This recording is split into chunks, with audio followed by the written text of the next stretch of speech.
In a divine arena battle that determined the survival of our nation, our Huaxia had already suffered 20 consecutive defeats, leaving us with just one final chance. Facing a formidable opponent well-versed in mythology, the entire nation pinned their hopes on me, but my rival merely sneered with disdain. They claimed that Huaxia possessed only the weakest of gods. When 5 divine options appeared before me, everyone urged me to choose the mightiest one, but I chose the option that everyone mocked as childish. At this moment, I became the villain despised by all, little knowing that what I had summoned was the invincible golden immortal of the great Luo. My name is Chen Xuan, an ordinary high school senior who unexpectedly crossed over to a parallel world called Azure Star. I now stand upon an ancient Roman-style national destiny arena. Before me lies the final decisive battle for the survival of Dragon Country. In this world, the fate of nations is determined by the divine battle arena. When the God War begins, summoners are presented with 5 divine entries representing deities, from which they must choose one to summon the corresponding deity for battle. The victor devours the loser's territory, while the defeated face the dire fate of territorial loss.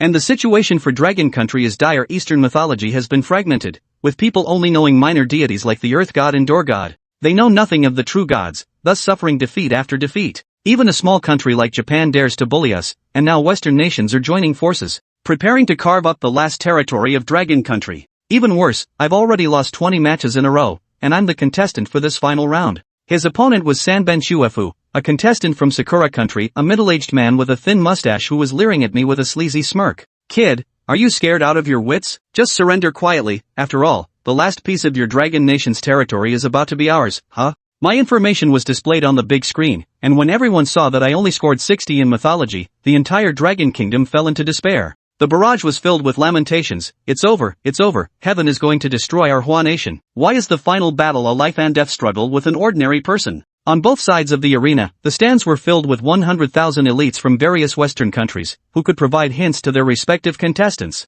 influencing the course of the battle. On the Dragon Nation side, everyone also wore solemn expressions. The rules of the arena were that entries were randomly generated from the deities known by the summoner. Even just knowing the name was sufficient. However, even the professors present only knew a few dozen deities. How many could an ordinary person like me possibly know? Heaven has forsaken our Hua Nation. How many gods could a young man possibly know? And his opponent is none other than Sanben Shuefu, on a 20-win streak. An elder with a square, stately face pounded his chest in despair. On the Sakura Nation side, the audience gloated and mocked loudly. Lord Sanben Shuefu was well versed in our Sakura Nation's mythology. His divine roster includes nearly 50 deities. How can this young lad from Dragon Country compare? I bet the number of gods he knows barely reaches double digits, and they're probably all the weakest minor deities. Audiences from the United States and India also joined the chorus of mockery, believing the outcome of this match was a foregone conclusion. They have already started discussing how to divide up Dragon Country's territory. At that moment, a mechanical voice rang out. The divine war begins. Sanben Quidu's entire body shimmered with a green glow as he stared excitedly at the entry before him, shouting passionately, "Kid, you're done for. I actually summoned Susanoo, one of the most powerful gods I know." "Oh, is Susanoo truly that strong?" I countered calmly. "I will make the world understand the deities of Huaxia are beyond the comparison of these petty nations. I will let all bear witness to the resplendent glory of Huaxia's millennia-spanning mythology." The next second, my entire body erupted with dazzling golden light, illuminating the entire arena. How is this possible? Why is his aura golden? Didn't they say the more gods you know, the more varied the colors of your aura become? Red, orange, crimson, green, cyan, blue, and violet, and only then comes gold. The people of Sakura Nation were stunned. Even the brilliance of their Sanben Shuefu was merely green. I got it. A middle-aged man from a beautiful country spoke up. He must have been worshipping even those foot soldiers as deities, which is why he could radiate golden light. So, can faking it till you make it count as being divine? The people of Tianju also wore expressions of utter disdain. In Dragon Country, people were initially delighted to see the golden light, but upon hearing the taunts from Western nations, they grew anxious again. They feared that I might truly mistake ordinary soldiers for deities, rendering the golden light meaningless even if it appeared. Just at that moment, 5 phrases appeared before me. Power of the giant god, eye that sees all, ear that hears everything, mischievous child of the sea, and curtain-rolling general. I immediately ruled out the first 3 and focused my gaze on the last 2. In my memory, the giant spirit god had mediocre strength, while the 1,000-mile eye and the wind-following ear were merely auxiliary deities. No match for Susanoo at all. The curtain-raising general and the sea-stirring imp, one being a great general, the other a 3-headed, 6-armed god of war. I didn't hesitate to choose Nezha, because Nezha is stronger than Sha Wujing. The professors in the audience of the Dragon Kingdom also began their analysis. A white-bearded elder said confidently, "First, eliminate the Troublemaker from the sea. How strong can a child be? We definitely have to choose the giant god's power." Expert Zhao makes a valid point. Chen Xuan, quickly choose giant god's power. Whatever you do, don't pick the mischievous sea child. Those two are the weakest. If you pick them, you're definitely going to lose. The crowd shouted loudly. But faced with everyone's persuasion, I resolutely chose the mischievous sea child. Instantly, the entire audience in Dragon Country erupted. Chen Xuan, what are you doing? Why choose the weakest one? Are you crazy? Not choosing the power of the Titan gods. Are you a mole? Trying to make Dragon Country lose on purpose. The people outside were also plunged into despair, with the live chat filled with curses and doubts. The Western nations erupted in uproarious laughter. Ha, am I seeing this right? He actually picked a kid. The people of Dragon Country are truly foolish. It seems he can only shine by treating mere soldiers as deities. They all think victory is already in their grasp. Mikimoto shouted loudly, Lord Susanoo, please descend. With a flash of black light, a wild-looking man clad in magnificent robes and wielding the sword of 10 fists appeared on the arena. His entire body radiated a terrifying ferocious aura, and his powerful presence astonished everyone present. This is our powerful deity of Sakura Country, Lord Susanoo, Mikimoto declared triumphantly. In the Dragon Kingdom, the spectators' faces were ashen with despair. It's completely over. How could the deity summoned by the Sakura Nation be so powerful? How can we possibly fight against it? They're a first-class god, while we're just a kid over here. Just a mere first-ranked deity. I don't know where your confidence comes from. With a calm expression, I declared loudly, I am a junior descendant of Dragon Kingdom, and I respectfully request the third prince Nezha to descend to the mortal realm. As soon as the words fell, up in the heavenly court, Nezha heard the summons and found it amusing. In an instant, he vanished from his spot and appeared on the arena. Kid, was it you who summoned me? Wearing a lotus-patterned skirt, standing on wind fire wheels, and wielding a fire-tipped spear, he cut a dashing figure. I, Chen Xuan, pay my respects to the great god of the three altars and sea assembly. I bow respectfully. Nezha was somewhat surprised to hear this name. Interesting, I didn't expect anyone in the mortal realm to still know this name of mine. Who doesn't know of your great deeds, especially that famous line my fate is mine to command, not heaven's, we Chinese people remember it vividly to this day. Let me emphasize once again. Ha, that was just the recklessness of youth. It wasn't recklessness, it was daring to fight against the injustice of fate. My words struck a chord with Nezha. Sanben Shuefu looked at Nezha and burst into laughter once more, a mere child, still fighting against the injustice of fate. China really has run out of capable people if even a mere child can show up like this. The audiences from Western nations also looked on with disdain. The audience in Dragon Country was plunged into despair, feeling that this time it was truly all over. Is this guy really strong? Nezha looked at Susanoo, a hint of disdain in his eyes. You, a mere weak god, dare to look at our great Susanoo with such eyes, seeking death. Sanbon Ketsu roared arrogantly. Little one, daring to gaze at this god with such a look. Next, I'll show you what true power really is. Susanoo erupted with black light, brandishing the Tatsuka no Tsurugi, its terrifying force surging toward Nezha. The people of Dragon Country couldn't bear to watch, fearing they'd witness a deity being instantly obliterated. Arrogant, Nezha laughed. The next second, his entire body shimmered with golden light, and scorching flames radiated out, seemingly capable of burning everything in the world. He swung his fire-tipped spear, clashing fiercely with Susanoo's sword of 10 fists, instantly forcing Susanoo back over 100 meters. How is this possible? How could this child directly repel our powerful deity from Sakura Country? The people of Sakura Country couldn't believe their eyes. This is impossible. On the spectator stands of the Dragon Kingdom, the crowd shouted excitedly. In our Huaxia, there are also deities capable of opposing first-tier gods. He's just taking advantage of when we adults aren't paying attention. Sanben Shuefu retorted stubbornly. You're strong, I admit I underestimated you. Now, let me show you what truly formidable power looks like. Susanoo's entire body erupted with black light at its peak, his power reaching the limit of a first-class god. With such feeble power, you dare call it formidable? I'll let you have 3 moves, otherwise it'd be too boring. Nezha smiled broadly, completely dismissing Susanoo's presence. Chapter 4. My fate lies in my own hands, not heaven's overwhelming dominance. You're courting death. Susanoo was, after all, a mighty deity of the land of cherry blossoms. When had he ever been so blatantly disrespected? In an instant, that terrifying power erupted to its absolute peak. Susanoo had now reached the limit of a level 1 god. The Western nations' representatives watched this terrifying display and shook their heads. They deemed Nezha's arrogance excessive even among first-tier gods. Susanoo's current power represented the absolute limit. They had no idea that Nezha possessed far more than just a level 1 god strength. A great immortal was equivalent to a god king on their side. Meanwhile, the Dragon Nation watched Susanoo, radiating sky-piercing black light, their faces filled with worry. They prayed fervently for victory. Only Chen Xuan, standing atop the arena, wore an expression of absolute confidence. In his eyes, Susanoo might defeat the giant spirit god, but he could never defeat Nezha, the heavenly court's god of slaughter. Boy, even among first-tier gods, there are differences. You will pay for your arrogance. With these words, Susanoo vanished from his spot. The 10-fist sword in his hand spawned a black serpent that lunged straight toward Nezha. Weakling, you sure talk a lot. Nezha's face remained adorned with a playful smile as blazing flames burned around him. He casually swung his rocket gun. The blazing flames coiled into a fiery dragon, effortlessly swallowing the massive black serpent whole.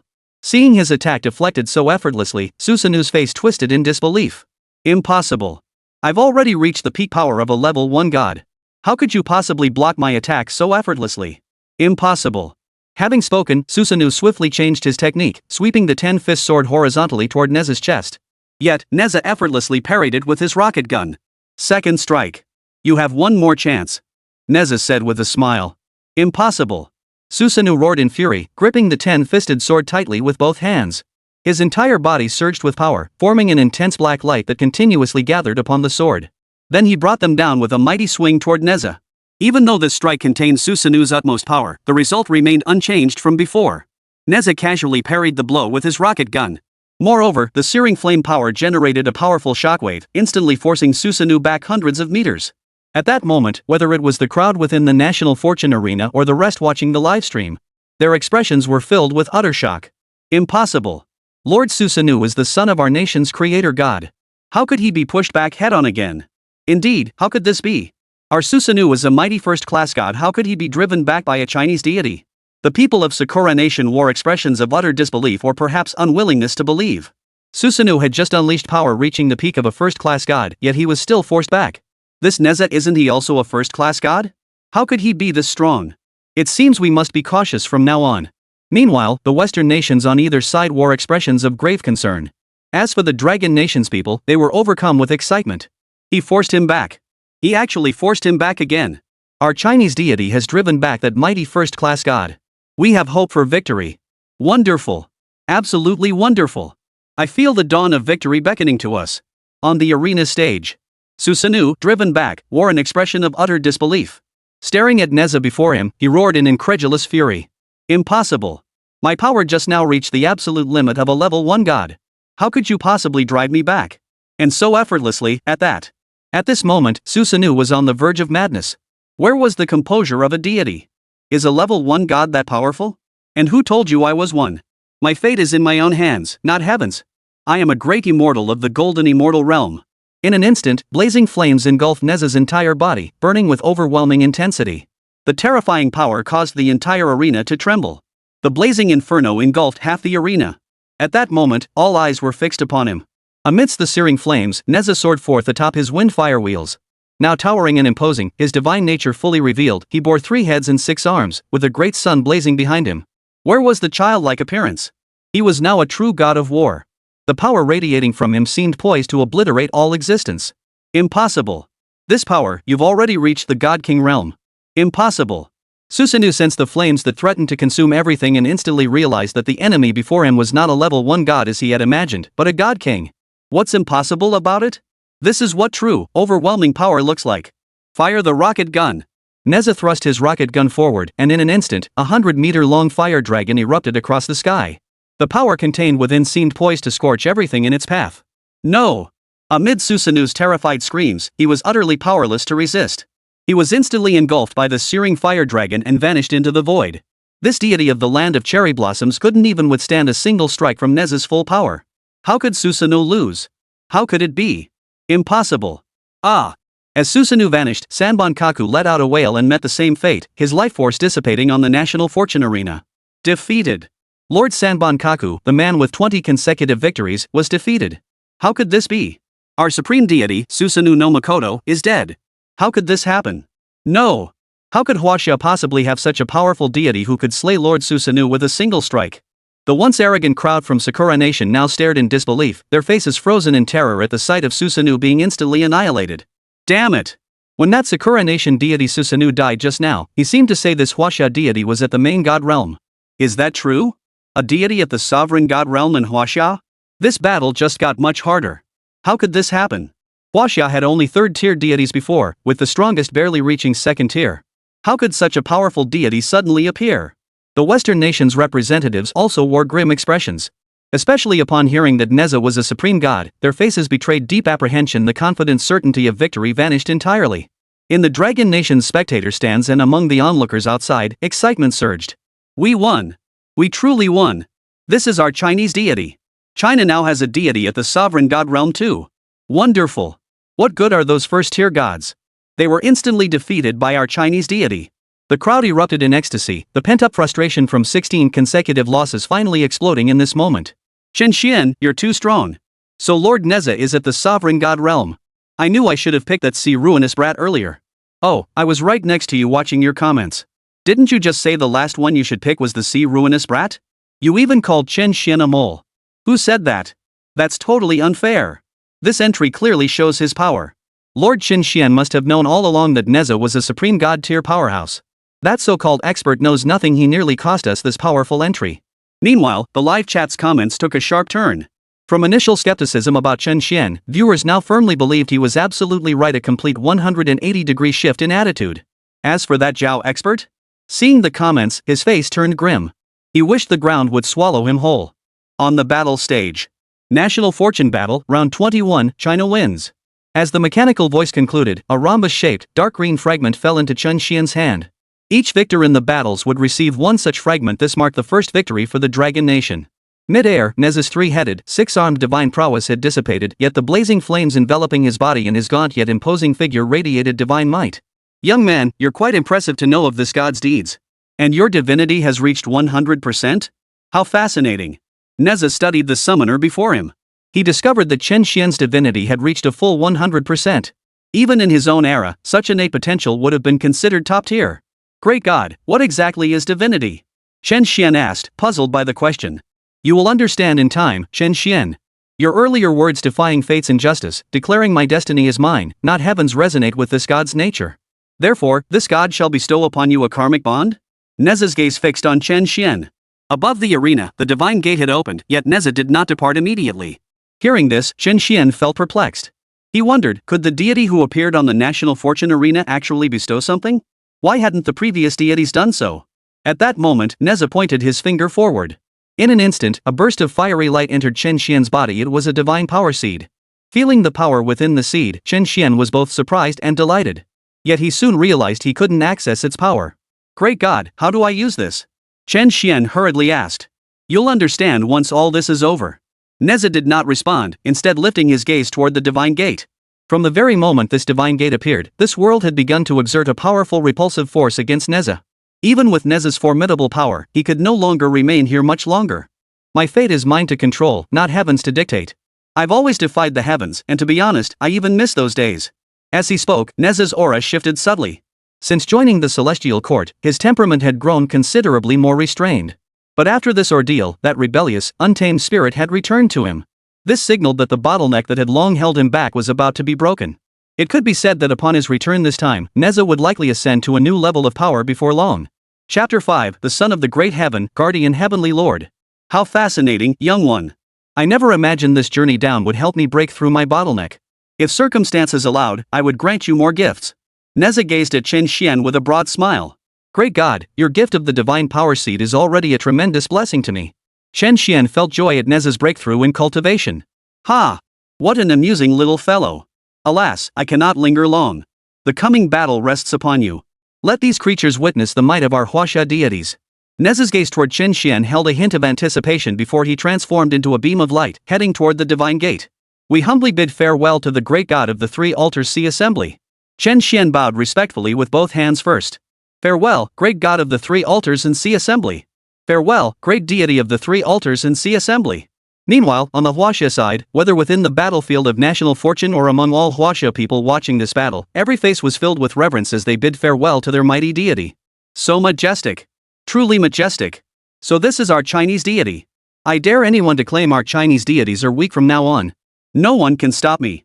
I'll donate 100 million to build a statue for this great deity. Let the Western nations see this as the true might of our Chinese deities. The crowd was utterly exhilarated, with countless comments flooding the chat urging the creation of a statue for Nezha, to worship their divine deity from China. At the Dragon Nation's National Fortune Arena Command Center, a commanding, square-jawed middle-aged man addressed his subordinates. Remember the name Chen Xuan just mentioned. Starting this very moment, every province, every city, even every county must erect statues of the three tanks. See assembly, great God, and proclaim the mighty deeds of this divine being. Yes, sir. The young man who received the order immediately related down the chain of command. Meanwhile, in the mythical realm, Nezha had returned to his residence in the celestial court. The emergence of this national fortune arena, coupled with Nezha's appearance upon it, had also drawn the attention of the lofty sages within the mythical realm.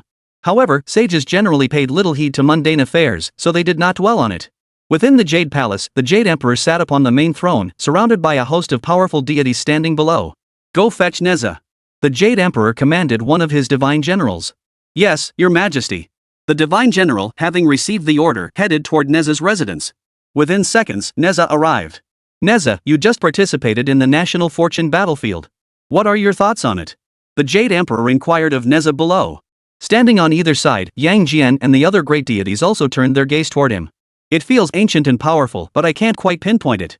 Perhaps only when the divine battle concludes will the true secrets of that arena be revealed." Nezha spoke slowly, his aura shifting noticeably. It was clear he was on the verge of a breakthrough in his cultivation realm. "Congratulations, Nezha. You too are about to reach the pinnacle of the great immortal realm." Yang Jian could sense that Nezha's aura was now approaching his own, a clear sign of his imminent breakthrough to the pinnacle of great immortal. What a promising young talent. Nezha himself hadn't anticipated that this divine battle would propel his strength to the next level. Meanwhile, upon hearing Nezha's response, the Jade Emperor seated upon the throne felt a headache coming on. After all, something whose origins and mysteries remained unseen could very well pose a formidable threat. Meanwhile, within the national fortune arena, the Western nations wore grim expressions, especially the land of cherry blossoms. Their faces looked as if they'd swallowed something foul. For in their eyes, the mighty Susanoo had been slain by a deity of China. Moreover, they witnessed the Chinese deities bestowing gifts upon summoners. "I protest. Why? The Chinese deity can bestow gifts. None of our Western deities have ever granted anything to us before." At that moment, a young Japanese man raised his head and shouted loudly toward the heavens. "Protest denied. Chinese contestant Chen Xuan possesses 100% divinity, which is why the summoned deity could bestow an item." The mechanical hum of the national fortune arena sounded again. A spherical machine appeared above the arena, resembling an artificial intelligence. Hearing this explanation, the Western nations were utterly stunned.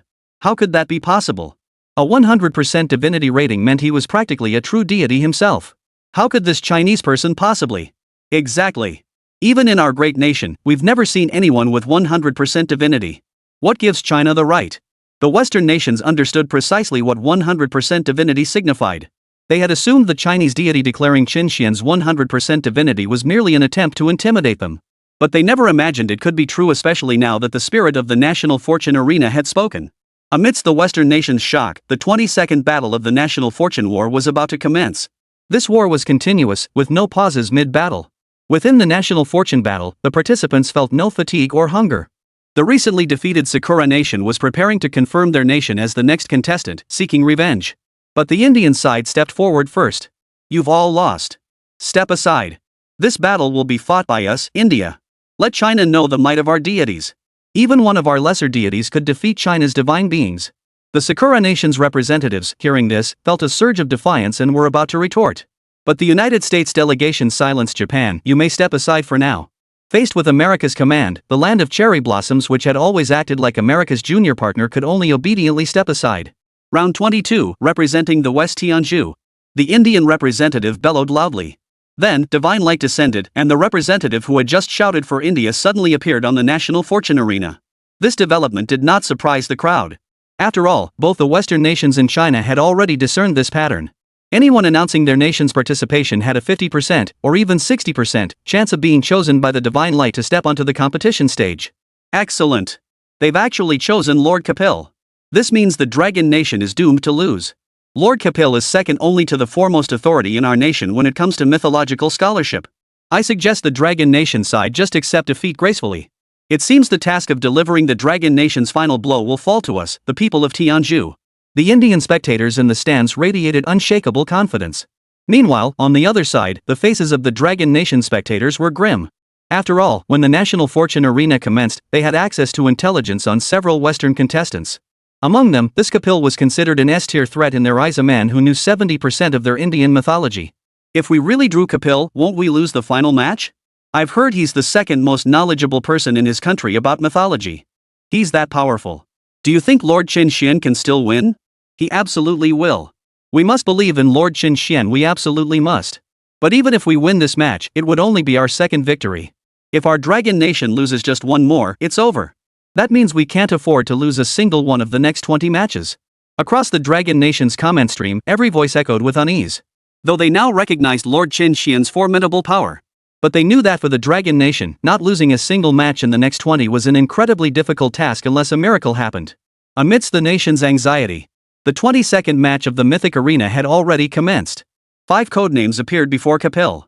When he saw the 4th one, a look of arrogant delight spread across his face. For that 4th codename represented none other than the son of the great heaven, the war god, Kachagio. Heaven blesses my nation of India. Who would have thought that the 4th summoning turn this time would be Lord Satyajit? Kapil's face broke into a smug grin. Did Lord Kapil just say Sajana? Could it be the great son of heaven, the commander of the celestial armies, Lord Gajaniya, the war god who ended the tyrannical rule of the demon king Dharaka with his mighty power? A Tianju Indian exclaimed in astonishment. That's right, it's him. Looks like this battle is already decided. The Indian beside him replied excitedly. Hail the son of heaven, the guardian heavenly lord, the war god Lord Gajayaya. On the stage, Kapil wore an expression of deep reverence and respect. Hearing these formidable codenames, every face among the Tianju crowd brimmed with excitement. Ha! We've got this in the bag. We've got this in the bag. Who'd have thought we'd actually summon Lord Gajajia, the war god? Indeed, Lord Gajia is the son of the great heaven, the very war god of our mythology. Even the demon king couldn't stand against him. In our Tianju, aside from the creator god, there's virtually no one who can match Lord Gajanaya, the war god. With the might of our great war god, how could Huaxia possibly win? What could they possibly use to win? The people of Tianju were all convinced of victory. This battle was over before it even began. Though Katyayana is not counted among the 3 supreme deities of their Indian mythology. But as the son of the great heaven and the god of war? That alone speaks volumes about his immense power. Pitiful Huaxia people, the outcome of this battle is already decided. I shall be the one to end your Huaxia. Kapil wore a smug expression of certain victory. Chapter 6, The Last Human Emperor. At this moment, Chen Xuan's expression held only a trace of solemnity. He knew well that the Chinese pantheon still possessed many deities capable of defeating Gajajia. As long as the attributes he spawned weren't too weak. If Kapil summoned one of the 3 major deities from their Indian mythology, that would spell trouble.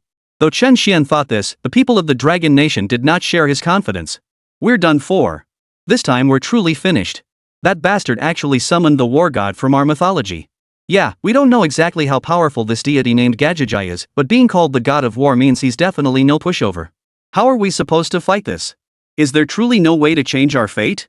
Is our Huaxia truly doomed? All we can do now is pray that Chen Xuan will summon an absolutely powerful deity.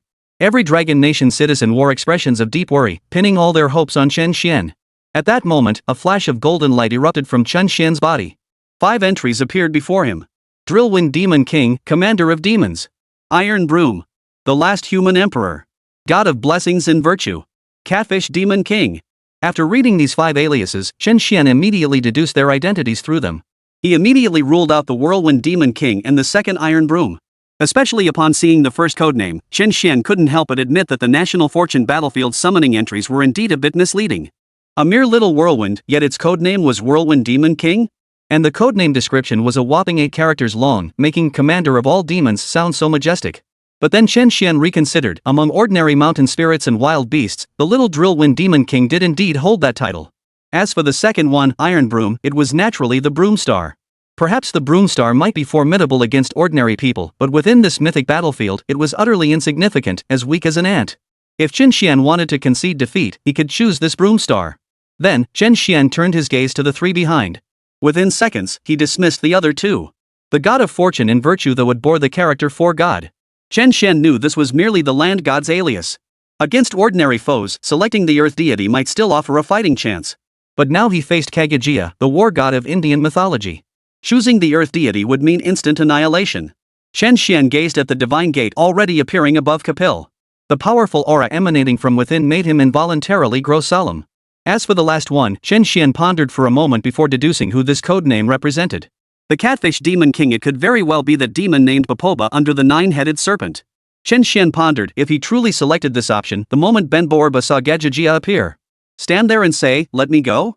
With the other 4 options eliminated, Chen Xuan could only turn his gaze to the sole remaining choice, the last human emperor. At that moment, whether in the audience seats or beyond the borders of the Dragon Nation, the Chinese spectators watching this live broadcast were all debating, which entry should they choose? Of these 5 options, that wind-drilling Demon King commanding hordes of demons sounds utterly formidable. I think we should choose the wind-drilling Demon King. A young man in the audience remarked. The god of fortune and virtue is also excellent. It carries the character for God, signifying a truly powerful deity. I actually like the last name. It also has Demon King in it. Even though it doesn't have the first titles commands all demons, it's definitely a very powerful being. The audience chattered back and forth. At that moment, a middle-aged man in military uniform turned to the expert beside him and asked, "Expert Zhao, what do you think?" Though Expert Zhao had been wrong in his previous judgment as a leading authority in domestic mythology, the military man still felt it necessary to consult him. "I believe we should choose the Iron Broom." Expert Zhao gazed at the 5 entries and spoke slowly. Hearing this, the crowd was taken aback.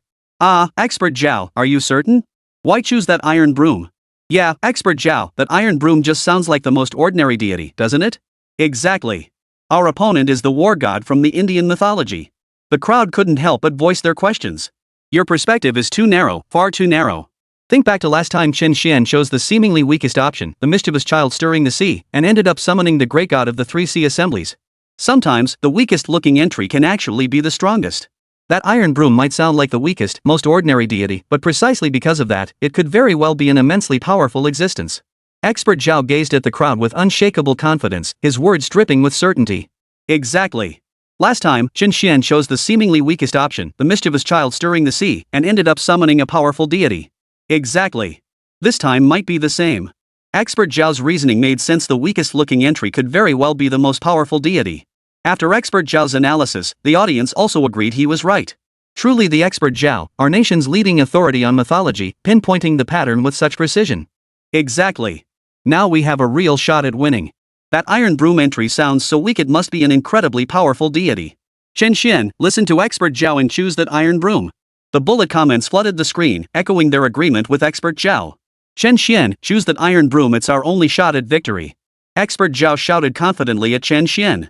Hearing this, Chen Xuan's face darkened. He finally understood why they'd suffered 20 consecutive losses. Besides that third book Keifu knowing some Japanese mythology. A major reason was likely the swarm of armchair strategists. Chen Xuan studied the entry for the Iron Broom. He knew full well that this broomstar was among the weakest beings even among the immortals, possessing power comparable to ordinary celestial soldiers. If he chose this, Kachikija could probably obliterate it with a single breath. Chen Xuan shifted his gaze to the third entry, still uncertain whether King Zhou could defeat Kachijio. Yet as the final human emperor, possessing the power of the phoenix, he was the only choice among these 5 entries with a fighting chance against Kachijio. I choose the last human emperor. With that thought, Chen Xuan hesitated no longer and selected the third entry. When Chen Xuan announced his choice, the Dragon Nation side was stunned. What? Why would Chen Xuan choose that last human emperor? Though the name sounded formidable, wasn't the weakest god actually the strongest? Indeed, why choose that? Even if he didn't pick the weakest looking entry, the 2 demon kings or the deity would have been better options. Why choose the last human emperor? And even as an emperor, isn't he still just human? This was disastrous. Could it be that Chen Xuan's previous correct choice had been mere luck? This time, he was incapable of making the right judgment. On the Dragon Nation side, despair washed over their faces. They truly believed the weakest entry signified the mightiest deity. So they couldn't understand why Chen Xuan would choose an entry that seemed neither here nor there. Some even believed his previous victory was pure luck. Expert Zhao, take a look at this. The man in military uniform turned his gaze toward the expert standing beside him. It's over. Why didn't Chen Xuan listen to me? Why did he choose the so-called last human emperor? It's over. Expert Zhao slumped in his seat, overcome with despair. He was certain his judgment had been correct. Chen Xuan deliberately avoided selecting the weakest entry. It seemed he had already given up. A man from the United States spoke up. He had been somewhat worried that if Chen Xuan chose the weakest entry, some powerful deity might appear. In the end, Chen Xuan opted for that last human emperor, a choice that seemed neither particularly strong nor weak. This Chen Xuan truly has no concept of what constitutes a powerful deity. His victory over our Sakura Nation last time was pure luck. What a pity for our Lord Sanbenshuefu. Little Sakura looked utterly regretful. No matter what he chooses, he stands no chance against our Tianju Nation's war god, Kachijio. He is the son of heaven himself. This battle is ours to win. The Indian spectator stands brimmed with confidence. At that very moment, in another dimension, upon a barren mountain peak, Kagejia had just concluded his meditation. The very next moment, he sensed the call of a mysterious power. Simultaneously, Kapil's summoning voice echoed in his ears. The National Fortune Arena? What is this thing? It possesses such powerful gravitational pull that even I cannot resist. Let me see what kind of enemy I am about to face. A fragment of memory surfaced in Jia Jiji's mind, prompting him to mutter to himself as he gazed upon the suddenly appearing divine gate. Gajajai chose not to unleash his full power to resist. He knew that even if he poured every ounce of strength into countering the gate's pull, it would only buy him a few more seconds. Moreover, as the god of war, Gajajai feared no foe. Thus, in the blink of an eye, Jia Jiji soared straight toward that divine gate. Chapter 7, The War God Descends, Golden Light Shines. The next second. On the National Fortune Arena. As the divine light of the gate blazed brilliantly on the side of the Tianzhu kingdom. In the spectator stands, the people of Tianzhu all knelt down. They knew clearly that their legendary war god, Gajajai, was about to appear on this national fortune arena. From within the divine gate emerged a young, handsome man, bare-chested and wielding a golden spear. Hail, Lord War God Gajajia! Hail, Lord War God Gajajia! Every single person from the Indian nation bowed in reverence. Even Kapil, standing atop the national fortune arena, bowed his head in reverence. As Gajajia fully descended onto the arena, overwhelming power radiated from him, especially the terrifying battle intent, seemingly capable of vanquishing any foe. Feeling this terrifying power, the Dragon Nation side was overcome with despair. For they sensed that this Gajajio seemed even mightier than that Susanoo. We're done for. Truly finished. How did the Indian nation summon such a formidable deity? I sense this Gajayana is at least several times stronger than Susanoo. Is there even a point in fighting? Are we truly going to lose? Chen Xuan is our nation's last hope. If even he falls, this divine war will be over. It's utterly hopeless. Could the last human emperor possibly stand against this Gajie? He's a deity even mightier than Susanoo. At this moment, whether in the Dragon Nation stands or among those watching the livestream outside, no one believed victory was possible. For in their eyes, Gajia possessed powers surpassing even that of Susanoo. What are you people in the Dragon Kingdom thinking? Comparing a weak deity like Susanoo to our war god, Gajajio of the Heavenly Kingdom? It's an insult to our war god. I mean, if our war god, Lord Kagwiajia, were to face that Susanoo, he'd absolutely wipe him out with a single move. Who could disagree? A worthless deity like Susanoo is no match for our war god, Lord Gajayana. From the Western nation's viewing area, the Indian spectators sneered with disdain. Meanwhile, the Cherry Blossom Nation's crowd, hearing the Indian nation call Susanoo a worthless god, instantly grew angry. This provoked an immediate, angry retort. What do you mean by that? How dare you call our Lord Susanoo a worthless god? What? What do you mean? Aren't we just stating the truth? If he was defeated by a Chinese deity, doesn't that make him useless? I mean, our Lord Kagetsuchi is invincible in battle. There's absolutely no way he could be defeated by a Chinese deity. The spectators from the Indian kingdom, seated on the opposite side, continued to sneer with disdain at the furious Japanese delegation. You lot. Hearing this mockery, the Cherry Blossom Nation was about to explode. Enough, everyone calm down. We are allies. Our primary goal is to eliminate China. What good does squabbling among ourselves do at this moment?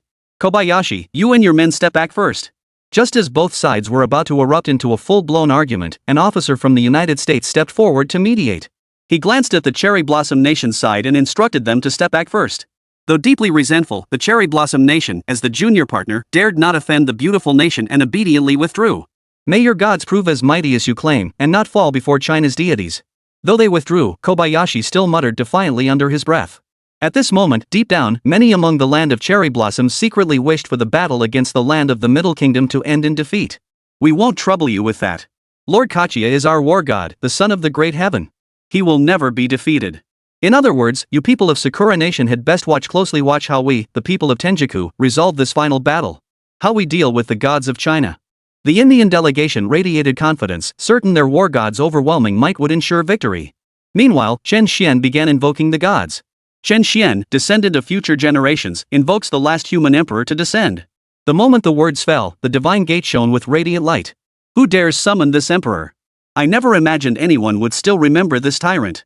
A voice echoed from beyond the divine gate. Hearing the majestic voice of the human emperor, Chen Xuan became certain within his heart, among these 5 options, only choosing the human emperor Xing could stand against that Jia Chiji. The instant the words fell, a man of imposing stature appeared, radiating the majesty of a dragon. Though Emperor Xian was called a tyrant, he remained the last human emperor of Huaxia. Possessing the power of the Phoenix of Immortality, he stood shoulder to shoulder with the gods in mortal form. As a subject of Huaxia, Chen Xuan pays homage to the human emperor. Chen Xuan bowed slightly, his eyes brimming with reverence. I never imagined anyone would still call me the human emperor. I thought future generations would only remember my tyranny and call me a tyrant. Xian chuckled wryly at Chen Xuan's address. Human Emperor, Chen Xuan continued, though history records your tyranny and cruelty, you valued agriculture and commerce, expanded our borders, and served as a meritorious ruler for Huaxia. Chen Xuan harbored no deep prejudice toward this last human emperor. He understood well that the fall of the Shang dynasty stemmed largely from its waning destiny. Moreover, the world could not tolerate the existence of a human emperor whose power rivaled that of the gods. How amusing. I never imagined that one day this emperor would hear praise from those of later generations. Dxin regarded Chen Xuan with keen interest. At that moment, whether on either side of the arena or among the spectators watching the live broadcast, all eyes turned toward the man emerging from the divine gate on the Dragon Nation's side. Though a formidable aura of a human emperor had emanated upon his appearance. Now that this aura had dissipated, he appeared to be nothing more than an ordinary, imposing-looking man. Moreover, they had just heard Chen Xuan refer to Dxin as the human emperor. Surely that meant he was the emperor of their ancient human race. We're done for. This time, we're truly finished. He's just an ordinary human. Why would Chen Xuan choose this ordinary human? How could a mere mortal possibly stand against a god? Yeah, this battle is practically over before it even begins. We might as well have chosen those demon kings instead. The man in military attire turned to expert Zhao beside him, his expression grave.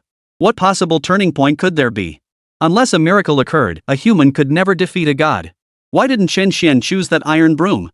Heaven is conspiring against our Huaxia. I had clearly discovered the pattern of the national fortune arena. Choosing that iron broom would have given us a sliver of hope to win. Expert Zhao beat his chest in frustration. He found it utterly tragic and couldn't fathom why Chen Xuan would choose a human, even the human emperor. Could he truly defeat a deity? How could this possibly end well? Humans against a god, and not just any god, but the war god of the Tianzhu kingdom. Didn't you hear? Chen Xuan called that formidable man the human emperor. That means he's our human race's ancient ancestor, the emperor of mankind. Maybe there's a sliver of hope. What chance? Haven't you studied history?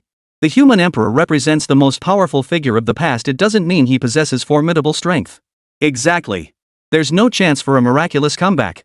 If we lose this battle, our Huaxia will be devoured by the Western nations. Outside the battlefield of national destiny, the crowd murmured in despair. They too felt doomed, for in their eyes, how could humans possibly defeat the gods? Even if that human is the last of the human emperors. But is it truly impossible for the human emperor to overcome the gods? At the same time, on the Western nation's side, when they saw Chen Xuan actually summon a human, arrogant, triumphant grins immediately spread across their faces. Ha! That's hilarious. How dare Chen Xuan choose a mere human to battle our divine warrior from Tianzhu? Yeah, and he's pitted against our war god of Tianzhu? This is nothing but a crushing defeat waiting to happen. The Indian on the Tianzhu side kept mocking relentlessly. It was indeed a bit irrational. It seemed this battle was about to end. The representative from the United States suddenly felt rather bored. He had expected China to hold out longer, at least until their own deities could enter the fray. Damn Dragon Nation, when they attacked us earlier, they summoned such a powerful deity. Yet when facing this Indian deity, they only sent a mere human. Little bastard glared at the Indian side, still fuming from the earlier clash. Over here in Sakura country, they were practically rooting for India to lose this match. On the arena stage, Kajikiji fixed his gaze on Dashin before him, sensing no threat whatsoever emanating from the man. Who would have thought they'd assign such a weakling to this war god? How utterly boring. Kajikiyo shook his head with a hint of disappointment. As a war god, he was inherently belligerent at heart, craving a formidable opponent. A mere Western deity dares to speak so arrogantly? I am the true Dragon Emperor. Though initially lacking combat desire, Dashin instantly erupted with overwhelming imperial aura upon hearing Jaji's insult. After all, an emperor must not be disgraced. In the next instant, that formidable aura radiated outward, a golden-yellow energy enveloping the entire arena. Feeling this terrifying force, a flicker of change passed through Jaji's eyes. As for those surrounding the arena, they were startled. After all, in their eyes, Dxin was merely a human. How could he possibly radiate such overwhelming power? It seems I underestimated you, but this power alone is insufficient. Jia shook his head.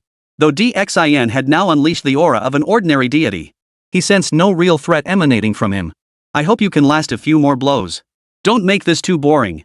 Gajiji gripped his spear, smiling as he regarded Dxin. Western fur god, you must understand one thing, you are the challenger. Sword of Dragon's Fong, come forth. The moment Dxin's words fell, a sharp sword descended from the heavens, flying into his hand. The blade radiated a fiery crimson glow. Mao Shen, he sneered, I never imagined anyone would dare address me thus. You're courting death. Kajiji was no god of gentle temperament. In the next instant, his form vanished from his original position.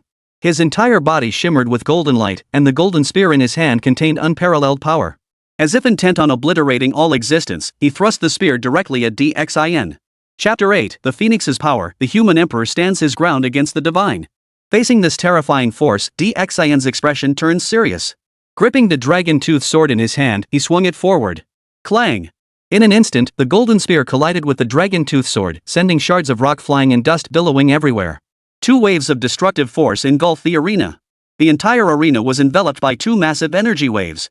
For a moment, whether it was Chen Xuan and the other who had been teleported to the floating platform, the spectators seated on either side of the arena, or the countless viewers watching this live broadcast across the globe, could not discern the situation on the arena.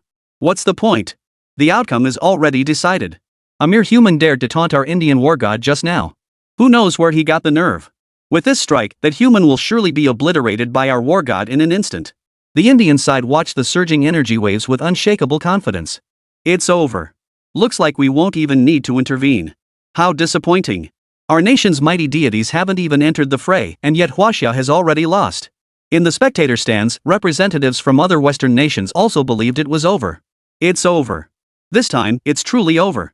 We should prepare to accept the judgment of fate.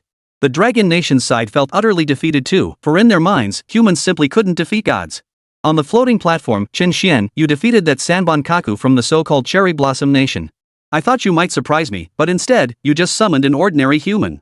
It seems you know that no matter what gods your Huaxia nation worships, they stand absolutely no chance against our Indian war god. Chen Xuan. As the smoke dissipated. Under the strike, Gajiji retreated several meters, while Dashin stumbled back about 10 meters. Witnessing this scene, the vast majority of the crowd was utterly stunned. Could I be seeing things? Our great war god of the Indian pantheon, Lord Gaji, is actually fighting this human to a virtual standstill. Yes, how is this possible? How could this human possibly withstand a strike from our war god? Those from the Indian nation wore expressions of utter astonishment, some unable to believe their eyes. Meanwhile, spectators from other nations instantly sensed that Dxin was no ordinary opponent. Especially the Sakura Nation, whose people were practically thrilled. They secretly hoped that Tianju, who had mocked them earlier, would lose this battle. As for the Dragon Nation, their eyes flashed with astonished delight. Could it be that their ancient ancestor truly possessed power to rival the gods? On the stage, Kachia stared at Dxin, who had directly blocked his strike. A hint of surprise flickered in his eyes. It seems I underestimated you, human. A god? Not so powerful after all. A sneer curled at the corner of Dxin's lips. Arrogant. Jiaji Jia, who had scarcely ever faced provocation, flashed anger across his features. In an instant, he vanished from his position, terrifying power coalescing upon his golden spear. Witnessing this, Dxin's eyes held no trace of fear. He gripped his dragon-toothed sword tightly, blazing flames erupting from it as if intent on scorching all existence. Boom! In an instant, Jiaji and Dxin collided, their two terrifying forces threatening to obliterate everything. Both men swung their weapons relentlessly. Clang! The clanging of clashing blades echoed ceaselessly. Each strike and maneuver from both could effortlessly shatter mountains. The entire National Fortune Arena was split cleanly in two at that moment, one half bathed in golden light, the other engulfed in immortal flames. For a time, Jiaji and Dxin fought to a stalemate, locked in a tense standoff. On the floating platform, Kapil, protected by the National Fortune Arena's energy barrier, watched the fierce battle below between Jiaji and Dxin, his expression one of utter shock. Impossible. How could this be? Lord Jiaji is the son of heaven. How could an ordinary human possibly withstand his attacks head-on? Kapil shouted in disbelief, seemingly unwilling to accept the reality unfolding before his eyes. What's impossible about it? And who said I summoned an ordinary human? I summoned the last human emperor of our race, the human emperor of our Huaxia. Chen Xuan declared with fervor, certain he had made the right choice this time. Among those 5 options, only the human emperor, Lord Xing, could stand against this war god, Gajiji. Is this our ancient ancestor of Huaxia? Is this the human emperor? The people of Huaxia pay homage to our ancient ancestor. The people of China pay homage to our ancient ancestor. At this moment, on the Dragon Nation side, gazing upon the human emperor on the stage upon their very ancestor, they were filled with reverence and awe. On the arena, Dxin, locked in fierce combat, heard the reverent cries of his people behind him. A maniacal grin spread across his face. Never did he imagine that one day, Dxin would be revered and worshipped by the people of China. It seemed this battle was one he absolutely had to win. With that, Dxin swiftly swung the dragon's fang sword in his hand. The flames that consumed all gathered upon the blade, forcibly pushing Jiaji back over 10 meters. Kajiji showed no sign of anger at being forced back. Instead, a smile spread across his face. The human emperor of China, a formidable opponent indeed. But to say you absolutely must win this battle, is that not showing a lack of respect for this war god? Adaru's wrath. The golden radiance enveloping Jiaqiji intensified, channeling an utterly terrifying power that surged ceaselessly into his golden spear. The next instant, as he swung the golden spear, a golden catastrophe erupted. The blinding light seemed poised to obliterate all existence. It hurtled toward Dxian at blinding speed. An interesting power, but still insufficient. Immortal flame. In an instant, the phoenix bloodline within Dxian erupted. The flames that had clung to the dragon tooth sword transformed into a fiery crimson. As the golden calamity drew ever closer, Chen swung the dragon's tooth sword, unleashing a torrent of undying flame. Boom! In that instant, the golden calamity collided with the undying flame. Everything around them was obliterated. Countless fragments of rock flew through the air, dust swirled, and shockwaves rippled outward in concentric circles. The two attacks collided and cancelled each other out, dissipating into the heavens and earth. Witnessing this scene, both Jiaqiji and Dxian's eyes flashed with a glint of battle intent. They knew their enemy before them would not be easily defeated. The next instant, both figures transformed into streaks of light, vanishing from their positions. The fierce battle resumed once more upon the arena. Meanwhile, in the realm of the underworld. Upon the throne of the underworld, Izanami sat enthroned in the seat of honor. Yet, he seemed somewhat unsettled, as if something had occurred. At that very moment, a hideously deformed creature crawled toward him on all fours. Master, Lord Susanoo's soul crystal has shattered.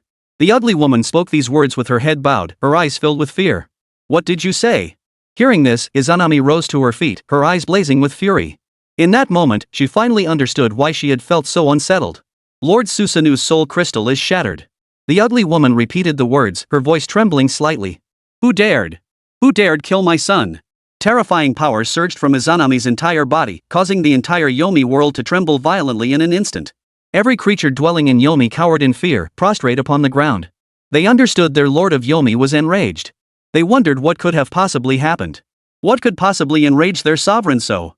Within the underworld temple. In a fit of fury, Izanami cast a secret spell, and a vision appeared before his eyes. It was the scene of Susanoo being instantly slain by Nezha. Truly courting death. How dare someone kill my son? Truly courting death.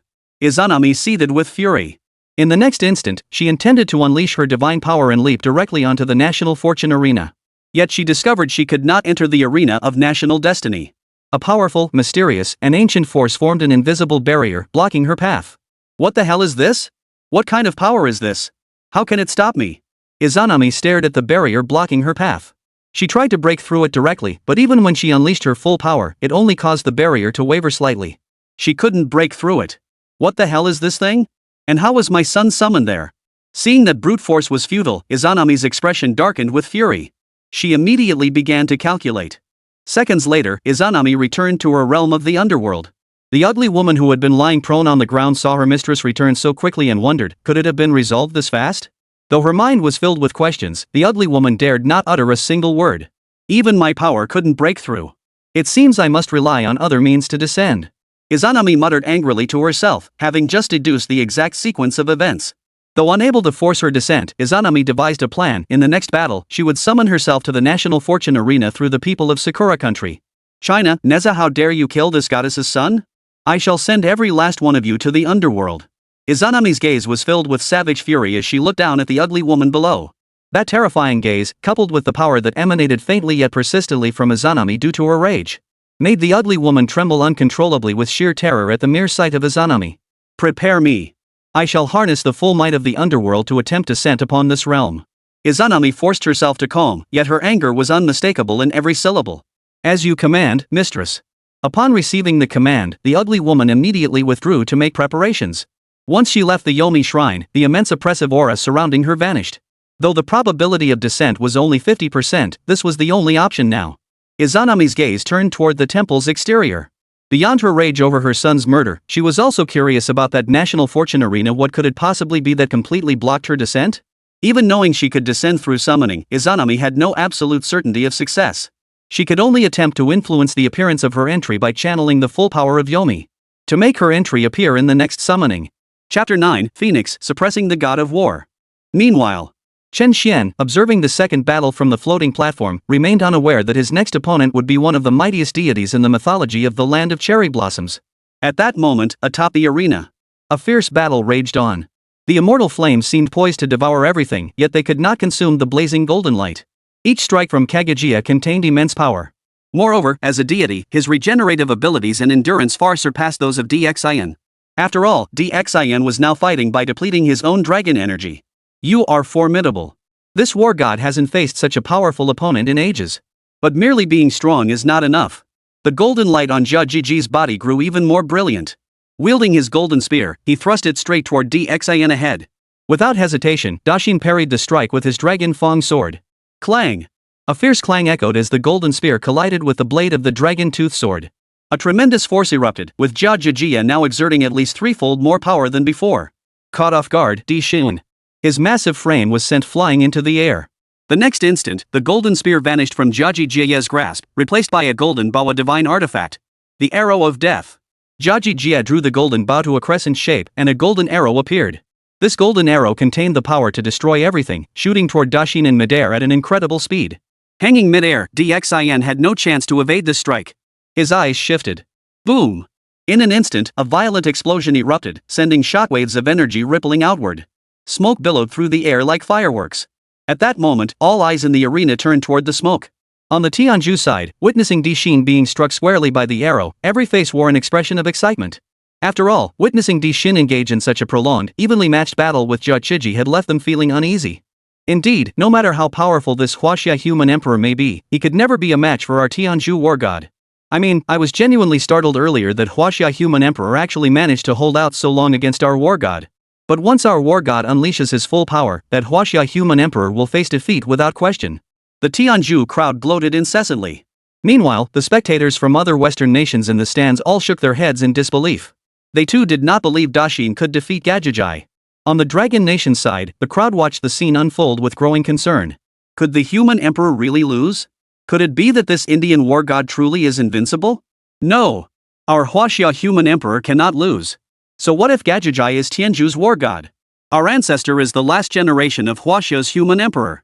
Chen Xuan, standing atop the floating platform, shouted loudly, instilling confidence in the crowd. He knew full well that Dxin possessed the power of the Phoenix of Immortality. In the battle just now, Dxin had barely shown any of that Phoenix power. How could he possibly lose so easily? Well said, boy. This emperor does not fall so easily. The moment Chen Xuan's words fell, a voice echoed forth, and the smoke dispersed. Emperor Xian's body blazed with even more intense flames, and a pair of fiery red wings sprouted from his back, transforming him into a humanoid phoenix. The inferno spread like wildfire, its immortal flames scorching everything across the entire arena.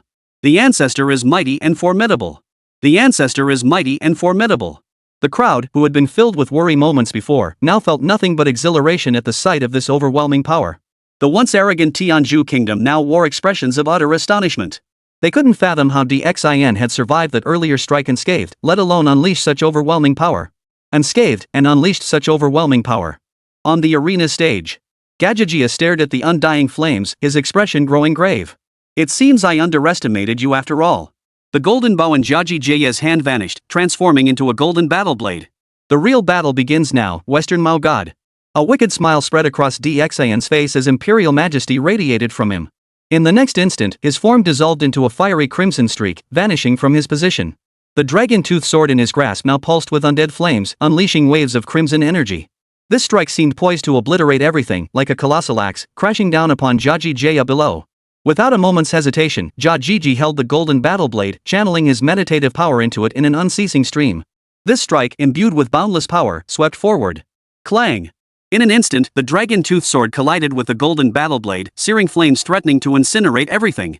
The force of the strike sent Jia Jiji reeling backward over 10 meters, leaving a straight trench in the ground. Seeing himself forced back head-on, Kajiji's eyes widened in astonishment. Though the battle had appeared evenly matched thus far, Gajajai had consistently held a slight advantage throughout the fight. What? What are you thinking about? Western Fur God. While Jia Jiji was still reeling from the shock, Dxin's voice echoed from his left flank. The dragon tooth sword in Dxin's grasp, brimming with boundless power, swung directly toward Jia Jiji's chest. Without a moment's hesitation, Jia Jiji swung his golden battle blade to block. Amidst the clanging of metal and the roar of battle, two intense energies collided, sending countless fragments of stone flying across the arena. Both Daxin and Jia Jiji relentlessly swung their weapons, unleashing tremendous power. Yet in this brutal clash, Jia Jiji's body was relentlessly pushed back, forcing him into a disadvantage. This was the overwhelming might Dxin wielded after channeling the Phoenix's power. As time ticked by, deep gashes began to appear on Jia Jiji's body, droplets of golden blood splattering onto the arena floor. What? Western fur god, is this all you've got? A maniacal grin spread across Xian's face. The crimson flames burning upon his body seemed poised to scorch all existence. Beyond the arena, the Tianju spectators watched in disbelief. They couldn't fathom it. How could their war god be pushed back by this human emperor of Huaxia? How could this be? Lord Gajijai was the son of heaven. His opponent was merely a mortal human. How could he be losing? How? No, we must be seeing things. How could this be? Yes, none of this could be happening. Gajijai is the war god. He could never be at a disadvantage against a mere human. Absolutely impossible. I must be dreaming. On the side of the heavenly kingdom, the crowd would rather believe they were dreaming than accept the scene unfolding before their eyes. Meanwhile, on the Dragon Nation side, the crowd was overcome with excitement. Our venerable ancestor is mighty. He's crushing that Western hairy god. Truly worthy of our magnificent ancestor. That terrifying power. So what if that Gajijia fellow is a war god? Our ancestor is the human emperor. The spectators in the stands were overcome with excitement, shouting in unison, our ancestor is mighty. So cool. Our Huaxia human emperor is so cool. This overwhelming power, how could that petty deity from Tianju ever compare? Who could disagree? The credit goes to Lord Chen Xuan. He must have known the might of the human emperor, which is why he chose our captivating ancestor to face this so-called war god of India, Gajijai. Now we have a real shot at victory. Who knows?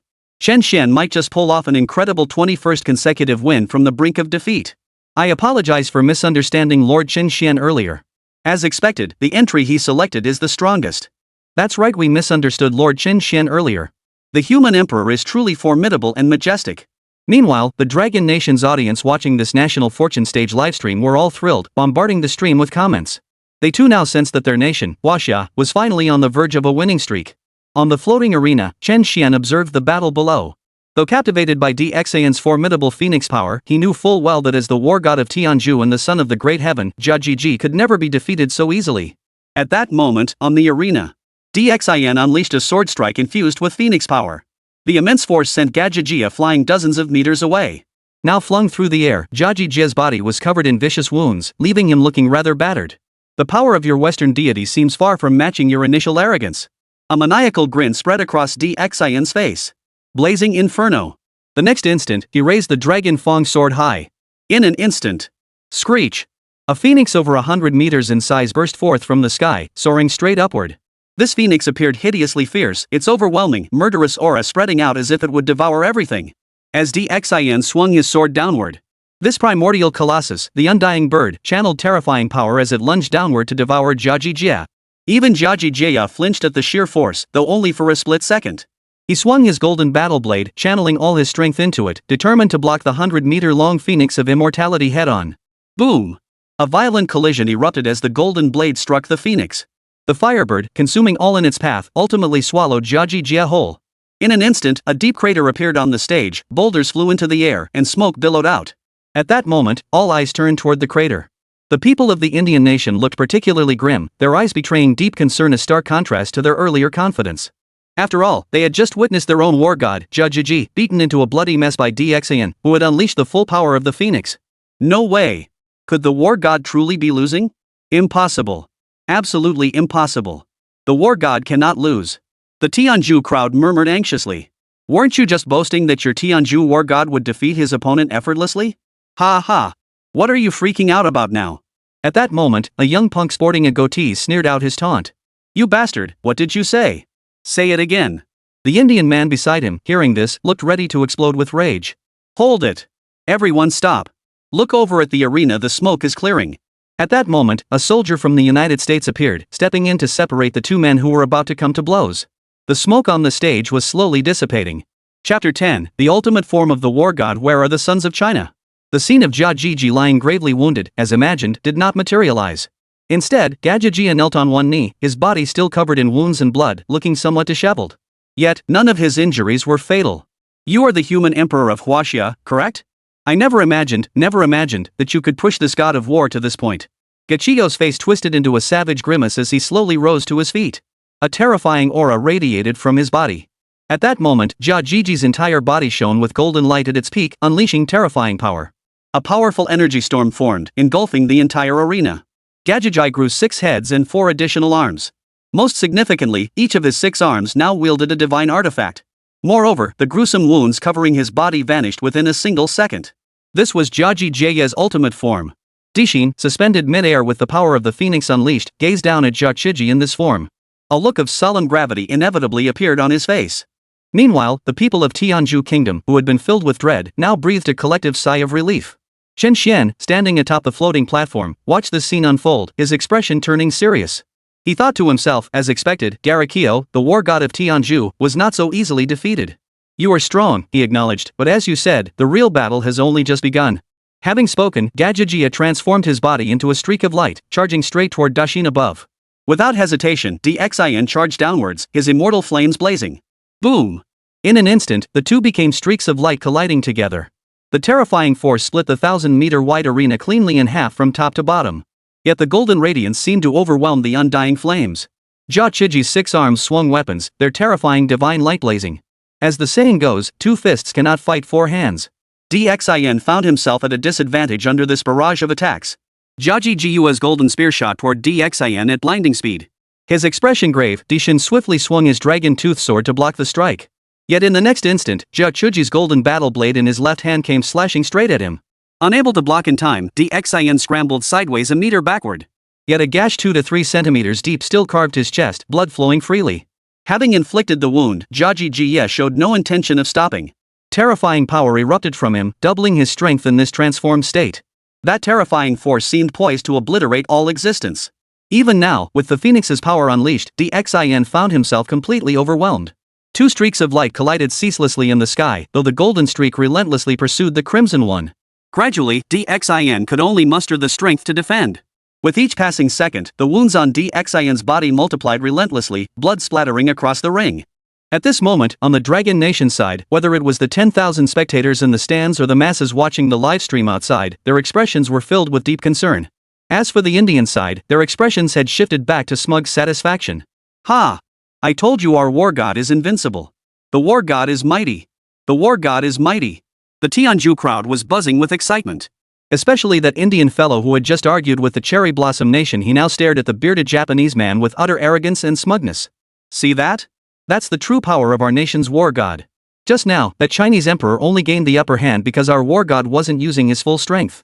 Facing this triumphant Indian, Yamamoto Haruta offered no response. He had entered a peculiar state. He stood frozen in place, as if being dragged into a dream while fully conscious. The Indian fellow, oblivious to this shift, assumed Yamamoto Haruta was simply overwhelmed by the might of their war god and dared not challenge him. Within the dreamscape, Yamagami Haruta appeared atop the Yomi shrine, gazing up at Izanami seated high above and surveying his surroundings. His eyes brimmed with terror, his entire body trembling uncontrollably as he collapsed to his knees. He was panicking. Wasn't he supposed to be watching the National Fortune Arena battle? Why was he here? Yamagami Haruta didn't realize this was his dream. Seated upon the throne, gazing upon this worthless creature before her, Izanami almost refused to acknowledge that she was their nation's deity. Rise, she commanded. I am your creator god. Izanami. As Izanami uttered these words, a flood of memories surged into Yamagami Haruta's mind. After receiving these memories, the worry on Yamagami Haruta's face faded slightly. He now understood that this powerful deity before him was Izanami, the creator god of their Sakura Nation. I, Yamagami Haruta, pay my respects to the great goddess Izanami, creator of the world. Yamagami Haruta immediately knelt in reverence. You will return now. Remember, in your next battle, when you declare your intent to fight, I shall appear within your profile. Summon me, and I shall manifest upon the mythic arena. Izanami gazed down at Haruta Yamagami. This great goddess of creation, the selection for the National Fortune Arena is random. Though stepping forward to represent the nation grants nearly a 60% chance of being chosen, it remains merely a possibility. I have no absolute certainty of being selected. Yamagami Haruta bowed his head, his voice trembling as he spoke. He dared not even meet Izanami's gaze above him. This matter, I shall naturally handle. You shall fight in the next match. Izanami waved her hand, dismissing Yamagami Haruta. His soul power was insufficient to sustain him within her dream realm for long, otherwise, he would become a fool. And by take care of it, Izanami meant he had just harnessed the full power of Yomi to influence the National Fortune Arena.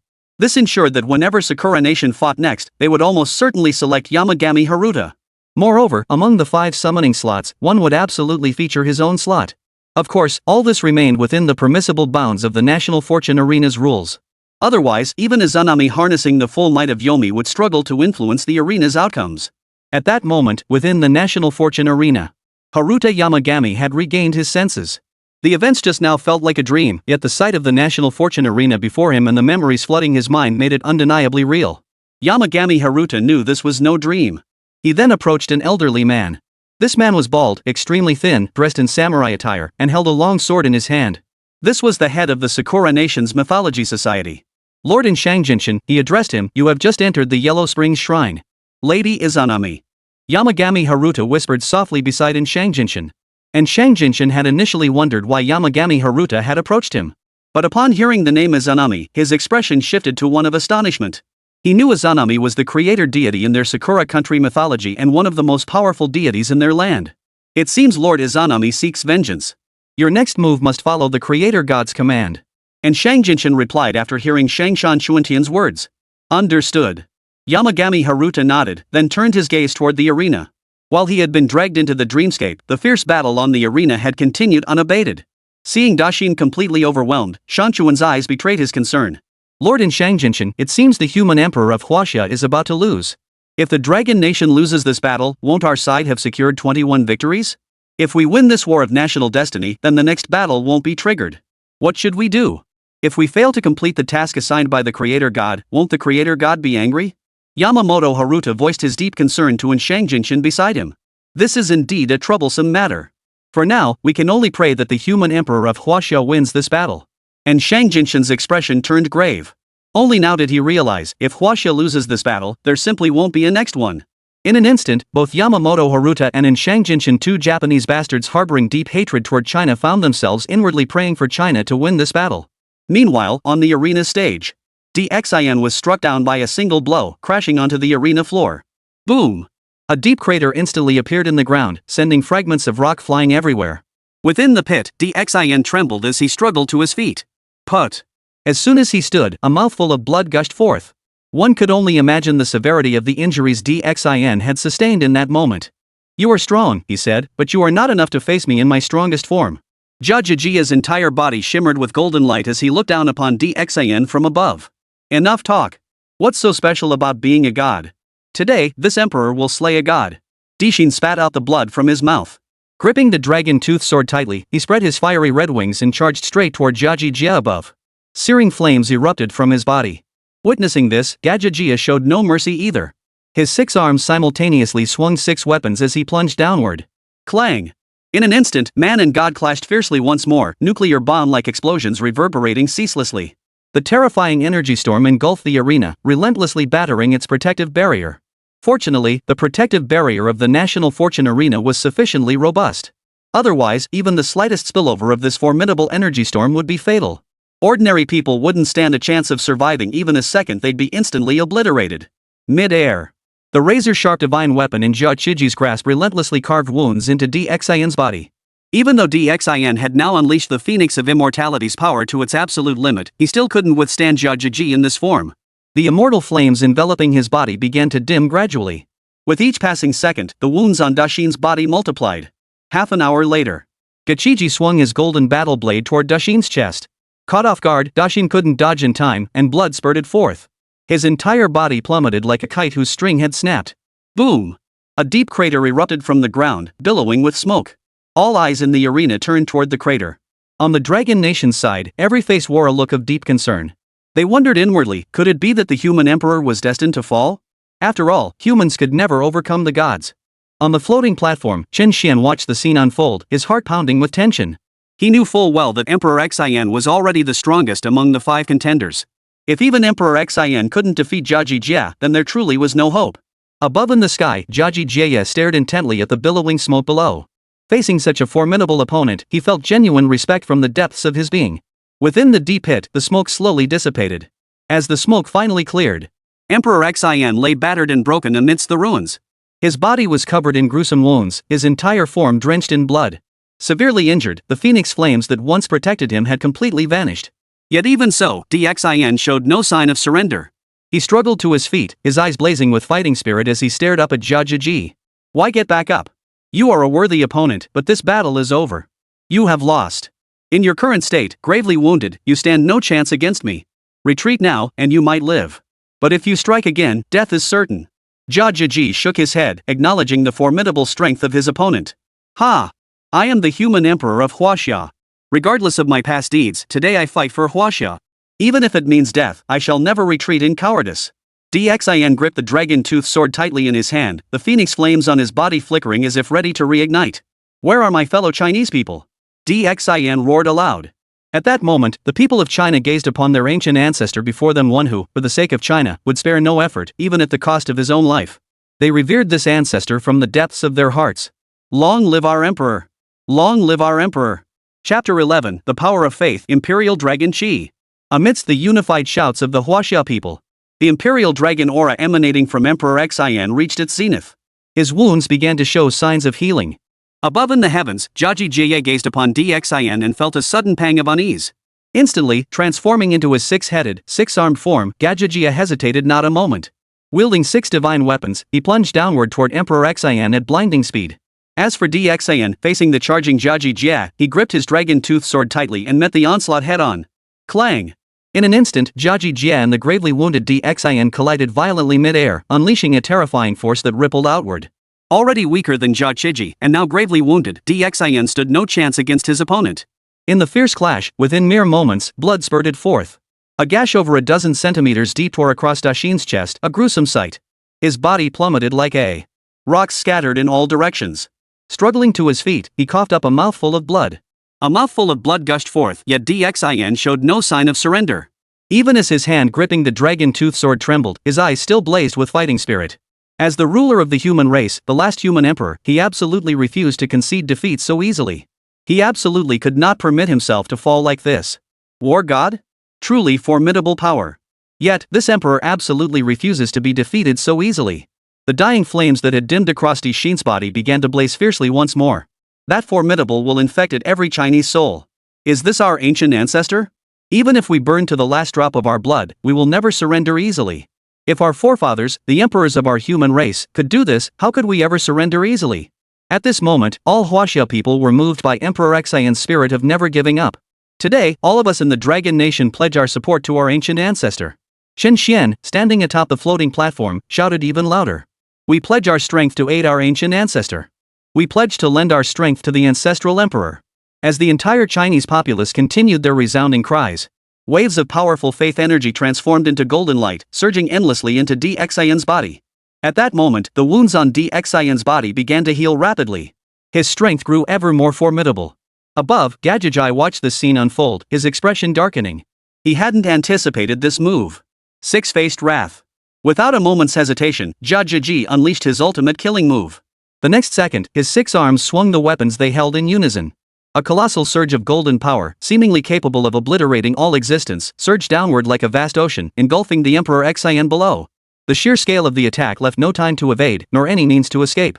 In that instant, Dixin was drowned in the golden ocean, which engulfed the entire arena. The people of Tianzhu Kingdom watched this scene unfold, their hearts sinking with relief. They had been wondering if the human emperor would truly attempt a desperate counterattack.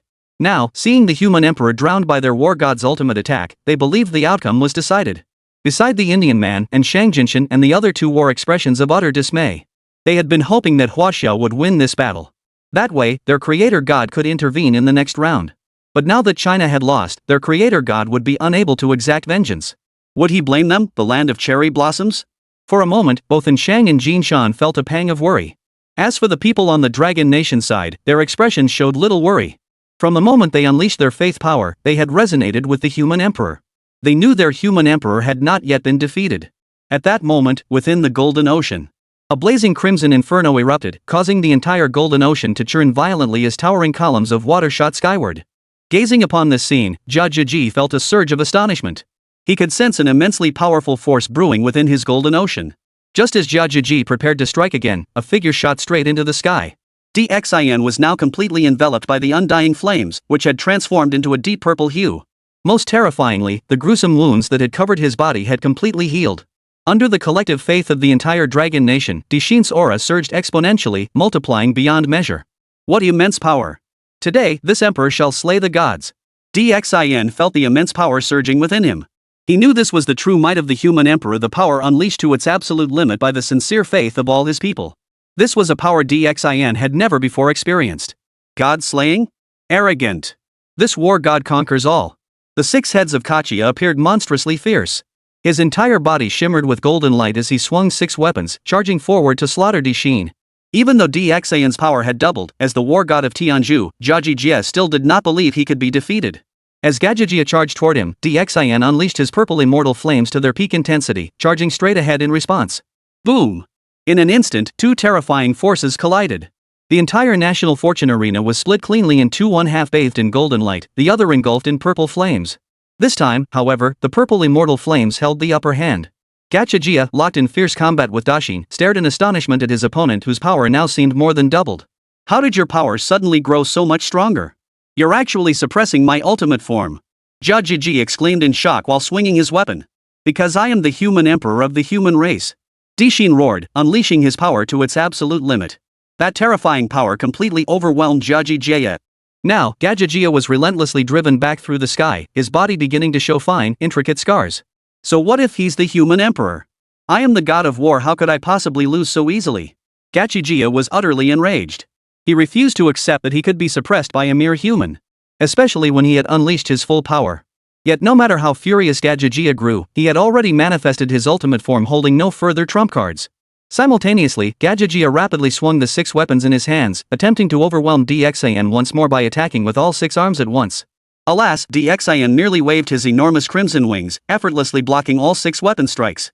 The crimson wings blazed with purple flames that seemed poised to scorch everything in existence. Then, Dixin swiftly swung the dragon-toothed sword in his hand.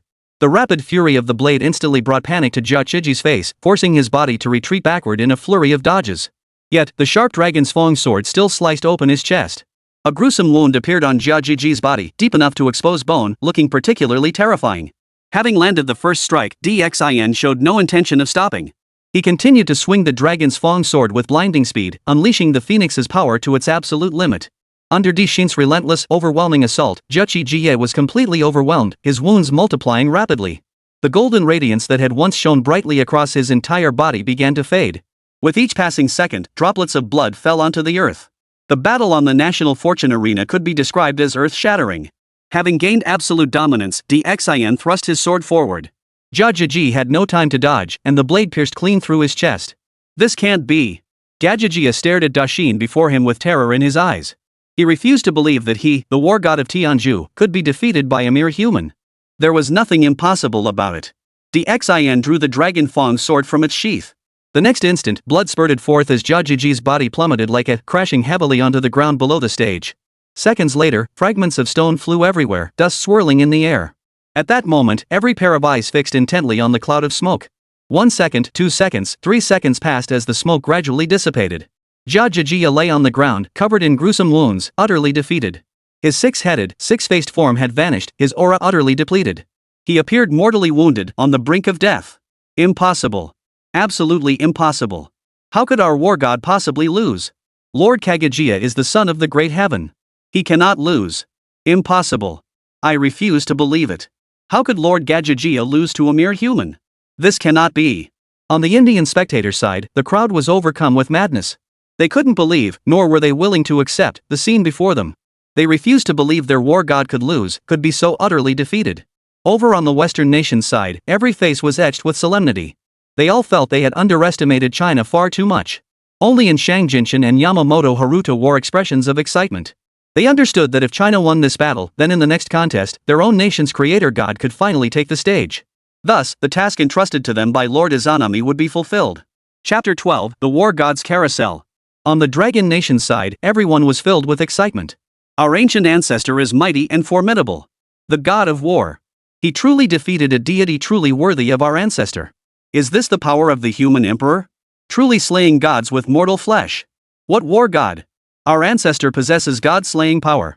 At this moment, whether in the stands or outside, every Dragon Nation citizen watching this live broadcast wore expressions of intense excitement. They never imagined a mortal body could truly slay a god. Especially since this man is their very own human emperor, their ancient ancestor. This made them even more ecstatic. No way. How could the war god lose? Absolutely impossible. Upon the floating platform, Capper stared in disbelief at the scene unfolding before him. Extreme terror washed over his face. He knew all too well that if Gajajai lost, then as the summoner, he too would die. Kapil had no desire to die. Fear made his entire body tremble.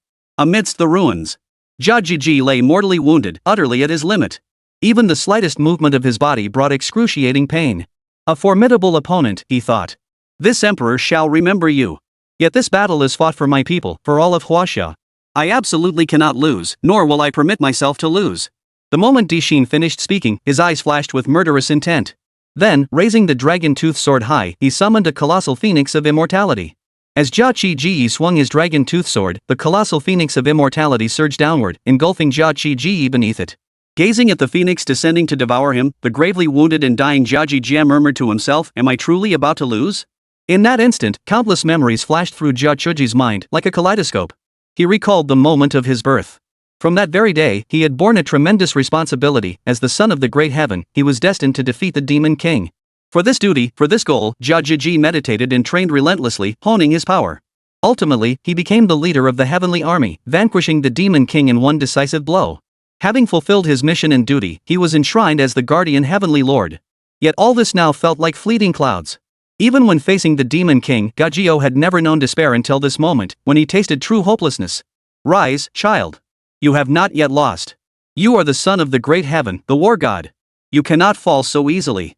Your mother awaits your return. At that moment, a gentle female voice echoed, and the necklace hanging around Jiaji Jia's neck shimmered with light. Suti's form appeared in the fleeting images before Jiaji Jia's eyes. Mother, but I've reached my limit. I can't hold on. I can't block the strike. The moment he saw Suti, Jiajia rushed forward and embraced her tightly. As the guardian deity of the war god, Gajajia finally revealed his vulnerable side upon seeing his mother. Child, you must live on. Your mother awaits your return. You are the son of the great heaven. Within you lies boundless power. You will not fall so easily. You will surpass your limits and defeat the enemy before you. Suti gently stroked Gajaji's head. Yes, I am the son of the great heaven. I am the god of war. How could I ever admit defeat so easily? How could I? Gajio let out a furious roar. In that instant, the power of his bloodline erupted to its absolute limit. As the phoenix descended like a tidal wave, Kagajia's power utterly transcended all limits. He rose to his feet, golden spear in hand, thrusting it straight forward. Though no longer possessing 6 heads and 6 arms, his current power surpassed even his previous ultimate form, more formidable, more terrifying. The golden spear collided with the phoenix of immortality. The terrifying force shattered the phoenix of immortality. Strands of purple flame scattered across the arena. Kajajia's entire body radiated an intense golden glow, having now fully unleashed the hidden power within him. The Indian spectators, who had closed their eyes in defeat, now watched in awe as their war god soared back into the sky, radiating an intense golden glow. Their eyes burned with excitement. Their war god had risen again, and his power was greater than ever before. This was the war god of our Tianzhu mythology, the son of the great heaven. How could the war god possibly be defeated by a mere human? Even if that human were the human emperor, it was utterly impossible. The war god is invincible. The war god is invincible. The Tianzhu crowd erupted in wild excitement, their voices swelling into a thunderous chant. Meanwhile, on the Dragon Nation side, both the spectators in the stands and those watching the live stream elsewhere wore expressions of utter shock. They could scarcely fathom how Kachijio, who had been on the brink of death, had surpassed his own limits at the very last moment.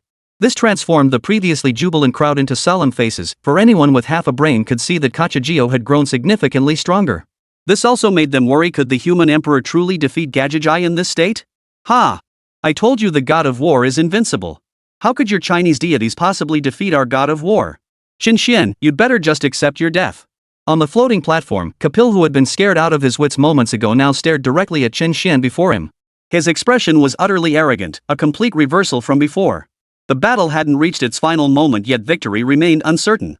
At this moment, Chen Xuan himself hadn't anticipated that Jia Jiji would surpass his own limits at the brink of life and death, unleashing even greater power. You are formidable. I must thank you for awakening the true power hidden within my bloodline. As gratitude, I shall unleash my ultimate strength and grant you death. Gachajia held his golden spear, pointing it directly at Disan before him. Is that so?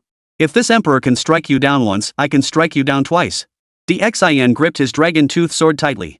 He too sensed that Jiaji Jia's power had grown immensely. But as the human emperor, he would not allow himself to lose this battle. In the next instant, purple flames of immortality erupted from Dixin's entire body. Flaming red wings flapped behind him as he transformed into a streak of light, charging forward at breakneck speed to slaughter Jiaji Jie. Witnessing this, Jiaji, now radiating an intense golden glow, burned with battle fervor. Wielding his golden spear, he too transformed into a golden streak of light, charging straight upward. Boom! In an instant, the mortal and the god became two streaks of light, engaging in a fierce battle high above the sky. The surrounding space itself seemed on the verge of shattering. Concentric ripples of energy radiated outward, obliterating everything in their path as two ultimate forces collided violently. People across the entire world watched the battle above with tense expressions, without exception. Emperor Xian swung his dragon-toothed sword, its blade enveloped in purple flames, aiming a devastating strike at Jia Jia's head. Unfazed, Jia Jia's golden spear flashed brilliantly. Clang! With the clang of clashing weapons, he effortlessly parried the strike. The next instant, Jia Jia's right foot, like a pillar supporting the heavens, unleashed a force capable of obliterating everything, delivering a crushing kick toward Dissen's chest. With both arms raised in front of him, the undying flames burning brightly, Xian forcibly blocked the kick. Then, his body flew backward like a cannonball, sent reeling dozens of meters away. Jia Jia, who had sent Xian flying, did not pause. His figure vanished from the spot in an instant. The instant Dishin regained his footing, Jia Jia's voice echoed in his right ear, "You are indeed formidable. Unfortunately, I am the god of war." Jia Jia thrust his golden spear forcefully toward Dishi's head. Without a moment's hesitation, Dashin swiftly swung his dragon-toothed sword to parry the strike. Then, those fiery red wings slammed down toward Jia Jia, only to be effortlessly dodged. In the next instant, Jia Jia materialized at Dishin's right side. This time, his attack was even more terrifying, its power vastly amplified. The golden spear, imbued with unparalleled force, relentlessly thrust toward Xian. For a moment, even with the power of an emperor bolstering him, Xian found himself completely overwhelmed. And as time passed, the wounds on his body would only multiply. If the fight continued like this, it wouldn't be long before Xian fell to Jia Jia's hands. Yet even so, Xian showed no sign of giving up. Chen Xuan, watching the scene unfold from the floating platform, wore an expression of utter dismay. He never imagined that even after Xian pushed his power to such extremes, knocking Jia Jia to the ground. Yet Jia Jia had surpassed his own limits, unleashing even greater power. "You are strong, but not strong enough? Not strong enough?" Jia Jia roared furiously, his very essence now radiating the might of a war god. His lethal strikes grew faster and faster. In the sky, Xian gradually lost even the strength to block. Two streaks of light collided relentlessly, though now it was entirely Jia Jia who pursued Xian, repeatedly knocking him back. The golden spear plunged downward. This strike seemed to faintly transcend space itself. Xian had no time to defend, his expression frozen in sheer terror. The next instant, his entire body plummeted like a cannonball, crashing heavily toward the ground below the stage. Chapter 13, Your Majesty, this time let your concubine help you win. Above the arena, a deep crater hundreds of meters wide instantly appeared, sending countless fragments of rock flying and raising a cloud of dust. At that moment, all eyes turned toward the ruins, just as they had when watching Dishin get knocked flying. As the smoke slowly dissipated, Xian lay sprawled atop the debris. The phoenix of immortality flames on his body had completely vanished, and the dragon-toothed sword in his hand had fallen to the ground beside him. Most critically, the life force within Emperor Xian was rapidly fading. It could be said that even if Jia Jia hadn't attacked, he would have died within the next minute or two. The Dragon Nation's people, witnessing this scene, were utterly overcome with despair. Why? We had clearly won earlier. Why? This war god of India could unleash power beyond his own limits. Could it be that humans truly cannot slay gods? This truly spelled doom. Our Huaxia had lost after all, unable to escape the fate of being devoured by the Western nations. Despair and collapse were etched across their faces. On the other side, in the land of Tianzhu, faces were instead filled with exhilaration. This is the power of our war god. How could a mere mortal possibly defeat him? After all, Kachia is the son of the Great Heaven. The Great Heaven is our Tianzhu's creator god. Lord Kachia carries the bloodline of the Great Heaven within him. There's absolutely no way he could lose. The people of Tianzhu chattered excitedly, completely forgetting how utterly hopeless they had looked moments before, when Jia Jia had been knocked down. The scene now mirrored exactly that moment when Jia Jia lay gravely wounded on the ground, only now the tables had completely turned. Meanwhile, beside the Indian spectator stands, the expressions on Shang-Jin and Shan's faces were utterly grim. They never imagined Jia Jia could push beyond his limits and unleash even greater power. Damn it! If China loses this battle, it's a complete defeat. How will our creator god make his grand entrance then? And Shang Jinshan muttered grimly, his face dark with frustration. Now, he could only pin his hopes on a miracle occurring. On the arena stage, Gachijai, observing the gravely wounded and dying Dashin whose life force was on the verge of complete dissipation, harbored no intention of allowing his life force to fade away slowly. You are a worthy opponent, but this is where it ends. Wrath of Heaven. The golden spear vanished from Jia Jia's hand, replaced by a golden bow. This divine artifact shone with an intense, blinding light. As Jia Jia drew the golden bowstring taut, a golden arrow imbued with terrifying power shot straight toward Dashin's heart. Clearly, this strike was meant to be a fatal blow. Now lying amidst the ruins, mortally wounded and on the brink of death, Dxian's mind flashed with a kaleidoscope of memories. His memory returned to the moment King Wu of Zhou attacked his palace. The moment his Shang dynasty was overthrown replayed before his eyes. He watched as raging flames consumed his palace, engulfing the star-gazing tower he had built. And King Wu of Zhou and Zhang Zia entering the palace. Dixin thought to himself, was he destined to face defeat once more? Was he destined to fail throughout his entire life? Perhaps death was his destined end. Dxian gave a bitter, self-mocking laugh. Your Majesty, you haven't lost yet. How can you give up so easily? Just as Dxian was about to give up completely, a voice rang out. It was Daji appearing in his mind. My beloved. The moment Daji materialized, Emperor Xian froze in place. I never imagined you'd still call me my beloved consort, Your Majesty. I brought down your empire, do you not blame me? Daji gazed at Emperor Xian and spoke slowly. I do not blame you. In truth, I discovered long ago that you were a demon. Yet I believed you loved me and that you acted out of necessity. The moment you chose to die with me in the star-plucking tower, I ceased to blame you entirely. Dxian stepped forward and embraced Daji tightly. Her presence in his dying vision was possible because at the star-plucking tower, Daji had perished alongside King Zhou in the raging flames, her spirit nearly merging with his. Your Majesty, you have been too kind to Daji. Last time, it was Daji who caused your defeat. This time, even if it means destroying both our divine souls, Daji will ensure you win once. After speaking, Daji seemed to have made a resolute decision. What are you going to do? Emperor Xian was taken aback by Daji's words. Your Majesty, allow Daji to help you become stronger. As she spoke, a pink glow enveloped her entire body. She was about to pour all her cultivation and divine soul power into King Zhou without reservation.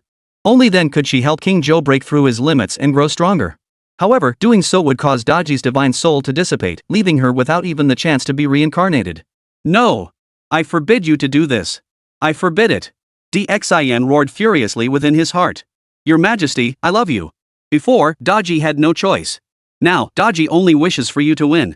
With these words, a smile graced Daji's face. The next instant, her entire soul vanished. No! Dixin roared in fury, desperate to stop it, but it was too late. At the very moment the golden arrow was about to pierce Daxin's chest, a colossal nine-tailed fox materialized. With a sweeping motion of its immense tails, the golden arrow was shattered. Above in the sky, Jiaji Jia watched the scene unfold with surprise. The entire crowd stared in utter shock at the sudden appearance of this colossal nine-tailed fox. They wondered why a nine-tailed fox would suddenly appear and help Dixin block the fatal attack. Only Chen Xuan, suspended on the platform, knew that this colossal nine-tailed fox was none other than Su Daji. After blocking the golden arrow, the colossal nine-tailed fox instantly transformed into strands of pure energy, flowing directly into Dxian's body. Dxian, who had been gravely wounded, began to recover at a visible pace, his strength surging rapidly. The undying flame blazed anew. Your Majesty, this time, allow me to help you win. Daji's spectral form appeared in the void. After uttering these final words, her apparition vanished completely. No! No! Dxian roared in utter despair. As the human emperor, even if he hadn't recognized it at first, he would have undoubtedly seen through Daji's true nature as a demon later on. But what did it matter? He loved Daji with all his heart. What difference did it make if she was a demon? Amidst Dixin's grief, Jiaqi Ji's attack struck. The divine artifact in his hand had transformed back into a golden spear. Though Jiaji Jia was somewhat surprised that Daxin had recovered and grown even stronger. But as a god of war, he knew only one thing: defeat the enemy before him.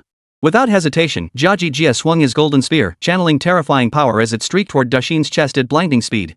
Still consumed by grief, Dxian barely managed to raise the dragon-toothed sword to block the strike before it reached his body. Clang! The clash of weapons echoed, and in the next instant, Dxian's body flew backward like a cannonball. He slammed heavily into the wall of the Imperial Fortune Arena, causing it to crack and shatter. Slowly rising to his feet, Dxian glared at Jiaji with eyes burning with fury. With your blood, I shall honor my beloved consort. The fury within Dxian reached its zenith. The immortal flames engulfing his body blazed with full intensity, transforming his form into a fiery crimson streak of light. With blinding speed, he charged toward Jiaji, intent on slaughter. Seeing Dixin charging straight at him, Jiaji showed no hesitation. He met the attack head-on. Boom! An explosion like a nuclear blast erupted on the stage, obliterating everything around them as shockwaves radiated outward in concentric circles. In that moment, both Dixin and Jiaji unleashed their final reserves of power, each intent on utterly annihilating the other. The spectators in the stands watched the scene on the arena with tense expressions. For in their eyes, the battle was shifting by the second. Whether it was Jiaji collapsing under the weight of power beyond his limits only to rise again, or Dxian growing stronger through the sacrificial power offered by his beloved consort. Both developments were utterly unexpected. As time ticked by 1 hour, 2 hours, 3 hours, both DXAN and Jia began to visibly approach their limits. The power within them started to slowly dissipate. Yet even so, neither Jia nor DXAN entertained the slightest thought of resting. Their sole focus now was to kill the other and emerge victorious in this battle. Clang! The clang of clashing weapons echoed as the two forces collided, sending both combatants reeling backward. Both man and god hovered suspended in midair. Heaven's wrath! Jia gripped his golden spear tightly, channeling his power to its absolute limit, channeling it ceaselessly into the golden spear. He hurled the spear forward, a strike containing his entire being, seemingly defying space itself as it pierced toward Dixin directly ahead. Immortal Nine Tails! Dixin's eyes burned with unwavering resolve.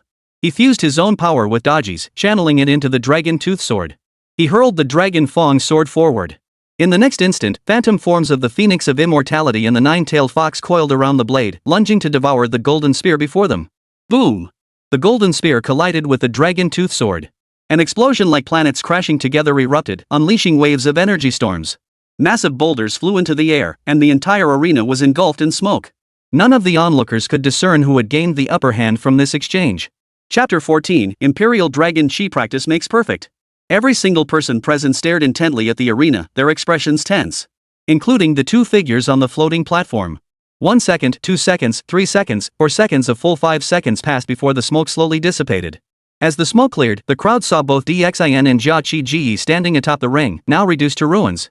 Only, Jia Qi's golden spear lay fallen amidst the ruins. And Dixin's dragon tooth sword was embedded in Jia Qi's chest. I lost? How is this possible? I am the god of war. How could I lose? How could I lose to a mere human? Jia Qi's eyes burned with refusal to accept defeat, yet his form began rapidly dissipating. Within mere seconds, his body vanished from the arena. No, this can't be. How could this happen? How could the god of war lose? I must be dreaming. I have to be dreaming. The god of war is the son of heaven. How could he possibly lose? Kapil, suspended above the platform, watched the scene unfold, utterly shattered and overcome with despair. Ah!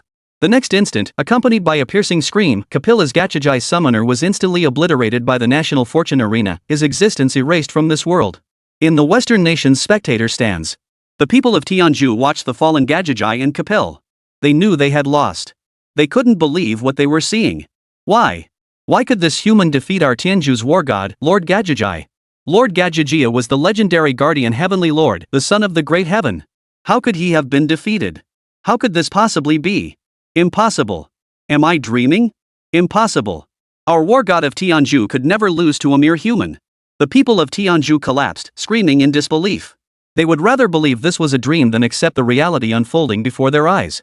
Meanwhile, the Western nations found it hard to believe that Huaxia had secured victory in the second battle. Only in Shangjinshan and Xiangshan Chuntian were filled with excitement. With China's victory, they could finally report back to their creator god. Their deity could now descend upon this arena for the next match. Mythical Arena Match 22, Dragon Nation victorious. The mechanical chime sounded, definitively declaring the outcome of this battle. On the Chinese side, hearing the confirmation of their victory, each face brimmed with overwhelming emotion. We won! We won! Our ancestor truly defeated that Indian war god. Yes, we won. We truly won. To slay a god with mortal flesh, is this the power of the human emperor? Is this the might of our final human emperor? Our ancient ancestor is so mighty and majestic. We must erect a divine statue in his honor. Our ancestor is so magnificent. What Indian war god? He was no match for our ancestor at all. At this moment, the people of China were overcome with emotion, tears streaming down their faces. For from the very start of the battle, they truly never imagined that humans could slay a god. Now they truly understood the might of the human emperor. What of the gods? The power of mortals can slay gods. Descendants of future generations, Chen Xuan, thank our ancient ancestor for helping the Chinese people win the second battle. Chen Xuan appeared on the stage, bowing deeply, his voice brimming with reverence. It is my duty to protect my people. DXIN turned his gaze toward Chen Xuan, having likewise discovered that Chen Xuan possessed 100% divinity. You are quite impressive. Given time, you might truly uncover the secret hidden behind this arena. After the battle concluded, DXIN had considered attempting to peer into the secrets of this arena. Yet he discovered it was entirely shrouded in a layer of mist. Even with his immense power, DXIN couldn't manage to peer through it at all. The true secret of this arena? Chen Xuan heard these words and felt a bit puzzled. Cough. At that moment, DXIN coughed up a mouthful of blood, and his entire body began to grow faint and ethereal. Ancestor, what is happening? Chen Xuan watched the scene unfold with surprise. Only then did he realize that although the battle had ended, no divine gate had appeared above Dixin. Could it be? A grim thought suddenly took root in Chen Xian's mind. Had he truly reached his absolute limit? That so-called war god of Tianzhu was indeed formidable. Without giving everything I had, this emperor could never have defeated him.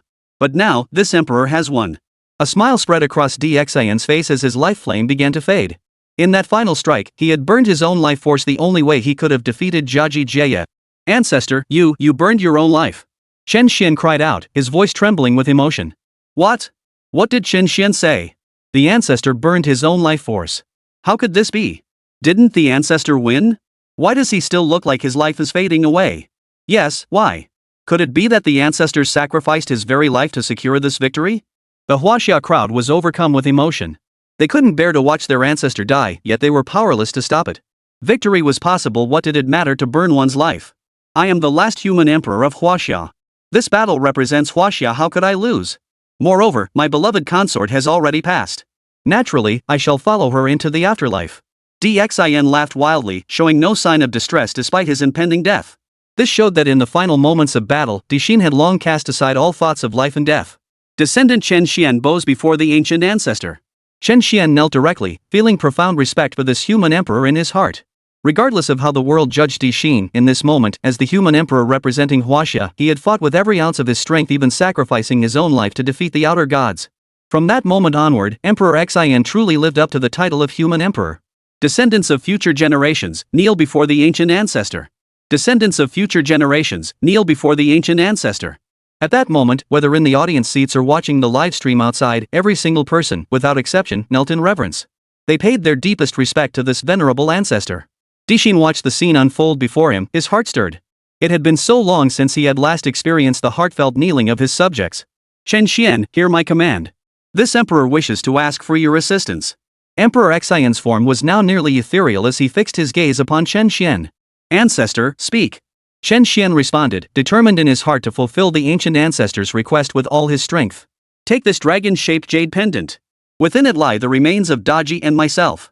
Once you leave, find a place to bury us. Dixin spoke, producing a dragon-shaped jade pendant in his hand before placing it into Chen Xian's palm. He now existed solely as a divine spirit, his physical form resting within the jade pendant. Ancestors, I will certainly help you find a suitable burial site. Chen Xian tucked the jade pendant away with both hands. Who would have thought that I, Dixin, branded a tyrant, would one day fight for Huaxia? What a thrilling thought! Ancestors, with little left for me to do, I shall bestow upon you my final shred of power. As Dixin finished speaking, his entire soul form dissipated. In that instant, roar. Accompanied by a furious roar, a golden dragon shot straight into the heavens, hurtling toward Chen Xian's body. Before Chen Xian could comprehend what was happening, the golden dragon entered his body. The instant the dragon entered, Chen Xian felt a wondrous transformation within his body. Though his strength hadn't increased, his entire aura underwent a profound change from the inside out. This was the imperial aura, the true dragon's essence. It could be said that Chen Xian had indirectly acquired the destiny of a human emperor. Farewell, ancestor. Chen Xian snapped back to reality, gazing at the spot where Dixin had vanished. He spoke with reverence. He understood that this ancestor, as the human emperor of Huaxia, had already sacrificed everything for the nation. Farewell, venerable ancestor. Farewell, venerable ancestor. Farewell, venerable ancestor. At that moment, whether in the Chinese audience seats or among the Chinese people watching the live broadcast, every single person joined in unison, their voices rising as one. As Dixin's essence faded with death, a crystal fragment appeared in Chen Xian's hand. This crystal fragment appeared identical to the previous one. As for its true purpose, that could only be revealed after the National Fortune Arena concluded. Across the Western nation spectator stands, the crowd watched as Chen Xian once again received an inheritance from a deity. Their expressions were grim, filled with envy. Despite winning numerous battles, none of them had received anything from the gods, or rather, none had been able to accept divine inheritance. After all, neither Capra nor Sanben Shuefu possessed 100% divinity. Damn it! How could China produce someone with 100% divinity? This is too broken, too unfair. It was simply too unfair. Why should this Chinese man be the one to receive divine inheritance? Yes, it was truly unfair. Western spectators watching the livestream flooded the chat with complaints, shouting unfair over and over. What's unfair about it? If you're so upset, why doesn't someone from your country have 100% divinity? I mean, Lord Chen Xian has 100% divinity, he earned it. What about you? Do you have anyone with 100% divinity? Exactly. Western nations are just that petty. If you're weak, practice more, haven't you heard that? Without someone possessing 100% divinity, you can only envy us. The Chinese viewers watching the livestream weren't about to let them off the hook. They immediately flooded the chat with scathing comments. Chapter 15, Izanami, the goddess of creation, descends. Their previous losing streak had sapped them of any authority to speak, but now they'd secured a victory and defeated that war god from India, no less. On the Western nation side, seeing the content in the comment stream, each of them gnashed their teeth in frustration. Yet they could do nothing about it, for their side truly lacked any player with 100% divinity. While both sides engaged in a heated exchange of insults in the comment streams. In the underworld. Within the Yomi Shrine, Izanami watched the battle footage of the National Fortune Arena. Seeing China secure victory in the second match, excitement flashed across her face. This meant her plan could proceed, allowing her to personally avenge her son. Earlier, when Izanami first accessed the National Fortune Arena, she discovered she could view the arena's broadcast with no difficulty whatsoever. It seemed the National Fortune Arena itself had granted this viewing privilege to the gods. A yellow waterfall-like screen materialized before Izanami, revealing the very scene of the National Fortune Arena. After witnessing the battle's outcome, Izanami hesitated no longer. Her spirit immediately entered the mind of Yamakami Haruta once more. Next battle, you fight. Yamashiro Haruta froze in place, startled by the sudden sound of Izanami's voice. Yes, ma'am. Yamagami Haruta responded with utmost respect. Standing nearby, and Shang Jinshin overheard Yamagami Haruta's abrupt yes, sir, and surmised that the command must have come from the great deity Izanami herself. Lord Yamagami, was that command issued by Lord Izanami? And Shang Jinshin inquired of Yamagami Haruta. That is correct, Chairman. Yamagami Haruta nodded. Upon hearing this, and Shang Jinshin understood clearly, the next battle was theirs to win. After all, the deity they would field next was none other than the creator god of their Sakura Nation's mythology. Excellent. This means that in the end, it will be our Sakura Nation that brings an end to Huaxia. And Shang Jinshin stood up with great confidence. At the same time, on the National Fortune Arena, the mechanical voice sounded once more. The 23rd match of the National Fortune battle officially begins. As the announcement echoed, the Western nations exchanged glances, seemingly deciding who would step forward. Each of them was itching to fight, ready to step forward at any moment. Despite suffering 2 consecutive defeats, every face on the Western nation's side radiated confidence. They refused to believe that the deities of China could overcome the formidable lifeforms of their own nations. At that moment, the representative from the United States stepped forward. It was clear the American side intended to end China's run. Hold on, Lord Druck. For this battle, please allow our representative from the land of cherry blossoms, Haruta Yamagami, to step forward. As Drucker prepared to descend from the mythic arena, and Shang Jinshin spoke up. Hearing this, the Western nations Maya, Snow Country, and others all turned their gaze toward the land of cherry blossoms. Your representative has already lost. Where does this confidence come from? Speak up. The next match is yours. In other words, those who've already lost should quietly step aside. If you're going to send someone, you might as well let our nation take the stage. We feel the same way. Even if our Indian war god lost, at least he wasn't instantly defeated like your Sakura Nation's representative. We're embarrassed to even suggest taking the stage. How dare you show your faces? On the Western nation's side, voices chimed in one after another, clearly opposing Japan's entry. Even with their substantial lead in victories, this is a matter of life and death. They were unwilling to lose a match for no reason. Earlier, when Sakura Nation's deity was instantly defeated by Nezha, they had already lost most of their confidence in Sakura Nation. This battle, we of Sakura Nation possess absolute confidence. For the powerhouse about to enter the fray on our side is a god of creation, our own Lord Izanami. And Shang Jinshin bellowed the name, his eyes blazing with pride as he uttered Izanami. Hearing this, the Western nations were stunned. Though they did not know who Izanami was, they understood what a creator god represented. A creator god essentially represented the most powerful category of deities within a nation's mythology. Some nations' myths weren't as grand, but even the weaker ones possessed creation gods at the level of divine kings. In fact, the power of most creation gods fell squarely within the realm of the main gods. And Shang Jinshin, you're telling the truth, you're not joking. Druck fixed his gaze on Shang Jinshin. As the head of the United States Mythology Society, he had intended to personally eliminate China. But if, on the Japanese side, the one truly set to intervene was their nation's own creator god, then indeed, we could let them take the lead. After all, beings at the level of a creator god are at least god-king tier, if not stronger. Minister Drucker, esteemed colleagues, I would never jest. Our nation's creator god has already made contact with Yamano Haruta. Should we intervene in the next phase, our creator god will manifest within the entry. I stake my very life on this. And Shang Jin looked at the crowd with unwavering conviction. Hearing this, the others finally believed him. If Sakura Nation has truly connected with their creator god, then indeed, this round should be theirs. Indeed, I too wish to witness the might of the creator god. After so many rounds of the National Fortune Arena, it seems the Creator God has yet to step into the fray. Upon hearing that the Creator God would indeed enter the fray, the Western nations who had initially opposed the idea now unanimously agreed. Rest assured, everyone. This round, Sakura Nation will bring an end to Huaxia. Victory is ours. Yamamoto walked forward with unshakable confidence. On the Huaxia side, the joy from their 2 consecutive victories had vanished. Did I hear that correctly? What are they saying over there? Their next deity is their nation's very own creator god? Seriously? No way. The entry hasn't even been summoned yet. How do they know their nation's deity is the creator god? What is a creator god? Are they powerful? Of course it's powerful. Even the weakest national myth's creator god possesses god-king level combat strength. In fact, the vast majority of national myth creator gods are at the main god level. Tell me, is that powerful or not? What do we do? If Sakura Nation really fields their creator god, can we still win? Is our last hope about to be crushed? The crowd in the Dragon Nation's spectator section was thrown into complete panic. They never imagined that in the next match, the opponent they would soon face would be the creator god from the Cherry Blossom Nation's mythology. It's really over, it's really over. Why did this happen? We finally saw a chance to turn things around. Why is the next opponent for Sakura Country the creator god? How are we supposed to fight this? I don't think it's necessarily true. The next match's summoning entry hasn't appeared yet. How could Sakura Nation possibly know that the creator god will appear in their next match? Maybe they're just trying to trick us, scare us.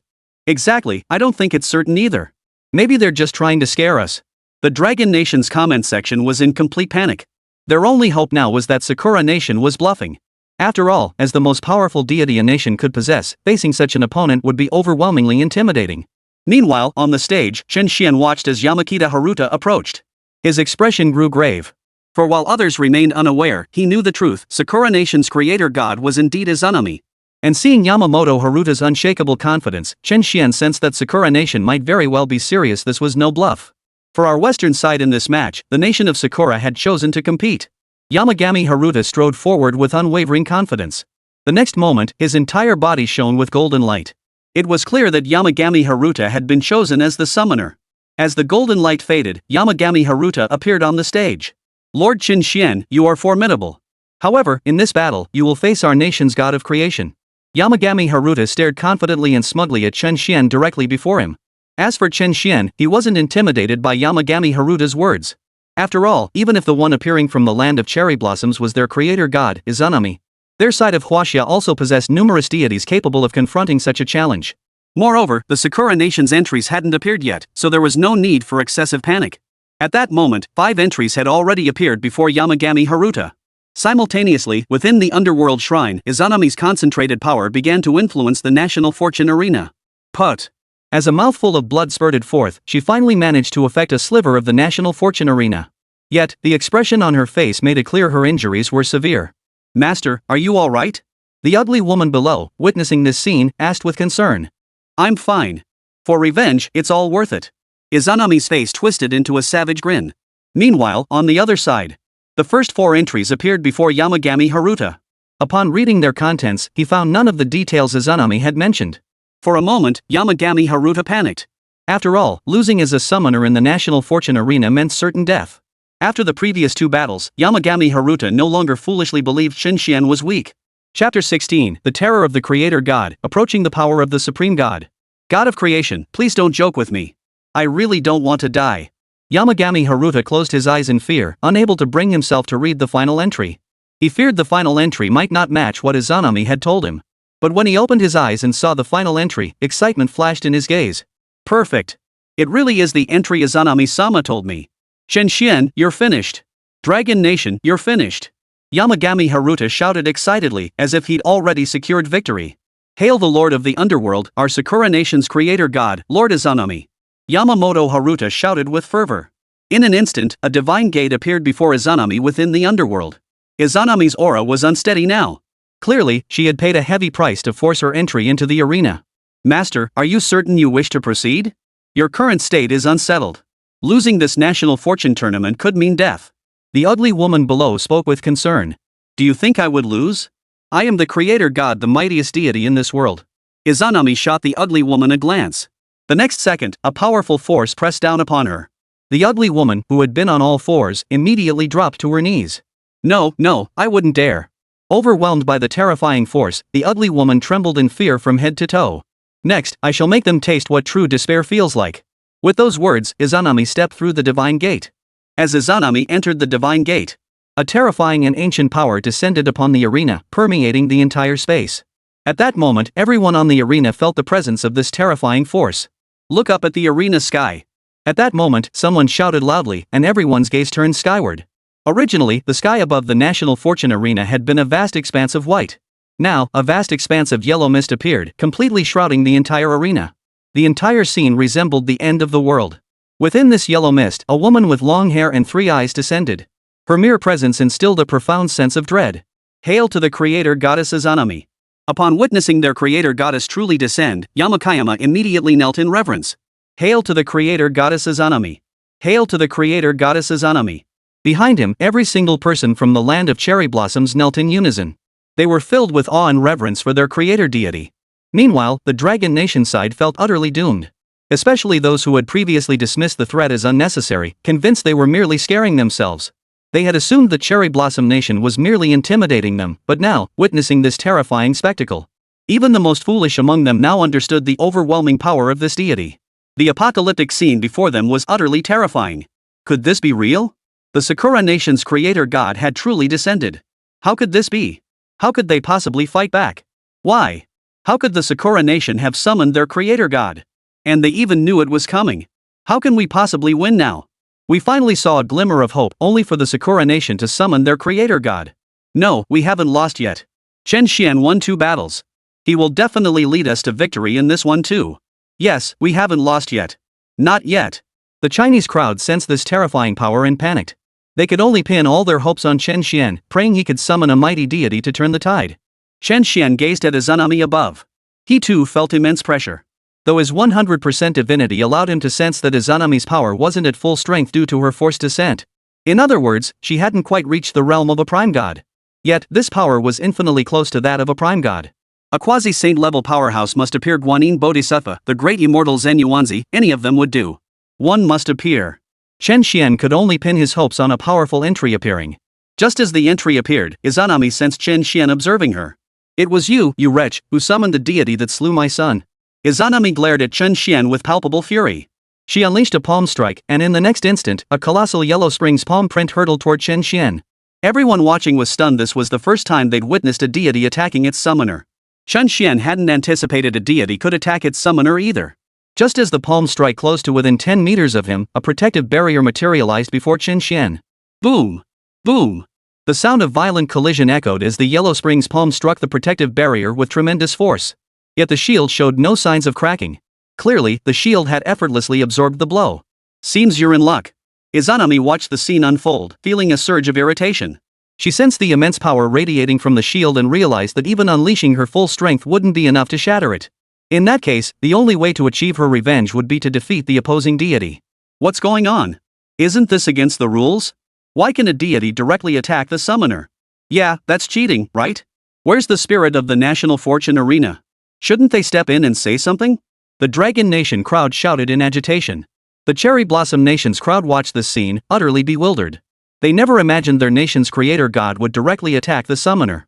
When an enemy deity attacks a summoner, the National Fortune Arena will intervene. The first attack incurs a 10% reduction in the deity's power. The second attack triggers sanctions from the National Fortune Arena. The next second, a mechanical voice echoed. The instant the voice rang out, Izanami's entire body was enveloped in a golden light. The power within her body began to slowly dissipate.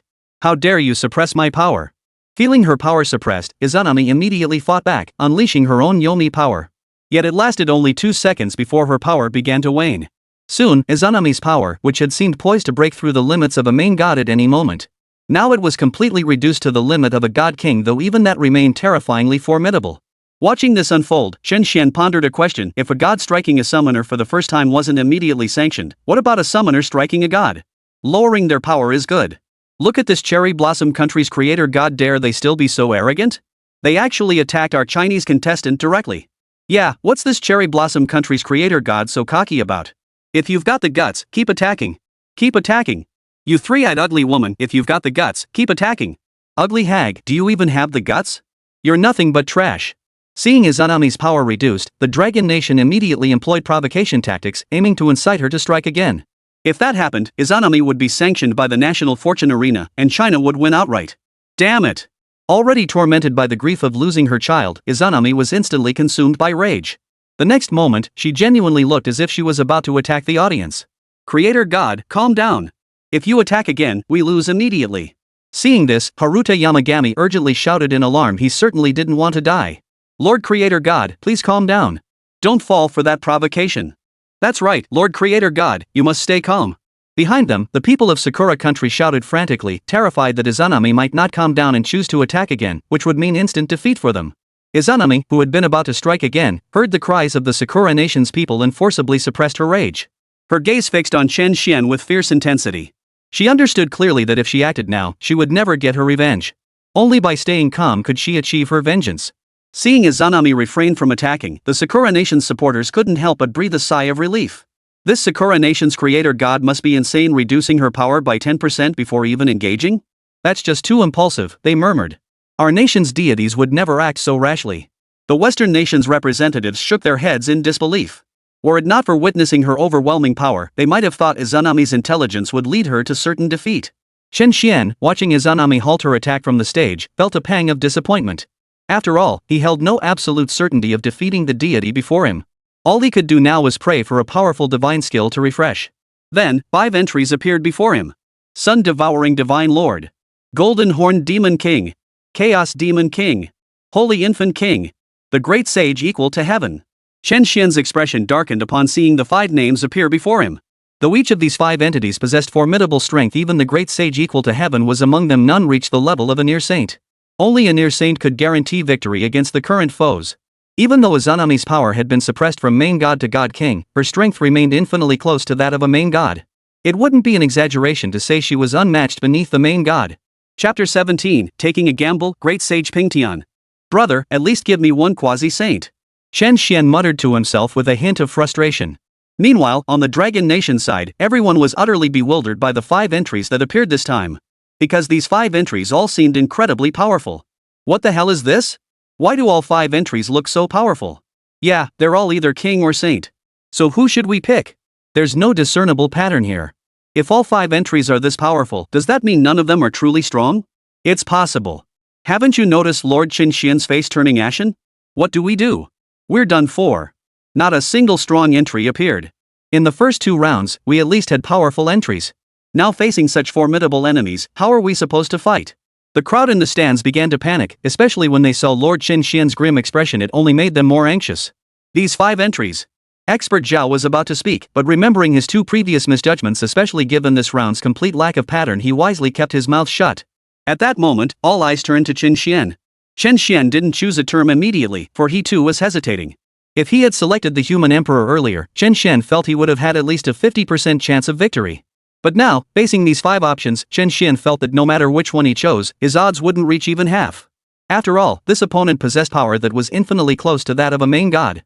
Watching Chen Xuan, who had never taken more than a minute to choose before now nearing 2 minutes without selecting an entry, panic grew within him. What to do? What should we do next? Lord Chen Xuan made his choice so quickly before, yet now he hesitates like this. Could it be that our China is truly doomed? Damn it! Why did the creator god appear on the Japanese side? The Dragon Nation side was suddenly overcome with despair.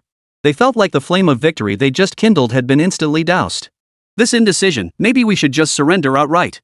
Yes, if we can't choose, we might as well surrender. After all, the opponent you're facing is our nation's creator god. Our creator god is invincible.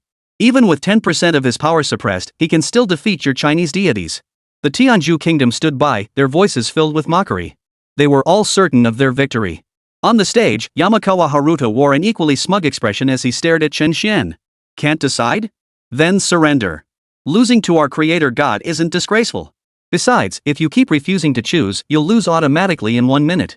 It's just a waste of time, might as well surrender now. Hearing this, Chen Xuan offered no rebuttal. He remained calmly contemplative, weighing his options. He understood that if he failed to choose within the minute, the National Fortune Arena would declare him defeated. After all, each deity selection allowed 3 minutes. And 2 minutes had already passed. Chen Xuan studied the 5 options. Compared to the previous 2 rounds, these 5 candidates were significantly stronger overall. The final entry was even the great sage equal to heaven, Bull Demon King. This figure possessed strength capable of rivaling Sun Wukong. Even Nezha would likely lose if pitted against him. Yet the adversary before him now was undeniably formidable, his power approaching that of a god king. That is to say, its power was infinitely close to the level of a near saint. Clearly, none of these 5 entries reached the quasi-saint level. It seemed there was no choice but to take a gamble. Chen Xuan fixed his gaze on the 5th entry. Among these 5, the strongest overall was the great sage equal to heaven. Only by choosing the great sage of heavenly equilibrium would there be a chance of victory. I choose the great sage of heavenly peace. With 3 minutes nearly up, Chen Xuan declared his choice. Meanwhile, in the mythical realm, Bull Demon King had just finished a heated argument with his wife. Now, cursing loudly, he prepared to seek out his mistress. Suddenly, a colossal divine gate materialized beside him. Surprised by this sudden apparition, the Bull Demon King paused. As he pondered its meaning, a flood of memories instantly surged into his mind. For a split second, the Bull Demon King froze in place. He finally understood what this divine gate before him was. The National Fortune Arena? What does this have to do with me? I still want to go play with my sweetheart. With that, the Bull Demon King started heading toward his little sweetheart's cave dwelling. At that moment, a tremendous suction force emerged from within the divine gate, forming a vortex. Even the Bull Demon King couldn't resist the immense pull of this divine gate. The Bull Demon King, who had been about to leave, was instantly sucked in. Feeling this immense pull, the Bull Demon King was taken aback. He instantly unleashed his full strength to break free, only to discover that even his maximum effort couldn't stop him from being dragged in. Damn it! What the hell is this thing? How can it possess such immense suction? Even this king can't resist it. Fine, let's fight then. It's been a while since I last battled. Seeing that even his full power couldn't overcome the pull, the Bull Demon King gave up resistance. He propelled himself toward the divine gate. At that moment, everyone within the National Fortune Arena waited anxiously. All eyes were fixed upon the divine gate. This summoning had taken the longest time yet. After all, the Ox Demon King had initially refused to come, resisting for quite a while before finally arriving. Why hasn't the Dragon Nation's deity descended yet? I wonder if they're scared to show up since our side is fielding the Creator God. That must be it. But it's only natural they're afraid to show up after all, it's our Creator God who's stepping forward. The representatives from the land of cherry blossoms spoke with smug satisfaction, already convinced of their inevitable victory. Who said this king dared not come? At that very moment, a deafening roar echoed across the heavens. The colossal form of the Ox Demon King materialized outside the divine gate. Terrifying demonic energy spread out, a power so immense it rivaled even his enemies. The once smug crowd of Sakura Nation was instantly stunned by the Bull Demon King's arrival and the sheer terror of his power. This immense demonic energy was holding its own against the Yellow Spring's power, showing little sign of being overwhelmed. The instant Izanami saw the Bull Demon King appear, she sensed a threat emanating from him. Though but a thread, it was enough to shock Izanami after all. As the creator goddess of Sakura country's mythology, she possessed absolute confidence in her own power. Boy, you summoned this king. The Bull Demon King appeared and immediately shouted at Chen Xuan. Chapter 18, The Ultimate Battle of the Great Immortals. Your Excellency, the great sage equal to heaven, it was indeed I who summoned you. Chen Xuan bowed his hands and spoke slowly, sensing the overwhelming power emanating from the Bull Demon King. Chen Xuan instantly sensed a glimmer of hope for victory. After all, legend held that Bull Demon King's combat prowess was on par with Sun Wukong's. Though his power hadn't yet reached the level of a near saint, within the realm of great immortals, his combat prowess undoubtedly placed him among the absolute elite. Even Nezha could not match him. You've certainly found me a worthy opponent, old ox. The Bull Demon King now turned his gaze toward Izanami, sensing a formidable threat emanating from her. This power made even the Demon King tremble involuntarily. So you are the opponent I face this time, a mere demon. Izanami's gaze was haughty and condescending. Even though this opponent gave her a hint of danger, she still didn't take him seriously. Not at all. I have no intention of fighting. Speaking of which, may I simply surrender and return? I have matters to attend to. The Ox Demon King yawned. Clearly, he wasn't eager for a fight, and being forcibly summoned here had left him thoroughly annoyed. Hearing this, everyone present froze in stunned silence. Did I hear that correctly? Why does this Demon King summoned by Chen Xuan seem unwilling to fight? Yeah, what do we do now? If he doesn't want to fight, doesn't that mean we lose outright? No way. Chen Xuan's choices in the previous 2 rounds were spot on, but why is the deity he summoned this time talking about surrender right off the bat? The Dragon Nation spectators in the stands were utterly dumbfounded, and the live chat was flooded with comments. They never imagined such a scenario could unfold. Interesting. Who'd have thought you'd be so sensible, knowing to surrender proactively? Izanami found the Bull Demon King quite amusing. She hadn't expected this enemy before her to be so pragmatic. Kid, hurry up and summon that gate again. Old Ox needs to get back soon. The Bull Demon King paid no heed to Izanami's words, instead fixing his gaze on Chen Xuan. He was eager to return and indulge in some tender moments with his lover. This is hilarious. What kind of god is this Chen Xuan summoning? He actually wants to surrender outright. But then again, it made sense. After all, the one who'd stepped forward this time was the creator god of the land of cherry blossoms. That ox-like demon, knowing he was no match, choosing to surrender was a wise decision. So that's all the Chinese deity is good for. On the Western nation's side, voices rose in a chorus of mocking remarks. None had anticipated that the deity summoned by Huaxia would voluntarily offer surrender. In the celestial palace of the mythical world, within the hall of azure clouds, the Jade Emperor sat enthroned upon his dragon seat, flanked by a host of great deities. Hovering among them was a mirror, its surface reflecting the events unfolding on the national fortune arena. What's wrong with that old ox? He wants to surrender before even fighting? That's so embarrassing. I'd rather go up myself. Nezha muttered discontentedly. After returning, he hadn't even secluded himself for long. Just an hour of meditation had elevated his power to a new tier. Bull Demon King likely has his reasons, Tai Bai Jinxing remarked calmly from the side. But this arena doesn't seem so easy to leave. Tai Bai Jinxing spoke up beside him. Lao Jun, what are your thoughts on this national fortune arena?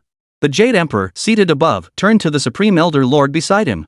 He too had only glimpsed a sliver of the national fortune arena's true nature. He knew clearly that if even he couldn't fully discern it, then within the Celestial Palace right now, only the Supreme Lord Lao Jun might be able to see through it. Its origins were no less formidable than those of the Chaos Treasures. Lao Jun stroked his beard and looked at the Jade Emperor. Hearing this, everyone in the Lingxiao Palace was taken aback. Especially Erlang Shen, who had made the unprecedented trip today. When he heard that this national fortune arena could rival a Chaos Treasure, a distinct shift flickered in his gaze. Meanwhile, within the national fortune arena, Chen Xian's expression darkened upon hearing the Bull Demon King's words. He too hadn't anticipated that the Bull Demon King showed no intention of fighting and instead intended to leave immediately. The great sage equal to heaven likely couldn't leave. This national fortune arena was a life or death battle. Only when one side killed their opponent would the divine gate reappear. Chen Xuan stated the rules of the national fortune arena plainly. Why must it be so complicated? Hearing this, the Bull Demon King's expression grew grave. He had no desire to get involved in this affair, but now he understood that to return, he must kill his opponent. In other words, this was a life or death battle. Realizing this, Bull Demon King turned his gaze to Izanami. He noticed that her divine power was entirely different from the divine power in their world. But one thing was crystal clear to the Bull Demon King: the enemy before him was likely at a slightly higher realm than himself. Kid, you've really gotten me into a mess. The Bull Demon King shook his head, his gaze toward Chen Xuan tinged with resignation. Why the sudden reluctance to surrender now? Surrender meekly, and perhaps this god might spare your life. Izanami's gaze toward the Ox Demon King held a trace of contempt. In his eyes, the Ox Demon King's choice to surrender was pure fear, proof he knew he was no match for Izanami. You ugly, you really think you're something special? I didn't want to fight just now because I didn't want to lay hands on a woman. Do you seriously believe you could beat me? A fierce glint flashed in the Bull Demon King's eyes. As the foremost of the 7 great saints, a legendary demon king, how could he possibly ignore his enemy's provocation? You're truly courting death. I offered you a way out, but it seems you refuse it. Izanami, hearing the Bull Demon King's refusal to surrender, instantly flared with anger. The next instant, the yellow springs above the sky surged downward, creating a scene more terrifying than the end of the world. The power of the yellow springs coalesced into a blazing light, engulfing the Bull Demon King before him. Feeling this terrifying force, Bull Demon King's eyes showed no fear as his immense demonic power erupted. Boom! In an instant, the yellow springs' power collided with the surging demonic energy. The two terrifying forces split the national fortune arena, now restored to its original form, cleanly in two. Even the stone tiles on the ground flew up continuously, smoke billowing everywhere. The moment Niu Wang and Izanami moved, Chen Xuan and the figure of Shan Tianchun appeared on the floating platform. A green protective barrier materialized, safeguarding their very lives. On the Dragon Nation side, witnessing the Bull Demon King's decision to act, the crowd couldn't help but breathe a sigh of relief. After all, their Dragon Nation had been pushed to the brink of a cliff. They couldn't afford to lose another battle. One more defeat would mean immediate defeat. If the Ox Demon King truly chose to surrender and refrain from fighting, then the Dragon Kingdom would be utterly invaded by the Western nations. At that moment, in the Heavenly Court, the assembly watched the battle on the National Fortune Arena through the images transmitted by the Pinghai Mirror. My loyal ministers, the Heavenly Emperor inquired, in your judgment, who holds the greater advantage in this contest between the Bull Demon King and that Western deity? The Jade Emperor cast his gaze upon the assembly below. Upon hearing the Jade Emperor's question, the Supreme Elder Lord below wore a look of utter disdain. He inwardly scoffed, that Jade Emperor really is used to playing dumb to catch the wise. With his quasi-saintly power, how could he not see who has the greater chance of winning between Bull Demon King and that Western deity? Your Majesty, Lao Zi replied, I believe the Western deity may hold the greater advantage. Tower-bearing Heavenly King Li Jing stepped forward to speak. Indeed, the Ox Demon King is in trouble this time. Though he ranks among the most formidable great immortals, that Western deity's power has already approached the level of a near saint. In fact, I suspect she was already a near saint before some special circumstances must have prevented her from fully manifesting that level of power. Nezha stepped forward to analyze the situation. He now felt a pang of guilt, for he understood that Izanami's arrival was a direct consequence of his killing her son. Yet victory wasn't entirely beyond reach. This war god had previously held his own against a near saint while still at the great immortal level. Yang Jian addressed the assembly of heavenly court deities. Hearing this, the gods all nodded in agreement, fully acknowledging Yang Jian's combat prowess. However, not every great immortal was Yang Jian. Though Bull Demon King was among the strongest at the great immortal level, could he truly stand against a near saint? That was uncertain. Lao Jun, if I wish to intervene in the next battle, is there any way to do so? After speaking, Yang Jian turned his gaze toward the Supreme Lord Lao Jun. Upon hearing this, the Supreme Elder Lord paused for only a second. As one of the three purities, he instantly understood what Yang Jian intended to do. In the next match, I can arrange for your entry to appear below. However, this depends on Bull Demon King winning this round. Otherwise, there won't be a next match. Lao Jun pondered briefly before speaking. Thank you, Lord Lao Jun. Yang Jian accepted this response. His gaze then shifted toward the National Fortune Arena. He could only hope Bull Demon King prevailed now. Even as the war god, he couldn't intervene to determine the outcome. Does my great-nephew still harbor that notion? The Jade Emperor's gaze fell upon Yang Jian. He too had discerned what Yang Jian intended to do. Yet he also understood the immense risks Yang Jian faced in pursuing this course. Yet the Jade Emperor understood even more clearly that, given his nephew's temperament, he could not stop him. At the same moment, above the National Fortune Arena. Chapter 19, The Sea of Yellow Springs, Izanami's Might.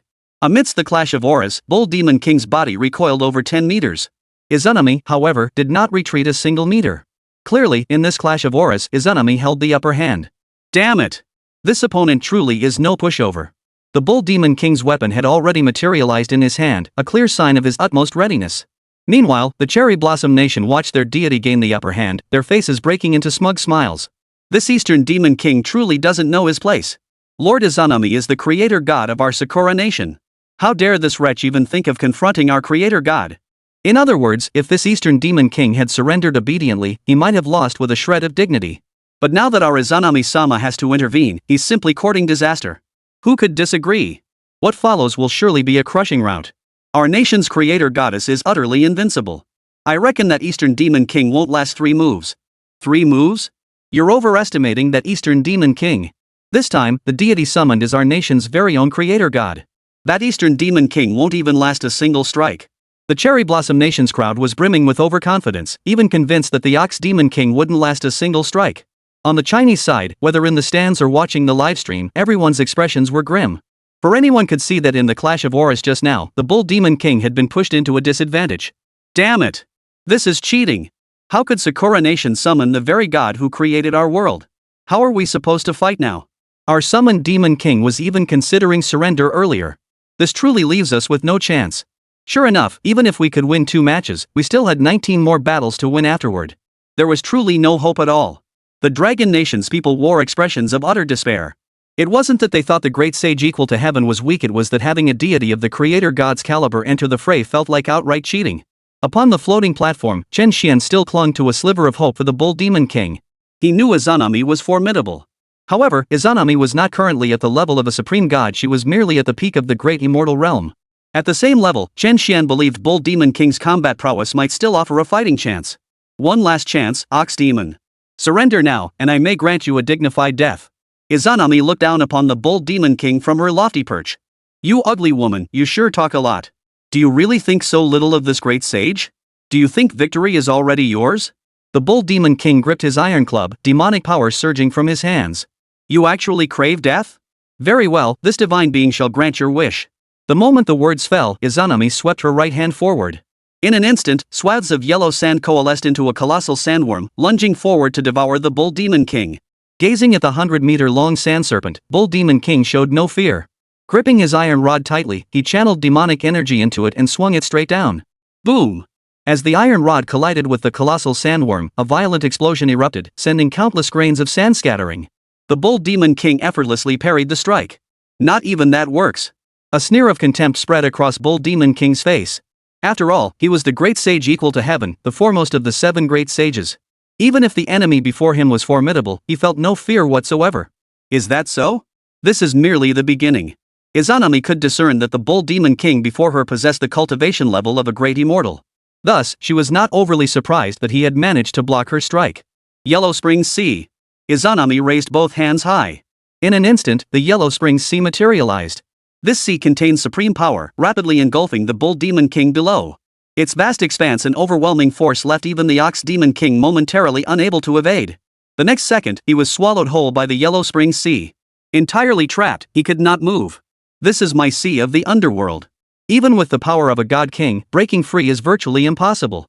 Izanami's expression radiated confidence, as if victory were already assured. Meanwhile, the spectators from the land of cherry blossoms watched the scene unfold with smug satisfaction. Did you see that, Dragon Nation? This is the might of our Sakura Nation's creator god. Your so-called heaven-smoothing great sage? He barely blocked a single strike from our creator god and now finds himself trapped by our divine technique, unable to escape. Still, to withstand a single strike, this Eastern Demon King has every reason to be proud. After all, this is our Sakura Nation's creator god. Indeed, China is destined to be brought to an end by our Sakura Nation. The Cherry Blossom Nation's people chattered among themselves, each convinced victory was assured. Meanwhile, on either side of them, the Western nations watched Izanami's formidable combat prowess with surprise. They hadn't expected the creator god's power to be so formidable, trapping a demon king with such ease. Upon the floating platform. Gah, Chen Xuan, you are indeed formidable.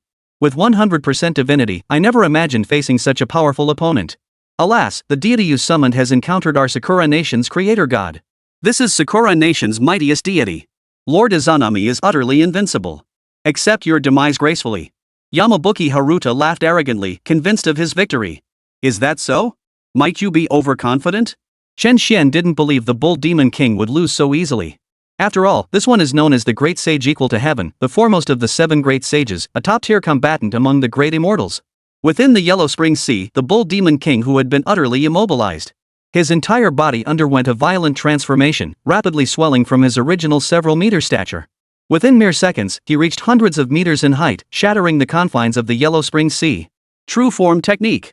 Accompanied by a thunderous roar, demonic power surged from every inch of the Bull Demon King's body. His hundreds of meters tall form appeared utterly terrifying.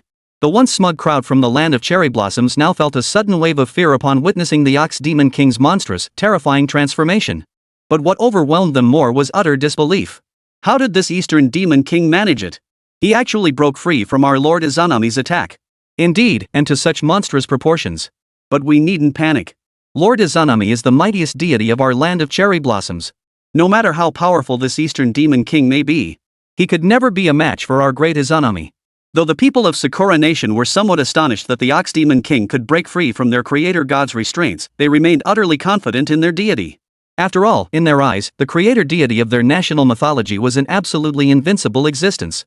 It seems I have underestimated you. Even among the divine kings, your power is formidable. Seeing the Ox Demon King block her attack, Izanami's gaze finally hardened with true seriousness. You ugly hag, you sure talk a lot. This great sage is in a hurry to get back. Take this. The Ox Demon King couldn't be bothered with words. He swung his staff down with a strike that seemed to possess the power to shatter all things, the sound of tearing through the air echoing continuously. Facing this formidable blow, Izanami merely raised her right hand to block. The next instant, a massive barrier of yellow sand materialized. Boom! The ironclad staff slammed squarely into the sand barrier. Alas, despite the deafening roar, it failed to shatter the barrier. To dare insult this deity, you truly seek death.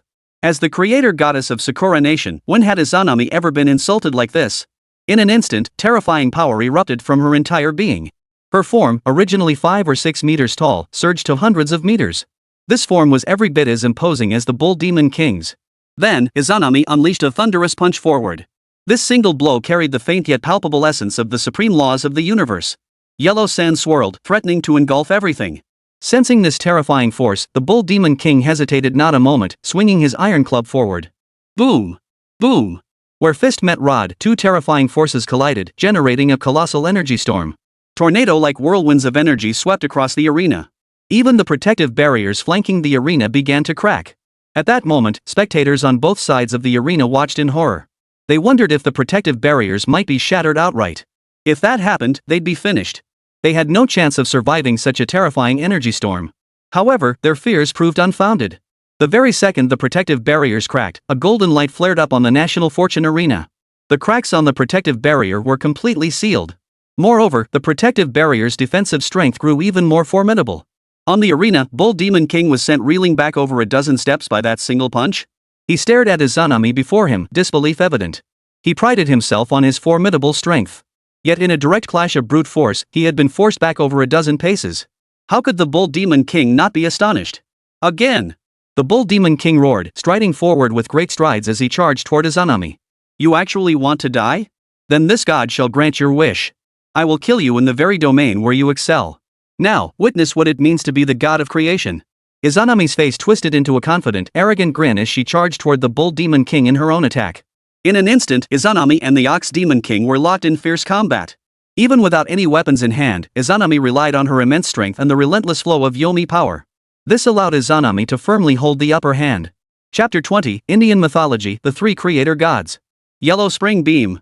After dodging the Bull Demon King's club strike, Izanami merely focused her mind. A pillar of Yomi light descended from the heavens, crashing toward the Bull Demon King's head. Without hesitation, the Ox Demon King swung his mixed iron staff upward to block. Though he deflected the strike, the immense force still sent him staggering back several steps. At that moment, two whirlpools appeared. From within them, two yellow spring sandworms leapt forth, lunging to bite at his body. The Bull Demon King, who had only just regained his footing, had no time to dodge. Ah! A piercing scream erupted. Though the Bull Demon King crushed one sandworm with his left hand, the creature on his right side still sank its jaws deep into his flesh. Blood spurted forth. The Bull Demon King immediately unleashed a punch, smashing it into the sandworm. As the sandworm died, Izanami had already closed in once more. Her fist was shrouded in the power of the underworld, and the Bull Demon King dared not underestimate it. His expression grave, he frantically swung his mixed iron rod, barely managing to block the strike. Soon, the two were locked in close combat once more. Yet, as before, the Bull Demon King found himself slightly at a disadvantage. Even though the Ox Demon King possessed top-tier combat prowess among great immortals, he now faced an opponent who had once been a near saint and now wielded the peak strength of a great immortal. Amidst their fierce struggle, Yang Jian watched the scene unfold from the heavenly court, his expression filled with deep concern. After all, he desperately hoped Bull Demon King would win this battle. Otherwise, he would have no chance to intervene and execute his plan. Izanami's strength was undeniably formidable. Even if I were to step in, my prospects would likely be no better than the Bull Demon King's. Nezha watched the battle below with a grave expression. Despite his arrogance, he recognized the vast disparity in combat prowess. He understood clearly that Izanami's power was approaching that of a near saint. Even if a true near saint entered the fray, Izanami could still hold her own. At the same time, in another mythical realm, upon the summit of a snow-capped mountain, Shiva and Sati were deep in meditation. Yet, Sati's mind underwent a profound shift. So much so that it abruptly disrupted her meditation. This sensation was utterly strange, and Shiva beside her felt it too. The two exchanged glances. For unless it concerned something profoundly significant to them, their meditations were rarely interrupted by mere premonitions. Could it be? Sati was suddenly overcome by a terrible foreboding. As she channeled her divine power, the image of Katyayana being killed flashed into her mind the very next second. At the same moment, this vision also appeared in Lord Shiva's mind. No! Who dares to kill my son? The moment that image appeared, Sati's rage reached its peak. Beside her, Shiva was equally consumed by fury. He couldn't comprehend, couldn't fathom what kind of being could. Why had he felt nothing when his son faced mortal peril? Only the blood bond had allowed him to sense the killing. Under such circumstances, only an immensely powerful force could have blocked his perception. But Shiva pondered, why had such a powerful force suddenly emerged, one capable of blocking his very perception? Yet his thoughts were swiftly overtaken by rage. Now, Shiva's mind was consumed solely by the thought of vengeance. Meanwhile, Sati on the other side was even more terrifying. In her fury, she instantly transformed into her Kali form. The very instant Kali manifested, the entire world bore the brunt of Kali's wrath. Having completely lost her sanity due to her son's death, Kali, consumed solely by rage, marched relentlessly forward. Her mind was now utterly consumed by two thoughts alone: annihilation and vengeance. In an instant, tsunamis surged, volcanoes erupted, and earthquakes began. Every corner of the world began to face catastrophic peril. The sky itself turned a blood-red hue. Life across the world, witnessing this apocalyptic spectacle, was utterly thrown into panic.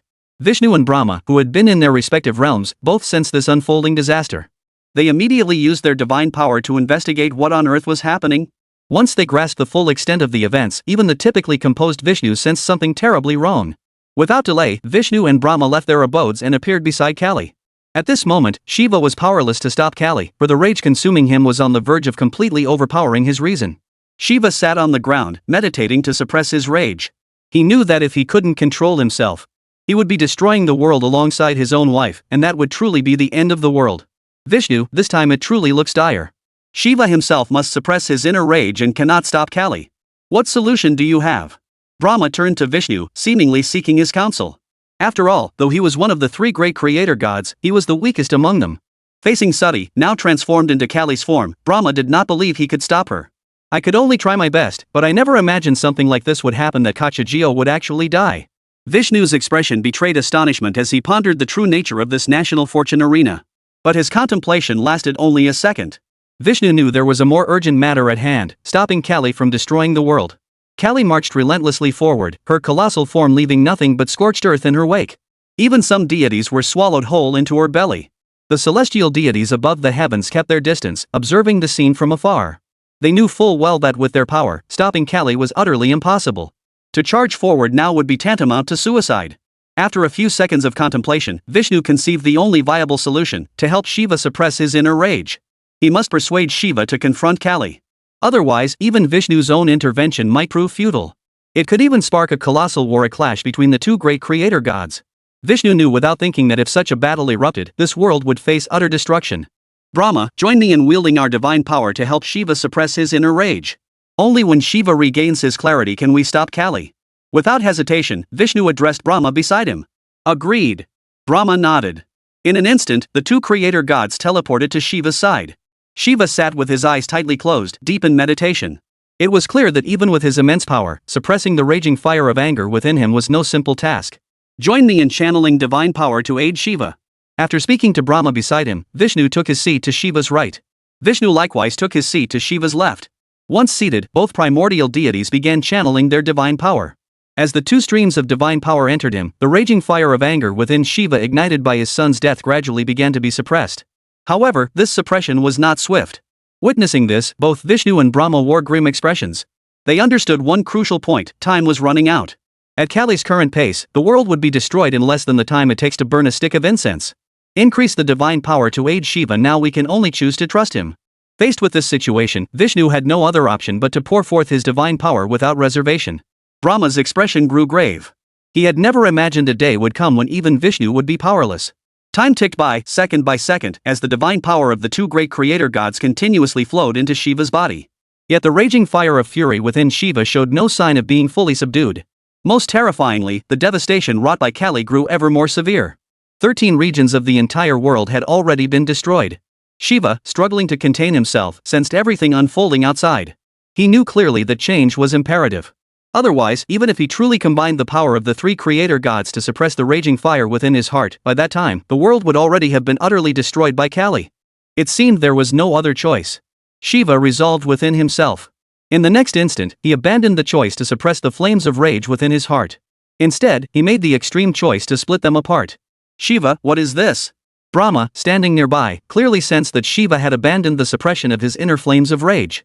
Shiva, he's splitting off the flames of rage within him. We must not stop, continue channeling divine power. Vishnu spoke up. Then, under the combined influence of the three divine powers, a fiery red Shiva split off from Shiva's physical form. This fiery red Shiva bore an exact resemblance to Shiva himself, yet embodied Shiva's most extreme fury.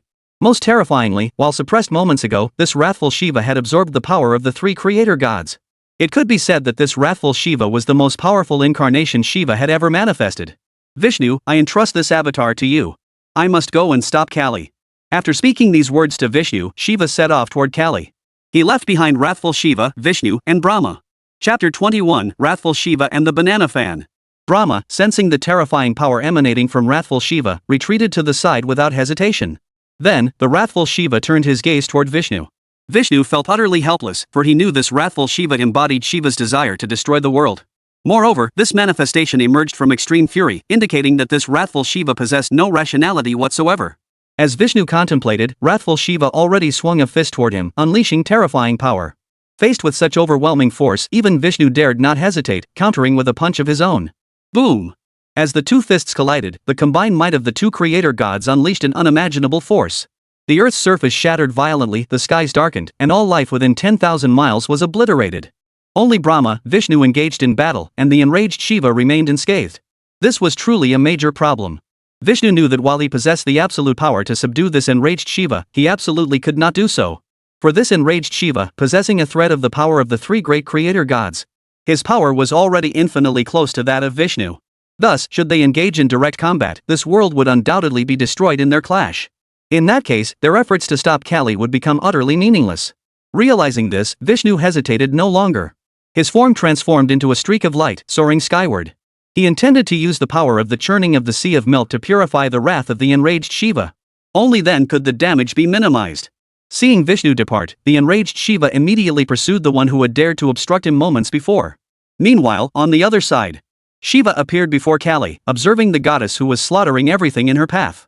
Shiva knew well that only by employing that method could Kali be calmed. As Kali marched forward, obliterating everything in her path, Shiva materialized 10 meters ahead of her. Just as Kali's foot was about to crush Shiva, her entire body paused. She remained frozen like that. After a few seconds, the furious Kali transformed back into Sati. Kill that bastard. Kill that bastard. Though Sati was no longer in Kali's form, the rage within her had only slightly diminished. Her eyes still burned with an extreme, murderous intent. Rest assured, I will kill that bastard. Shiva vowed to Sati, determined not to let the killer of his son go unpunished. Meanwhile, on the other side, Vishnu and the enraged Shiva appeared above the churning ocean of milk. The wrathful Shiva struck first, a trident appearing in his hand, imbued with terrifying divine power. With his right hand, he hurled the trident forward. It shot forward at blinding speed, piercing toward Vishnu ahead. Vishnu showed no hesitation either. A golden Dharma chakra materialized in his right hand. As the trident pierced straight toward him, he hurled his golden disc. Boom!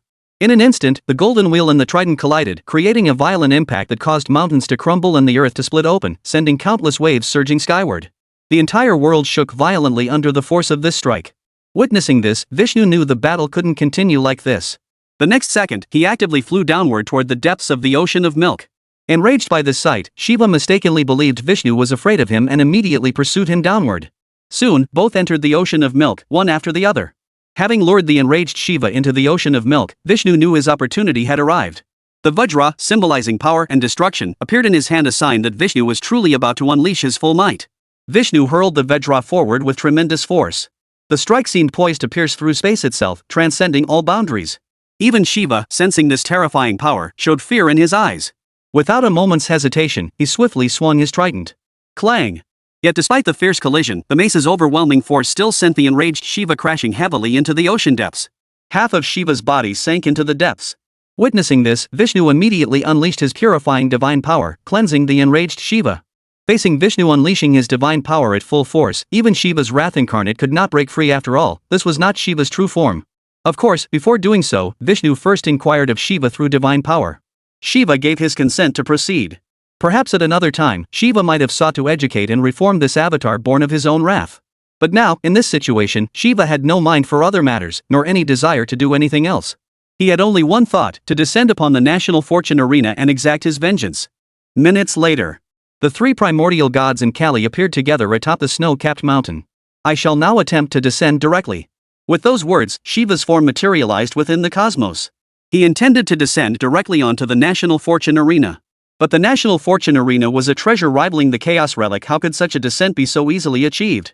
Like his enemy before him, Shiva found himself blocked outside the national fortune arena. Gazing at the barrier before him, Shiva hesitated not a moment. He thrust his right hand forward. A beam of divine power surged toward the protective barrier ahead. Boom!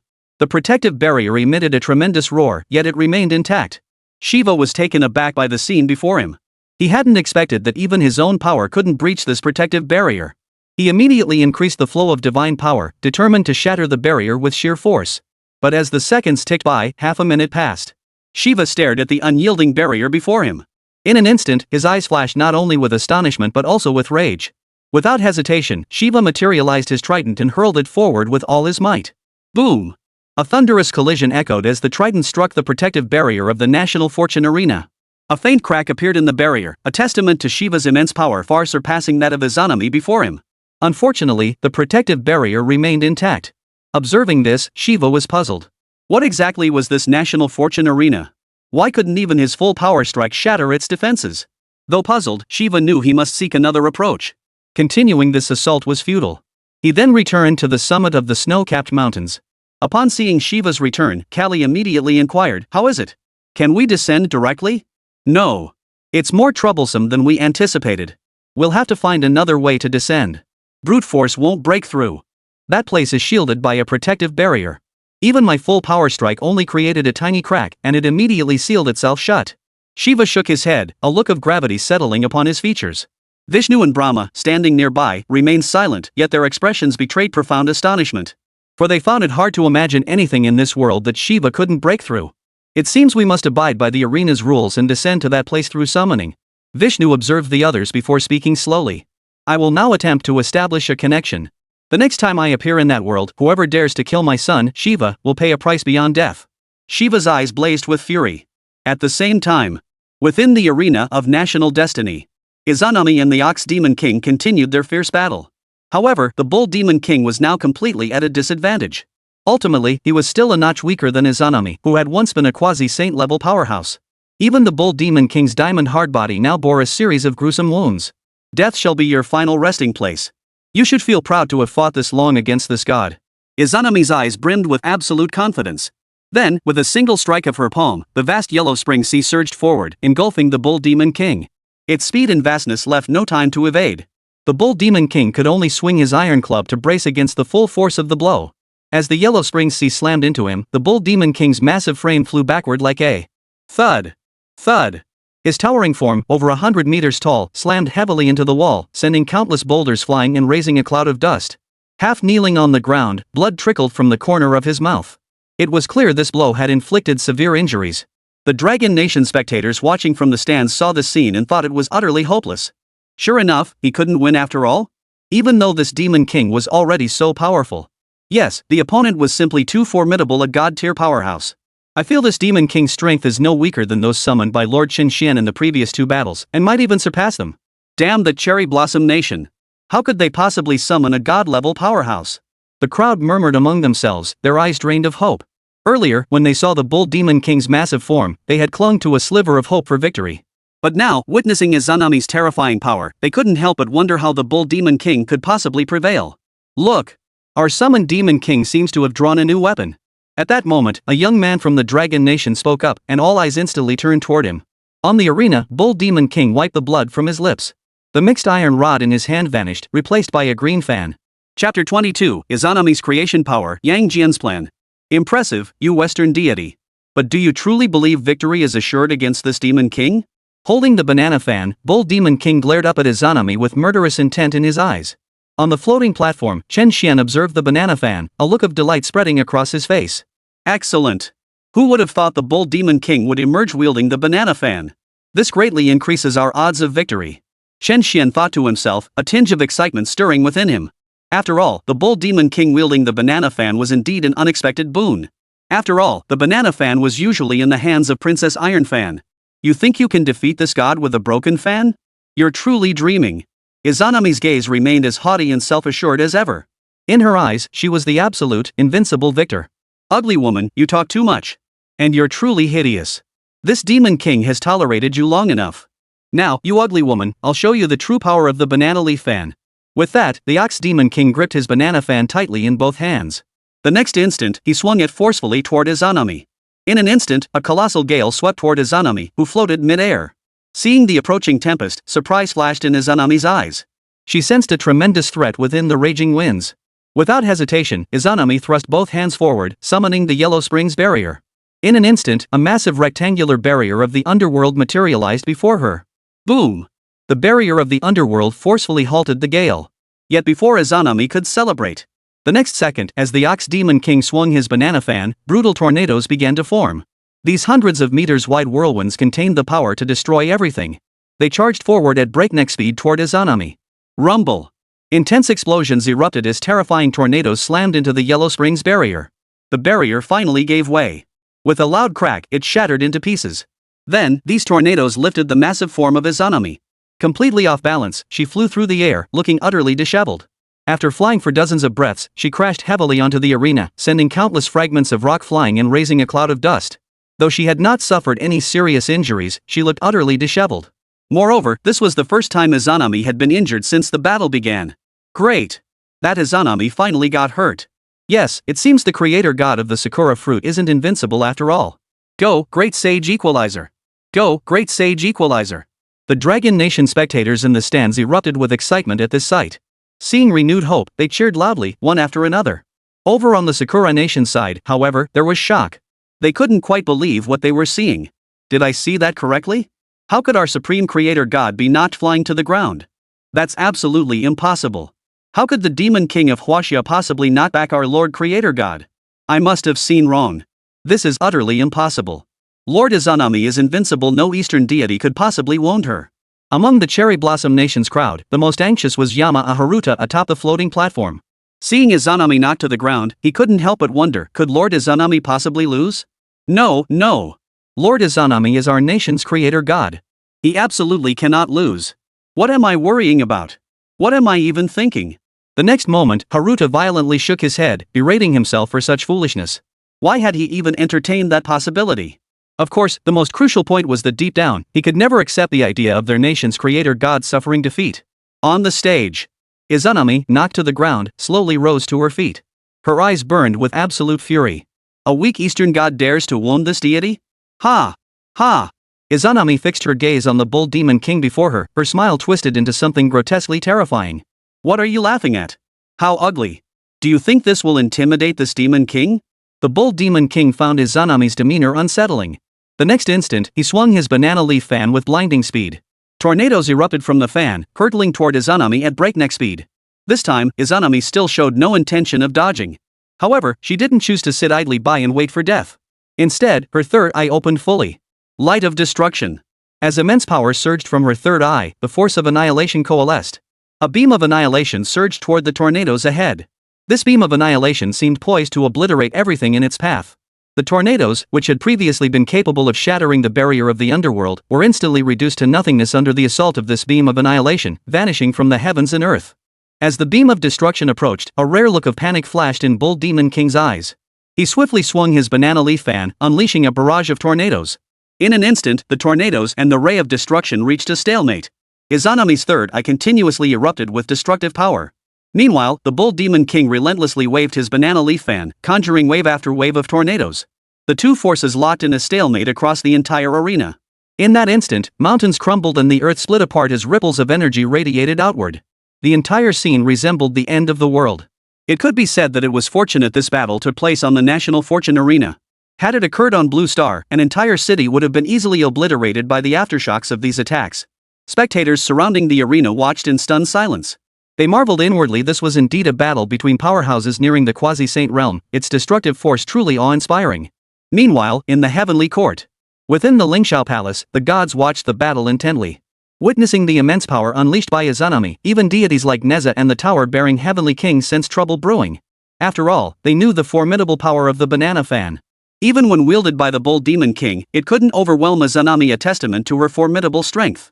Nezha, if you were to take her place in this battle, do you believe you could win? At that moment, the Jade Emperor addressed Nezha below. Less than a 20% chance. Nezha paused before answering. Hearing Nezha's words, most of the immortals in the Jade Palace fell silent. For Nezha's combat prowess already ranked among the strongest among them.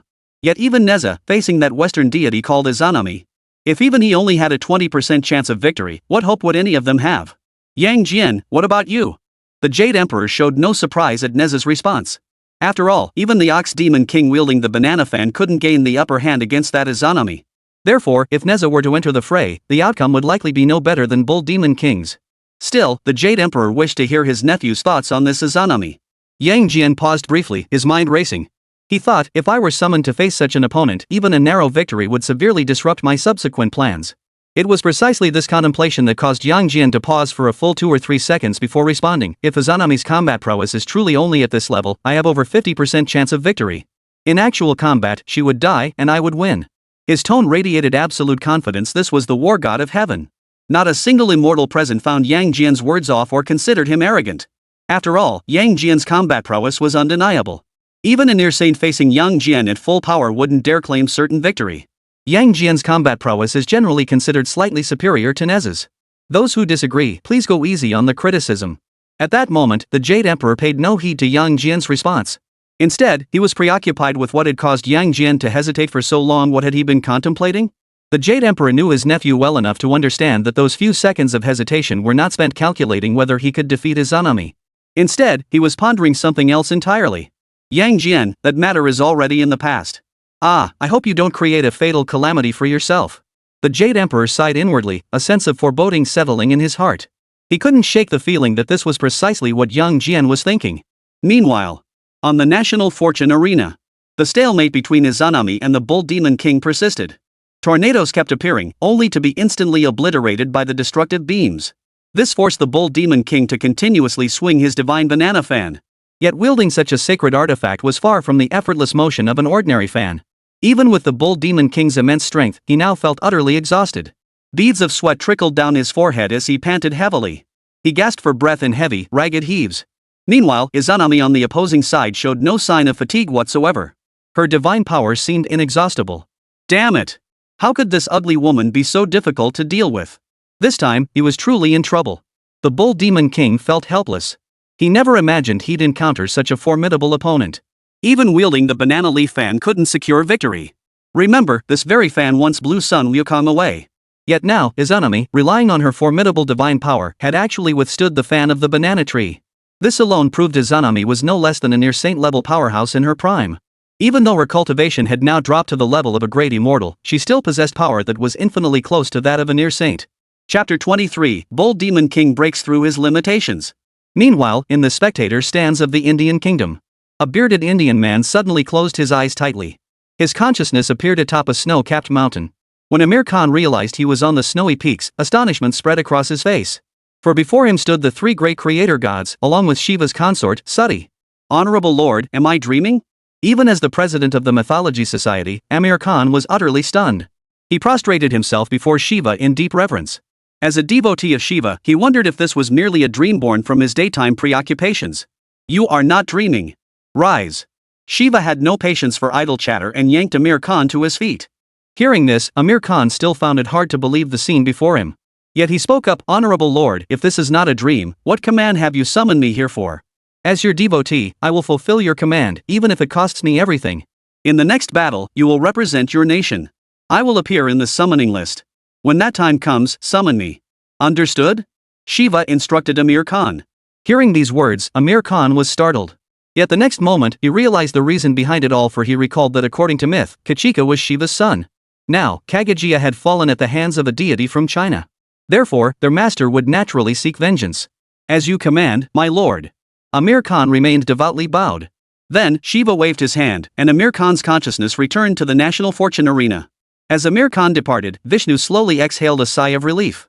Beads of sweat glistened on his forehead, his entire being radiating an air of profound exhaustion. How about it, brother? Can we try to influence that National Fortune Arena? Sati asked Vishnu beside him. No problem. When the next battle begins, Shiva's summoning clause will appear on the National Fortune Arena. Vishnu said to the group. Hearing this, Sati's eyes darkened as she stared ahead. Child, we will avenge you. Rest assured, Sati. Once I reach that place, no one can stop me from exacting my vengeance. Shiva's eyes burned with equal fury. He chose not to interfere with the National Fortune Arena using his own power, for he knew that even if he could overcome it, the sheer drain would weaken his strength. By the time he reached the National Fortune Arena, he might not be able to maintain his full combat strength.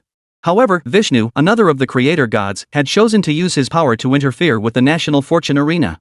This meant that the Shiva descending upon the National Fortune Arena next would be at his absolute peak, with no diminishment of combat power whatsoever. A true quasi-saint level combat power, perhaps even surpassing Izanami in strength. Meanwhile, on the current National Fortune Arena, the Chinese contingent remains unaware that even if they win this battle, what kind of formidable enemy will they face next? Amir Khan watched the arena battle unfold, his current state of mind mirroring that of Anshang and Jin Shan earlier. He desperately hoped the Dragon Nation would win this battle. For if they lost, there would be no next round at all. Boom! Two terrifying forces collided violently atop the arena.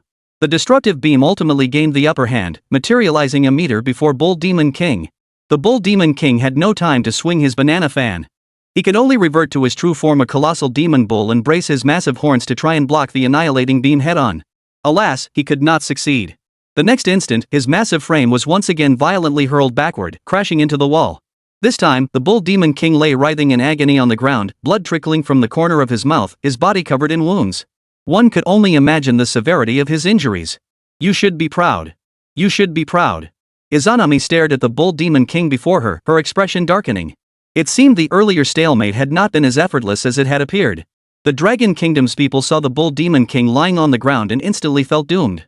Had they lost after all? Had no miracle occurred? How bitter, how bitter. That our great Huaxia should be brought to an end by a mere cherry blossom nation. The eyes of the Chinese people brimmed with sorrow and despair. Indeed, the ultimate victor is ours. Our Sakura Nation's creator god is invincible. How could the demon king of China possibly defeat the creator god of our cherry blossom nation? Did you see that, Huaxia? This is true power. What good is your Huaxia demon king's new treasure? Our Sakura Nation's creator god possesses absolute might. The Sakura Nation gloated triumphantly, seemingly having forgotten their own arrogance when Susanoo appeared earlier. Now lying on the arena, Bull Demon King felt he had reached his limit. The injuries within his body were too severe, and he was beginning to feel the urge to close his eyes. But just as he was about to close them completely. You old ox, couldn't you just stay home? Always going out to chase after women, huh? You don't even know how to comfort your old lady after a fight, all you do is run off. Father, where are you going? The Iron Fan Princess and Red Boy's figures appeared in Bull Demon King's mind. In the scene playing out in Bull Demon King's mind, he was at home, with Iron Fan Princess and Red Boy seated on either side of him. Looking at his wife and child before him, Bull Demon King knew he couldn't collapse here. Even if he enjoyed chasing after other women, even if he loved going out to play. Deep down, he truly loved Iron Fan Princess. Old ox, why aren't you speaking? Are you truly going to abandon me and your child? I promise I won't be so strict with you anymore, okay? Please don't stay silent. I'll try to be gentler from now on. Seeing the Ox Demon King silent, Princess Ironfan grasped his hands anxiously. Yes, father, I'll be good and obedient. Please don't leave. Red Boy grasped the Bull Demon King's hands as well. The scene felt utterly real. Bull Demon King even doubted it was a dream. For Ironfan Princess and Red Boy now knew that Bull Demon King was engaged in a life or death battle at the National Fortune Arena. The moment they received the news, they both rushed to the Celestial Court to seek out the Supreme Elder Lord. The very second they arrived, they witnessed Bull Demon King being knocked to the ground, his consciousness nearly fading away. Therefore, Princess Ironfan and Red Boy immediately pleaded with the Supreme Elder Lord, begging him to allow them to enter Bull Demon King's consciousness. They wanted to awaken him, to prevent him from falling into a deep sleep, to stop him from giving up. As one of the three purities, the Supreme Elder Lord possessed the power of a sage. What might be difficult for others was no great challenge for him. This was precisely why Princess Ironfan and Red Boy could appear within the consciousness space of the Bull Demon King, who was on the verge of unconsciousness. Rest assured, my wife, my child, Old Ox, I won't leave like this. Old Ox, I am the great sage equal to heaven, the foremost Demon King. With these words, a powerful surge of demonic energy erupted from within the Bull Demon King, causing the bottleneck of his quasi-saint cultivation to begin loosening. Witnessing this, the lofty Izanami was taken aback. Without hesitation, she swept her right hand forward. In the next instant, a sea of the underworld surged toward the Bull Demon King below, threatening to engulf him. Just as the Yellow Springs Sea was about to engulf him, the Bull Demon King stood up. Swiftly swinging his iron club, he unleashed a thunderous crash. Amidst the violent clashes, mountains crumbled and earth split apart. Countless boulders flew through the air as waves of the Yellow Springs Sea scattered in all directions. The Bull Demon King had forcibly shattered the sea of the underworld. Now standing atop the arena, the Bull Demon King bore visible wounds, yet his aura radiated threefold the intensity of before. Watching this scene, Chen Xuan on the floating platform saw excitement flicker in his eyes. He understood clearly, Bull Demon King had taken another step forward. Even if he wasn't quite at the quasi-saint realm yet, his current level could be called a half-step to quasi-sainthood. From this moment onward, Chen Xian's side would finally have a genuine chance at victory. The Dragon Nation's people, who had been resigned to defeat, saw hope reignite in their eyes. Who would have thought you, a weak god from the east, could grow stronger? But do you truly believe this will stop this god from exacting vengeance? How laughable, how utterly laughable. Izanami watched as the Ox Demon King rose once more, her eyes blazing with fury. Amaterasu's sword. In the next instant, the divine sword of Sakura country appeared in Izanami's hand. In an instant, Izanami, wielding the Aim no Kagetsuchi, enveloped in the power of the underworld, charged toward the Bull Demon King below. At that moment, the Bull Demon King, wielding his iron club, radiated surging demonic power, his entire being radiating formidable light. In the blink of an eye, he charged forward to meet her blow. Clang! Amidst the clanging of weapons, Izanami and the Ox Demon King clashed fiercely mid-air. This time, however, the Ox Demon King did not find himself at a disadvantage. Having broken through to the half-step quasi-saint realm, the bull demon king now fought Izanami to a standstill. God and demon clashed like primordial beasts, their battle shockwaves causing the arena to erupt repeatedly. Fortunately, the National Fortune Arena could fully regenerate in an instant, otherwise, an ordinary arena would never withstand their clash. In the heavenly court, Princess Ironfan and Red Boy watched as Bull Demon King rose once more, and they couldn't help but breathe a sigh of relief. Thank you, Lord Lao Jun. Rising to her feet, Princess Ironfan expressed her gratitude to the Supreme Elder Lord. You're welcome. I told you before, should you ever need assistance, you may call upon me once. Lao Tzu's expression remained utterly serene. Chapter 24, Izanami pays the price for her pride. Lao Jun, do you think my old ox can defeat that Western deity? Princess Ironfan asked anxiously, now fully aware of the deadly stakes of this state-sponsored tournament. Defeat meant certain death. It's uncertain. That Western deity previously possessed quasi-saintly power. Though the Ox Demon King now possesses strength to rival a quasi-saint, his injuries were too severe. Lao Jun shook his head. He didn't believe Bull Demon King, having just broken through to the half-step quasi-saint realm, could defeat that Western deity. Then what should we do? Please, Lord Lao Jun, intervene and help us. Hearing Lao Jun's words, Princess Ironfan immediately pleaded anxiously. Please, Lord Lao Jun, save my father. Beside him, Red Boy also quickly spoke up. Even though he usually had a bit of a troublemaker's personality, since he'd been under Guanyin Bodhisattva's care, his character had changed considerably. And now, with his own father, the Bull Demon King, facing a life or death crisis, even Red Boy, who never asked for favors, found himself pleading. Rest assured, this battle won't require my intervention. Bull Demon King will prevail regardless. The heavens have already decreed it.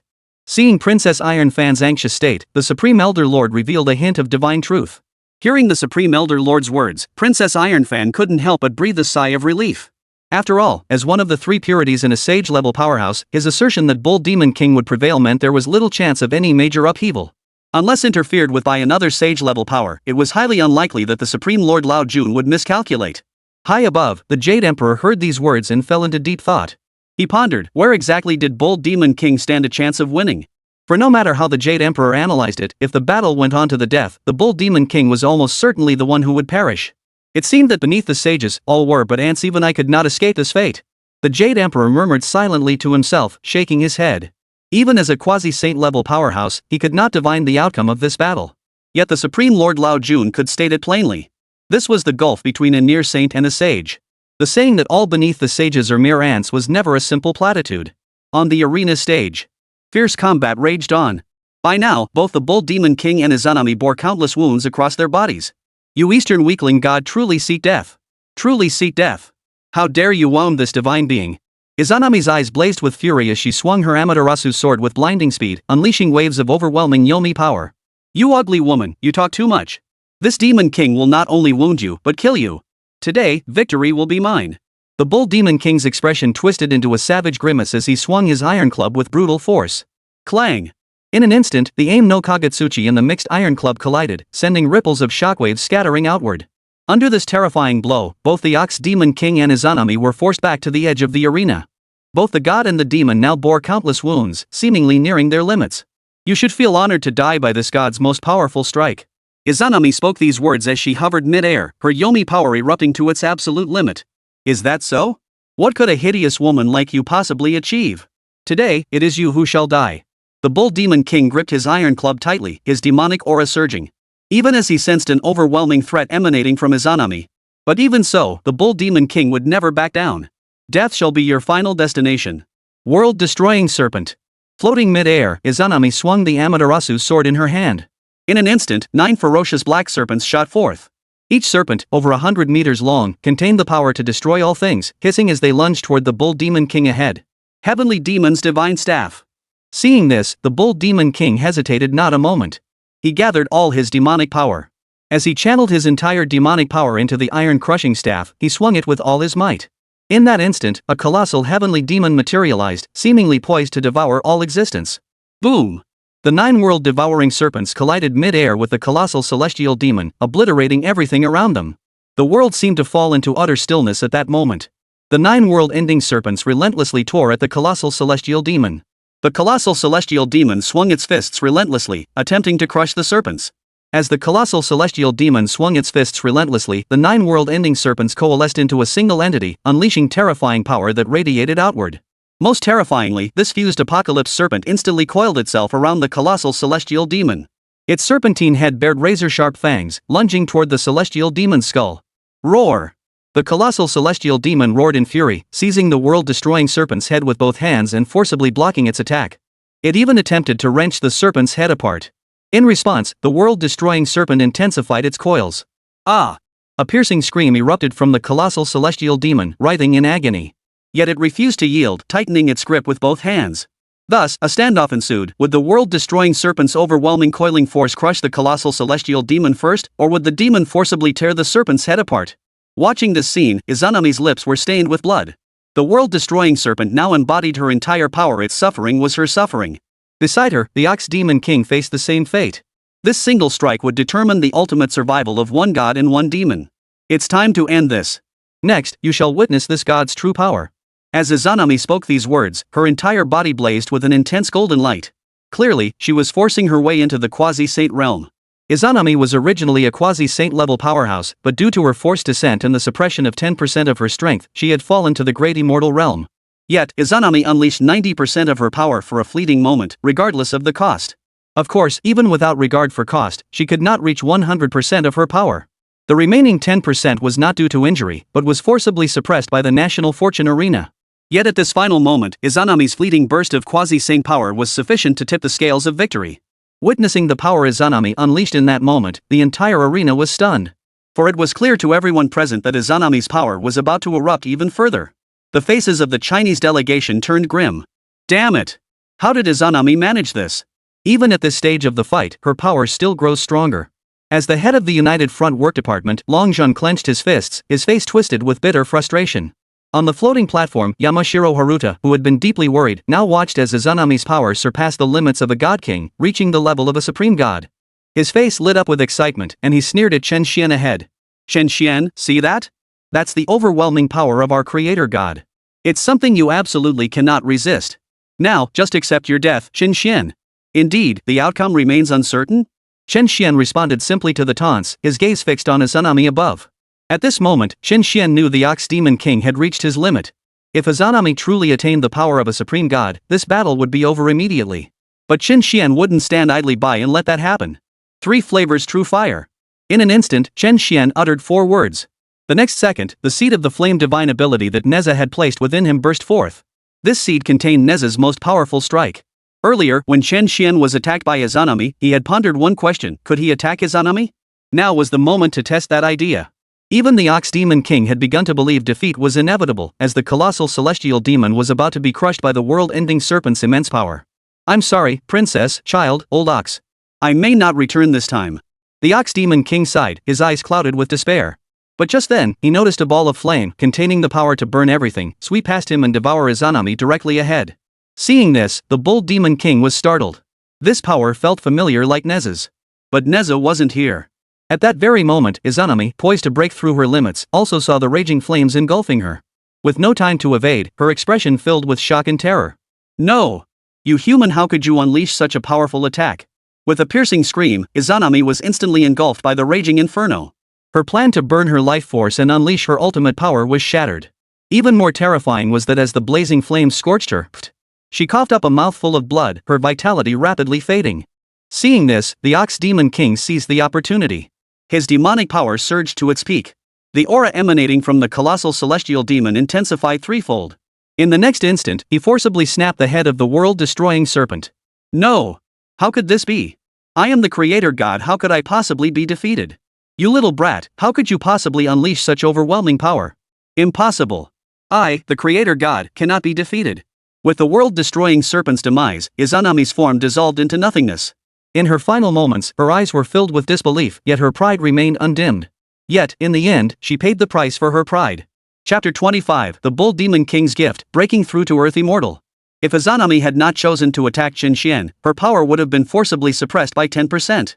Even if Chen Xuan had unleashed the Flame Divine Seed, it wouldn't have been enough to help the Bull Demon King defeat Izanami. It could be said that Izanami's defeat in this battle stemmed entirely from her own underestimation of her opponent and her arrogance.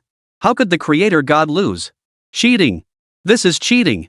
The founder god wouldn't do that. Upon witnessing Izanami's demise, Yamakami Haruta's face contorted with utter despair and terror.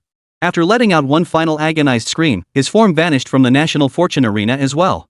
This couldn't be possible. Cheating. This was outright cheating. The Chinese were cheating. How could a summoner attack a deity in the midst of battle? In other words, without cheating, the Chinese deity could never have defeated our Sakura Nation's creator god. The Cherry Blossom Nation spectators roared in the stands, refusing to accept that their creator god had fallen defeated by a mere human. No cheating occurred. During combat, both summoners could choose to attack the deity, while the deity could not attack the opposing summoner. Just as the Cherry Blossom Nation roared accusations of cheating, the AI-like mechanical voice echoed once more from the National Fortune Arena. And it declared that Chen Xuan had not cheated. Hearing this, Chen Xuan couldn't help but breathe a slight sigh of relief. Though he had suspected before choosing to attack that summoners could indeed strike deities. But it was still just a guess. He wasn't entirely sure if it would actually work. Thus, after choosing to unleash the flame divine ability, Chen Xuan still felt a flicker of panic. Of course, even if punishment awaited, he would have done it anyway. After all, if he lost this battle, all of China would be plunged into an abyss of eternal ruin. How could this be? It was utterly unfair. Why could summoners attack deities without facing punishment? Exactly. On what grounds? Without Chen Xuan's final strike, our Sakura Nation's creator god would never have lost. Even though the National Fortune Arena had already declared that summoners could attack deities. But the Little Days faction clearly remained unconvinced, continuing their protest.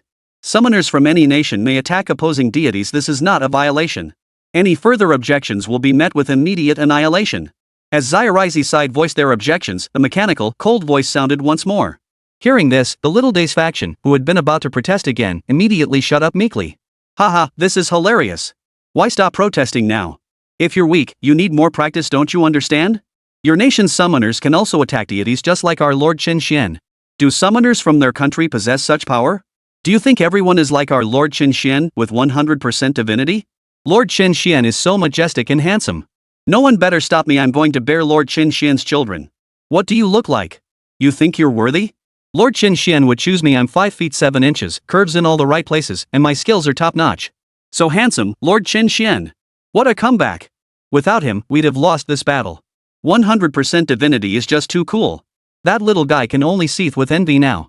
The Dragon Nation side was buzzing with excitement, especially seeing the miserable looks on the Little Days' faces. It made them even happier.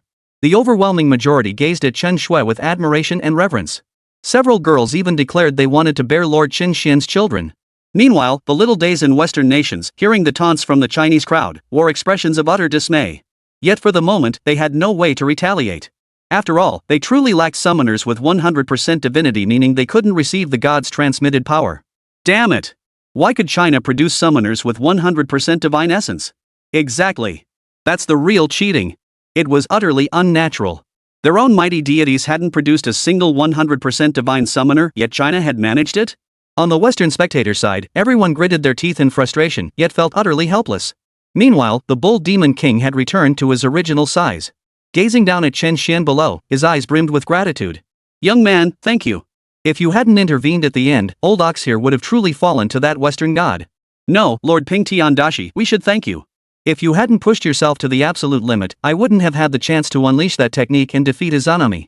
Chen Xuan didn't claim all the credit for himself, instead expressing his gratitude to the Bull Demon King. Now that's interesting.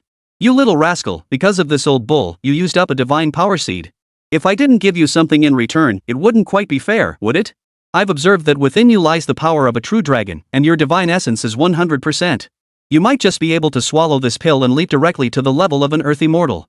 As the Bull Demon King spoke, a golden pill appeared in his hand. Chen Xuan's eyes widened in astonishment at the sight of the golden pill, for he could sense immense power emanating from it. Of course, the most crucial point was what Niu Wangwang had just mentioned: swallowing this pill could elevate him to the earth immortal realm. After all, cultivating to become an immortal was a dream ingrained in every Chinese person's bones, and Chen Xuan was no exception. Young man, do you have the courage to try? This is the 9 transformation golden pill.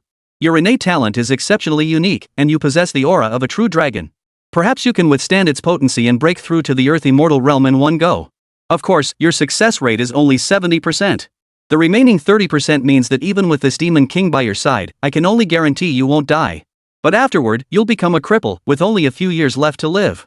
Are you willing to take that gamble? The Bull Demon King fixed his gaze upon Chen Xuan. Hearing the Bull Demon King's words, Chen Xuan hesitated. He understood this was a chance, but seizing it required considerable ability.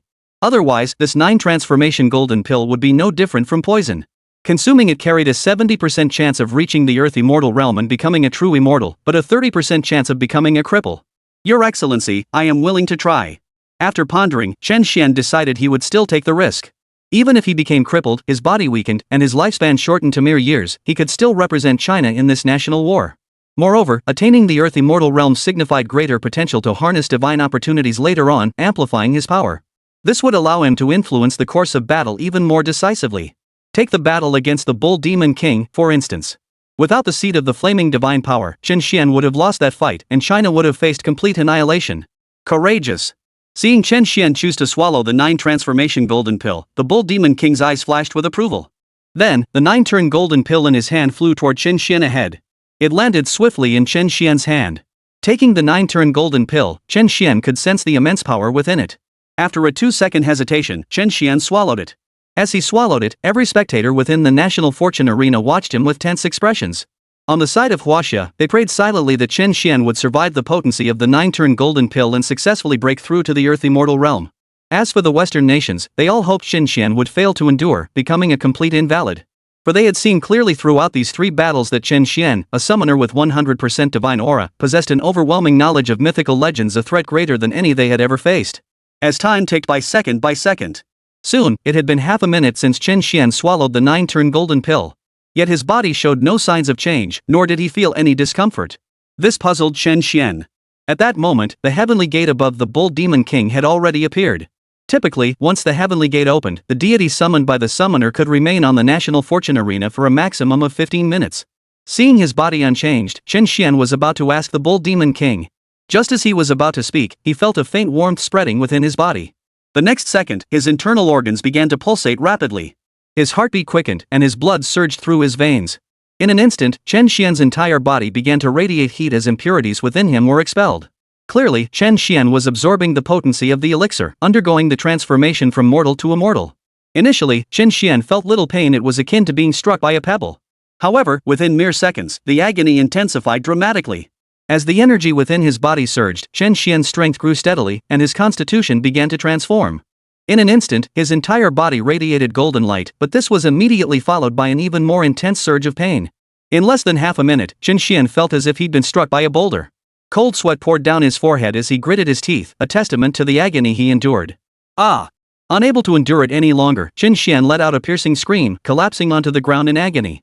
His body writhed in agony, on the verge of collapse, as if it would shatter into pieces at any moment.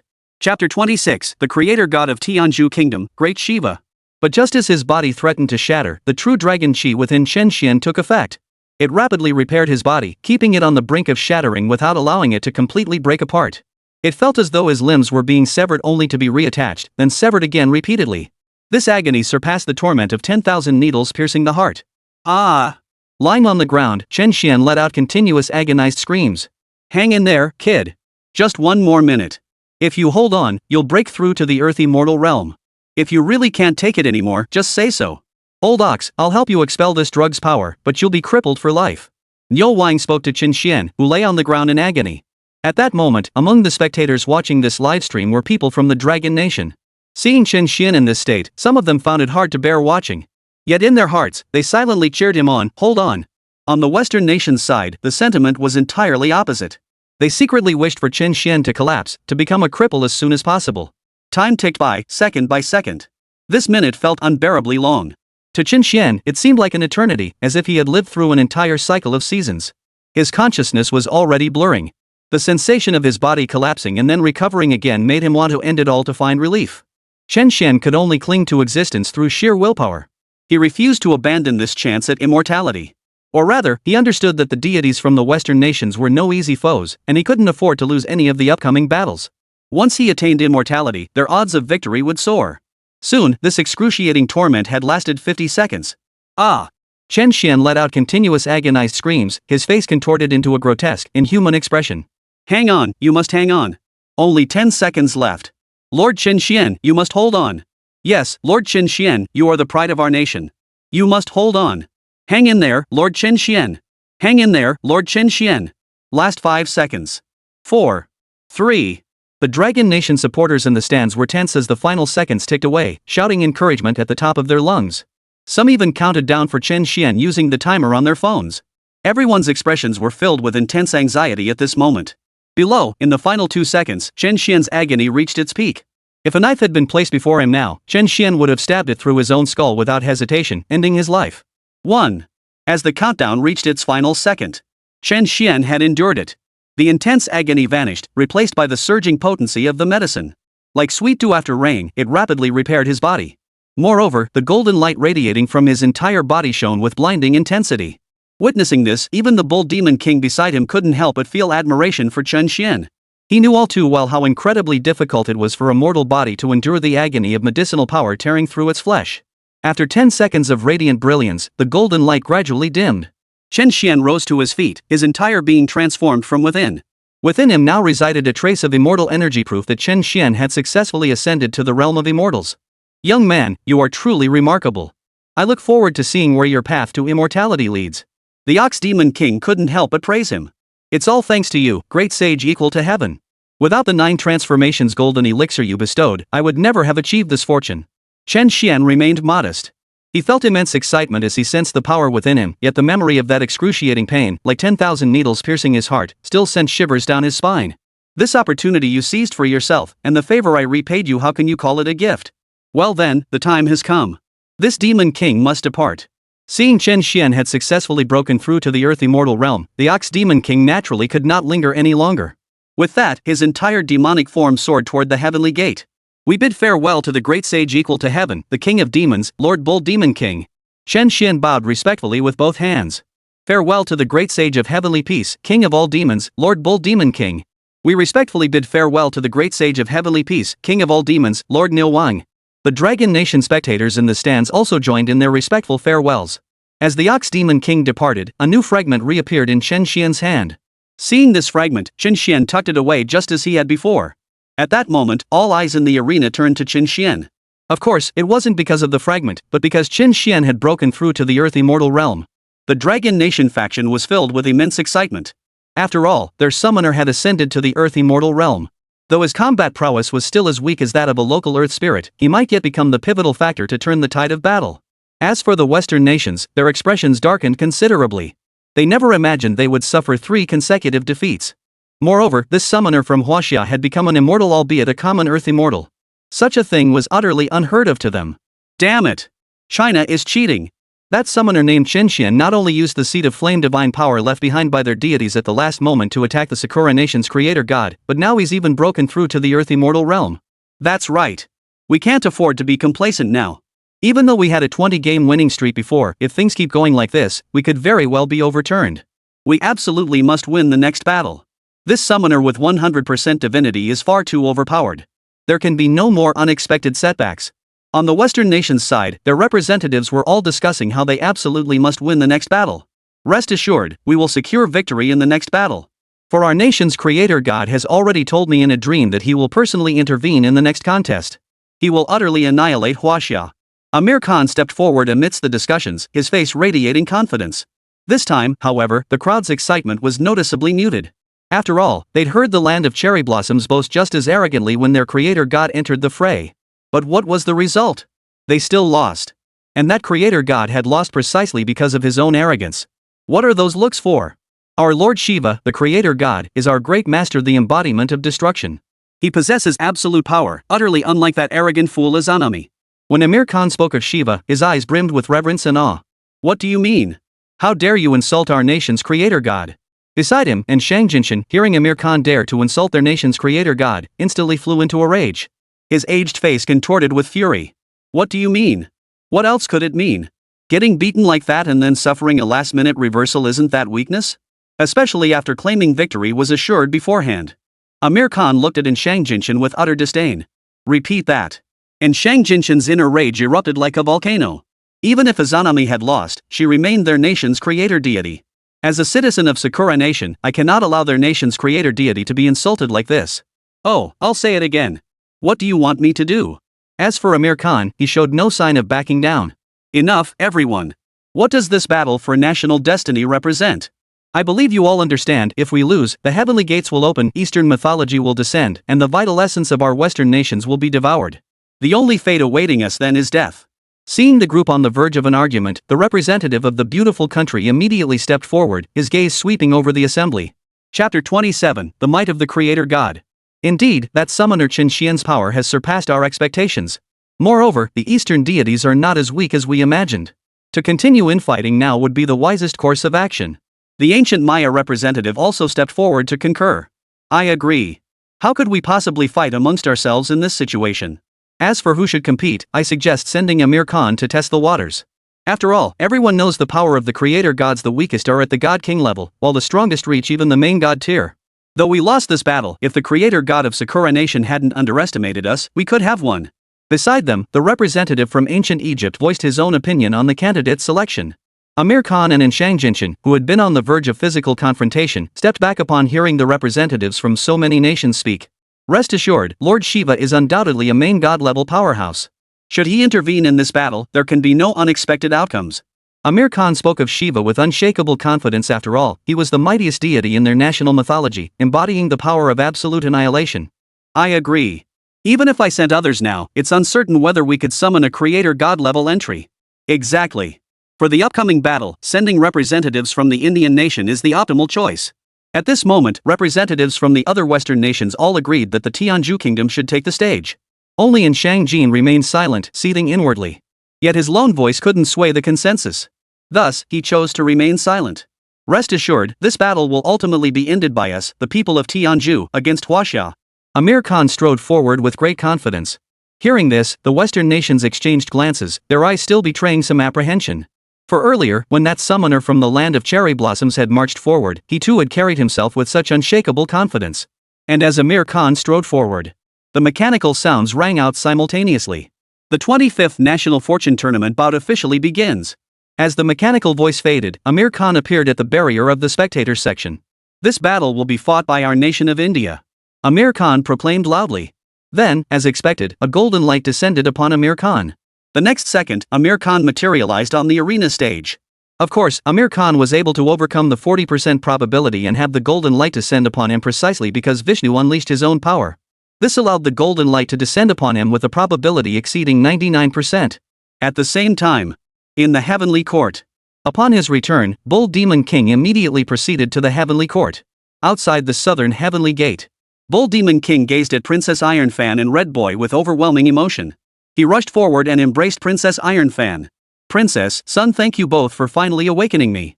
Only now did Bull Demon King truly understand his wife's goodness. It's good you're back. Come, let's return together.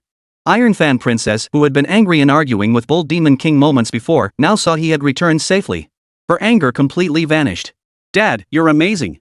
I heard from the Supreme Elder Lord that this Izanami fellow has reached the quasi-saint level, yet you still defeated him. Red Boy looked at Bull Demon King with immense pride. Of course. Don't you know who your old man is? The first Demon King, the heaven-smoothing great sage. Bull Demon King swelled with pride at his son's praise. Enough. What are you so cocky about? If it weren't for that Chen Xuan, you would have lost at the last moment. Still so cocky? Princess Ironfan shot Bull Demon King a glare. Well, that's true. But listen, wife, Chen Xuan has extraordinary potential. This time I helped him reach the level of an earth immortal, but his ultimate limit will certainly surpass that. Bull Demon King spoke slowly. Then, the three descended toward the mortal realm. Meanwhile, in the celestial court, Yang Jian stood ready for battle. Lao Jun, I entrust this to you. Let me handle the next battle. I've already replaced one entry with yours. But you might not want to fight next time. Lao Jun spoke slowly. Hearing this, Yang Jian felt utterly bewildered, struggling to comprehend the meaning. For a moment, Yang Jian was deeply troubled. He wondered why the words of these sages always sounded like riddles. Meanwhile, on the National Fortune Arena, 5 entries had already appeared before Amir Khan. His gaze fixed solely on the 5th entry. Absolute power of destruction.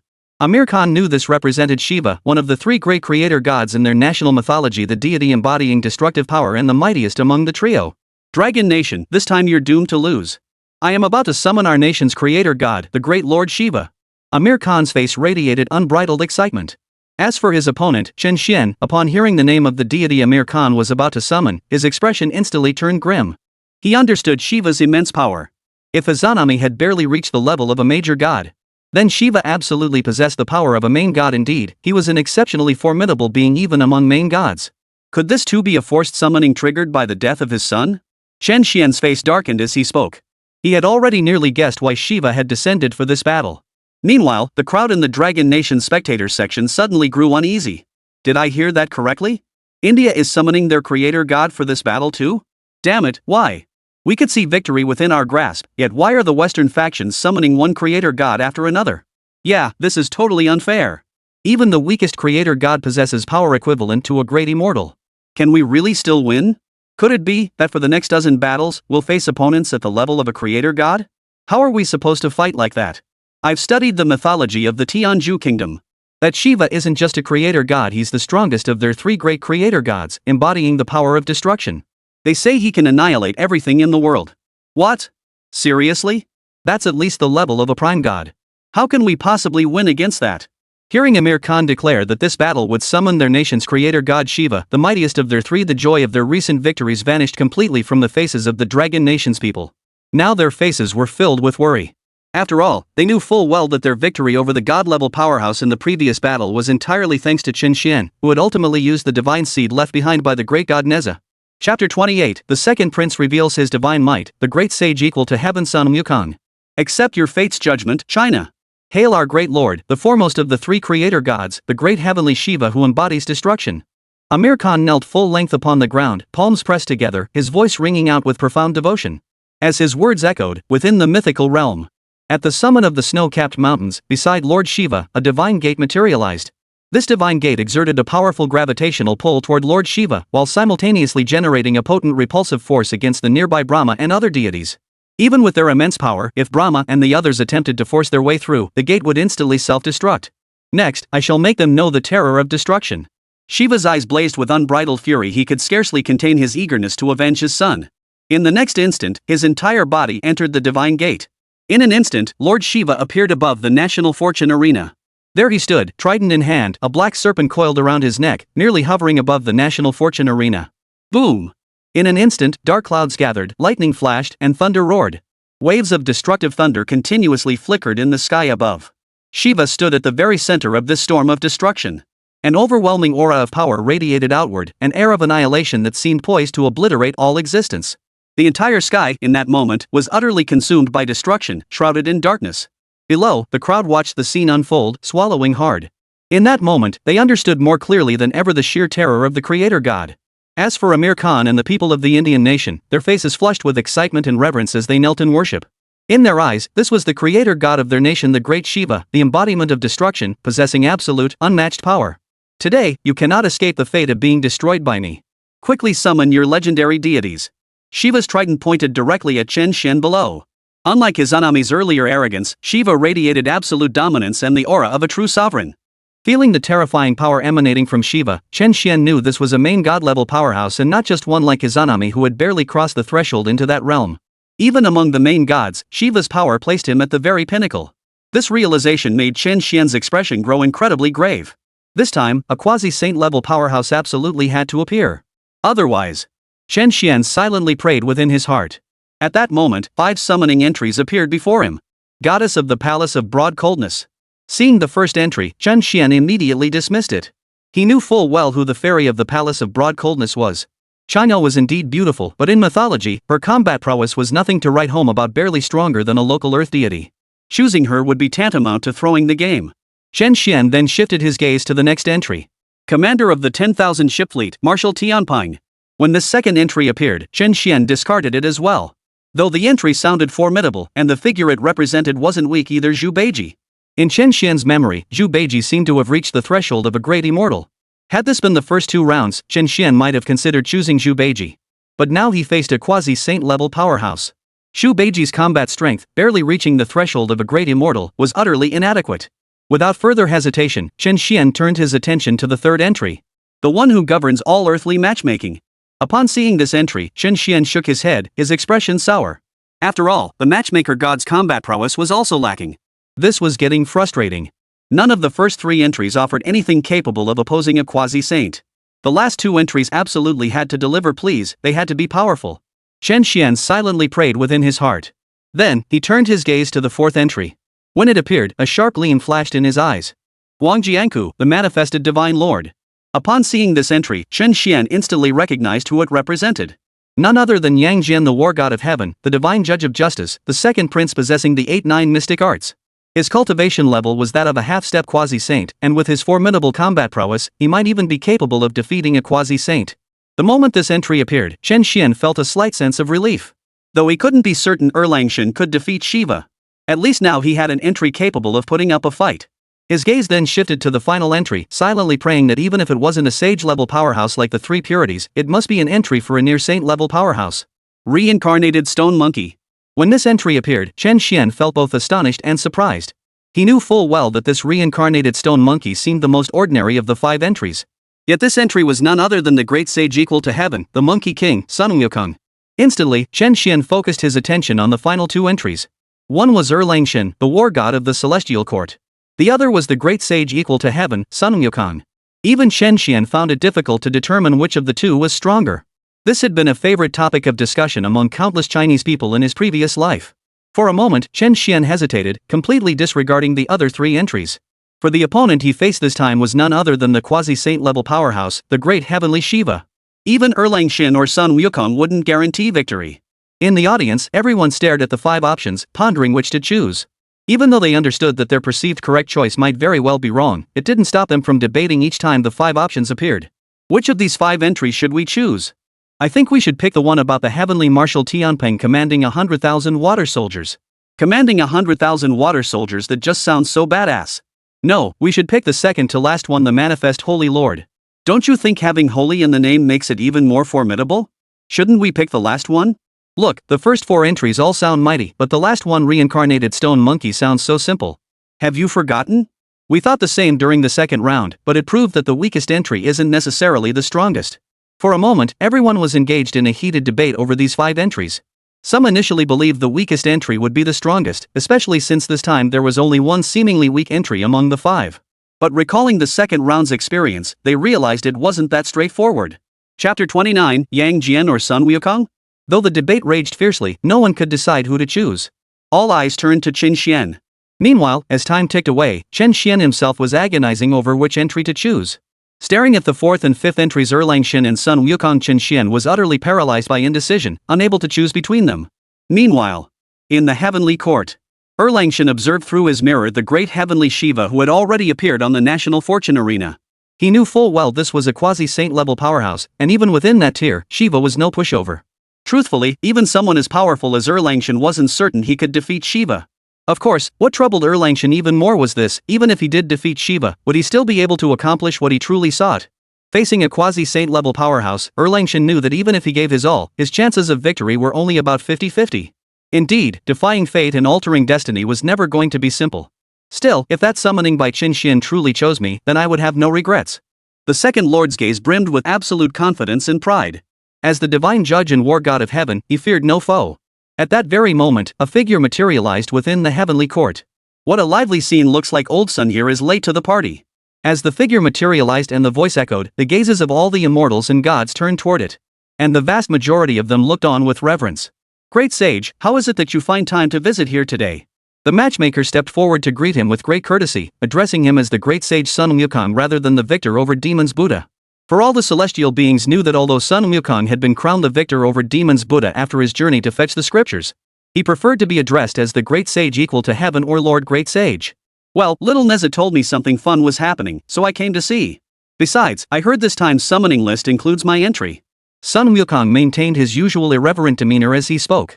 Erlang Shen, which one of us do you think Chen Xuan will choose? Sun Wukong grinned at Erlang Shen. Whichever one he picks, I'm confident either of us will defeat that Western deity. Erlang Shen spoke slowly, fully aware that Sun Wukong's strength was virtually on par with his own. Back in that battle, had it not been for the Jade Emperor's golden bracelet, he might not have been able to defeat Sun Wukong. And over the years, while I've grown stronger, hasn't Sun Wukong also advanced? Well said. However, Yang Jian, I shall take this battle for you. I've already guessed what you intend to do. This opponent is formidable, we both know it. You have at most a 50% chance of victory. Even if you win in the end, will you still be able to accomplish what you set out to do? This battle I'll take it for you. Sun Wukong narrowed his eyes slightly, studying the second prince before him. Hearing Sun Wukong's words, Yang Jian was taken aback. He now understood why Sun Wukong had come forward. He hadn't anticipated Sun Wukong would offer to help him. After a moment's hesitation, Yang Jian uttered 2 words, "Thank you." He knew Sun Wukong was right. Facing a quasi-saint level opponent, even if he could win, it would be a Pyrrhic victory. After all, he was only at the half-step quasi-saint realm. Even if he could defeat a quasi-saint, which of those who had reached the quasi-saint level was truly weak? Thank you? Do you really think this great sage intends to help you? It's merely that I've been itching for a fight. A quasi-saint level opponent is just the right challenge for this great sage to have a proper battle. With that, Sun Wukong's eyes blazed with battle intent as he stared at Shiva reflected in the mirror. Since Tathagata was at the quasi-saint level, Sun Wukong wanted to test whether his current strength could overcome such a foe after all these years. Still, I must thank you for this. I owe you a favor. Yang Jian understood perfectly well. Though Sun Wukong spoke lightly, this time he truly owed the Monkey King a debt of gratitude. When did the mighty god of justice Yang Jian become so fussy? I don't need your gratitude. If you truly wish to thank me, just accomplish what you set out to do. That will be your thanks. Sun Wukong scratched his ear as he spoke. Hearing this, Yang Jian gripped his 3-pronged double-edged blade tightly.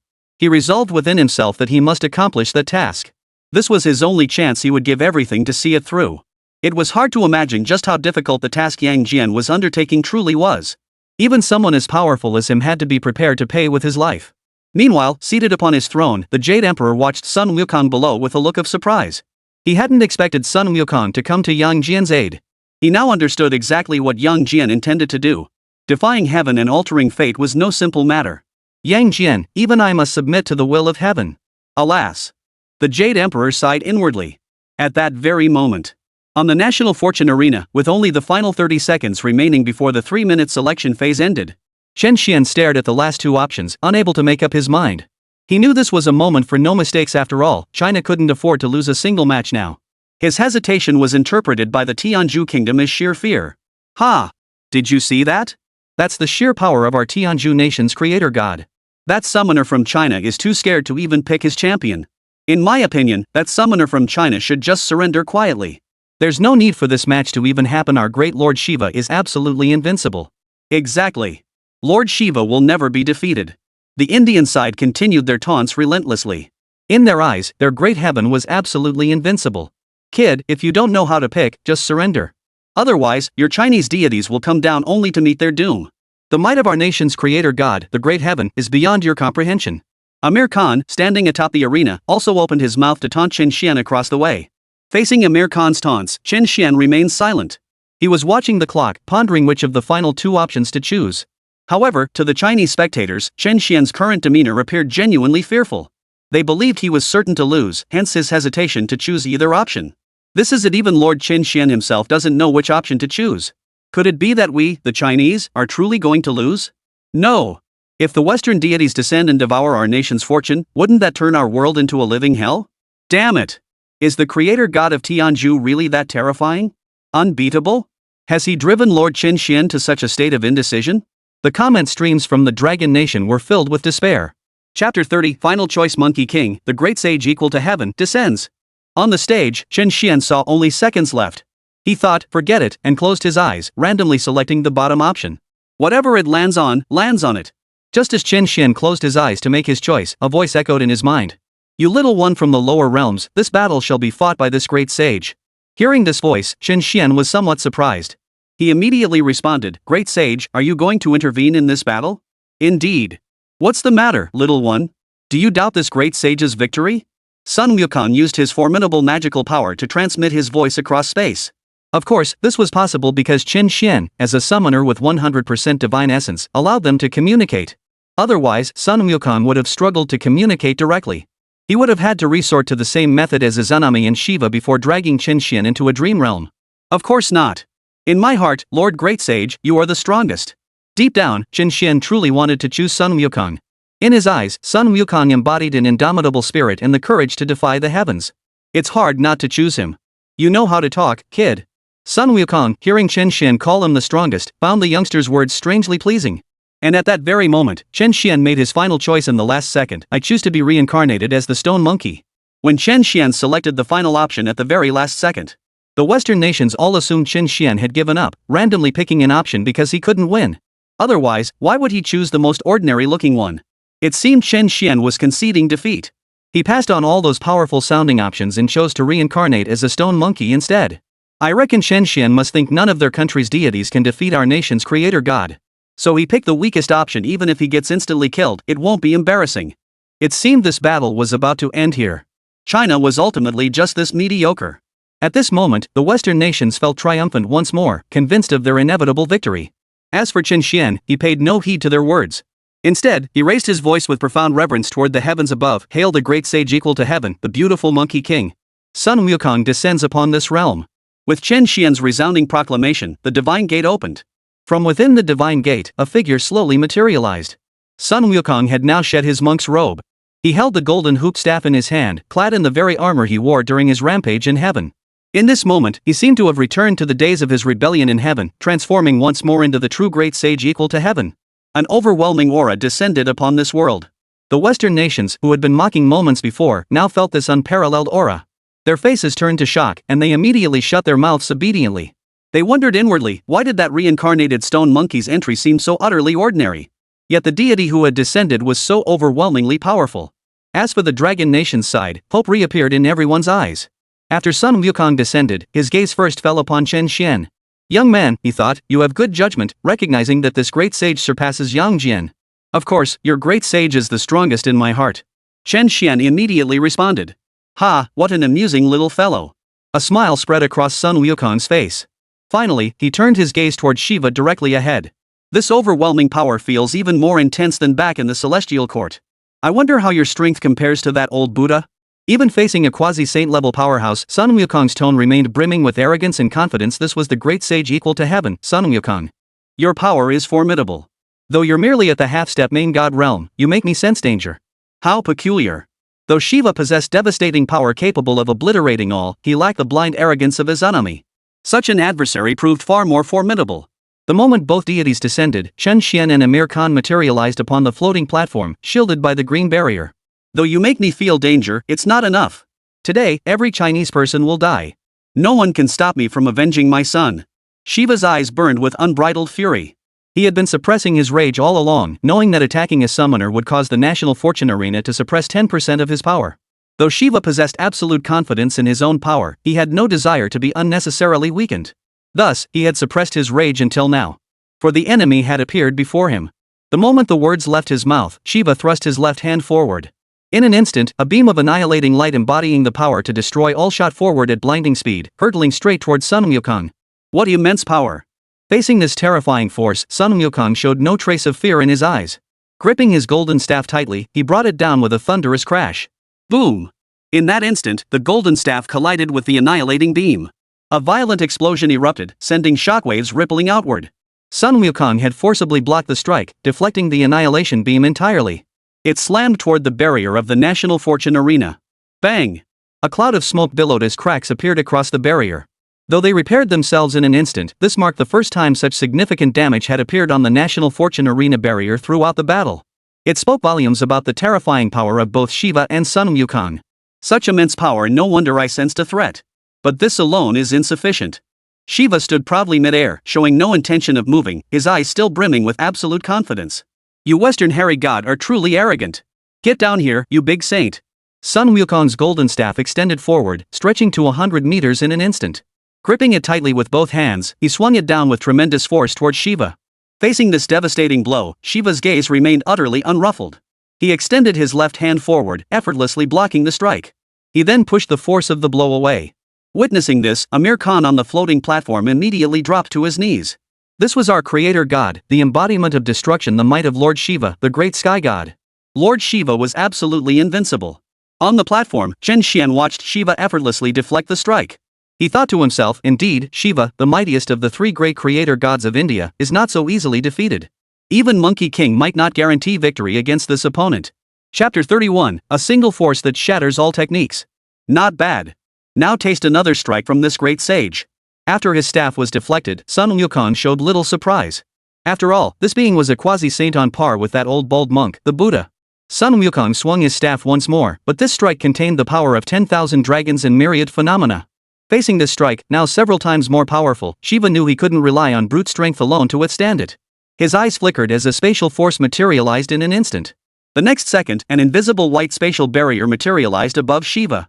This formidable spatial force managed to block Sun Wukong's strike, which contained the power of 10,000 dragons and myriad phenomena. Is this the true power of a near saint? But monkey brother, I believe you will win this battle. Chen Xuan watched the scene unfold before him, astonishment flitting across his eyes.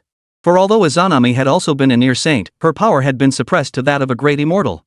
Thus, she hadn't demonstrated much of a near saint's power. But now, Shiva was a genuine quasi-saint. The techniques he displayed far surpassed those of any previous opponents. Even so, Chen Xuan remained utterly confident in Sun Wukong. He believed Monkey Brother would create a miracle. You've had 2 moves. Now it's my turn. Above the sky, Shiva spoke these words as spatial ripples surged once more, his form vanishing from his original position. His trident held terrifying destructive power and spatial energy. 2 ultimate forces coiled around it like twin dragons. This strike possessed the power to obliterate all things, piercing towards Sun Wukong's body. Feeling this terrifying force, even Sun Wukong, with his indestructible body, dared not meet it head-on. Without hesitation, he swung his golden staff. Clang! In an instant, the golden staff collided with the trident. The clash of these 2 terrifying forces ignited a violent explosion, sending a storm of energy scattering in all directions. Impressive.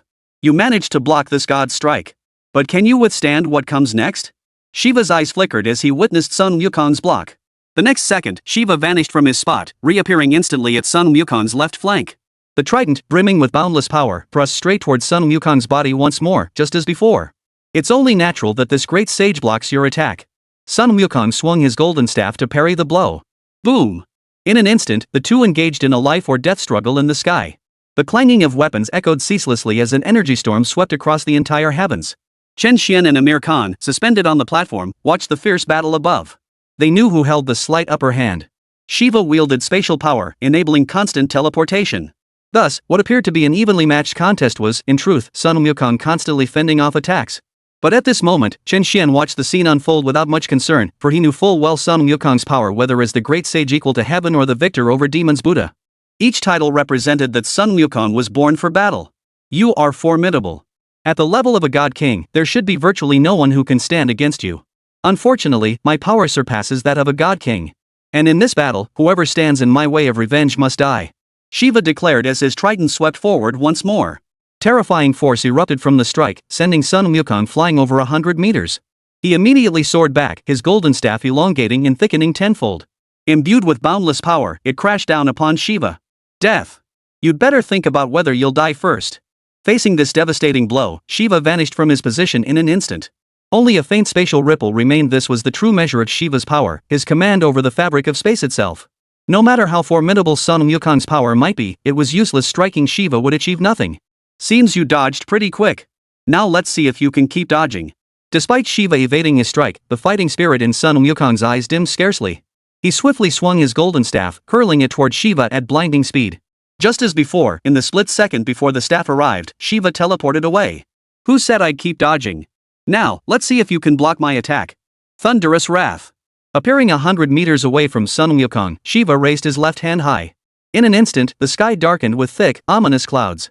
Purple divine thunderbolts, brimming with boundless power, surged towards Sun Wukong below, engulfing him in a scene reminiscent of the apocalypse. Everyone present watched in stunned silence, their minds racing. Is this the power of a near saint? Truly terrifying. Above the arena, Sun Wukong faced the surging thunderbolts with a smile still on his lips. Heavenly thunder? Put. This great sage survived the heavenly court's lightning punishment unscathed. What can your thunder do to me? With that, Sun Wukong swung his golden staff and soared skyward, meeting the thunderbolts head-on. The purple thunderbolts, capable of obliterating everything in their path, flowed past him like ordinary streams of water. With each swing of his golden staff, he shattered the thunderbolts crashing down. In mere seconds, he had reached the underside of the dark clouds. You thunderbolts, I'll shatter you today. With a furious roar, Sun Wukong gripped his golden staff tightly and swung it with all his might toward the dark clouds. The strike shattered the dark clouds covering the entire arena, hundreds of meters wide. Impressive power, but it won't stop me. Today, no one can prevent my vengeance. China must fall. Shiva watched as Sun Wukong deflected his heavenly thunderbolt. He thought to himself, no wonder this enemy before him carried a hint of threat. In an instant, Shiva's entire body swelled to dozens of times its original size. 100-meter-tall giant appeared upon the arena. The National Fortune Arena transformed in response to the participating deity's power, instantly expanding its boundaries by hundreds of times. Gazing upon the 100-meter colossus, Sun Wukong's eyes held not a trace of fear. Grow larger? This great sage can do that too. Manifesting heaven and earth. In that instant, as Sun Wukong uttered these words, his entire body soared to 100 zhang in height. Overwhelming power radiated outward. The spectators watching the two giants before them were all taken aback. Amidst their astonishment, the two colossal figures in the center of the arena charged toward each other. Shiva wielded his trident, imbued with spatial power and the force of annihilation, thrusting it forcefully towards Sun Wukong ahead. I wield the path of annihilation, capable of shattering all things. Is that so?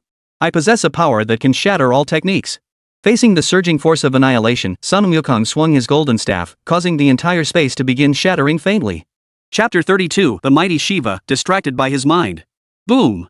As the two clashed, mountains crumbled and earth split apart. Countless boulders flew wildly, reducing the tens of thousands of meters of arena beneath them to ruins. Most terrifyingly, the entire sky seemed poised to shatter. At that moment, whether it was the spectators in the stands or those watching the battle via livestream, were utterly stunned, swallowing hard in disbelief. They thought to themselves, is this the terrifying power of a battle between quasi-saint level powerhouses? Truly, the heavens and earth changed color. My destruction can obliterate all things in this world. Shiva declared, his left fist crashing straight towards Sun Wukong's chest. Strands of purple thunder gathered upon that fist. Facing this strike, Sun Wukong raised his golden staff to block before him. Boom! Boom! The force of the blow sent Sun Wukong's massive frame reeling backward over 100 meters before he finally came to a halt. What terrifying power! Truly on par with that old Tathagata fellow. But this is still not enough. The staff in my hand shall vanquish all foes in this world. Swinging his golden staff, Sun Wukong fully manifested the way of strength in that moment. This was Sun Wukong's greatest realization in recent years. This strike surpassed everything he had achieved on his journey to obtain the scriptures. Facing this overwhelming strike, Shiva immediately raised his trident to block it. Clang! Amidst the fierce clash of weapons, Shiva was forced to kneel on one knee beneath the blow. Though only one knee touched the ground, this was an immense humiliation for Shiva.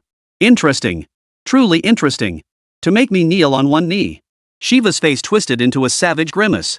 In the next instant, the power of spatial laws and the power of destruction surged forth from his body. The instant Shiva rose to his feet, he swung his trident with blinding speed. Even Sun Wukong, who could shatter anything in battle, found himself slightly at a disadvantage under Shiva's furious assault. He was forced back relentlessly. Above the heavenly court, most of the immortals and deities watched the battle ahead with some tension. This Western deity named Shiva proved formidable indeed. Even with the great sage's recent breakthroughs, he still found himself slightly at a disadvantage. The matchmaker observed the battle reflected in the mirror and remarked with some surprise. Indeed, if I were to fight this battle, I'd likely have little hope of victory. Nezha shook his head. He knew well that despite his own recent breakthrough, he would hardly stand a chance against a quasi-saint level powerhouse. Among the assembled deities, Yang Jian wore the most complex expression. He understood that while Sun Wukong had chosen to fight partly of his own volition, the greater reason was to shield Yang Jian. Otherwise, he would likely have been the one facing this Shiva fellow. Western deities aren't all weaklings. Still, I trust you, Sun Wukong, you won't lose. Watching the battle below, Yang Jian spoke these words with unwavering confidence in himself.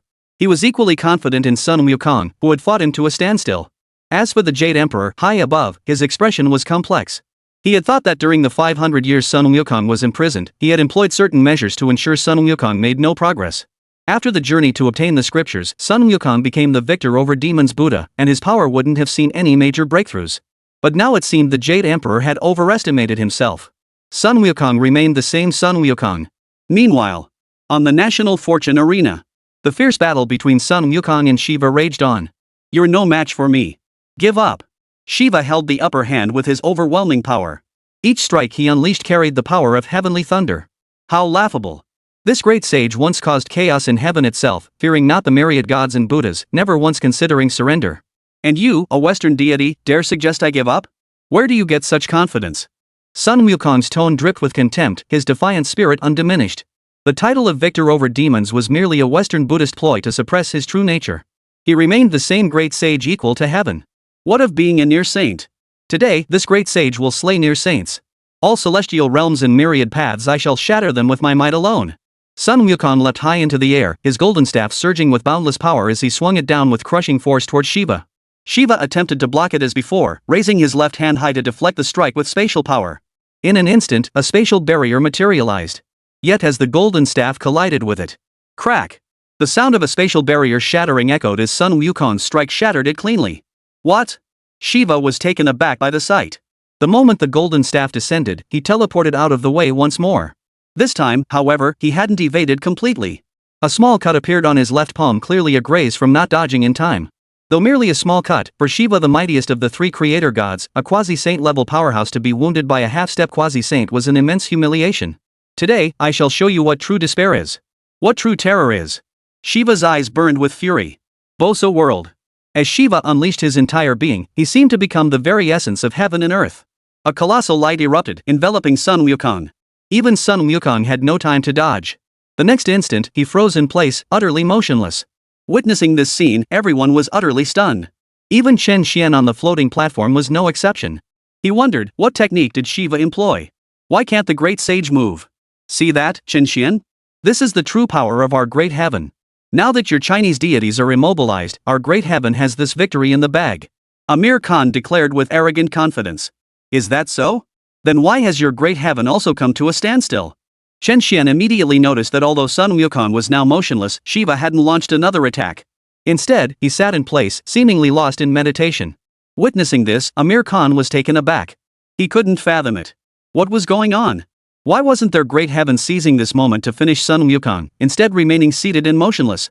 Great heaven, why aren't you moving? Amir Khan couldn't help but voice his confusion. Unfortunately, his great heaven didn't respond. Instead, Chen Xuan answered him. Can't you see? It's not that your great heaven doesn't want to act, he can't act. Chen Xuan had already figured it out. Shiva's technique, the illusory world, was likely a battle of wills. Both parties remained motionless, locked in a clash of mental resolve.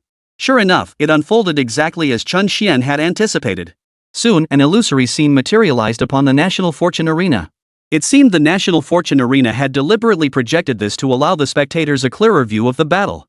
Chapter 33, Yang Jian vs. Sun Wukong. Sun Wukong now appeared amidst the sacred mountain. Beside him stood Tang Sanzang, Zhu Beiji, and the others. The entire scene perfectly mirrored the moment after Sun Wukong and his companions completed their pilgrimage and were bestowed their titles. As before, Sun Wukong was bestowed the title of victor over demons Buddha. After the entire group had been officially recognized, they each went their separate ways. What is this?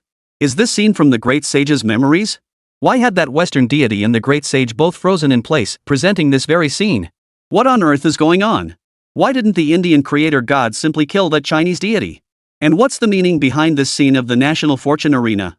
At this moment, spectators on both the Chinese and Western sides of the arena watched the scene with confusion.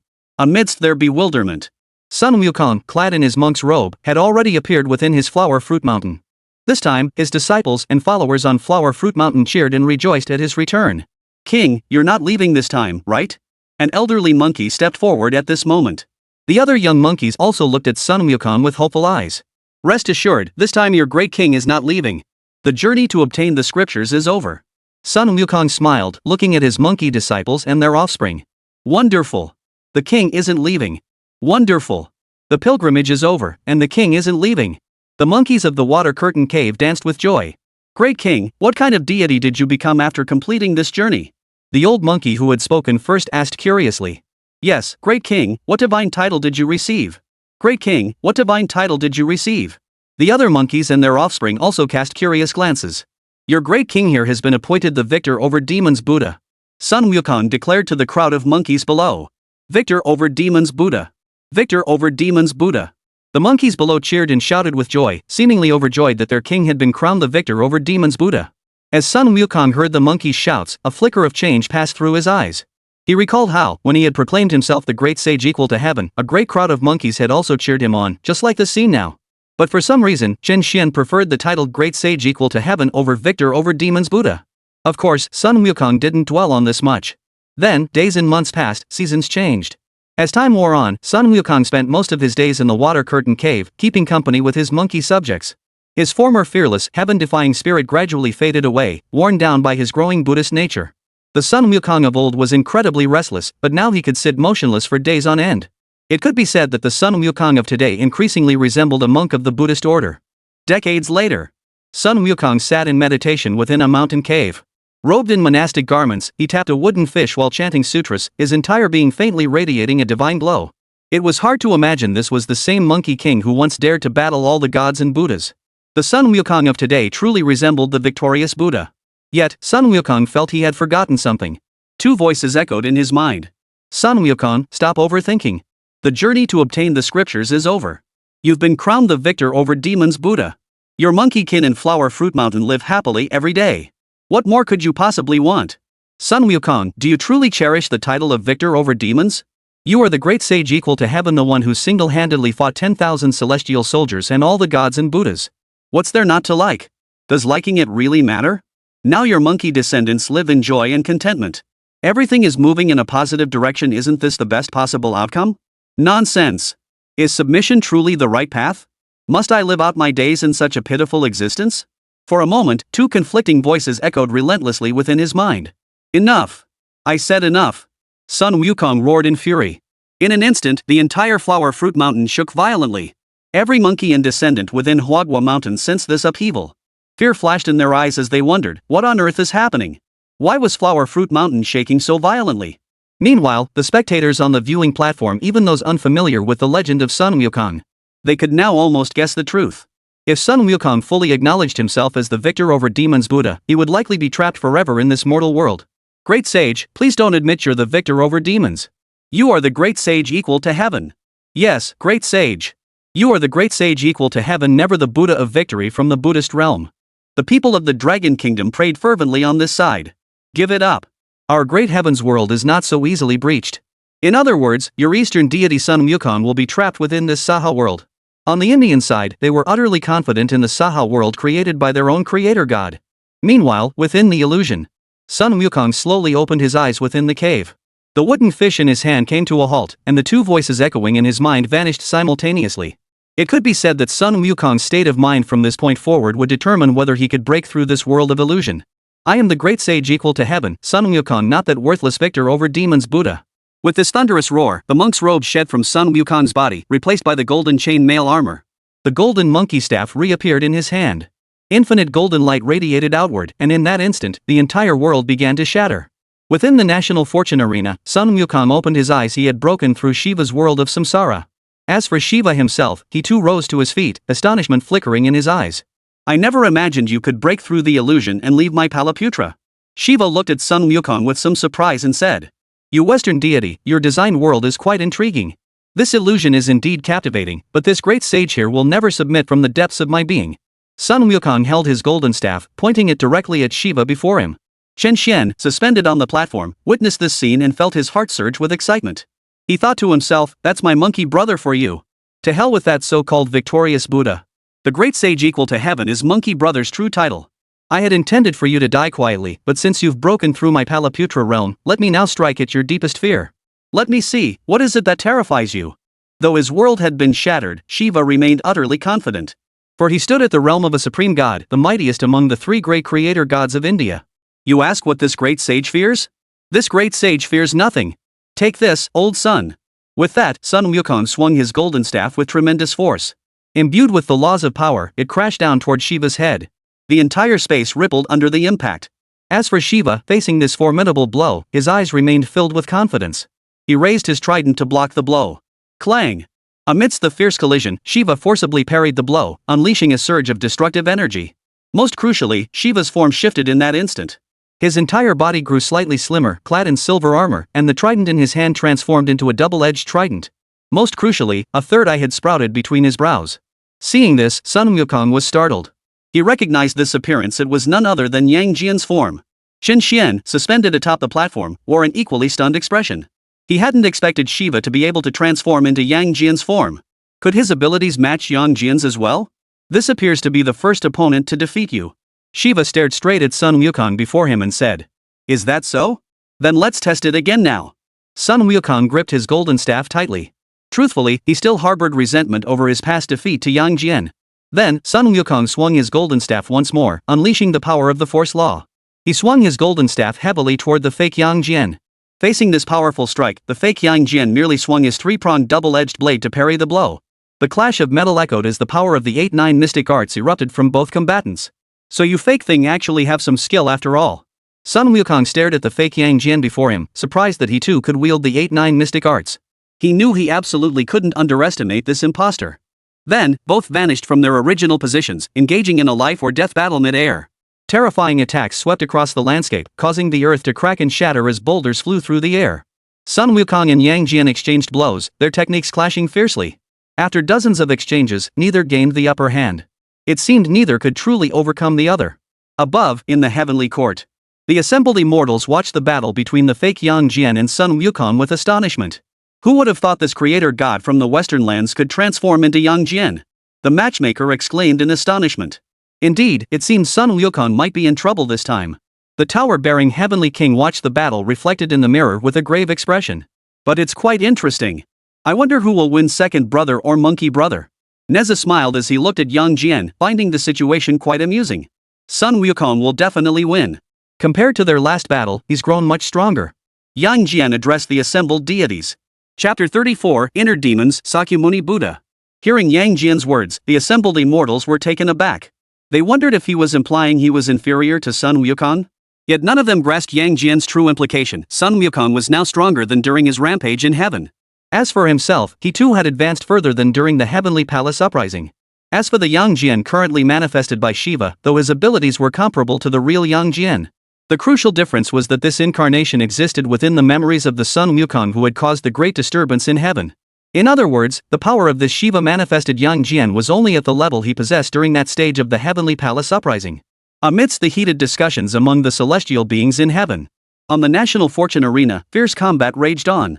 Drops of blood splattered onto the ground as Sun Wukong and the fake Yang Jian both unleashed their 72 transformations. As Sun Wukong transformed into a giant bird, the fake Yang Jian instantly became an eagle. After being knocked to the ground, Sun Wukong instantly transformed into a massive python, lunging forward to bite the fake Yang Jian with crushing force. Fake Yang Jian bled profusely from the bite, but in the next instant, he transformed into a colossal elephant. Its massive foot stomped down towards Sun Wukong. At the last moment, Sun Wukong shrank into an ant, narrowly evading the blow. Thereafter, the two continuously transformed, trading victories back and forth. For a time, neither could gain the upper hand over the other. Fake Yang Jian was the first to lose patience. Very strong. In your memories, you seem to have fought him to a draw. But I wonder if you can win now. The fake Yang Jian's voice was utterly devoid of emotion. Emulate heaven and earth. In the next instant, he transformed back into his true form, his body swelling to 100 zhang in height in the blink of an eye. Terrifying power erupted from him. The Tao of strength flickered into view. It must be noted that both Yang Jian and Sun Wukong had chosen the path of physical ascension to sainthood. Thus, both possessed utterly terrifying strength. While I admit Yang Jian is a formidable opponent, do you truly believe I haven't advanced further over the years? Emulate heaven and earth. Having spoken these words, Sun Wukong likewise unleashed his own heaven-emulating, earth-mirroring technique. In an instant, 200-foot-tall giants clashed in a life-or-death battle upon the national fortune arena. With each passing second, their divine powers surged and swirled. Each collision between them unleashed terrifying energy storms that swept across the arena. Even the previously impenetrable protective barrier began to crack. Fortunately, this protective barrier could fully repair itself within mere seconds. Otherwise, under the force of combat at this level, it might have shattered completely. On the floating platform, Chen Xuan watched the battle below with intense excitement. He too wanted to know, if not for the interference of the Supreme Elder Lord, who would emerge victorious in the deadly clash between Yang Jian and Sun Wukong? Heavenly Eye Beam. The fake Yang Jian on the arena struck back, repelling Sun Wukong. Then, his third eye emitted a blinding light. A beam of light, capable of obliterating everything in its path, shot forth from that third eye, hurtling towards Sun Wukong ahead. Facing this formidable assault, Sun Wukong's eyes held no trace of fear. My staff shatters all spells. Sun Wukong swung his golden staff with tremendous force. The staff collided with the destructive beam, and Sun Wukong managed to block the attack outright. 72 transformations. In an instant, Sun Wukong manifested 72 clones. Each clone simultaneously swung their golden staff, striking the fake Yang Jian's body before them. Divine Mystic Radiance. The fake Yang Jian radiated blinding light throughout the battle.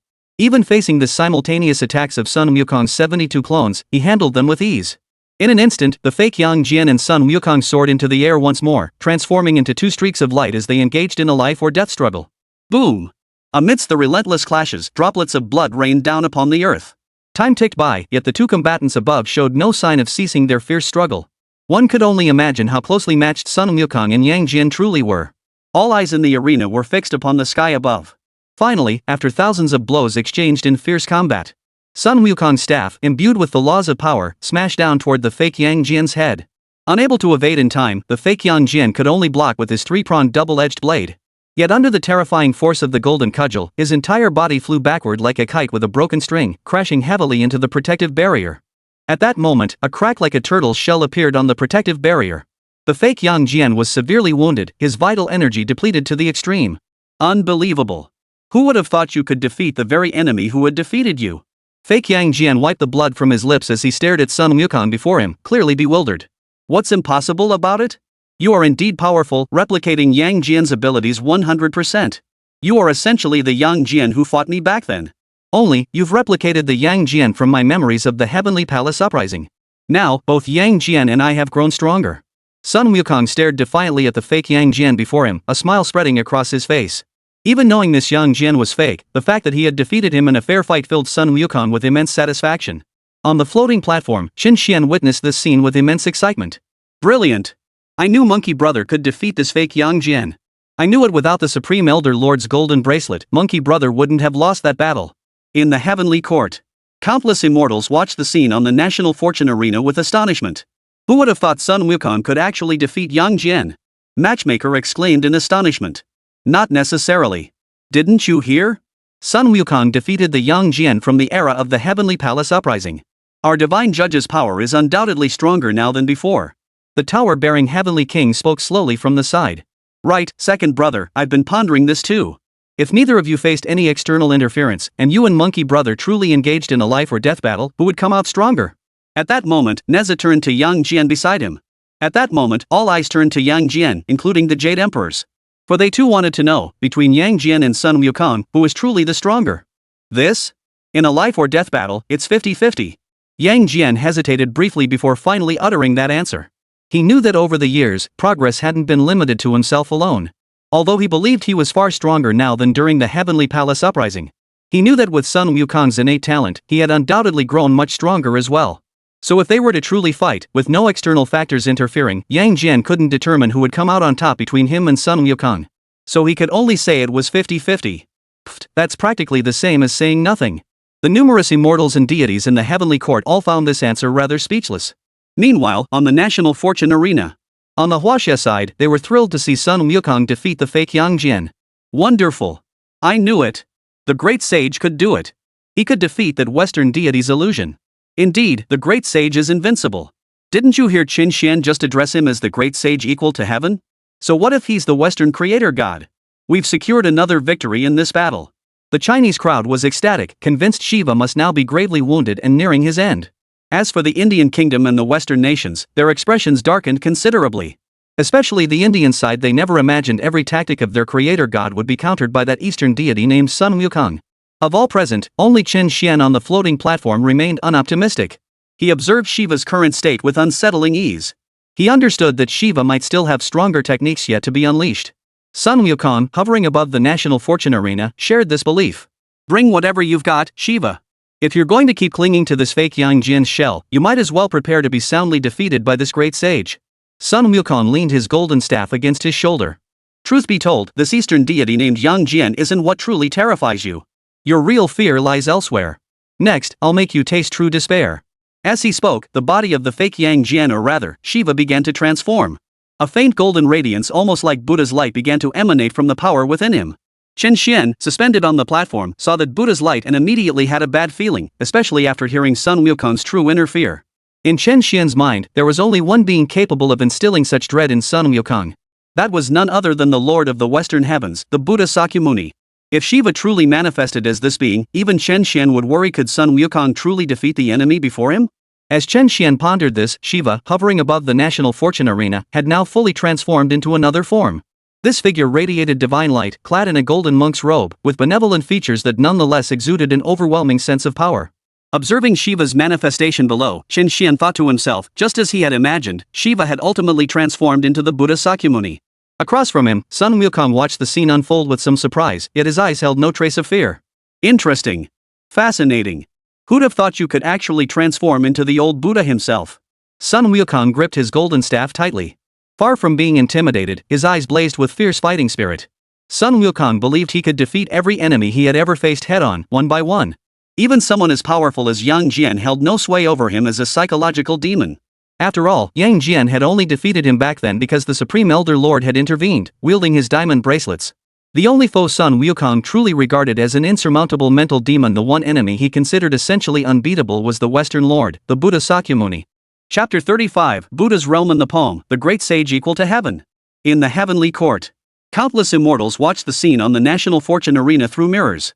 Surprise flashed in their eyes, for they too had not anticipated that Shiva could transform into the Buddha Sakyamuni. Am I seeing this correctly? That Western deity named Shiva, it was one thing for him to transform into Yang Jian earlier, but now he can actually take the form of the Buddha Sakyamuni? Yu Lao exclaimed in astonishment. Indeed. What do you think? Does this Buddha manifested by the Western deity truly possess the Buddha's full power? God of Wealth turned his gaze to the others. Who knows? If this Buddha Shiva has manifested truly possesses the full might of the Buddha Sakyamuni, then Sun Wukong is in real trouble this time. The tower-bearing Heavenly King shook his head. Though he believed Sun Wukong to be formidable, he did not think him capable of defeating the Buddha Sakyamuni. This time we're truly in trouble, monkey brother. Even the rebellious Nezha understood the Tathagata Buddha's immense power. Sun Wukong, you must survive this ordeal. I asked you to take my place in facing this fatal calamity. Yang Jian gazed at Sun Wukong, the final adversary he must confront, and a flicker of guilt flickered in his eyes. Meanwhile, atop the National Fortune Arena, Shiva, now transformed into the Buddha Sakyamuni, stood high above, looking down with disdain upon Sun Wukong below. Monkey, surrender now. The Buddha of Coming gazed directly at Sun Wukong below and spoke. You, a mere counterfeit? Do you truly believe the Buddha himself could make this great sage surrender? Even if the real Buddha were here today, this great sage will see for himself whether the old Buddha is truly as invincible as they say. Sun Wukong gripped his golden staff tightly, his fighting spirit surging to its absolute peak. The powerful laws of force erupted around him. You're truly courting death, you insolent monkey. The Buddha Tathagata thrust his palm forward. In an instant, 100-meter-wide golden palm print descended with crushing force upon Sun Wukong below. With this staff, I can battle any foe in the world. Sun Wukong roared with fury, his golden staff swelling thick and long as he swung it with all his might toward the golden palm print. Boom! A violent explosion echoed as Buddha's light scattered in all directions. Sun Wukong's single strike forcibly shattered the colossal golden palm print. Witnessing this, the Dragon Nation spectators erupted in excitement. I thought this Western creator god's illusory deity would be incredibly powerful. Yet his attack was effortlessly shattered by the great sage. This proves the great sage is invincible, that Western god's illusory deity stands no chance against him. The Dragon Nation crowd buzzed with chatter, all convinced Sun Wukong would defeat this supposed Buddha just as effortlessly as before. Only Chen Xuan, hovering above the platform, knew the true extent of Sakyamuni Buddha's power. If this form Shiva had conjured truly possessed the full might of the Buddha of Coming, then Monkey Brother would truly be in grave danger this time. Sure enough, the moment the golden Buddha light faded, a colossal palm reached out to grab Sun Wukong. In that instant, Sun Wukong had no time to dodge. His entire body was seized by that enormous palm. A terrifying force surged through him, and even Sun Wukong found himself gritting his teeth in agony. His invincible body seemed utterly useless against the immense grip of that colossal hand. Monkey, surrender now, or I shall revoke your title as the victor over demons Buddha. The Buddha, who had reached out to grasp Sun Wukong, remained aloft in the heavens, his demeanor as lofty as ever. A mere victor over demons Buddha, do you think I give a damn? Sun Wukong roared in fury, his entire body blazing with an intense radiance. The laws of power erupted completely, and his hands forcibly pried apart the Buddha's massive palm. Break! Sun Wukong roared, completely forcing the colossal palm apart. Then, his entire body shot forward. His golden staff swelled to over 100 times its original size, surging with boundless power as it crashed down upon the Buddha of the future above. Facing such a devastating blow, the Buddha of the future joined his palms together. Golden Buddha light erupted from his entire body, forming a barrier, seemingly attempting to forcibly block the blow. Crack! Yet the moment the golden staff collided with the golden barrier, the sound of shattering echoed. Sun Wukong, relying on his immense strength, shattered the Buddha's light barrier. Though the Buddha teleported away at the last moment, the blood trickling from the corner of his mouth made it clear just how severe the damage from this strike had been. Puff, puff. Sun Wukong gasped for breath, his heavy breathing a testament to the immense physical toll this strike had taken. Yet gazing up at the Buddha of the future, blood trickling from the corner of his mouth and wounds covering his body, Sun Wukong's expression burned with excitement. You insolent monkey! Instead of surrendering peacefully, you dare unleash such ferocious power. The Buddha of the future, seeing himself wounded, flashed anger in his eyes. Tathagata, you imprisoned this old son for 500 years. Today, I'll collect a little interest from you, Tathagata. Sun Wukong's chi surged through his entire body. His battle intent caused his power to rise steadily, almost imperceptibly. This extreme fighting spirit gave Sun Wukong the sensation of nearing a breakthrough to quasi-sainthood. Alas, he still lacked that final spark of enlightenment. You stubborn, unruly monkey. Today, I shall smash you back into stone. As the Buddha spoke these words, he pressed his palms together. In an instant, a blinding radiance of Buddha's light erupted across the heavens. Gigantic golden palms descended like a raging storm, engulfing Sun Wukong below. Each strike contained boundless power. Gazing upon the overwhelming golden palms, Sun Wukong's eyes held no trace of fear. He was born for battle. In that moment, he seemed to transform once more into the peerless great sage equal to heaven. His golden staff swung relentlessly, unleashing the laws of power. Boom! Boom! Amidst the relentless clashes, 100-meter-wide golden palms shattered into streaks of Buddha's light scattering in all directions. Even if each strike from the Buddha was immensely powerful, it still couldn't overcome Sun Wukong.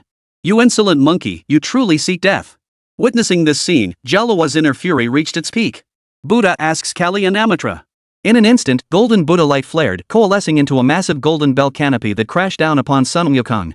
At that moment, Sun Wukong was facing wave after wave of golden palm strikes and had no time to dodge. He was instantly enveloped by the colossal, 100-meter-tall golden bell canopy. Then, his body plummeted along with the canopy, crashing heavily onto the ground below the stage. Witnessing this scene, every spectator present felt their tension mount. "Monkey, surrender now. Only through my purification can you truly comprehend the Buddhist path." If the Buddha were here, hands pressed together in prayer, he would be indistinguishable from the true Sakyamuni Buddha in both power and composure. To hell with enlightenment. Within the golden bell canopy, Sun Wukong relentlessly swung his golden staff. Boom! The violent clashes echoed relentlessly as the golden staff struck the golden bell shield blow after blow. Alas, despite the deafening roar, it inflicted little damage upon the golden bell canopy. "Give up, you monkey. You cannot defeat me." A faint smile touched the Buddha's lips. "Is that so? I cannot be defeated? Today, I shall show you what my way truly is. I possess a power that can shatter all worldly laws. Break it!" With Sun Wukong's furious roar, the golden monkey staff, imbued with boundless power, struck the golden bell canopy. Boom! Boom! Then, with a shattering sound, the golden bell shield was shattered by the single blow. Sun Wukong soared back into the air. Witnessing this, the Buddha who had come to pay his respects was somewhat astonished. "You bald-headed fool. Even if you're a fake, today, this great sage will settle the score from that day."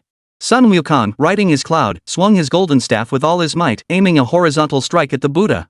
The immense force seemed poised to shatter all existence. Facing this terrifying blow, the Buddha's entire body shone with golden divine light, which forcibly blocked the strike. "Monkey, your strength surpasses my expectations.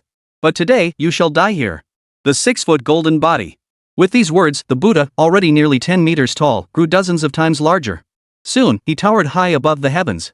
Even Sun Wukong, formidable as he was, felt the immense pressure emanating from the Buddha's overwhelming aura. Buddha's realm in the palm. Having ascended to the heavens, the Buddha of Tathagata brought his right hand crashing down. This colossal palm print resembled the Five-Finger Mountain, as if Sun Wukong were once again being crushed beneath it, just as he had been after his rampage in heaven. Gazing at the descending colossal palm, Sun Wukong channeled his 8-9 mystic arts to their absolute limit. "My fate is mine to command, not heaven's. Old Buddha, today I shall shatter your Buddha's realm in the palm." Sun Wukong roared with fury, his battle intent erupting to its peak. He channeled his power into the golden cudgel, which shot straight up toward the heavens.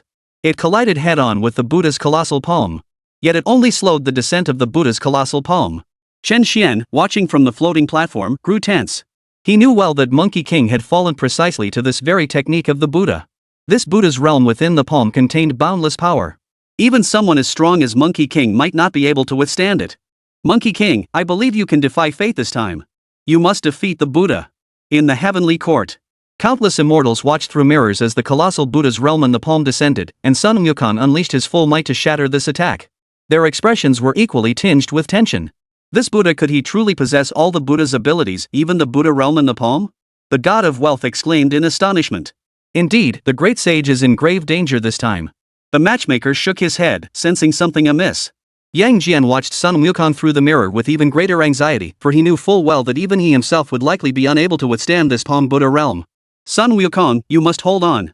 You must defeat this Western deity. Otherwise, I'll never be able to repay this debt." Defying heaven to alter fate. How could it be so simple? Seated upon his throne, the Jade Emperor first cast a glance at Sun Wukong, then shifted his gaze to Yang Jian. Then he shook his head. He knew full well that what his nephew was about to attempt was also an act of defying heaven and altering fate. Defying heaven and altering fate, this was truly a mission where 1 in 1,000 might survive. On the national fortune arena, every soul watched the scene before them with bated breath, for they knew this single strike could very well decide the outcome of the entire battle. Ah! With a roar, Sun Wukong unleashed the full might of his golden staff, his power laws surging to their absolute limit. Yet even so, the colossal palm continued its relentless descent. Now, that immense hand loomed less than 100 meters from Sun Wukong. "Submit meekly, you mischievous monkey. Before, you lost to me, and this time you shall lose to me again. Amen. If the Buddha came, hands pressed together in prayer, a wicked smile would curl his lips. Surrender? How laughable. Bald monk, this great sage will never yield. Sun Wukong gritted his teeth.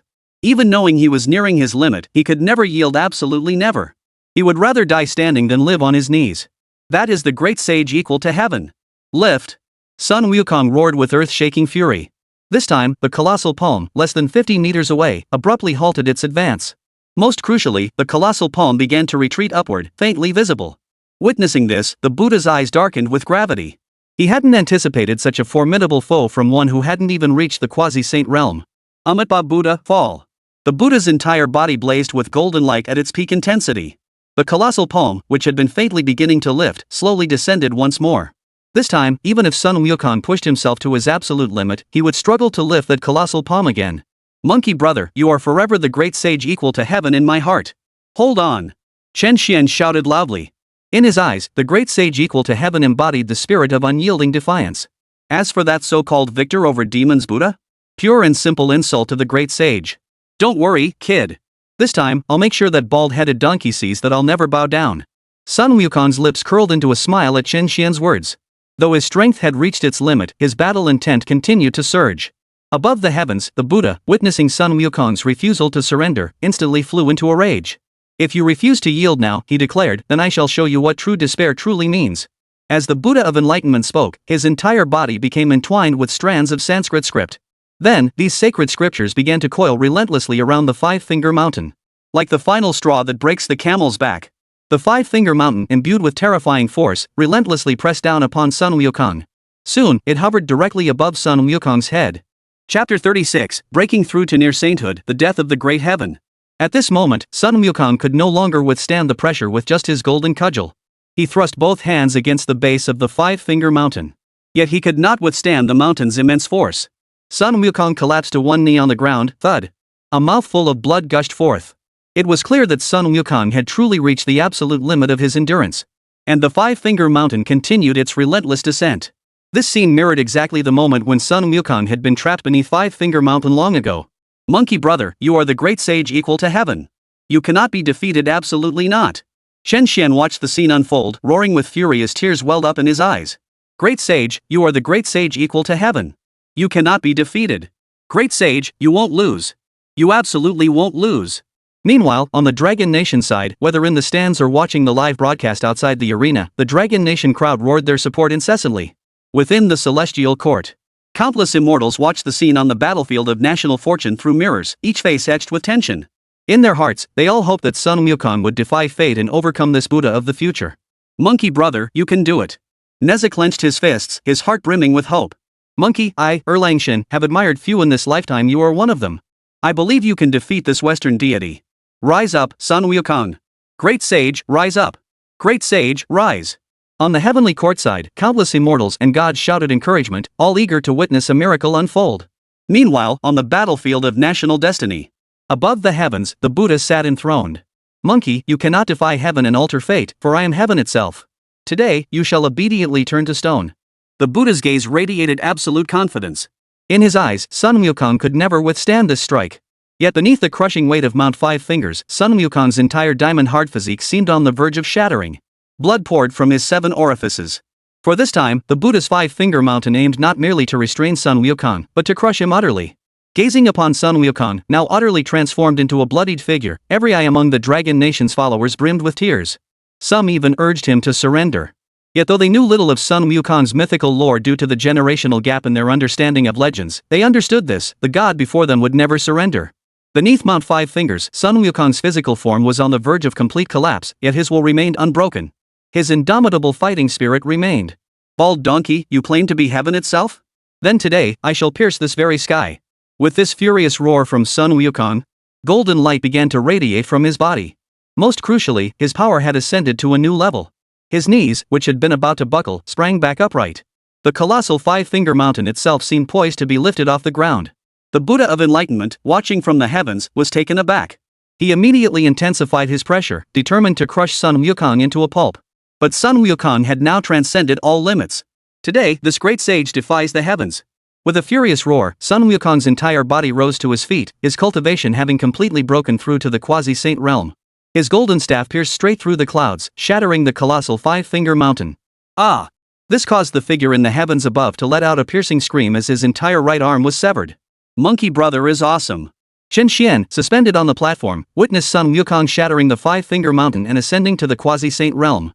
A look of excitement spread across his face. As for the crowd from Huagua, they were utterly ecstatic. The great sage equal to heaven. The great sage equal to heaven. The Chinese spectators in the National Fortune Arena chanted in unison. Take this from old Sun. Having broken through to the quasi-saint realm, Sun Wukong felt the immense power surging within him and hesitated not a moment. Swinging his golden staff, he smashed it down with tremendous force toward the Buddha of the future above. Even the Buddha of the Buddha realm, who had defeated countless foes with his palm techniques, was no match for Sun Wukong's strike after his breakthrough to near sage. He was no match for Sun Wukong's post-breakthrough strike. The Buddha of Ifkum attempted one last desperate struggle. Boom! Boom! But as Sun Wukong's golden staff struck the barrier of Buddha light, the protective barrier shattered instantly. The Buddha's massive form plummeted like a cannonball, crashing heavily onto the ground below the arena. Boom! A deep crater instantly appeared on the ground, billowing with smoke. All eyes turned toward the smoke. Amidst the ruins, the Buddha's life force flickered on the brink of extinction.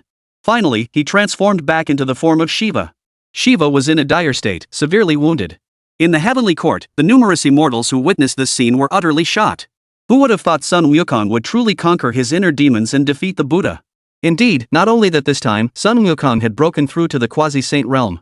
With his already unparalleled combat prowess, he could already rival quasi-saints even at the great immortal stage. Now, having ascended to the quasi-saint realm, his combat prowess undoubtedly placed him among the strongest beings beneath the true saints.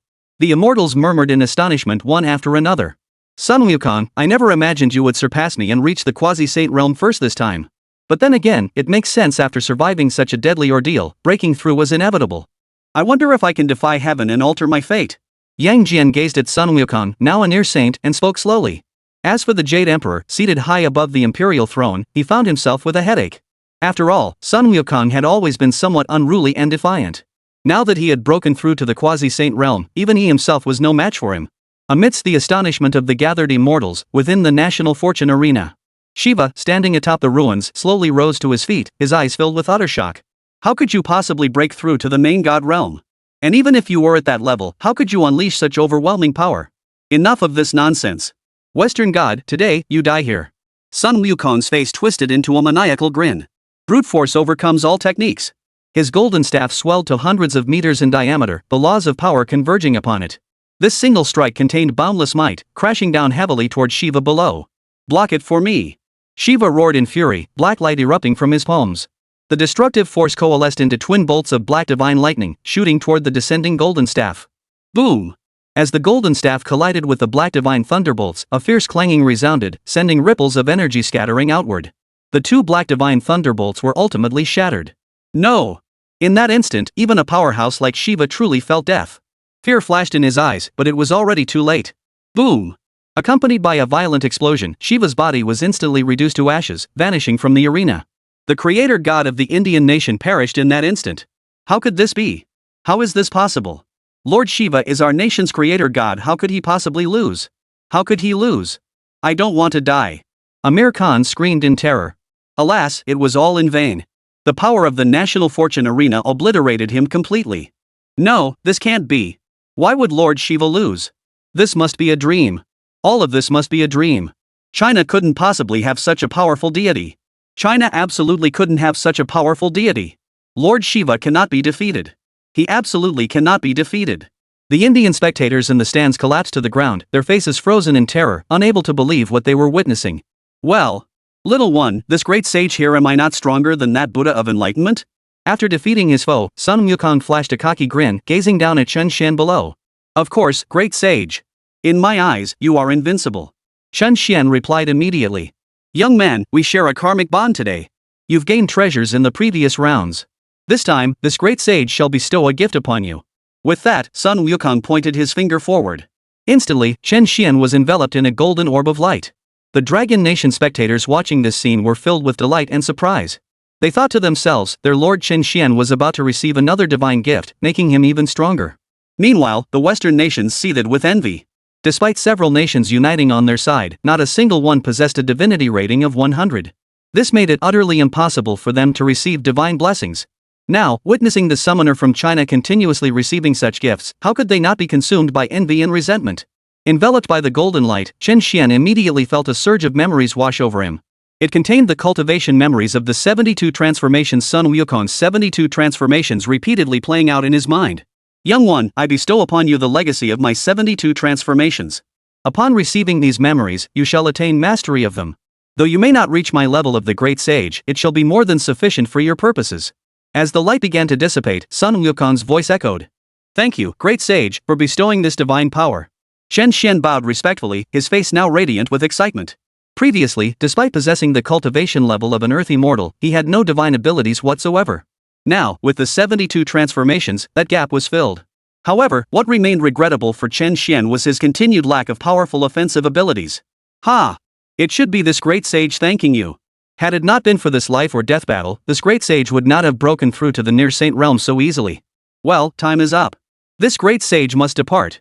Old man Sakyamuni, just you wait, I'll return and face your true form in battle. Sun Wukong's eyes flashed with battle intent as he soared toward the heavenly gate. Farewell, great sage. Chen Xuan shouted toward the heavenly gate. He knew this journey meant the great sage would likely seek out the Buddha Tathagata for a fight.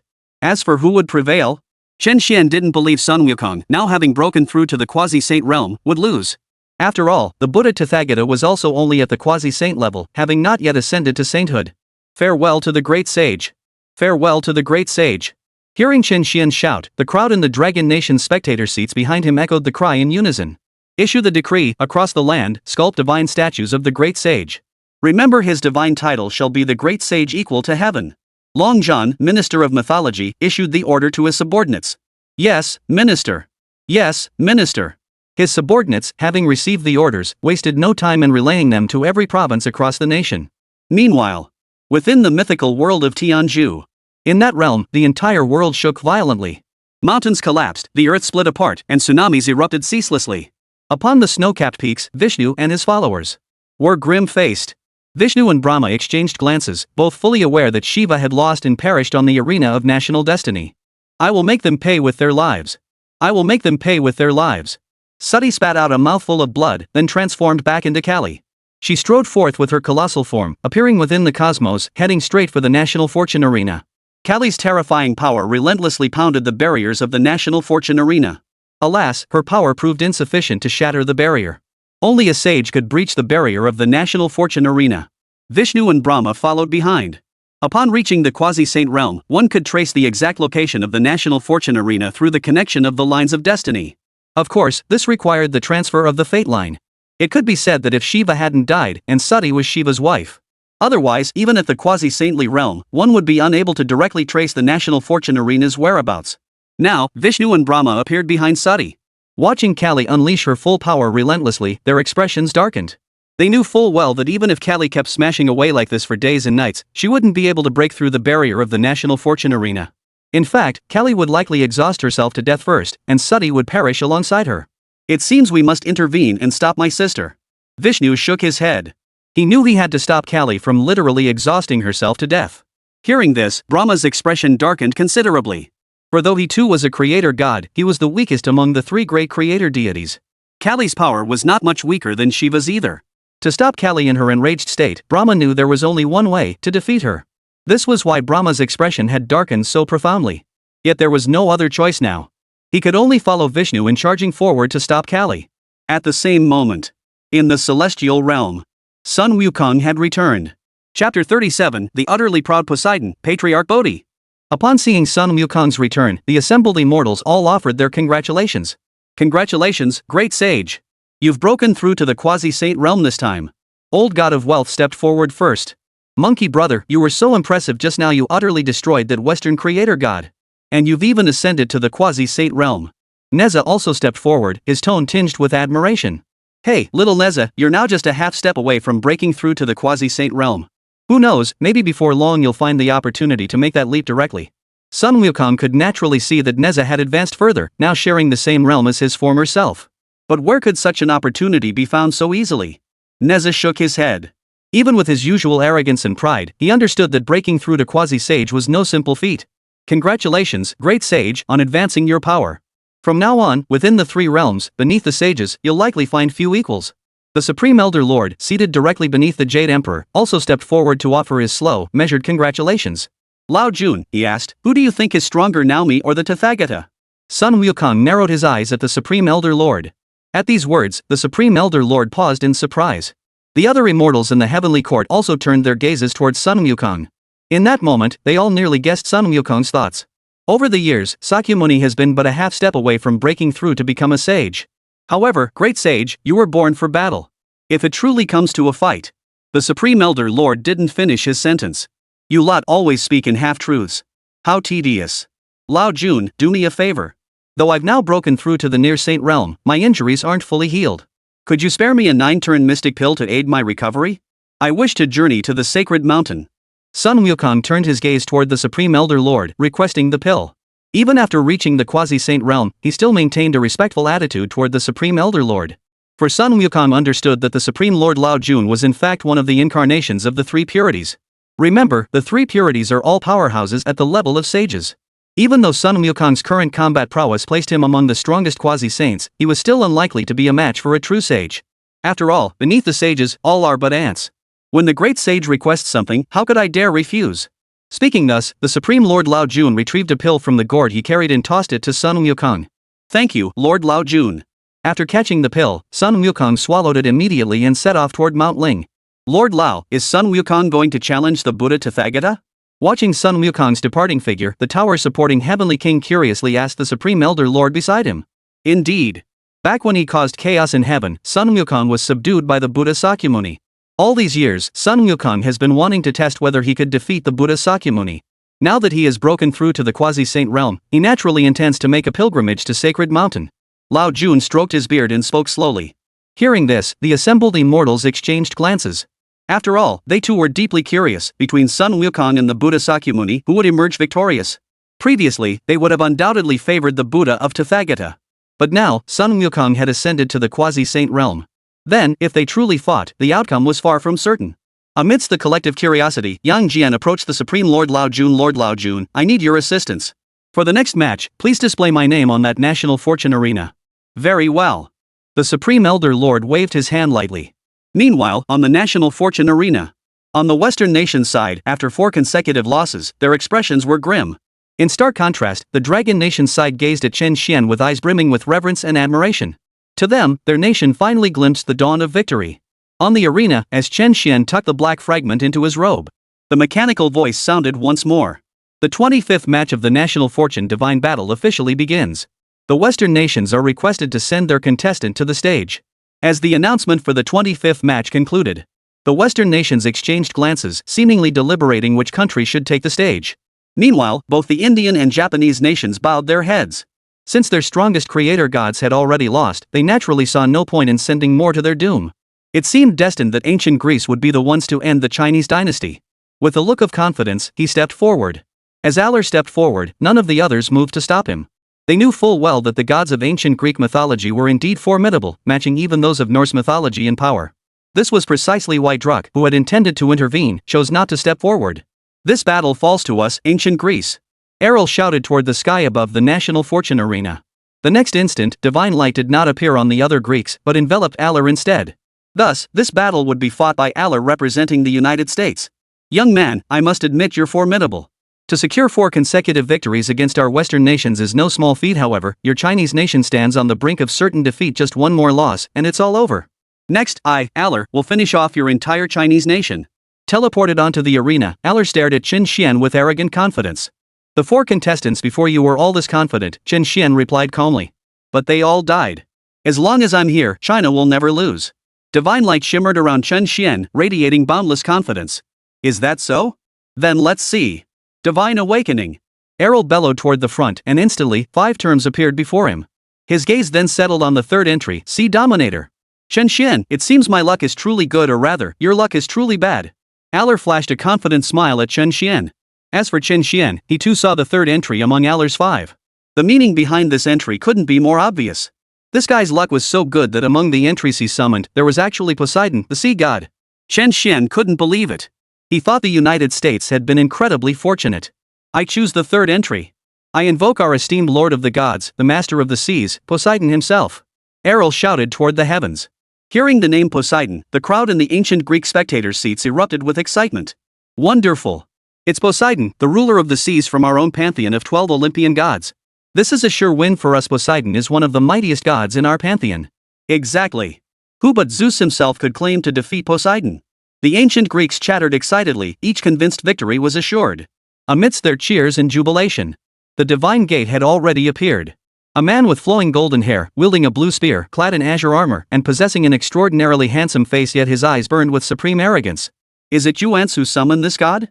The gaze of Poseidon, god of the sea, radiated absolute arrogance. Even when looking upon his own countrymen, he regarded them as mere ants. Surrounding him, waves surged forth in relentless swells, unleashing a terrifying oceanic power upon the national fortune arena.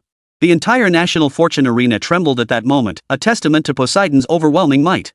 Great Lord, it is I, your devout servant, who summons you. Errol immediately knelt in reverence, his eyes brimming with boundless respect. Hail the sea god! Hail the sea god! On the western spectator stands, the ancient Greek contingent knelt down in excitement. The national fortune arena? Boring. Kid, hurry up and summon your deity. This god intends to swiftly dispose of your deity and return. The sea god Poseidon looked down from above at Chen Xuan before him. Having appeared on the national fortune arena, he naturally understood its rules. This so-called god Poseidon is truly arrogant. In the Dragon Nation section of the stands, someone overheard Poseidon's arrogant words and muttered in displeasure. Yeah, but I've studied some ancient Greek mythology. This Poseidon seems to be one of the 12 Olympian gods, meaning he's a god-tier powerhouse himself. At that moment, a middle-aged man beside him spoke up. What? He's a god-tier powerhouse too? No way. Are the Western nations cheating? How come they can summon god-tier beings in every battle? Yeah, that's just too much of a cheat, right? Then we'll have to summon someone like the great sage level to win this time. No way. What if none of the 5 entries contain powerful deities? Then we're doomed to lose. Isn't this really a violation? Why? The Western side keeps summoning god-tier powerhouses. The Dragon Nation spectators, upon realizing Poseidon was a god-tier powerhouse, couldn't help but panic. Moreover, most of them felt that the Western nations might be cheating a bit. Every subsequent battle pitted them against god-tier powerhouses. Chen Xuan, standing atop the national fortune arena, faced Poseidon arrogant, overbearing, and utterly insolent. Chen Xuan, too, felt a surge of irritation. In his heart, he silently prayed for a mighty god to appear and teach this Poseidon a proper lesson. Meanwhile, in the heavenly court, the Supreme Lord Lao Jun surveyed the opponent who had appeared this time, his gaze shifting to Yang Jian beside him. This time, it's another quasi-saint level opponent. Should we replace your name entry? Lao Jun asked Yang Jian directly. Hearing this, Yang Jian pondered for 2 seconds before slowly replying, No need, Lord Lao Jun. This is my tribulation. It signifies that this ordeal is destined in my fate. Changing it for the next battle would hold little meaning. Besides, I, Yang Jian, fear no one.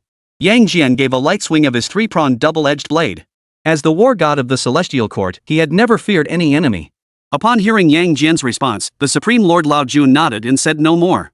At the same moment, on the national fortune arena, 5 entries now appeared before Chen Xuan.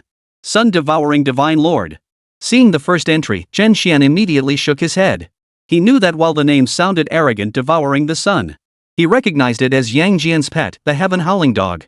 Against a main god-tier opponent, the Heaven Howling Dog was utterly inadequate. Its master himself might stand a chance. After dismissing that option, Chen Xuan turned his attention to the second entry. Spider Demon. Seeing this entry, Chen Xuan instantly understood the National Fortune Arena's scheme. This was clearly a trap entry designed to make the target seem weak. They wanted people to think it was weak, but actually, it was quite powerful. In reality, however, it was a rather weak demon, a spider spirit. Against a god-tier opponent, a spider spirit was utterly insignificant. Chen Xuan could only turn his attention to the third entry, but his expression had grown grave. The first 2 entries were completely out of the question. That left only the last 3 entries to pin his hopes on. If the remaining 3 entries were similarly unpromising, this battle would truly be over. However, as the third entry appeared, a faint smile touched Chen Xuan's lips. For the third entry read, Wanzhou Mouth, Divine Lord of Manifestation. Although Chen Xuan was somewhat surprised that the entry for Erlang Shen had reappeared. But he felt more relieved, for now, at least there was a deity capable of standing against Poseidon, the sea god.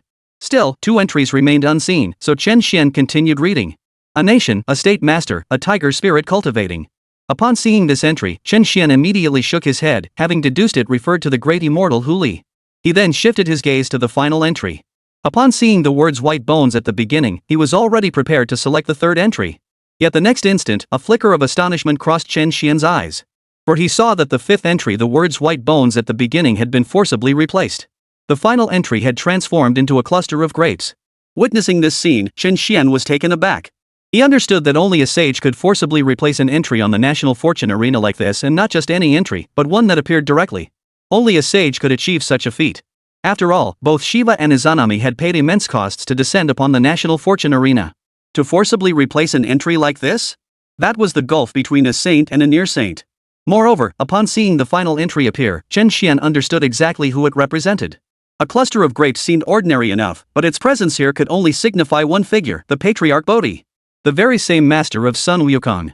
Seeing this entry appear, Chen Xuan wondered, why would a sage suddenly manifest?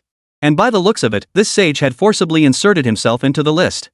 After just 2 seconds of contemplation, Chen Xuan formed a hypothesis: the Western faction had been dealing with minor threats, but now a major force had arrived. As Sun Wukong's master, the Bodhi Patriarch had witnessed his disciple suffer such a crushing defeat last time, only to face his inner demons afterward. Though Sun Wukong ultimately broke through and emerged victorious. But that didn't mean the Patriarch Bodhi would swallow his pride. This was settled. A look of delight spread across Chen Xuan's face. The Bodhi Patriarch was a sage-level being. No matter who it was, even Poseidon himself, would be crushed effortlessly. Meanwhile, atop the celestial palace, Yang Jian had been preparing to intervene, but upon seeing the fifth entry appear, shock filled his eyes. Who would have thought this one would personally intervene? Beside him, the Supreme Lord Lao Jun also spoke with some surprise. It seems this battle is not meant for me. Lao Jun, please prepare me for the next one. Yang Jian shook his head, a hint of resignation in his expression. He possessed absolute confidence in his own strength. However, this time he was facing a sage. Therefore, Yang Jian did not believe he could surpass a sage. This battle need not be fought, the outcome is already decided. With Patriarch Bodhi personally stepping into the fray, it seemed the coming battle would be nothing short of utter annihilation. Who could say what despair this Western deity would now face? The celestial beings of Heaven's court all shook their heads in unison, even feeling a touch of pity for this Western deity. Chapter 38, He is Sun Wukong's master. At that moment, atop the national fortune arena, Poseidon stood suspended mid-air, a swirling sea beneath him. His gaze radiated absolute arrogance as he looked down upon Chen Xuan. Summoner of Huaxia, choose your deity swiftly. Whoever you select, none can stand against this god, for I am Poseidon, god of the sea. Is that so? Such arrogance and overconfidence? Chen Xuan smiled as he looked up at Poseidon. Arrogant? Ha! What a laughable joke. You call me arrogant because you know nothing of my true power, just as an ant could never comprehend the might of a god. Poseidon's face broke into a smile. As the laws of the ocean radiated from his entire body, the entire national fortune arena began to shake violently. The spectators in the stands watched this scene in utter shock. This is the might of Poseidon, one of the 12 Olympian gods of ancient Greek mythology. You Chinese deities stand no chance against him. Poseidon is invincible, utterly invincible. Feeling this overwhelming power, all around the arena was filled with excitement. Is that so? The main gods are indeed powerful, but have you ever heard the saying, beneath the sages, all are but ants? I choose the fifth entry, a bunch of grapes. Chen Xuan shouted toward the arena's sky. Upon hearing Chen Xuan's choice, the Dragon Nation spectators were taken aback.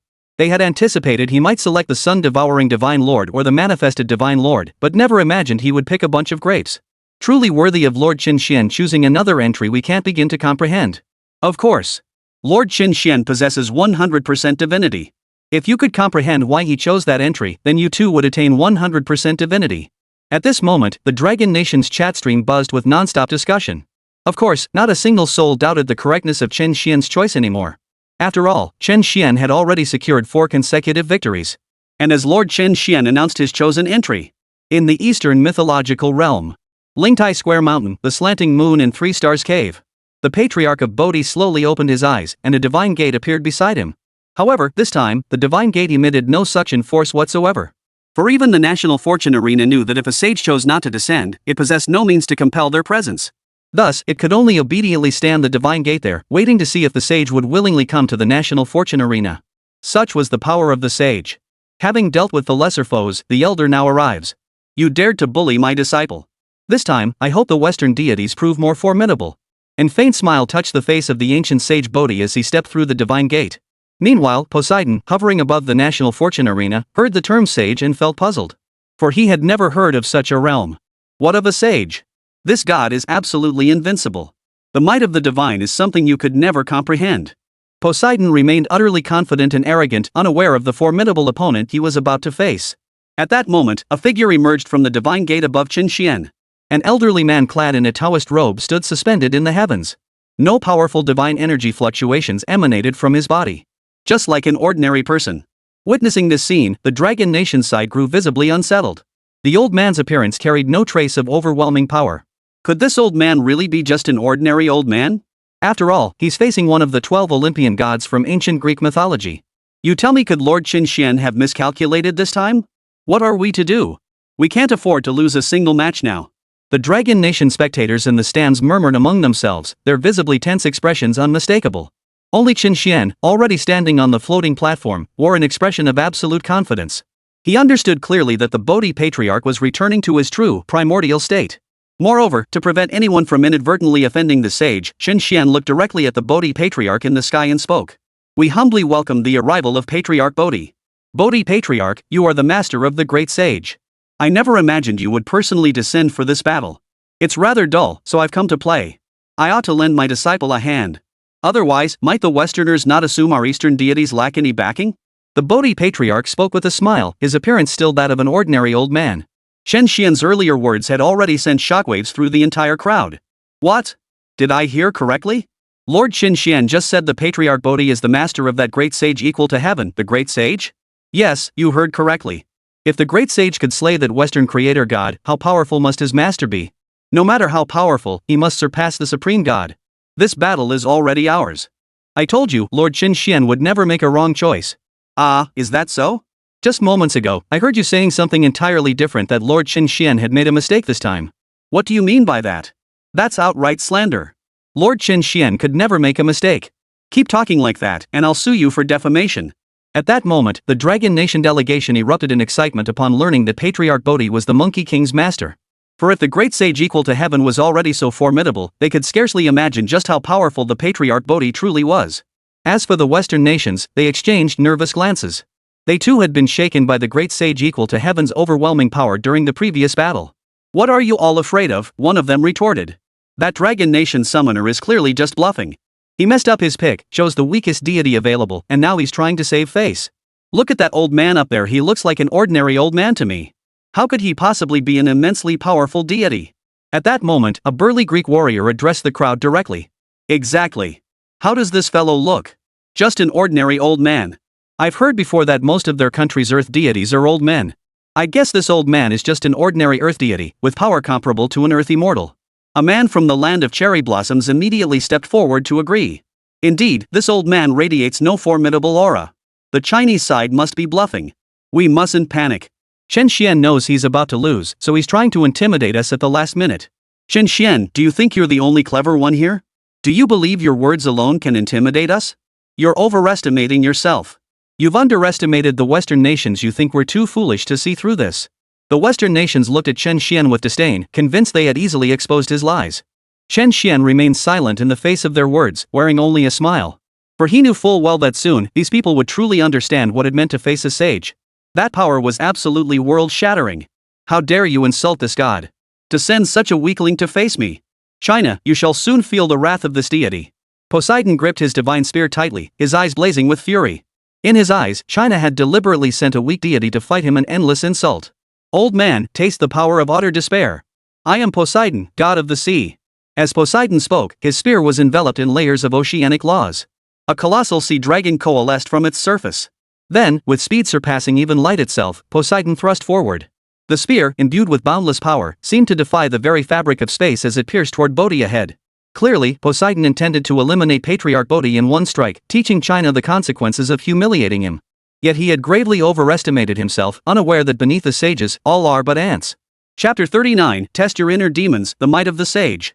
On the spectator side of the Western nations, witnessing this scene, all were filled with excitement. They all anticipated Poseidon instantly obliterating the old man from China. Yet the very next moment, their expressions shifted to utter shock. For with merely a flick of his finger, Patriarch Bodhi instantly formed an invisible barrier of Tao power, effortlessly blocking the colossal sea dragon. How could this be? Poseidon's face was now frozen in utter astonishment. Could I have seen wrong? Lord Poseidon's devastating strike was blocked so effortlessly.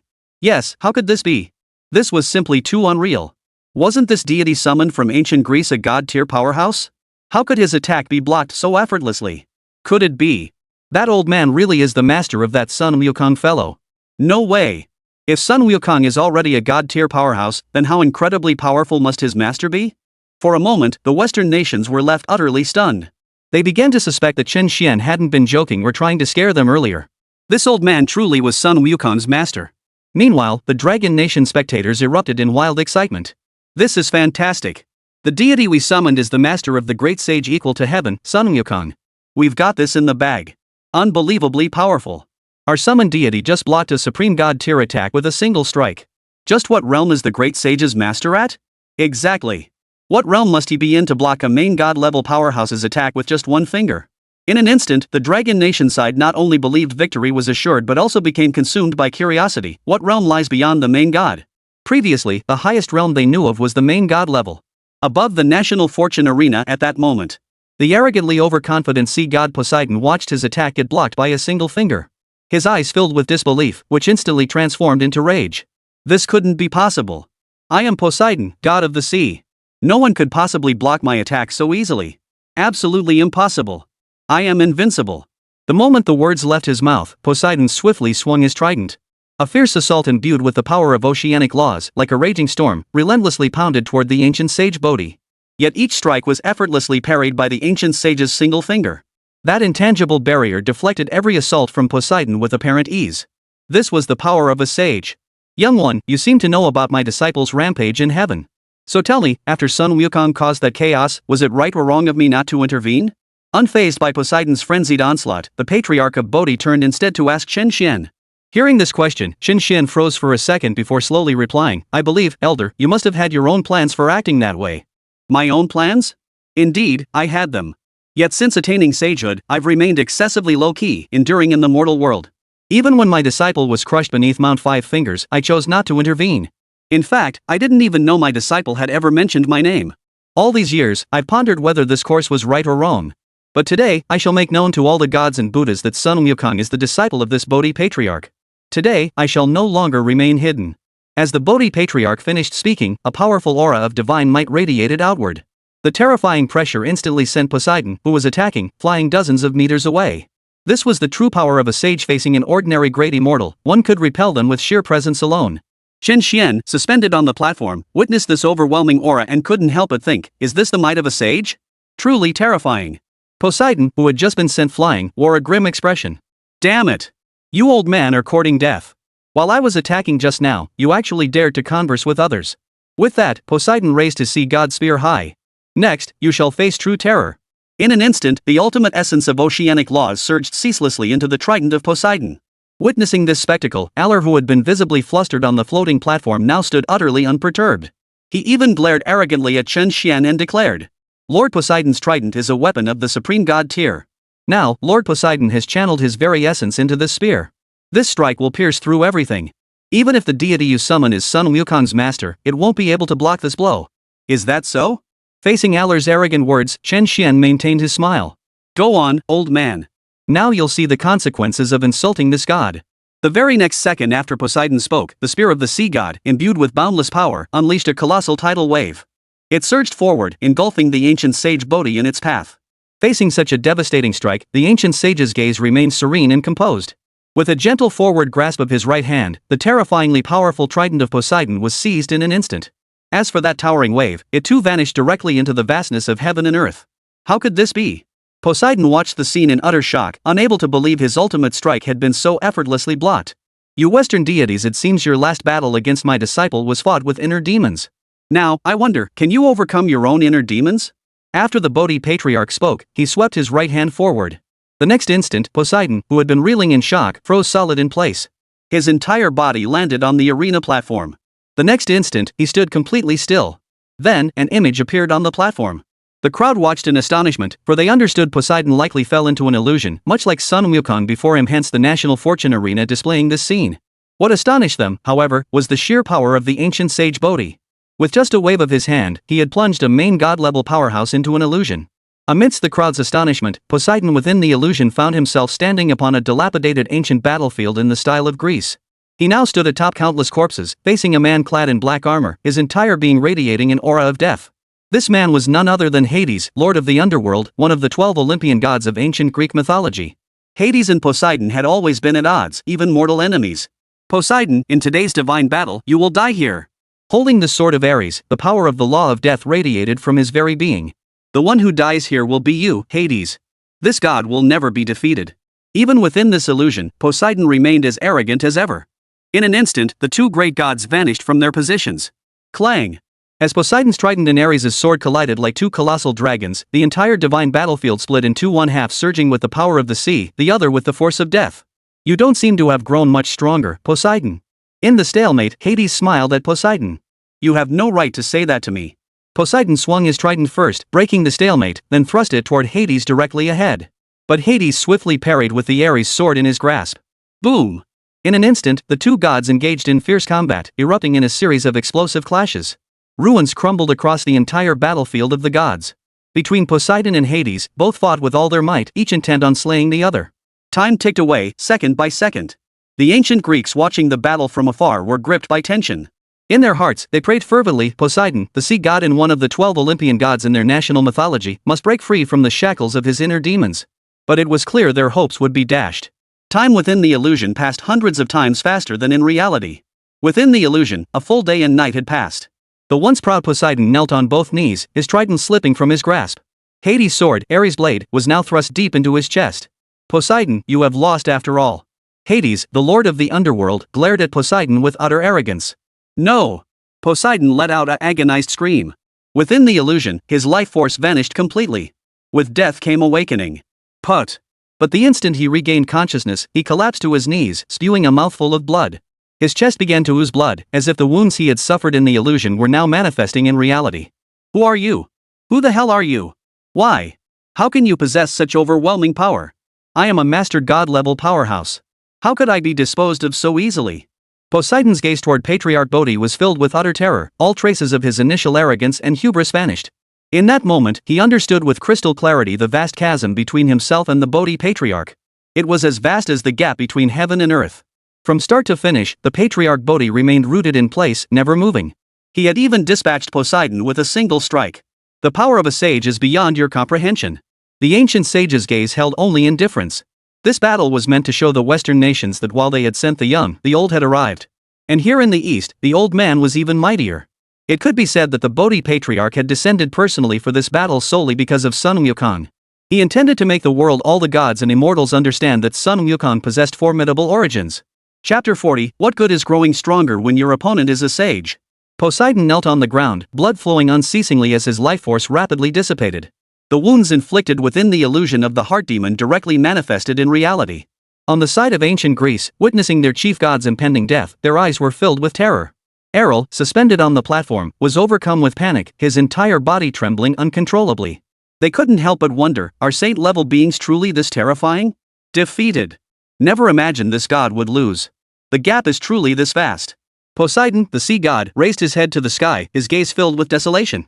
He never imagined that he, always so proud, would meet his end in such a crushing defeat. Just as he closed his eyes, ready to accept his death, a voice echoed in his mind. Child, are you simply going to accept your death like this? In a void of nothingness, Poseidon found himself transported to this place. He gazed upon the figure before him, none other than his mother, Rhea. Rhea, daughter of Gaia, the Earth Mother, was herself a powerful deity with a legacy of immense strength. But mother, he's too powerful. He defeated me with a single strike. I could never be his match. Poseidon clung tightly to his mother. In this moment, where was his usual pride? He clung to her like a child. Child, remember, you are Poseidon, god of the sea. You rule the oceans and stand among the 12 Olympians. No matter how formidable the foe, you must possess the courage to overcome them. Rhea held the sea god Poseidon tightly. Can I truly defeat him? Poseidon lifted his head, his eyes still filled with doubt. To him, that power seemed overwhelmingly formidable. Believe in yourself. Let your mother lend you the final push. As she spoke, Rhea's entire body shimmered with a golden glow. Mother, what are you doing? The sea god Poseidon watched the scene with some shock. Remember, child, you are Poseidon, lord of the seas. You must never yield easily. This earth power is mother's final gift to aid you. With that, the earth power within Rhea flowed unceasingly into Poseidon's body. No, mother. This is the last life-saving measure grandfather left for you. Your very survival now depends on this earth power. If you give it to me, you will die completely. Poseidon immediately tried to stop her, for he knew well that his mother had been gravely wounded in the divine war of long ago. It was only through Gaia's earth power that she had managed to cling to a thread of life. If she now transferred this very power to him, she would perish completely. Child, death is not to be feared. Remember, you are the master of the oceans. Never surrender easily. With these words, Rhea's entire form dissolved completely, and the earth power poured entirely into Poseidon's body. No! Poseidon roared in anguish, reaching out desperately to grasp his mother. But alas, she had already vanished completely from this space. Poseidon's consciousness returned to the national fortune arena. Now, Poseidon's severe injuries were completely healed by the earth's power. His aura surged with increasing intensity, yet his eyes held no trace of joy. Tears streamed directly from his eyes. For the perpetually proud Poseidon to shed tears at this moment, one could only imagine the depth of his agony. Rising slowly to his feet, Poseidon's entire oceanic laws underwent a profound transformation. The trident of Poseidon reappeared in his hand, each strand of oceanic law now infused with a thread of the Tao's power. It could be said that Poseidon had now reached the pinnacle of quasi-sainthood. The power of the sea spread across the entire national fortune arena. The ancient Greeks, who had been on the brink of despair, witnessed their supreme god Poseidon rise once more, his power amplified beyond measure. They were filled with excitement. Lord Poseidon has risen once more, and his power has grown even mightier. Yes. Now let's see what that Chinese deity has to say. I told you Lord Poseidon is invincible. Indeed, Lord Poseidon is the master of the seas. How could he possibly fail so easily? Lord Poseidon is invincible in this world. Lord Poseidon is unmatched in the world. The ancient Greeks shouted in unison, each of them radiating an air of certain victory. Chen Xuan, standing on the floating platform, watched the scene unfold with some surprise. Yet, his eyes betrayed no trace of worry. Had he summoned another deity for this battle, he might have felt some apprehension. After all, Poseidon had broken through his limitations and emerged stronger. But the Bodhi patriarch was at the level of a sage. Unless Poseidon could break through to sagehood in one fell swoop, what difference would it make if he advanced to the limit of a near sage? He still wouldn't stand a chance. At that moment, the Bodhi patriarch, gazing down from the heavens, observed the newly enhanced Poseidon with a look of surprise. Had he infused another power source to elevate his cultivation to a new tier? And he had even healed his previous injuries. The cost seemed rather steep, though. The Bodhi patriarch spoke slowly. As a saint, he naturally calculated that Poseidon could achieve further breakthroughs and fully recover his injuries. It was because his mother had bestowed the power of the earth upon him. You seek death. Today, I shall use your blood to honor my mother. Hearing the Bodhi patriarch's words, Poseidon's eyes turned blood red, filled with extreme fury. The wrath of the sea god. In an instant, Poseidon unleashed his power to its absolute limit. Gripping his sea god's spear tightly, a colossal ocean dragon over 1,000 meters long burst forth from the heavens. This colossal sea dragon faintly contained the power of the way of water. This strike had reached the very pinnacle of quasi-sainthood. Die! Poseidon's entire form vanished from his original position as the 1,000-meter-long sea dragon surged forward, lunging to devour the ancient sage Bodhi. The entire space trembled violently at that moment. Alas, even faced with such a formidable strike, the Bodhi patriarch remained utterly unflinching. He lightly pointed his finger forward. In an instant, the power of the way of time manifested. The heavens and earth shifted color, and the entire world seemed to fall into silence. The radiance of time completely engulfed Poseidon, charging forward, along with the 1,000-meter-long sea dragon. No! How could you possibly be this strong? Only now did Poseidon realize the true nature of the enemy he faced.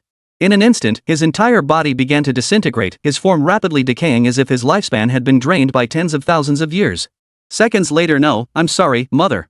I've let you sacrifice yourself in vain. With his final agonized scream, Poseidon vanished from the heavens and earth, disappearing from the national fortune arena. Everyone within the national fortune arena witnessed this scene, utterly stunned. Especially on the side of ancient Greece, their mouths formed perfect O's in astonishment. What kind of power was this? Just now, it seemed as if time itself had frozen. Hadn't our Lord God just broken through? Hadn't his power grown stronger? Why? Why was he still instantly killed by a single finger? How could China possess such a formidable deity? Can we truly defeat China's gods? The ancient Greeks were shaken to their core. As for the other nations on the western side, their expressions were equally grave. For they too were pondering, what kind of power does this Chinese deity possess? To instantly defeat a Lord God with a single strike.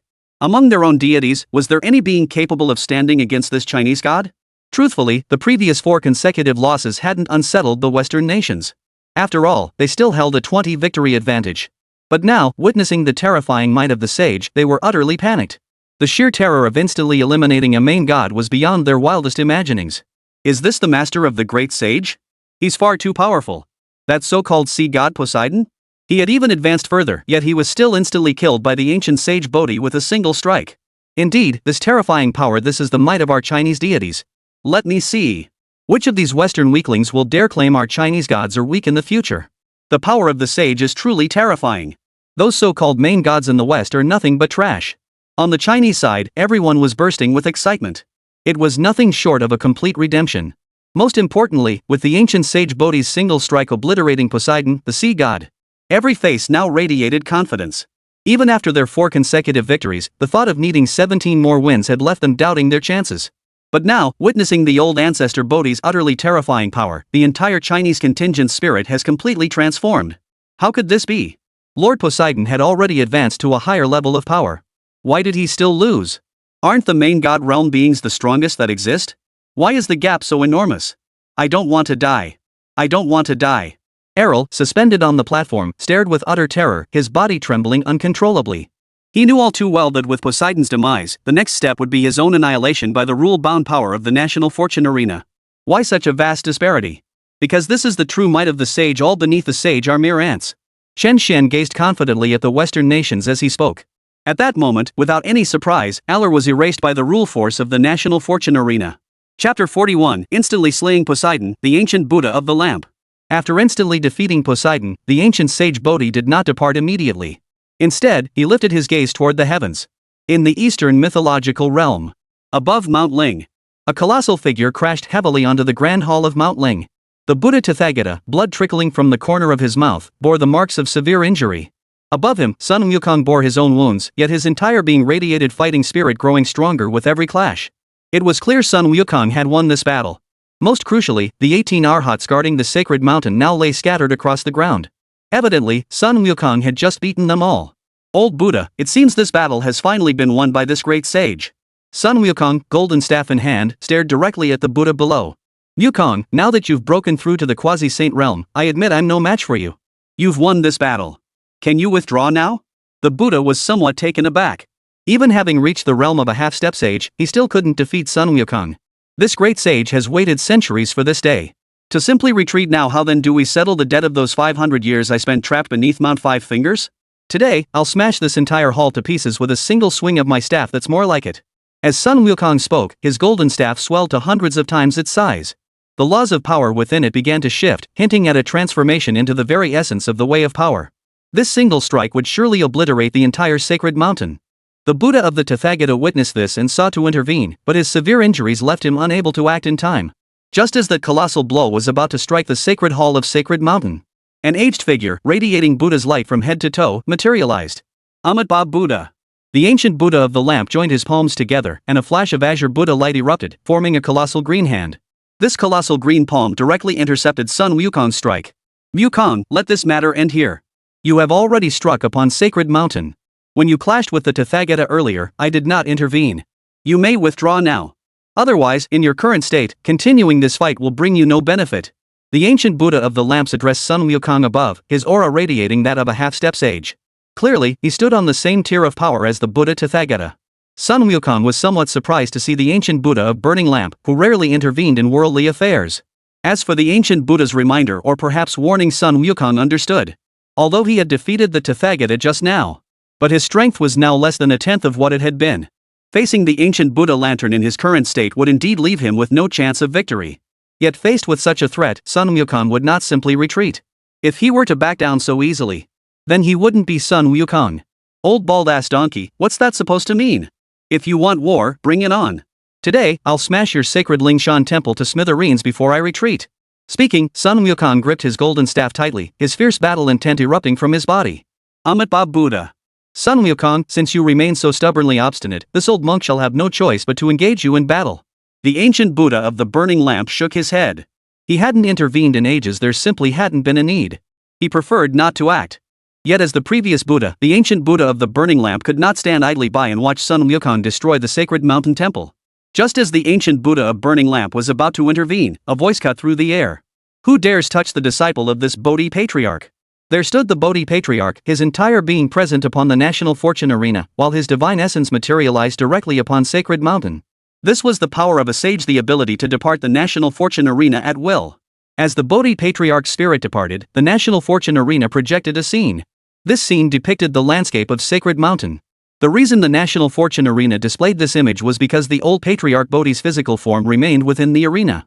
Above the heavens of Mount Ling, the ancient Buddha of the lamp and the Tathagata Buddha saw the appearance of the ancient sage Bodhi, and their expressions grew profoundly grave. Master. Sun Wukong's face was filled with excitement. What? Ancient Buddha of the lamp, you're going to bully the weak? Why not exchange a few blows with this old man? Bodhi Patriarch stared directly at the ancient Buddha of the lamp below him. Not at all, Bodhi Patriarch. You are already at the level of a sage. How could I possibly be your opponent? Upon hearing the Bodhi Patriarch's words, the ancient Buddha of burning lamp couldn't help but feel a surge of tension. He couldn't fathom why the Bodhi Patriarch, who had always been detached from worldly affairs and transcendent above it all, would suddenly change his nature and appear today. Meanwhile, during their exchange, the crowd gathered at the National Fortune Arena also witnessed the scene unfolding on Mount Ling. On the Dragon Nation side, the sight of Sun Wukong sent them into a frenzy. Look! It's the great sage. And that guy with blood dripping from his mouth, isn't that the Western deity called Shiva? That illusory god? Yeah. So that Western god called Shiva isn't dead after all. That's why the great sage chased him down and beat him up again. Then who's that old man beside Shiva? The people on the dragon countryside were astonished when they saw the Buddha Sakyamuni, mistaking him for Shiva. Meanwhile, the Western nations watched the direction of Mount Ling with astonishment, for one after another, arhats and bodhisattvas appeared there. Most crucially, each radiated immense power, especially the bodhisattvas, who were all at least at the divine king level, with some even reaching the level of a prime god. How could the Western nations not be shocked by such terrifying power? Damn it! Are these gods from China? Why are they so powerful? So many supreme god-level beings? This defies logic. Wait, could it be? Could China's earlier consecutive defeats have been intentional? Did they deliberately let Chen Xuan step in to stage a last-minute comeback? A dozen major god-level powerhouses? Even our own American Norse mythology doesn't boast that many major gods. How could Chinese mythology possibly surpass our own? It's utterly unscientific. The Western nations were utterly stunned. They couldn't fathom how China could produce so many powerful deities. The might of our Chinese deities is beyond your Western nation's comprehension. Chen Xuan, having already descended from the floating platform, gazed at the crowd with unshakable confidence. Their Chinese mythology, let alone a mere Norse mythology, couldn't hold a candle to the combined might of all Western mythologies. Amidst the collective shock, atop Ling Mountain. Chapter 42, The Might of a Sage. One man encircles the entire sacred mountain. The Buddha Sakyamuni and the ancient Buddha of the lamp exchanged glances. They knew full well that if this one were to act, it would be beyond their ability to withstand. Gentlemen, he said, my disciple intends to demolish your sacred mountain today. Any objections? If so, this old man can join you for a fight. Bodhi the ancient sage gazed down at the two Buddhas with a smile, his overwhelming aura of a sage radiating outward. Feeling this terrifying aura of a sage, Sakyamuni Buddha, ancient Buddha of the burning lamp, and the numerous bodhisattvas below all broke out in cold sweat. They knew full well that even if they joined forces, they likely wouldn't stand a chance against a sage. If it is you, Bodhi ancestor, and your disciple wishes to destroy it, then we indeed should repay the karmic debt from hundreds of years ago. Ancient Buddha lamp sighed inwardly but stepped forward to speak. He desperately wanted to refuse. But he knew he lacked the strength to refuse. Did you bald monks see that? This great sage has a master to back him up. I could have smashed that treasure haul myself just now, but no, my master had to step in. Sun Wukong's face now wore a smug grin. When he had caused chaos in heaven, he had been utterly alone. This battle, though he was still the only one charging up the sacred mountain, this time his master stood behind him.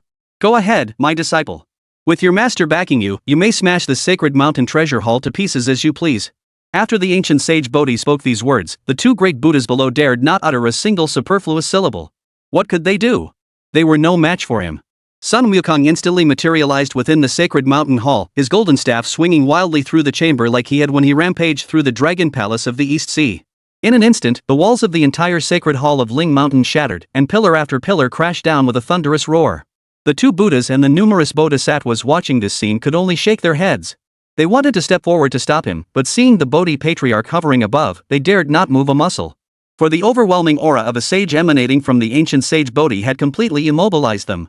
It could be said that if these two Buddhas and bodhisattvas chose to act, the Bodhi Patriarch above would undoubtedly choose to act as well. Within mere minutes, the once magnificent sacred mountain hall was reduced to utter ruin. Those gathered within the National Fortune Arena watched in stunned silence. In that moment, they truly understood what it meant that beneath a sage, all are but ants. On the Ling Mountain side, there were over 10 main god-level powerhouses. Yet, facing the solitary Bodhi patriarch above, not a single one of these main god-level experts dared to act. Too powerful. Is this what a sage-level powerhouse is like? One person had surrounded them all. Indeed, this was truly awe-inspiring. As the master of the great sage, his power was truly terrifying. The crowd from the Dragon Nation gazed in awe, their expressions filled with astonishment. Too powerful. Stronger than our nation's own main god-level experts. Is this the true, legendary ultimate power? Is it too late for me to join China now? With such a powerhouse in China, can we truly defeat them? What are you afraid of? China might only have one saint-level powerhouse. We've secured 20 victories already, while China has only managed 5 consecutive wins. Young master, they've lost their edge. On the Western nation's side, some who witnessed the might of the Bodhi patriarch were even tempted to defect to China's side. After all, the shock of witnessing a sage instantly slay a main god was simply too profound. Amidst the stunned silence, Sun Wukong had already reduced the sacred mountain's hall to ruins. After completing this, he flew back to stand beside Patriarch Bodhi. Should anyone seek retribution against Wukong in the future, they may come to me, Patriarch Bodhi. I accept the karmic debt of today's events. An overwhelming aura radiated from the ancient sage as he surveyed the assembly of immortals and deities below. Bodhi Patriarch, you jest. Your beloved disciple Sun Wukong came today to demolish our sacred mountain hall that was to repay past karmic debt. What karmic debt remains now? Faced with the patriarch's words, even the mighty ancient Buddha of the burning lamp had to offer a forced smile. He understood that Ling Mountain had no choice but to accept defeat in the face of today's events. They couldn't possibly go looking for the sage to settle scores. They weren't foolish enough to go that far. Is that so? Then that's good. Let's go, Wukong. The ancient sage Bodhi continued to gaze down at the assembly of Buddhas with his usual serene expression. We bid you farewell, Bodhi Patriarch. Seeing the patriarch depart, even though his own temple had been destroyed, the ancient Buddha of burning lamp still led numerous bodhisattvas to pay their respects as the patriarch left. Such is the power of a sage. Meanwhile, Sun Wukong, who had followed the patriarch Bodhi out, was bursting with excitement. Master, thank you. If you hadn't been here today, I might not have been able to smash the sacred hall of Ling Shan. Sun Wukong addressed the ancient sage beside him. You are my disciple. It is only right that your master stands up for you. Remember this, beneath the sages, all are but ants. Though your current combat prowess places you among the mightiest beings outside the sages themselves. Only by attaining the realm of a sage can one begin to truly control one's own destiny. Bodhi Patriarch gazed at Sun Wukong as he spoke slowly. Understood, Master. You say only by reaching the sage realm can one begin to control their own destiny. Does that mean, Master, you yourself haven't fully mastered your own destiny either? Sun Wukong, naturally gifted with wisdom, sensed something amiss in the old sage's words. Destiny is elusive and intangible. Fully mastering one's own destiny is exceedingly difficult, even sages cannot achieve it. Otherwise, I would not have intervened back then. The ancient sage of Bodhi shook his head. Back then, several sages had intervened in Sun Wukong's journey to obtain the scriptures. Therefore, when the patriarch sensed Sun Wukong was not in mortal danger, he chose not to intervene. But the Bodhi patriarch of today no longer intends to stand by and watch. Otherwise, he would not have chosen to intervene this time. Even sages cannot fully control their own destinies? Then I shall strive to attain power surpassing that of sages, to completely master my own fate. Sun Wukong's eyes held no trace of fear, only a burning desire to become stronger. Such was his nature, never yielding to hardship or adversity, defying fate and heaven itself without a hint of surrender. Watching his disciple speak these words, the Bodhi patriarch couldn't help but marvel at his pupil's innate brilliance. Wukong, you may return on your own now. I must return to the national fortune arena. With that, the old sage Bodhi vanished from his spot, as if traversing space itself. Chapter 43, The Battle of the Twin Gods, 2v2. The very second the Bodhi patriarch vanished, the Bodhi patriarch who had been slumbering mid-air awoke. To traverse an entire world seemed to take him but a single second. Such was the terrifying power of the ancient sage Bodhi. All present, especially those from the Western nations, now gazed upon the Bodhi patriarch with eyes filled with terror. Now they fully understood just how powerful a sage truly was. Youngster, in the previous rounds, they have bestowed gifts upon you. If this old man were to not grant you something in return, it would seem rather unreasonable. The Bodhi patriarch gazed down at Chen Xuan below. Bodhi patriarch, it is my profound honor that you are willing to bestow something upon this junior disciple. Chen Xuan couldn't help but feel anticipation for what the patriarch Bodhi would bestow upon him. After all, this was a sage. The realm of earth immortal is still too low. Allow me to help you ascend to a higher level. I shall bestow upon you the 8-9 mystic arts. With that, the patriarch Bodhi extended a finger and pointed forward. In the next instant, a beam of light surged into Chen Xuan's body.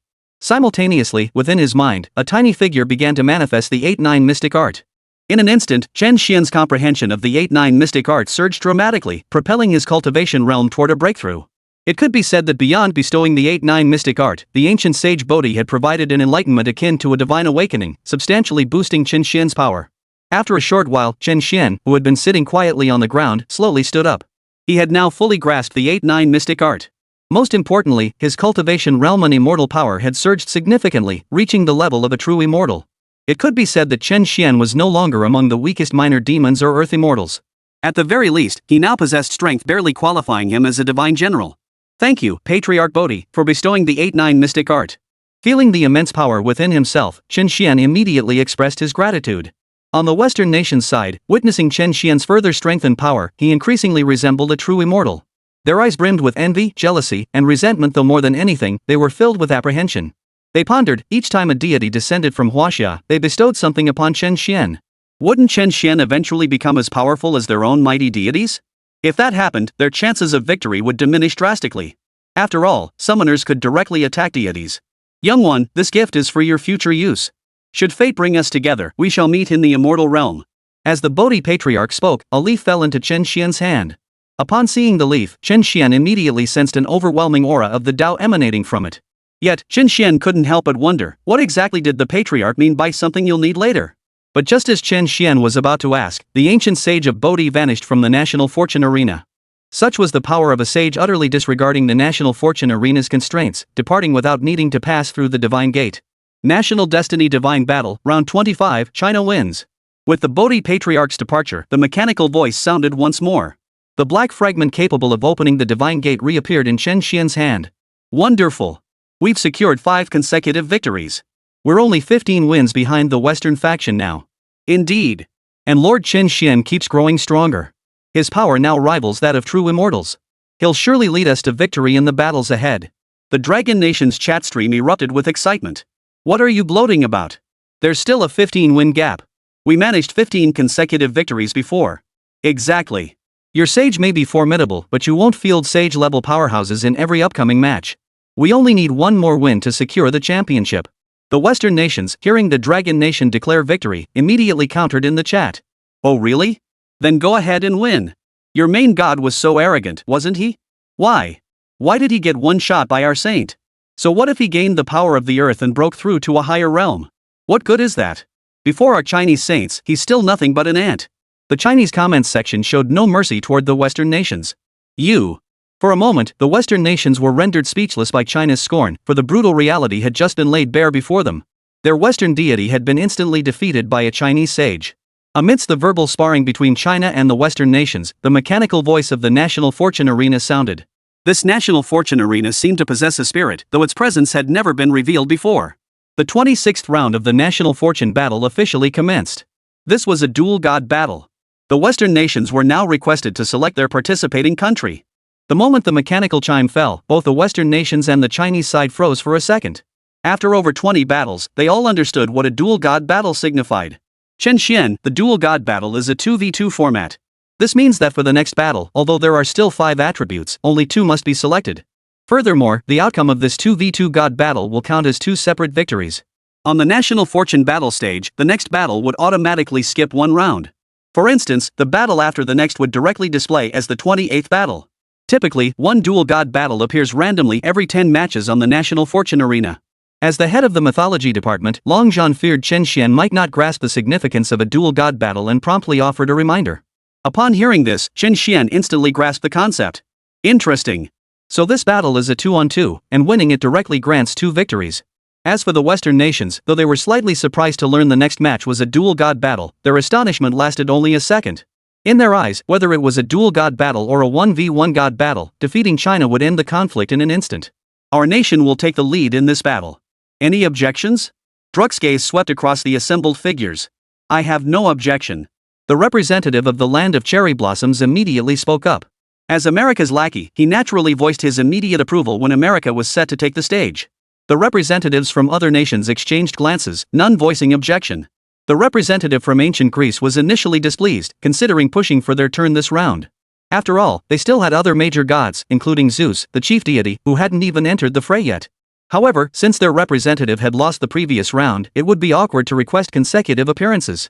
Very well. Since none of you object, it falls to my United States to finally put an end to China. This farce should have ended long ago. Drucker finished speaking, then stepped forward with a broad smile, brimming with confidence in his nation's Norse mythology. This round, the United States will take the field. Druck bellowed toward the arena above. But this time, the divine light didn't descend upon him. Instead, it randomly appeared upon a young man from the United States. In an instant, before the youth could even react, he was instantly transported onto the National Fortune arena. This youth sported long hair, golden locks, and blue eyes. His appearance perfectly matched that of a Western idol. The Western nation's representatives, seeing the divine light, had not chosen Drucker but instead randomly selected just anyone from the United States. Their expressions grew tense. After all, the deity entries that could appear on the National Fortune arena required personal recognition. If this young man recognized virtually no deities, they would likely lose this round outright. This match directly determined 2 victories. Even with a 15-match lead, the Western nations didn't want to lose this one easily. Quick, look up this guy's info. Druck immediately shouted urgently, not expecting his luck to be so poor that even a 60% chance hadn't selected him. My name is Alexander. Rest assured, my divine chemistry is 9.5. Alexander turned to face the group, his expression brimming with confidence as he spoke. Hearing this, Druck, who had been tense, immediately relaxed. After all, his mythology score was only 9.6, meaning the young man before him was just 1 point lower. In their country, mythology is graded on a 10-point scale. Minister, this young man does indeed have a mythology score of 9.6. He was the top mythology student at GAC University. At that moment, Drucker's staff had also retrieved Alexander's records. Hearing this, Drucker relaxed completely. He then turned his gaze to the people behind him. Rest assured, everyone. We're in luck. This young man's knowledge of our beautiful country's mythology is roughly on par with mine. This means we still hold a significant advantage in this battle. That's good. The Chinese side has already won 5 straight matches. If they win this one, they'll have 7 consecutive victories. Who could disagree? This Chen Xuan is too formidable. Before him, the strongest Chinese contestants could only summon second-tier deities, most were even minor earth spirits. Why? This Chen Xuan seems to make the most optimal choice every single time, no matter what the conditions are. Yeah, we need to take Chen Xuan down quickly. If he keeps winning like this, I fear something unexpected might happen. After the first 5 battles, the Western nations no longer radiated the same air of certain victory as before. Yet, they still brimmed with formidable confidence. After all, they still held a 15-win advantage. Moreover, if the Huaxia side suffered just one more defeat, they would be completely eliminated.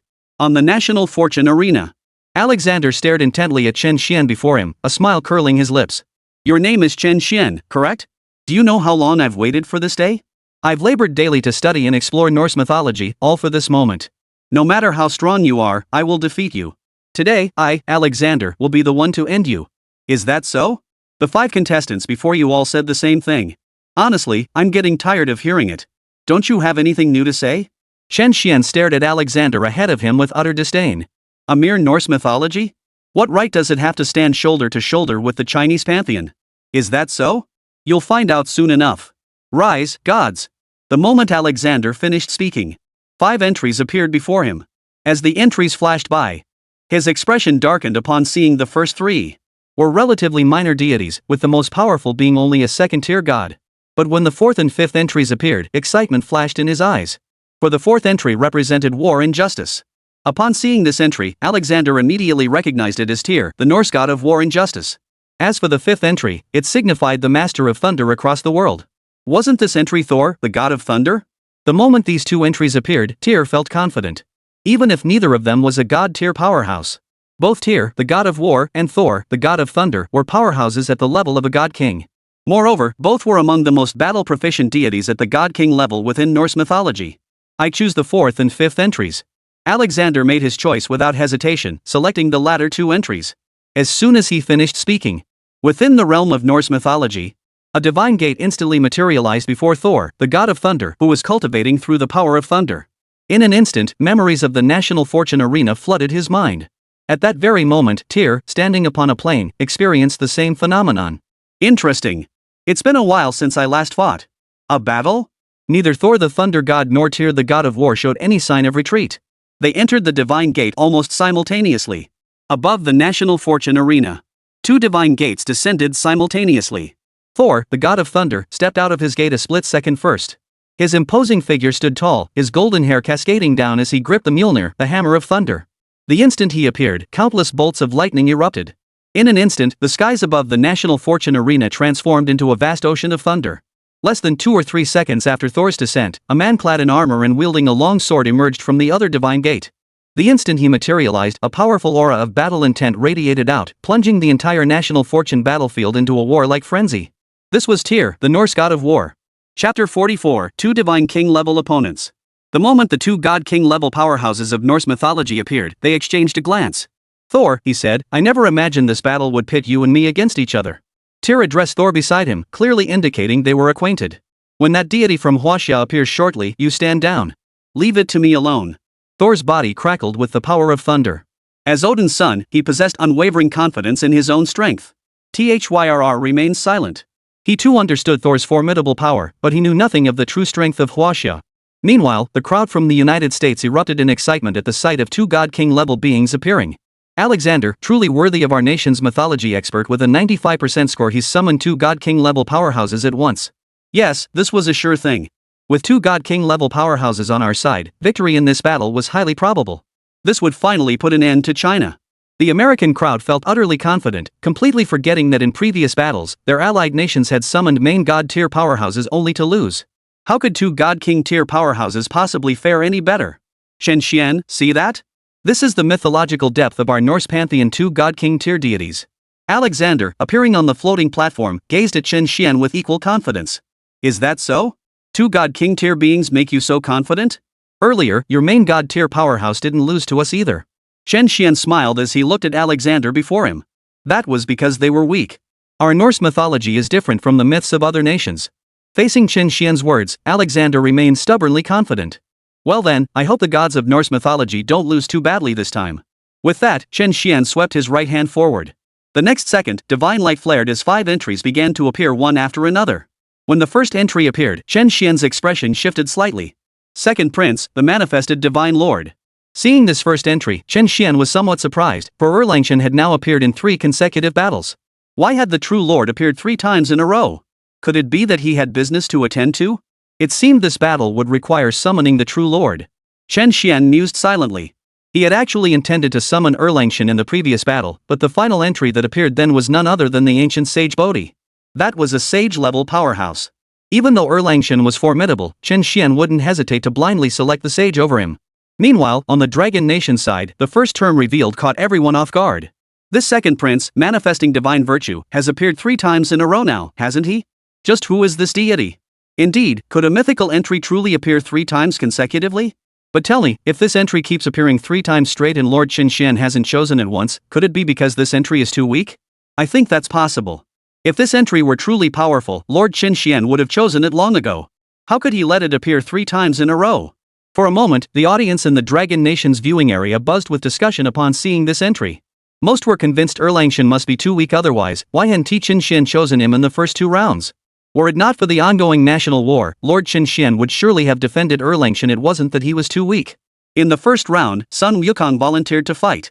In the second match, the 5th term was the ancient sage Bodhi. So it wasn't that Erlang Shen was weak at all, it was simply that more suitable, more powerful options had appeared. Back in Dragon Nation, as the crowd debated, a Dragon Nation spectator in the stands was replaced. It must be noted that although this National Fortune arena was vast, each side could only accommodate 100,000 people. It could be said that every single seat was extremely precious. The man being replaced was middle-aged, while the one taking his place was a tall, slender woman with a single ponytail, a campus beauty level. Minister, the person you requested has arrived. A man in military uniform escorted the newly arrived beauty before Long Zhan. You are Chen Xuan's friend. How well do you know him? Rest assured, we harbor no ill will toward Chen Xuan. After all, he is now the hope of our Dragon Nation and our greatest hero.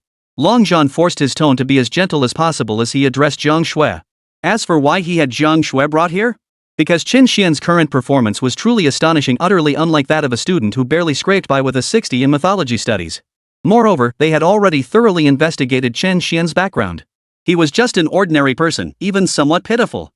His parents had died in a car accident when he was young. After entering Jiangcheng University, his grades were mediocre. The only bright spot was his childhood sweetheart, the campus beauty. Chen Xuan and Jiang Shui's parents had known each other since childhood. In fact, after Chen Xuan entered middle school, he essentially lived at Jiang Shui's house, and her parents treated him exceptionally well. I have no idea. Why did Chen Xuan suddenly become so formidable? How did he gain such profound knowledge of mythology? Jiang Shui stared at Chen Xuan on the stage, utterly shocked and surprised. The Chen Xuan she had known her entire life was an utterly unremarkable person. Yet now, his performance was utterly astonishing. This made Jiang Shui, who had always believed she knew Chen Xuan inside out, feel a bit annoyed. Fine, Chen Xuan. So all that uselessness was just an act, right? Jiang Shui clenched her fists, silently vowing to teach him a lesson once he returned. Yet the next moment, a flicker of worry crossed Jiang Shui's face. She realized that now Chen Xuan had become so powerful now that he was the nation's greatest hero, the only hope for a comeback against overwhelming odds. Would he ignore her from now on? At that moment, Long Zhan was unaware of Jiang Shui's thoughts. While she had been speaking, he had been observing her expression. This led him to one conclusion: Jiang Shui had not lied. Could it be that she was already mastering the art of feigning weakness to achieve strength at such a young age? Truly, heaven was smiling upon China. Long Zhan had no intention of pursuing the matter further. After all, Chen Xuan was now their nation's sole hope, a national hero who had just achieved 5 consecutive victories.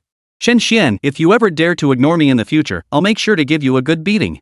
Jiang Shui silently vowed to herself. During the exchange between Jiang Shui and Long Zhan, the remaining 4 entries before Chen Xuan all appeared. Vajrapani, the heavenly king of vast vision, the heavenly king of many hearings, guardian king of the nation. Seeing these last 4 entries, their meaning was all too obvious. Weren't they the 4 heavenly kings? Chen Xuan pondered that these last 4 entries were the 4 heavenly kings. It seemed heaven itself was urging him to choose Erlang Shen in this battle.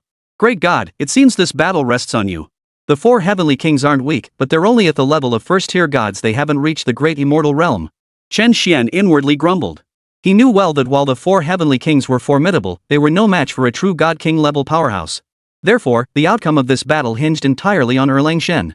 At that moment, on the Dragon Nation side, everyone stared at the 5 entries, each pondering which to choose. Though they rarely ever picked the correct entry. But that didn't stop them from debating. Chapter 45, the Divine General of Heavenly Justice, War God Yang Jian, finally steps down. What do you think? Which of these 5 options will Lord Chen Xuan choose? I think the last 4 entries all have similar sounding names and titles, so they must be pretty much the same. In terms of power, Lord Chen Xuan will definitely pick 2 from those last 4 entries. As for that top one, what's it called, the Manifest Holy True Lord? Lord Chen Xuan definitely won't pick that. Remember, this entry appeared in the first 2 rounds, and Lord Chen Xuan skipped it both times. Exactly. I agree.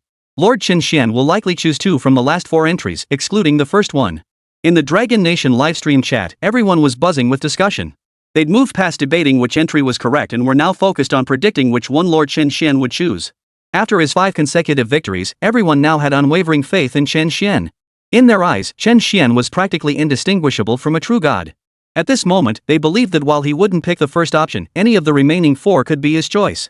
I choose the first option and the 5th option.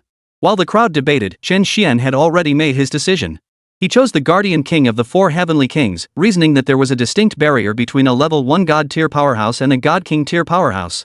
He reasoned that the Guardian of the East, skilled in sonic attacks with his pipa, could provide effective long-range support for Erlang Shen. If he chose any of the other 3 Heavenly Kings, they would likely fall within a few strikes against Thor, the God of Thunder, or Tyr, the God of War, in close combat. After all, both Thor and Tyr were gods renowned for their combat prowess among the God Kings. The Dragon Nation crowd, who had been supremely confident and were still debating that Chen Xuan would never choose the first option. At this moment, they were utterly dumbfounded. Why would Lord Chen Xuan choose the first option? Indeed, it was somewhat incomprehensible. True to Lord Chen Xuan's nature, the entry he selected was beyond the understanding of mere mortals like us. Though bewildered, not a single voice dared question his decision. After 5 consecutive victories, in their eyes, even if Chen Xuan chose a weak mortal, it would still be the right move. After Lord Chen Xuan selected both entries. Above the celestial court, 2 divine gates appeared. Thank you for your care, true lord. The Guardian King of the Nation addressed Erlang Shen beside him, sensing an overwhelming pressure emanating from the 2 divine kings of the West. He knew these 2 Western divine kings were likely both great immortal level beings. With his own strength, he would be no match for them. You'll just need to stand by and observe. Erlang Shen replied indifferently, utterly confident in his ability to defeat these 2 divine kings. However, his current concern was not whether he could defeat these 2 divine kings. Soon after, Erlang Shen and the Guardian King of the Nation stepped through the divine gate. Lao Jun, do you think my nephew will return alive this time? As the 2 departed, the Jade Emperor turned to ask the Supreme Lord Lao below. It's unlikely. He faces certain death. The true Lord refuses to evade this calamity. Lao Jun shook his head. Hearing the Supreme Lord Lao Jun's words, a trace of worry flashed in the Jade Emperor's eyes, yet he could do nothing to prevent it. As for the other immortals in the heavenly court, upon overhearing the conversation between the Supreme Lord Lao Jun and the Jade Emperor, their faces were filled with confusion. Their gazes turned to Thor, the god of thunder, and Tyr, the god of war. While they acknowledged both were Deluo golden immortals, Erlang Shen was a half-step quasi-saint. Coupled with his terrifying combat prowess, he could even take on a quasi-saint as an opponent. Facing two Deluo Jinxian opponents, Erlang Shen's formidable combat prowess should pose no problem whatsoever. Why then did the Supreme Lord Lao Jun declare this battle to be essentially a suicide mission? For a moment, the numerous immortals of the celestial court were perplexed. They wondered if perhaps these two Western deities were concealing their true strength, something they couldn't perceive. Amidst the bewilderment of the divine assembly, on the battlefield of national fortune, two divine gates opened. From the right gate emerged a burly man holding a pipa, radiating wisps of divine power. Yet these wisps of divine power could not compare to those of Tyr or Thor. Is this the deity you summoned? Alexander, standing on the floating platform, wore a look of absolute confidence the moment the guardian king of the east appeared. As for Thor, the god of thunder, and Tyr in the skies above, they shook their heads. They had expected some formidable adversary to appear. Instead, it was merely a level 1 god. Tyr, you go ahead. I've no great interest in facing two level 1 gods. Thor yawned. In his mind, he was certain that the deity who would appear through the left gate would also be nothing more than a level 1 god. Leave it to me. Two level 1 gods certainly don't require both of us to intervene. Thrn gripped the troll blade, his eyes flashing with a hint of disdain. Both gods suddenly lost much interest in the battle. But just then, a divine light burst forth from the left gate. A divine general clad in silver armor and wielding a trident emerged. Most crucially, a third eye protruded from his forehead. The instant Erlang Shen appeared, overwhelming divine power radiated outward. In that single moment, the raging thunder above the sky fell silent. Tyr's battle-crazed intent, which seemed poised to shatter everything, was instantly suppressed. This was the terrifying power of Yang Jian, the heavenly court's god of justice and war. The very second he appeared, he utterly suppressed the momentum of both Tyr and Thor. That terrifying divine power now permeated the entire arena. Thor and Tyr, who had previously found the situation uninteresting, saw the immense power emanating from the second prince of heaven. Their expressions turned grave. Just step back later. I can handle both of them alone. Erlang Shen addressed the heavenly king of holding the nation beside him, his gaze radiating absolute confidence as he gripped his three-pronged double-edged blade. Across the arena, Thor, the god of thunder, and Tyr, the god of war, heard Yang Jian's words and immediately sensed a hint of contempt. Eastern deity, I acknowledge your strength, Thor retorted. But your confidence borders on arrogance. Your realm is no higher than ours, merely that of a god king. Yet you dare to boast of facing two of us alone? I alone can defeat you. Thor, gripping Mjolnir, glared angrily at Yang Jian before him. Though astonished by Yang Jian's formidable aura, he was confident in his own might as a god king, convinced he ranked among the most formidable in that realm. Therefore, he saw no reason to believe he was weaker than Yang Jian. You are strong, but not strong enough. Come at me together. You alone are no match for me. Yang Jian's gaze remained haughtily superior, as if he were not observing a peer of equal standing, but rather a lesser deity. Chen Xuan, observing this scene from the floating platform, couldn't help but think, truly, the war god of the celestial court exudes such overwhelming arrogance. He completely disregarded the god king of the same realm. This was the absolute confidence of one who was unmatched within his own tier. You Eastern god truly seek death. Next, I shall show you the true power of thunder. Tyr, step aside and leave this to me. Watch as I single-handedly slay this Eastern deity. Thor's temper was never particularly good, and he had never been treated with such contempt. In an instant, terrifying thunder erupted violently around him. Chapter 46, The Might of the War God. What of the wrathful thunder god? In an instant, terrifying thunder raged violently around him. The next second, Thor's form transformed into a bolt of lightning. Wielding his hammer imbued with the laws of thunder, he swung it down with crushing force toward Yang Jian. Facing such a devastating blow, Yang Jian stood proudly in the sky, unmoving. He extended his left hand forward, radiating the power of the force law. Boom! Boom! In that instant, Yang Jian bare-handed blocked Thor's hammer strike. Seeing his blow deflected so effortlessly, a flicker of surprise crossed Thor's eyes. Impressive. No wonder he dares to be so arrogant. But that last strike? I only used 70% of my power. Is that so? Yet I haven't even unleashed half of mine. Yang Jian's gaze remained as cold as ever. You're courting death. As he spoke, the thunder god Thor swiftly swung his hammer, relentlessly smashing it toward Yang Jian ahead. Strands of lightning scattered in all directions, making the surrounding space feel as if it might shatter at any moment. Yet facing this storm of attacks, Yang Jian's form flickered rapidly, effortlessly evading strike after strike. For a moment, even with the speed of lightning, Thor couldn't land a single blow on Yang Jian. Behind them, Tyr watched the scene unfold, his expression turning grave.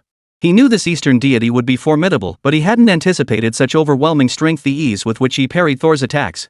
What good is dodging? If you've got the guts, take my hammer head on. With that, Thor gripped Mjolnir tightly, arcs of lightning crackling from its surface as he swung it downward. Facing this hammer imbued with terrifying power, Yang Jian's expression remained as dismissive as ever. Only this time, he chose not to dodge. Instead, he swung the trident in his right hand. Powerful force laws radiated outward. Clang! In an instant, Mjolnir and the trident clashed violently. The laws of thunder and the laws of force collided, obliterating everything around them as shockwaves radiated outward. Under this blow, Thor's body was sent flying, only coming to a halt hundreds of meters away. Hovering in the sky, Thor stared at his trembling right hand, his eyes filled with surprise. This was no pushover.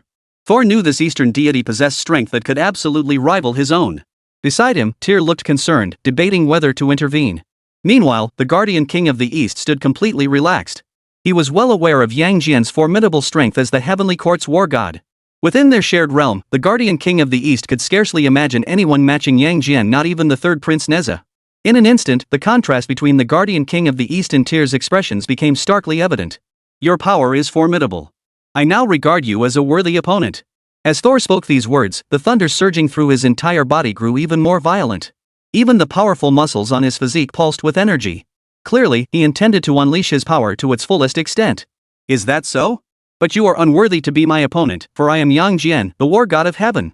Even as Thor unleashed more of his power, Yang Jian showed no sign of taking him seriously. You're courting death. When had Thor ever been so humiliated? In an instant, his entire body was enveloped in thunderous energy. Wielding his thunder hammer, he charged toward Yang Jian. As for Yang Jian, he remained rooted to the spot, his expression serene as he swung his trident-bladed axe. The power of the force law surged over the weapon. Boom! In an instant, Yang Jian and Thor transformed into streaks of light, clashing fiercely in the sky. Strands of thunder scattered everywhere, their absolute power overwhelming all else. Even Thor, the god of thunder whose strength was his greatest asset, found himself completely outmatched by Yang Jian's overwhelming might. Over on the American side, witnessing their own thunder god being suppressed, their expressions were filled with shock. How come every single one of these Chinese deities is so incredibly powerful? Even our Norse thunder god is being held down. Yeah, you don't think the thunder god would lose, do you? What's there to fear? We still have the war god here. With the two of them teaming up, they might not lose. Besides, the thunder god might not be using his full strength yet. That means we still have hope. Lord Thor, fight on. Thor, fight on. The underdog side of the United States cheered loudly for the thunder god. But to the thunder god, these shouts of encouragement only deepened his humiliation. He had intended to crush Yang Jian with overwhelming power. Yet now, even after nearly exhausting his full power, he found himself suppressed by the Yang Jian before him. Damn it! Why? My power is among the strongest at the God-King level. Why am I being suppressed by this Eastern deity? Thor, his body now streaked with wounds, couldn't fathom why he was at a disadvantage against an opponent of equal standing. He didn't realize that if his strength placed him among the strongest in the God-King realm, then Yang Jian's strength belonged to the absolute pinnacle. Yang Jian could even fight beyond his level, defeating quasi-saints. As time ticked away second by second, a figure plummeted downward. Boom! Instantly, a deep crater erupted from the ground, sending shards of rock flying and dust billowing into the air. Within the crater, as the smoke cleared, Thor slowly rose to his feet. Blood stained the corners of his mouth, and his body bore countless fine wounds, though none were life-threatening. Yet above him, Yang Jian radiated divine light, his aura as the god of war unmistakable. The disparity in their power was starkly evident. The onlookers, especially those from the Western nations, were all astonished. They had assumed that since Chen Xuan had skipped this option twice, it must be a weak choice. Yet now, witnessing Yang Jian's demonstrated combat prowess, they realized how wrong they had been. Yang Jian was the war god of the celestial court, how could he possibly be weak? Damn it! Glaring at his wounds, Thor seethed with rage. Thunder crackled around his body as he soared back into the air. Just as he was about to strike again, Tyr approached. This fellow is no ordinary opponent, he said. Why don't I join you in the fight? The Eastern deity beside him is only a level 1 god, he won't be much help. With me joining you, we'll definitely take down this Eastern deity. Unnecessary. I am the thunder god. I can handle this alone. Stand down. Thor recognized Yang Jian's formidable power, but his pride wouldn't allow Tyr to assist him. To do so would be to admit outright that he couldn't defeat this Eastern deity in a one-on-one fight. Eastern god, you are formidable. Yet I wield the power of thunder, a force that embodies destruction. As he spoke, the blue lightning surging around Thor's body shifted to a deep purple, his power erupting with renewed intensity. He grew even mightier, his power nearing the very limits of a god king. See that, Chen Xuan? This is the true might of Thor, the god of thunder from our Norse mythology. No matter how powerful your Eastern deity may be, he stands no chance against our thunder god. Alexander, who had been worried seeing Thor at a disadvantage, instantly regained his confidence upon witnessing the thunder god's power surge and approach the limit of a god king. Is that so? Sometimes I truly cannot fathom why you people possess such inexplicable confidence. Soon, you shall understand what a war god truly is. With your feeble Western deities, you stand no chance against the mighty gods of China. Chen Xuan's eyes brimmed with contempt as he stared at Alexander. He knew exactly where Yang Jian stood in terms of combat prowess. Two god king level beings unless one possessed the ability to fight above their tier like Sun Wukong. Otherwise, defeating Yang Jian, whose power rivals that of a near saint, was virtually impossible. Arrogant, utterly arrogant. Soon you'll witness just how formidable we Western deities truly are. Lord Thor has unlocked his full power. He will utterly destroy your Eastern deities. Hearing Chen Xuan's mocking and contemptuous words, Alexander immediately retorted loudly. Purple lightning hammer. At that moment, high above the sky, Thor, the god of thunder, his entire body enveloped in purple lightning, held aloft Mjolnir. The hammer, crackling with violet thunder, seemed poised to obliterate all existence. With a thunderous crash, it smashed down toward Yang Jian below. Facing such a devastating blow, Yang Jian remained as composed as ever. He simply extended his left hand forward, unleashing the power of the Force Law. Boom! Boom! The next instant, Thor's near-full power strike was caught effortlessly by Yang Jian's single hand. The scene mirrored their initial clash. How is this possible? I've unleashed nearly all my power. How could you possibly block my attack with just one hand? How? Thor's eyes widened in utter disbelief. How could the weak possibly comprehend true strength? Yang Jian spoke these words with his usual icy detachment. The next instant, his right foot surged forward like a colossal pillar, delivering a crushing kick. Without a moment's hesitation, Thor channeled the power of thunder into his arms, chilling his body. Though he managed to block the kick, the immense force still sent his internal organs churning. His entire body flew backward like a. Before he could regain his footing, Yang Jian teleported in, his trident-bladed sword glowing with divine light as he swung it rapidly. Faced with such overwhelming assault, Thor's body was repeatedly knocked through the air. He could only barely swing Mjolnir to block. The battle had become a one-sided affair. Alexander, who had been so arrogant on the floating platform, was utterly stunned by this sight. How could this be? Hadn't Thor unleashed his full power? Why was he being dominated by this Eastern deity? Alexander couldn't believe his eyes, shouting in panic. Why? The answer is obvious. Our Eastern deities are far more powerful than yours. Yang Jian is the war god of the celestial court. Chen Xuan said with a smile. No, it can't be. The thunder god must still be testing us. He has trump cards left to play. Alexander shook his head, unable to accept the reality that the thunder god he had summoned was being utterly dominated. But even if he refused to believe it, he had no choice but to accept it. Behind him, the American delegation swallowed hard. In this moment, they couldn't help but acknowledge the might of the Eastern deities. As for the Chinese side, they were thrilled. They had been somewhat concerned about why Chen Xuan had chosen entries he hadn't selected in the previous 2 rounds. Yet upon witnessing Yang Jian's overwhelming combat prowess, their worries vanished completely. Deep within, they felt nothing but admiration for Chen Xuan, who consistently selected the absolutely correct entries. That Western deity called the Thunder God? He was so arrogant just moments ago. What good did it do him? He's still being suppressed by our Eastern deities. Isn't being subdued perfectly normal? Didn't you hear Lord Chen Xuan just now? Lord Yang Jian is the god of war. Any deity worthy of that title is absolutely peerless in power. Exactly. That Western deity was truly arrogant earlier, daring to gloat before our Chinese god of war. Now he knows the chasm between himself and our Chinese god of war, doesn't he? At that moment, Thor, struggling to hold his ground, heard the Chinese crowd mocking his earlier overconfidence. His eyes instantly blazed with fury. At that moment, Tyr charged forward, intending to intervene. Stand down. This is my fight. Thor, who had just been knocked back over 100 meters and bore a several centimeter wound on his chest, raised his hand to block Tyr. The next second, purple lightning flashed in his eyes, and his internal organs pulsed violently. Chapter 47, Thunder God Form, still overwhelming. Thor form. In an instant, Thor's entire body crackled with thunder. His blood surged violently, and his hair whipped wildly in the storm. Terrifying thunderous power rumbled incessantly, whoosh. Most notably, Thor's heavy breathing grew far more pronounced than before. Among the God-King realm, fewer than 2 beings could force me to unleash this form. Behind him, Tyr froze upon witnessing this, for he knew full well that this technique drained Thor's life force. Thor, should you calm down? Thyr couldn't help but speak up.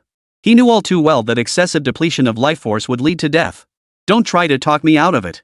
At the God-King realm, fewer than 2 beings can even unlock this form within me.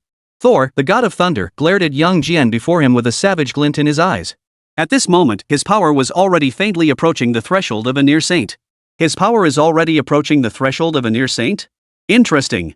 But it's still not enough. Yang Jian's gaze remained utterly indifferent. You dare insult this god? Next, you shall feel the might of thunder. Thor saw that even after unleashing his ultimate form, Yang Jian still dared to look at him with that expression. In an instant, the rage within him erupted like a volcano. Wrath of the Thunder God.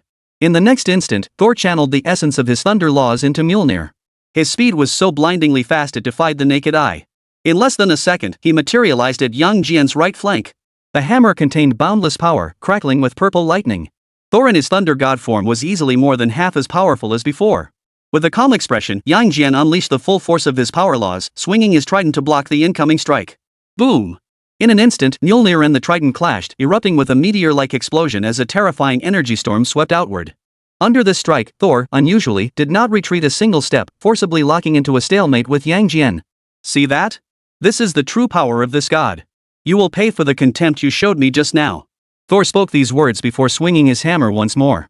His attacks came down like a raging storm. Yet Yang Jian merely parried with his triple-bladed sword. For a moment, the two found themselves locked in a stalemate. High above the heavens, the two engaged in a fierce battle. Terrifying thunderous power radiated outward, its overwhelming might threatening to crush everything in its path. The Western nations watching from below were thrilled, especially the Americans, who saw a glimmer of hope for victory. I told you the Thunder God is unbeatable. I mean, no matter how powerful the Chinese deity is, he couldn't possibly be a match for the Thunder God when he unleashes his full might. Is this the form of the Thunder God when he unlocks his full power? Truly, he is immensely powerful. The crowd cheered with fervor. Alexander, standing on the floating platform, radiated equal confidence. Did you see that, Chen Xuan? I'll admit, your so-called war god from China is powerful. But it's a pity his opponent is our Lord Thor. Moreover, our war god hasn't even entered the fray yet. This is a 2v2 divine battle, and your other deity is merely a level 1 god.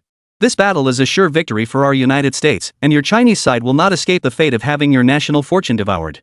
Alexander looked at Chen Xuan with arrogant disdain as he spoke. Is that so? Sometimes, those who are like frogs at the bottom of a well truly possess blind confidence. A smile spread across Chen Xian's face. He knew full well that their war god hadn't even unleashed his full power yet. Meanwhile, that so-called thunder god had resorted to burning his own life force. Yet even that failed to harm Yang Jian. One could only imagine the terror of defying a quasi-saint. Don't think I can't see through you. Chen Xuan, you're just putting on a brave front now. Back then, when your Huaxia nation defeated other countries, it was merely luck. Our thunder god is the strongest. Alexander remained arrogantly confident as he declared. Witnessing this, Chen Xuan could only shake his head in exasperation. He thought to himself, how utterly laughable are those who see only the world through the bottom of a well. Meanwhile, Thor, locked in fierce combat, wore a grim expression. He realized he had already unleashed his most powerful form, even burning his life force. Yet even so, he couldn't suppress Yang Jian, who seemed almost nonchalant. Damn it! Isn't he supposed to be at the God-King realm like me? My power has already reached the threshold of a demigod, why can't I overpower him? I refuse to believe it. I am the strongest. Thor roared inwardly. Then, the purple lightning surging through his body grew savage. He unleashed the power within, each swing of his hammer packing terrifying force. Yet even so, Yang Jian continued to parry the attacks with effortless ease. It could be said that throughout the entire battle thus far, Yang Jian had been toying with the thunder god before him. Behind them, Tyr also sensed something amiss. His expression grew grim. This eastern deity, clearly not at the level of a prime god, possessed strength that defied belief. Even with Thor unleashing his full power, he was utterly no match for this opponent. This won't do. If this battle continues, Thor will burn out his life force and die. And with only me left, I'd hardly stand a chance against this guy either.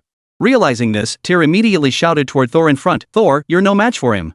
Only by joining forces do we stand a chance. Are you kidding me? I'm the god of thunder. How could I not be his match? I'm invincible at the level of a god king. Thor roared in fury, then brought his hammer crashing down. But it was effortlessly blocked by Yang Jian's triple-bladed sword. Worse still, Thor instantly felt a tremendous force surge through his right arm. His entire body flew backward like a. Seeing Thor knocked back again, Tyr wasted no time charging forward. Get out of my way! Thor bellowed at Tyr, who stood directly in his path. Calm down. He's completely toying with you. Haven't you noticed? He hasn't sustained a single injury throughout this entire fight. Tyr pointed toward Yang Jian's direction. Persuaded by this, Thor finally snapped out of it. He realized that from the very beginning, Yang Jian's gaze had been one of lofty, all-encompassing indifference, as if a higher god were observing a lesser one. Most crucially, even after giving his absolute all, Yang Jian still showed not a single scratch. See? If you keep fighting like this, even if you burn your life away, you'll never be his match. Only by teaming up can we stand a chance. Seeing Thor had temporarily calmed down, Tyr spoke again. Chapter 48, Absolute Power, 1 against 2. Together. Thor clenched his fists. Though seething with frustration, he knew he stood no chance against Yang Jian alone. Huff. Hearing Thor had been persuaded, Tyr breathed a slight sigh of relief. He genuinely feared Thor would stubbornly insist on challenging Yang Jian alone. That would guarantee their defeat. After deciding to attack together, the violent thunder surging through Thor slowly dissipated, maintaining his thunder god form with minimal energy expenditure. Otherwise, the full-power thunder god form would drain his life force.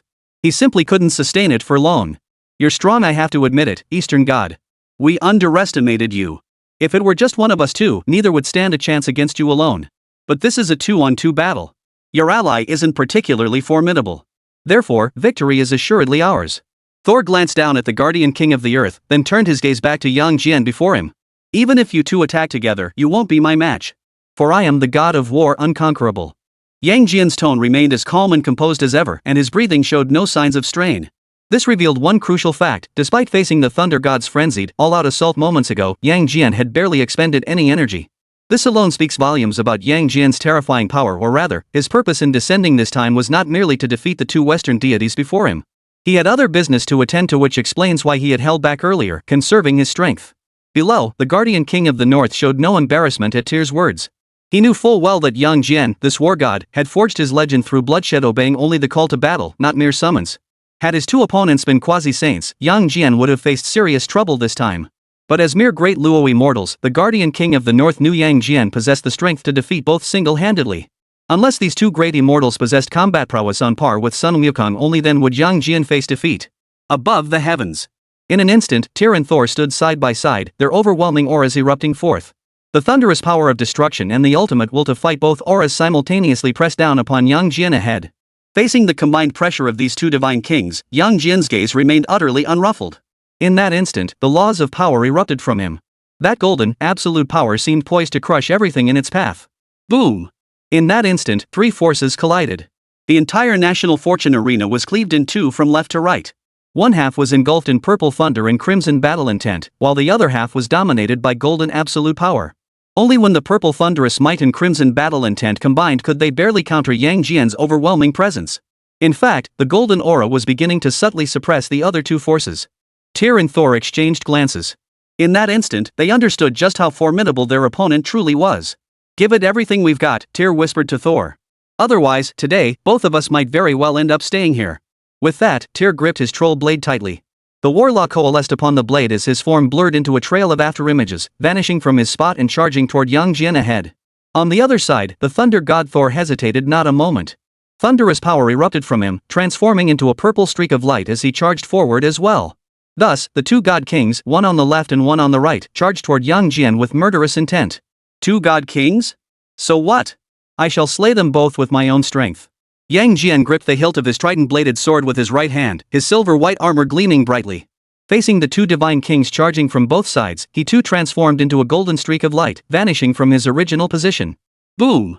Thus, three streaks of light collided midair, sending ripples of shockwaves scattering outward. Facing both divine kings simultaneously, Yang Jian held his own effortlessly, even appearing somewhat at ease. War Stomp. On the left, Tyr swung his trollblade, and instantly, the silhouette of a massive chariot materialized upon the blade. The colossal chariot stomped heavily toward Yang Jian. With an unflappable expression, Yang Jian swung his trident in his right hand, thrusting it toward the colossal chariot silhouette. Clang! In an instant, the blade of the trident blocked the colossal wheel of the chariot. Simultaneously, to Yang Jian's right, Thor swung Mjolnir, aiming a thunderous blow at Yang Jian's head. Facing this terrifying thunderous force, Yang Jian remained unflinching. Channeling his 8-9 mystic arts, he thrust his left fist forward, unleashing a devastating force imbued with the laws of power. Boom! The collision sent Thor reeling back over 10 meters, forced back by Yang Jian's bare fist alone. Yet the very next second after being forced back, Thor charged forward once more. Thus, the two divine kings, Thor and Tyr, engaged Yang Jian in a fierce, protracted battle. Both Thor and Tyr were now fighting with everything they had, driven by the single-minded goal of killing Yang Jian. Thor was no exception. His initial confidence had completely vanished. He no longer believed his strength alone could defeat Yang Jian. Now he couldn't help but worry, even with his own strength combined with Tyr's, could they truly still be no match for this Eastern deity before them? The thought made Thor shake his head, immediately dismissing the notion. Thor, what are you thinking? How could you entertain such a notion? This opponent is merely at the God King realm. Both you and Tyr have reached the pinnacle of God King power. Unless this enemy possesses the power of a prime god, how could he possibly defeat both of you alone? Could it be that you're actually beginning to fear this Eastern deity? The mere thought that he might be beginning to fear this Eastern deity filled Thor with even greater fury. He swung his hammer, Mjolnir, with blinding speed. Purple lightning flashed relentlessly across the sky, transforming the entire scene into an apocalyptic spectacle. In that instant, the battle between the three great deities threatened to obliterate the very heavens and earth.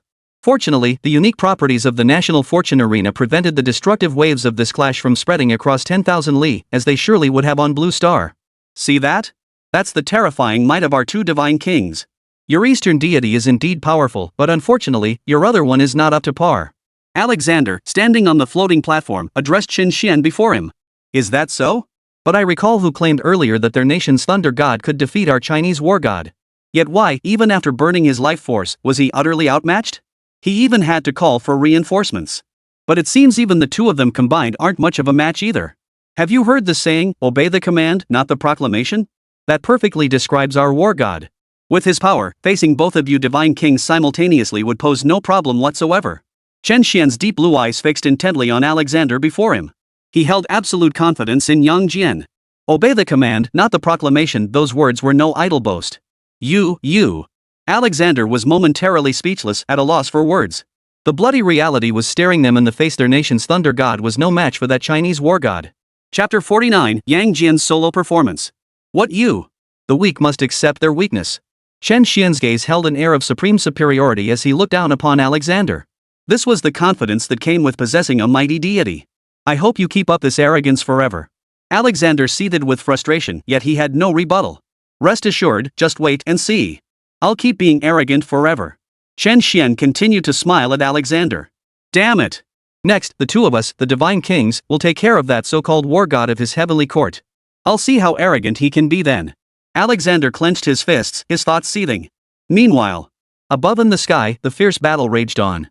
The more Tyr and Thor fought, the more alarmed they grew. They sensed that the power of their opponent before them seemed boundless.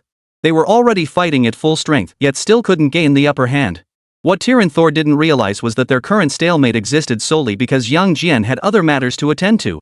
He was employing a strategy of fighting while simultaneously replenishing his magical power. Otherwise, even their combined efforts would have been utterly overwhelmed. War Blade. The troll blade in Till's grasp instantly swelled to over 10 times its original size. This single strike, packed with boundless power, crashed down heavily toward Yang Jian ahead. A feeble attack. Disdain filled Yang Jian's eyes. Up to this point, he had completely dominated both opponents solely through his physical prowess and formidable magical power. He hadn't even resorted to using his heavenly eye yet. Facing this formidable strike, Yang Jian nearly raised his three-pronged double-edged blade to parry the blow. Clang! The clang of clashing weapons echoed as Yang Jian effortlessly parried the strike. Thor's attack followed immediately, but in the blink of an eye, Yang Jian's body vanished from his original position. Eyes widening, Thor searched for Yang Jian's location. But Yang Jian had already materialized behind him. His trident-bladed sword, now shimmering with divine light and channeling terrifying power, thrust straight toward Thor. Without a moment's hesitation, Thor spun around, shielding himself with Mjolnir. The hammer was enveloped in thunderous energy. Boom! But when the three-pronged double-edged blade collided with Mjolnir, a terrifying force erupted. Thor's body flew backward like a... Yang Jian clearly had no intention of letting Thor off easily. His form transformed into a rainbow-colored streak of light, charging toward the recoiling Thor at blinding speed. Before Thor could steady himself, a terrifying force swept over him, causing the entire space to ripple. The next instant, terror filled his eyes as the figure of the war god closed in upon him. The divine weapon was already thrusting toward his head, leaving Thor no time to dodge. Could it be? Am I truly going to die today at the hands of this Eastern god? Just as Thor was succumbing to despair, a figure appeared from his right flank. Tyr wielded the troll blade, its surface shimmering with the power of the war law.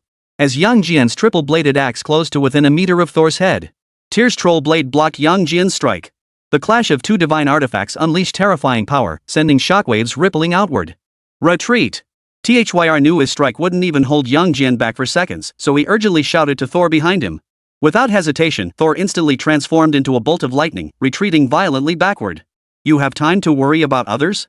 Better worry about yourself. Yang Jian's icy voice rang in Tyr's ears.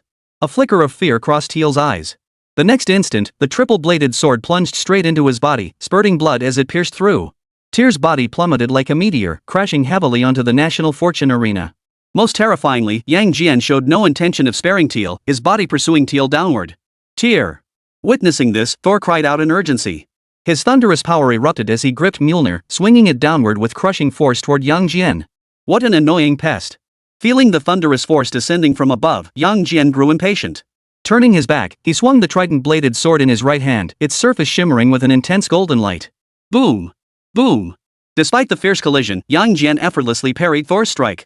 Then, channeling the laws of power into his left fist, he delivered a crushing blow aimed squarely at Thor's head. The distance was too close, the speed too swift. Thor couldn't dodge in time. Yang Jian's fist slammed squarely into his face. A mouthful of blood spurted forth, and Thor's body plummeted like a cannonball. He crashed into the deep pit where Tyr had fallen moments before. In an instant, countless fragments of rock flew across the surface, and dust swirled everywhere. All eyes turned toward the billowing smoke, which slowly dissipated. Thor slowly rose to his feet. His helmet had fallen off, and a gruesome gash ran across his body, deep enough to expose bone and looking particularly terrifying. Most terrifying of all, the wound was imbued with the power of the law of strength. Even with the physique of a god king, Tyr had no way to heal such an injury in the short term. Thor, standing nearby, fared little better. Blood trickled from the corner of his mouth, and his body was covered in numerous wounds, leaving him looking utterly battered and disheveled. Meanwhile, Yang Jian hovered above, arms crossed, his gaze of utter disdain sweeping over the two below. The difference in their states was starkly evident. The entire crowd, witnessing this scene, was utterly stunned. This deity from China, no, he was only at the God-King realm, right? How could he possess such overwhelming power? It seemed he was holding his own against two opponents without any disadvantage. Impossible. Unbelievable. Our two mighty divine kings from the United States are so powerful. Why, even with 2 against 1, are they still unable to defeat this divine king-level powerhouse from China? Is he truly only at the god-king level? The American crowd began questioning their perceptions. Could Yang Jian truly be at the god-king level? The radiance he displayed the moment he appeared was clearly that of a god-king. Perhaps your American god-kings are simply too weak. I mean, if it were our ancient Greek god-kings, they would have won ages ago. Hey, your Greek god-level powerhouse lost. What right do you have to criticize us, the United States? We only lost to a sage. Your beautiful country's gods couldn't even beat one divine king from China when they teamed up. This guy couldn't possibly be at the god-king realm. How could someone at that level possess such overwhelming power? He must be a main god realm powerhouse who's just hiding his true strength. For a moment, the Western nations even suspected Yang Jian was concealing his true power. Otherwise, how could a mere god king possess such overwhelming might? You're just weak, yet you accuse our Chinese deities of concealing their power. This is the might of the great god Yang Jian facing 2 opponents alone and still holding the upper hand. You Westerners need to face reality. At the same level, your Western deities stand no chance against our Chinese deities. In other words, great god Yang Jian is mighty indeed. So what if he fought 2 at once? With his combat prowess, dealing with your 2 great Western divine kings was a mere trifle. Upon hearing the Western nations accuse them of deliberately concealing their strength, the Chinese delegation immediately protested. What concealing strength? It's clear that their great god Yang Jian possesses overwhelming power within the same realm. Upon the floating platform, Alexander stared in disbelief at the 2 great gods lying on the ground, badly injured. No, this couldn't be. I distinctly remember both Lord Thunder and Lord War being peerless powerhouses at the God King realm. How could they both be knocked down by a divine king level powerhouse from China? I know it's true they must be concealing their true power, right? What a cunning tactic. You Chinese deities actually hide your true strength. Alexander's eyes turned bloodshot, his expression bordering on madness as he stared at Chen Xuan before him. What a colossal joke. Never mind whether our war god hides his true power, he utterly crushed your 2 Western god kings without needing to transcend a single realm. Do you even know what it means to be peerless within one's own realm? What it means to defeat a quasi-saint? Even when facing Western deities of the Lord God tier, our war god would never be at a disadvantage. Chen Xuan looked at Alexander before him with utter disdain. In his eyes, with Yang Jian's combat prowess, dealing with the 2 Western god kings would be a piece of cake. If the opponent before him were a true god-level powerhouse, then perhaps there might be a sliver of suspense. Unbelievable, utterly unbelievable. Fighting above one's level? How is that possible? They haven't lost yet. Our nation's 2 divine kings will absolutely prevail, absolutely prevail. They're 2 against 1 now. Alexander had completely lost his earlier overconfidence. Now, he resembled nothing so much as a madman. Meanwhile, upon the ruins below the National Fortune Arena. Chapter 50, The Battle's End, Crushing with Absolute Power. Huff. Both Tyr and Thor were gasping for breath. Thor, this time we're truly in trouble. This opponent is terrifyingly strong. I feel he could even rival Lord Odin. Tyr gripped his troll blade tightly. As he stared up at Yang Jian, a deep-seated dread welled up within him, causing his body to tremble slightly. This couldn't be. Father's power had long reached the level of a supreme god. The man before them certainly didn't seem like a god king, but the aura he radiated was undeniably that of a god king. Where was Thor's earlier confidence that he could defeat Yang Jian alone? Was he truly only at the god king realm? Could a god king be this formidable? Did you see? Despite our coordinated assault, he sustained nothing more than superficial scratches. Worst of all, he's regenerating his divine power between our attacks even now, in the midst of this assault. The most terrifying aspect was that the overwhelming majority of his attacks seemed to inflict damage upon us through sheer physical might. This was the strangest part. He clearly held the upper hand, so why was he still conserving his magic? Tyr was genuinely perplexed by Yang Jian's combat style. In his view, shouldn't Yang Jian unleash his full power at once and crush them both with overwhelming force? Yet Yang Jian's current approach seemed to be conserving his magic for the next battle. Unclear. But there was no time to dwell on it now. If we didn't make one final desperate push, both of us would likely die here. Thor form, ultimate. As Thor uttered these words, purple thunder erupted violently from his entire body. In an instant, the area beneath the entire arena transformed into a vast ocean of lightning. Yes, facing an opponent so powerful it defies belief, truly exhilarating. If we don't fight with everything we've got, we will indeed die here. War form. As Tyr spoke, he too unleashed his ultimate form. The next second, his entire body was enveloped in crimson battle intent, his once yellow armor now transformed into a blood-red hue. Most crucially, his strength surged by 50%. Beside him, Thor's transformation from his previous thunder god form manifested as a pair of thunder god wings sprouting from his back. Not weak at all. However, within the same realm, both of you still fall far short of that monkey. Watching the two fully unleash their limits, a hint of seriousness finally flickered in Yang Jian's eyes. The monkey he referred to, of course, was Sun Wukong. Don't get too cocky. No matter how strong you are, you're still just one person. Thor's wrath. Thor charged forward first, his hands gripping Mjolnir tightly. The purple lightning coalesced into a colossal purple thunder tiger, lunging toward Yang Jian to devour him. Arrogance requires formidable strength as its foundation, and I possess that very foundation. Yang Jian gripped his three-pronged double-edged blade tightly, thrusting it forward. A colossal dragon roared forth in its wake. Boom! In an instant, dragon and tiger clashed. The colossal dragon, forged from raw power, effortlessly obliterated the thunderous tiger. Seeing his attack so easily repelled, Thor's expression darkened. Be cautious. This man is formidable, extremely formidable. Tyr warned gravely, then gripped his troll blade tightly and swung it with all his might at Yang Jian before him. The ultimate laws of war radiated outward. Facing this formidable assault, Yang Jian remained as effortlessly composed as he had been from the start. In an instant, Yang Jian merely shifted his body back slightly, effortlessly evading the blade. Seeing his attack dodged, Tyr showed no surprise. War and slaughter. The next instant, a murderous intent erupted from Tyr's body. His eyes turned blood red as he furiously swung the troll blade in his hands. He seemed to have gone mad. Beside him, Thor showed no hesitation either. His massive thunder wings lashed out fiercely toward Yang Jian ahead, the sheer force generating a whirlwind. I possess the strength to shatter all things in this world. Facing their combined assault, Yang Jian remained undeterred, thrusting his three-pronged double-edged blade forward with unwavering resolve. Truly, brute force overcomes all techniques. This was Yang Jian in action. Clang! Amidst the clanging of clashing weapons, Yang Jian effortlessly parried the attacks of both Thor and Tyr. Witnessing this, Thor and Tyr's expressions darkened, tinged with despair. Yet, as God King Tyr powerhouses, they would never surrender so easily. In an instant, the power of divine law erupted from their bodies, unleashing a murderous onslaught toward Yang Jian. In the blink of an eye, the three became streaks of light, locked in a fierce battle in the sky. With each passing second, droplets of blood fell to the earth. Absolute power suppressed all else. Over the years, Yang Jian's strength had broken through further, reaching the threshold of a near saint. His true combat prowess now rivaled that of a near saint. Even though the two divine king-level powerhouses were fighting with all their might, they still couldn't force Yang Jian to unleash his full power. At that moment, every spectator watching the scene before them couldn't help but feel astonished. After all, the sheer magnitude of Yang Jian's current power delivered a shockwave that was simply too immense. What had begun as a 2v2 battle had now completely transformed into Yang Jian's personal showcase. Especially on the American side, their expressions darkened considerably. They had believed their mythological deities to be absolutely formidable. Within their respective realms, they were certain these deities would crush any other mythological beings. Yet now, two of their nation's divine kings were completely outmatched by a single divine king from China. It was bad enough that China had previously produced a sage-level powerhouse who effortlessly crushed a main god-level opponent. Now, they had produced a god king of such overwhelming strength that he single-handedly suppressed two other god kings. Was this monstrous being truly only at the god king realm? Terrifying, utterly terrifying. Where on earth did this Chen Xuan come from? Why have we never heard of him before?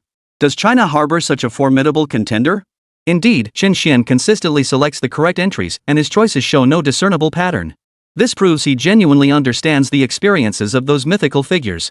Facing an opponent like this, can we really still win? What are you all afraid of? We have a 20-win lead. Even if Chen Xuan wins this round, that's only 7 consecutive victories.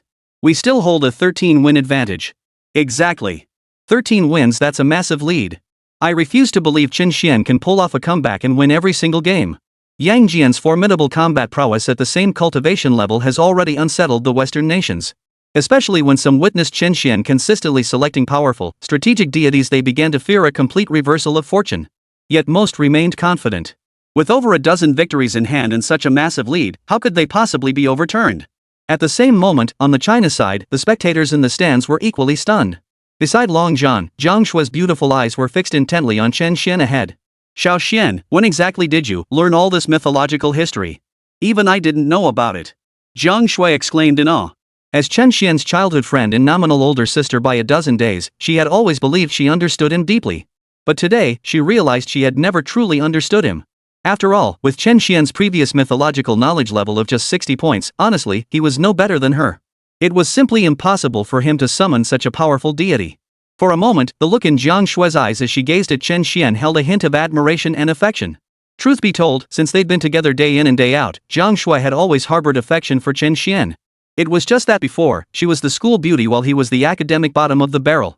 Therefore, the old Chen Xuan was deeply insecure. Even though they attended the same university, he dared not let others know they lived under the same roof. But now, at this very moment, Chen Xian's identity had undergone a monumental shift. With 5 consecutive dominant victories, he had transformed from the academic underachiever into a national hero, China's sole hope. The people of China understood clearly their current winning streak, the sight of their war god overwhelming 2 Western god kings with absolute power, 1 against 2. Beyond the war god's own formidable strength, this was largely due to Chen Xian's deep knowledge of mythological lore. Had anyone else made the selection, they likely would have chosen the wrong entry, failing to summon the powerful deity. After all, the entries on the National Fortune Arena were utterly unpredictable. Take the first match's Troll of the Sea, who could have guessed it was Nezha, the third prince? As the crowd marveled at Yang Jian's formidable strength. Above, the one-sided battle was drawing to a close. Even though Yang Jian never unleashed his full power, his momentum grew with each passing moment, his strength becoming ever more overwhelming. He had completely crushed both Thor, the god of thunder, and Tyr, the god of war. Chapter 51, What of Odin's Fragment of Divine Soul?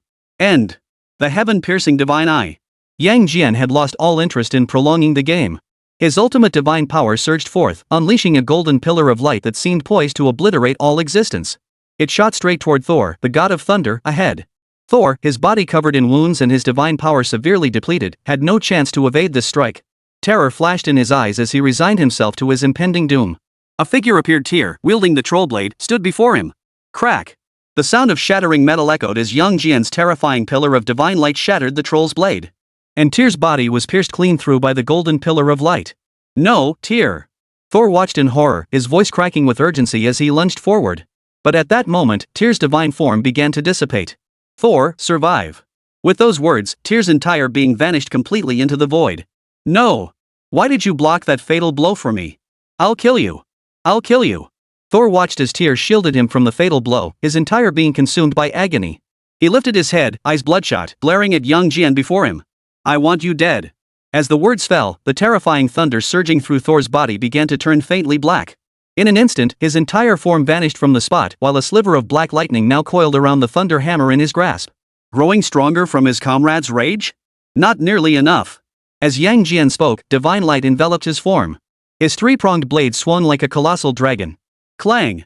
The violent collision saw the laws of force and thunder clash fiercely. It could be said that Thor's power had indeed grown stronger after his rage. Even Yang Jian felt a hint of pressure, though only a faint one. The stalemate lasted less than 5 seconds before Thor felt a colossal force surge toward him. The weak will always remain weak. My objective all along was never to defeat either of you. As Yang Jian spoke, his trident-bladed sword surged with immense power, flinging Thor's hammer of thunder away. How is this possible? Thor's face twisted in fury and shock. He couldn't fathom that even as he neared the threshold of becoming a supreme being, he could still be defeated. Before he could react, the trident pierced his chest, blood gushing forth. Thor's body plummeted like a crash. A crater over 1,000 meters deep instantly appeared on the ground.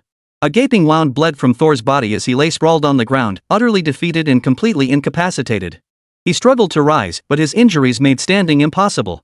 At that moment, the Western nations, especially the American representatives, wore expressions of utter dismay.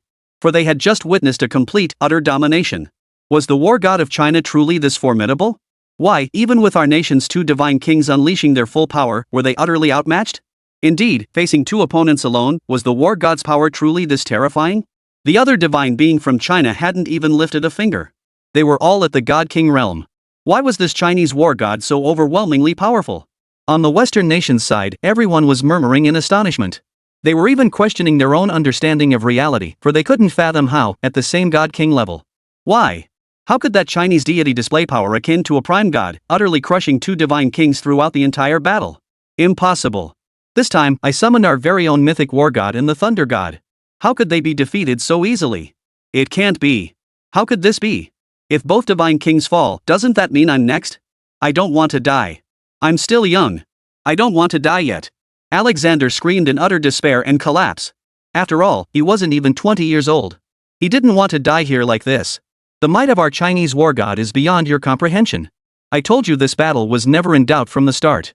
Chen Xuan gazed calmly at Alexander before him. In his eyes, unless the West possessed a half-step quasi-saint as powerful as Sun Wukong, the god-king realm Yang Jian remained absolutely invincible. At that moment, Tor stood atop the ruins, his face twisted with bitter resignation. Yet he was utterly powerless. Lost? Just like that? Could you at least tell me what realm you're in? Tor stared up at Yang Jian, still struggling to believe that this enemy before him shared the same realm as himself. After all, both he and Teal were considered powerful figures among the Divine King realm. Yet before this one, they had been utterly crushed throughout the entire battle. What realm am I? Great Immortal. In your Western deity classification, that would be God King. Yang Jian's gaze was utterly indifferent as he looked down at Thor. Impossible. If you truly were at the God King realm, how could you possess such overwhelming power? Even hearing Yang Jian say it himself, Thor still found it hard to believe. Nothing is impossible. I was born for battle. Not only can I defeat a God King, but even a prime god would fall before me. Boundless battle intent surged from Yang Jian's body, radiating an aura of supreme authority. Witnessing this, Thor froze for a second. He now truly understood the vast chasm between himself and Yang Jian. This battle must end. With those words, Yang Jian swung his trident-bladed sword forward. In an instant, a colossal golden tiger materialized, hurtling toward Thor below with blinding speed, poised to devour him. No! You cannot kill me! A fragment of my father's divine essence resides within me. If you slay me, you will die. Facing death, even the thunder god Thor's eyes betrayed utter terror. He screamed in utter despair, hoping to use the sliver of his father's divine soul to threaten the war god above. Alas, Yang Jian, as the god of war, feared no threats. Boom! An explosion like a nuclear blast erupted, sending boulders flying and dust billowing everywhere. Thor's entire body was swallowed by the golden dragon. As the smoke cleared, a shattered corpse lay exposed before the onlookers. Above the corpse, a sliver of divine essence began to coalesce. Most crucially, the moment Thor died, the spirit of the National Fortune Arena had yet to declare a victor. Watching this scene, Chen Xuan on the floating platform showed a flicker of change in his expression. For he recalled Thor's final words before dying. Now it seemed Thor had spoken the truth. Who dares to kill my son? An elderly figure appeared before the crowd. With snow-white hair framing his face, his mere presence on the ground exerted an overwhelming pressure. The instant this elder materialized, Alexander, who had been on the verge of collapse and despair atop the floating platform, immediately sensed a glimmer of hope. Spirit of the weapon, have I truly lost? If the power that appeared after Lord Thor's death can defeat this Yang Jian fellow, does that mean we haven't lost? Alexander shouted toward the sky. Indeed, though Thor the thunder god had perished, the battle was not yet over. Odin's divine spirit was the final measure invoked after Thor's demise. Thus, if Odin's spirit could slay the Chinese contestant, this contest would still be counted as a Western victory. The spirit of the weapon responded to Alexander's words. Ha! There's still hope. Alexander's excitement surged upon realizing his guess was correct. Chen Xuan, hovering above the platform, wore a grim expression. He hadn't anticipated this tactic following Thor's demise. Yet he failed to notice that Yang Jian's expression remained largely unperturbed. Dare to kill my son, and I shall grant you death. Odin spoke, then swept his right hand upward. In an instant, dark clouds gathered overhead, and terrifying thunderous power coalesced above. The next second, a black divine thunderbolt descended. This single bolt of black divine lightning surpassed even all of Thor's attacks combined. A mere soul dares to act so arrogantly before this god of war? If you had descended in your true form, this god of war might have feared you somewhat. My power shatters all laws of this world. Yang Jian still employed no flashy techniques, merely swinging the three-pronged double-edged blade in his hand forward. The next instant, boom. Amidst the thunderous collision, the black divine thunderbolt was forcibly blocked by Yang Jian. A master god realm being possessing power rivaling that of a master god, no wonder he could slay my son. Odin's expression darkened. This fragment of your divine soul should join your son in the afterlife. After blocking that strike, Yang Jian's divine eye began to brew terrifying power. The heaven-piercing divine eye. In an instant, a golden pillar of light engulfed Odin below. Ragnarok. Seeing the attack sweep toward him, Odin hesitated not a moment. He hurled his golden spear forward, strands of Tao power faintly manifesting. Boom! In that instant, the golden pillar of light collided with the golden spear, enveloping the entire Fate arena in an intense golden radiance. At that moment, all eyes were fixed on the collision of the two attacks mid-air. Wonderful! Lord Odin, the supreme god, has descended. Who would have thought that even though the thunder god is dead, a sliver of Odin's divine essence still resides within him? Odin is one of the mightiest gods in our Norse mythology. With him personally intervening, this battle holds no suspense whatsoever. The American side erupted in excitement, convinced they could turn the tide. Damn it! How could this happen? Even after Thor's death, a sliver of his divine essence remains within him. And what's more, this divine essence belongs to Odin, the mightiest god of the north. Does this mean the war god will prevail? He should, since Lord War God just slayed two god kings in succession. The Dragon Nation side was filled with astonishment. They never imagined such a turn of events. As for the Guardian King of the Earth below, watching the two forces locked in a stalemate, he showed no intention of intervening. He knew this battle was merely a sideshow for him. At this level of combat, his intervention would be utterly useless. See that? That's our divine king. This battle is ours for the taking. Yours to lose. Yours to lose. Alexander, hovering on the platform, stared at Chen Xuan with intense excitement. Is that so? If Odin himself had descended, that would indeed be troublesome. But to think a mere thread of divine essence could defeat Yang Jian? Is that not underestimating our war god? Though Chen Xuan was equally surprised such an occurrence could happen, he understood clearly that while Odin was powerful, merely manifesting a sliver of his divine soul was insufficient to alter the outcome of this battle. Sure enough, just as Chen Xuan had anticipated, Odin's golden spear remained unable to pierce through Yang Jian's heaven-piercing divine eye.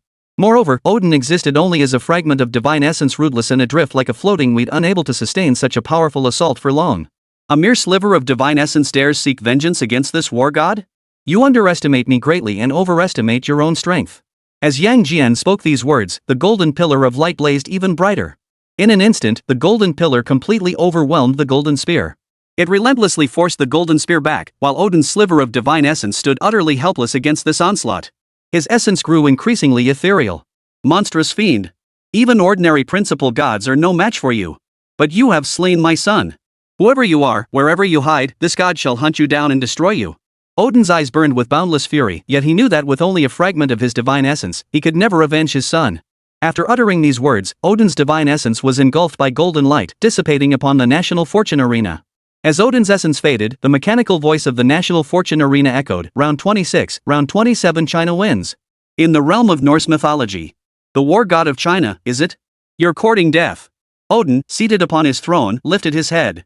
His eyes blazed with fury as immense divine power surged outward. Below, the numerous divine generals sensed their king's fury, their eyes filled with terror. They wondered what could have possibly happened to enrage their supreme ruler so completely. Meanwhile, on the Western nation side of the national fortune arena, especially the United States, witnessing this scene left them utterly stunned. How could this be? How was this possible? That was a fragment of the soul of the mightiest god in our Norse mythology, and it had been annihilated by that Eastern god of war. Just how powerful is that Eastern war god? Is it truly possible for a god king of such power to exist? Odin is the mightiest god, how could he possibly lose? The Western nation stood speechless in utter shock. The most utterly devastated figure on the Western side was Alexander, suspended on the platform. He had thought his chance to survive had finally arrived. Yet he never imagined that Odin's divine essence, the mightiest god of Norse mythology, could be so effortlessly vanquished. Impossible. Absolutely impossible. How could this happen? How could this happen? Odin is the mightiest. How could he fail? Wasn't I about to turn the tables? Why did this happen? Is this Eastern god a demon? Why is he so powerful? Alexander collapsed to his knees in utter defeat. Yet even in this state, he could not escape the reality of his impending death. In the blink of an eye, the rules of the national fortune arena erased him, and he vanished from this world. Chen Xuan, witnessing this scene, felt no surprise. After all, this was the very essence of Yang Jian's might, obeying the call but not the summons, defying the heavens to strike down a near saint. Thank you, Lord War God, for bringing a great victory to Huaxia. Chen Xuan bowed his hand toward Yang Jian ahead. No need for thanks. It's not over yet. Yang Jian offered no reply, instead swiftly replenishing his divine power. The recent annihilation of Odin's divine soul had drained an additional 10% of his energy. It's not over yet. Hearing this, Chen Xuan looked utterly perplexed. The National Fortune battlefield had already declared their victory, though the two black fragments had yet to appear. Under normal circumstances, once both deities departed the National Fortune battlefield, the black fragments would naturally manifest. Why did Yang Jian say it wasn't over yet? What did the war god mean? Why say it wasn't over yet? Indeed, were there any remaining enemies? Surely not, hadn't the National Fortune battlefield already declared victory? Look, the divine gate above has appeared. That means this battle should be over. Strange. Is the war god still fighting? Not satisfied yet?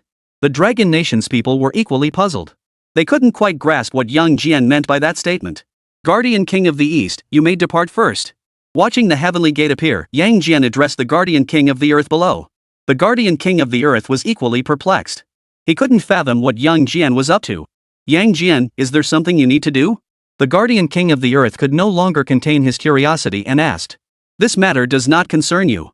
You should go first. Yang Jian's expression was cold and indifferent. Hearing this, the Guardian King of the Earth shook his head but still chose to leave. Chapter 52, I must save someone, the Lotus Lamp. The next instant, the Guardian King of the Earth transformed into a streak of light, soaring toward the heavenly gate. Soon, his divine form vanished within the heavenly gate.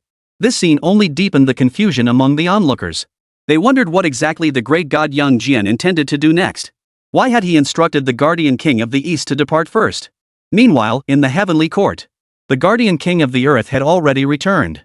Numerous immortals now watched the battle at the National Fortune Arena through mirrors, their eyes equally filled with confusion. What did Yang Jian mean by that? Why, having already won, did he not depart? Could it be, to bestow something upon that youngster? The matchmaker god spoke with a hint of confusion. What are you thinking? Didn't you hear Yang Jian say the battle isn't over yet? Besides, do you recall?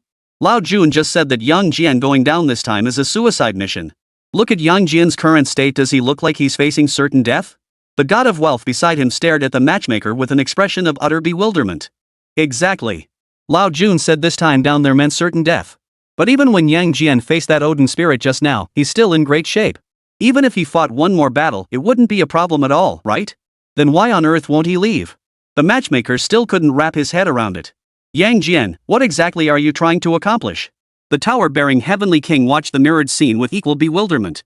Just leave, Yang Jian. You'll die there. Seated high above, the Jade Emperor shook his head. He had already guessed what Yang Jian intended to do. He understood that such a defiance of heaven, even for Yang Jian, the celestial court's war god with unmatched combat prowess, carried immense risk.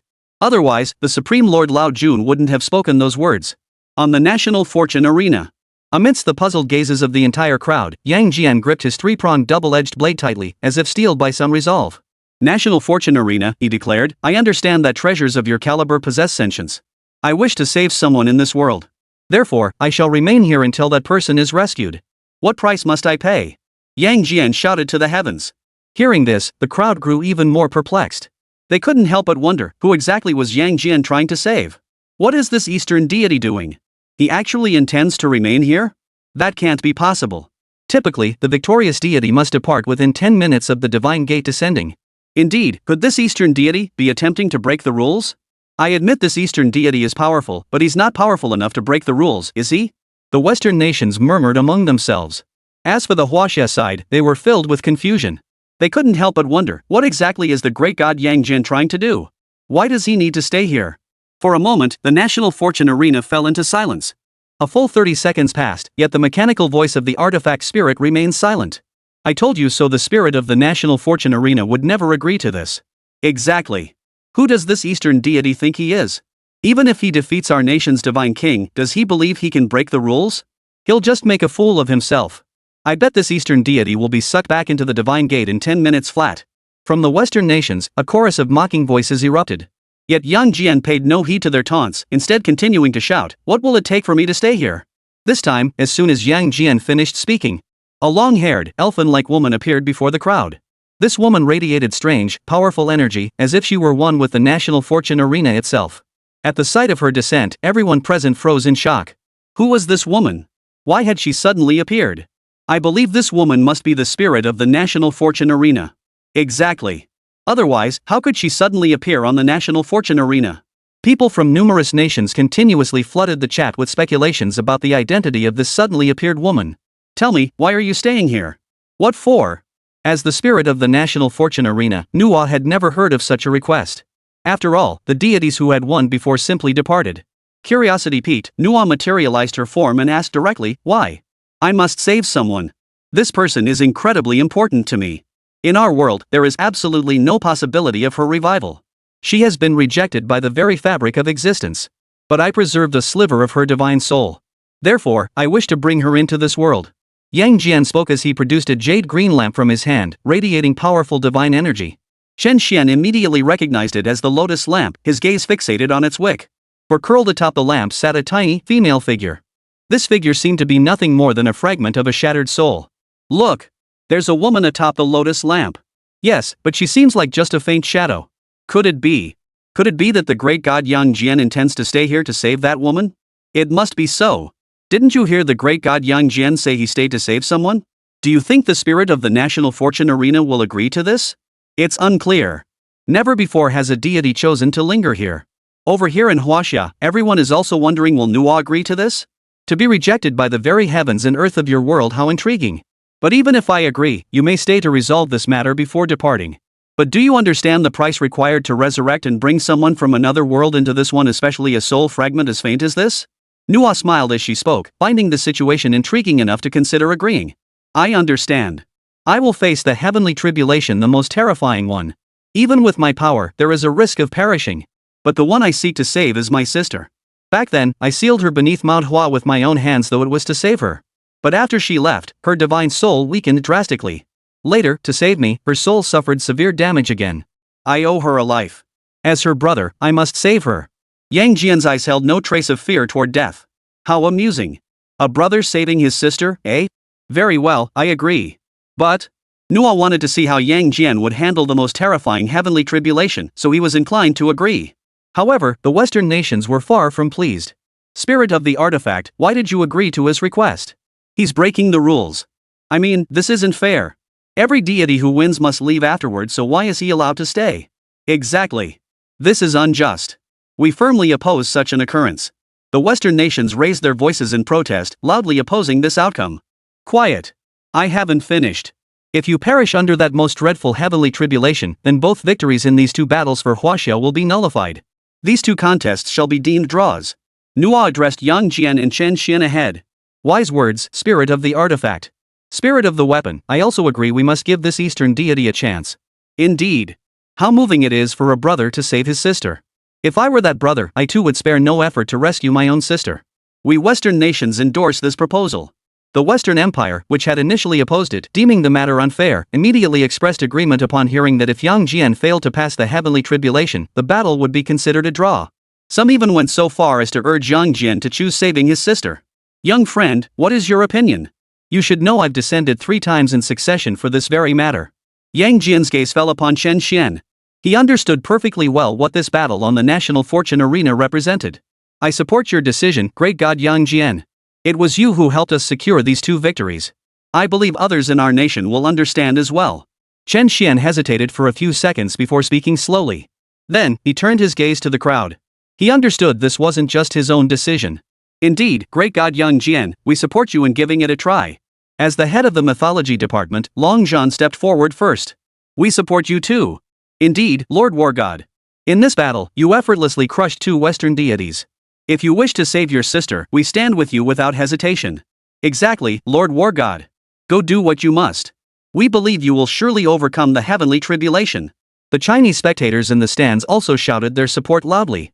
They weren't certain if Yang Jian could truly overcome it, but they knew victory in this battle depended on him. They couldn't let their Huaxia deities lose heart. Besides, even if Yang Jian truly failed, it would at worst be counted as a draw. China wouldn't lose, there would be other opportunities later. Thank you all. As the war god of the celestial court, Yang Jian bowed deeply toward the Huaxia side. The Chinese crowd was taken aback by this gesture, for they had never imagined a proud deity would bow to mortals. Good luck. Even deities of the highest rank have fallen to such tribulations. You truly love your sister. Nuwa said with a smile. She then teleported to the floating platform belonging to the Western nations, preparing to observe how Yang Jian would endure this heavenly tribulation. Chen Xuan watched the scene unfold, feeling a surge of tension. As for the heavenly court, upon hearing that Yang Jian insisted on descending solely to save his sister, they froze in shock. That's the third Holy Mother atop the lantern. Wasn't she dead all those years ago? Yet a sliver of her divine soul remains. Erlang Shen's actions are far too reckless. Such defiance against the heavens will surely summon the most devastating heavenly tribulation. The tower-bearing heavenly king remarked with surprise. Second brother, no wonder you insisted on going down. Nada, usually carefree and easygoing, now looked at Yang Jian with unmistakable worry etched across his face. Chapter 53, The Most Severe Heavenly Tribulation, the Jade Emperor's Anxiety. Uncle, you. Chen Xuan, having arrived in the heavenly court, was momentarily speechless. When his mother died all those years ago, he had always blamed Yang Jian.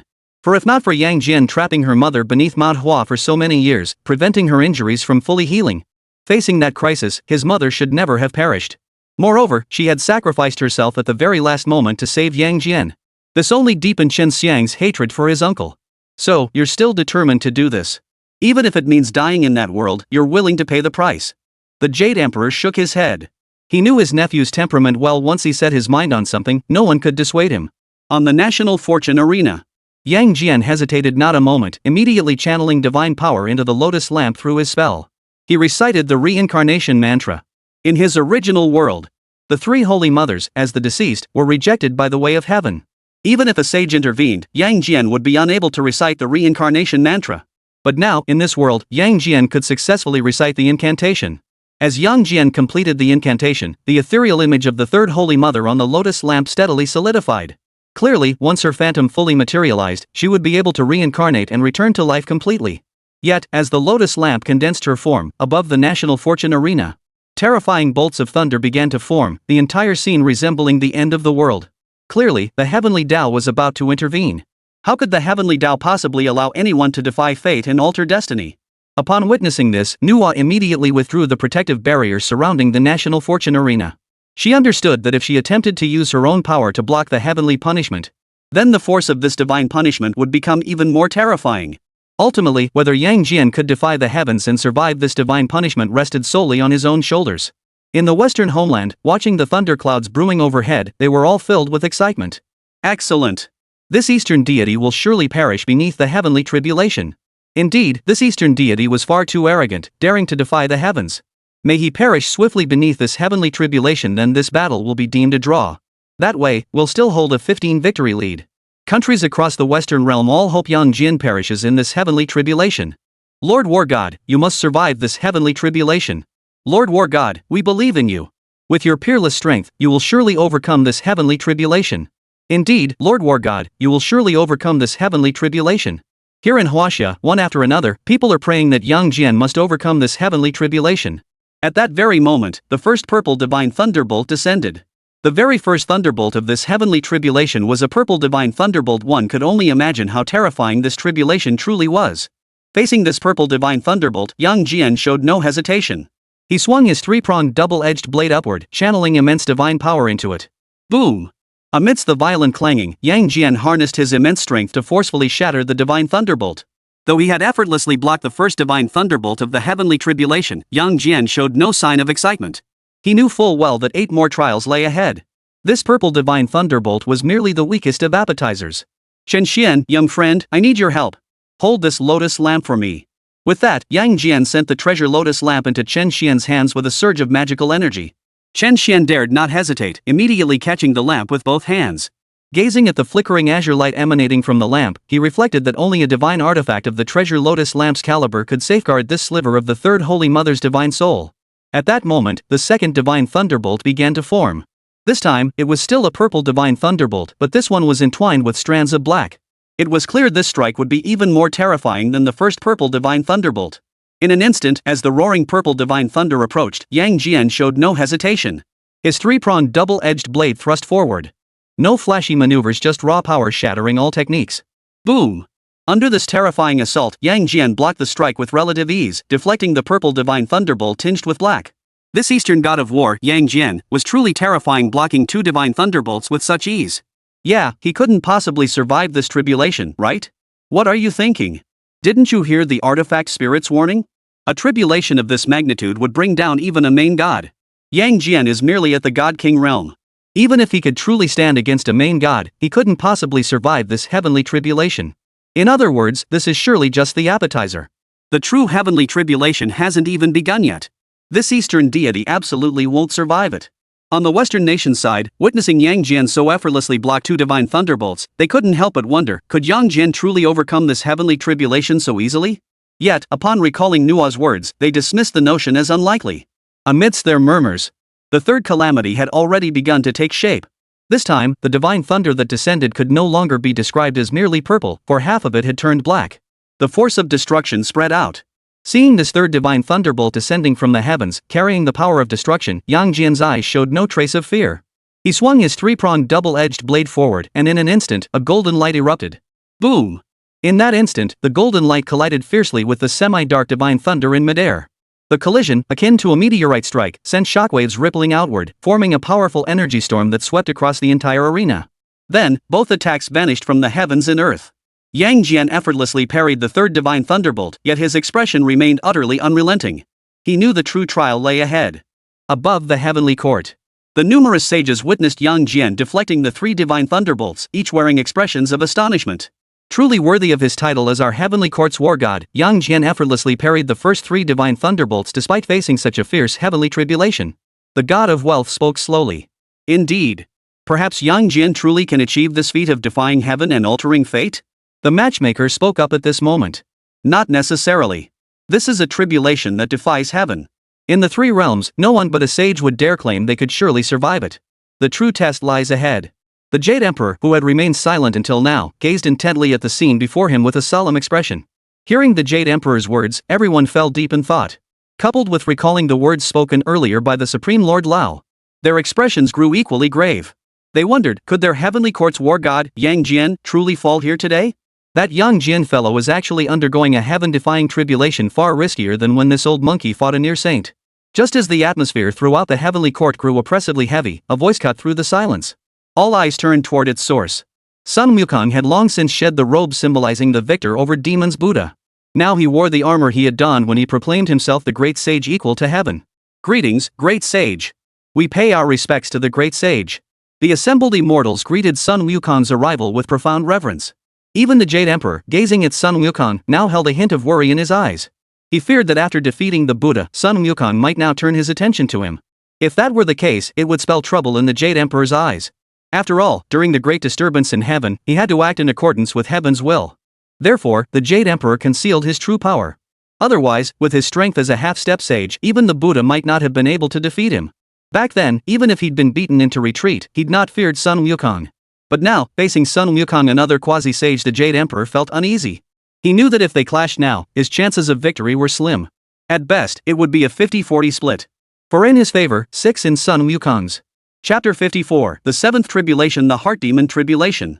It wasn't that the Jade Emperor underestimated his own strength, but rather that Sun Wukong's combat prowess was simply too formidable. Upon breaking through to the quasi-saint realm, he had immediately reached the pinnacle of combat power at that level. No need to greet old Sun here, Sun Wukong said.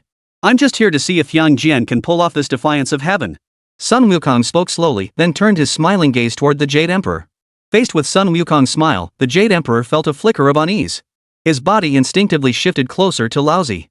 He felt this would bring him a sense of security. Meanwhile, atop the National Fortune Arena, the fourth divine thunderbolt had fully materialized. This time, it was an absolute black divine thunderbolt, its destructive power spreading outward. Facing this black divine thunderbolt plummeting straight down, a hint of gravity finally appeared in Yang Jian's expression. I break all techniques with sheer force. The laws of power erupted, continuously gathering upon the three-pronged double-edged blade. Yang Jian, wielding the blade, charged straight upward. Boom! In an instant, Yang Jian's body collided with the black divine thunder. Rings of smoke billowed upward, and an energy storm erupted. All eyes turned toward the source of the energy storm. Before the storm dissipated, Yang Jian had successfully blocked the black divine thunderbolt. What immense power! This strike could threaten even a near saint, yet it still failed to harm Yang Jian. Alas, 5 more tribulations lie ahead. Watching this unfold from the floating platform, Nuo felt a surge of surprise and delight. She couldn't help but wonder inwardly, how many trials could Yang Jian endure? As for surviving them all? Honestly, Nuo didn't believe Yang Jian possessed the strength to accomplish that now. Even if he broke through to quasi-sainthood, it might still be beyond his reach. After blocking this divine thunderbolt, Yang Jian looked at his slightly trembling right hand. Clearly, withstanding this black thunderbolt had not been as effortless as it appeared on the surface. But the heavenly tribulation above cared not a whit whether Yang Jian found it easy or not. In an instant, the fifth heavenly thunderbolt began to form. The next second, a black divine thunderbolt transformed into a monstrous black dragon. This ferocious beast, carrying the power to destroy worlds, lunged toward Yang Jian below, intent on devouring him. The sheer terror of this force caused the very space of the National Fortune Arena to tremble violently, a feat previously only achievable by the mightiest attacks of the supreme gods. One could only imagine the sheer terror of this strike. Was the fifth tribulation already matching the power of a main god? Watching the black dragon plummet toward him, Yang Jian's expression grew even more grave. Yet, true to his nature, he would never surrender without a fight. Heaven-piercing divine eye. Yang Jian's third eye flashed with divine light. In an instant, a golden pillar of light erupted. Boom! The next second, the golden pillar collided with the black dragon. The clash of these two ultimate forces threatened to shatter everything in existence, causing the entire National Fortune Arena to shake violently. Most terrifyingly, cracks began appearing in the barriers flanking the arena. This scene sent a wave of panic through the spectators in the stands. They couldn't help but wonder, could the barriers of the National Fortune Arena actually shatter? However, their worries proved unfounded. Unless a mighty sage personally intervened, the barriers of the National Fortune Arena would not shatter easily. With a casual wave of his hand toward the heavens. In the next instant, the barriers that had been cracking instantly restored to their original state, becoming even more solid. At the same time, Yang Jian's heaven-piercing divine eye successfully blocked the fifth divine thunderbolt. As Yang Jian absorbed the fifth divine thunderbolt, the entire sky above erupted in thunder and lightning, with black bolts continuously roaring within the dark clouds. The scene resembled the apocalypse. The spectators below watched in horror, fear gripping their hearts. Beneath the storm clouds, Yang Jian stood facing the torrent of divine thunderbolts, his eyes showing no trace of fear. Let this war god witness the might of the ultimate heavenly tribulation. I am the war god, I defy the heavens. Yang Jian, gripping his three-pronged double-edged blade, roared defiantly toward the heavens. At that moment, the heavens themselves seemed to have been provoked. In an instant, 9 black divine thunderbolts coalesced, morphing into 9 colossal black dragons carrying the force of destruction. They charged downward at breakneck speed, seeking to devour Yang Jian. Emulate heaven and earth. Witnessing this, Yang Jian hesitated not a moment, unleashing one of his most formidable divine abilities, emulate heaven and earth. In an instant, his entire body surged to over 100 zhang in height. Swiftly wielding his three-pronged double-edged blade, Yang Jian engaged the 9 black dragons in a fierce battle. Strands of destructive thunder flashed as Yang Jian's blade severed the 3 dragons in front. Yet the monstrous jaws of the black dragon on his right still sank into his flesh. Feeling the searing pain surge through him, Yang Jian's left fist slammed heavily into the black dragon's head. In the next instant, the black dragon was shattered by Yang Jian's fist, a testament to the immense power of his strength law. Nevertheless, the black dragon still managed to leave a gruesome wound on Yang Jian. It was worth noting that this was the first time Yang Jian had been injured throughout the entire battle, which was sufficient proof of just how formidable these 9 black dragons were. As time ticked by, the fierce battle raged on in the air above the National Fortune Arena. 3 minutes later. Huff, huff. A faint gasp escaped Yang Jian's lips. Not a single black dragon remained beside him, evidence that he had just slain all 9 of the black thunder-formed beasts. However, 2 or 3 deep, bone-exposing wounds now marred his body. Compounded by the destructive power imbued within them, even Yang Jian's diamond-hard physique struggled to heal them quickly. This signaled that although Yang Jian had vanquished all 9 black dragons, he himself had suffered significant injuries. Watching this scene, Chen Xuan below couldn't help but feel a surge of worry. After all, this was only the 6th tribulation. 3 more trials lay ahead, each undoubtedly more formidable than the last. Could Yang Jian truly overcome them all? As Chen Xuan worried, the heavenly tribulation showed no sign of giving Yang Jian a moment's respite. Yang Jian, who had been soaring through the air, was instantly enveloped by a blinding light. Staring at the light that now enveloped him, Yang Jian tried to break free, but it was utterly impossible. In less than 2 seconds, Yang Jian closed his eyes. Then, an image appeared on the entire National Fortune Arena. Upon seeing this scene, everyone couldn't help but recall the battle between Datian and Sun Wukong. Back then, Datian had used his Posha world, leaving Sun Wukong frozen in place before the scene appeared the very next second. The Heart Demon Tribulation? Interesting. Truly fascinating. On the floating platform, Nuo watched the scene unfold while munching on snacks that had mysteriously appeared from nowhere. The numerous immortals of the heavenly court watched Yang Jian frozen in place, their expressions growing increasingly grave, even tinged with worry. For they all understood this was the 7th tribulation, the Heart Demon Tribulation. Chapter 55, The Demon Clan's Invasion, the Mad King. War God, this time it's dangerous. The Heart Demon Tribulation is merely the 7th trial. The matchmaker shook his head. The gravity of facing the heart demon tribulation as early as the 7th trial was palpable in his tone. Yang Jian, the trial of the heart demon. I truly hope you can defy the heavens and succeed this time. After all, old Sun is still looking forward to fighting you again. Sun Wukong gazed at the scene before him and spoke slowly. Ultimately, it's a trial where 10 die and none survive. The Supreme Lord Lao Jun couldn't help but sigh. In his calculations, Yang Jian would perish under this ultimate heavenly tribulation, one life for another, ultimately allowing the third Holy Mother to be revived. Before Yang Jian descended, the Supreme Lord Lao Jun had already foretold this outcome to him. When Yang Jian learned that although he would die, the third Holy Mother would ultimately be revived, merely exchanging one life for another, Yang Jian chose to descend without hesitation. He even told the Lord of the Supreme Old, I am Yang Chan's elder brother. To trade my life for hers, I would never hesitate, just as she stood before me during that divine battle long ago. At that moment, Chen Xuan gazed down at Yang Jian, who was undergoing the ordeal of his inner demons. His expression was incredibly complex. He harbored deep hatred toward his uncle, for in his eyes, it was entirely his uncle's fault that his mother had died. You had the chance to save her back then, yet you let it slip through your fingers. I will never forgive you for this in this lifetime. Chen Shi shouted inwardly. Meanwhile, atop the National Fortune Arena, Yang Jian's image materialized. It was a scene of a devastated battlefield. It was after the journey to obtain the scriptures. The demonic tribes had gathered their strength and launched a massive invasion of the immortal realm. As the celestial realm's war god, Yang Jian naturally led the charge, slaying demonic foes. With Yang Jian's peak great immortal cultivation, ordinary demons stood no chance against him. Even demonic beings of the same great immortal realm could only last 10 moves against him. But could the demon clans, having amassed strength for millennia, truly be defeated so easily? One of the demon clan's 3 kings, a man clad entirely in blue, his gaze fierce and his entire being radiating a murderous aura, known as the Mad King, swept across the battlefield, slaughtering any mortal or demon who dared stand in his path. Yang Jian, the war god of the heavenly court, naturally faced him. You are that war god of the heavenly court, are you not? Surrender to me, or else today you shall die here. The Mad King unleashed his power, reaching the threshold of quasi-sainthood. Observing the power erupting from the Mad King, Yang Jian's gaze held no trace of fear. I am the war god of the heavenly court. Today, I shall annihilate you, demonic fiend. Is that so? You truly refuse the offered wine and insist on the punishment instead. Since you seek death, I shall grant your wish. Seeing Yang Jian show no sign of surrender, the Mad King acted in an instant. The Mad King, wielding his god-slaying axe, charged toward Yang Jian. Yang Jian, equally without hesitation, wielded his 3-pronged double-edged blade and charged straight ahead. In an instant, one of the 3 demon kings and the heavenly court's war god, Yang Jian, clashed in fierce combat. Explosions echoed relentlessly across the shattered battlefield. Both the Mad King and Yang Jian poured every ounce of strength into their attacks, each determined to slay the other, as droplets of blood fell onto the earth. Yet their strength was utterly matched, making victory impossible to determine for the time being. On the National Fortune Arena. On the Huaxia side, spectators watched the fierce battle of Yang Jian on the screen, cheering loudly for him. Meanwhile, Chen Xuan, suspended on the platform, pondered, why was Yang Jian afraid of this scene? Could it be Yang Jian had lost? The ordeal of the heart demon typically forces the sufferer to relive their most agonizing, most dreaded memories, ultimately causing them to fall into despair. Just as Sun Wukong had endured great heaven constantly tempting him to become the victor Buddha. If Sun Wukong truly chose to become the victor over demons Buddha, he would be forever trapped within the world of suffering. Impossible! Chen Xuan shouted inwardly. In his eyes, Yang Jian was not someone who feared failure.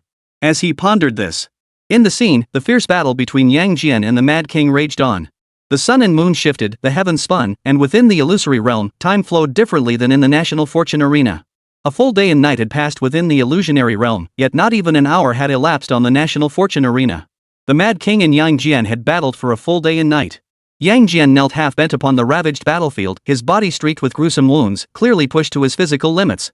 Yet the Mad King, not far across from him, was in an even more pitiful state. His weapon had fallen from his grasp, and a gaping wound in his body was constantly draining his life force, fueled by the power laws bound to that very wound. This left the Mad King's life hanging by a thread. Mad King, you have lost after all. Just as your demon race met its end, this battle will see your demon race defeated once more. Yang Jian staggered to his feet, a testament to how narrowly he had prevailed in the battle. Ha ha, Yang Jian, you truly live up to your reputation as the heavenly court's war god. You are indeed formidable. But in this battle today, even if I die, I will not let you off easily. As the Mad King uttered these words, his face contorted into a hideous grimace. A dark force within him, having drained his last ounce of vitality, manifested above his body. No! Yang Jian's face darkened at the sight. He tried to retreat, but it was already too late. The black orb hurtled toward him at breakneck speed. Yang Jian tried to block it with his 3-pronged double-edged blade. Alas, the black orb evaded his strike and materialized behind him. In his current state, evasion was impossible. Just as the black mass was about to merge into Yang Jian's body, brother, the third Holy Mother appeared, holding the treasure lotus lamp. Its azure glow instantly formed a barrier behind Yang Jian. This prevented the black light sphere from entering Yang Jian's body. Seeing its entry into Yang Jian's body blocked, the black mass hesitated not a moment. It immediately shot toward the third Holy Mother's body. At that moment, neither Yang Jian nor the third Holy Mother could stop the black light sphere's entry. In an instant, the black light mass sank into the third Holy Mother's body. Sister!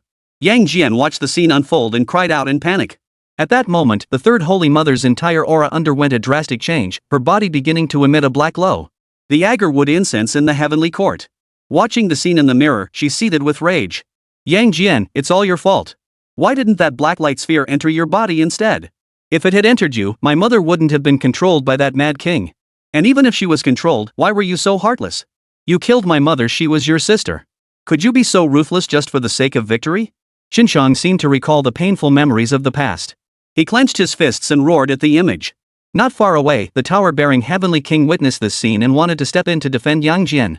At that moment, the Supreme Elder Lord extended his hand to stop him, signaling for him to watch on. He would understand later. Upon hearing the Supreme Lord Lao Jun's words, the tower-supporting Heavenly King relinquished his intention to intervene and offer an explanation. Meanwhile, Yang Jian's trial against his inner demons raged on. Seeing the third Holy Mother possessed by demonic energy, Yang Jian immediately charged toward her. But when he reached her, she met him with a palm strike, one carrying the power of destruction. At the critical moment, Yang Jian leapt backward, clearly evading the strike. Yang Jian, I had intended to use my final means to control your body. Yet, unexpectedly, this third Holy Mother intervened. However, I recall that this third Holy Mother is your sister, is she not? So then, what choice will you make now? The three Holy Mothers, controlled by the Mad King, revealed a savage grin at the corners of her mouth. The very next second, her form dissolved into a streak of light, vanishing into the distance. Chapter 56, Choosing Between Sister and Nephew, the Moment of Despair. You beast, get out of my sister's body. Yang Jian gripped his trident tightly, his face twisted with fury as he gave chase. Along the way, the Mad King, possessing the body of the third Holy Mother, relentlessly slaughtered the divine soldiers of heaven. Yang Jian watched this unfold, desperate to stop it, yet he found himself utterly powerless to force the Mad King out of his sister's body. As for restraining him, Yang Jian could have managed it at full strength. Unfortunately, his current state left him with barely a tenth of his former power. After the three Holy Mothers slew another divine general, Yang Jian stepped before her, thrusting his trident blade toward her body. The three Holy Mothers, controlled by the Mad King, wore a smile on her lips. She didn't even flinch, opening her chest to let Yang Jian strike. Witnessing this, Yang Jian swiftly withdrew his blade. What's wrong, Yang Jian? Aren't you the war god of heaven? Why the sudden softness? Go on, strike me down. Kill this king. Oh, I nearly forgot this king has fused with your sister. Kill me, and she dies too. What do you say? Can you bring yourself to strike, Yang Jian? If you hesitate, I'll continue slaughtering those celestial soldiers and generals. Ha! A maniacal grin spread across the third Holy Mother's face. Damn it! If you've got the guts, come out. If you've got the guts, get out here. Yang Jian's eyes blazed with fury. Yet the three Holy Mothers, controlled by the Mad King, only grew more excited at this sight. Come kill me if you dare. With those words, the third Holy Mother vanished from her spot once more. In an instant, wherever the third Holy Mother passed, the celestial soldiers and generals became corpses at her feet. Though the three Holy Mothers were not as powerful as Yang Jian's side, she still possessed combat strength at the threshold of great immortal. Ordinary celestial soldiers and generals stood no chance against her, not even for a single strike. Yang Jian, who had been pursuing her all the way, witnessed this scene and desperately wanted to intervene. Yet Yang Jian was utterly powerless against the Mad King, who now possessed the third Holy Mother's body. Unless an absolutely powerful purifying force intervened, there was no way to force the Mad King out of the third Holy Mother's body. Thus, if Yang Jian wished to halt this slaughter now, he could only slay the third Holy Mother along with the Mad King. Even as the Heavenly Court's war god, possessing formidable resolve, he could not bring himself to kill his own sister with his own hands. Thus, Yang Jian could only watch helplessly as the Mad King slaughtered the celestial soldiers and generals. Just as Yang Jian pondered his next move, an unexpected turn of events unfolded. Amidst the fierce battle, Chen Xuan sensed a familiar aura. Without hesitation, he swiftly disposed of the two demons beside him and turned to look behind him. But before he could fully turn, a palm strike swept toward him. Chen Xuan, retreat immediately. Yang Jian, watching from behind, shouted the warning, but it was already too late. Chen Xuan had already been struck by the palm strike. The one who delivered it was none other than the third Holy Mother in the sky above. Before Chen Xuan could even see who had struck, the palm slammed into his body. Instantly, his entire form plummeted toward the ground. The powerful, merciless strike instantly knocked Chen Shi unconscious. Oh, Yang Jian, this is your nephew, correct? And also the son of this body. So, between your sister and your own nephew, which would you choose? The Mad King above the heavens, seeing the one he had struck down, revealed a look of excitement in his eyes. An amusing thought instantly crossed his mind. You beast! What do you think you're doing? Get out! Get out of my sister's body! I'll let you control it! I'll let you control it! Yang Jian guessed what the Mad King intended. He even spread his arms wide, as if inviting the Mad King to take control. No thanks. You're not that easy to control. Who knows? If I enter your body, my soul might vanish. Back then, choosing you was out of necessity. Now I've got a more entertaining option. With that, the Mad King teleported before Chen Xiang.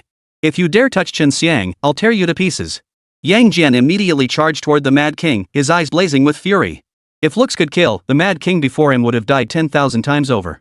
Is that so? How terrifying. Then go ahead and kill me. A smug grin spread across the Mad King's lips. By then, one of his hands was already clamped around Chen Xiang's throat. Which will it be? Your sister or your nephew? Controlling the body of the third Holy Mother, the Mad King tightened his right hand, yet deliberately held back from crushing Chen Xiang to death. Clearly, he relished watching Yang Jian's rage and despair. The crowd gathered at the National Fortune Arena watched this scene unfold, each face twisted with fury. This Mad King was a beast possessing the body of our war god's sister and forcing him to choose between his own flesh and blood. What a beast! This creature deserves to be torn to pieces 1,000 times over. What choice will Lord Yang Jian make? The Chinese spectators all gnashed their teeth in fury as they watched. Within the illusion, Yang Jian watched as the Mad King's possessed third Holy Mother gripped his nephew's throat. He felt utterly shattered and despairing. One was his sister, the other his own flesh and blood nephew. For a moment, Yang Jian was paralyzed, unable to choose. Spare them! Spare them! Take it out on me instead! Take it out on me! I promise I won't resist. You can easily control my body. I promise. Yang Jian shouted at the Mad King before him. Is that so? Who would have thought the famed war god Yang Jian would ever be reduced to such a pitiful state? Unfortunately, I cannot accept your proposal. You have 5 seconds to decide, kill your sister, or in 5 seconds, I snap your nephew's neck. A smug grin spread across the Mad King's face. In his eyes, watching Yang Jian collapse into utter despair was far more satisfying than taking the risk of controlling his body. 5, 4, 3. The Mad King began the countdown. No, don't do this. Yang Jian's face was a picture of utter despair. He had no idea what to do. He'd never felt this hopeless before. Last 2 seconds. 2, 1. Just as the Mad King shouted the final second, Yang Jian took a slight step forward, but in the next instant, he chose to stay put. Because he simply couldn't bring himself to harm his own sister. So it seems you've made your choice. Well then, Yang Jian, say goodbye to your nephew. Ha! A smug, triumphant grin spread across the Mad King's face. The next second, he was about to crush Chen Xiang's neck with a brutal twist. Yet just as he was about to exert force, he suddenly realized he seemed to have lost control of his own body. It was the third Holy Mother. Faced with her son's imminent peril, she had mustered every ounce of strength to temporarily seize control of his body. Brother, kill me. Quickly! The third Holy Mother shouted at Yang Jian before her. Sister, you've regained control of your body. No, I can't kill you, you're my sister. Come with me now. We must find Guanyin. The Bodhisattva Guanyin will surely have a way to purify your body and release that Mad King. Yang Jian was overcome with emotion upon seeing his sister regain control. There's no time, brother. I can barely move now, and this control is only temporary. At most, I have less than 110 incense sticks worth of time before the Mad King seizes control again. By then, Chen Xuan will be slain by him. And not just Chen Xuan, every celestial soldier in general on this battlefield will fall to him too. The third Holy Mother addressed Yang Jian ahead. No, impossible. There must be another way. Come with me now. Come with me now. Hearing the third Holy Mother's words, Yang Jian shook his head. Even though he had slain countless demons and gods, he simply couldn't bring himself to kill his own sister. He truly couldn't do it. Brother, I beg you. Kill me. Kill me. I can barely control myself anymore. Please, brother. Chen Xiang deserves a brighter future. He must not die here. The third Holy Mother pleaded, gazing at Yang Jian ahead. No. No. Yang Jian shook his head frantically. Brother, I can barely control myself anymore. Cold sweat poured down the third Holy Mother's forehead. It was clear the Mad King within her was about to seize control of her body. What are you thinking? Just like before, kill your sister, kill the third Holy Mother, and you can leave. You can escape this illusory realm of inner demons. Yes, what are you thinking? What are you hesitating about? You are the war god of heaven. As Yang Jian wrestled with doubt, the voice of the heart demon echoed in his mind. No, I can't do it. I just can't. Yang Jian clutched his head with his left hand, his expression twisted in agony. He remembered. He recalled it all, how he had personally killed his own sister. That agony, that despair, even knowing he was trapped in an illusion now, he refused to relive it. Brother, I beg you, Chen Xuan must live on, and so must you. Just as Yang Jian was collapsing in despair, the voice of the third Holy Mother sounded once more. Yes, I must revive my sister. Even if it means enduring this agony once more, I will do it. I absolutely must. At that moment, Yang Jian finally snapped back to his senses. He understood that no matter what, he had to break free from this illusion. Otherwise, if he remained trapped within this trial of his inner demons, he would lose all hope of reviving his sister. In the next instant, Yang Jian swung his three-pronged double-edged blade with agonizing force. Blood gushed forth as the blade pierced the third Holy Mother's body. Thank you, brother. No. Yang Jian, how dare you? How could you? She was your sister.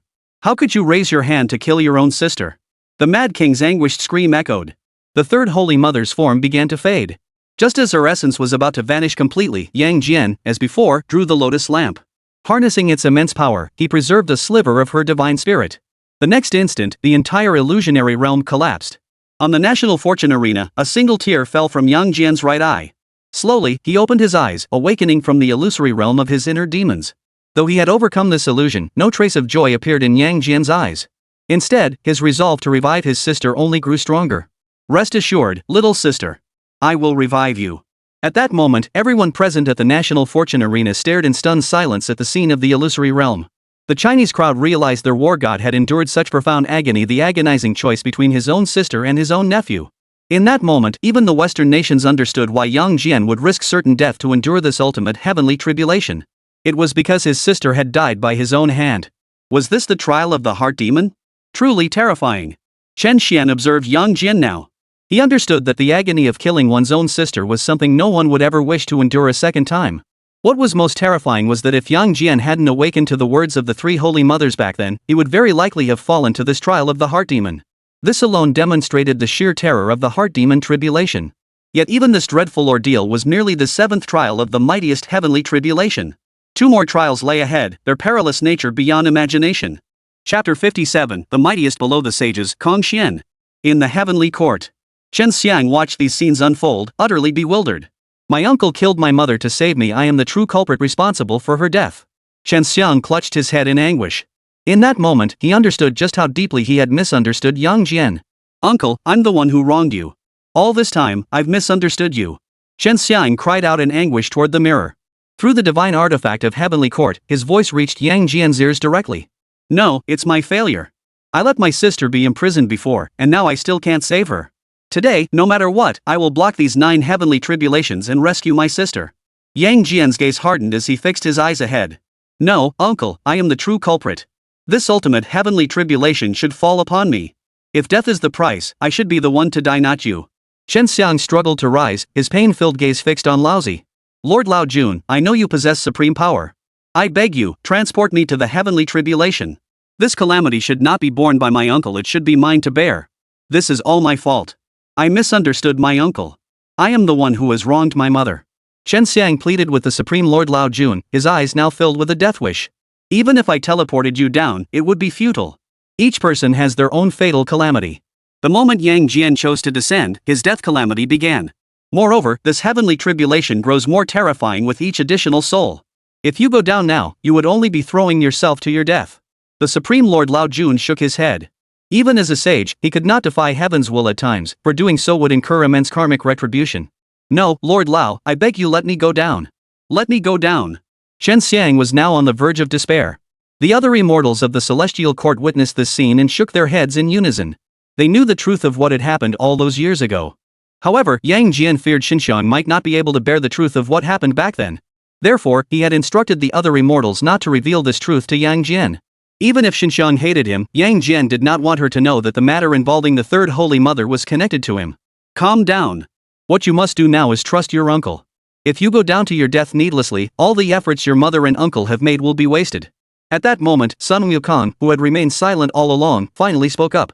Master, am I utterly useless? My mother died because of me, and I even misunderstood my uncle. Hearing Sun Wukong speak, the despairing Chen Xiang could no longer contain herself. She rushed forward and threw her arms around him. How could it all be your fault? If blame must be placed, blame that mad demon king. Your mother was a great woman, and your uncle truly loves you. Seeing his disciple like this, Sun Wukong felt a pang of sorrow. Yet he could not change what had already happened. Now, all he could do was watch. Could Yang Jian survive this ultimate heavenly tribulation? On the national fortune arena. Having endured the trial of his inner demons, Yang Jian snapped out of his grief instantly, his eyes burning with resolve. Today, no matter what, I, Yang Jian, will give everything I have to withstand the 9 most powerful heavenly tribulations and save my sister. Yang Jian gripped his 3-pronged double-edged blade, pointing it straight toward the heavens. At that moment, above the clouds, a terrifying tribulation was brewing. The 8th and final trial of the most formidable heavenly tribulation was about to manifest at any moment. Just as the crowd speculated. The 8th tribulation had already taken shape. A colossal peacock materialized from the very essence of thunder and lightning. To challenge heaven's might is an unforgivable crime. In an instant, the embodiment of heavens will transform from the peacock into a man wielding a crescent blade. With sword-like brows and starry eyes, he radiated an aura of unparalleled might. Watching the scene above, Yang Jian's expression grew profoundly grave, a look he had never before displayed. For he knew exactly who this incarnation of the heavenly tribulation stood for. Was this the 8th calamity? Very well. I lost to you before, but today, I shall see if I can win. Yang Jian gripped his 3-pronged double-edged blade tightly, radiating an intense fighting spirit. The onlookers present were puzzled to see that the 8th tribulation had manifested as a human-shaped peacock. What was this? Could tribulations truly manifest as human forms? Why not? If the heart demon tribulation can manifest, then directly taking human form is hardly surprising. That makes sense. But what do you think? Can this Eastern god of war defeat the tribulation in its human form? Uncertain. None of our mythological deities resemble this form, and its features bear a striking resemblance to Eastern deities. The Western nations speculated, who could this tribulation's human form be? Their gazes then turned toward the Chinese delegation, for they felt this deity's features bore a striking resemblance to Eastern gods. The Chinese people exchanged glances upon hearing this. Having experienced a mythological disconnect, their knowledge of such tales was limited. Even if this were truly a deity from their Eastern myths, they would not recognize it. Do you know who this deity is? No idea. This deity seems to be the incarnation of a peacock. Do we have any deities in our myths and legends that take the form of a peacock? The group looked at each other, all equally clueless. This deity manifested by the heavenly tribulation was named Kong Xian, bearing the title of the strongest being beneath the sages. Chen Xuan gazed up at the deity manifested by the heavenly tribulation, his heart filled with unavoidable concern for Yang Jian. After all, even if Kong Xian wasn't truly the strongest being beneath the level of a sage, the fact that many hailed him as such was proof enough of how terrifying his power was at the quasi-sage realm. Upon hearing that this manifested deity was the strongest being beneath the sages, everyone present was stunned. Though they still didn't know exactly who Kong Xian was. Yet they had just witnessed the overwhelming power of a sage. That Kong Xian could be called the strongest beneath the sages spoke volumes about his terrifying might. This Eastern deity was finished. Who could have imagined the heavenly tribulation would manifest the mightiest being beneath the sages? Indeed, even if this Eastern deity named Yang Jian possessed power rivaling that of a principal god, he still stood at a disadvantage against his current opponent. Excellent. This means we can still maintain our lead with 15 victories. The Western nations were all thrilled, convinced Yang Jian would never survive this heavenly tribulation. As for the Chinese side, everyone was filled with concern for Yang Jian. This heavenly tribulation is terrifying. It actually conjured the strongest being beneath a sage. Yes, can Lord Yang Jian truly endure this most formidable heavenly tribulation? All we can do now is place our faith in Lord Yang Jian. Lord Yang Jian, you can do it. You will overcome this ultimate heavenly tribulation. The people of Huaxia prayed silently in their hearts. On the side of the celestial court. Seeing that the deity manifested by the 8th heavenly tribulation was Kong Xian, their expressions were filled with shock. Even Sun Wukong and the Jade Emperor were visibly startled. They knew full well just how powerful Kong Xian truly was. No wonder it's called the strongest heavenly tribulation. It can manifest even the mightiest being beneath the level of a sage. The matchmaker shook his head and said, I recall that Yang Jian lost to Kong Xian back then. Can he win now? More importantly, this is only the 8th tribulation. The 8th heavenly tribulation represents the strongest existence below the level of a sage. So what about the 9th heavenly tribulation? Could it be that a sage would appear directly? Alas! The god of wealth sighed. He finally understood why the Supreme Lord Lao Jun had said Yang Jian's journey down there was essentially a suicide mission. This strongest heavenly tribulation was simply too terrifying. Monkey brother, do you think Yang Jian can overcome Kong Xian? Nezha stared at Kong Xian's reflection in the mirror. The bitter memory of his defeat surfaced, and he too understood Kong Xian's formidable strength. Calling him the strongest below the sages might be an exaggeration, but his combat prowess undoubtedly placed him among the top tier of near sages. 6. 4 open. Sun Wukong spoke slowly, leaving the identity of the sixth unspoken. Truly worthy of being called the strongest heavenly tribulation terrifying. Yang Jian, it seems your wish for a safe return won't be so easily granted. Sun Wukong shook his head. Though he had always trusted Erlang Shen's abilities, he still doubted whether Erlang Shen could survive the mightiest heavenly tribulation. Amidst the astonished discussions among the celestial beings of heavenly court, above the national fortune arena, the battle between the strongest being beneath the sage and the sage himself was about to commence. In an instant, the 5 elements laws surged through Kong Xian's body. His form vanished from his original position as he charged toward Yang Jian below. His crescent blade, coiled with the power of the 5 elements, seemed poised to shatter all existence. Facing this overwhelming might, Yang Jian dared not hesitate. He activated the 8-9 mystic arts, enveloping himself in the force of power laws. His body vanished from its position as well, charging straight into the fray. Clang! In that instant, the 2 divine beings collided mid-air, the crescent blade clashing against the 3-pronged double-edged blade. The forces of the 5 elements and the force law sliced the entire national fortune arena cleanly in 2 from top to bottom. The majesty of heaven's way, even gods dare not defy it. Yet some deities still believe they can rebel against heaven. Kong Xian's gaze was filled with cold indifference. The moment his words fell, the force of power became even more terrifying, forcibly pushing Yang Jian back. In an instant, Yang Jian plummeted dozens of meters downward. Yet, just as he was about to crash into the ground, he abruptly halted his descent. Today, I, Yang Jian, defy heaven itself. Golden light radiated from Yang Jian's entire body. Wielding his 3-pronged double-edged blade, he summoned a colossal golden dragon. As Yang Jian soared upward, the golden dragon lunged toward Kong Xian, intent on devouring him. He's courting death. Kong Xian uttered these words as he swung his crescent blade, conjuring a phantom peacock. Chapter 58. Yang Jian breaks through to near saint. Boom! In an instant, the peacock and the golden dragon clashed mid-air. Drops of blood rained down upon the earth. The collision between these 2 terrifying forces unleashed waves of energy storms that swept outward, threatening to obliterate everything in their path. Spectators watched in awe, marveling at the sheer power of these 2 divine beings. Chen Xuan watched the battle above, silently cheering for Yang Jian in his heart. For this enemy was truly too formidable, completely incomparable to the thunder god or the god of war he had faced before. Mid-air. After fighting with all their might, both Yang Jian and Kong Xian bore numerous wounds. Yet Kong Xian bore fewer wounds. Remember, the Kong Xian manifested by the heavenly tribulation possessed 99% of Kong Xian's true power. Kong Xian stood at the quasi-saint realm, while Yang Jian was merely a half-step quasi-saint. Compounding this, Yang Jian had already endured 6 consecutive heavenly tribulations. It would be strange indeed if Yang Jian were to gain the upper hand now. The heaven-piercing divine eye. After their clash, both combatants retreated. Without hesitation, Yang Jian activated the golden light emanating from the 3rd eye on his forehead.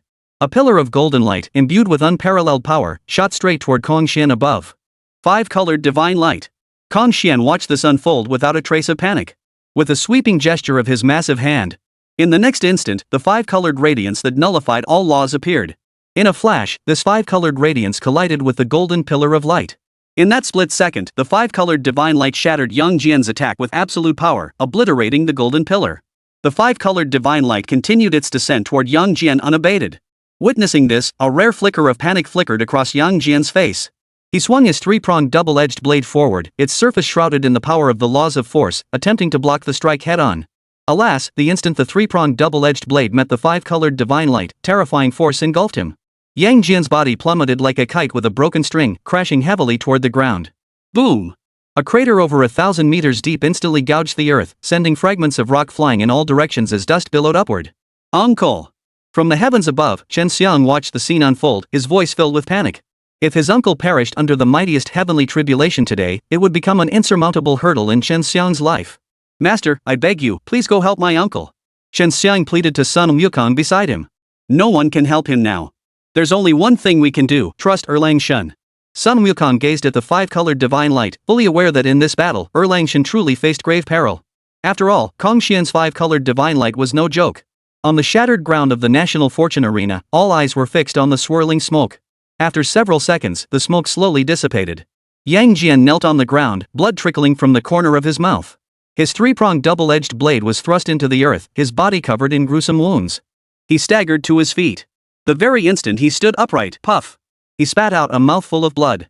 One could only imagine how severe his injuries were. Defying the heavens could only lead to one outcome, death. High above in the sky, Kong Xian stood supreme. His left hand raised high, the five elements laws surged to their peak within his body, carrying a thread of the five elements Tao's power. Five-colored divine light. Once again, it was the five-colored divine light. Yet this time, it was more terrifying than before. It could be said to represent Kong Xian's ultimate lethal strike. This signaled Kong Xian's intent to end Yang Jian with this ultimate strike. On the Huaxia side, witnessing Yang Jian's plight and Kong Xian gathering his might for the ultimate strike above, every face was etched with deep concern. In their hearts, they all prayed fervently, "War God, you must survive this calamity. You must defeat Kong Xian, who has transformed into this heavenly tribulation. Today, I will save my sister. No one can stop me, not even heaven itself." Yang Jian roared defiantly toward the heavens. In the next instant, his entire body shimmered with golden light, and strands of golden radiance shot forth from his eyes. Most crucially, the laws of power governing his being began to undergo an earth-shattering transformation. Kong Xian, observing this from above, understood clearly Yang Jian was about to break through to the near-saint realm. But before he could achieve that, he'd have to ask my permission first. Kong Xian certainly wouldn't stand idly by and let Yang Jian ascend to the quasi-saint realm. With a downward sweep of his left hand, a five-colored divine light thousands of meters long and imbued with a thread of the Tao's power instantly descended, enveloping Yang Jian below. "I possess a power that can shatter all laws of this world." Yang Jian roared in fury as the five-colored divine light descended upon him. Instantly, a monstrous golden dragon over 1,000 meters long erupted from above him. His entire body surged forward, the three-pronged double-edged blade in hand, charging straight into the five-colored divine light. Boom! Accompanied by an explosion that sounded like a planet shattering, the multicolored divine light collided with the golden dragon. The two terrifying forces seemed poised to obliterate everything in existence. The entire national fortune arena shook violently, and the barrier, recently reinforced, began to crack once more. Witnessing this spectacle from the floating platform, Nuwa hurriedly reinforced the barrier. At that moment, every spectator in the arena, including those from the heavenly court, watched this clash with rapt attention. For they all knew this was the two combatants' most powerful strike. The outcome between Kong Xian and Yang Jian would be decided by this very blow. Yang Jian, the price for provoking heaven's wrath is not something you can afford to pay. Divine light flared around Kong Xian's entire body as the five elements' power swirled around him. The towering, multicolored divine light, stretching over 1,000 meters, grew even more terrifying, completely suppressing the golden dragon. It seemed poised at any moment to utterly annihilate the five elements dragon. "Whoever stands in my way today to save my sister, I will slay them. Kill those who block my path, kill the gods who stand against me, kill the Buddhas who oppose me. Even if heaven itself stands before me, I will slay heaven." Ah! In the split second before his body collapsed, Yang Jian roared with fury. Driven by his unyielding will, Yang Jian's body underwent a transformation, his power surging to unprecedented heights. In an instant, divine light radiated from his entire body. Having been pushed to the brink of death, he was reborn, breaking through to the quasi-saint realm. Each strand of the force law now carried a trace of the great way of power. As Yang Jian's breakthrough occurred, the golden dragon's power doubled instantly. The next second, the five-colored divine light was shattered. How could this be? Kong Xian watched the scene unfold, his face frozen in utter shock. Yet, in the blink of an eye, Yang Jian had already closed the distance. The three-pronged double-edged blade in his hand cleanly severed Kong Xian's head. Then, amidst thunderous roars, the eighth heavenly tribulation was successfully overcome by Yang Jian's breakthrough at the moment of death. Whoosh! Gasping for breath, his body covered in wounds, even though Yang Jian had now broken through to the quasi-saint realm, over 90% of his magical power had been depleted. Most crucially, the final heavenly tribulation remained uncrossed, a reality that left Yang Jian utterly unable to feel joy. Wonderful! The great Yang Jian has broken through, only the final heavenly tribulation remains. Truly the war god of our Huaxia. Facing death, he found rebirth. Breaking through at the brink of death, now there's hope he'll overcome it. Great God Yang Jian, we believe in you. You will surely overcome this most formidable heavenly tribulation. The people of China rejoiced at Yang Jian's successful breakthrough.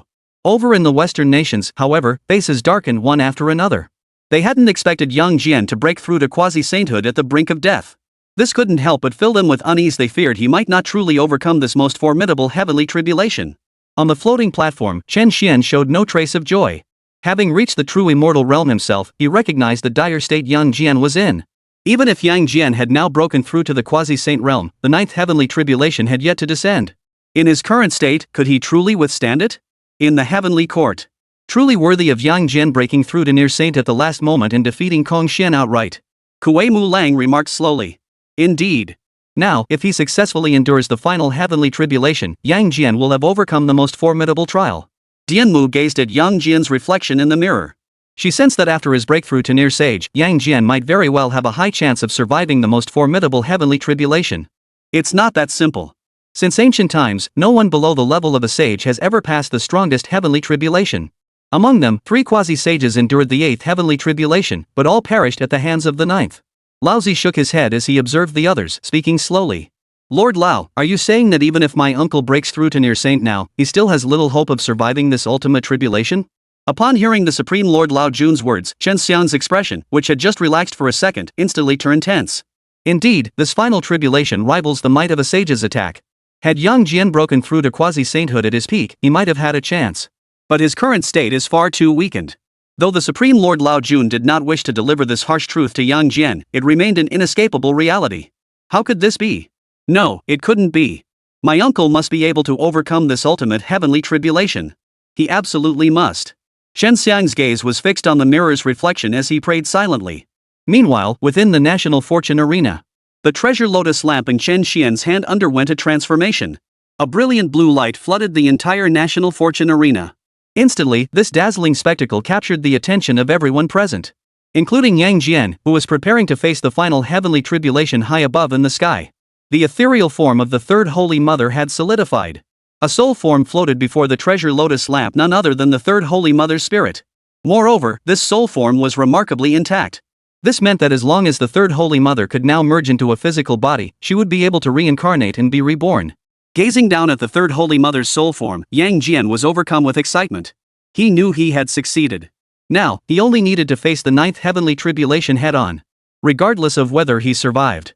He, Yang Jian, had already borne the karmic retribution for his sister. Thus, the Third Holy Mother would face no heavenly punishment and would successfully be reborn.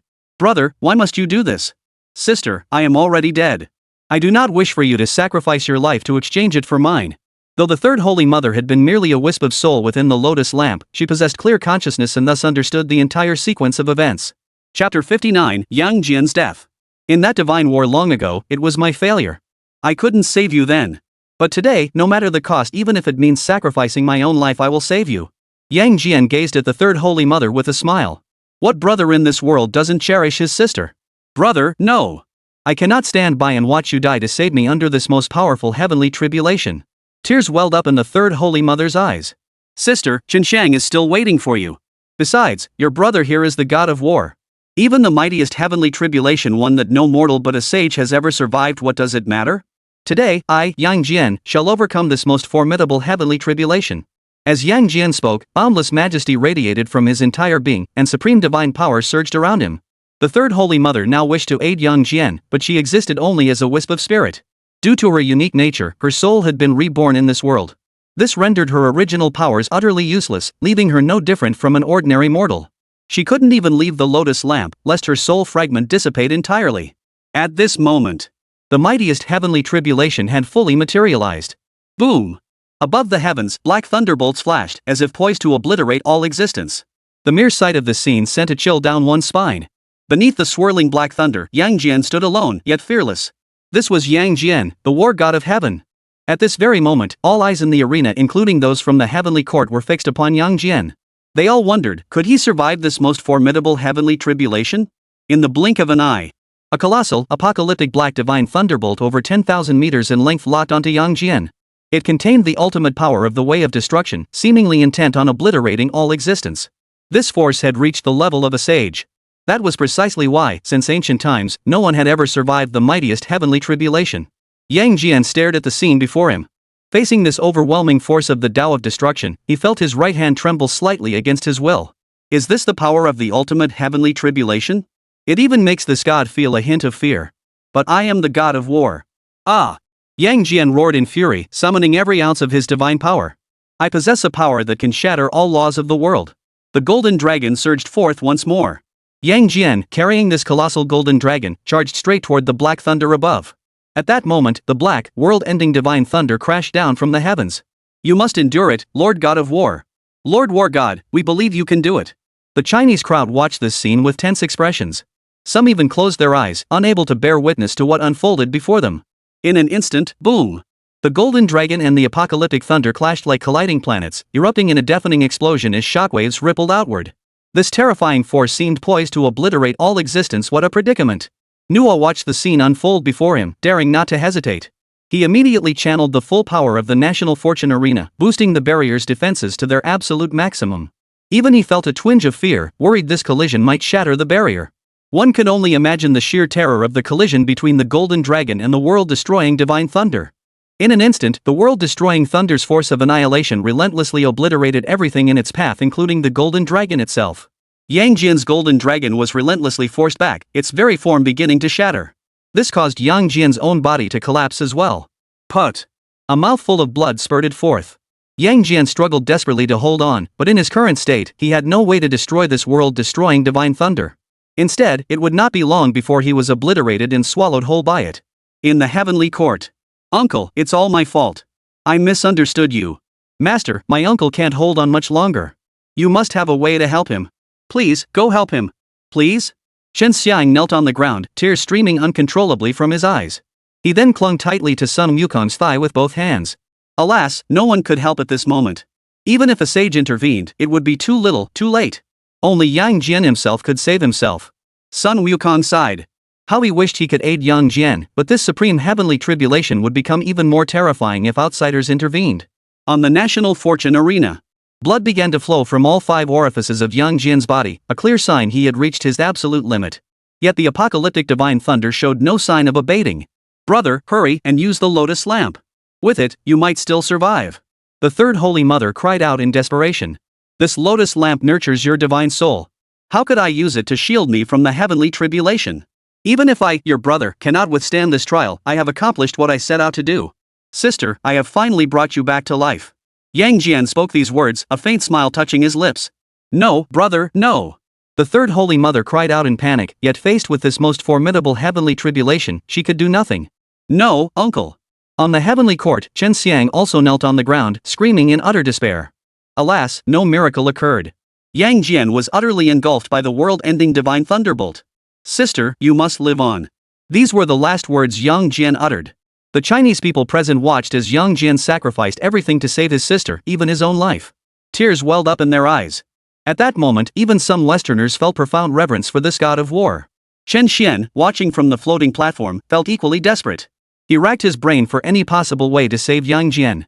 Just as Yang Jian's physical form was about to be utterly obliterated by the apocalyptic divine thunder, Chen Xuan remembered the leaf the Bodhi patriarch had given him before departing. It was the only thing Chen Xuan could think of that might save Yang Jian's life. He pulled the leaf from his bosom. Sure enough, the moment the leaf imbued with the power of the ancient sage Bodhi appeared, it shot toward Yang Jian's body at incredible speed. Transforming into a strand of green light, it formed a protective shield enveloping Yang Jian's shattered form. This green light, imbued with the power of the Great Tao, managed to withstand the attack of the world-destroying divine thunder. All present, including those from the celestial court, were stunned by this sight. Especially the numerous immortals of the celestial court. They knew this was the work of a sage. No being below the level of a sage could possibly wield such concentrated power of the Great Tao. Time ticked by second as the world-destroying thunder continued to pound relentlessly against the green protective barrier. Yang Jian's body now resembled a small boat adrift on the vast ocean, teetering on the brink of capsizing and sinking at any moment amidst the raging storm. Chen Xuan watched the scene above with intense anxiety, his mind screaming, he must hold on. 1 second, 2 seconds, 3 seconds. As time passed, the world-destroying divine thunder slowly dissipated into the heavens and earth. Its disappearance wasn't because it couldn't shatter the green protective barrier, but because Yang Jian's life force had vanished. Otherwise, even if a sage intervened, it would only provoke an even greater wrath of heaven. Had he endured it? The world-destroying divine thunder dissipated. The war god had endured it. Thank goodness. Thanks to the final gift left by the ancient sage Bodhi, the great god Yang Jian truly endured this most formidable heavenly tribulation. Wait, look. Though the world-destroying divine thunder has dissipated, why shows great god Yang Jian no sign of awakening? Indeed, what is happening? Has the great god Yang Jian fallen unconscious? It doesn't seem like unconsciousness, it looks like he's completely dead. No way. The world-ending divine thunder has dissipated, didn't he survive it? The Chinese crowd initially erupted in excitement. Yang Jian had endured the world-destroying thunder. Yet some noticed something amiss.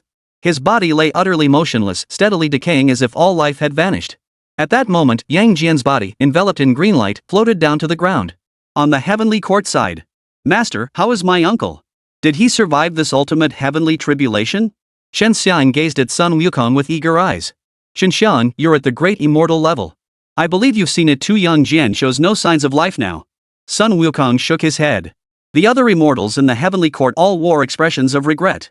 They never imagined their heavenly court's mightiest war god would meet his end like this. Ah, perhaps this was your destiny. You knew full well that descending this time meant certain death, yet you still chose to go.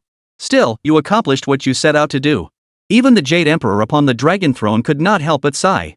At that moment, within the National Fortune Arena. Spirit of the artifact, what is the status of that Eastern deity, Yang Jian? Is he dead? The representative from the United States asked directly. Nuwa immediately scanned him with her divine power. After 2 seconds, she slowly replied, he has lost his life force. Lost his life force? That means he's dead. So this round is a draw. Upon hearing from Nuwa that Yang Jian was dead, the representative from the United States wore an expression of pure excitement. I must admit, this Eastern deity is truly formidable. I genuinely thought he might overcome this ultimate tribulation, yet he faltered at the final step. This means we've gained 2 victories without effort. Yes, Spirit of the Artifact, please declare this round a draw. The Western nations' representatives rejoiced one after another. Yang Jian's death meant they wouldn't lose 2 victories. Lord War God, he really died? Why? Why did the War God fight so fiercely only to die in the end? Could it be that no miracle occurred? Even after enduring the most formidable heavenly tribulation, he still couldn't escape death's fate. The vast majority of the Huaxia side felt no sorrow over losing 2 victories. Instead, they were filled with regret over Yang Jian's death. Chapter 60, The Lotus Lamp, A Sliver of Hope. Brother, why did you do this? I didn't want you to die. I didn't want you to trade your life for mine. The third Holy Mother gazed at Yang Jian's lifeless body, her eyes brimming with utter despair and collapse. Above, Nuwa watched the scene unfold and shook his head. So he hadn't overcome this ultimate heavenly tribulation after all? The moment he uttered these words, Nuwa prepared to declare the outcome of this battle. At that very moment, the green divine light enveloping Yang Jian suddenly retreated entirely into his body. Wait! Postpone the announcement. Chen Xuan immediately shouted toward the sky. Watching the green divine light continuously sink into Yang Jian's body, he knew this was undoubtedly the method left behind by the Patriarch Bodhi. He had suspected as much earlier. As a sage, the Bodhi Patriarch must have foreseen this very moment. Therefore, this leaf imbued with his power was surely meant for more than just protecting Yang Jian's corpse. At Chen Xian's shout, all eyes turned toward Yang Jian's corpse. As the green light continued to flow into his body, Yang Jian's corpse began to emit a faint trace of life energy. Though it was but a faint, fragile thread, seemingly ready to vanish at any moment, it was undeniably a sign of life. Witnessing this, the third Holy Mother was overcome with excitement. She knew that with this spark of life, her brother could be saved. As for Chen Xuan, he had a hunch, it was likely the ancient sage Bodhi who had used his own methods to preserve a sliver of Yang Jian's life force, tricking the heavenly tribulation into believing Yang Jian was dead. Otherwise, even if a sage intervened, the heavenly tribulation would only grow more violent due to the interference of other forces and would not cease. Interesting. It seems there might still be a chance. Nuwa halted the announcement of the competition results, for she understood that with this breath of life, a glimmer of hope existed. In the celestial court, the numerous immortals who witnessed this scene were filled with astonishment. Master, is my uncle saved? Is he saved? Chen Xiang looked at Sun Wukong, asking anxiously. There is indeed a possibility of revival, though it is extremely difficult. My master's method only temporarily deceived the Tao of Heaven. This means that if any of us now enter the National Fortune Arena, the Tao of Heaven will lock onto him once more. Whether your uncle can be revived with this sliver of life force depends entirely on the person within that National Fortune Arena. Sun Wukong gazed at Yang Jian's battered form, his expression turning grave. He understood clearly that Yang Jian was barely clinging to existence, merely a faint spark of life remained. If this faint spark of life cannot be fully reignited, Yang Jian will perish completely. Why is this happening? Lao Jun, can you transport me into the National Fortune Arena? Chen Xiang addressed the Supreme Lord Lao Jun. As Wukong said, if any of us force our way in now, the way of heaven will lock us out again. We can only rely on those already within the National Fortune Arena. Lao Jun shook his head. Hearing this answer, Chen Xiang froze in shock. All he could do now was fret helplessly, watching the scenes of the National Fortune Arena reflected in the mirror while silently praying that his uncle would surely come back to life. Within the National Fortune Arena. Lord Nuwa, why haven't you declared the outcome of this battle yet? Indeed, Lord Nuwa, did you not declare that the Eastern deity Yang Jian was already dead? This battle should count as a draw. Lord Nuwa, please announce the outcome of this battle. On the Western nation side, seeing Lord Nuwa delaying the announcement, some grew perplexed. No need to rush. The flame of life has appeared within Yang Jian's body, indicating he still holds hope for resurrection. Lord Nuwa spoke slowly. What? Didn't Yang Jian just die? Why would he have the flame of life within him? Exactly. Could it be because of that green light? This is too much. How is this even possible? Could Yang Jian actually come back to life? Over in the Western nations, upon hearing Nuwa say Yang Jian still had a chance to revive, their comment sections immediately flooded with messages. Great news! Lord Yang Jian still has a chance to revive. Yeah, I knew it. How could the war god just die like that? Wonderful! Wonderful! Lord Yang Jian absolutely must be resurrected. Over in Dragon Nation, the commenters were absolutely thrilled upon hearing Nuwa say Yang Jian could still be revived. At that very moment, Chen Xuan on the floating platform noticed that although Yang Jian still possessed a faint glimmer of life, it seemed poised to extinguish at any second.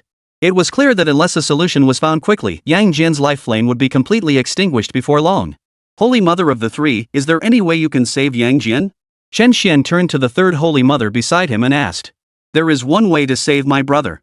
It involves using magical power to activate the Lotus Lamp. The Lotus Lamp possesses healing power that can reignite my brother's life flame. But I am merely a disembodied spirit now, and I have lost all my magical power. I simply cannot use the Lotus Lamp. The third Holy Mother's face darkened with distress. She was desperate, even willing to trade her own life for Yang Jian's resurrection, yet she was powerless to do so. Holy Mother, are you saying that if someone with magical power activates the Lotus Lamp, Yang Jian can be saved? Would my power suffice? As he spoke, Chen Xuan began channeling the 8-9 mystic arts, his true immortal level magic power radiating outward. Your cultivation is only that of a true immortal. You could barely manage to activate the Lotus Lamp. As for the magical power required to reignite my brother's life flame, I cannot say how much it would take. It's highly likely your body would be drained dry. In that case, you'd likely lose all your magical power and become a useless shell. The third Holy Mother watched as magical energy swirled around Chen Xuan, her eyes brimming with hope. Yet in the next instant, she resolved to warn Chen Xuan of the risks involved in using the treasure Lotus Lamp. Though she yearned for her brother's resurrection, after a moment's hesitation, the third Holy Mother chose to leave the decision in Chen Xuan's hands. For this endeavor could very well turn Chen Xuan into a cripple. Become a cripple? My magical abilities were bestowed upon me by the countless divine beings of our ancient Chinese ancestors. Today, I have the chance to save our nation's war god. What do I have to fear in losing them? Chen Xuan hesitated not a second before speaking, his eyes burning with unwavering resolve. Lord Chen Xuan. Lord Chen Xuan. This is the true spirit of our Chinese sons. The crowd of Chinese spectators in the rear stands were deeply moved by Chen Xuan's words. Thank you. Upon hearing Chen Xuan's decisive acceptance, the third Holy Mother paused for a moment, her eyes then brimming with gratitude. Honorable third Holy Mother, please teach me how to use the Lotus Lamp to save the great god Yang Jian. There's no time to waste. Chen Xuan addressed the third Holy Mother. Very well.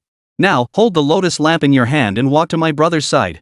Then, simply infuse it with your magical power.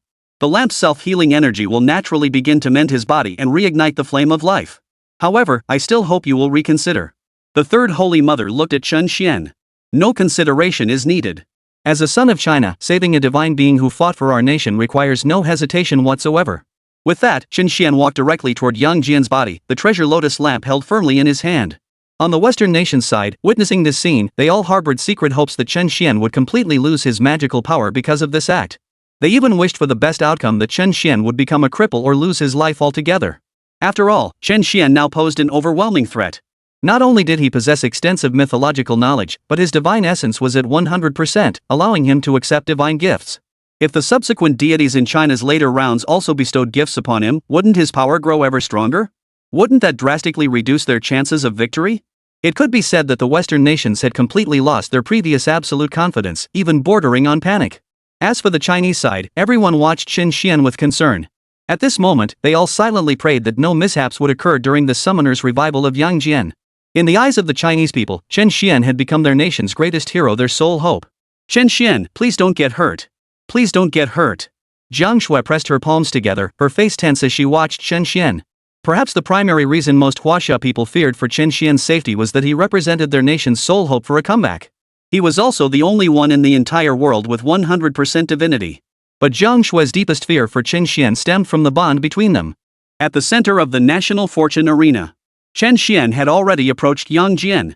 Simply infuse the treasure Lotus Lamp with your divine power. The third Holy Mother spoke from the side. All right.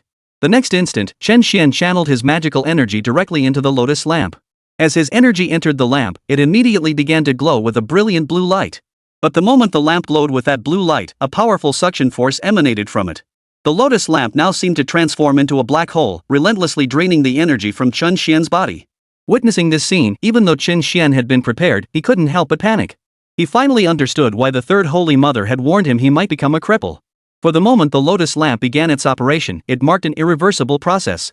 It could be said that the only way to halt the lotus lamp was either to fully ignite Yang Jian's life flame or to completely drain Chen Xuan's magical power. As Chen Xuan's magical energy flowed ceaselessly into the treasure lotus lamp, the blue glow of the treasure lotus lamp also entered Yang Jian's body. The next instant, Yang Jian's body began to slowly recover. Most significantly, a golden flower appeared above his form, though it remained tightly closed. This is my brother's flower of life. As long as it blooms again, he will come back to life. The third Holy Mother spoke with tense urgency, her thoughts racing. Chen Xuan must hold on. At that moment, all eyes in the hall were fixed upon them. Even the heavenly court watched intently. Countless celestial beings watched with bated breath, wondering if Yang Jian could truly be revived. If Yang Jian succeeded, he would become the first being in history to survive the mightiest heavenly tribulation without having attained the realm of a sage. Chen Xuan, you truly are the wildcard capable of birthing miracles. Sun Wukong murmured softly as he observed Yang Jian's form. The moment he had first encountered Chen Xuan, he had realized that Chen Xuan's destiny lay beyond the grasp of the Tao. This had surprised Sun Wukong, and it was one reason he had been willing to bestow divine abilities upon him. As for the other reason? Well, Sun Wukong simply found watching Chen Xuan entertaining. Within the National Fortune Arena, time ticked away, second by second. Chen Xuan felt his magical power being drained away, yet the flower of life still showed no sign of blooming. At this moment, Chen Xuan began to panic. After all, if possible, he didn't want to become a cripple.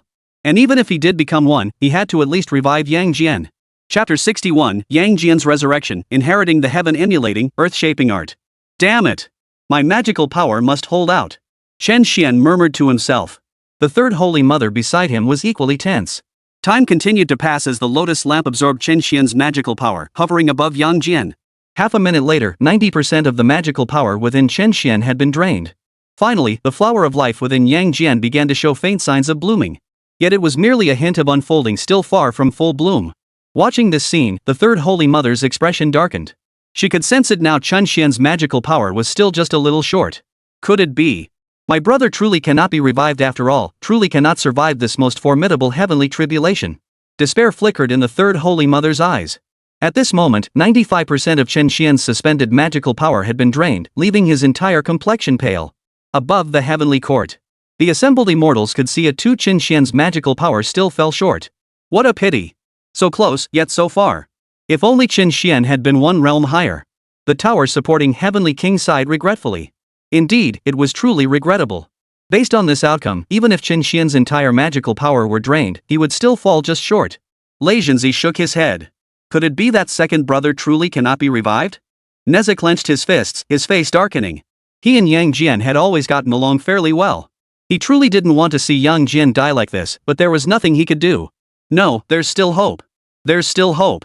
By now, Chen Xiang's state of mind was bordering on madness.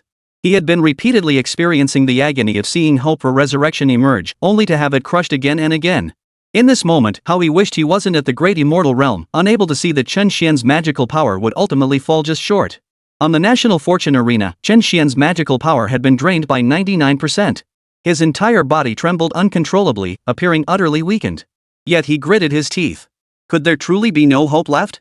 He too realized now that his cultivation was still insufficient. The magical power within him was inadequate to save Yang Jian. Just as Chen Xuan was about to give up, a voice echoed in his mind. Young one, are the people of Huaxia to give up so easily? Let this emperor lend you a hand. The phantom of King Zhou appeared before Chen Xuan, then in the next instant, completely merged into his body. The imperial dragon energy within Chen Xuan fused completely with his own bloodline. Roar! A golden five-clawed dragon soared straight into the heavens, hovering above the National Fortune Arena. At this moment, Chen Xuan truly embodied the majestic aura of an imperial dragon. Witnessing this scene, everyone present was utterly stunned, each wondering what had transpired. As for the third Holy Mother beside Chen Xuan, hope reignited in her eyes. As the imperial dragon energy fully merged with Chen Xuan's bloodline, Chen Xuan's magical power was replenished, but more crucially, it underwent a qualitative transformation. Its original ordinary color shifted to a brilliant golden hue. The instant this golden magical energy poured into the flower of life, it blossomed completely. The powerful life force surged ceaselessly into Yang Jian's body. The very second the flower of life bloomed, Yang Jian came back to life. He slowly opened his eyes. What is this? Rising to his feet, Yang Jian was somewhat surprised to find himself still alive. Brother! The third Holy Mother, seeing Yang Jian revived, rushed over in overwhelming emotion and embraced him. As for Chen Xuan, he was too weak to do anything but collapse onto the ground. However, he still had about 5% of his magical power remaining. As long as his magical power wasn't completely depleted, he would be able to slowly recover. Wonderful! Our Huaxia war god has returned. Lord Chen Xuan succeeded. Fantastic! Absolutely fantastic! Lord Chen Xuan has truly done it. The war god has been revived. Was it our charming ancestor who intervened at the very last moment? Truly worthy of being our Huaxia's human emperor. On the Huaxia side, witnessing Yang Jian's successful revival and seeing that Chen Xuan hadn't completely lost his magical power, everyone was overcome with excitement. Chen Xuan, you're unharmed, what a relief. Jiang Shui's heart finally settled when she saw Chen Xuan was unharmed. She felt little emotion about Yang Jian's revival. Her sole concern was whether Chen Xuan would survive. In the celestial court, the numerous immortals watching the scene unfold were utterly astonished. Yang Jian had truly been revived. Who would have thought this youngster named Chen Xuan could actually pull it off? Indeed, Chen Xuan had truly helped Yang Jian survive the most formidable heavenly tribulation. What a miracle! The assembled immortals were utterly astonished by this spectacle. Even the usually unflappable Lord Laozi showed a flicker of change in his expression. How fascinating, how fascinating. To actually alter Yang Jian's inescapable fate of death. Lao Tzu murmured to himself inwardly. Then, drawing upon his formidable sage-like power, he began to divine Chen Xuan's fate. How fascinating. Who would have thought that even I, an old sage, could not calculate it? Could it be? The great Tao has 49 paths, yet one has vanished. The Supreme Lord Lao Jun's gaze toward Chen Xuan held a trace of astonishment, for he discovered he could not decipher Chen Xuan's fate. Indeed, only one not bound by the heavenly way of fate could create such a miracle. Sun Wukong, seeing Chen Xuan truly ignite the flame of life, couldn't help but smile. Master, has my uncle been revived? Has he truly returned to life? Beside him, Chen Xiang, witnessing his uncle's successful resurrection, was filled with joy and disbelief. Indeed, Yang Jian had achieved it, becoming the first being in all of history to survive the mightiest heavenly tribulation. And this was all thanks to that little fellow, Chen Xuan. Sun Wukong spoke slowly. Wonderful! Wonderful! Upon hearing this definitive answer, Chen Xiang immediately knelt on the ground, tears of joy streaming down her face. Meanwhile, on the National Fortune Arena. Battle of the Gods, match 26 and 27, Huaxia victorious. Nuo announced the final results, her gaze lingering on Chen Xuan for several seconds before withdrawing. Truthfully, even during Chen Xian's first battle, Nuo had already sensed something extraordinary about him. Not bound by fate, she murmured to herself. No wonder he's achieved such a winning streak. Nu murmured to herself. As No finished announcing the results, the Western nations' expressions darkened one after another. Damn it! How could this happen? That Yang Jian was clearly dead, yet he revived. This is utterly unreasonable. He was already dead, yet he could return to life. Moreover, Chen Xian's magical power was nearly depleted earlier, and the previous human emperor who had perished could still intervene to aid Chen Xian. This was utterly unfair. Otherwise, Yang Jian would never have succeeded in reviving, and Chen Xian would have had his magical power completely devoured, turning him into a useless shell. Outside, the Western nation spectators flooded the chat with resentful comments. Ha! What are you complaining about? Isn't it perfectly normal for our human emperor to help China secure victory? I mean, if you Western nations have the guts, why don't you get your own deities to intervene? Oh, almost forgot you Westerners don't even have a human emperor. And unlike our Lord Chen Xuan, you don't have summoners with 100% divine essence either.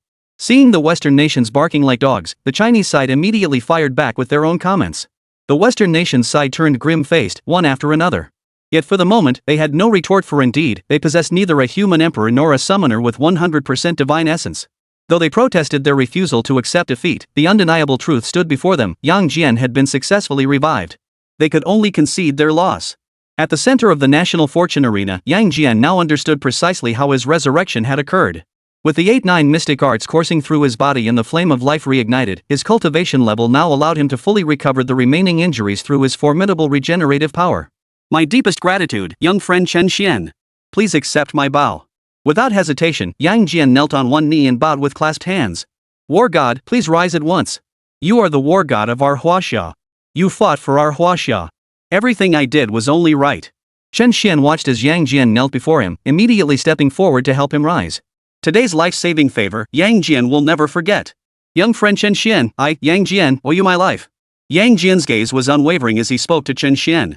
Hearing Yang Jian's words and seeing his resolute gaze, Chen Xuan knew that if he did not allow this war god to repay his debt, Yang Jian would never find peace within himself. Young friend Chen Xuan, you exhausted nearly half your magical power to save me. Since I also cultivate the 8-9 mystic arts, I shall now aid you in restoring your power. With that, Yang Jian extended his right hand. In the next instant, a strand of magical energy entered Chen Xuan's body. It wasn't that Yang Jian was reluctant to give more. After all, Yang Jian was at the quasi-saint realm. At Chen Xuan's true immortal level, he could absorb at most a single strand. Any more would likely cause his body to explode and perish. As that strand of power entered Chen Xuan's body, he began to float in midair. His magical power rapidly regenerated. What had been reduced to a mere 5% was restored to 100% in less than a few seconds. Most crucially, Chen Xuan's cultivation level had surged directly to the peak of true immortal, standing but half a step away from the next realm. Brother, since I'm about to become mortal, why not give this treasure lotus lamp to Chen Xuan? The third holy mother, standing beside Yang Jian, spoke softly. Very well. Young friend Chen Xuan, this is the treasure lotus lamp. I bestow it upon you today.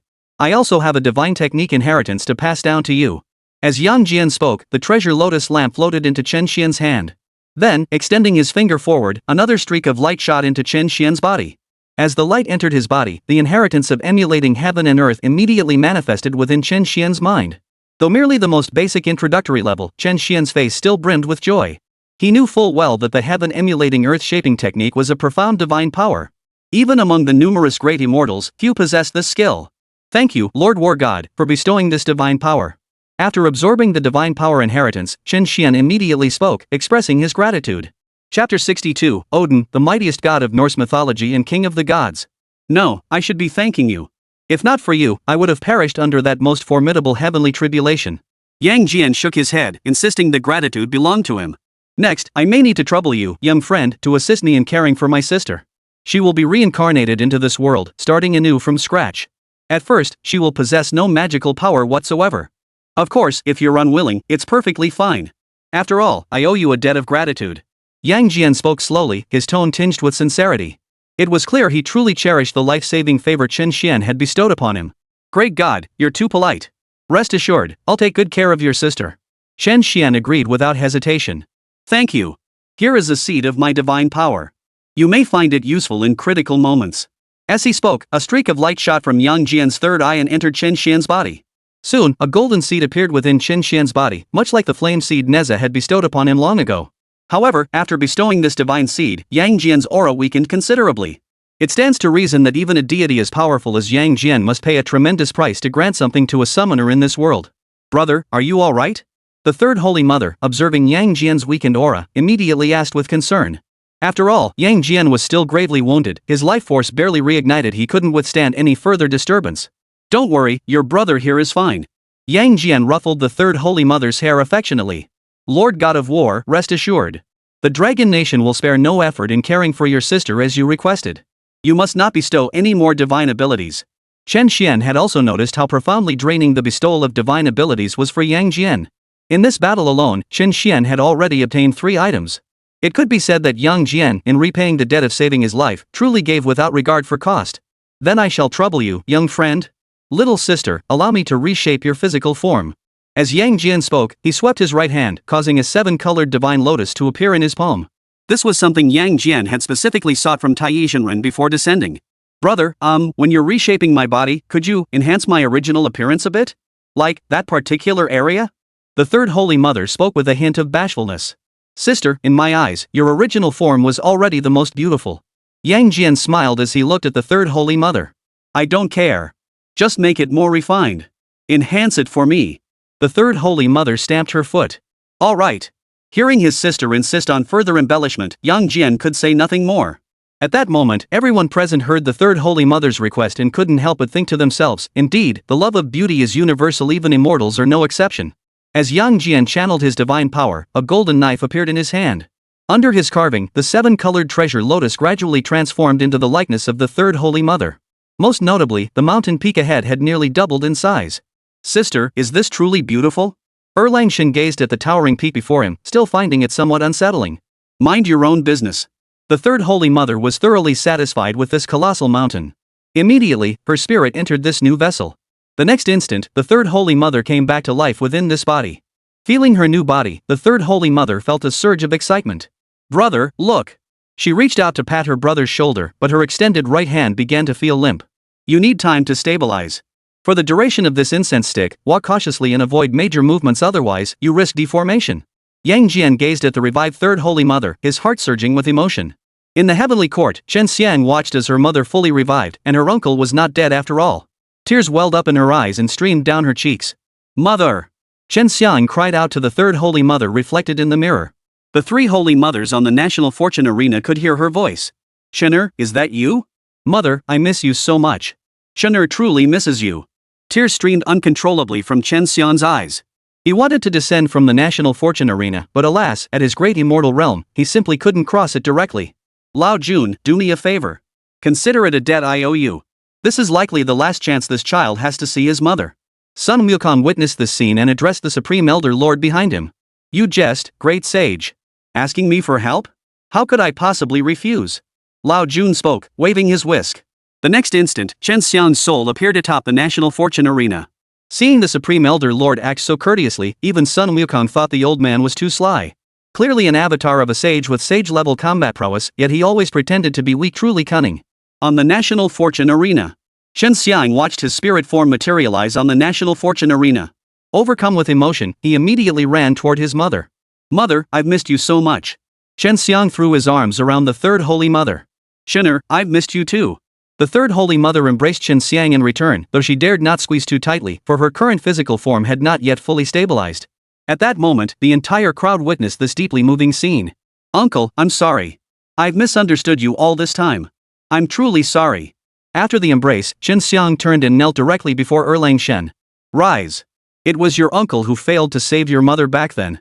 None of this is your fault. Erlang Shen crouched down to help Chen Xiang up. Uncle, I've misunderstood you all this time. I thought you had. Tears streamed uncontrollably down Chen Xiang's cheeks. It's all right. The past is behind us now. Let's not dwell on what happened before. Yang Jian embraced Chen Xiang and the third Holy Mother in his arms. What a perfect ending.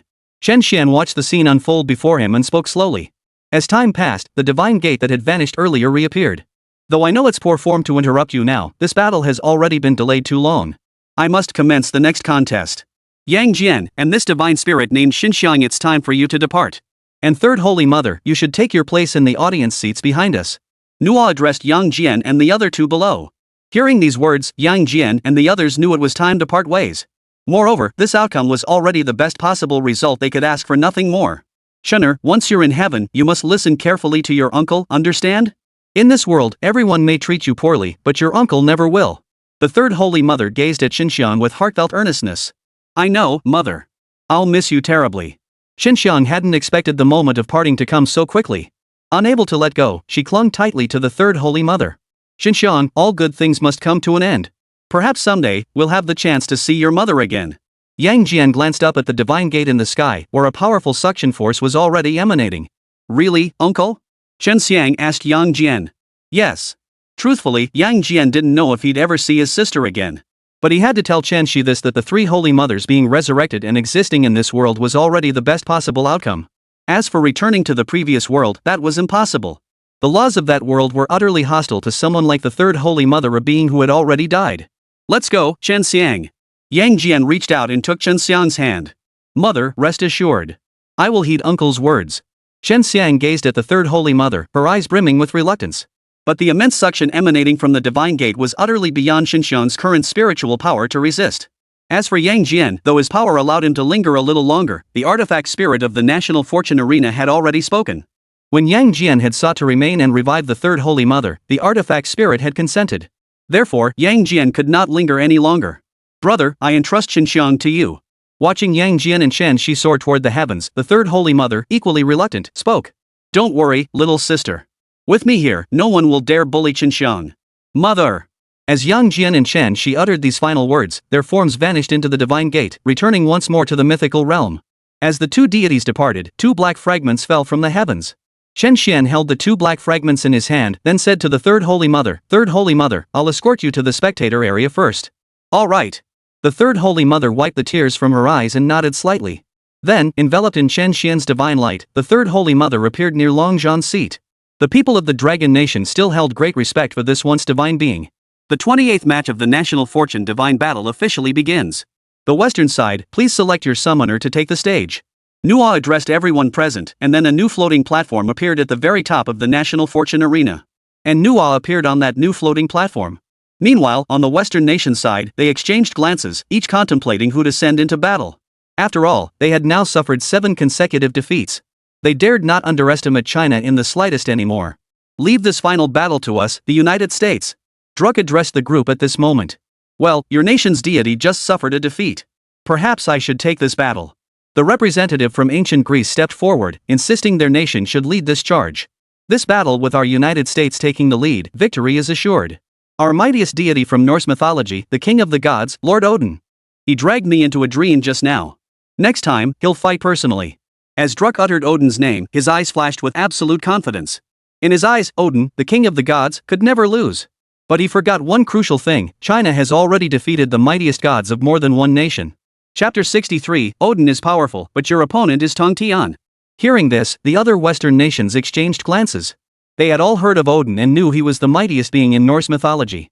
Yet just now, even when your Lord Odin intervened, he failed to save his own son. The representative of the ancient Maya spoke slowly. That's because Lord Odin was merely a fragment of his divine essence at that time. Had the true Lord Odin descended here in full form, that war god would have had absolutely no chance of victory. Druk's eyes still radiated absolute confidence.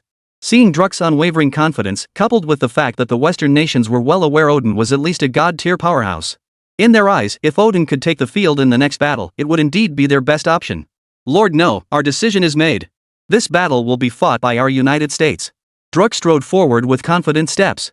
The 28th battle of the myth of national destiny, representing the western side, is the United States. Standing atop the floating platform, Lord No finished speaking and swept his right hand forward. The next instant, a golden light enveloped Druk.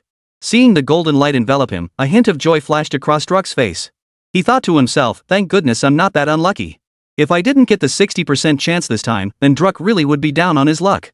As the golden light enveloped him, Druk was instantly transported to the National Fortune Arena. Chen Xuan, in the last battle, your Chinese war god dared to slay our thunder god. Do you realize the thunder god is the king of gods, the son of Odin himself? For this offense, Odin will descend personally.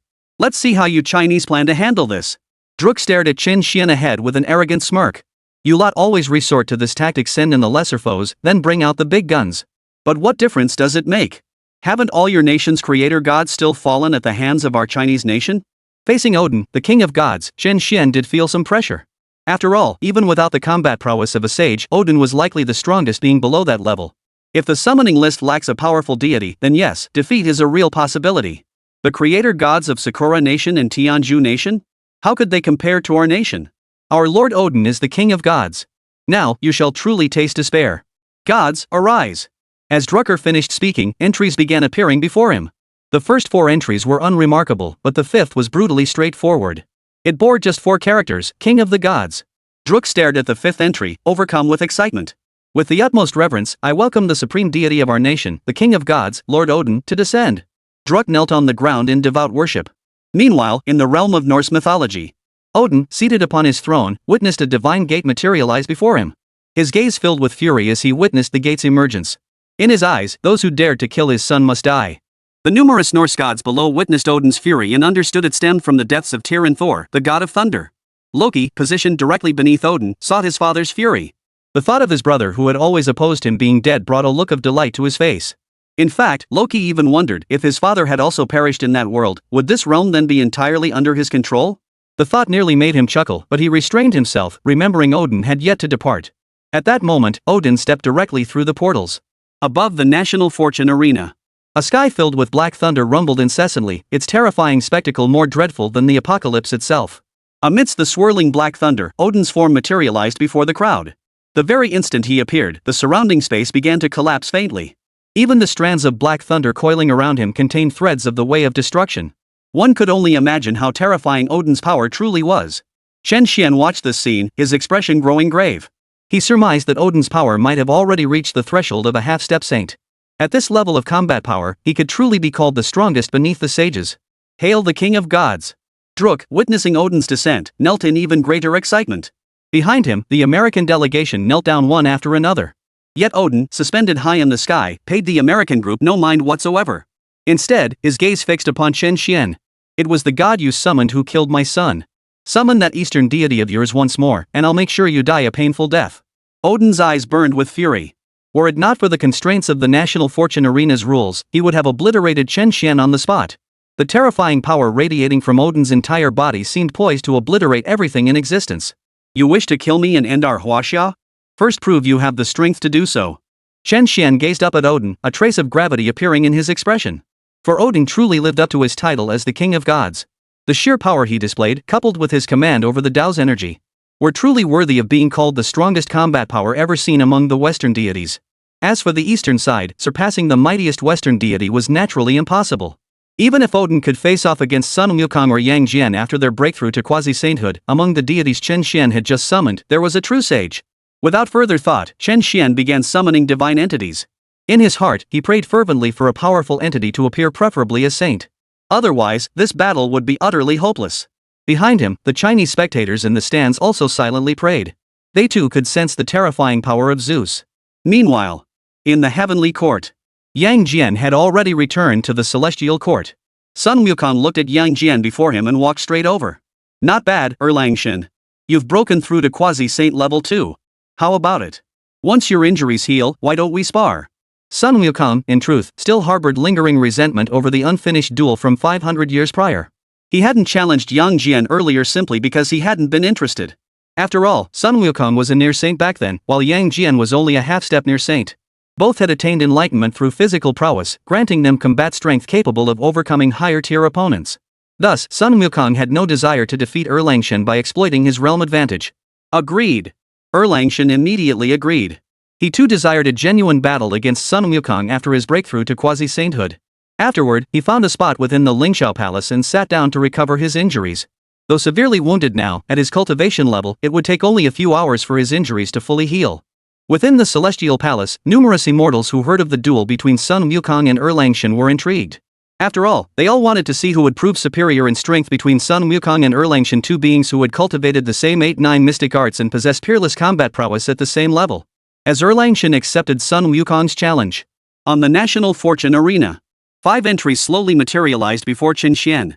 The first entry read, Ruler of the East Sea. Upon seeing these 4 characters, Chen Xuan immediately shook his head. He knew exactly what this entry represented. The Dragon King of the East Sea. Though Chen Xuan only had a vague notion of the Dragon King's combat prowess. But he understood one thing very clearly: the Dragon King of the East Sea was at most a great immortal. Facing a half-step sage descending, he would be nothing but a sacrifice. Chen Xuan could only shift his gaze to the second entry that appeared. His expression darkened further upon reading it, the one in the Palace of Broad Cold who loves radishes most. In Chen Xuan's memory, the Palace of Broad Coldness strictly speaking only housed 2 people and 1 pet. As for those who enjoy carrots, well, there's only one: the Jade Rabbit. Damn it! This second entry is even weaker. The Jade Rabbit probably couldn't even beat me now. Chen Xuan pressed his forehead, his face a picture of helplessness. He could only pin his hopes on the last 3 entries. When he saw the third one, his expression darkened considerably. For the third entry read, Ruler of all earthly unions. This entry clearly represented the matchmaker god. The deities from the first 3 entries were utterly hopeless. Could it be? This round was truly lost.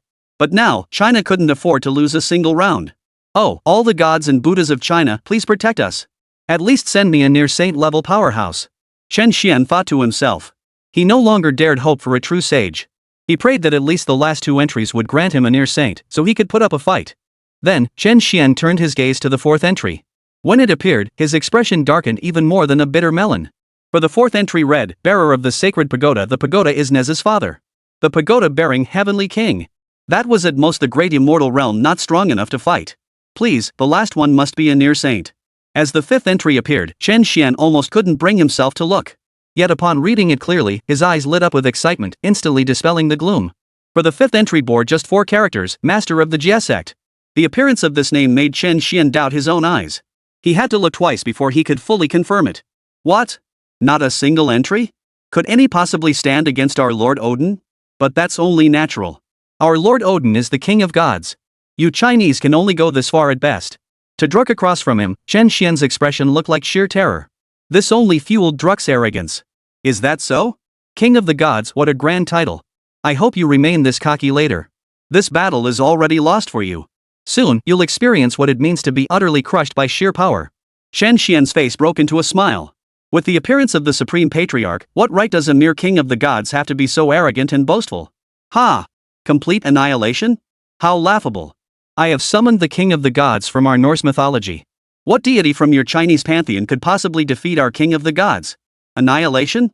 I'll be damned if I don't see how the deity you summon next crushes our king of the gods. Druk laughed 3 times, then looked at Chen Xuan ahead with utter confidence. Is that so? Then we shall see. A faint, disdainful smile played at the corners of Chen Xuan's lips. He acknowledged Odin's power, but alas, this time Odin faced opponents from Chinese mythology, the divine treasure lord, the sage, and the supreme master of heaven. Meanwhile, the crowd in the Chinese spectator section was also studying those entries. Look at the 4th entry. Remember? Our first deity to descend was the great god Nezha. That 4th entry is Nezha's father, definitely a supremely powerful being. Right. I remember now. No wonder Lord Chen Xuan said victory was assured. Nezha's father must be incredibly powerful. Exactly. If the great sage's master is that powerful, then I bet Nezha's father is on par with him. This round, as long as we choose the 4th entry, victory is guaranteed. The Chinese crowd gazed at the 4th entry, which read Nezha's father. Everyone assumed this 4th entry represented the greatest power. Some even equated the tower-bearing heavenly king with the sage Bodhi. If the tower-bearing heavenly king knew of this, he'd be utterly terrified, for who among the mortals dares compare themselves to a sage? Holy mother of the 3, do you know which of these 5 entries is the strongest? Is it the 4th one, Nezha's father? Amidst the discussion, Long Zhan turned to the 3rd holy mother and asked, the tower-bearing heavenly king? His strength is indeed formidable, but among these 5 entries, he is not the strongest. Moreover, Chen Xuan has already identified the most powerful entry. Should that one descend, the outcome of this battle would be decided without question. When the 5th entry appeared, even the 3rd Holy Mother's divine countenance showed shock. Chen Xuan hadn't anticipated an entry representing a sage. And when she saw the shock on Chen Xuan's face upon seeing the 5th entry, she understood that Chen Xuan must know the identity represented by that entry. Beside them, Long Zhan heard the 3rd Holy Mother's words and felt some confusion. Of course, he didn't doubt her accuracy after all, she was once a divine being herself. She must have understood the meaning behind most entries, otherwise, Long Zhan wouldn't have asked her. Summon your gods quickly. In this battle, your Huaxia must be annihilated. No deity of Huaxia can stand against this god. Today, both your Huaxia and your Huaxia's god shall be buried alongside my son. Zeus, looming above the heavens, wore an expression of utter coldness. The terrifying power of destruction radiated ceaselessly from his very being. Chapter 64, The Saints' Overwhelming Strike. Buried alive? You old fool should focus on your own impending demise. Seeing the 5th entry Tongtian, the sage-level ruler Chen Xuan's face showed no trace of panic. I choose, Lord of the Jie sect, Tongtian the sage. After uttering this entry, within the mythical world, at the heart of the Jie sect's domain, Tongtian the supreme master slowly opened his eyes. Before him appeared a divine gate. The appearance of this divine gate held no surprise in Tongtian's gaze. For this entry to manifest on the national fortune arena was entirely his deliberate design. Otherwise, with the power of a sage, even the national fortune arena could not display his entry unless Tongtian Jiaozhu permitted it. Such was the might of the sages. Even ordinary folk risked utter destruction merely for uttering their names. The national fortune arena, a treasure that commands the nation's destiny, its appearance at this moment was intriguing. Well then, this master shall go down and take a look. Speaking thus, Tongtian slowly rose to his feet and strolled toward the divine gate. The divine gate exerted no gravitational pull whatsoever. After all, a sage stood directly before it. Any suction force might provoke the sage's profound displeasure. Meanwhile, within the national fortune arena, the Chinese crowd watched in bewilderment as Chen Xuan did not select the 4th option. Why did Lord Chen Xuan choose the 5th entry? Why not the 4th? Indeed, wasn't the 4th entry Nezha's father? If Nezha himself was a Diluo golden immortal, shouldn't his father be even more powerful? Could it be that the 5th entry is even more powerful? Do you think the figure from the 5th entry could actually defeat the god King Odin? I've heard this Odin, king of the gods, is the mightiest deity in Norse mythology. Lord Chen Xuan has already led us to 7 consecutive victories, there's no way he'll fail now. Let's just watch with peace of mind. Lord Chen Xuan chose this entry for a reason. For a moment, both the crowd in the stands and the viewers watching the livestream across the Dragon Nation were filled with confusion. However, they didn't doubt that Chen Xuan's choice wasn't a formidable opponent. After all, his consecutive victories in the previous battles had already proven the experts wrong. His choices had proven consistently correct. Did you see that? Chen Xuan didn't even pick that guy Nezha's father. Which means, I was actually a bit worried that Nezha's father might be some powerful deity, but now that he's chosen this 5th entry, we've got this in the bag. In the end, it's still up to us, the United States, to bring an end to China. Over on the American side, however, the mood was entirely different. Some were still worried when Chen Xuan selected the 4th entry, remembering Nezha's formidable power from the first battle. For them, who placed such importance on lineage, Nezha's father was bound to be even more terrifyingly powerful. That's precisely why they'd been anxious about Chen Xuan picking the 4th option. But now, seeing him choose the 5th, coupled with their absolute confidence in their own god king, the American crowd was already convinced victory was theirs. In the audience, Long Zhan gazed at the divine gate now looming above the heavens. His eyes drifted to the third Holy Mother beside him, and he asked, "Holy Mother, you mentioned an even stronger option earlier. Is this fifth term the strongest choice?" "Indeed.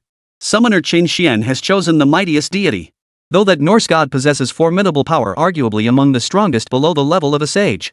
But the arrival of this one will mean this battle is decided without a doubt." A smile touched the third Holy Mother's lips. She had to acknowledge Odin's formidable power. Indeed, even her own brother, the third Holy Mother, could not guarantee victory against the Odin standing before them. Alas, Odin's adversary in this battle was none other than Tontian, the sovereign of the Jie secta powerhouse at the level of a sage. While the third Holy Mother and Long Zhan were conversing, above the land of Huaxia, the divine gate stirred with unusual activity. An elder descended above the arena, clad in an eight-treasure purple robe of longevity, his face as full as the moon, his complexion as radiant as the morning star. The very instant he appeared, boom! The entire arena immediately shook as if mountains trembled and earth quaked. All present within the National Fortune Arena felt the earth tremble and mountains shake. Confusion spread across their faces as they wondered, what is happening? This has never occurred before. Meanwhile, the space around the Supreme Patriarch of the heaven-reaching sect began to collapse. He hadn't done anything, merely radiating his aura. At the very top, Nuwa stood ready for battle, immediately deploying his utmost power to stabilize the entire National Fortune Arena. Phew! After accomplishing this, Nuwa, the spirit of the National Fortune Arena, couldn't help but breathe a long sigh of relief. The spectators on both sides of the arena watched the scene unfold, utterly bewildered. They couldn't help but wonder, who exactly was the deity Chen Xuan had summoned? Why did the entire National Fortune Arena seem on the verge of collapse merely from the force of his aura? Junior disciple pays respects to the Supreme Patriarch. Chen Xuan bowed respectfully with clasped hands as he addressed the Supreme Sovereign of Heaven. You must be Chen Xuan. What a naturally gifted cultivator, you are truly fascinating. It's a pity you're in this world. Would you be interested? Come with me. I'll take you as my disciple. The Supreme Patriarch of the Tontian sect addressed Chen Xuan. Hearing these words, everyone present froze in utter bewilderment. A single thought echoed in their minds, is this even possible? How could such a thing happen? Their gazes then shifted to Nuwa. They wondered, the battle hadn't even begun, yet the deity summoned by the summoner was about to take the summoner away. Surely Nuwa wouldn't permit such a thing? But when they looked up at Nuwa, they witnessed a scene that left them stunned. Nuwa had turned away, seemingly feigning ignorance, as if he hadn't noticed the situation at all. It wasn't that Nuwa didn't want to intervene, he simply couldn't. After all, this was a saint. Even someone as powerful as Odin, a near saint, could be forcibly suppressed using the power of the National Fortune Arena. Though it would come at a great cost, suppression was possible. But a saint? Even if Nuwa poured every ounce of his strength into it, he couldn't suppress one. Don't be fooled by the notion that a half-step saint is merely a step away from full sainthood. The gap between them is vast, equivalent to 2 entire realms.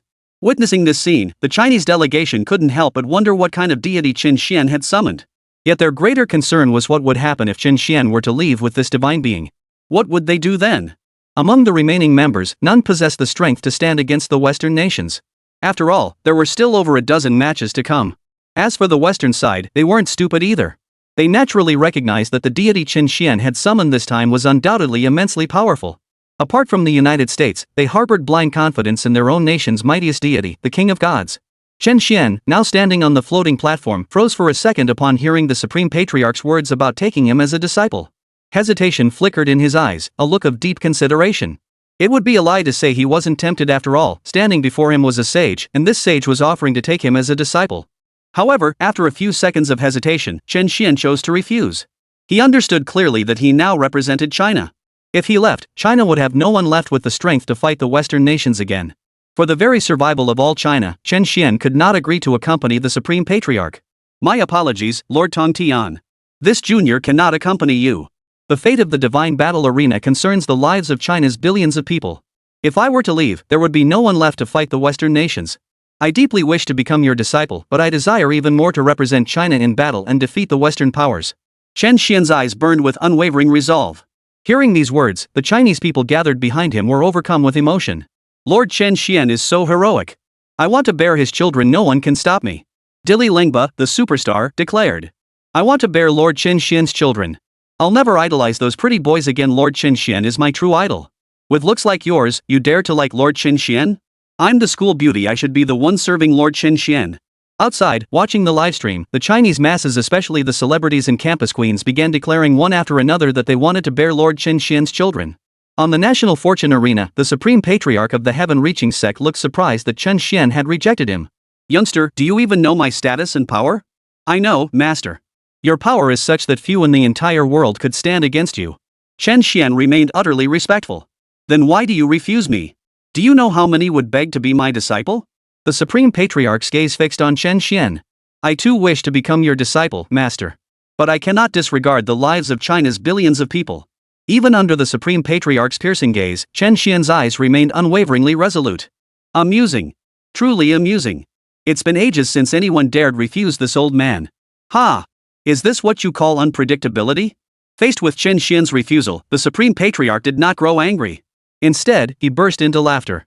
His desire to take Chen Xuan as a disciple stemmed not only from recognizing the youth's extraordinary talent, but also from one crucial point: Chen Xuan had actually leaped out of the River of Destiny.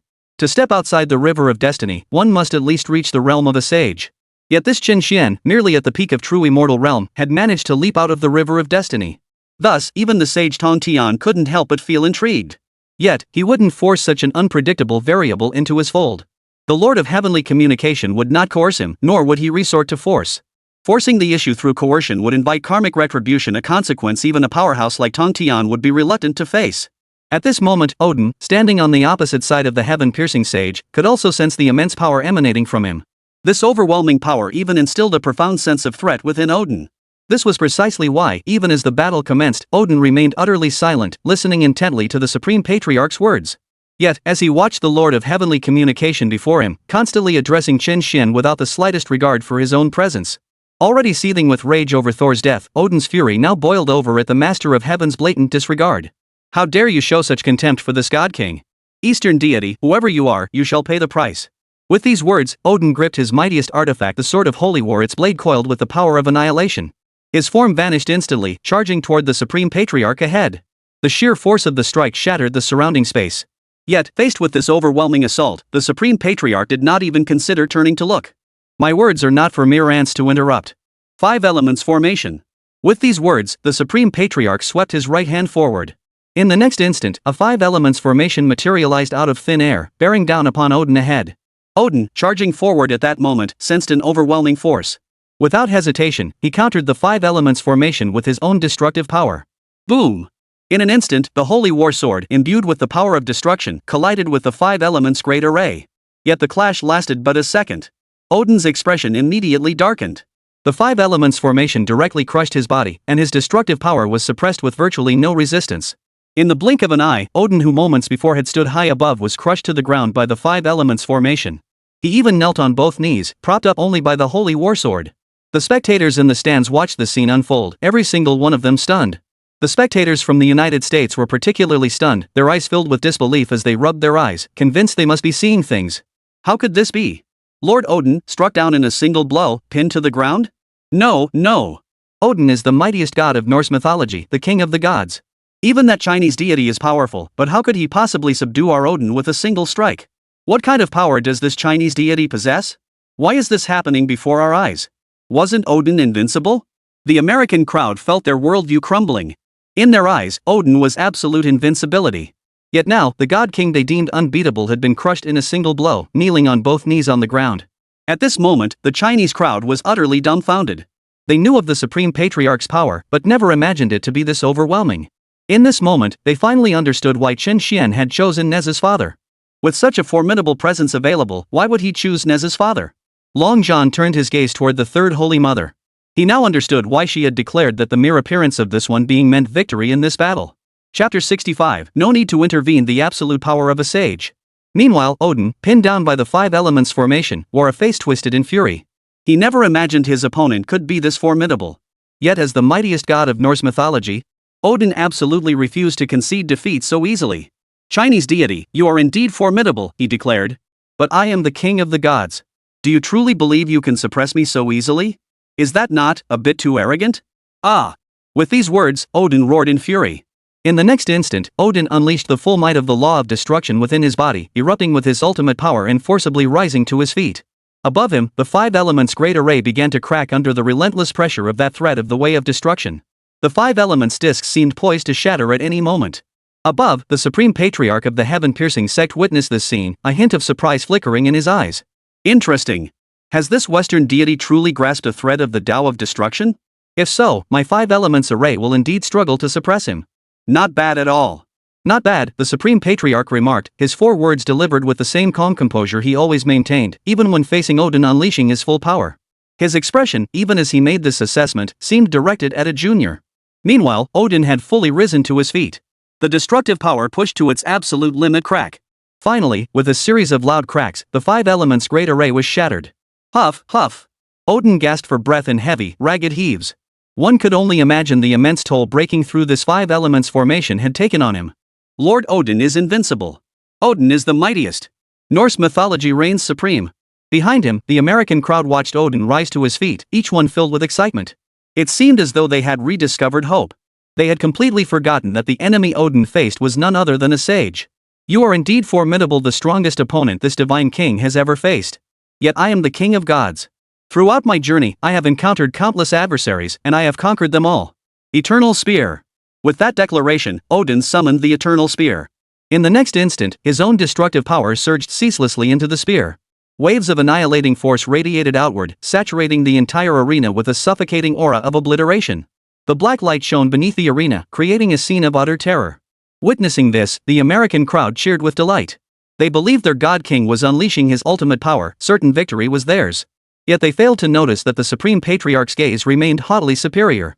The way he looked at Odin was as if he were observing a slightly larger ant. Even if Odin had grasped a sliver of the way of destruction, it posed no threat whatsoever to the Supreme Patriarch. Only by fully comprehending the power of an entire way could one possibly challenge a saint. Only then could he possibly pose a threat to the level of a sage. Upon the floating platform, Druk gazed confidently at Chen Xuan before him. See that, Chen Xuan? This is the true might of Odin, the king of the gods in Norse mythology. Once this strike lands, your Chinese forces will be utterly defeated. Is that so? It seems you still do not grasp the might of a sage. I hope you won't feel despair when you see what comes next. Chen Xuan gazed at Druk directly ahead, a faint smile playing on his lips. Hearing this, Druk was puzzled. He had assumed the Supreme Patriarch above also held some hidden trump card. He then shifted his gaze upward toward the Supreme Patriarch of the heaven-reaching sect. Yet he found the Patriarch still standing proudly in the sky, showing no sign of movement whatsoever. This convinced Druk that Chen Xuan was surely bluffing. At that moment, Odin below had also fully gathered his power. Face your true judgment, you Eastern deity. As the words fell, in that instant, Odin hurled the Eternal Spear from his hand. The Eternal Spear was wrapped in a thread of the power of the Way of Destruction, obliterating everything in its path. Even the space itself shattered continuously. This world-shattering strike hurtled toward the heaven-reaching Patriarch above with blinding speed. Yet the Supreme Patriarch showed no intention of evading. He simply extended his right hand forward. Behind him, the Americans witnessed this scene and were filled with excitement, convinced they had already won. Yet, in the next instant, their eyes widened in shock. For the Eternal Spear, imbued with the power of the Way of Destruction, was effortlessly grasped by the Supreme Patriarch. A golden light erupted before the Supreme Sovereign of Heaven, halting the spear's tip in its path. In an instant, as the Supreme Patriarch exerted force with his right hand, crack! One of the mightiest artifacts of Norse mythology, the Eternal Spear, shattered into fragments, tumbling downward. How could this be? My Eternal Spear! Who are you? Why do you possess such overwhelming power? Odin watched the scene unfold before him. Even he, mighty as the king of the gods, couldn't help but feel a flicker of fear, for he truly sensed the threat of death. If even Odin reacted this way, the crowd from the United States behind him was even more shaken. This was one of the mightiest weapons in our Norse mythology. The Eternity Spear shattered like this. Who exactly was that Eastern deity? Why did he possess such overwhelming power? Indeed, Lord Odin is already the mightiest god in our Norse mythology. Why do I feel this Chinese deity is even more terrifying? Could the Chinese deity truly be that powerful? Could Lord Odin still possibly win? What nonsense are you spouting? Lord Odin is the mightiest god in our Norse mythology. He cannot lose. Absolutely impossible. Most of these American folks had already lost their earlier confidence. Only a small handful stubbornly insisted Odin would surely prevail. Is this the sage realm that appeared in China before? Could it be that none of the deities from our Western nations can stand against the power of a Chinese sage? China's sage realm is utterly unbeatable by force. It surpasses even our own main god realm. Victory is simply impossible. As for the other Western nations, they all shook their heads. In this moment, they once again felt the overwhelming might of the sage realm. At the same time, Druk, who had been so arrogantly triumphant moments ago on the floating platform, was now utterly stunned. Chen Xuan, what god have you summoned? How can you possess such overwhelming power? I won't die here, will I? I don't want to die. No, what nonsense am I spouting? Lord Odin, you are the mightiest god of Norse mythology. I cannot lose. I absolutely cannot lose. Druk was already on the verge of madness. After all, this was a life or death battle. Who could remain utterly calm in the face of such a struggle? Summoning? The power of the National Fortune Arena isn't enough to summon such a being. Our Chinese deity, the Supreme Sage, must have descended of his own accord. Chen Xuan sneered at Druk's words, for he knew well that a sage of Tongtian Jiaoju's caliber could not be forced to descend unless he chose to. Meanwhile, Odin below gazed up at the Supreme Lord of Heavenly Passage, who remained aloof and distant. A flicker of anger flickered in his eyes. Never before had anyone looked upon him with such contempt, as if he were mere vermin. Do you think yourself powerful? Invincible? That this god cannot defeat you? As Odin spoke, a thunderous giant axe materialized in his hand. Though this weapon could not rival the Spear of Eternity, it was more than sufficient to unleash Odin's full might. God of Destruction's thunder. In an instant, Odin vanished from his position. The next moment, he materialized above the Supreme Patriarch, the thunder axe raised high. Imbued with the power of annihilation, this strike seemed poised to obliterate all existence as it crashed down upon the Supreme Patriarch below. Time void. A playful smile touched the Tongtian Patriarch's lips. The next instant, time froze around Odin. Even Odin himself was frozen in place. Odin struggled desperately to resist, yet he found that even exerting his full strength allowed him only the faintest movement of his hand. He couldn't even advance forward. In that instant, as the Supreme Patriarch of Tongtian pointed his finger forward, a river of time emerged, engulfing Odin before him. In that instant, under the assault of the river of time, Odin's entire body plummeted downward like a cannonball. Boom! A crater hundreds of meters deep gouged the ground, sending fragments of rock flying in all directions as dust billowed upward. All eyes turned to the crater. As the smoke cleared, Odin rose to his feet, battered and bruised. Blood trickled from the corner of his mouth, and his armor lay shattered in pieces. Yet even in the face of this, Odin's eyes still burned with defiance. Again! Odin roared, charging forward once more with his thunderous battle-axe raised. Yet, like a toy in the hands of the Supreme Patriarch, every time he approached within a few meters, time around him would freeze. Then, like a ball, he would be flung away. And so it went. After the fourth toss, Odin collapsed to his knees, hair disheveled, his body covered in wounds. The thunderous battle-axe slipped from his grasp as he lay sprawled on the ground, looking like a beaten dog. Above him, the Supreme Sovereign hadn't even shifted position throughout the entire ordeal. His gaze held nothing but the condescending look one might reserve for a toy.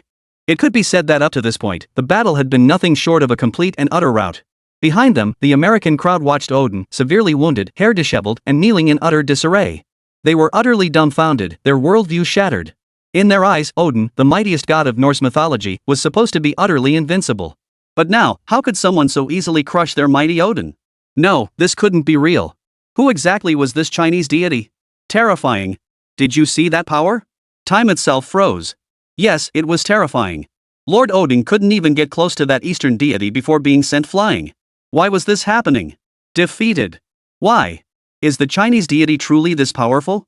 Even Lord Odin couldn't stand against him? The American crowd bowed their heads in that moment, as if finally accepting reality. Did you see that? That's the might of our Chinese sages. Unbeatable. Our Chinese sage strong ones are the true unbeatables. Got it? Now you know what true power means. Your so-called strongest Norse god, Odin, doesn't even have the qualifications to approach our sage masters. Watching the once arrogant and domineering beautiful country, who believed themselves the world's greatest, now bow their heads one by one, the Chinese people felt immense pride. They gazed upon the heaven-piercing patriarch above. They knew this was their Chinese sage master. What did it matter if the pretty country had Odin? What did it matter if this Odin possessed the peak combat power of a chief god? He still wasn't a match for their Chinese sage, not even a single blow. Now, Odin, who had been kneeling on the ground, slowly rose to his feet.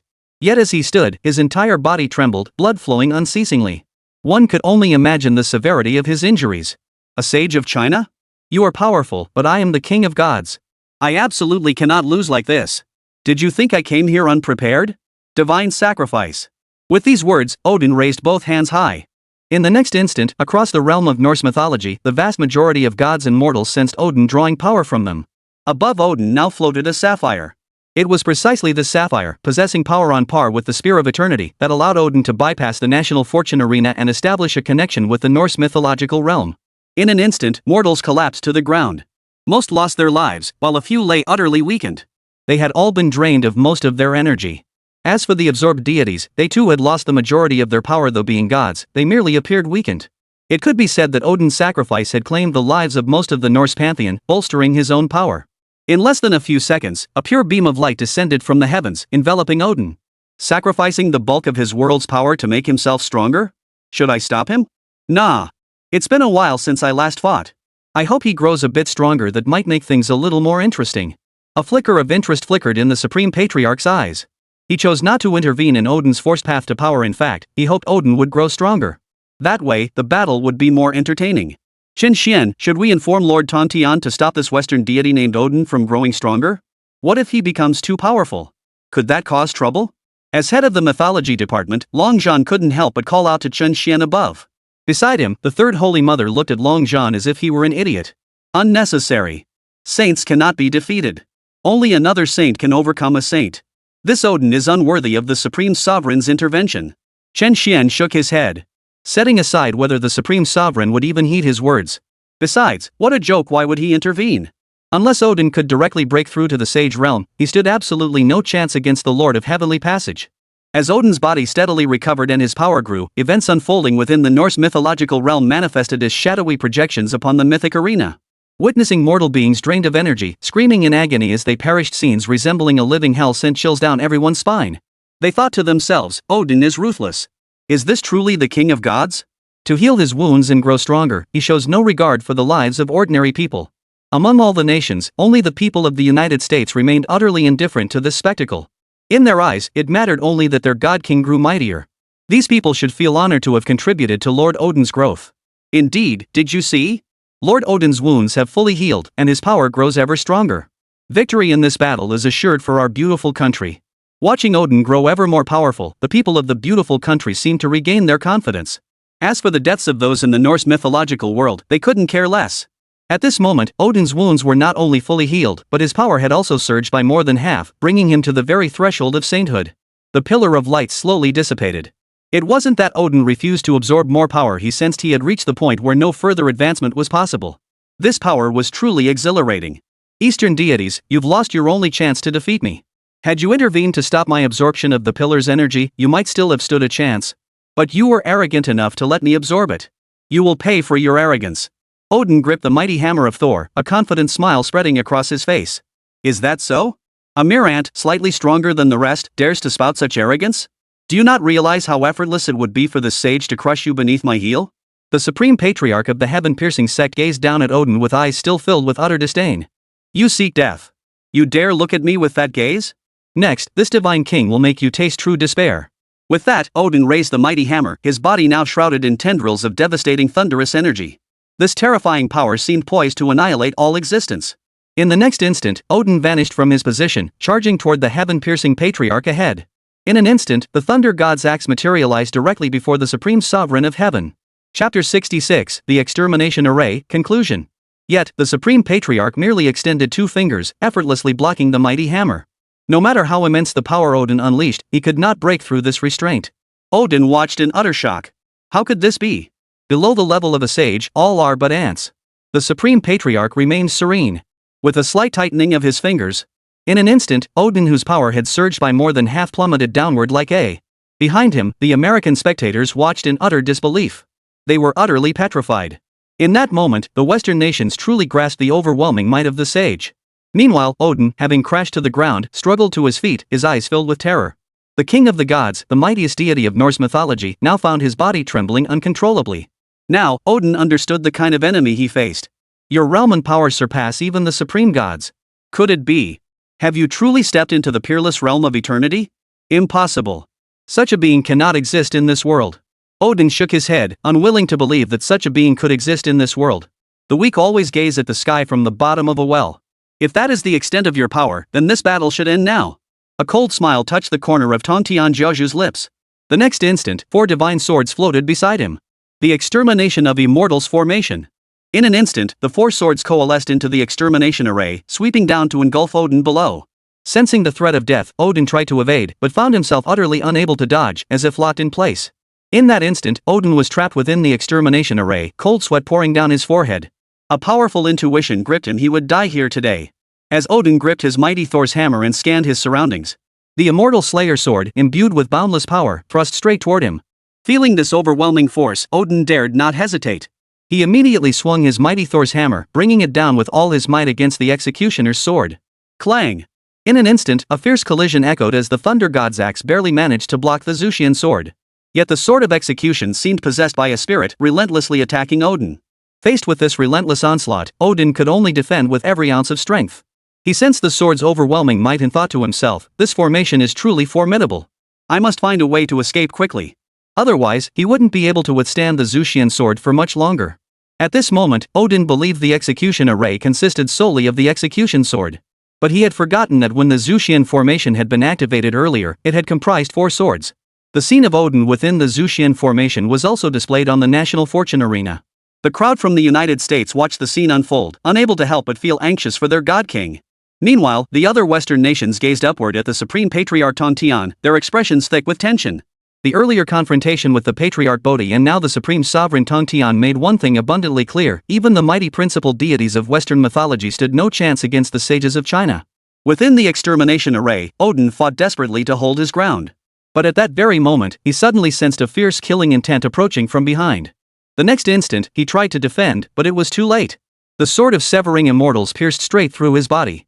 Odin's body tumbled out of the extermination array not because he had broken through, but because his life force rapidly dissipated after being pierced by the sword of absolute heart. No! I am the king of the gods. How could I be defeated? How could I die? Why do you possess such overwhelming power? As Odin breathed his last, he cast a final, despairing glance at the Supreme Patriarch. He already regretted descending to seek vengeance. But alas, regret was useless now. In less than a few seconds, Odin's form dissipated upon the National Fortune Arena. Impressive. To withstand 13 incense sticks within my exterminating immortals formation. The Supreme Patriarch spoke slowly, this time without any trace of mockery. He genuinely acknowledged Odin's strength. After all, this extermination array of his was capable of slaying even immortals. For Odin to endure 13 incense sticks within it was no small feat. National Fortune Divine Arena, Round 28, Huaxia wins. As Nua's voice echoed, this battle, one that had held no suspense from the very start, finally drew to a close. No! Druk, suspended on the platform, let out one final agonized scream before the power of the National Fortune Arena obliterated him completely. Meanwhile, in the spectator stands, the American delegation bowed their heads one by one. Where were they now? Gone was the arrogance that had once proclaimed themselves the world's greatest, their nation the world's mightiest. Their mightiest Norse god, Odin, had been crushed and eliminated, shattering their arrogance completely. Only now did they truly grasp how self-righteous they had been. They finally grasped how feeble their American mythology appeared before the might of Chinese mythology. As for the Western nations, their people exchanged glances, united by a single thought: if another sage-level powerhouse emerged from China in the battles ahead, they might as well surrender now. However, unlike the United States, they hadn't completely lost confidence. After all, they understood that while the sage-level powerhouses from China were indeed unbeatable, it was impossible for China to field such a powerhouse in every single battle. After the battle concluded, the Divine Gate appeared. The Supreme Sovereign of Heaven did not rush to depart. As for that Divine Gate, it emitted no suction force whatsoever. The 10-minute departure restriction was utterly meaningless to the Supreme Sovereign of Heaven. Such formidable innate talent, a chosen one whose fate even this sage cannot peer into. How fascinating, truly fascinating. The Supreme Patriarch gazed at Chen Xuan with a smile. This junior thanks Lord Tong Tian for securing victory for our Huaxia. Chen Xuan bowed respectfully in gratitude. He dared not show the slightest disrespect toward this sage-level powerhouse. Bodhi has bestowed gifts upon you, so this master of the sect can't be too stingy. What shall I grant you? The Supreme Patriarch of Tong Tian fell into deep thought. After 2 seconds passed. With a flick of his finger, a streak of light shot forth. Like before, it streaked straight toward Chen Xian's head. Soon, Chen Xuan received a spell, the 5 Elements Formation. Feeling the 5 Elements Formation's entry-level power surge through him, Chen Xuan was thrilled beyond measure. After all, this was one of the Supreme Sovereign's own attack techniques. Consider this: even Odin, as a half-step saint, had been forced to kneel by this very technique moments ago. Admittedly, this was because the 5 Elements Formation was being wielded by the Supreme Patriarch himself. Still, it was sufficient proof of the 5 Elements Formation's formidable power. Chen Xuan felt that with this divine technique of the 5 Elements Formation, he could even fight opponents of higher levels. Youngster, we shall meet again. Next time, I hope you won't refuse this old man's invitation to become his disciple. With that, the Supreme Patriarch of Tong Tian strode away without hesitation. He did not choose to depart through the Divine Gate. Instead, accompanied by a ripple of spatial distortion, his form vanished from the National Fortune Arena through teleportation. Such was the power of a sage-level being, they required no Divine Gate to depart. As for Chen Xuan, he was plunged into confusion. For he had just heard the Supreme Sovereign of Heaven say they would meet again. Would they meet again? Under what circumstances? Chen Xuan knew that words spoken by a sage-level powerhouse usually became reality, just as the ancient sage Bodhi had said earlier that the leaf would prove useful to him. Yet this was precisely what perplexed Chen Xuan most. Since the Supreme Patriarch had already returned to the mythical realm, why would they meet again? Could it be that the Supreme Patriarch would descend again? This thought was immediately dismissed by Chen Xuan with a shake of his head. As Chen Xuan pondered, another familiar black fragment appeared in his hand. Staring at the fragment, Chen Xuan snapped back to reality. He pushed Master Tongtian's words from his mind, knowing that the most crucial task now was to win the battles ahead to secure victory in this war for the nation's destiny. Though they had achieved 8 consecutive victories, Chen Xuan knew complacency was unwise. After all, at least 13 more battles lay ahead. And due to its earlier losing streak, China could not afford to lose a single match now. It must be remembered that the National Fortune Arena battles relied somewhat on luck. If none of the 5 attributes yielded powerful entries, then it would truly be the end. Meanwhile, in the realm of Norse mythology, Loki, in his own abode, used his divine artifact to observe everything unfolding on the National Fortune Arena. When Loki witnessed his supposedly invincible father being effortlessly crushed and slain by the deities of China, even Loki, the trickster god known for his eccentricity, felt his worldview crumble. What kind of power was this? Could it be the Supreme Realm Father had spoken of? If I possessed such power, I would truly rule over everything. Witnessing this power, Loki suddenly lost all interest in ruling the entire Norse mythological world. After all, his father, Odin, the king of the gods, had ruled the Norse mythological world for so long, yet he was still killed by a sage. Thus Loki understood, only absolute power truly matters. The realm of eternal supremacy? How could he possibly attain such power? How? Loki's cunning gaze kept darting forward. Meanwhile, outside the celestial realm of the mythical world, Yang Jian and Sun Wukong faced each other in battle. Yang Jian's injuries had now fully healed, and the long-anticipated battle between the two was about to commence. The gods of the celestial palace had all gathered outside to witness the battle. After all, this was a battle between 2 quasi-saints at the peak of their power. Yang Jian, to be honest, I've always harbored some resentment about that battle back then, old Sunday. After all, I was struck by Lao Jun's heavenly ring. Sun Wukong slung his golden staff over his shoulder, smiling as he looked at Yang Jian ahead. True, back then I had taken advantage of a loophole. But today, there will be no such circumstances. Erlang Shen gripped his 3-pronged double-edged blade, his gaze locked firmly on Sun Wukong. Back then, Sun Wukong felt he'd been wronged by the loss, while the victorious Yang Jian had always been criticized for relying on Lao Zi's intervention to defeat him. Thus, both combatants placed immense importance on the outcome of this battle. Erlang Shen, take this blow from this old sun. With these words, Sun Wukong struck first. His form vanished from his original position as he swung his staff toward Erlang Shen, unleashing the power of the Force Law. Come on then. Facing the incoming strike, Erlang Shen's expression brimmed with excitement. Wielding his 3-pronged double-edged blade, he charged straight ahead. Boom! In an instant, the 3-pronged double-edged blade and the golden banded staff collided like clashing dragons. 2 currents of the 8-9 mystic arts surged forth, 2 forces of power clashing in opposition. Both Sun Wukong and Yang Jian had cultivated the 8-9 mystic arts, focusing on the law of power. It could be said their strength was truly evenly matched. It was clear this battle would not be easily decided. As the stalemate intensified, violent winds swirled. In the blink of an eye, Sun Wukong and Erlang Shen simultaneously changed their stances, swinging their weapons toward each other. Thus, they became 2 streaks of light, clashing fiercely beyond the heavenly court. Yet most of the immortals gathered outside the celestial palace chose not to witness the ensuing divine battle for national destiny. For in their eyes, the upcoming battle of national destiny would only be truly compelling if it were a confrontation between 2 sages. Otherwise, it would never match the brilliance of Yang Jian versus Sun Wukong. Tower supporting Heavenly King, asked the Moon Old Man, who do you think will win, Erlang Shen or Sun Wukong? The matchmaker god, observing the battle, asked the tower bearing Heavenly King beside him. Both have reached the quasi-saint realm and were born for battle. You ask me? Do you think my strength is enough to tell? The tower bearing Heavenly King felt a bit embarrassed. He thought to himself that he had only just reached the threshold of great immortal, while these two were but a half step away from breaking through to sainthood. How could he possibly predict the outcome with his limited perspective? After the tower-bearing Heavenly King spoke, all eyes turned to the Supreme Lord Lao. Lao Jun, who do you think will emerge victorious in this battle? The god of wealth couldn't help but blurt out his question directly to the Supreme Lord Lao. The Supreme Lord Lao Jun shook his head, a faint smile playing at the corners of his mouth. Hasn't Erlang Shen already begun fighting Sun Wukong? Everyone will see the outcome soon enough. At the Supreme Elder Lord's response, the assembled immortals were left somewhat speechless. After a moment, they could only continue watching. Meanwhile, as Sun Wukong and Erlang Shen engaged in their sparring match. On the National Fortune Arena side, the 29th match of the National Fortune Divine Battle commences. The Western faction is requested to send their contestant to the stage.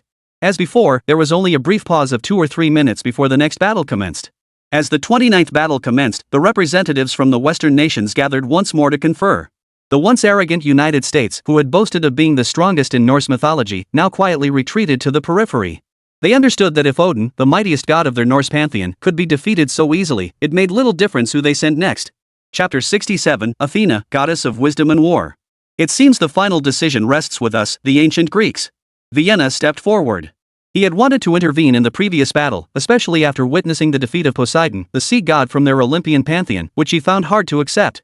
However, when Druk announced he would summon Odin, the king of gods, he held back. Some weaker nations should stop boasting that their mythology is the strongest in the world. Even their own king of the gods has been defeated.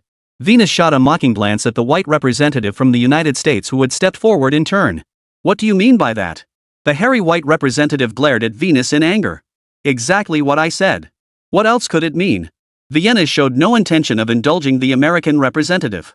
Say that again. Hearing Venus's words, the American representative could no longer contain his rage, clenching his fists as if ready to charge forward. Alright, with the battle imminent, let's not squabble amongst ourselves. Venus, since you're so confident in your Olympian mythology, you take the next round. I'm sure the others won't object.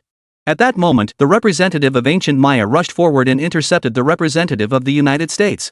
As for the representatives of other nations, upon hearing the Maya representative's words, none stepped forward to voice dissent. Naturally. Our Olympian myths are the strongest. China has already won 8 consecutive victories. We absolutely cannot let them continue their winning streak. This battle. Vienna finished speaking and immediately headed toward the National Fortune Arena battlefield. The American representative, watching this unfold from behind, could only forcefully suppress the rage boiling within. By now, the National Fortune Arena had been fully restored. In this battle, the nation representing the western side is our ancient Greece. Vienna stood at the front and shouted loudly. The very next second after his declaration, a divine light enveloped him. Seeing the divine light envelop him, Venus's lips curved into a faint smile. He thought to himself, my luck isn't too bad. It wasn't that unlucky 40% chance where the divine light would have fallen upon someone else in the nation. As the divine light finished enveloping him, Vienna's instantly materialized upon the National Fortune Arena. Chen Xuan, I must admit you are formidable, and the deities of your Sakura Nation are powerful as well. But today, the victory of this battle is destined to belong to our ancient Greek nation. Ancient Greece will utterly annihilate your China. Venus declared with unabashed arrogance. Sometimes, seeing you all so full of confidence leaves me speechless. Every challenger who steps down here is brimming with such self-assurance, yet they all end up being defeated by me 8 consecutive victories. And let's not forget, your ancient Greek Poseidon was just effortlessly dispatched by our nation's sage, Bodhi Patriarch, wasn't he? Where do you get the nerve to be so arrogant? Chen Xuan smiled broadly as he looked at Venus before him. That was an accident. Our Olympian mythology is immensely powerful, and there are other mighty beings. I refuse to believe every deity in your Chinese mythology is a sage-level powerhouse. Venus felt a bit embarrassed by Chen Xuan's earlier words. Is that so? Then I hope you can end our Chinese winning streak. Don't end up like your nation's last summoner looking utterly defeated and scared after losing. And don't be like that Poseidon from your country who got utterly crushed by our Chinese sage, leaving only his mouth to talk tough. Chen Xuan still wore a smile on his face. Damn it! You'll pay for your arrogance. Rise, God! Vienna's fury boiled over as he began summoning mythic entries. Before him, 5 mythological entries began to materialize one after another. He wondered if this battle might bring forth the foremost of the 12 Olympian gods Zeus. Vienna's thought to himself that if this one appeared, he could secure victory. Alas, Zeus's summoning entry was absent from the 5 that appeared. Yet a flicker of surprise still flickered in Vienna's eyes. For he recognized the 3rd entry. The one representing wisdom. Excellent. Though neither Lord Zeus nor Lord Hades appeared, one of the 12 Olympian gods, Lady Athena, had manifested. Vienna's murmured happily to himself. Hail the arrival of Athena, goddess of wisdom. Having spoken these words, Venus knelt down in reverent homage. At that very moment, within the Olympian mythological realm, at Athena's residence, a divine gate materialized. Seeing this divine gate, the numerous saints beneath Athena all froze for a moment.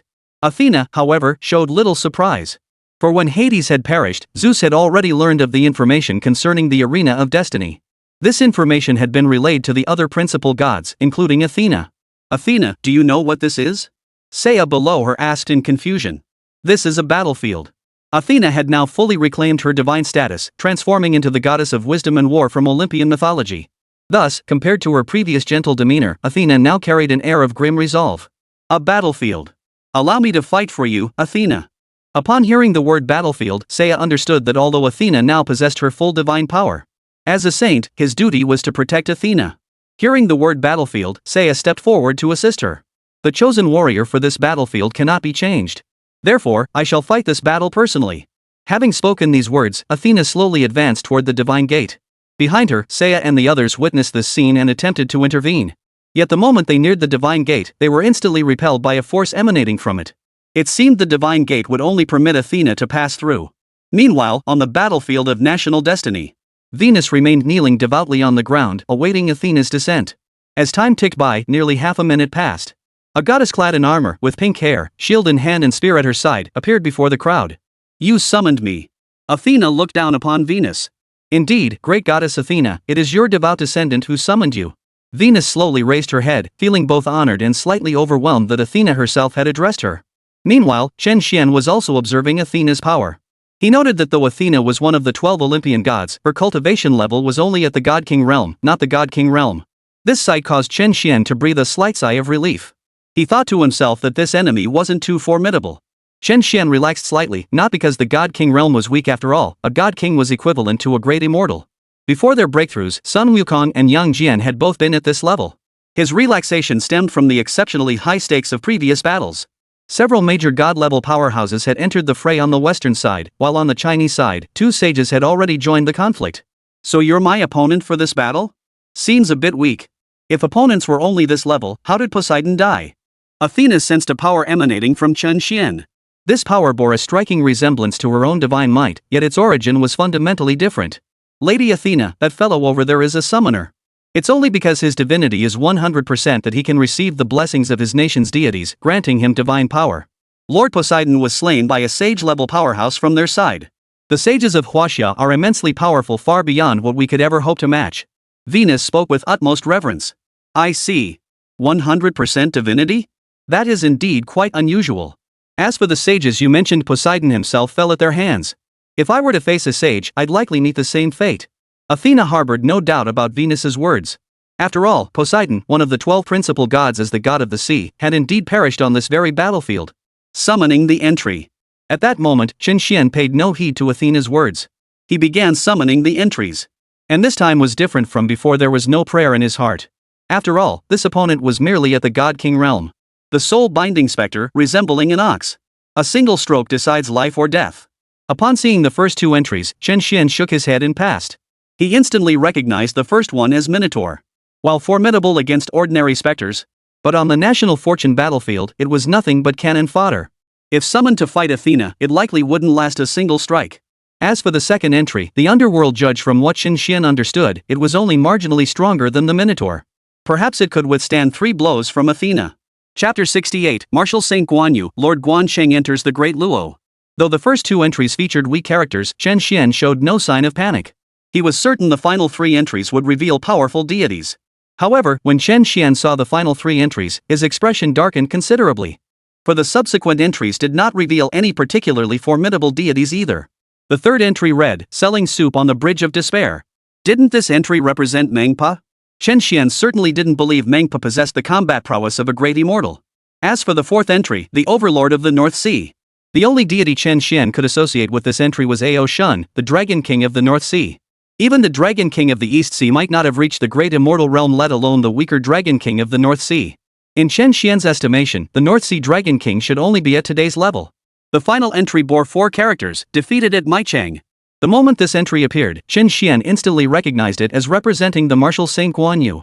Chen Xuan knew that the Marshal Saint Guanyu was later deified as the Guansheng Dijuan, but he wasn't entirely sure about the specifics of his cultivation level. Had he reached the great immortal realm? Did he possess the combat prowess of a great immortal? Damn it! Could it be that because he only faced opponents at the Divine King realm this time and didn't pray, not a single powerful entry appeared? Chen Xuan's thoughts churned, his expression darkening. His previous 8 consecutive victories had made Chen Xuan a bit overconfident. He had almost forgotten that the national fortune battlefield still depended on a bit of luck. Take Chen Xuan's current predicament, even if he fully understood the meanings behind the 5 entries, or the figures they represented, what good would it do? These 5 entries probably don't even have a single great golden immortal realm. Suddenly, Chen Xuan was completely paralyzed by indecision. His gaze fixated on the 4th and 5th entries, while he immediately dismissed the first 3. After all, entities like the Minotaur, the Underworld Judge, and Mangpa wouldn't last 10 moves against a great immortal. As for the fourth entry, the North Sea Dragon King Ao Shun, Chen Xuan pondered whether he truly possessed the great golden immortal realm. After all, the opponent before him, though not a main god-level powerhouse, was still a god king of being comparable to a great immortal. Thus, Chen Xian's gaze wavered indecisively between the fourth and fifth entries. Chen Xuan knew that Guan Yu had been posthumously deified as the god Emperor Guan, but he had no concrete grasp of his actual combat prowess. Meanwhile, in the audience, the Third Holy Mother's expression darkened as she studied the entries. What's wrong, Third Holy Mother? Do you know who these 5 entries represent? Which one should we choose? Noticing the expression on the Third Holy Mother's face, Long Zhan immediately asked. The power of that Western deity across from us is equivalent to that of a great immortal. None of the first 4 entries here reach that level. As for this last one defeated at Maichang, I have no idea who it represents. The Third Holy Mother shook her head. She too understood how difficult this battle would be. What? None of them match the Western deity's level? Doesn't that mean Chen Xuan is in danger in this battle? Jiang Shui, standing nearby, grew visibly agitated upon hearing this. Damn it! Why is this happening? We've already secured 8 consecutive victories, yet this final battle lacks any truly powerful entries. No wonder Chen Xuan hesitated for so long. Long Zhan clenched his fists, unwilling to accept this. Meanwhile, on the National Fortune Arena, Venus watched Chen Xian's persistent hesitation, her expression turning arrogant. What? None of you can defeat our goddess of wisdom, right? Why not just surrender now, Chen Xuan? The battle hasn't even begun yet, it's still too early to tell. I choose the 5th entry, defeat at the gates of the city. Chen Xuan ultimately chose Martial Saint Guan Yu, passing on the 4th entry, Dragon King of the North Sea. He knew full well that choosing the Dragon King of the North Sea would only buy him a few extra strikes against Athena. Choosing Martial Saint Guan Yu still held a sliver of hope. Hail the arrival of Martial Saint Guan Yu! Chen Xuan shouted toward the divine gate that had appeared above. Holy Mother, why did Chen Xuan choose this entry? Is it because it's exceptionally powerful? Long Zhan turned to the Third Holy Mother beside him and asked again. I'm not sure either. After all, I said, which deity story is this defeated Maichang? I have no idea. However, Guan Yu, that name seems somewhat familiar. Chen Xuan must have chosen it for a reason.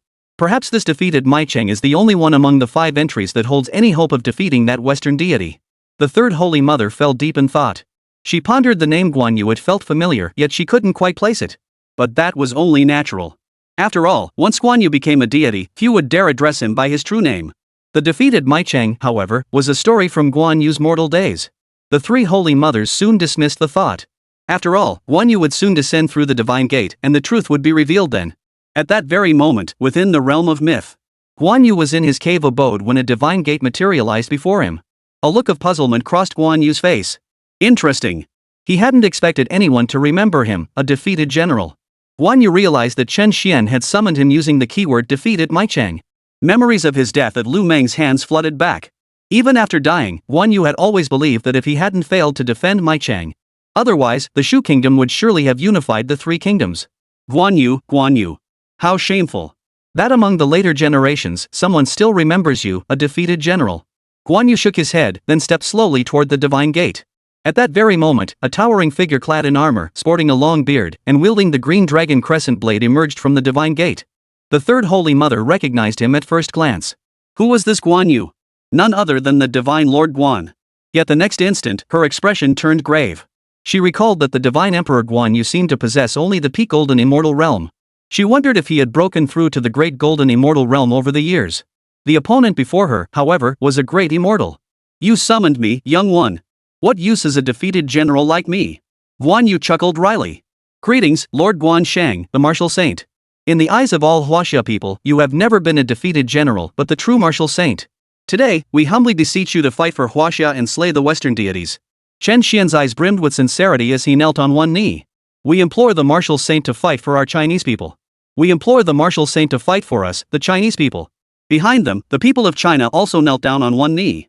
Witnessing this scene, Guan Yu's eyes softened with a sense of release. He thought to himself, so the people of China in later generations still honor me as the martial saint. Very well. Today, this deity shall slay this Western god and fight for China. Guan Yu shed his previous despondency, his eyes blazing with fierce battle intent. His green dragon crescent blade pointed directly at Athena before him. What fierce battle intent! Even Athena sensed this overwhelming fighting spirit. Therefore, despite being one realm above him, she held no trace of underestimation. Great goddess, are you confident? Vienna, appearing on the floating platform, asked Athena ahead. This Eastern deity possesses formidable combat prowess, yet his strength falls one tier below mine. This battle should proceed without incident. Athena gripped the Urgenite. Beyond being known as the goddess of wisdom, she bore another title, goddess of war. In other words, Athena's combat prowess was absolutely formidable. Hearing Athena's words, Venus's expression brimmed with excitement. Chen Xuan, the deity you summoned is only at the first-tier god level. I actually panicked for a moment. Venus looked at Chen Xuan with a smug expression. Hearing this, Chen Xian's expression grew slightly grave. Choosing Guan Yu had been a gamble from the start, and he hadn't anticipated that Guan Yu still lacked the great immortal realm. Still, Chen Xuan held no regrets about his choice. After all, the first four options held absolutely no hope of victory. Choosing Guan Yu at least offered a fighting chance. Lord Martial Saint, are you confident? Chen Xuan asked Guan Yu. In this battle, since I represent China, victory is imperative. The bitter lessons of Mai Chang shall not be repeated. With that declaration, the golden laws within Guan Yu erupted to their absolute limit as he stepped forward. In an instant, Guan Yu had broken through to the great immortal realm. Chen Xuan, watching from the floating platform, was overcome with excitement. Directly ascending to the great immortal realm? This battle will be quite the spectacle. The third Holy Mother in the spectator seats was equally astonished. After all, the great immortal realm was no easy feat to break through. Yet, she quickly reconsidered. Guan Yu had long been stagnating at the peak of the golden immortal realm. His sudden breakthrough today, following his enlightenment, was actually quite natural. Chapter 69, Guan Yu's unwavering resolve. Athena, observing this from across the battlefield, chose not to intervene forcefully. Curiosity piqued, she observed the Eastern deity achieving this breakthrough before the battle even commenced. Congratulations! You have advanced to a new realm. Athena offered her congratulations to Guan Yu. Had you chosen to attack, you would have had at least a 50-50 chance of preventing my breakthrough. Yet you relinquished that opportunity. Guan Yu gazed at the Western deity before him, his eyes reflecting respect. After all, he knew this Western deity might still have had the chance to stop him. No need. Your breakthrough makes this battle far more interesting. And I will win. Athena laughed confidently. Behind them, the Chinese crowd watched this Western deity, each thinking to themselves, so, among the Western gods, there are some who are truly honorable. As for the Western nation's representatives, their expressions darkened. They hadn't anticipated Guan Yu breaking through before the battle even began. And most crucially, Athena had a 50-50 chance to stop Guan Yu's breakthrough, yet she chose not to intervene. Mid-air. Very well. May this battle bring you joy. Golden blade whirls. As Guan Yu spoke, his form vanished instantly. A single swing erupted from his blade, a golden torrent of light enveloping the green dragon crescent blade. This strike contained terrifying power. Facing this formidable strike, Athena's gaze held no trace of fear. She had already retracted the shield in her left hand, holding only the divine spear Urgenite in her right. She thrust it straight forward. The battle law enveloped it. Clang! In an instant, Urgenite and the green dragon crescent blade collided violently, unleashing terrifying force that erupted into swirling storms of energy. The next second, both Athena and Guan Yu were sent flying backward dozens of meters before stabilizing their positions. Then, in the blink of an eye, both deities vanished from their positions. The power of the laws flickered around them as they charged toward each other simultaneously. At this moment, the entire crowd watched the scene unfold with bated breath. After all, it had been ages since they'd witnessed a truly evenly matched battle. Previously, most matches had been one-sided affairs, either crushing victories or dominant performances. Guan Yu, however, had advanced another level before the fight even began. This brought both combatants to the same realm. Crucially, neither possessed the monstrous combat prowess of Sun Wukong or Yang Jian, allowing them to fight opponents several tiers above their own. Soon, waves of blade chi and spear chi raged across the national fortune arena. Deep craters erupted across the arena floor, sending shards of stone flying and dust billowing into the air. Holy Mother of the Three, someone asked, now that the god of war has ascended to great immortal, do you think he'll win? Dragon Zhan, seated among the spectators, posed the question. After breaking through further, it's just a matter of fighting. That Western deity isn't simple. Also, Minister, please call me by my true name, Yang Chan, from now on. It feels strange to keep being called the Third Holy Mother. After all, starting now, I intend to integrate into this world. Yang Chan replied to Long Zhan. After breaking through, it's merely a matter of fighting? That implies this battle remains precarious. Hearing this, Long Zhan's expression grew solemn. He had assumed that after Guan Yu's breakthrough, victory would be highly probable. Yet the answer he received was merely that they had a fighting chance. This instantly deflated the overconfidence born from Long Zhan's previous 8 consecutive victories.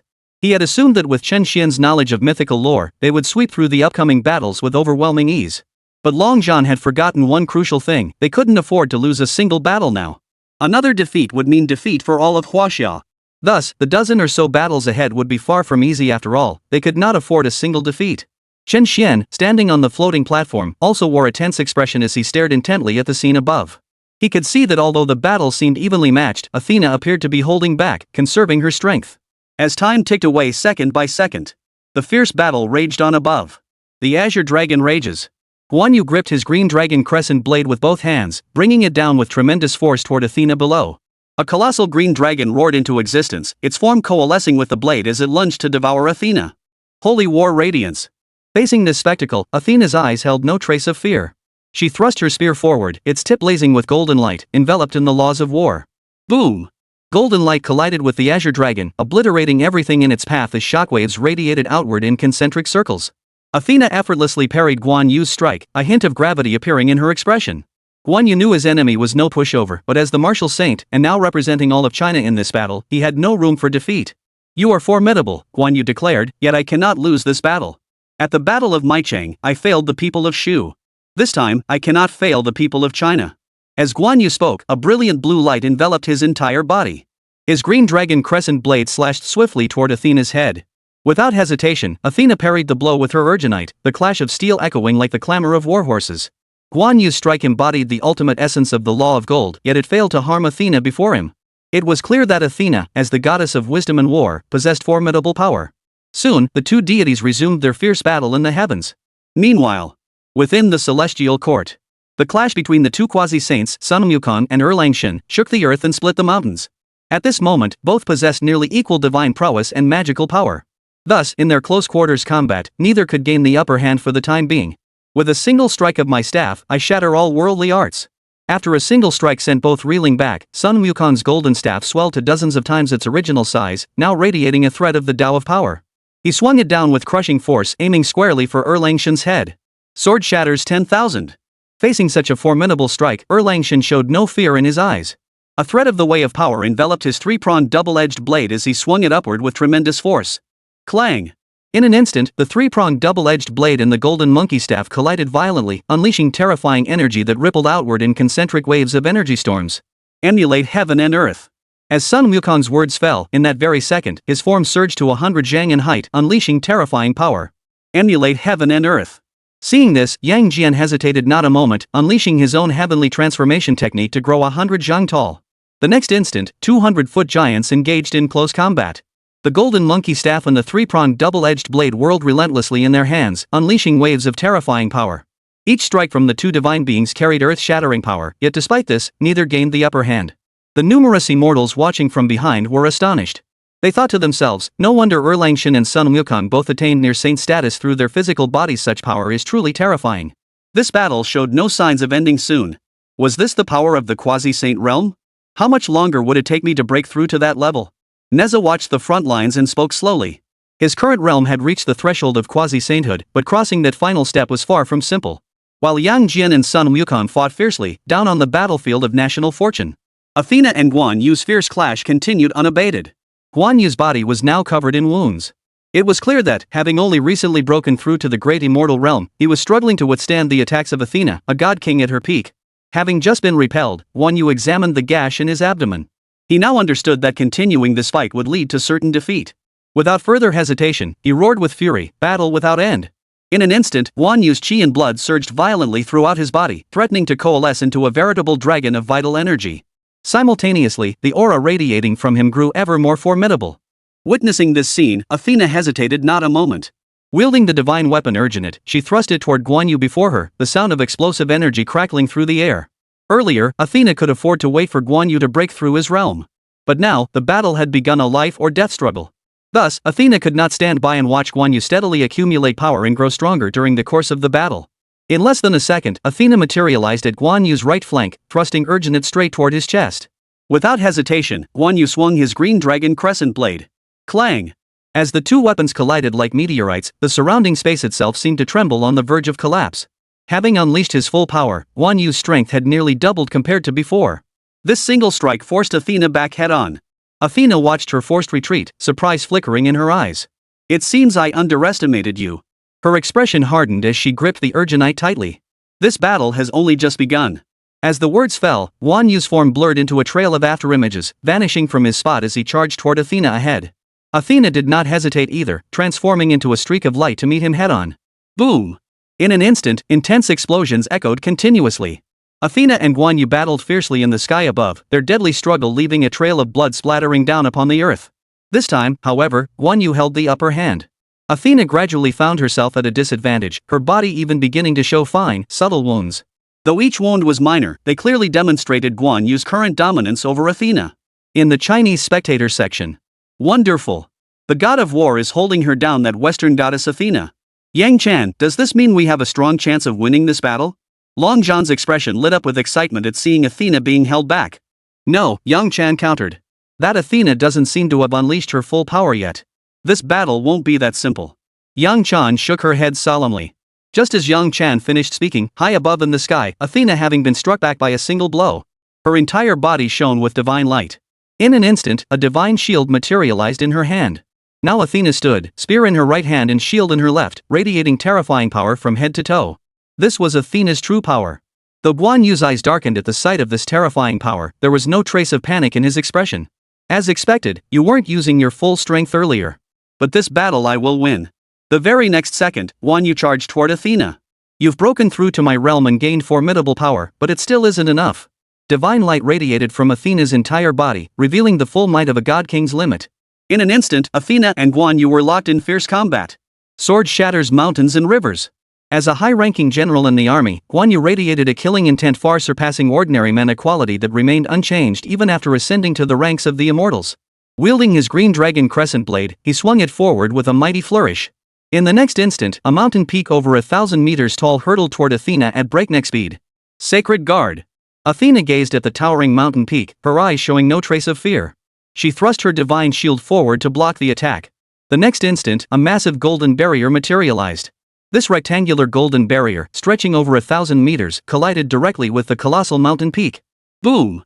A violent explosion erupted as Athena's golden barrier forcibly halted the 1,000-meter mountain. Guan Yu, observing this from across the battlefield, grew solemn. He now understood that this Western deity before him might be far more powerful than he had ever imagined. But in this battle, Guan Yu absolutely refused to lose. In an instant, Guan Yu vanished from his position once more. She in Blood Realm. Wielding his green dragon crescent blade, Guan Yu unleashed a colossal crimson dragon brimming with boundless power, engulfing Athena before him. The Spear of Alatos. Athena remained composed as she thrust the Urgenite forward, channeling the ultimate essence of the war law. Boom! Amidst the collision of two colossal forces, Athena pierced through the crimson dragon with sheer force. The razor-sharp tip of the Urgenite spear, imbued with terrifying force, drove straight toward Guan Yu's chest. His expression hardened. Without a moment's hesitation, Guan Yu swiftly raised his green dragon crescent blade to block the strike. Clang! Clang! Amidst the thunderous clashes, Guan Yu forcibly parried the spear thrust. But in the next instant, Athena raised her divine shield horizontally with her right hand, wielding it like a blade as she slammed it down toward Guan Yu. At such close range, there was no time to dodge. Guan Yu's eyes widened as his entire body flew backward like a putt. As he flew backward, the brutal impact of the shield striking his chest forced a mouthful of blood from his lips. Athena would never pass up such an opportunity. In an instant, her form blurred into a trail of afterimages as she charged forward. Her Elginite blade surged with boundless power, the laws of war swirling around her. As the spear's glint closed in, Guan Yu steadied himself at the last moment, swinging his green dragon crescent blade to parry the attack. But even if he blocked the spear thrust, Athena still wielded her divine shield. Spear in her right hand, shield in her left, she unleashed a relentless barrage of attacks upon Guan Yu like a raging storm. For a time, Guan Yu could only defend relentlessly, utterly unable to strike back. It could be said that in this moment, Athena, master of both offense and defense, truly unleashed her full divine king-tier combat prowess. Thus, as blood continuously spattered the earth, Guan Yu found himself completely overwhelmed, his body beginning to bear numerous wounds. Behind them, the Dragon Nation's forces watched the scene unfold, their expressions growing tense. What should we do? The martial saint seems to be completely overwhelmed. How could this Western goddess named Athena, a mere woman, be so powerful? I've studied ancient Greek mythology. Athena may be a goddess, but she ranks among the 12 Olympians. Beyond being the goddess of wisdom, she also holds the title of goddess of war.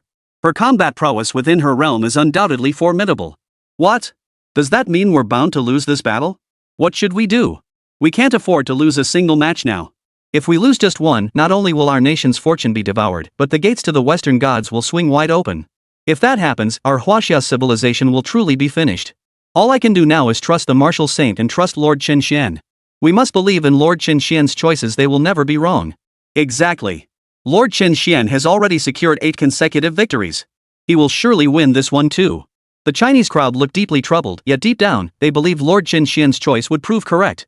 Their nation's martial saint would surely defeat the Athena before them. Laughing to death, still believing? Have you Chinese people not seen the situation clearly? Our God King has already gained complete dominance. After all, Lady Athena is one of the 12 principal gods. Even if your so-called martial saint has broken through a realm, so what?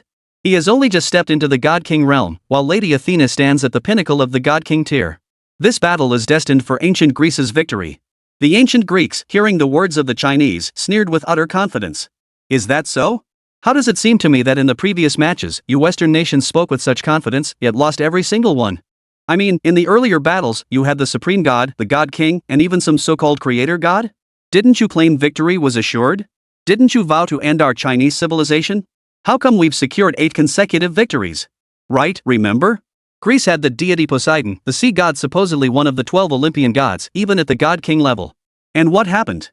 Our nation's mythical sage utterly crushed him effortlessly from start to finish. That Poseidon, I remember him being incredibly arrogant. Yet when our sage stepped in, he didn't even last 3 moves. Hilarious. The Chinese spectators in the stands were tense about the outcome of this battle. But as sons of China, how could they ever back down to these Western upstarts? Across the field, the ancient Greeks heard the Chinese crowd's words, their faces turning grim. Yet for the moment, they found no rebuttal. After all, in their own mythology, Poseidon, one of the 12 Olympian gods, had indeed been utterly crushed. You can brag now, they sneered, but just wait for the results. I'll see if you can still talk big then. As the head of the ancient Greek mythology department, Torlak could only respond with stubborn defiance. Is that so? Then we shall wait and see who emerges victorious in this contest. The Long Zhan had felt some unease upon hearing the 3 Holy Mothers' words. As the head of the Chinese mythology department representing a great nation, he naturally had to maintain a firm stance. Meanwhile, as the two exchanged words, above them, the fierce battle raged on, or rather, Guan Yu was being utterly overwhelmed.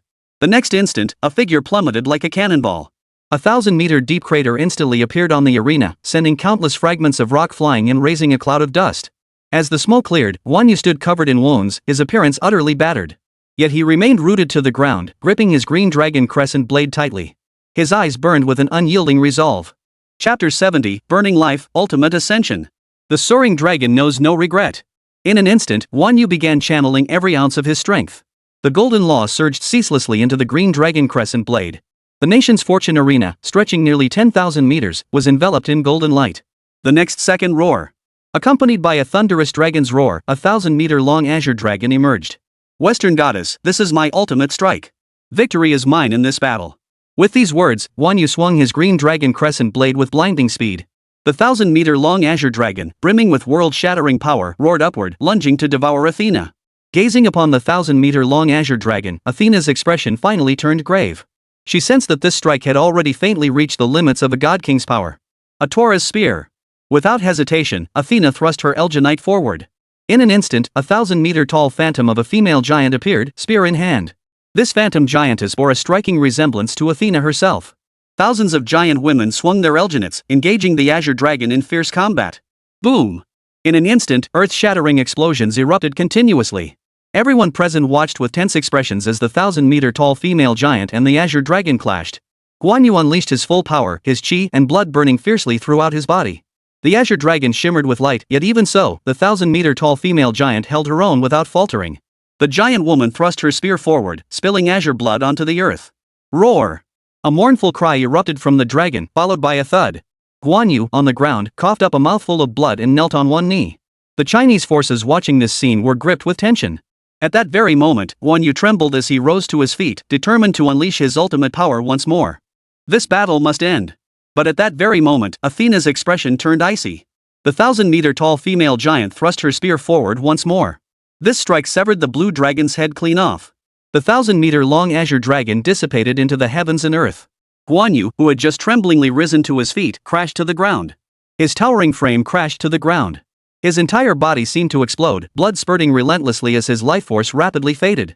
Behind him, the Chinese people witnessed this scene, their eyes filled with terror and unwillingness. Had they lost? Had Huaxia truly been defeated? Was there truly no miracle to be had? But hadn't we already secured 8 consecutive victories? Hadn't we finally grasped the hope of triumph? Why, in the end, were we still no match for the Western nations? It seemed our Huaxia people could not escape the fate of being defeated.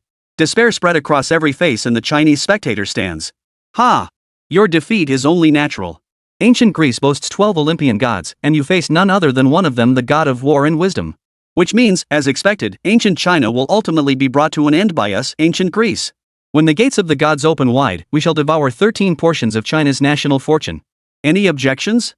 After all, if we don't end this winning streak, we might actually lose to China's death throes. No objections. We have no objections either. As for the Western nations, they were all thrilled, especially ancient Greece, whose expressions brimmed with arrogance.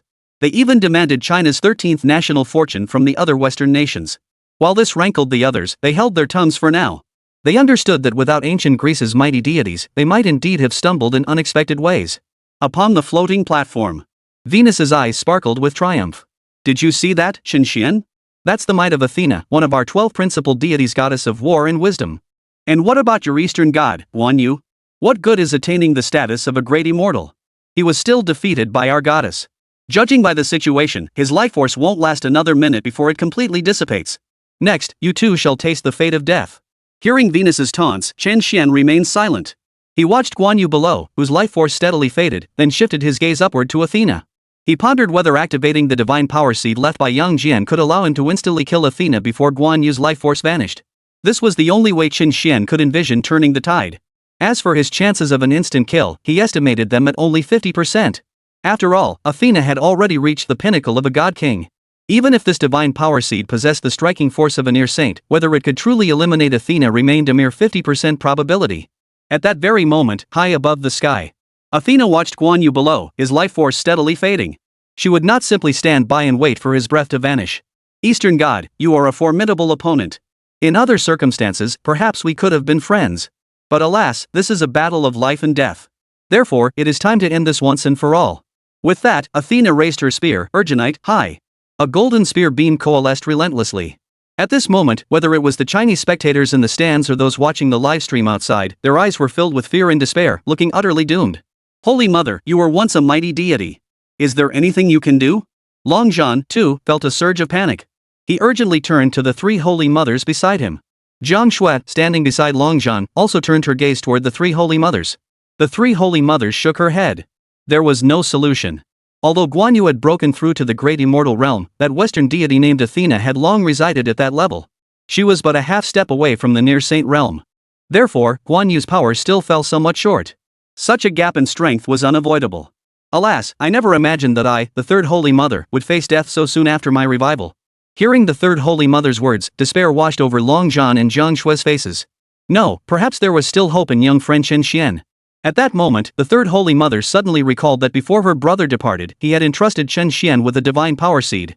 With her brother's power, that divine ability seed should be able to unleash an attack nearly equivalent to that of a quasi-saint. If so, there might be a 50-50 chance of defeating Athena. On Chen Xuan's person? What hope? Long Zhan asked anxiously. This time, the third holy mother did not answer his question. Instead, she fixed her gaze on Chen Xuan and murmured to herself, "Now is the perfect opportunity." At that moment, Chen Xuan on the floating platform watched Athena, who was nearly ready to unleash her fatal strike. He knew he couldn't hesitate any longer. Now was the perfect moment to act. Athena believed victory was hers, and this was her most relaxed moment. Without further hesitation, divine seed. With a roar from Chen Xuan, a white divine power seed shot forth from his mind. In the next instant, a terrifying force began to manifest. Athena noticed the divine power seed appearing before Chen Xuan. She tried to stop it, but it was already too late. The heaven-piercing divine eye. In an instant, a golden pillar of light shot toward Athena at blinding speed. Under Athena's horrified gaze, the golden beam completely engulfed her. Boom! A violent explosion erupted, sending smoke billowing into the sky. At that moment, everyone watched with intense tension, both the Chinese side and the numerous Western nations. Most held their breath, eyes fixed on the sky, especially the Chinese delegation, who understood this might be their last hope. If this strike failed to instantly eliminate Athena, it would spell defeat for China. 1 second, 2 seconds, 3 seconds. The smoke slowly dissipated. A golden barrier appeared before Athena, battered and broken, streaked with cracks. Crack! With a series of loud cracks, the golden barrier shattered completely. Yet Athena, protected within the golden barrier, remained completely unharmed. Witnessing this scene, the crowd's expressions turned despairing. What on earth was that? Even Chen Xuan was momentarily stunned. He hadn't expected Athena to simply block his fatal strike like that. Summoner of Huaxia, I never imagined you possessed such abilities. Had my 12 gold saints not channeled their entire power into this protective shield upon my arrival here, I truly would have perished under that strike. Athena's gaze toward Chen Xuan brimmed with admiration. She had to admit that strike had genuinely made her feel the threat of death. Earlier, as they departed her palace, Saint Seiya had insisted with extreme forcefulness on infusing his power into Athena's body, and the other 11 saints had done the same. At the time, Athena had wanted to refuse. After all, if Seiya and the others did this, their power would completely dissipate. To rebuild it would require untold ages of cultivation. But with Seiya and the other 12 saints threatening to sacrifice their lives, Athena had no choice but to accept this astonishing shield of the saints. Originally, Athena had thought it would never be needed. Yet unexpectedly, it truly did block that fatal blow for her. A shield formed by the combined power of 12 gold saints? It seemed defeat was inevitable. Chen Xuan shook his head, a hint of resignation in his expression. He had seized the perfect opening, yet it had been thwarted. Phew, that scared the hell out of me. Chen Xuan, I never imagined you had such a trick up your sleeve. Too bad it was useless. Athena, one of the 12 principal gods of ancient Greek mythology, still blocked your fatal strike.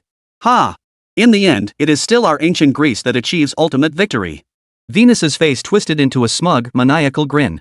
What a close call. But so what? This is the true power of our ancient Greek deities.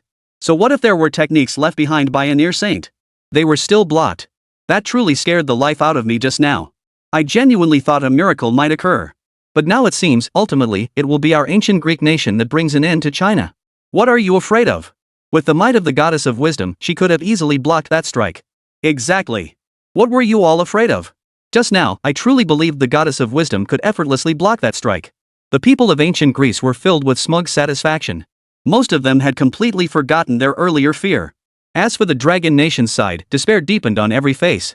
After all, the spark of hope that had just ignited was instantly extinguished. This was utter despair. Yang Chan, is there truly no hope left? Long Zhan seemed reluctant to give up hope, his gaze turning to Yang Chan beside him. She shook her head. She hadn't spoken a word since, but her silence was the most despairing answer of all. Just as despair gripped the crowd in Huaxia. On the shattered stage, Guan Yu's life force rapidly faded. A faint smile touched his lips. He mocked himself inwardly. Was he destined to lose again? Just like that battle at Maicheng, his arrogance had led to the downfall of Shu. Now, would my weakness lead to the downfall of all Huaxia? What kind of martial saint am I? Ha! Guan Yu laughed bitterly within his heart. At that moment, two shadowy figures appeared in his mind. What? Is Yuncheng giving up like this? Second brother, rise. You are the strongest. Even when facing Lu Bu, you never admitted defeat. How can you give up like this? The figures of Liu Bei and Zhang Fei appeared in Guan Yu's mind. Seeing these two figures, the despairing Guan Yu's eyes abruptly shifted. Eldest brother, third brother, I failed you in that battle. Had it not been for me, Shu might have defeated both Wu and Wei back then.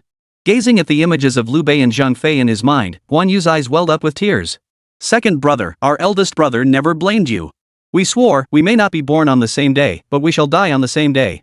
Yes, second brother, I too seek not to be born on the same day, but to die on the same day.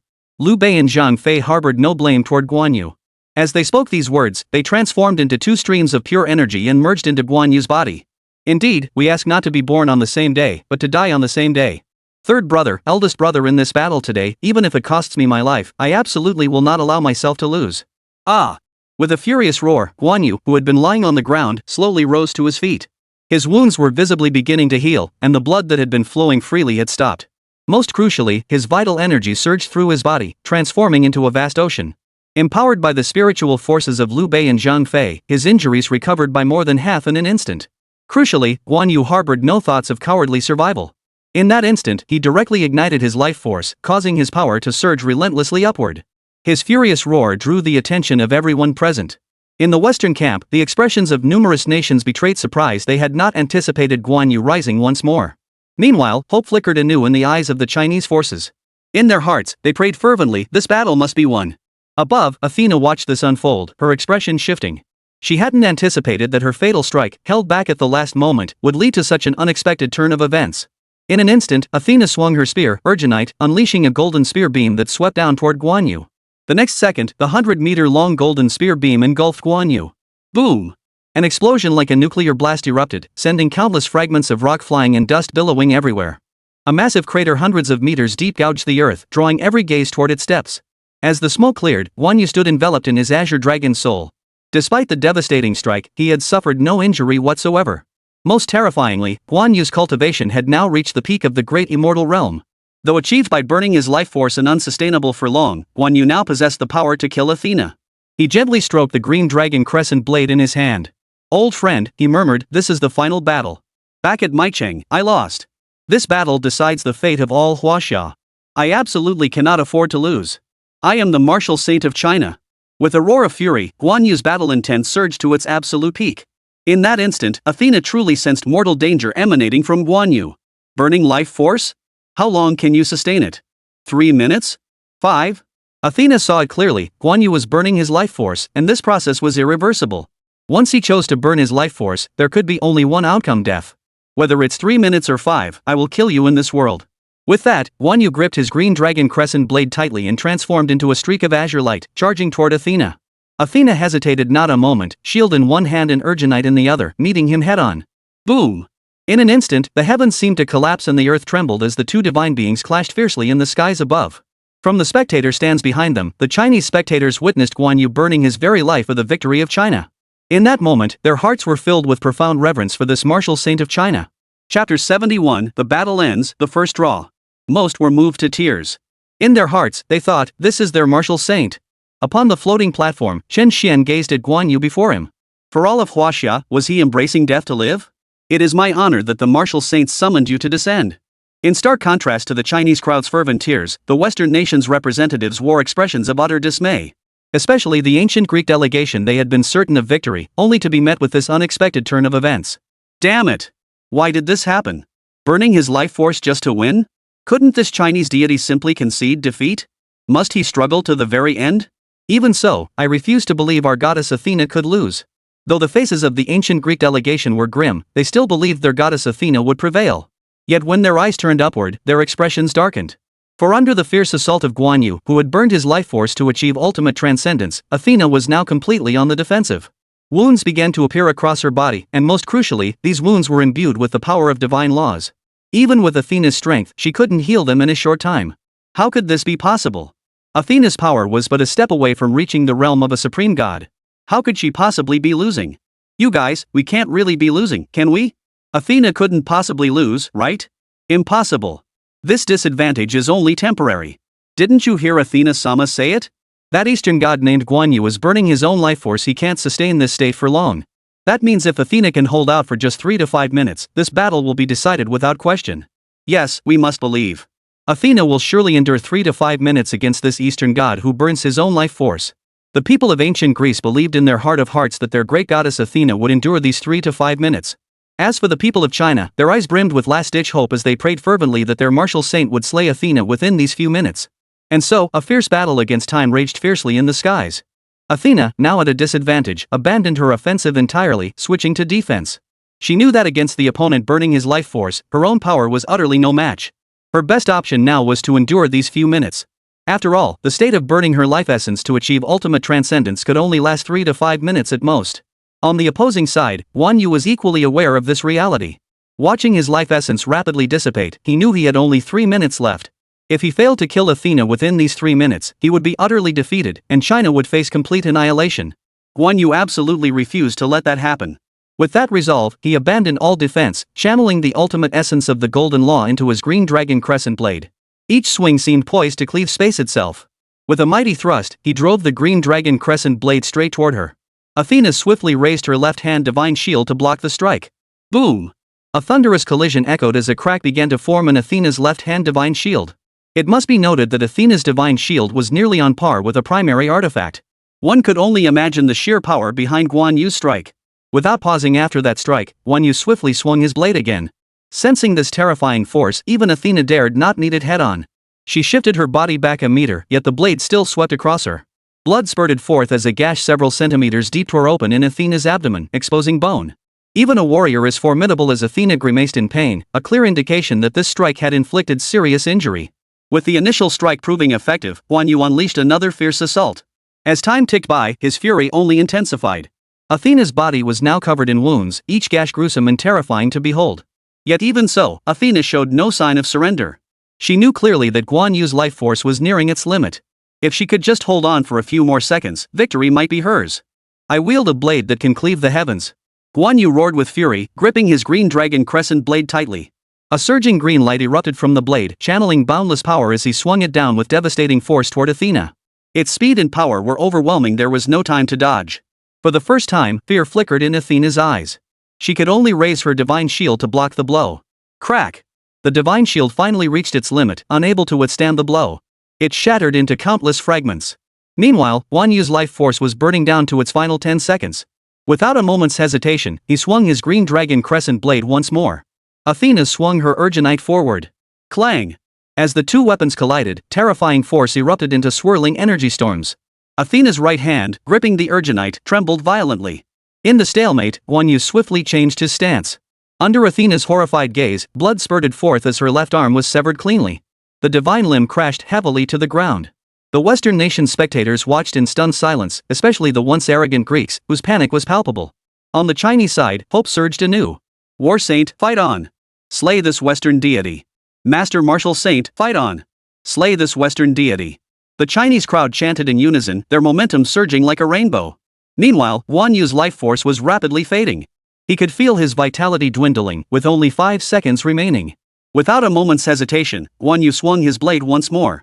The strike shattered the surrounding space itself. Panic-stricken, Athena activated her war laws to their absolute limit, once more raising Urgenite to block the strike. Boom! Boom!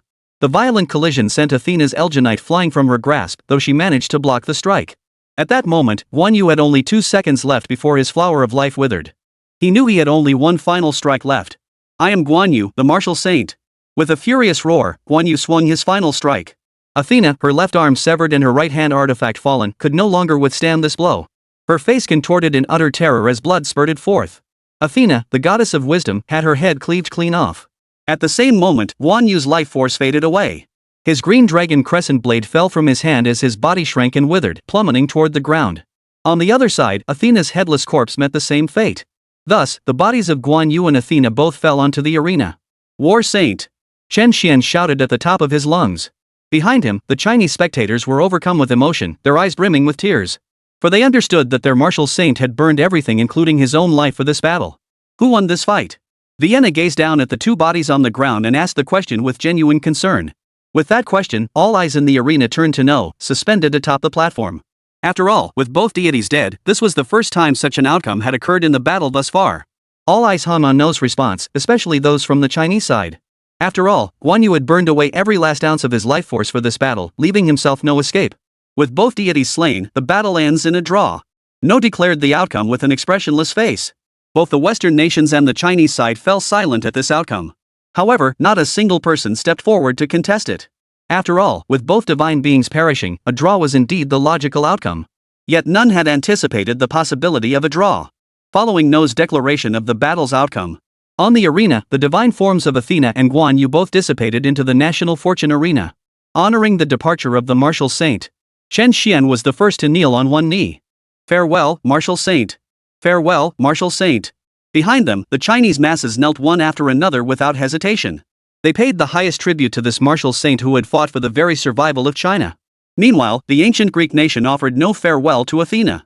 Their faces darkened with disappointment. They never imagined China would stage such a last-minute comeback from the brink of defeat.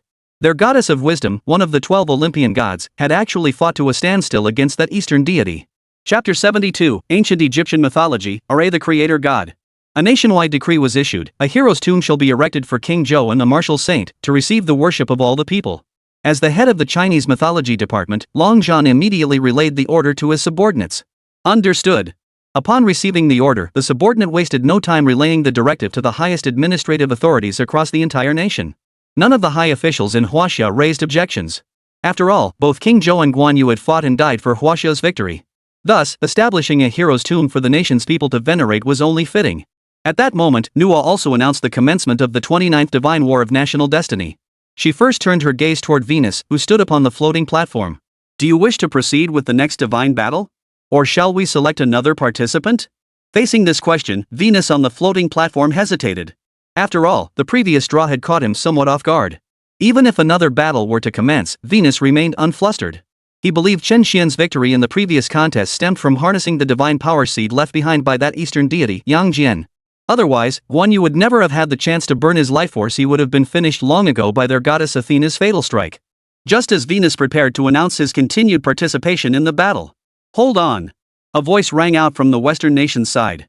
All eyes turned toward the source. There, dressed in a white robe, the representative of ancient Egypt stepped forward. Facing the collective gaze, he spoke slowly, "Leave this battle to us, the kingdom of ancient Egypt." Ahamenes, why should you handle this? I know you possess 90% divinity. But so what? Ancient Greek mythology still has 10 other principal gods. Moreover, I am the sole summoner to survive after Chen Xuan of China made his move. This means it falls to me to bring China to an end. Vienna's wore an arrogant, triumphant expression. Even if Ahamenes possessed 90% divinity, the highest among all Western nations. But so what? He, Venus, was the sole summoner to survive Chen Xuan's attack.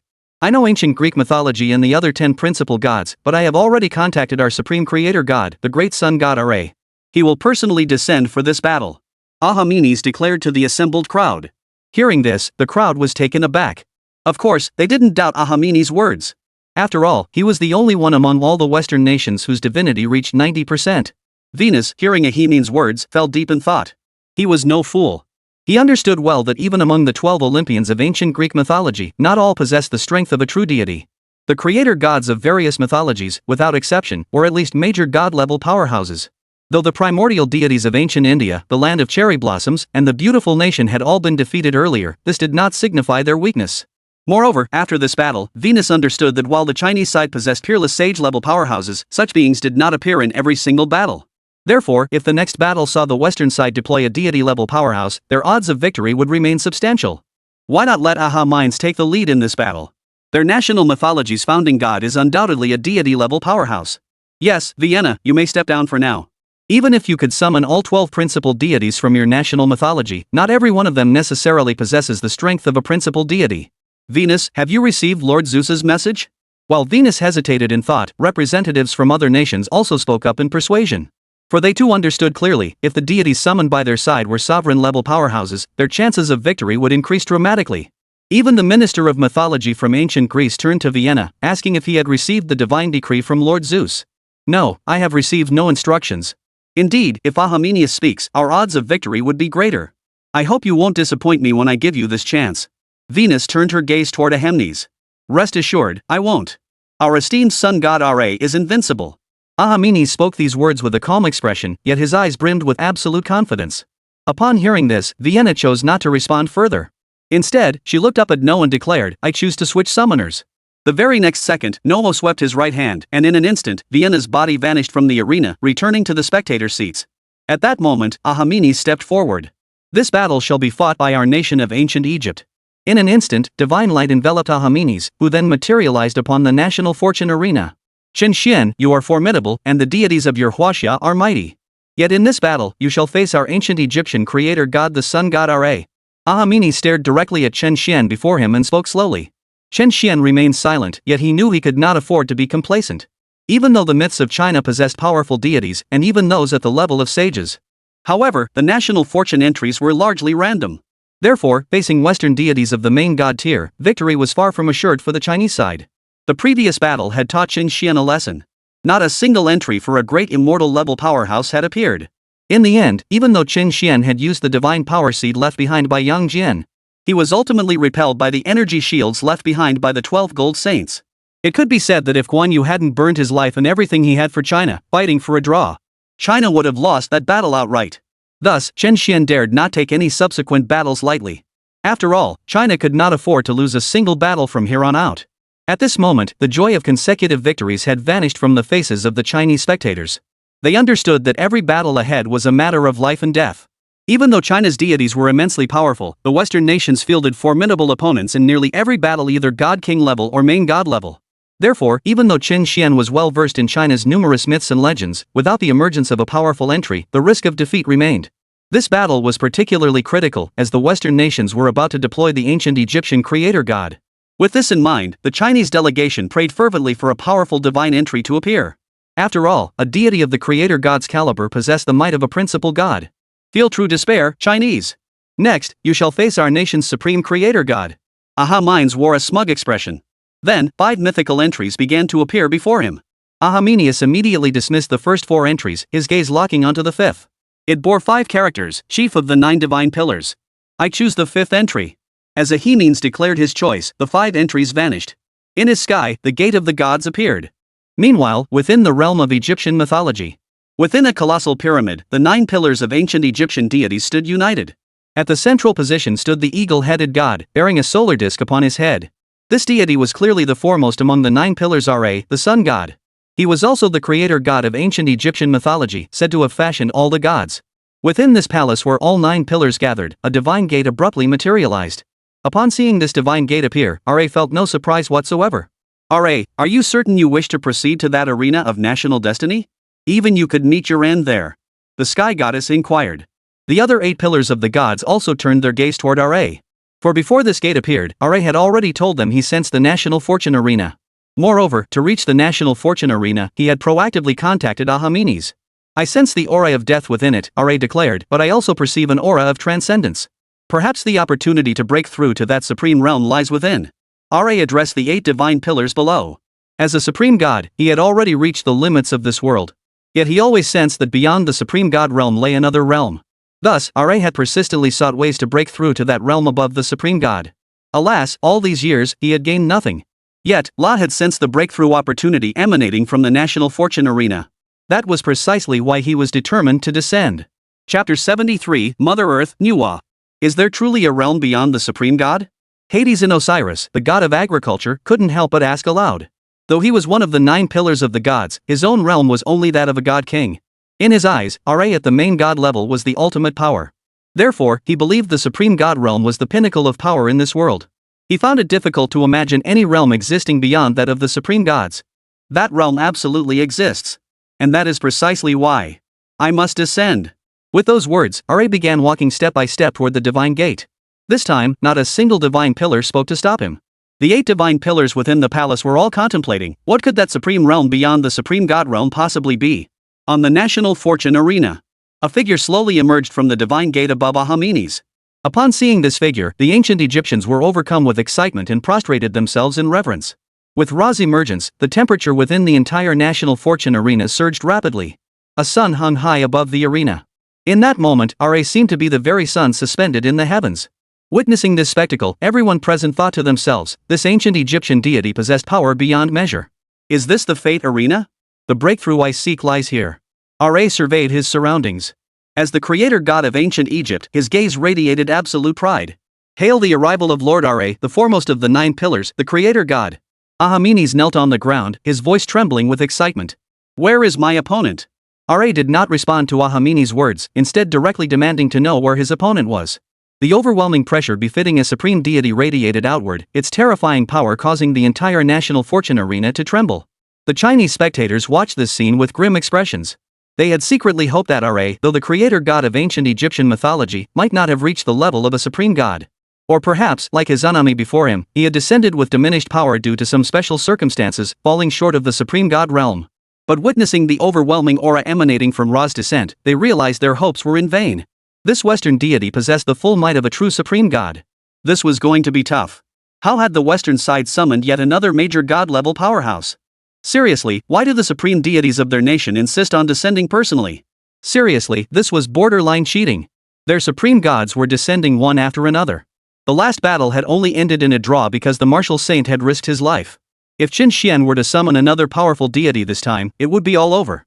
A powerful entry must appear. The Chinese crowd grew tense, silently praying for a powerful entry to appear. Meanwhile, on the national fortune arena, Ahimines, upon hearing La's question, immediately replied with trembling reverence, "Great god of creation, your enemy is the Eastern god." As for who specifically? That depends on what the summoner from Huaxia summons. Is that so? Then let me witness the might of the Eastern god. Ra's expression remained as serene as ever, though a faint sense of foreboding lingered. This battle might well become his fatal ordeal. Yet as the creator god of ancient Egypt, the mightiest deity, he possessed absolute confidence. Meanwhile, Chen Xuan gazed up at Ra, blazing like the sun in the sky. He knew this battle would be a brutal one. Without further hesitation, Chen Xuan began summoning mythic entries. The first entry appeared, ruler of the underworld, master of life and death. Seeing this entry, Chen Xuan immediately shook his head. In his eyes, Yama had no chance against a quasi-saint level powerhouse. Chen Xuan wasn't particularly disheartened that the first entry didn't reveal a quasi-saint level powerhouse. After all, it would have been strange if the very first entry had revealed such a being. Soon, the second entry appeared. Purifier of the altar. Seeing this entry appear, Chen Xuan's expression grew somewhat complicated. After all, Zhu Beiji's strength should barely reach that of a great immortal. In any other battle, he could have summoned him to fight, but the opponent before him was a near saint-level powerhouse. Thus, Zhu Beiji had to be passed over. The next second, Chen Xuan fixed his gaze on the third entry, 8-step celestial dragon, bodhisattva of vast merit. Recognizing this entry, Chen Xuan instantly guessed its identity, the title bestowed upon the white dragon horse after its pilgrimage to retrieve the scriptures. Yet the white dragon horse's combat prowess was likely even slightly inferior to Zhu Beiji's, let alone facing a quasi-saint level enemy. Seeing none of the first three entries mention a deity capable of standing against that sun god, Chen Xuan couldn't help but feel a surge of anxiety. His hopes now rested solely on the final two entries. Soon, the fourth entry appeared. White Bone Spirit.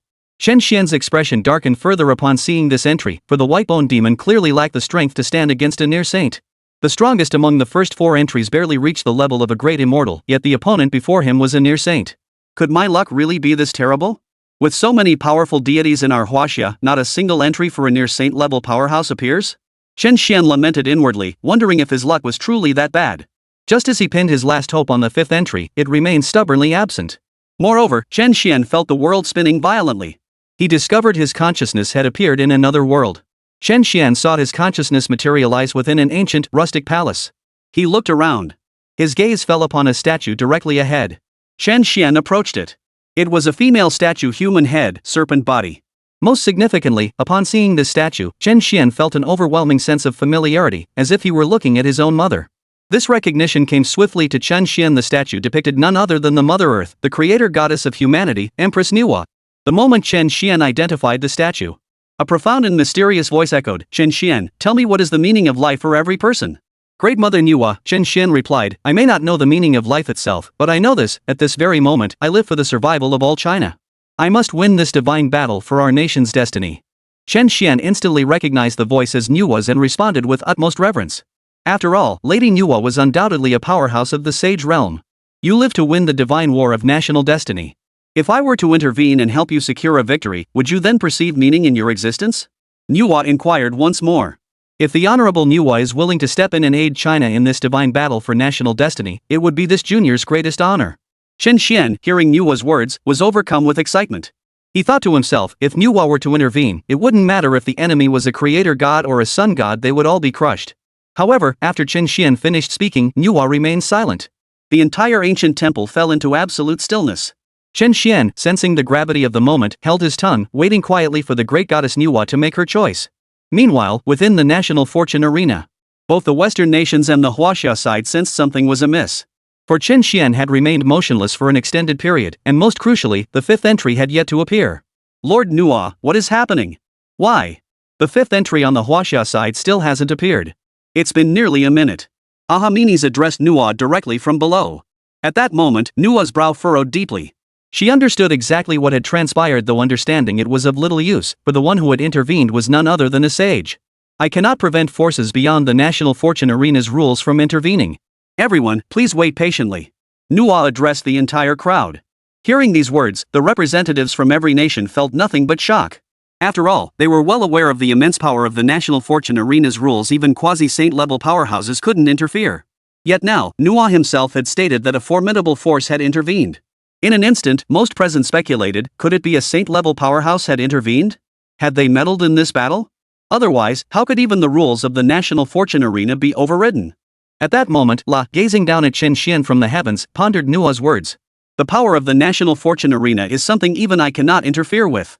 For someone to forcibly intervene. Could it be? Could it truly be that a powerhouse transcending the main god realm has intervened?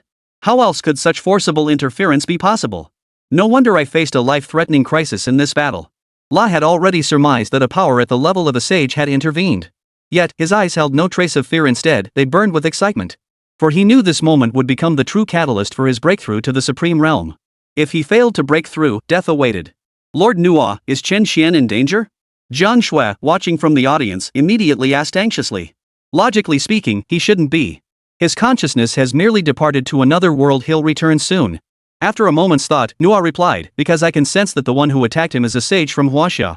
Normally, the sages of China wouldn't attack their own people. But sages are notoriously unpredictable. Who could say for certain?"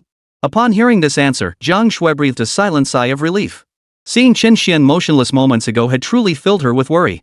Chapter 74, The Body of a Near Saint. How dare he challenge a sage? Meanwhile, in the heavenly court, the fierce battle between Sun Wukong and Erlang Shen raged on, their divine forms and realms now vanished. Now locked in close combat, terrifying forces of law radiated ceaselessly from both combatants.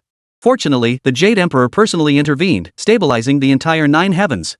He formed a massive energy shield.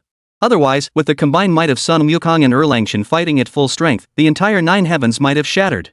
One could only imagine the sheer magnitude of their power. Erlang Shen, you're no match for him either. After both retreated from a single clash, Sun Wukong stood holding his golden staff, smiling at Erlang Shen before him. Is that so? Monkey, I'm no match? Then why haven't you taken me down after all this time? All these years, you haven't made much progress. I thought you might surprise me after breaking through to Near Saint.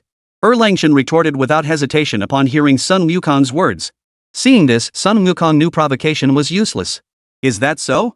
Then let me show you the power I possess after breaking through to Near Sage. One strike shakes the heavens. In an instant, the golden staff in Sun Wukong's hand grew 100-fold, radiating terrifying power. The strike crashed down, seemingly intent on shattering the entire heavens. Sword shatters all laws.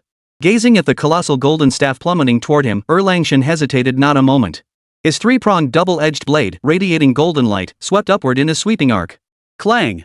In that instant, the clash of the 2 divine weapons echoed like the collision of meteors. Everything around them was obliterated, and even the very fabric of space rippled violently. The numerous gods and immortals watching the scene were all struck with astonishment. It seemed Erlang Shen and Yang Jian's power had approached that of a sage. Attaining sainthood through physical form was truly terrifying. Behind them, the Supreme Lord Lao Jun witnessed the scene and couldn't help but utter a word of praise. He thought to himself, had his true form not broken through to the sage realm, remaining merely at the quasi-sage level, he might not even be a match for these 2 before him. Amidst the astonishment of the gathered immortals, Erlang Shen and Sun Wukong plunged into fierce combat. Today, they would finally settle the outcome of that battle from centuries past. They would show the world who truly reigned supreme within their realm. My myriad clones, with a single strike of my staff, I shatter all laws. The instant Sun Wukong's words fell, hundreds upon hundreds of clones materialized. Each wielded a golden staff, their bodies radiating the laws of power, making it nearly impossible to distinguish the true original. In an instant, nearly 10,000 Sun Wukong clones simultaneously thrust their golden staffs toward Erlang Shen. This assault was like an ocean surging forward, utterly impossible to evade. Divine Eye, open. Faced with this dense, nearly 10,000 strong onslaught of clones, Erlang Shen hesitated not a moment, immediately activating the Divine Eye on his forehead. The next second, he located Sun Wukong's true form. But by then, the 10,000 clones had already closed in for the attack. Qiankuan Wuji. In the next instant, Erlang Shen swung his 3-pronged double-edged blade, instantly conjuring a diagram of heaven and earth. The diagram continuously expanded, forcibly blocking Sun Wukong and the attacks of the tens of thousands of clones. Then, Erlang Shen swung his blade straight at Sun Wukong's true form. Sun Wukong was not surprised that Erlang Shen could locate his true form. After all, if his own fiery golden eyes could discern his true self, how could Erlang Shen's 3rd divine eye fail to do so? Thereafter, the 2 quasi-saints' mightiest combat prowess clashed relentlessly within the 9 heavens. Terrifying forces coalesced into swirling vortexes of energy that swept out ceaselessly. The entire battle seemed to remain evenly matched. How long would this battle last? The tower-bearing heavenly king couldn't help but sigh. It won't last much longer. Both have fought with all their might thus far, and now they've essentially exhausted their techniques. This signifies the battle is nearing its end. At that moment, the Supreme Lord Lao Jun spoke slowly. No one doubted the Supreme Lord Lao's words. After all, the multitude of immortals knew that the Supreme Lord Lao's true form was that of a sage. And indeed, immediately after the Supreme Lord Lao Jun spoke these words, Sun Wukong and Erlang Shen collided with a single strike, sending both flying backward. As they regained their footing, the aura emanating from these 2 quasi-saintly powerhouses surged to extreme heights. In less than a second, their 8-9 mystic arts reached their zenith, their vital energy surging forth. Their cultivation levels instantly reached the pinnacle of quasi-sainthood. The moment of victory or defeat had arrived. Erlang Shen. Sun Wukong gazed at Erlang Shen before him with a smile. Monkey, that battle from years ago, it's time to settle it once and for all. Erlang Shen returned the smile. The next instant, with perfect synchrony, both vanished from their positions. Sun Wukong swung his golden staff, strands of the Tao's power continuously gathering upon it. Meanwhile, Erlang Shen swung his 3-pronged double-edged blade, from which strands of the Tao's power likewise radiated. Boom! Thus, under the force of their power pushed to its absolute limit, the 2 collided fiercely. Erlang Shen swung his 3-pronged double-edged blade, its immense force violently forcing Sun Wukong back over 100 meters. The heaven-piercing divine eye. Then, Erlang Shen's 3rd eye erupted, unleashing a golden pillar of light. This golden beam seemed to contain the power to destroy everything, engulfing Sun Wukong before it. Fiery golden eyes. Sun Wukong hesitated not a moment. His eyes blazed crimson gold as two golden beams shot forth. Boom! In an instant, the golden pillar collided with the two beams. An explosion echoed, as if two colossal dragons of the heavens had clashed, sending terrifying ripples of energy sweeping outward. Divine beings tens of thousands of meters away felt a violent gale sweep past them. Those at the ordinary golden immortal realm nearly lost their footing. One could only imagine the immense power Sun Wukong and Erlang Shen were now unleashing. After this clash, Sun Wukong and Erlang Shen remained deadlocked. Their expressions grew grave. They knew their powers were too evenly matched. To truly decide the outcome, perhaps more crucial than raw strength was the state of their minds. Erlang Shen, Sun Wukong asked, is it truly impossible for anyone below the sage realm to defeat a sage? Do you have the confidence to challenge a sage? Or rather, do you dare to challenge one? Amidst the fierce stalemate between Sun Wukong and Erlang Shen, Sun Wukong addressed the deity before him. At this question, Erlang Shen paused, then slowly replied, since ancient times, no one below the level of a sage has ever defeated a sage. You know well that the gap between the sage realm and the near sage realm is greater than the difference between any other two major realms. It's nearly equivalent to two major realms. So you believe it's difficult for those below the level of a sage to defeat a sage, or rather, you lack the confidence to challenge one. Sun Wukong swung his staff and asked again. No confidence in challenging them? Erlang Shen parried the blow, stumped by Sun Wukong's question. His years of existence far outnumbered Sun Wukong's, or rather, his years of conscious existence far outnumbered Sun Wukong's. This meant Erlang Shen understood clearly the overwhelming power of the sage. Even now, possessing the peak strength of those beneath the sage. Yet he still did not believe he could challenge a sage. Or rather, as Sun Wukong had said, he dared not. Do I truly lack the courage? Erlang Shen murmured this to himself. Do you think one below the level of a sage can defeat a sage? Erlang Shen swung his three-pronged double-edged blade. This time, he was the one asking the question. He understood clearly that this was now a clash of Tao. In this clash of Taoist mindsets, the true victor would be decided. What is impossible? I, the great sage equal to heaven, dare defy even the heavens themselves. Are sages truly so invincible? If they truly are that invincible, then what of me, Sun Wukong, a near saint who dares to kneel before them? Having spoken these words, Sun Wukong brought his golden staff crashing down with all his might, his battle intent reaching its zenith. His state of mind underwent an extreme elevation. In this moment, he seemed to enter a profoundly mysterious state, his power surging to unprecedented heights. Hearing Sun Wukong's words, even a mighty deity like Erlang Shen froze in shock. Defying a sage with the body of a near saint? Erlang Shen had never once contemplated such a possibility. In his eyes, all beneath the sages were mere ants, a truth universally acknowledged across the world. Throughout history, no one had ever challenged this truth. As Sun Wukong's power continued to surge, Erlang Shen began to lose ground. His resolve began to waver as he pondered a question: could a near saint truly stand against a saint? This represented a gap of two entire realms. Could such a thing truly occur? The numerous immortals watching the battle from behind, witnessing Erlang Shen's disadvantage, were filled with astonishment. Yet what truly stunned them were Sun Wukong's words. For most of them, like Erlang Shen, held a firm belief, beneath a sage, all are but ants. Yet now, Sun Wukong dared declare his intent to challenge a sage with his quasi-saintly form. Chapter 75. Sorry, your opponent is Mother Earth. Wukong's words were outrageously bold. Wasn't he afraid of death? That was a sage. Since ancient times, all beneath the sages were but ants. The giant spirit god spoke slowly, his expression stunned. Monkey Brother's plan was truly terrifying. Second Brother was already losing ground. If he couldn't break free from this spell, he would lose this battle. Nezha watched the battle ahead and shook his head. The other immortals all fell silent, pondering Sun Wukong's words. Was the sage truly that invincible? Defying fate and altering destiny truly worthy of you, Sun Wukong? Though Erlang Shen, like you, possesses the strength to fight beyond his level, he falls short in his state of mind, or rather, he is bound. The Jade Emperor watched the battle unfold before him and spoke slowly. His power ranked among the strongest just below the sages. Yet the notion of challenging a sage had never crossed his mind, or rather, he too believed it impossible. Perhaps you are the true variable. It seems the future may yet hold unexpected turns. The Supreme Lord Lao Jun watched Sun Wukong ahead, lost in thought. He had once believed Sun Wukong's ultimate limit was at most that of a near saint. But now he considered it possible that Sun Wukong might be the first in this world to break through to sainthood. Amidst the stunned murmurs of the crowd, in the battle directly ahead, Erlang Shen had already been completely overwhelmed. Could a sage truly be defeated? He remained trapped beneath this very question, as if confined within a self-imposed prison. This had kept Erlang Shen's power constantly restrained. The primary reason he and Sun Wukong could fight opponents of higher tiers was that both belonged to the type of fighters who grew stronger with each battle. They seemed born for battle. Yet now, Sun Wukong's spirit, his audacity to challenge anything, even a sage, was driving his power to ever greater heights. His power was even approaching the threshold of sainthood step by step. Meanwhile, Erlang Shen's power remained permanently confined, causing him to fall further and further behind. My staff shatters all techniques. Sun Wukong roared, gripping his golden staff with both hands. An unending torrent of the way of power surged into the staff. Though Sun Wukong had not yet reached the realm of a sage at this moment, yet this single strike approached the power of a sage to an infinite degree. Behind the fray, the Supreme Elder Lord watched in astonishment. In his experience, no quasi-saint had ever attained the power of a true sage.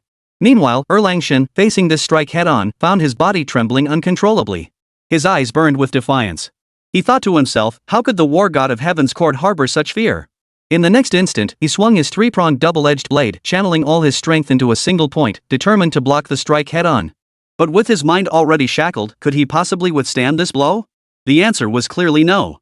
Boom! Amidst the violent collision, Erlang Shen immediately felt an overwhelming force slam into him. His body plummeted like a cannonball, crashing heavily onto the clouds of the ninth heaven. All eyes followed the scene.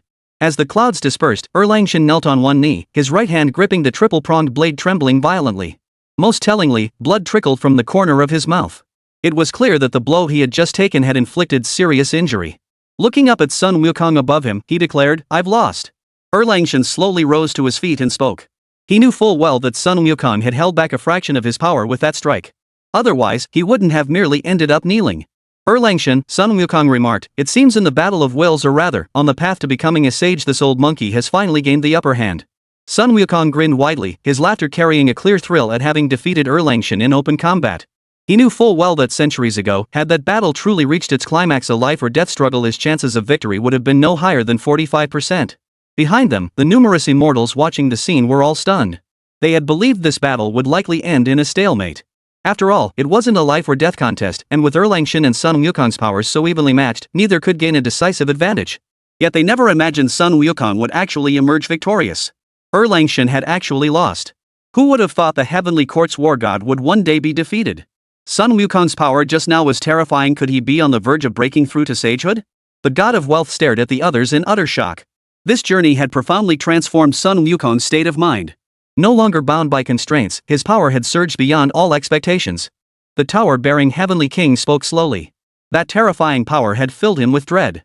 He sensed that even with his own hard-won great immortal status, he might be struck dead with a single blow. As for Nezha beside him, he remained silent. In his heart, he thought, Sun Wukong might truly be only half a step away from becoming a sage.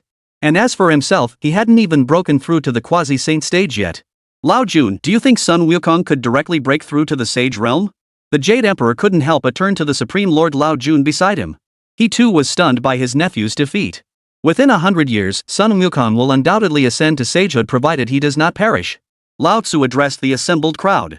Hearing these words from the Supreme Lord Lao, the numerous immortals of the celestial court all gaped in astonishment, their mouths forming perfect O shapes. For they all understood how incredibly difficult it was to break through to the level of a sage.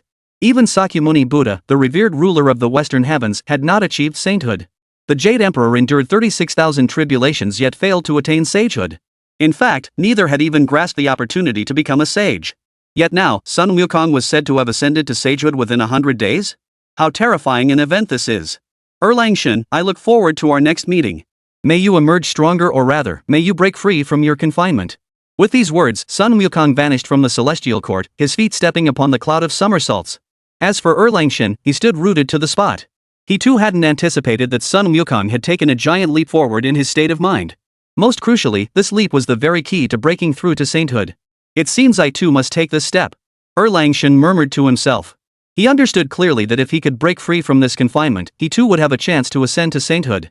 After all, this world was undergoing great changes. The fruit of the sage's path could then be condensed. Yet Erlang Shen understood even more keenly how incredibly difficult it would be to take that step. A near saint confronting a saint, though not a true confrontation, demanded a state of mind that could not be deceived. One must truly dare to challenge a saint with the resolve of a near saint. The difficulty of such a feat was no less than surviving the most formidable heavenly tribulation, perhaps even more terrifying. Meanwhile, in the celestial court, the contest for supremacy among quasi-sages has concluded. Over at the National Fortune Arena, the crowd remained in silent anticipation, waiting for Chen Xuan's consciousness to return. Though nearly half an incense stick's worth of time had passed, not a single soul dared speak. They all understood that if Nuwa couldn't change it, then they could only wait patiently. Please don't dwell too much on the discrepancy between the battle's duration and the passage of time at the National Fortune Arena. Within the ancient temple, the true form of Manhwa had descended. The instant Chen Xuan beheld her true form, he immediately knelt on one knee. This junior pays homage to the great goddess Manhwa. Rise. You carry a secret, or rather, you are the sole true variable in this entire realm. When I mended the heavens and deliberately spared Sun Wukong, I intended for him to become that variable. Yet he fell short of becoming the true variable. You are different. Manhwa gazed at Chen Xuan, paused for a second, then spoke slowly. As for Chen Xuan, hearing Manhwa's words left him utterly stunned. He wondered inwardly, could she have uncovered the secret of my reincarnation? But then he thought, this is a sage before him, even if she had seen through it, it wouldn't be surprising. But what exactly did the great goddess Manhwa mean by wildcard? This puzzled Chen Xuan. Great goddess Manhwa, what exactly is this variable? And why did you say monkey brother is still not quite a true variable? Chen Xuan couldn't help but voice his inner doubts. A great calamity will befall this world in the future. What form it will take, I cannot foresee. At this juncture, certain variables must emerge, variables that lie outside the Tao.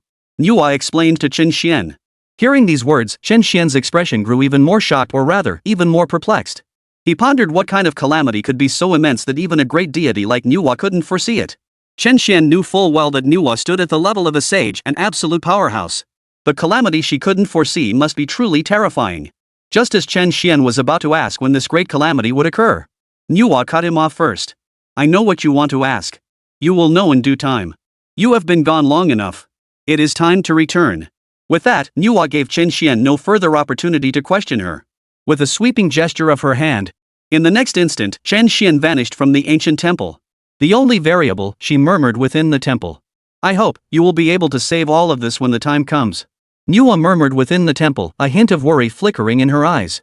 That a sage-level powerhouse like Manhwa would show such worry, one could only imagine how terrifying that great calamity truly was. At that very moment, Chen Xuan's consciousness returned to the National Fortune Arena. Chen Xuan, now back in the arena, was still pondering the words spoken by the great goddess Manhwa moments ago.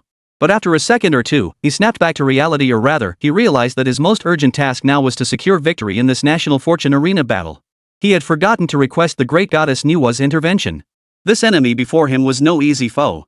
Thinking of the sun god La across from him, Chen Xuan's expression darkened. After all, he was facing a quasi-saint level powerhouse. The divine battle of the National Fortune Arena continued. At that moment, noticing Chen Xuan's consciousness had returned, Manhwa declared without hesitation that the divine battle would continue. Meanwhile, on Chen Xuan's side, the fifth entry was finally about to appear. Hearing Manhwa's declaration that the divine battle would continue, the crowd finally snapped back to attention. Before the light screen displaying the entries, Chen Xuan prayed incessantly that the fifth entry would be a powerful deity.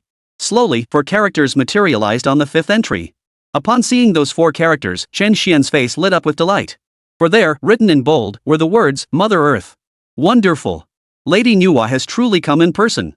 Chen Xuan exclaimed in sheer excitement, his joy beyond words. I choose the fifth entry. After uttering these words, Chen Xuan looked at La with eyes that seemed to gaze upon a deity facing imminent death. This entry had actually appeared. Behind him, the 3 holy mothers were equally stunned by the entry's appearance. Chapter 76, The Resolve to Break Through to Sagehood. Is the deity represented by this entry that powerful? Standing nearby, Long Zhan couldn't help but ask upon seeing the 3 holy mothers' stunned expressions. You don't even know the deity who created you? This one is the Earth Mother, the sage-level Empress Manhwa, the great goddess Manhwa. After uttering this sacred name, the 3 holy mothers' eyes brimmed with absolute reverence. Long Zhan felt a twinge of embarrassment at the 3 holy mothers' words, for the gaps in their Huaxia mythology were indeed profound. But he quickly regained his composure. You mean this fifth entry is a sage-level powerhouse? Long Zhan stared at the 3rd holy mother in utter shock. Exactly. This battle will be decided without a doubt. The 3rd holy mother looked at Long Zhan, utterly speechless. At that moment, on the National Fortune Arena, the divine gate had already appeared. Junior disciple Chen Xuan humbly welcomes the arrival of the great goddess Manhwa. Without hesitation, Chen Xuan immediately knelt on one knee. Above the divine gate, a figure with a human face and serpentine body slowly materialized. The instant Manhwa appeared, time itself seemed to fall into a profound stillness. The terrifying power of the time Tao surged forth, spreading endlessly. Boundless divine might enveloped the entire arena. The once arrogant Egyptians, sensing this peerless power, now had fear etched into their eyes. The representatives from other Western nations could not suppress the trembling that shook their bodies. Could it be? This one is also a sage-level powerhouse. Ahamenes was suddenly overcome by a sense of foreboding. Meanwhile, Ra sensed an overwhelming power approaching, a force he had never encountered before. Ra was utterly certain the Eastern goddess before him had undoubtedly transcended the mortal realm. No wonder it was a death ordeal. No wonder there was an opportunity to break through to the transcendence realm. It turned out he was about to face an enemy who had already reached that realm. Ra couldn't help but chuckle bitterly to himself. Yet the very next moment, he clenched his fists. Transcendence lay before him. For Ra, breaking through to transcendence had been his lifelong dream. Now that it was within reach, how could he possibly give up without even trying? Meanwhile, in numerous Western nations, expressions darkened considerably. The Chinese delegation, however, was filled with immense excitement. This is fantastic. Victory is assured. Who would have thought our Chinese delegation would be graced by a sage-level powerhouse? Ha! What's that, Ra fellow, some sun god or creator god? So what? Our great goddess Manhwa is a sage-level powerhouse. This is fantastic. The outcome of this battle is now beyond doubt. Haven't you seen the expressions on the faces of the ancient Egyptians and the other Western nations? Didn't they just think they had this in the bag? Now look at their faces, they look like they've just eaten bitter melon. Weren't you just saying victory was yours? Why has everyone gone silent now? The Chinese delegation addressed the Western nations. In response, both the ancient Egyptians and the Western representatives wore grim expressions, falling into silence. Through the previous battles, they had witnessed firsthand the overwhelming might of the sage. They also understood that the power of the sage was something the main god could never hope to match. They wanted to argue back, but they didn't know how. Earlier, Lord Chen Xuan seemed to refer to this great deity as the Mother Earth. I recall hearing a legend suggesting we were created by the Mother Earth. Could this be true? At that moment, a young man from the Huaxia side addressed the assembly. He had once read a miscellaneous record containing such accounts. But such accounts couldn't be taken as fact. He'd always regarded them as fictional tales, yet now it seemed quite possible they were true. Indeed. This very being is the deity who created our human race, the Earth Mother, Manhwa. Chen Xuan heard these words and addressed the crowd. Upon hearing that Manhwa was indeed the deity who created them, the Chinese people were utterly stunned. In the next instant, whether they were in the audience or watching the live stream, every single one of them knelt down in unison. After all, this was the mother who had created them. The Earth Mother Manhwa, it was only right that they prostrated themselves before her.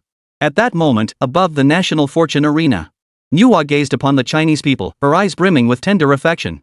After all, these were children she had personally created, one reason why she had descended to represent China in this battle. Little one, and all the children, rise.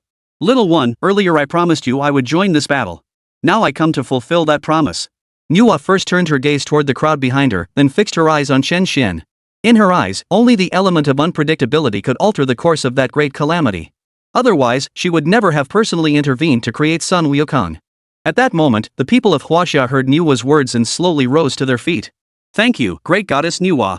Chen Xuan, standing below, was overcome with emotion. Then, Manhwa turned her gaze toward La in front of her. At that very moment, La felt an unprecedented pressure simply from being held in Manhwa's gaze. Very good. Your power has reached the quasi-saint level. However, the rules of the Tao in your world are incomplete, so you essentially cannot break through to the realm of a true saint. Manhwa looked at La before her and offered a hint of approval. Is there truly no hope at all? Ra knew full well that the path ahead was blocked, most likely due to the incompleteness of the heavenly Tao rules in his world. Your opportunity lies in this very battle. Will you attempt it? Or rather, dare you attempt it? Manhwa radiated boundless authority. Though she was a goddess, as the Mother Earth and a powerhouse at the level of a sage, her commanding presence was in no way inferior to that of other sages. My honor. The instant La spoke these words, the solar laws coursing through his entire body ignited to their absolute limit. In an instant, Ra pushed his power to its absolute peak. He knew full well that against such an opponent, only by reaching his limit could he stand a sliver of a chance. Or rather, without giving his all, he wouldn't even stand a chance against her for more than a few moves. Watching Ra continuously push his power to its absolute limit, Manhwa showed no intention of stopping him. She too wished to experience the divine might of the Western world. Blazing Inferno. In the blink of an eye, Ra swung his scepter forward. A raging inferno thousands of meters wide surged like a sea of flames, engulfing Manhwa ahead. Time stops. Facing this assault, Manhwa merely extended a finger forward. Instantly, the power of the time brain manifested. The 1,000-meter wide wall of fire froze mid-air, utterly motionless. Witnessing this scene, the entire crowd was stunned, even though most present had seen a sage's power unleashed before. Yet this transcendent technique still delivered an overwhelming shock to their very souls. Within seconds of the fiery inferno being frozen mid-air, it seemed to be eroded by the river of time itself, gradually dissipating into the vastness of heaven and earth. La showed no surprise at his attack being so easily neutralized. If this strike had actually harmed Manhwa, that would have been the strange part. The next instant, La gripped his scepter tightly. Great Sun Dharma form. In an instant, LA's form expanded 100-fold and beyond.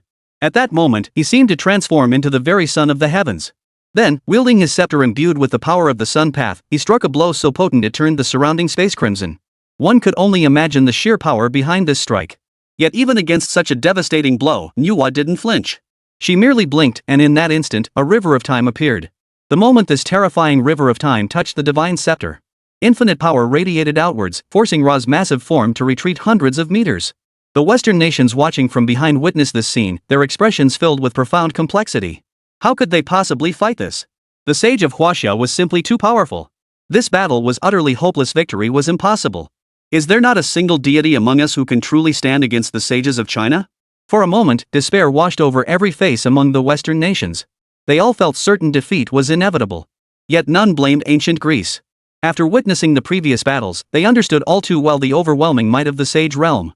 At that moment, the most despairing figure was undoubtedly Ahasuerus on the floating platform. He had believed that with their creator god entering the fray, victory was assured. Yet to their shock, the opposing side had fielded a sage-level powerhouse. Was this fair? We fielded a creator god, and you countered with a sage? Unfair. Utterly unfair. Ahasuerus felt utterly crushed, kneeling in despair upon the floating platform. It's not the end, it's not the end. At worst, it's just death. Across the battlefield, Chen Xuan watched Ahamenes with a smile, casually saying, "It's nothing." Already on the brink of despair, Ahamenes sank deeper into hopelessness at Chen Xuan's words, unable even to lift his head. 1,000 curses raced through his mind. It's nothing, indeed. It was just that kind of death. Though La, who had been driven back, felt immense terror at the sheer power of Manhwa, he was even more overcome with excitement. For he had tangibly sensed the power of the great Tao emanating from Manhwa. This force of cosmic law and order was something he had never encountered before. Ra believed that if he could comprehend this power of the Tao's rules, he truly might attain that transcendent realm. Alas, Ra did not know how incredibly difficult it was to reach the realm of a sage.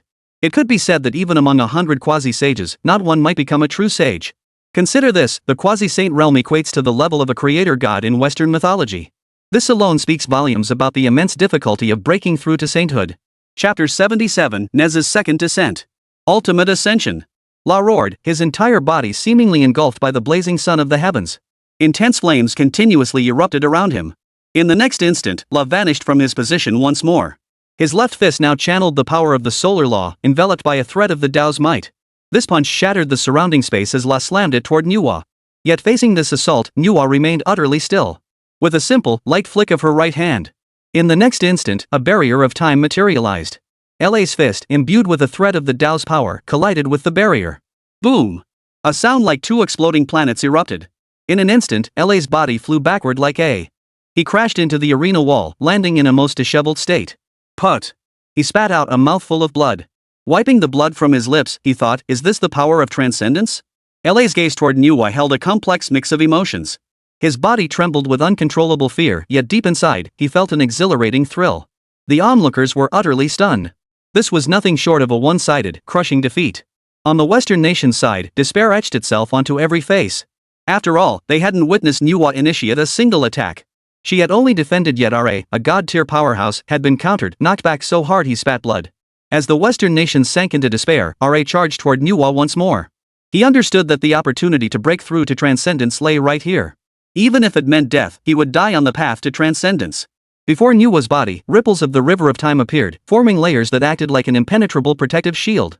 Even as Ra relentlessly launched attack after attack, he could not breach these rivers of time. Instead, his assaults only inflicted continuous damage upon himself. Above the realm of Egyptian mythology, the 8 divine pillars observed everything unfolding on the arena through their divine artifacts.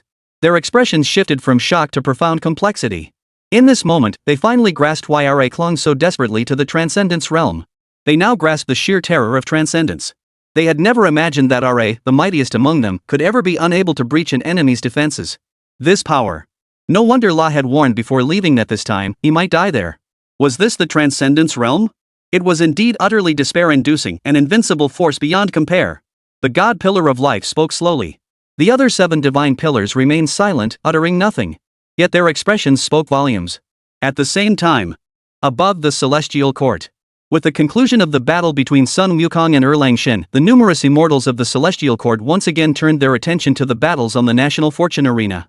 When they witnessed Manhwa personally stepping onto the arena, shock rippled across their features. For they knew full well that Nuwa was an ancient sage. With the great goddess Nuwa joining the fray, this national fortune arena now had 3 sages participating. The tower-bearing heavenly king exclaimed in awe. Indeed, this battle held no suspense.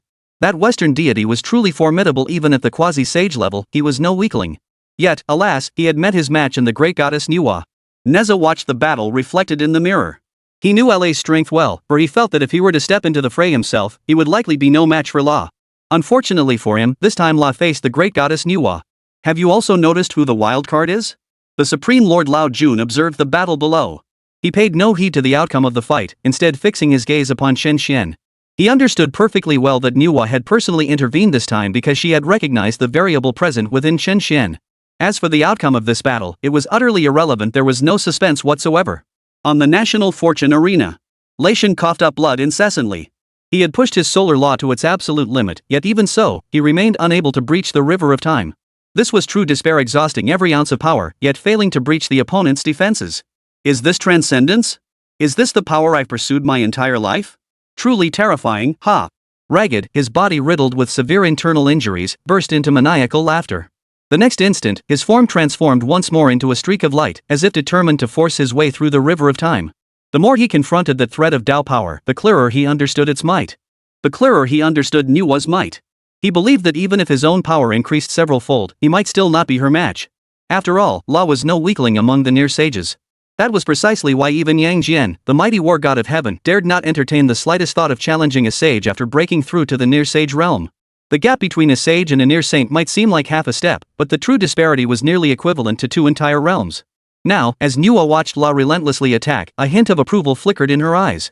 His resolve was unshakable, though his body trembled with fear, his heart remained utterly undaunted. Had the cosmic laws of his world been complete, he might have ascended to the level of a sage. Alas! After speaking these words, Nuwa's aura shifted. Even if she privately believed Ra held a sliver of chance to break through to sainthood. But what did that matter? Ra was a deity of the West, not of China. Thus, in this battle, Ra was destined to fall here. In the next instant, Nuwa swung her right hand forward. In the blink of an eye, a wheel of time descended.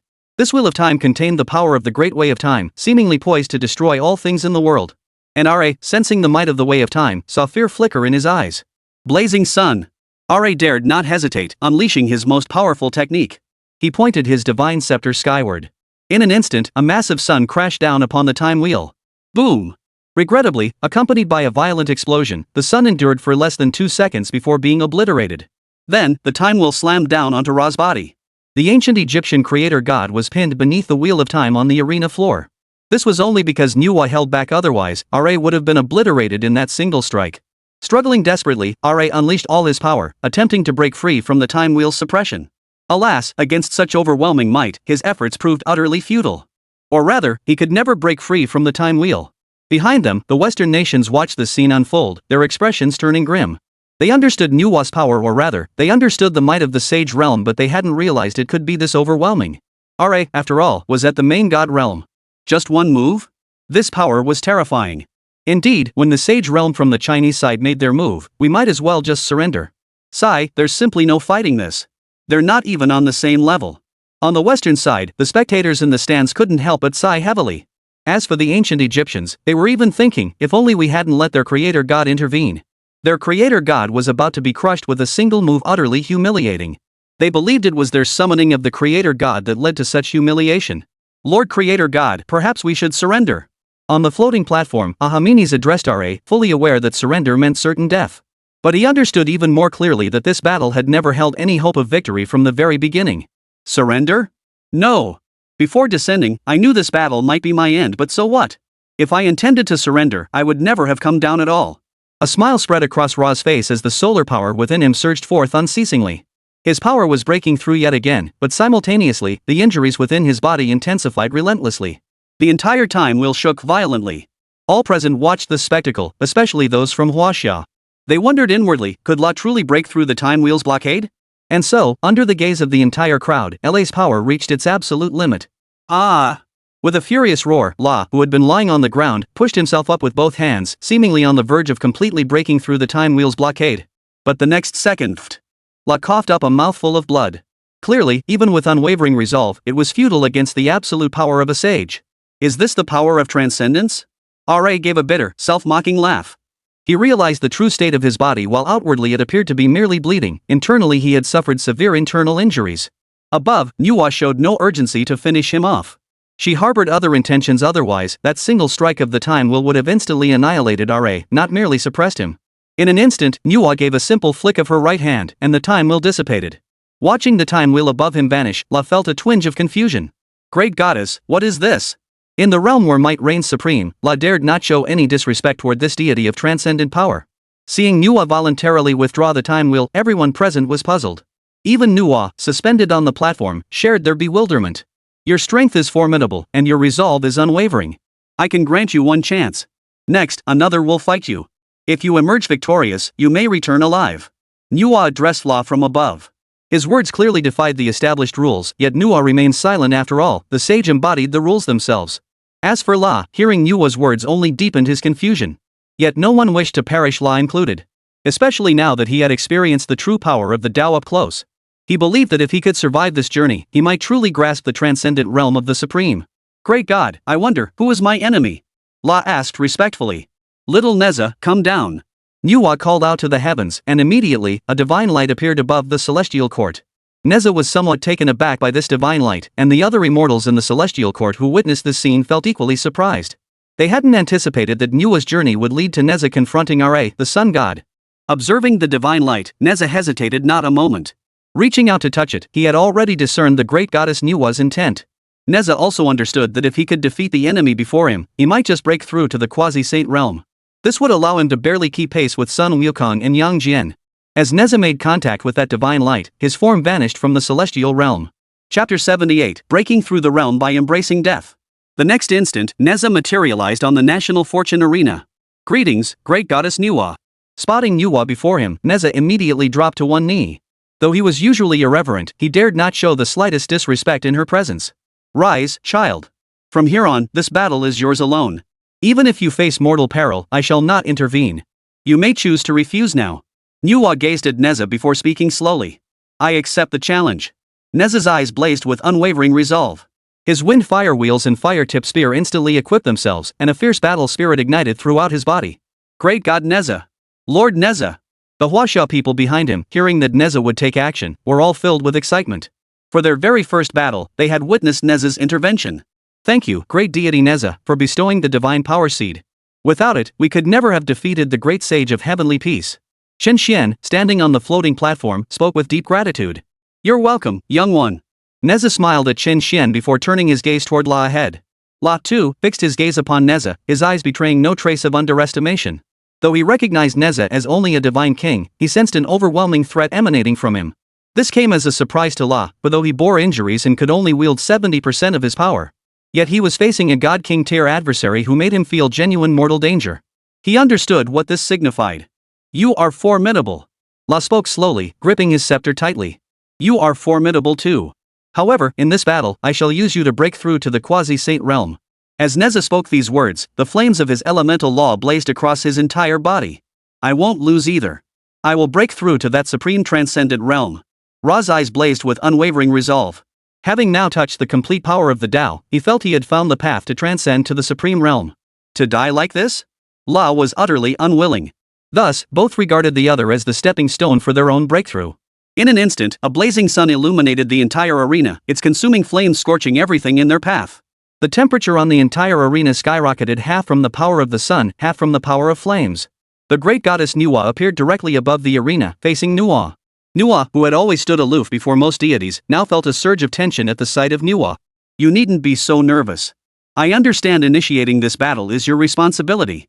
Manhwa smiled as she spoke to Manhwa. Hearing these words, Manhwa finally exhaled in relief. He knew full well that if a sage unleashed their full power upon the national fortune arena, it could very well collapse. Beneath the arena, two forces clashed violently. In an instant, Nezha and La vanished from their positions, charging toward each other. At that moment, the entire crowd watching the battle began to anticipate the outcome once more. After all, La and Nezha possessed comparable power, unlike Manhwa and La, who were worlds apart in strength. Clang! Flames erupted in all directions as the divine scepter collided with the fire-tipped spear. Nezha and La both staggered back several meters. Seeing himself forced back, La thought to himself, his judgment had been correct after all. This enemy before him could not be underestimated in the slightest. The next instant, Ra swung his scepter once more, charging forward. Nezha didn't hesitate either. His wind fire wheels spun beneath him as he surged straight up. Go, great deity Nezha. Nah, god of war, fight on.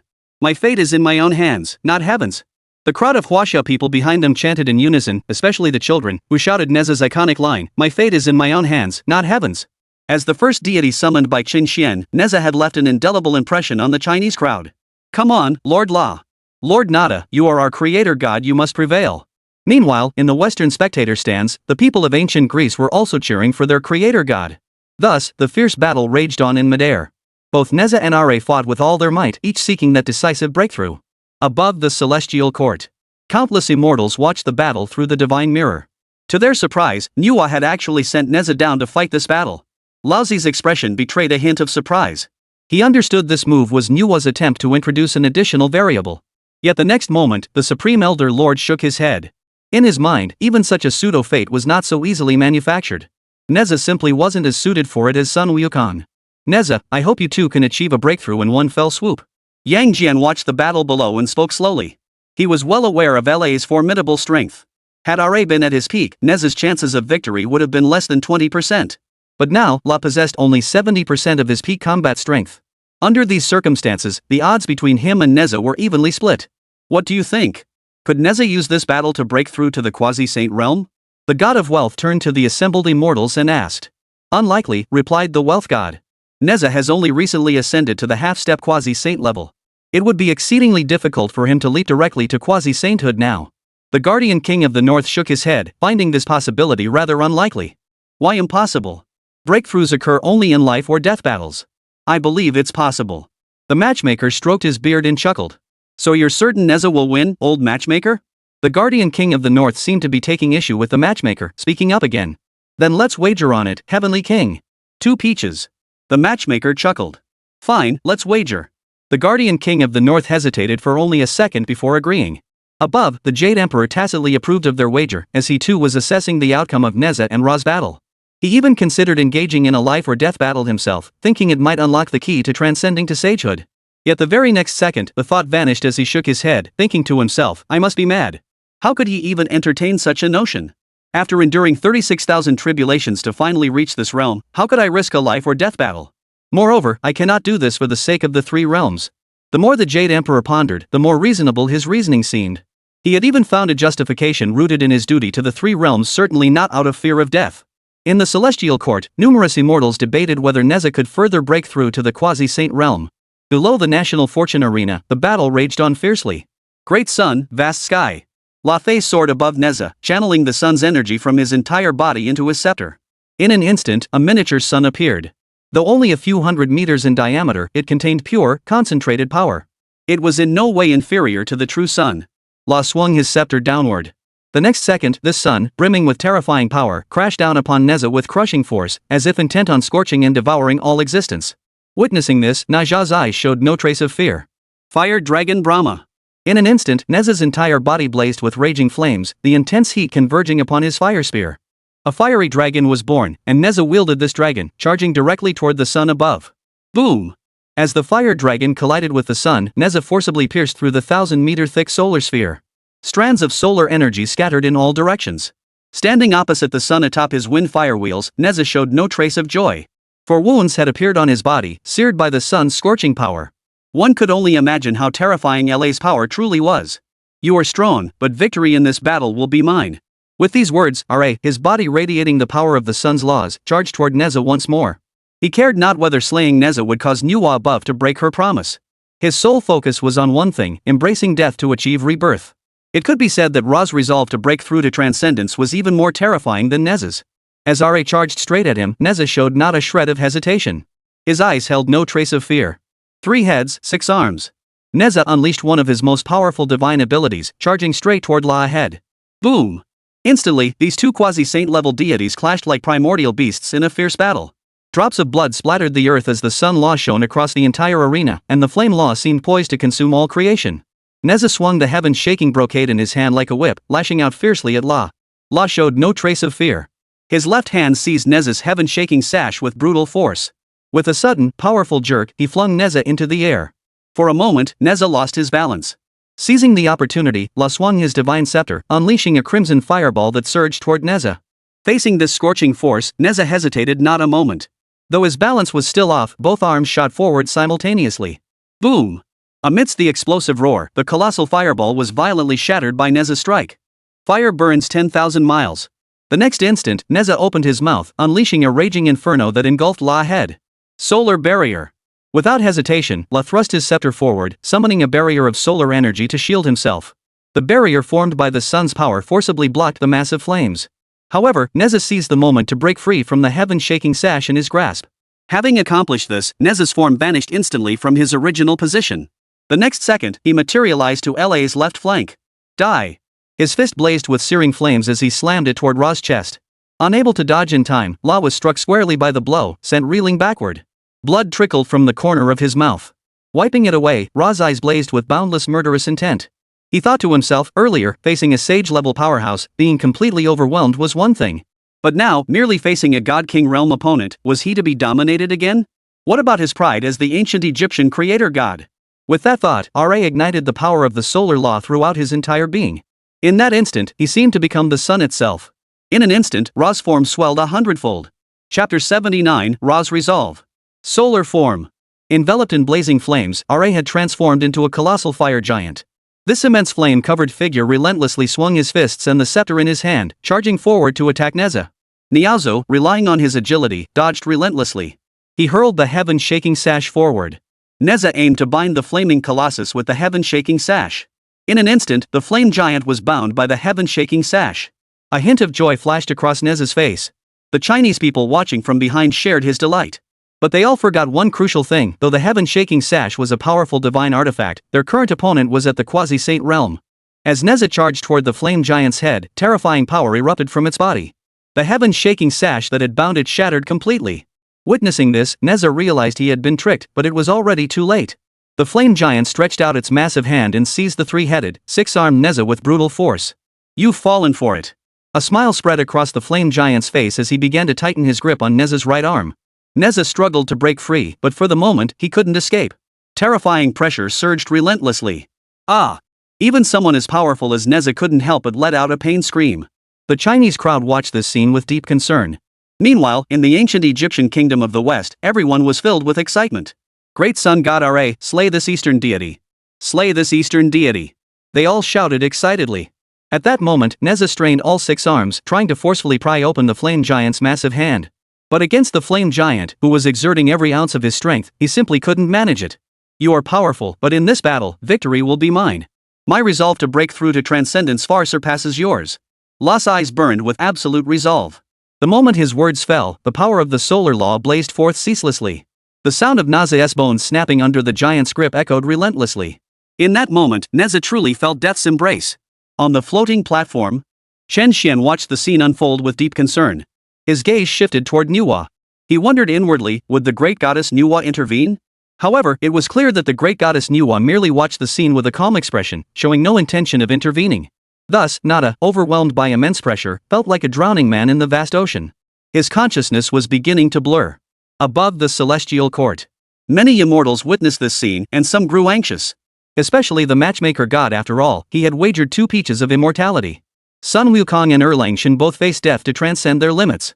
"Nezha, are you ultimately still a step behind them?" The matchmaker shook his head. He had believed Nezha would follow Sun Wukong and Erlang Shen's path of embracing death to transcend. Now, that possibility seemed increasingly slim. It seemed he would win this wager. Still, what a pity for Nezha. Even though the guardian king of the north sensed victory approaching, his expression betrayed no trace of joy. After all, he had worked alongside Nezha for so many years. Now, seeing Nezha about to die on the national fortune arena, how could he possibly feel happy? Meanwhile, atop the national fortune arena. "Are you just going to give up like this?" As Nezha was about to lose consciousness, Nuwa's voice echoed in his mind.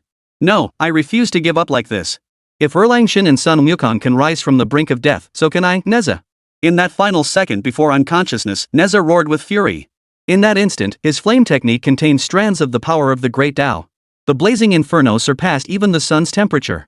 Seeing Nezha still resisting, Lao Lao's eyes flickered with confusion. Just as he prepared to unleash greater force. Ah! With a roar, the searing flames erupted to their absolute limit. Nezha violently tore free, the blaze radiating outward in all directions. Under this terrifying impact, even the colossal form of the flame giant was sent flying backward. Though Nezha hadn't yet broken through to quasi-victory, he had unlocked a new state. His entire body blazed with searing flames, transforming him into a primordial fire god. It could be said that Nezha's current power had increased by nearly half compared to before. Great deity Nezha! Great deity Nezha! Behind him, the Chinese crowd watched as Nezha achieved another breakthrough, his power now surpassing his previous peak. Overwhelmed with excitement, they roared their cheers. After all, they truly did not wish to see their Chinese deity perish on this battlefield of national destiny. Growing stronger? So what? No one can stop me from breaking through to transcendence. No one can stop me? You refuse to die willingly? Then I'll beat you to death with my own fists. Lai Shen's eyes now held a hint of madness as he swung his massive, blazing fist, slamming it down toward Nezha with tremendous force. Facing this colossal fiery fist, Nezha showed no sign of retreat. He countered with a punch of his own, blazing with raging flames. Boom! Boom! Thus, the two fists collided like clashing dragons. The flame giants formed dwarf Nezha by 100-fold, yet the power between them was remarkably evenly matched. The impact sent both the flame giant and Nezha flying backward hundreds of meters. Yet in the next instant, both charged toward each other once more. In this battle, both sides understood one thing clearly: it would be fought to the death. In an instant, the power of the sun radiated across the national fortune arena, while the fiery might consumed everything in its path. Would the sun reign supreme in the heavens, or would the flames consume all creation? Time slipped away. Nezha and the flame giants seemed to have forgotten everything else. Only one thought occupied their minds: kill the other. 1 hour passed, then 2. After 2 hours of relentless, all-out combat, the entire national fortune arena lay in utter ruin. At that very moment, La and Nezha clashed fists, both crashing downward from the platform. In an instant, boom! Boom! 2 explosions echoed across the arena floor, leaving 2 massive craters in their wake. Shards of rock flew everywhere, dust billowing into the air. Every pair of eyes in the crowd turned toward the 2 craters without exception. There lay La and Nezha, both covered in wounds, sprawled on the ground. LA's divine power had long since failed to sustain the flame giant technique. The solar law aura surrounding his body had dimmed significantly, and the divine scepter in his hand had flown out of his grasp. Nezha's condition was similarly dire. His 3-headed, 6-armed form had dissipated, and his flame elemental aura was on the verge of collapse. His fire-tipped spear and wind fire wheels lay discarded on the opposite side. Yet despite this, both men gritted their teeth and rose to their feet. Face death to live, breakthrough Nezha can do it too. Nezha roared with fury as his flame power reignited. He swung his fists and charged headlong toward Lao. Face death to live? Do you think I lack that resolve? Today, I will use you to break through to the transcendent realm. That supreme state, even if it means death, I will glimpse it. A savage grin twisted LA's face. He swallowed the blood pooling in his mouth, and in that instant, the solar laws surged through his entire being, reigniting with blinding intensity. Boom! Thus, the 2 gravely wounded deities collided once more. Only this time, their clash resembled nothing so much as a brutal, unadorned melee. Both men gritted their teeth, relentlessly swinging their fists at each other. The spectators watching this battle were all deeply moved by the scene. They understood that both deities had reached their absolute limits at this moment. Now, it was a contest of sheer willpower who possessed the stronger resolve? Within the realm of Egyptian mythology, the 8 divine pillars watched the unfolding events before them, their expressions filled with profound complexity. Ra's resolve proved far stronger than we ever imagined. Is the realm of transcendence truly so alluring? If you had broken through to the level of a principal god as early as Ra, you too would yearn for transcendence. After all, the feeling of being perpetually unable to advance in power is the most frustrating of all. The 8 divine pillars watched the battle below, filled with profound emotion. Amidst their reflections, the life and death struggle on the national fortune arena was officially drawing to a close. At this moment, both La and Nezha saw the solar law and flame law energies within them dissipate. It was clear they had reached their absolute limits. Even so, neither showed any sign of surrender. They continued to swing their fists devoid of even true immortal power toward each other. As their fists slammed into each other's chests, Nezha and La both crashed headfirst onto the ground. For a moment, neither could rise. The crowd watched with tense expressions. They never imagined this battle would escalate to such a point, where both combatants fought until their strength was utterly depleted. All eyes were fixed on the question, who would rise first? Or rather, who could rise at all? Nezha lay on the ground, gazing up at the sky. Was this what Sun Wukong and Yang Jian had endured? This agonizing sensation was truly unbearable. Nezha gazed up at the sky above. He could feel every bone in his body shattered, and the divine power within him could only recover at an agonizingly slow pace. This pace of recovery was as slow as a snail's crawl. Thus, even the slightest movement felt like 1,000 needles piercing his heart, a torment worse than death itself. Yet the next instant, a smile touched his lips. Get me up. With a furious roar, he braced himself against the ground. By sheer force of will, Nezha managed to haul himself upright. The Chinese crowd witnessed this scene and erupted with excitement. Lord Nezha! He's standing! Great God Nezha! Is he going to win? The Chinese crowd shouted excitedly. Meanwhile, the ancient Egyptians bowed their heads in disbelief. They never imagined their creator god would still be defeated. Chapter 80, Breaking Through to Sagehood? The Gap in Mythological Depth. Look! Our creator god has risen too. At that moment, an Egyptian pointed ahead and shouted loudly. All eyes turned to follow his gesture. Ra staggered to his feet. O Eastern deity, do not underestimate my resolve to break through to the realm of transcendence. Ra glared at Nezha before him, his expression twisted into a savage grimace. But so what? His unyielding will surpass any mortal, any god. As Manhwa had said, if the celestial laws governing Ra's existence were complete, he truly might break through directly to the transcendence realm. Then let the battle commence once more. Nezha watched Ra rise once more, a smile curling his lips as the intent to kill radiated from him today. As the heavenly court's god of slaughter, he refused to believe his will could be defeated by this Western deity before him. Bring it on! Ra clenched his fists just as tightly. The next instant, both vanished from their spots, charging toward each other once more. In this moment, they swung their fists relentlessly. The divine power within those blows was now exceedingly thin. Yet even so, neither showed any sign of yielding. The entire crowd, witnessing this scene, found themselves swept up by this sheer willpower. It only heightened their anticipation which of these two deities would prove to have the stronger will. Yet in their hearts, whichever deity emerged victorious from this battle would earn their profound respect or reverence transcending all boundaries. As time passed, Nezha delivered a heavy punch directly to LA's head. His head jerked to the side, and his body staggered 2 steps left. Yet even then, La swung his left fist forward, striking directly at Nezha. The blow struck Nezha squarely in the face, blood gushing forth as he stumbled backward. Ah! Great son! La roared in fury, raising both hands high as he squeezed every last drop of divine power from his being. A miniature sun, several meters in diameter, slammed down upon Nezha before him. Fire Dragon!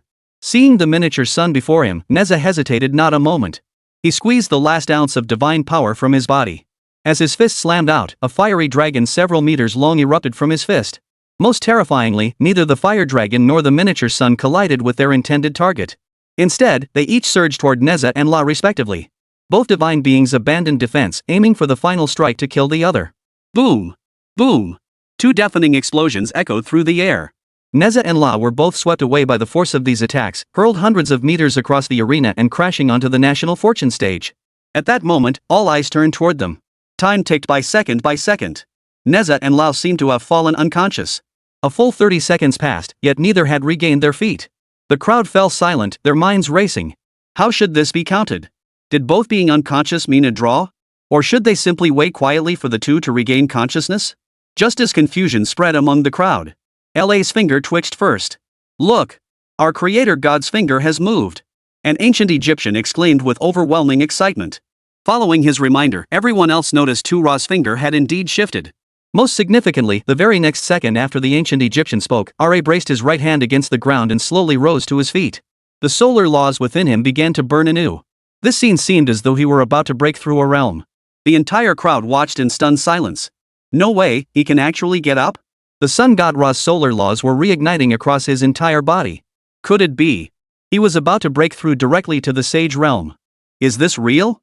How is this possible? Breaking through while in the throes of death? The Chinese gods murmured in astonishment. It seems not only Eastern deities possess unwavering resolve, Western deities do too. Chen Xuan, suspended on the platform, wore a grave expression. He too had never imagined such an occurrence. In the heavenly court, countless deities watched the mirrored images. Even as exalted beings, most wore expressions of utter astonishment. Is this possible? Could that creator god named Ra actually be breaking through to the sage realm? Exclaimed the god of wealth in astonishment. It seems this battle will truly decide the victor. My son did not survive this calamity. The tower-bearing heavenly king's eyes brimmed with worry. He knew well that if La truly succeeded in breaking through to the sage realm, even if his son Nezha were to rise again later, it would be of no use. After all, that was the realm of the sage. What a pity. Perhaps given more time, he truly could have broken through, but now it's too late. Lao Tzu, who had remained silent until now, spoke slowly. The numerous immortals who heard these words were all filled with confusion. Lord Lao Jun, are you saying he cannot break through to the sage realm? Yang Jian couldn't help but speak up first. He has nearly grasped the power of the great Tao, but nearly is still not enough. Moreover, his current state is far too poor. If given another few hundred years, he might achieve the breakthrough to the sage realm in one go. but attempting a forced breakthrough now. Lao Jun did not finish the latter half of his sentence. However, the multitude of immortals had already grasped the meaning behind the Supreme Lord Lao's words. And indeed, upon the national fortune arena, La, who had been radiating an intense glow all over his body, suddenly pfft. Suddenly, a mouthful of fresh blood gushed forth. His body was visibly on the verge of collapse. What was happening? Hadn't he already touched the threshold of transcendence? Why couldn't he break through? Why couldn't he break through? Gazing at his body on the verge of collapse, La felt despair. He ignited the power of the solar law throughout his being, attempting to transform it into the solar path. He tried to force another breakthrough, but this only caused his body to collapse even more horrifically. Blood even began seeping from his body. Everyone present witnessed this scene and felt a sense of strangeness. Chen Xuan on the floating platform was no exception. Only Nuwa, seated at the very top of the arena, showed no surprise. Like the Supreme Elder Lord, she had seen from the very moment La attempted his breakthrough that he would fail. After all, La was but a hair's breadth away from comprehending the complete Tao. That final thread required time to fill, compounded by his current physical state being utterly depleted. It could be said that if La had stubbornly forced the breakthrough, the only outcome would have been the collapse of his body. Just as everyone was puzzled why was La, who was supposed to be breaking through, on the verge of physical collapse. Nezha's body blazed with fiery light as he rose to his feet, propelling himself toward the breakthrough to quasi-sainthood. However, Nezha faced the same problem as La. Both had expended too much energy, and unlike Sun Wukong and Erlang Shen, who had lingered at the half-step quasi-saint level for many years, having only recently stepped into the half-step quasi-saint realm. This difference proved most fatal at this critical moment. It could be said that if Nezha forced the breakthrough now, he would suffer the same bodily collapse as La. Impossible. Why? Why is this happening? I was so close to breaking through. I had already touched that transcendent realm.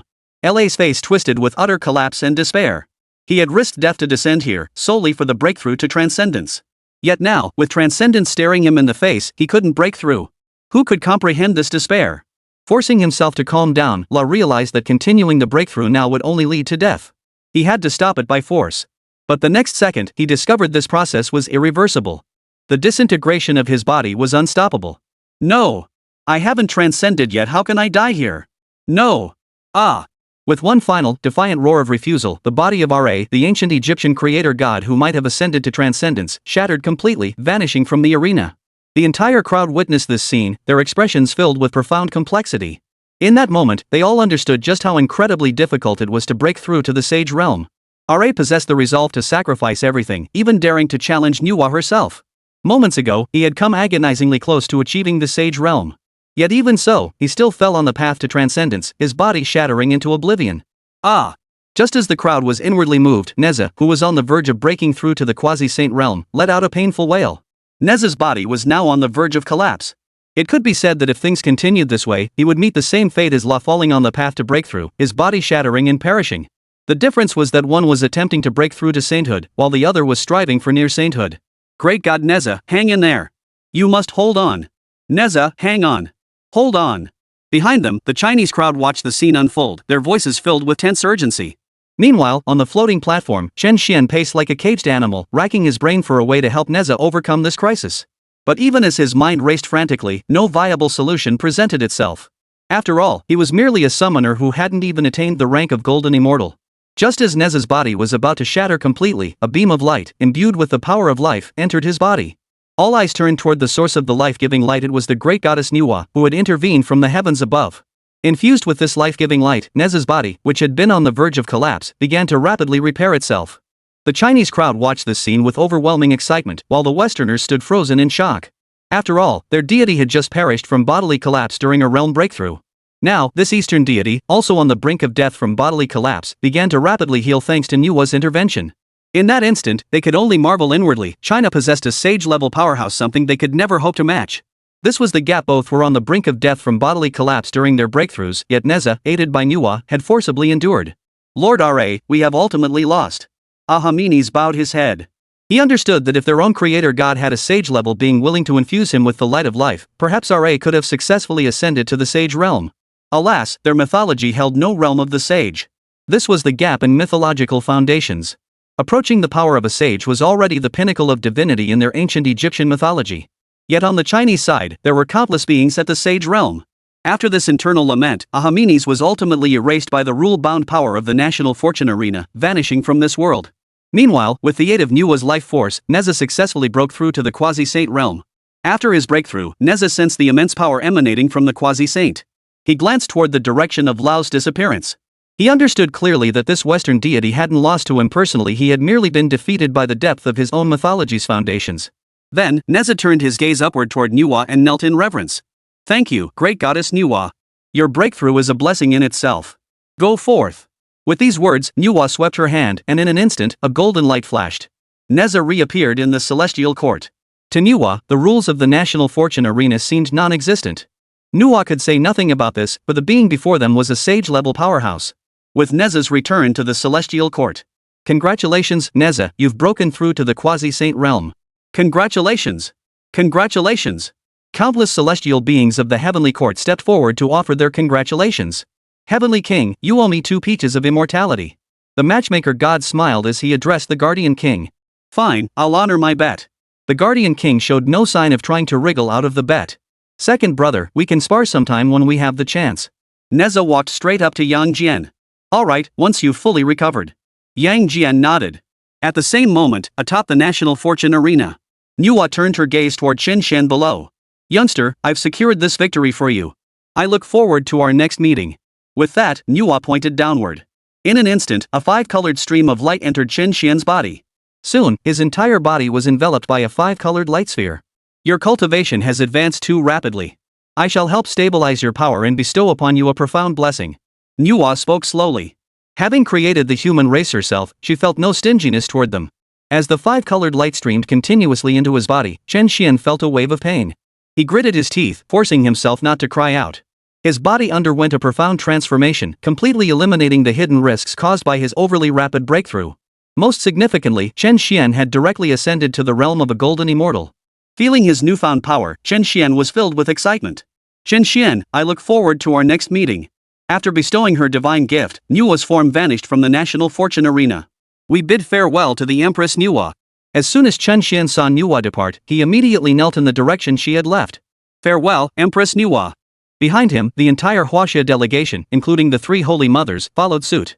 As Nuwa departed, Nuwa formally announced, National Destiny Divine Battle, Round 29 China wins. After uttering these words, a new black fragment appeared in Chen Xuan's hand. With this, he now held 9 black fragments in his hands, a testament to Chen Xuan's 9 consecutive victories. The 31st and 32nd battles of the Divine War of National Destiny commenced. The dual god battle began. Nuwa looked down at the crowd below. News of the renewed conflict between the 2 divine beings caught both the Chinese and Western nations off guard. Chapter 81, Lucifer and Michael descend. After all, this was only the 31st divine battle. Yet despite the surprise, nations, especially those in the West, were already debating which country would field its next combatant. After all, this was a dual god battle. A single victory could decide the outcome of 2 contests. Vienna, it's your turn now. Ancient Greece, you may enter the fray. The newly appointed representative of ancient Egypt spoke with a dejected tone. Their creator god had already lost, signifying that their mightiest deity had been defeated. No, I wish to participate in the next battle. Venus declined with a smile, for moments earlier, he had received Zeus's divine decree. Zeus had originally intended for him to fight this round, but this was a duel between 2 gods, and Zeus had no intention of teaming up with anyone else. Hearing Venus decline, the others looked puzzled, though none voiced their confusion. Then we shall fight this battle. At that moment, a dark-skinned man stepped forward. The eyes of numerous representatives turned toward him. Most still held disdain in their gazes toward this dark-skinned man, but they quickly withdrew it. For this representative hailed from Israel, a nation that had been utterly insignificant among the nations before the mythic arena descended. But now, with the myth's arrival, their nation's Hebrew mythology had risen to prominence among the pantheons. Thus, after the mythical era began, their nation's status skyrocketed. Yet this did not prevent some countries from still looking down on black people. Since no one seems to object, our nation of Israel will represent everyone in this battle. Jack observed the silence and assumed it signified their acknowledgement of Israel's mythological prowess. But he didn't realize that in truth, they looked down on him and were too lazy to speak, though this disdain was directed solely at him as an individual, not at the mythological system of his nation. This explained why no one objected when Jacques volunteered to fight.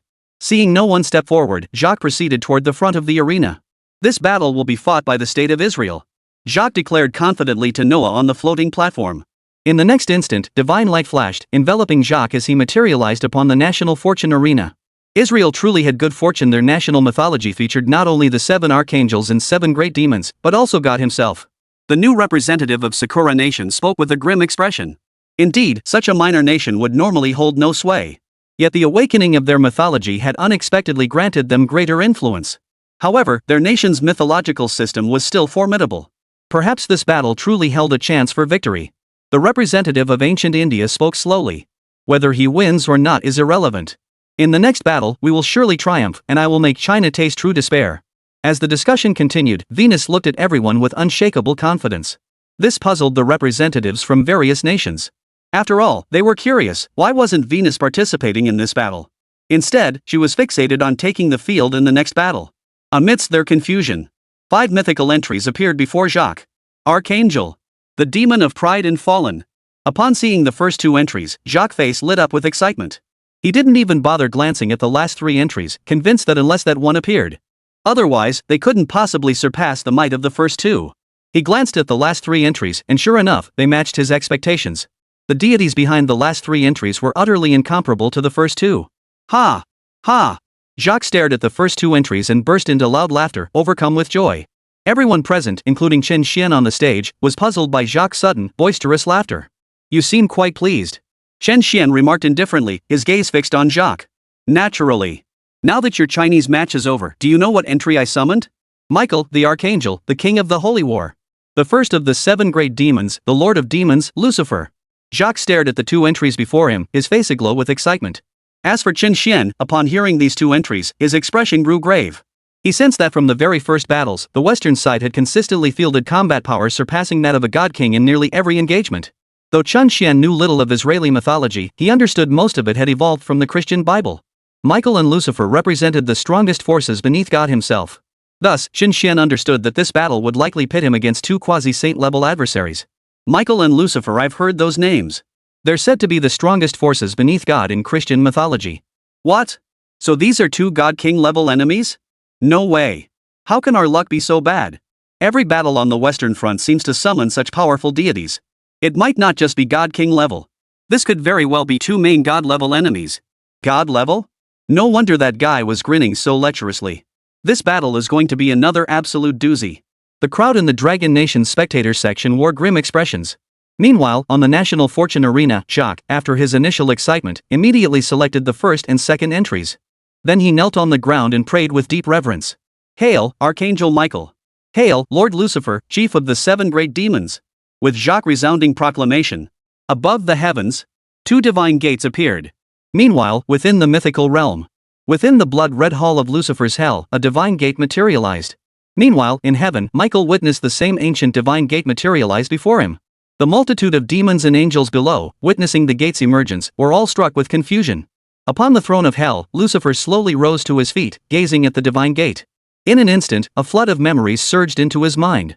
Faced with this flood of memories, even Lucifer could not resist its intrusion. Meanwhile, Michael in heaven faced the same situation as Lucifer. Both received memories concerning the fate arena. Interesting. A divine war for national destiny? Might I find an opportunity there to defeat God? A faint smile touched Lucifer's lips. Lucifer, what is this?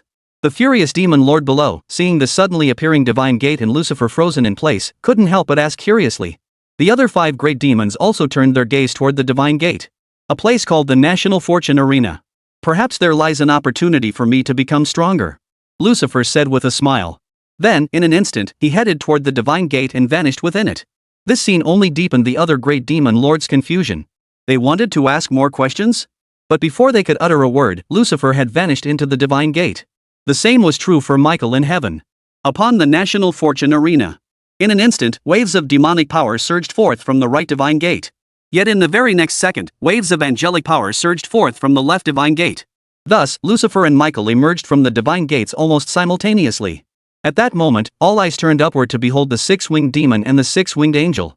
Lucifer wore blood-red armor, his hair a matching crimson, crowned with 2 horns.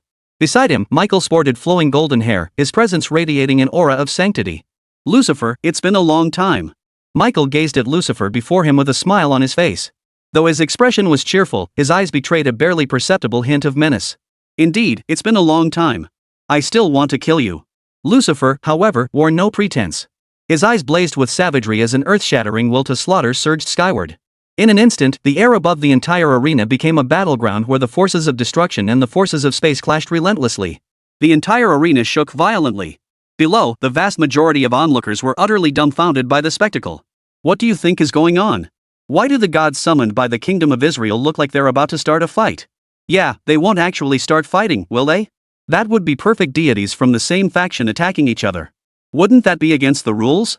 Who knows? We'll find out when they do. Best if they fight themselves into a stalemate.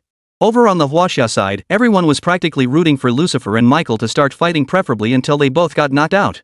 Shock, what's going on? Why do the two gods you summoned look like they're about to fight? Shock, are all the deities in your country like this? Behind them, representatives from numerous Western nations turned to Jacques with grim expressions, demanding answers. After all, this was a clash of two gods, one battle equaled two victories. Facing the barrage of questions, Jacques' own expression darkened.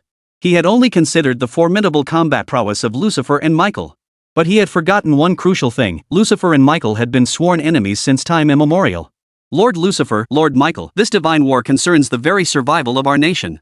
I implore you, can you set aside your past enmity? Unite against our common foe. Jacques could only speak to the heavens above with trembling fear. You insignificant insect, dare you command me?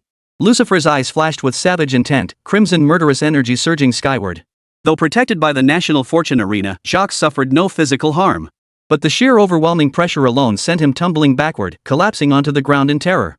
Jacques was likely the most humiliated summoner of them all. One warning: any further incidents will be treated as a rule violation. At that moment, Noah spoke from above. Prompted by this, Lucifer looked up. He could sense the immense power of the rules emanating from Noah. Even Lucifer felt he likely couldn't withstand such rule power. Poof. With a cold snort, Lucifer said no more. It seems we must cooperate today. Michael, however, looked at Lucifer with a smile. Cooperation? Not necessary. Leave it to me alone when the time comes. Lucifer remained utterly disdainful. The Western nations watched this scene unfold, their faces turning grim. They had never imagined the deities they summoned would turn on each other. For a moment, they even felt certain defeat was inevitable in this battle. As for Chen Xuan, observing Lucifer and Michael locked in conflict, even as two divine beings fought amongst themselves, his expression showed little relief. For he could clearly sense that both before him were quasi-saint level powerhouses.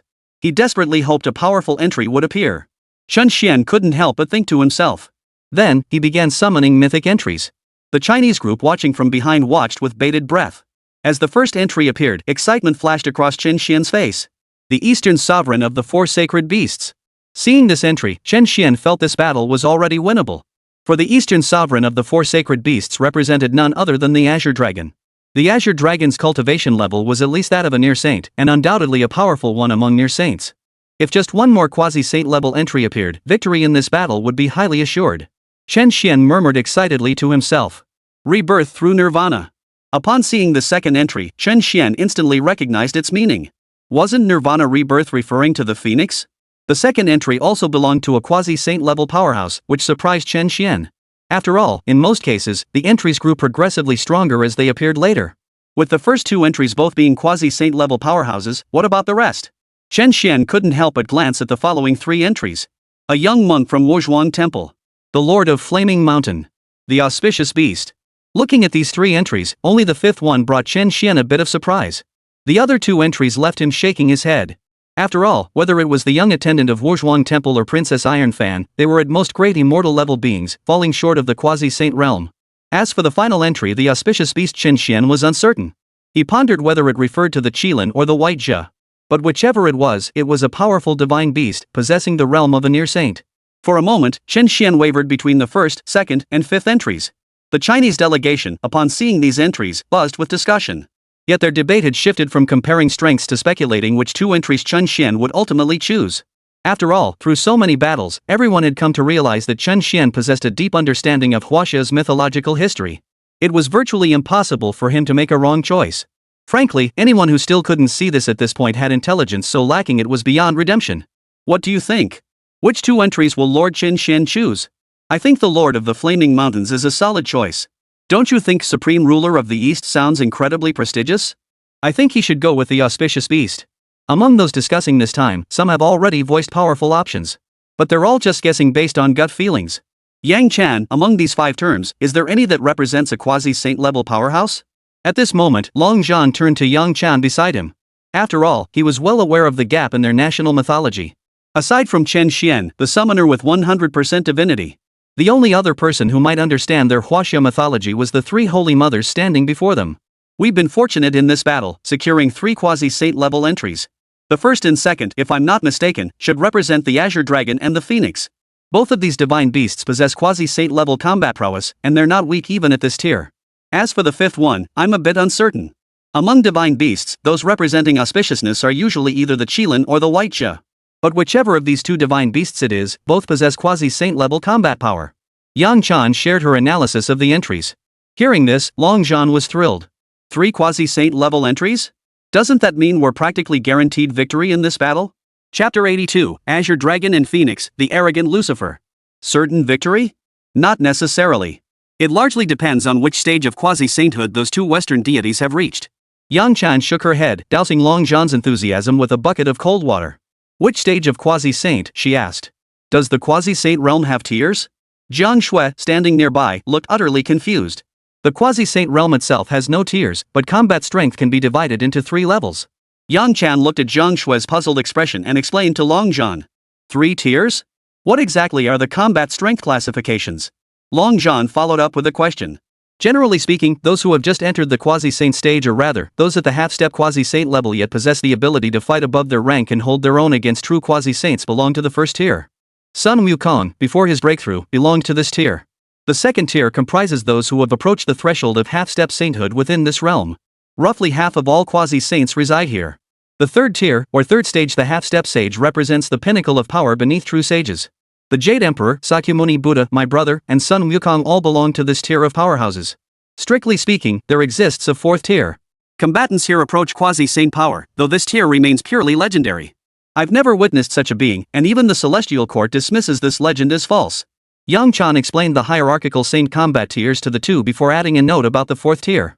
However, she did not believe a 4th stage powerhouse could exist, considering it merely a false legend. Yet Yang Chan was unaware that Sun Wukong, right before them, had already attained this level of combat power. Only now, after hearing Yang Chan's complete explanation, did Long Zhan and Jiang Shui finally grasp the full meaning. Meanwhile, atop the National Fortune Arena, Chen Xuan was making his final decision. Ultimately, he chose the first and second entries. Although the 5th option featured powerful divine beasts like the Qilin or the White Xia. This battle was a clash of 2 divine beings. With comparable combat prowess, synergy would undoubtedly be crucial. The Azure Dragon and the Phoenix, a pair of divine beasts so deeply intertwined in myth and legend that many even regarded them as a divine couple, would undoubtedly possess an exceptionally high level of synergy. I choose the first and second entries. Hail the arrival of the Azure Dragon and Phoenix divine beasts. Chen Xuan shouted loudly toward the heavens. At that moment, deep within Mount Kunlun in the mythical realm, a divine gate appeared before both the Azure Dragon in the east and the Phoenix in the south. The instant the divine gate materialized, a surge of memories flooded their minds. After absorbing this memory, both the Azure Dragon and the Phoenix became aware of the existence of the National Fortune Arena. Without hesitation, both divine beasts stepped through the gates. Simultaneously, 2 more divine gates materialized above the National Fortune Arena. 2 immense forces radiated from these gates. Even Michael and Lucifer, who had been at odds, sensed this formidable power. It seemed formidable opponents had arrived. Michael's face broke into a smile. Even facing formidable adversaries, his eyes held no trace of fear. This was the confidence of Michael, the foremost of the 7 archangels, the king of the holy war. At that very moment, from the left divine gate emerged a man clad in a blue-green robe, his head crowned with twin azure dragon horns. On the other side stood a woman clad in a fiery crimson battle robe. The 2 divine beasts radiated an incomparably powerful aura. The Azure Dragon and the Phoenix locked eyes the instant they appeared. Phoenix, I never expected you to appear on this National Fortune Arena. The Azure Dragon looked visibly surprised at the Phoenix's arrival. It seems today's battle will require us to join forces, Azure Dragon. The Phoenix's face lit up with joy at the Azure Dragon's arrival. The 2 divine beasts, in their current state, formed a stark contrast to Michael and Lucifer. The 2 divine beasts opposite us seem quite familiar with each other. In contrast, on our side, the 2 deities of Israel appear completely at odds. The gap is just too vast, isn't it? We're likely to lose this battle. This stark contrast led most Western nations to believe defeat was inevitable. You mortals talk too much. Power is the ultimate deciding factor. Do you understand? Lucifer's expression was utterly cold, his gaze filled with contempt as he looked at the Western spectators. Seeing the menacing glint in Lucifer's eyes, the Western nations promptly shut their mouths. So, does that mean our nation's deity possesses overwhelming power? Could teamwork surpass sheer strength? Having already ascended to the floating platform, Jacques gazed at the crowd with unshakable confidence. You, the summoner, seem to know what you're doing. As for the rest of you, your aura isn't weak. I wonder if you can spark a little interest in me. As Lucifer spoke, a divine artifact appeared in his hand, the hellish demon spear. As for the Azure Dragon and Phoenix across from him, they naturally sensed that Lucifer possessed near saint-level combat prowess. However, they were deeply displeased by Lucifer's arrogance. Seems you're quite confident in your power. As the Azure Dragon spoke, a jade green spear materialized in his hand. This void spear was also a weapon of primeval power, equivalent to a primary artifact. Powerful, hence the confidence. Why don't you two come at me together? It'll make the fight less boring. Lucifer's face still wore that arrogant grin. Hold on, Lucifer. Their power is clearly at the level of a Lord God. Taking on two of them alone, isn't that a bit overconfident? Michael, standing nearby, hurriedly tried to dissuade him. Though he deeply disliked Lucifer, he understood this was a team battle. However, his method of dissuasion was utterly inept. To the arrogant Lucifer, Michael's words amounted to nothing less than an admission of defeat. Get out of my way. I'll handle these two. As the embodiment of the sin of pride, Lucifer could never accept such a rebuke. Faced with such a stubborn Lucifer, Michael could only shake his head in resignation. Xinglong, it seems we've been underestimated. Phoenix turned to Azure Dragon with a smile. Since this Western god across from us is so confident, we naturally must join forces to satisfy him. Xinglong's face also broke into a smile. Facing two deities of the highest order, he didn't consider victory guaranteed in his battle against the Phoenix. Therefore, if they could gang up on that demonic deity and inflict severe damage, their odds of victory would increase significantly. You two talk far too much. Get on with it already. Soon enough, you'll learn what true power feels like. And you, Michael, this is my battle. Keep out. I have no desire to cooperate with you. As Lucifer spoke, the laws of destruction surged relentlessly from every pore of his being. Michael, watching from the sidelines, felt even more helpless. Behind them, the Western nations except for Israel harbored blind faith in their deities. The expressions of the rest were grim. The previous battles had made them forget one crucial thing: in a clash between two gods, it wasn't just about individual combat prowess, but also the synergy and compatibility between them. This was especially true when the combatants were evenly matched. The Western nations could never have imagined Lucifer would be so arrogantly overconfident. As for the Chinese delegation, their faces beamed with delight. They understood that Lucifer's extreme arrogance and conceit. Their chances of victory were greatly enhanced. The sin of pride, indeed? It seemed they could establish a massive advantage early on. On the floating platform, Chen Xuan observed the scene before him, thinking to himself, truly worthy of representing the sin of pride, Lucifer is indeed arrogant. Meanwhile, the Azure Dragon and the Phoenix suspended mid-air exchanged glances. Faced with such brazen provocation, they would not stand idly by. In an instant, their forms vanished from their original positions. The laws of time and the five elements radiated from their bodies. Armed with these two supreme laws, they charged toward Lucifer across the arena. Come on then. Lucifer roared, gripping his hellspear. Fearless eyes blazed as destructive energies surged around him. Boom! In an instant, Lucifer collided fiercely with the Azure Dragon and the Phoenix. Everything around them was obliterated. Spatial ripples surged outward, sending shockwaves radiating in concentric circles. In an instant, the left side was engulfed in a sea of black mist, while the right side was dominated by two colors, one blue, one red. These three forces split the entire National Fortune arena clean in two. It must be said that Lucifer, though arrogant, possessed genuine power. He single-handedly withstood the combined attacks of the Azure Dragon and the Phoenix. Witnessing this, the Azure Dragon and Phoenix showed no surprise. After all, they hadn't unleashed their full power yet. Moreover, the enemy before them was also a quasi-saint level powerhouse. Thus, if even their combined strike couldn't overcome him, it would only prove this quasi-saint was utterly weak. You two possess some skill, Lucifer remarked, but compared to this demon king, you still fall far short. Lucifer's lips curled into a smile as he swung his hellish demon spear first, shattering the stalemate. Then, like a dragon unleashed, the hellish spear shot forward, piercing straight toward the Azure Dragon ahead, its tip crackling with strands of destructive energy. How arrogant! The Azure Dragon's lips curled into a cold sneer. Swiftly, he swung the Vastness spear in his grasp. Clang! In that instant, the hellish spear and the Vastness spear collided, the force of destruction clashing against the force of time. Ripples of energy spread out in all directions. At that very moment, the Fire Phoenix sword in Phoenix's grasp slashed toward Lucifer's body, its blade infused with the power of the five elements. Sensing this overwhelming force, Lucifer dared not hesitate, swiftly retreating backward to evade the strike. But the next second, the Azure Dragon's attack followed immediately. Lucifer frantically swung his Hell Demon spear to block. Instantly, Lucifer found himself caught between the fierce attacks of the Azure Dragon and the Phoenix on both sides. Each of the Azure Dragon and Phoenix possessed strength comparable to his own. Now, with 2 against 1, and their seamless coordination, Lucifer found himself completely overwhelmed. As a result, Lucifer couldn't gain the upper hand at all and was even beginning to show signs of being overwhelmed. Yet even now, Lucifer showed no intention of calling upon Michael for assistance. Infinite destruction thunder punishment. After being forced back, Lucifer raised his left hand high. In an instant, countless dark clouds gathered above the sky. Black divine thunderbolts plummeted from the heavens, engulfing the azure dragon and the phoenix below. Facing these terrifying bolts of divine lightning, neither the azure dragon nor the phoenix showed a trace of fear in their eyes. Divine flame guardianship. The 5 elements' power within the phoenix surged to its peak, and in the next instant, a vast ocean of flames erupted.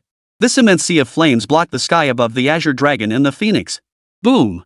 Terrifying black divine thunderbolts relentlessly pounded down, yet they could not shatter the fiery barrier. It seems I underestimated you both. But I remain invincible.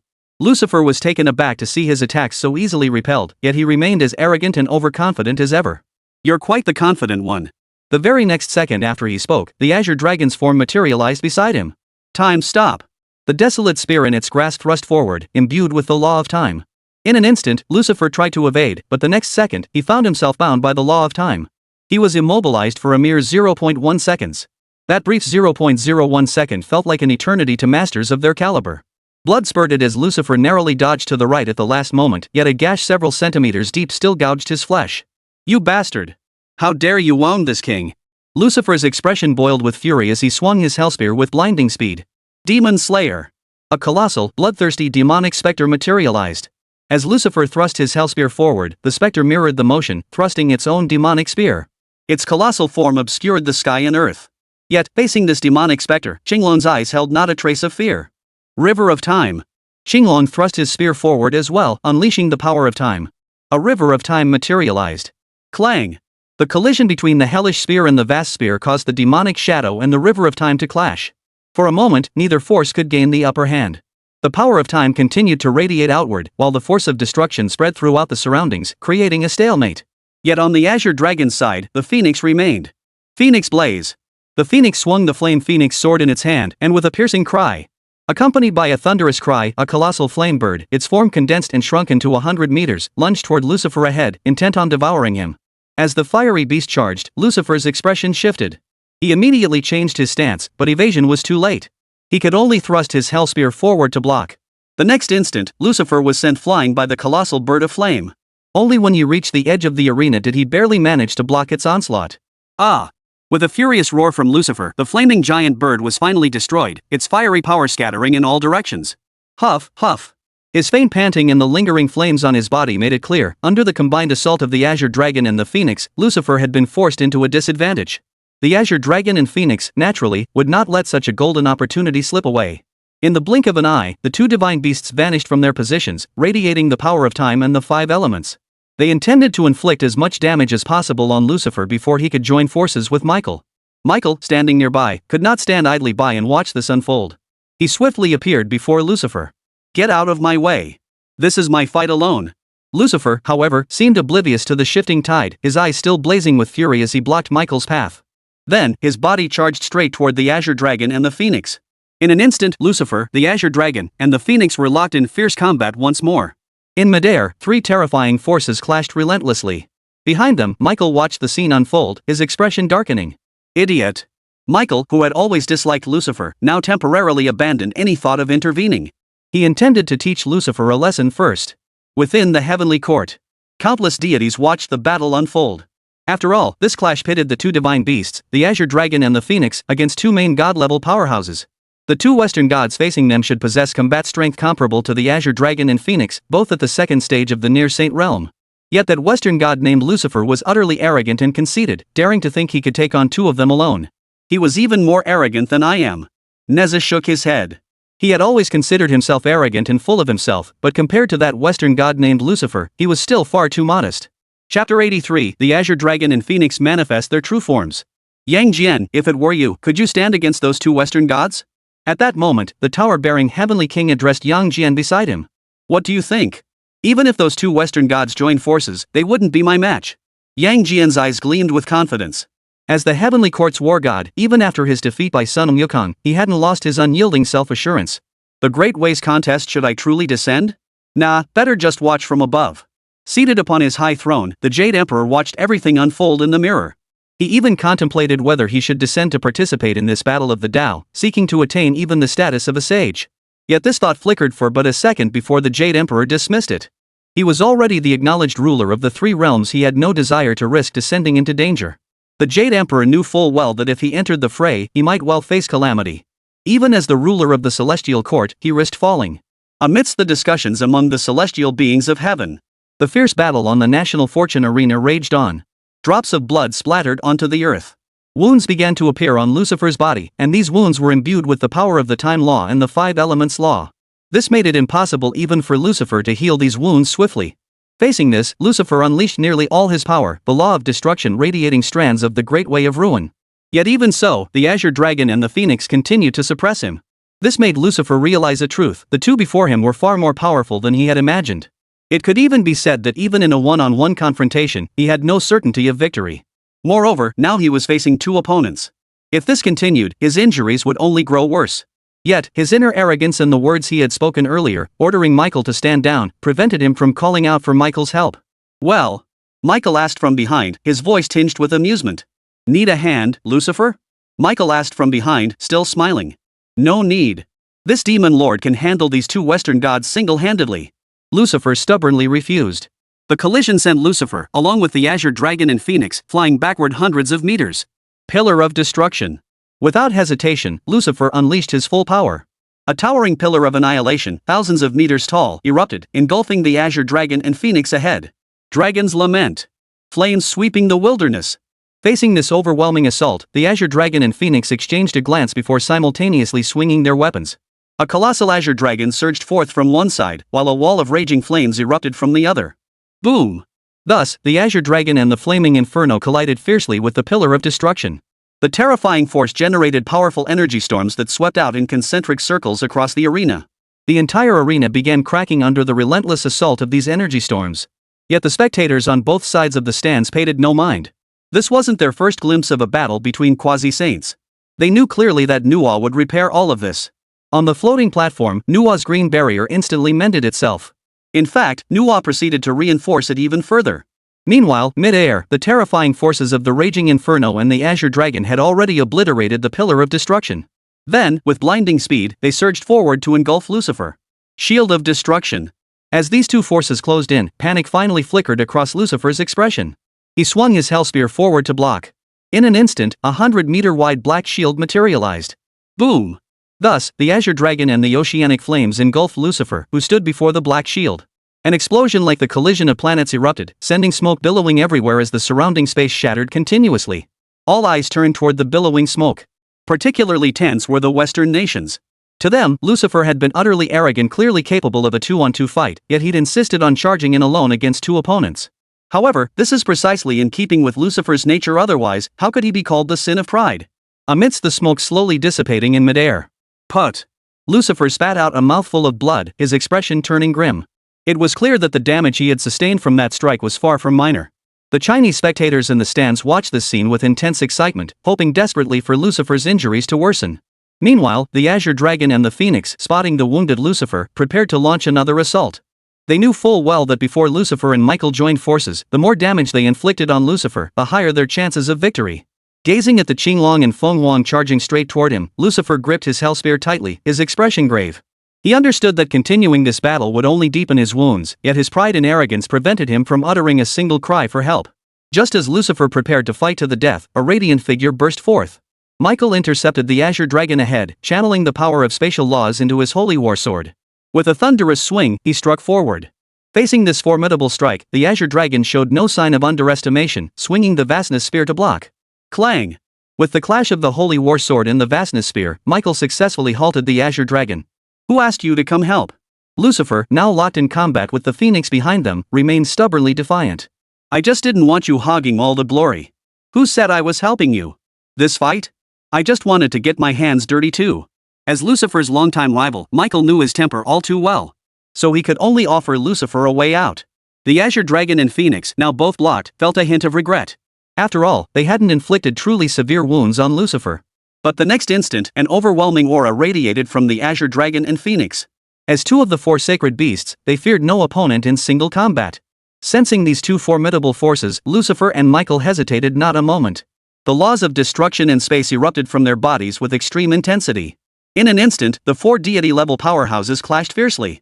The entire crowd watched the scene with bated breath, fully aware that the true life or death struggle was about to begin. Michael, radiating a holy light, declared, "You are powerful.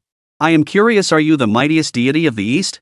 Michael swung his holy war sword, striking down while posing the question. I am indeed powerful, but I cannot claim to be the strongest. To be the strongest, one must reach the realm of a sage. Xinglong swung his vastness spear, a faint smile playing on his lips. Michael froze upon hearing this. The realm of the sage? Was that the legendary state of transcendence? Michael couldn't help but recall that God himself might very well be at that level. He knew all too well that despite his years of conflict with Lucifer, in God's eyes, he held little significance. For God's power far surpassed both of them. Transcendence? Is that your term? Something like that. Xinglong responded with a faint smile, yet the temporal laws within him erupted to their absolute limit. For this was a battle of life and death. The clock of time. Terrifying power surged forth, enveloping Xinglong in azure radiance. This overwhelming azure radiance forced Michael to retreat. Then, an ancient-looking time bell swept toward Michael ahead. Holy War Space / Michael stared at the ancient time bell. Without hesitation, he channeled his spatial power into the Holy War Sword. A white light flickered upon the tip of the Holy War Sword. With that, Michael swung his sword. A slash that seemed capable of shattering space erupted, sweeping toward the ancient clock of time. Boom! In an instant, the spatial slash collided with the time clock. Everything around them was obliterated as the two ultimate forces of time and space clashed. The entire arena of the National Fortune stage began to collapse, the scene resembling the end of the world. Those watching the battle up close on the arena were gripped by fear and shock. Thus, as the ultimate forces of time and space collided, both vanished into the heavens and earth, leaving only billowing clouds of smoke. Amidst the swirling mist, Xinglong and Michael charged toward each other. They both understood one thing clearly: this battle was far from simple, and no clear victor would emerge. In an instant, four colossal forces engaged in relentless combat. With each passing second, these four formidable energy laws engaged in fierce confrontation. Ray of destruction.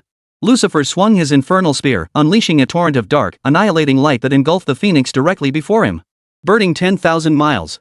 The phoenix gazed at the onrushing beam of annihilation, her eyes showing no trace of fear. Swinging the fire phoenix sword in her hand, a searing wave of flame tens of thousands of meters wide erupted instantly. Boom!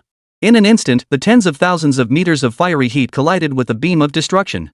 Two ultimate forces clashed, erupting in a deafening explosion before dissipating into the void. Lucifer watched the scene unfold before him. He knew clearly that unless he fought with all his might, unleashing his full power, he would likely lose this battle. Demon God form. In the blink of an eye, as Lucifer uttered these words, black mist surged from his entire body, and a suit of black armor fused onto his form. His aura surged relentlessly. Michael, observing Lucifer's state, recognized that the archangel was truly fighting with everything he had. It seemed the battle was reaching its final moment. Michael gazed at the azure dragon before him, a smile spreading across his face. Holy war form. In an instant, Michael was bathed in divine light. His aura surged to extreme heights, and like Lucifer, a suit of armor began to form around his body. However, Michael's armor was divine in nature. With this, both Michael and Lucifer's current power approached the threshold of transcendence. Now, you shall truly taste despair. Lucifer gripped his hellish spear tightly, a smile curling his lips. He was utterly confident in his current state. Is that so? True despair? Xinglong smiled indifferently. Roar! In the next instant, accompanied by a dragon's roar, the azure dragon manifested its true form. A colossal, five-clawed azure dragon, nearly 1,000 meters in length, appeared before everyone. Beside him, the phoenix, witnessing the azure dragon's true form, hesitated not a moment. Chapter 84: Pillars of Water and Fire, Demons and Angels Final Cards. A colossal phoenix beast materialized before the crowd. Both the azure dragon and the phoenix radiated power beyond compare. It seemed this was truly going to be a fierce battle. Michael shook his head, gripping the holy war sword tightly in his hand. He knew full well that these two divine beasts before him would not be as easy to deal with as he had imagined. What is there to fear? Have we ever lost? Lucifer remained as confident as ever. Is that so? Then now you shall taste death. The azure dragon's monstrous jaws twisted into a grin. In the next instant, his form vanished from the spot, transforming into a streak of light. He snapped his massive jaws forward, lunging at Lucifer ahead. Then bring it on. Lucifer's demonic energy surged skyward, his hellspear radiating boundless power. In an instant, he charged straight ahead. Phoenix and Michael exchanged glances. They had no objection to switching opponents. Simultaneously, they both charged toward each other. Boom! Thus, Michael and Lucifer engaged in fierce combat with the azure dragon and the phoenix. The azure dragon's ferocious maw snapped down hard toward Lucifer, but the hellish spear in Lucifer's hand blocked the blow with sheer force. Godslayer's annihilation strike. A terrifying black light erupted from his entire body as Lucifer violently broke free. Soaring into the air, he swung his hellspear downward. In an instant, a spear strike imbued with black light hurtled toward the azure dragon below at blinding speed. Unable to evade, the azure dragon bore a gruesome wound, dark green blood spurting forth. Seeing his strike wound the azure dragon, Lucifer's face lit up with excitement. But before his joy could fully manifest, the azure dragon opened its monstrous maw time beam. In an instant, a beam imbued with the power of time erupted from the azure dragon's maw. The beam seemed to leap across time itself, leaving Lucifer utterly unable to evade it. The next second, he was engulfed by the beam, his entire body flying backward like a. At the same time, Phoenix shook off Michael's attack and materialized before Lucifer. Fiery hurricane sweeps across the plains. Huge wings flapped rapidly behind her. Two fiery whirlwinds surged forward at breakneck speed, engulfing Lucifer ahead. Lucifer, still off balance, had no chance to evade the strike. Just as he prepared to endure severe injury and brace for the blow, a figure radiating divine light stepped before him. What? What are you thinking? After blocking the strike with his holy war sword, Michael turned to face Lucifer, a smile playing on his lips. Lucifer was somewhat surprised that Michael had blocked the strike for him, yet he remained stubbornly proud. Why did you block it for me? Do you think I'll thank you? I don't need your gratitude. It's just that our lives are temporarily bound together now, aren't they? If we lose this battle, I die too. So I don't want to lose. Michael's smile never wavered. You two seem to enjoy chatting, don't you? As the two chatted idly, the azure dragon had already charged forward. Its massive tail, imbued with the power of time, lashed out violently toward them. In that instant, Lucifer and Michael exchanged a glance. Both swung their weapons forward to block the strike. Boom! The violent collision sent Lucifer and Michael flying backward hundreds of meters. 5 elements Nirvana fire. Seeing them sent flying, the phoenix wasted no time. Its massive wings beat fiercely, and in the next instant, searing flames engulfed the two. Faced with such searing flames, how could Lucifer and Michael, still reeling from the earlier blow, possibly dodge in time? Demon Guard. Divine Protection. They could only unleash their own elemental powers, forming shields to withstand the scorching flames that threatened to consume everything. Thus, Lucifer and Michael continuously fended off the flames, even being knocked down onto the arena floor. The phoenix soaring above showed no sign of stopping. Seeing this, Michael sought to unleash his full power, determined to forcefully shatter the fiery heatwave. The azure dragon beside the phoenix would never allow Michael to break through so easily. Ocean of Time. In an instant, a vast ocean formed from the river of time merged with the searing sea of flames. Blue and red, water and fire, two opposing forces converged into a towering pillar of water and fire, relentlessly engulfing Michael and Lucifer below. This terrifying force proved nearly impossible to shatter, even with Lucifer and Michael joining forces. Feeling the terrifying force and the drain on his divine power, Michael's expression darkened. As for Lucifer on the other side, it went without saying. He had already expended much of his divine power fighting two opponents alone, and more crucially, he had sustained some injuries earlier. If this war of attrition continued, he simply wouldn't last much longer. Among the spectators observing the battle, some astute individuals had already discerned that both Lucifer and Michael were now at a disadvantage. On the heavenly court side, the numerous deities were well aware that this battle was nearing its conclusion. Unless those two Western deities possessed some hidden trick, the azure dragon and the phoenix were poised to claim victory. The tower-bearing heavenly king stroked his beard and remarked, "Perhaps this battle isn't so simple that it can be concluded." Beside him, Yang Jian shook his head. He couldn't shake the feeling that these two Western deities weren't as straightforward as they seemed. "Oh, second brother, do you think they have some hidden card up their sleeves? Did you notice something?" Nezha looked puzzled at Yang Jian's question. The other immortals also turned their gaze toward Yang Jian. Yang Jian shook his head. "I haven't seen anything either, but my instincts tell me these two Western deities won't be defeated so easily." Hearing Yang Jian's words, the assembled deities all paused. After all, Yang Jian's combat prowess was virtually on par with that of a sage. His intuition was likely the truth. Meanwhile, atop the National Fortune Arena, Lucifer's mouth spilled blood, and the demonic shield enveloping his entire body began to show faint cracks. This signaled that Lucifer was nearing his breaking point. Michael, watching the scene unfold, wore a grim expression. He yearned to intervene, but he too was trapped within the pillars of water and fire. He was barely managing to protect himself, let alone offer assistance. "Xinglong, it seems they're on the verge of collapse under this dual assault of water and fire." Phoenix spoke with a smile, flapping her wings as she spoke. "Don't be complacent. I have a feeling this battle won't end so easily." The azure dragon beside her shook his head. Phoenix paid no heed to the azure dragon's words.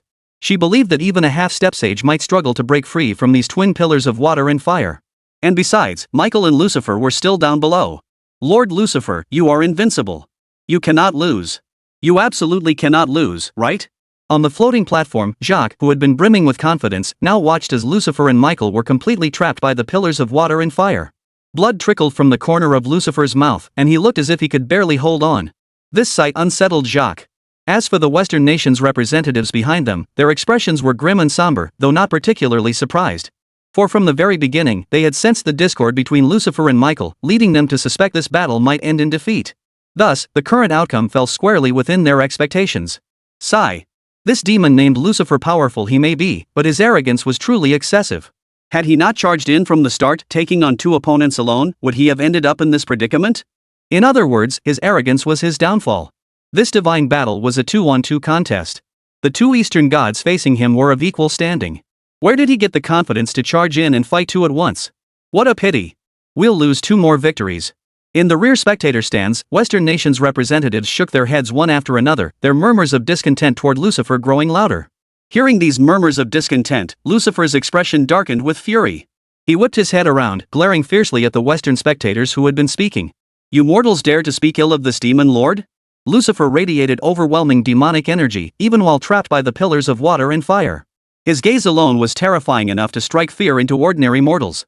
In that instant, the Western nations who had been murmuring in discontent all recoiled in fear, taking a step back and falling silent, not daring to utter another word. At that moment, Michael, standing beside Lucifer, spoke up. Lucifer, we have no choice but to use that technique. Otherwise, we'll be worn down to death by the attacks of these 2 Eastern gods. That move? Is there no other choice? Lucifer's expression darkened at Michael's words. Deep down, he truly wished to avoid that tactic if possible. What do you think? Do we have any other options now? If we don't use that move, then the 2 of us might as well just wait to die. Seeing Lucifer still hesitating, Michael instantly grew angry. He too felt that if Lucifer had cooperated with him from the start, perhaps the situation wouldn't have become this dire. We can use it, but I'll be in charge. Lucifer stared at the divine power within him, already depleted by more than half. He saw clearly there truly was no other choice now. Chapter 85, The Battle of the 2 Gods concludes. Agreed. After a second's hesitation, Michael reluctantly agreed, his face etched with resignation. He knew full well that getting this arrogant fellow to consent was already an extraordinary feat. Angelic bloodline resonance. In an instant, Michael radiated angelic divine light from head to toe. On the other side, Lucifer did the same, except the divine light emanating from him was that of a dark angel. The azure dragon watching from the heavens sensed trouble at this sight. Act now, he commanded. Take these 2 down swiftly. The azure dragon addressed the phoenix beside him. Understood. The phoenix responded. Subsequently, the laws of time and the 5 elements within the 2 divine beasts erupted to their absolute peak. Terrifying power erupted, causing the energy within the pillars of water and fire to nearly double in size. The pillars of water and fire relentlessly assaulted the protective shields of Michael and Lucifer. Meanwhile, Lucifer and Michael advanced toward each other, their distance steadily closing. One radiated a holy white light, the other a fallen black light. Just as they were about to meet, boom! The protective shields surrounding both Michael and Lucifer shattered.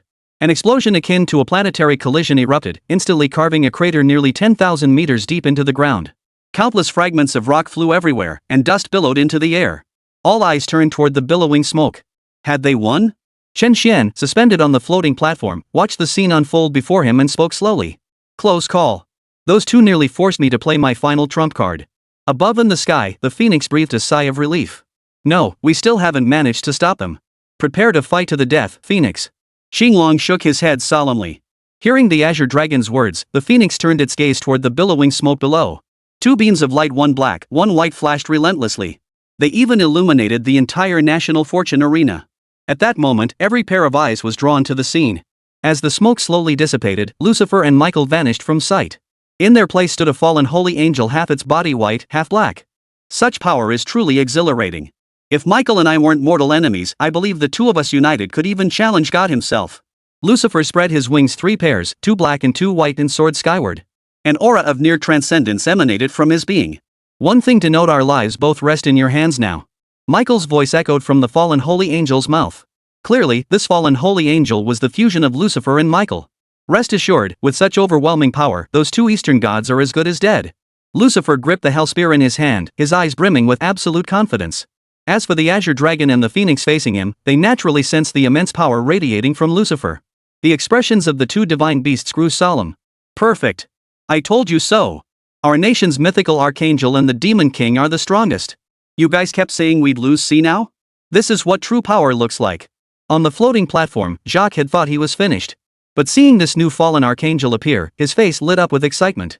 He even felt vindicated, glaring back with smug arrogance at the other Western nations who had just moments ago believed defeat was certain.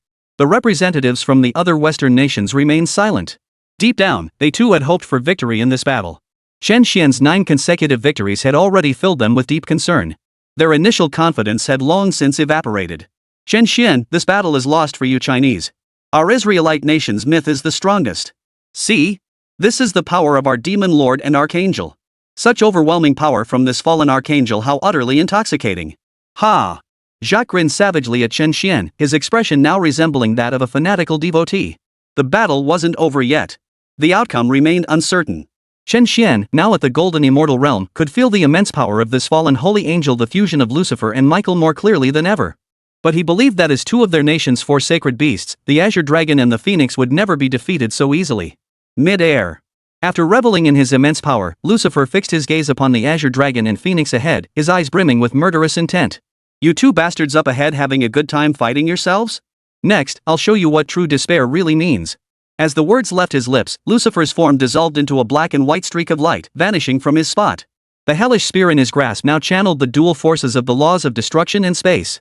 Attack together. Be careful. The Azure Dragon warned the Phoenix beside him. Got it. The Phoenix nodded.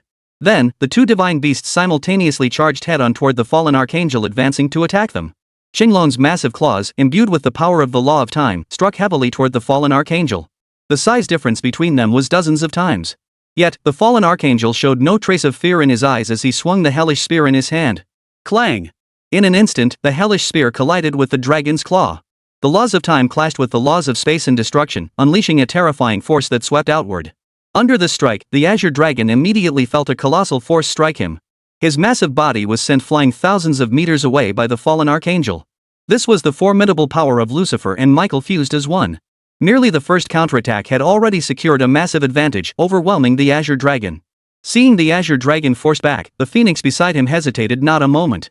Wielding its massive wings, the fiery red right wing imbued with the power of the 5 elements, it struck toward Lucifer at blinding speed. Facing this sudden assault, Lucifer's eyes remained utterly fearless. Is this all the power you have? Lucifer unleashed a single punch. Destruction and spatial energies, one black, one white, coalesced into twin streams of light, fusing with his left fist. Boom! Boom! The fiery red wing collided with the black and white streaks of light, unleashing a terrifying force that swept outward. Despite its colossal form stretching nearly a kilometer, the Phoenix was still forced back by Lucifer's single punch. Standing together after being forced back, the Azure Dragon and the Phoenix stared at Lucifer ahead. The expressions of the 2 divine beasts darkened. They now understood clearly that Lucifer's combat power had reached the 3rd stage of quasi-sainthood. Meanwhile, they themselves were only at the 2nd stage of quasi-sainthood. Truly intoxicating power. Now you understand the gap between us, don't you? Lucifer stared at the Azure Dragon and Phoenix before him with utter arrogance. Attack! Only a desperate, all-out assault might offer a sliver of hope. The Azure Dragon's eyes held utter indifference. He understood that by joining forces with the Phoenix, victory was not beyond reach. The next instant, the Phoenix and the Azure Dragon charged at Lucifer from left and right, radiating the power of the 5 elements and the time law, unleashing their fury. Truly ignorant of death. Then let this be your final lesson. Lucifer's lips curled into a smile as he gripped his hellish demon spear tightly, unleashing the full might of spatial and destruction laws. In an instant, he was locked in combat with the Azure Dragon and the Phoenix. Drops of blood splattered across the arena floor as spatial ripples surged outward, sending shockwaves radiating in concentric circles. The entire arena shook violently. As time ticked by, the collision of these 3 immense forces began to show signs of weakening. This signaled that Lucifer, the Azure Dragon, and the Phoenix were all nearing their limits. However, Lucifer, now transformed into his fallen archangel form, clearly held a slight advantage. He bore few wounds from the laws of the universe. The Azure Dragon and Phoenix, on the other hand, bore numerous wounds from the laws, some of which looked particularly gruesome and terrifying. The Azure Dragon's massive claws lunged toward Lucifer. Just as the colossal claws were about to strike, a smile touched his lips. Spatial teleportation. The next second, spatial ripples rippled through the air as Lucifer vanished from his original position. The Azure Dragon's attack struck nothing but air. He scanned the area frantically, yet could not locate Lucifer anywhere. You fool of a dragon, he's up there. Lucifer's voice echoed from above, and the Azure Dragon's gaze shot upward. At that moment, Lucifer gripped the hellish demon spear tightly with both hands. Wrapped in the energies of destruction and space, he thrust it toward Xinglong's head. At this distance, evasion was impossible. A direct hit would inflict unimaginable damage. At the critical moment, the phoenix's form surged forward. Its massive claws, infused with the power of flames, struck out fiercely toward Lucifer. It was clear that if Lucifer succeeded in piercing the Azure Dragon's head, he would have to endure the phoenix's counterattack head-on. From the terrifying power radiating from the phoenix's talons, Lucifer understood clearly that even if his spear killed the Azure Dragon, he himself would be gravely wounded by the phoenix's counterattack. Without hesitation, Lucifer teleported away to evade the blow. The next instant, Lucifer materialized thousands of meters away from the Azure Dragon and the phoenix. His expression radiated absolute arrogance and confidence. In contrast, the expressions of the Azure Dragon and the phoenix were heavy with gravity. Especially the Azure Dragon. He knew all too well that if the phoenix hadn't saved him just now, Lucifer's shot, infused with the power of two divine laws, would have pierced his skull, leaving him no chance of survival. At that moment, everyone present watched the scene unfold with astonishment. Especially among the Western nations, astonishment gave way to palpable excitement. They never expected the surprise to come so suddenly. Lucifer, who had been at a disadvantage all along with Michael, now completely dominated after merging. You guys, do you think we might actually win this battle? I think it's possible. Lucifer and Michael have completely turned the tables. Now you see the true power of the Archangel and the Demon Lord from our myths and legends, right? The Western nations were taken aback. What they had previously considered a sure victory now looked like it might slip away. Yet in this battle, they had anticipated defeat from the start, only to now find themselves on the verge of victory. As for the people of Israel, they're utterly elated, their faces brimming with arrogant triumph. Meanwhile, the Chinese spectators in the stands all wore grim expressions. They never imagined Michael and Lucifer, one an angel, the other a demon, could fuse together to manifest an even more formidable combat form. For a moment, they wondered, could they really be losing this battle? Above the National Fortune Arena, Lucifer maintained his arrogant, defiant expression, his hellish spear pointed directly at the Azure Dragon before him. You were lucky just now, he sneered. You dodged death and survived. But your luck won't hold out much longer. Because I intend to kill both of you. As Lucifer spoke, the spatial and destructive laws within him coalesced into two streaks of light, shooting skyward. Thunder of ruin in space. In an instant, black thunder began to flash continuously around Lucifer's body. Yet these black thunderbolts differed from his previous ones. The arcs of electricity radiating from them were white. This signified that the black thunder not only contained the power of destruction but also the power of space. Feeling the space-destroying thunder formed by the convergence of destructive power and spatial power, Xinglong and Fenghuang's expressions darkened further. We have no choice but to unleash that technique. Otherwise, we might truly perish here today. Xinglong glanced at Fenghuang beside him. Then unleash that technique. A desperate, all-or-nothing gambit. Phoenix's eyes hardened with unwavering resolve. In an instant, their vital essence blazed throughout their bodies. Dragon Phoenix slaughter. The next second, the Azure Dragon and Phoenix soared skyward. The two divine beasts transformed into streaks of light, one crimson, one azure, each containing boundless power. No matter what techniques you unleash, you shall perish beneath this strike of mine. Lucifer watched as the Azure Dragon and Phoenix transformed into two streaks of light, intertwining and merging together. Not a trace of fear flickered in his eyes. As he swung his hellspear, the 1,000-meter-wide ocean of thunder instantly surged upward, engulfing the Azure Dragon and Phoenix. The crimson and azure stream of light, forged from the combined might of the Azure Dragon and Phoenix, charged headlong into the thunderous ocean. Boom! In that instant, the thunderous ocean collided with a dual-colored streak of light. Everything around them was obliterated. For a moment, all existence seemed to freeze as ripples radiated outward. At that moment, all eyes were fixed upon the scene. For they all knew that the outcome of this battle would be decided in this very instant. Ah! The Azure Dragon and the Phoenix roared in unison, their vital essence pushed to its absolute limit. This surge of power further amplified the dual-colored light stream, violently shattering the thunderous ocean. Watching his most powerful strike, the thunderous ocean, shattered before his eyes, Lucifer's gaze was filled with utter disbelief. Impossible! How could this be? No way! I'm but a half-step away from transcendence. How could you two Eastern immortals possibly defeat me? Impossible! Alas, I never imagined that Michael's fate would be to die here alongside you, Lucifer. Amidst Lucifer's anguished, unwilling screams and Michael's final sigh, the fallen archangel was utterly engulfed by the dual-colored streams of light. The forces of time and the five elements destroyed everything.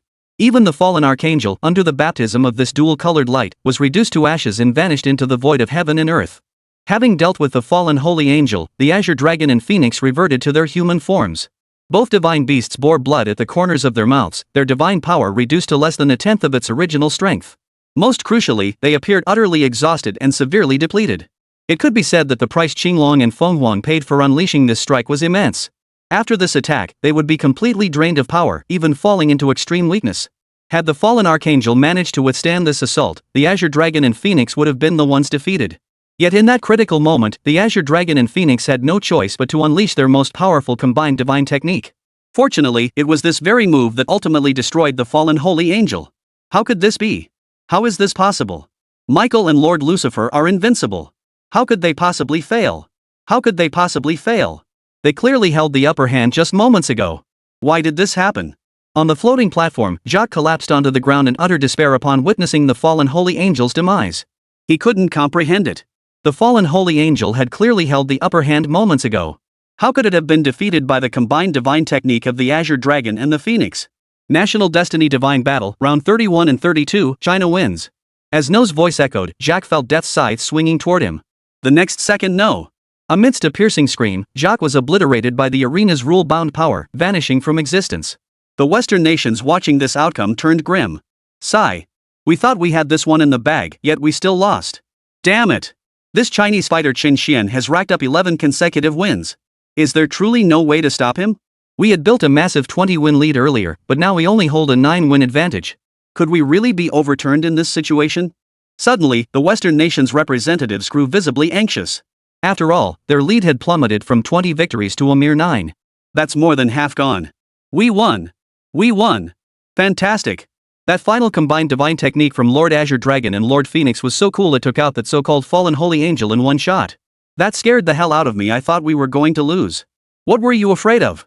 Didn't you hear Lord Chen Xuan say that Lord Azure Dragon and Lord Phoenix are two of our Chinese four sacred beasts? How could they possibly lose? Exactly. That Lucifer guy was arrogant and overconfident from start to finish, but so what? He still ended up defeated by our Azure Dragon and Phoenix Lords. The Chinese crowd erupted in excitement. This battle had truly shown them what it meant to pull off an incredible comeback. Meanwhile, the Azure Dragon and Phoenix hovering mid-air had faced mortal peril throughout the battle. They both sensed that the shackles holding them back from breaking through to the half-step Saint realm had largely vanished. It could be said that once the Azure Dragon and the Phoenix returned to recover their injuries, they would most likely achieve the breakthrough to the half-step Saint realm. This was precisely the great breakthrough that comes from the brink of life and death.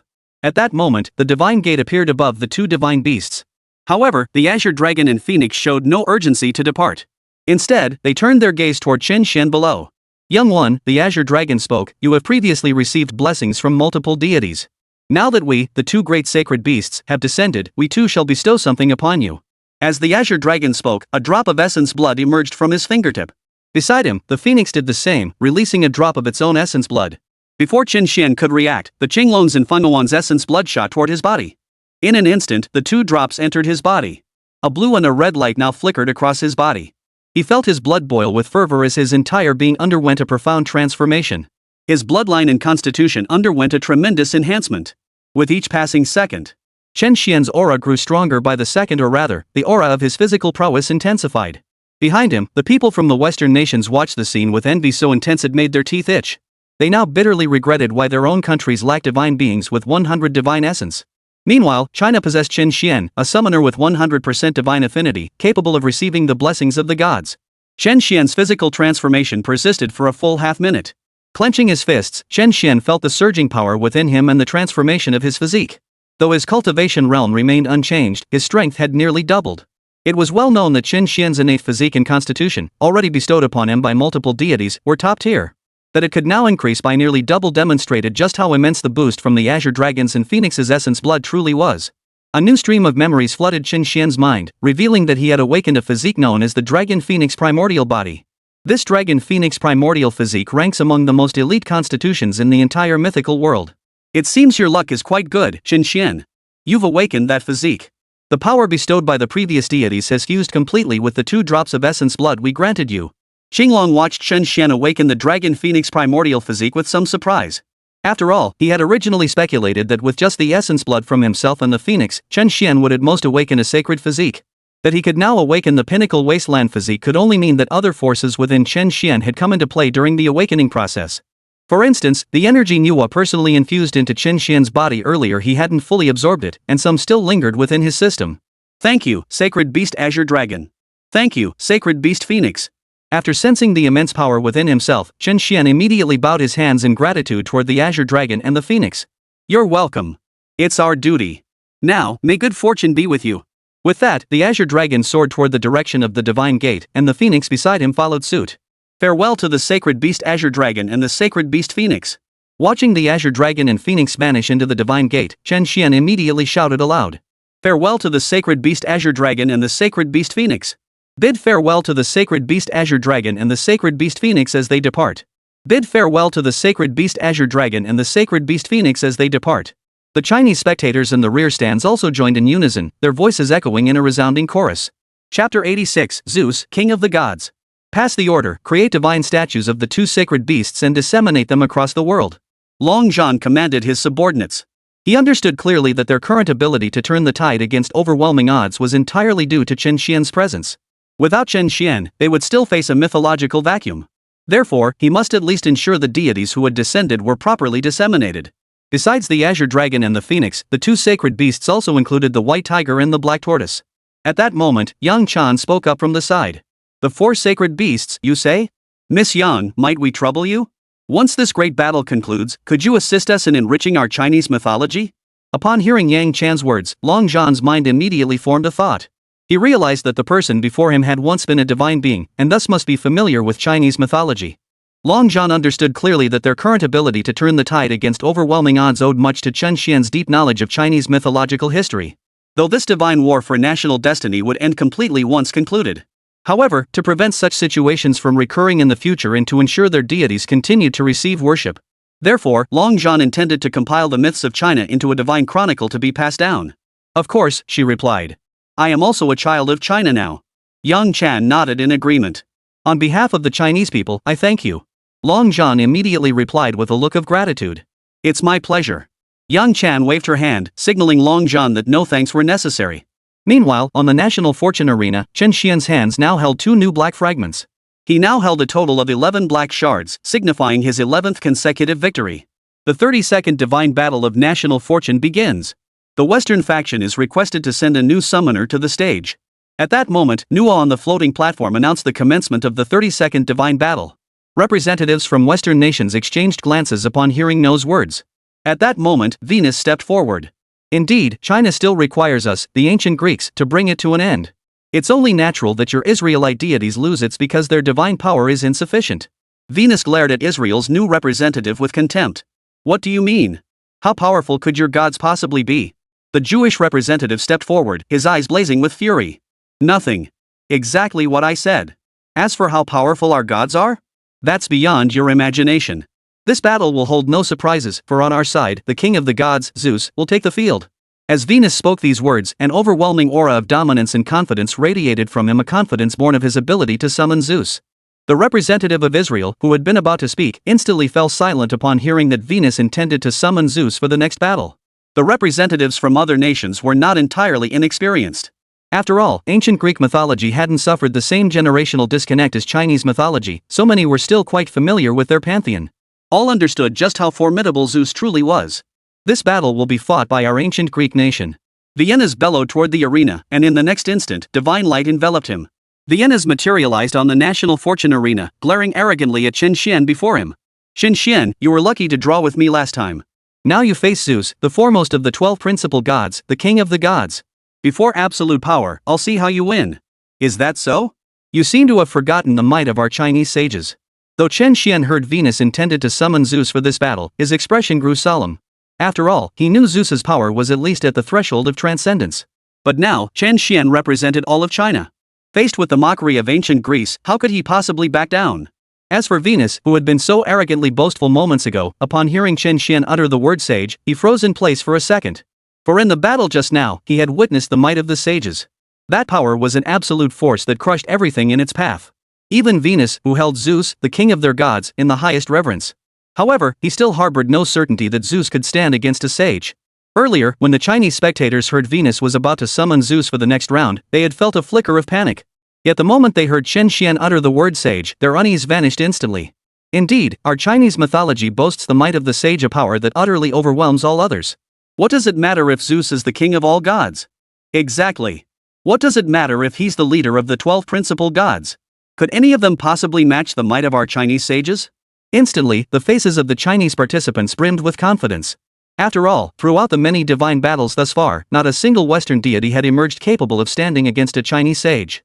Yet amidst this collective optimism, Yang Chan, seated among the spectators, felt far less reassured. She understood all too well how incredibly difficult it was for a sage-level powerhouse to descend. It could be said that if a sage-level powerhouse chose not to descend, the National Fortune Arena wouldn't even display their entry. Yet now, on the National Fortune Arena, Venus merely paused for a few seconds before regaining his composure, his face still bearing that arrogant smirk. I admit, the same-tier powerhouses in your national mythology are formidable. But so what? You claim you can summon one for your next battle? I'm not so sure about that. But for this next battle, Lord Zeus has issued his divine decree, his mythological entry will appear. So let's see, will your side summon a sage-level powerhouse? Divine Awakening. The moment Venus uttered those words, he began summoning the mythological entries. In an instant, 5 mythical entries materialized before him. The moment they materialized, Vienna's gaze immediately fixed on the 5th entry.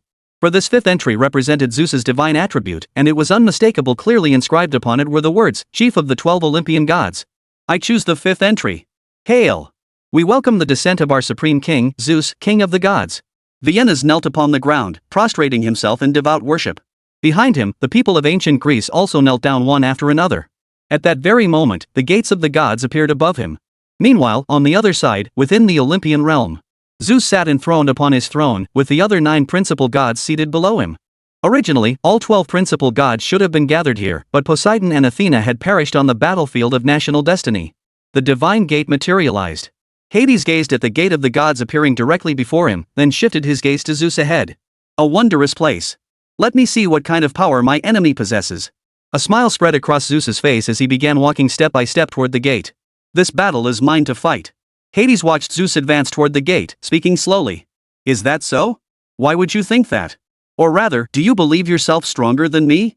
Zeus gazed at Hades beside him with a smile. In an instant, an incomparable power radiated from his body. The terrifying force of the law of destruction pressed down upon Hades. Feeling this terrifying force, Hades hesitated not a moment, unleashing the power of the dark law. In an instant, the forces of the law of destruction and the law of darkness clashed. Yet after only a brief stalemate, Hades stumbled back 3 steps. His gaze then turned to Zeus, his expression heavy with gravity. He understood clearly Zeus had likely advanced yet another step. You've reached the realm of transcendence. Hades inquired. The other major gods also turned their gaze toward him, for they too understood what the supreme state of transcendence represented. Just a little more, though if I go down this path, there might still be a chance. Zeus's face broke into a smile as he reigned in his overwhelming aura. He had unleashed his formidable presence earlier solely to make Hades understand that he was the true ruler of this world. Who would step down in this battle was his decision, not Hades. Then, under the gaze of the gods, Zeus stepped through the divine gate. At the same time, on the arena of national destiny, endless black thunderbolts erupted ceaselessly. This terrifying spectacle surpassed even Odin's appearance in its dread. Most terrifying of all, the black thunder coalesced into vast, dark oceans, each containing strands of the power of the Tao. From within that boundless sea of black thunder, Zeus slowly emerged. All eyes turned toward Zeus. Feeling that incomparable power, the originally excited crowd of Huaxia people all froze for a moment. Hail our mighty king of Olympus. Venus knelt down with a face full of joy, and the ancient Greeks behind her did the same. The lofty Zeus did not respond to Venus's words, instead fixing his gaze upon Chen Xuan. It was you who summoned these 2 deities who slew Athena and Poseidon. It seems your Chinese gods are truly formidable. Though Zeus praised the might of the Chinese deities, his words carried an unparalleled confidence. Chen Xuan observed Zeus's expression from above, his own feelings a mix of delight and complexity. His joy stemmed from sensing that Zeus had not yet attained the realm of a sage. As for the complexity in his expression, it stemmed from the fact that Zeus was truly only a half step away from that supreme realm. If one were to draw a comparison, it would be like someone on the brink of death, just moments away from breaking through. It could be said that Zeus had already stepped halfway into the realm of transcendence. He radiated the aura of one on the verge of a breakthrough. Such terrifying combat prowess was beyond Chen Xuan's immediate comprehension. Unless a true sage intervened personally, could anyone at the quasi-saint level possibly stand against Zeus? Meanwhile, the third Holy Mother in the spectator seats had naturally observed this scene. The power emanating from this being. Could it be? Has he already entered the 4th stage? I wonder if my brother could stand against him. Feeling the near manifestation of Zeus's law of destruction, Yang Chan couldn't help but wonder, could this Western deity before her truly possess the combat power of the 4th stage? Of course, based on aura alone, even the third Holy Mother who once possessed the great immortal realm couldn't discern it. And now, she held no realm at all. Please, let the mythical entry for the sage appear. Chen Xuan gazed at Zeus towering above, silently praying within. though he had secured 11 consecutive victories. The situation hadn't changed much from before. Because now, Chen Xuan couldn't afford to lose a single match. Soon, a mythical entry began to appear before Chen Xuan. The instant he saw the first entry, Chen Xuan shook his head. It bore 4 characters, Dragon King of the East Sea. While the Dragon King of the East Sea possessed formidable combat prowess, he was clearly no match for Zeus, whose power approached that of a sage. A true sage must appear. Chen Xuan prayed silently, for Zeus's current display was far too close to that of a saint. Frankly, even against quasi-saint level powerhouses like the post-breakthrough Yang Jian or the Jade Emperor, Chen Xuan wasn't certain of victory. Thus, he fervently prayed for the appearance of a saint-level mythic entry. The emergence of such an entry would guarantee no unexpected outcomes. But the second entry appeared, his expression turned grave. Duty God. Chen Xuan vaguely recalled this divine position. At best, it was only slightly more powerful than that of an earth deity. His gaze shifted immediately to the third entry, then the fourth. The Heavenly King of Growth. The Heavenly King of Wide Vision. Seeing these 2 entries, Chen Xuan shook his head, thinking to himself, why are the 4 Heavenly Kings showing up now? Finally, he could only pin his hopes on the remaining 5th entry. Please, let it be a mythical entry for a sage-level powerhouse. If not, then a near sage would do. At least give me a glimmer of hope for victory. As if Chen Xuan's prayer had some effect, hope finally flickered in his eyes when he saw the 5th entry. The Yellow Emperor, one of the 3 sovereigns. Seeing those 6 characters, Chen Xuan immediately recognized the figure. In Chinese mythology, wasn't the Yellow Emperor synonymous with Chen Yuan? This was one of the 3 sovereigns and 5 emperors. Though Chen Xuan wasn't certain if the Yellow Emperor had attained sagehood, he knew summoning this figure would at least give him a fighting chance. Meanwhile, in the audience, Long Zhan, upon seeing these 5 entries, hurriedly asked Yang Chan beside him, are there any entries for sages in here? Yang Chan shook her head. Seeing this, Long Zhan and Zhang Shui beside her both felt doomed. Then we're doomed. Without a sage entry, how can we possibly defeat the Western God King? Zhang Shui's expression was filled with worry. We're doomed was a premature conclusion. With the great god Shen Yuan present, this battle was far from lost. A smile touched Yang Chan's lips. She didn't need to guess how Chen Xuan would choose after all, the first 4 entries stood no chance against this Western god named Zeus. I choose the 5th attribute. Chen Xuan made his decision swiftly. Then, the divine gate appeared. Meanwhile, in another mythical realm, Shen Yuan, who was in a secluded place, suddenly noticed a divine gate appearing before him. A flood of memories surged into his mind. Interesting. So there are divine battlefields like this? A faint smile touched Xuan Yuan's lips as he stepped into the divine gate. Meanwhile, around the divine gate at the National Fortune Arena, an unparalleled aura began to radiate. A powerful imperial dragon aura radiated forth, directly countering the thunderous ocean that filled the sky. Zeus, observing the aura emanating from within the divine gate, wore a look of surprise. It seems my opponent in this battle is no ordinary foe. But this only makes things more interesting. After all, I am invincible. Zeus's expression held only a moment's surprise before he regained his complete composure. At that moment, a towering figure appeared before the crowd, a man radiating the very image of an imperial dragon, wielding the Shen Yuan sword, his entire being emanating an unparalleled aura. Roar! The moment he materialized, a thunderous roar echoed, unmistakably proclaiming Xuan Yuan's noble status. Chen Xuan, descendant of the Chinese people of later generations, pays homage to the Yellow Emperor Shen Yuan. The instant Chen Xuan saw Shen Yuan, he immediately knelt on one knee in homage. The Chinese people behind him followed suit. Rise, my descendants. Young one, it was you who summoned me here, correct? Indeed. Not only is his physique formidable, but he possesses the Dragon Phoenix primordial constitution. Most crucially, he carries Imperial Dragon aura, though only a trace. Xuan Yuan's gaze fixed upon Chen Xuan below, and he couldn't help but nod in praise. Today, the Western nations seek to invade our Huaxia. Thus, as your descendants, I can only request your intervention, venerable ancestor. Chen Xuan replied with utmost respect. Is that so? Under heaven, all land belongs to the sovereign. Do these petty Western nations truly dare to invade the territory of our Huaxia? Today, with this emperor present, no one shall invade the lands of our Huaxia. As one of the 3 sovereigns, Xuan Yuan's expression turned fiercely angry upon hearing of this invasion. In the next instant, Shen Yuan fixed his gaze upon Zeus before him. The formidable 5 elements laws emanated from his body, these laws faintly containing the power of the great Tao. As the 5 elements laws closed in upon him, Zeus hesitated not a moment. He unleashed the power of the law of destruction, sweeping forward to meet the onslaught. Boom! Thus, the 5 elements laws and the laws of destruction clashed fiercely in the heavens. Most terrifyingly, both forces faintly contained the power of the great Tao. It could be said that Zeus, like Shen Yuan, had one foot already stepping into the realm of the sage. Observing the depth of each other's comprehension of the Tao, both Shen Yuan and Zeus were taken aback. They sensed that their opponent stood at the same level as themselves. Half a foot into the realm of the sage? No wonder you had the audacity to invade my Huaxia. But today, with this emperor here, no one shall invade Huaxia. As Chen Yuan spoke these words, the Chen Yuan sword materialized in his hand, radiating the formidable imperial dragon energy. Your power is formidable, but mine is greater. In an instant, Zeus unleashed a terrifying aura of his own. A golden divine thunderbolt materialized in his right hand, his ultimate weapon. Behind them, the Chinese people gazed upon the two deities in the sky. Especially when the human emperor appeared, their blood began to boil. Is this our ancient ancestor? Indeed. Didn't you hear Lord Chen Xuan say this is the Yellow Emperor, one of the three sovereigns? He is also my ancient ancestor. Did you hear what the old ancestor just said? Under heaven, is there any land that isn't the king's? That's just too overbearing. Indeed, with the old ancestor's strength, he could certainly defeat and obliterate that Western god. The gazes of the Huaxia people behind him brimmed with unwavering confidence in Chen Yuan. Meanwhile, mid-air, the forces of the law of destruction and the law of the five elements locked in a stalemate, splitting the entire arena in two. The clash of auras between Chen Yuan and Zeus left neither able to gain the upper hand. Your followers seem to have great faith in you. Zeus gripped the golden divine thunder in his hand, gazing at Chen Yuan ahead. My people have every reason to trust me, for I possess power that is absolutely invincible. Chen Yuan responded with a calm smile. Is that so? More arrogant than I? Then let me see if you truly are invincible. With that, Zeus transformed into a streak of light.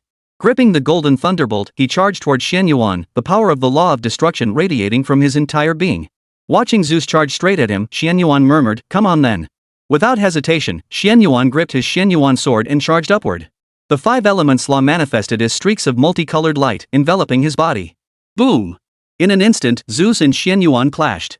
The golden divine thunder collided with the Chen Yuan sword, obliterating everything around them.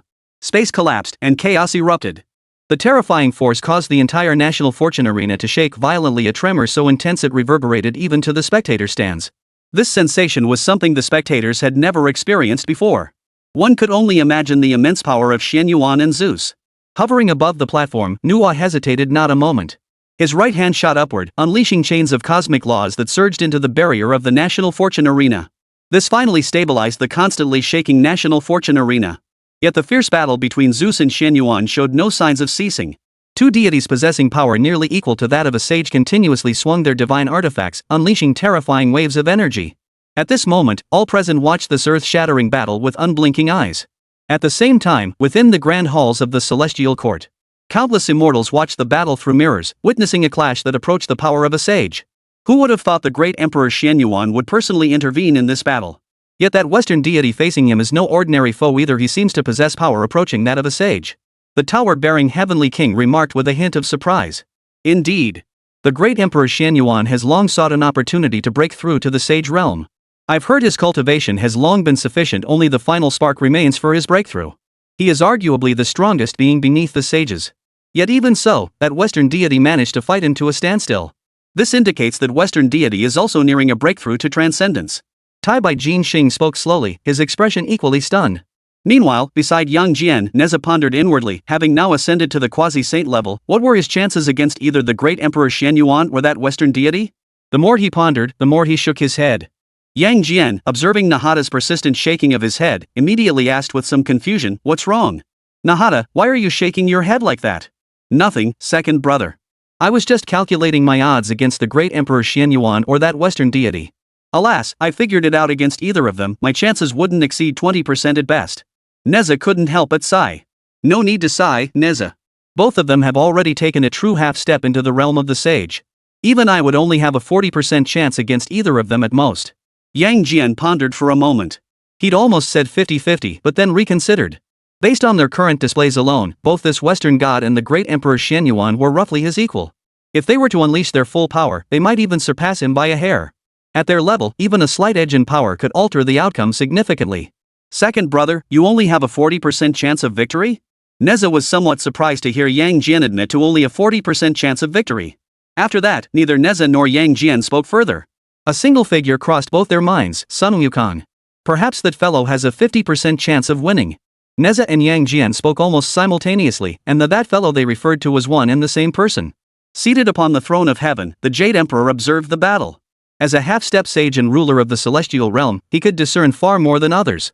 Beyond recognizing Zeus and Xuan Yuan's formidable combat prowess, He discerned something else. This national fortune arena had actually produced the resonance of the Tao. Could it be that after this battle, either the Western God or the great Emperor Chen Xuan would break through to the Sage realm?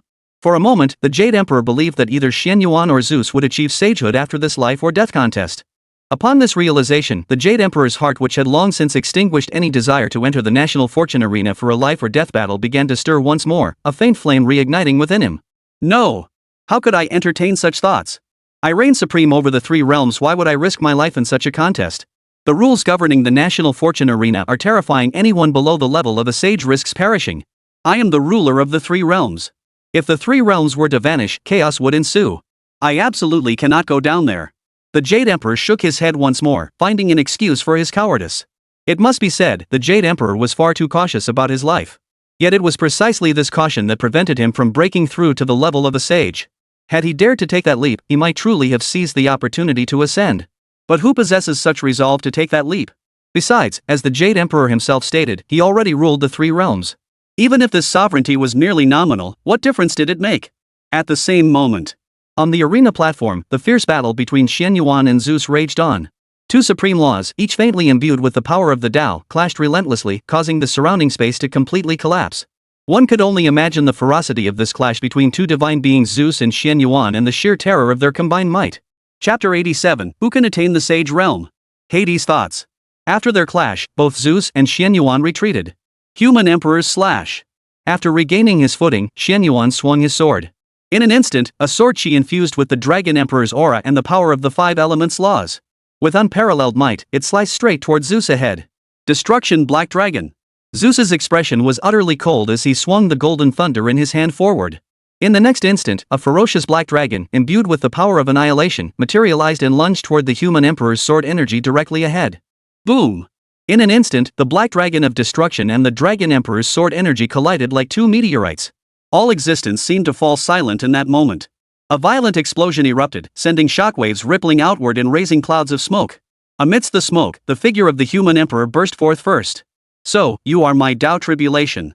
Slay you, and I shall ascend to the realm of a sage. Xuan Yuan's expression burned with excitement. He had been stuck at the half-step saint realm for 10,000 years. Today, he finally grasped this opportunity. He knew clearly that by slaying the Western god before him, he could directly break through into the realm of a sage. Wielding the Chen Xuan sword, which radiated the essence of the five elements, he swung it directly at Zeus's head. Is that so? I too believe that slaying you will allow me to break through to the transcendence realm. Today, no one can stop this divine king from ascending to transcendence. Zeus, too, felt this same certainty. The transcendence he had longed for seemed within his grasp. Slaying his enemy before him would grant him entry into that realm. In the next instant, he too swung the golden lightning in his hand. Boundless laws of destruction coalesced into terrifying black light, coating the black gold lightning. Clang! In an instant, the golden lightning clashed with the Chen Xuan sword. Sizzle! The next instant, thunder roared and lightning flashed. Mountains collapsed and the earth split apart. The sky above the entire national fortune arena was cleaved in two by the collision of their attacks. The power of destruction and the five elements surged forth endlessly in all directions. The entire world seemed poised to shatter. It was fortunate this occurred atop the national fortune arena. Had this battle unfolded on Blue Star, the resulting devastation would have claimed all life within tens of thousands of miles. Five elements clones. In the stalemate, Chen Xuan was the first to change tactics. The next second, his entire body split into five. Each of these five bodies embodied one of the five elements laws. In an instant, these four clones, along with Xuan Yuan's original body, simultaneously charged toward Zeus with murderous intent. Witnessing this scene, even a powerhouse like Zeus showed a flicker of change in his expression. He rapidly swung the golden lightning in his hand, terrifying thunderbolts of destruction constantly coiling around his body. Yet as the saying goes, two fists cannot fight four hands. And now, Zeus faced five opponents simultaneously. Instantly, he found himself completely overwhelmed. Destruction, thunder, punishment. Faced with this situation, how could Zeus, who had always believed himself invincible, possibly tolerate it? He was losing ground. After forcing back Xuan Yuan's fire clone, Zeus seized the moment before the attacks from Xuan Yuan's other four clones could reach him. Zeus raised his left hand high. In an instant, a black thunderous roar erupted from the heavens above. Then, one after another, the destructive divine thunderbolts, each containing a thread of the power of the way of destruction, pounded relentlessly down. The entire arena was instantly engulfed by countless bolts of thunder. Even though Chen Xuan had now split into five clones, such a vast-scale attack was impossible for him to evade. Each clone relentlessly swung the Chen Xuan sword in their hands, unleashing the laws of fire, water, 5 elemental forces erupted across the entire arena. Seizing this brief moment of respite, Zeus finally located Xuan Yuan's true form. Found you. A smirk touched Zeus's lips. The next instant, he materialized beside Xuan Yuan's flame clone. The golden divine thunder in his hand shot straight toward the flame clone. Feeling the terrifying force sweeping toward him, Xuan Yuan hesitated not a moment. He swung the Xuan Yuan sword in his hand, parrying the attack. Clang! The clash of weapons echoed as Xuan Yuan forcibly parried the strike. However, the sheer force of the strike forced Xuan Yuan to recall his other 4 avatars. Didn't expect you to find me so quickly. Xuan Yuan was genuinely surprised that Zeus had located his true form so swiftly. Feeling surprised? Don't worry. Once you're dead, you'll have plenty more time to be surprised. After uttering these words, Zeus's terrifying divine thunder of destruction flashed relentlessly from his body, his power growing even more formidable. He swung the golden divine thunder in his hand, relentlessly attacking Xuan Yuan. Facing this relentless barrage of attacks, like a raging storm, Xuan Yuan parried each strike with his Xuan Yuan sword. The power of the 5 elements transformed into a 5-element yin-yang wheel, fusing with the blade. For a time, Xuan Yuan and Zeus became 2 streaks of light, one black, one white, engaged in a relentless battle high above the sky. Drops of blood fell onto the earth. The terrifying collision of power even caused black holes to appear continuously in the space above, as if threatening to destroy everything. This alone was proof of just how terrifying the battle between Zeus and Xuan Yuan truly was. Spectators watching this spectacle were utterly stunned by the scene before them. After all, in their eyes, this was already the most powerful battle they had ever witnessed. While 3 saint-level powerhouses had indeed entered the fray earlier, their opponents were far less formidable. Thus, none of those prior clashes could match the earth-shattering intensity of the battle between Xuan Yuan and Zeus, 2 beings whose power approached that of saints. Ancestor, fight on. You must slay that Western god. Our ancestor is one of the 3 sovereigns and 5 emperors. He absolutely can defeat that Western god before him. Exactly. That Western god standing before us is no match for our ancestor. The Chinese spectators watching this battle were already flooding the chat with messages. Though they couldn't join the fray, each of them could cheer and rally their ancestor on. Our Lord Zeus is invincible, the foremost among the 12 principal gods. Whoever that so-called human emperor is, even if powerful, he absolutely cannot match our Lord Zeus. In other words, this battle will undoubtedly be won by the ancient Greek nation, undoubtedly won by our Lord Zeus. Seeing the Chinese spectators' comments, the ancient Greek side couldn't take it anymore and immediately fired back with their own comments. Oomph. Didn't your main gods claim invincibility before? Yet they still fell to our Chinese deities. This time, victory will surely belong to our ancient Chinese ancestors. I mean, all that talk about being invincible, didn't our Lord Chen Xuan just rack up 11 straight wins? And that so-called Poseidon deity, wasn't he incredibly arrogant? How did he get instantly annihilated? Seeing the barrage from ancient Greece, the Chinese side fired back just as quickly. What do you Chinese know? Lord Poseidon may be a principal god, but he's not the king of the gods. Our Lord Zeus is the king of the gods, possessing unparalleled power. Exactly. Your previous victories were pure luck. Lord Zeus is absolutely invincible. This battle will undoubtedly be ours. As for the ancient Greek nation, they naturally fired back as well. Is that so? I recall you were equally confident before, but have you forgotten how your first 2 main gods met their ends? And invincible? Where does that confidence come from? Speaking like that, you've forgotten the might of our Chinese sages. Moreover, in this battle, our Huaxia need not even call upon the sages to defeat you. Our human emperor, the great emperor Xuan Yuan, will absolutely slay your so-called king of the gods. Ridiculous. It will be our king of the gods, Lord Zeus, who slays your so-called great emperor Xuan Yuan. Is that so? Your worthless Zeus could never stand against our human emperor, the great emperor Xuan Yuan. Only a petty nation like yours could harbor such blind arrogance. Our great emperor Xuan Yuan is invincible. Your so-called king of the gods, Zeus, isn't even worthy of a single blow from our great emperor. In an instant, ancient Greece and China erupted in a barrage of online insults, though China clearly dominated the exchange. After all, compared to ancient Greece, China held an overwhelming numerical advantage. While ancient Greece and China traded barbs in the comment section, the fierce battle raged on above the national fortune arena. Even Zeus himself watched this clash with intense focus. Both combatants had one foot firmly planted in the realm of the sage. It seemed that after this battle, a new sage would emerge. Observing the formidable aura emanating from the combatants below, Zeus couldn't help but feel intrigued. Who would break through to the sage realm, Zeus or Xuan Yuan? As time ticked by, both Zeus and Xuan Yuan began to bear numerous scars, though none appeared to be life-threatening. Given the power of these 2 deities, unless they were holding back, this battle was destined to be a stalemate. Clang! Amidst the clangor of clashing weapons, the golden divine thunder collided with the Xuan Yuan sword, sending shockwaves rippling outward. The force of the collision sent both Xuan Yuan and Zeus staggering back hundreds of meters. Both deities fixed each other with solemn gazes. It seems this divine king has underestimated you. To possess such terrifying power. Zeus gripped the golden divine thunder in his hand, his gaze fixed on Chen Xuan ahead. Your strength is commendable. However, in this battle today, only one shall survive. Xuan Yuan's expression was utterly cold. From the very start of the battle, both had understood one thing. This life or death battle would grant the victor direct ascension to the sage realm. Therefore, even without the constraints of the National Fortune Arena's rules, Zeus and Chen Xuan would still fight to the death. Indeed, only one of us can survive. But the one destined to transcend to the realm of transcendence is this divine king. Destruction form.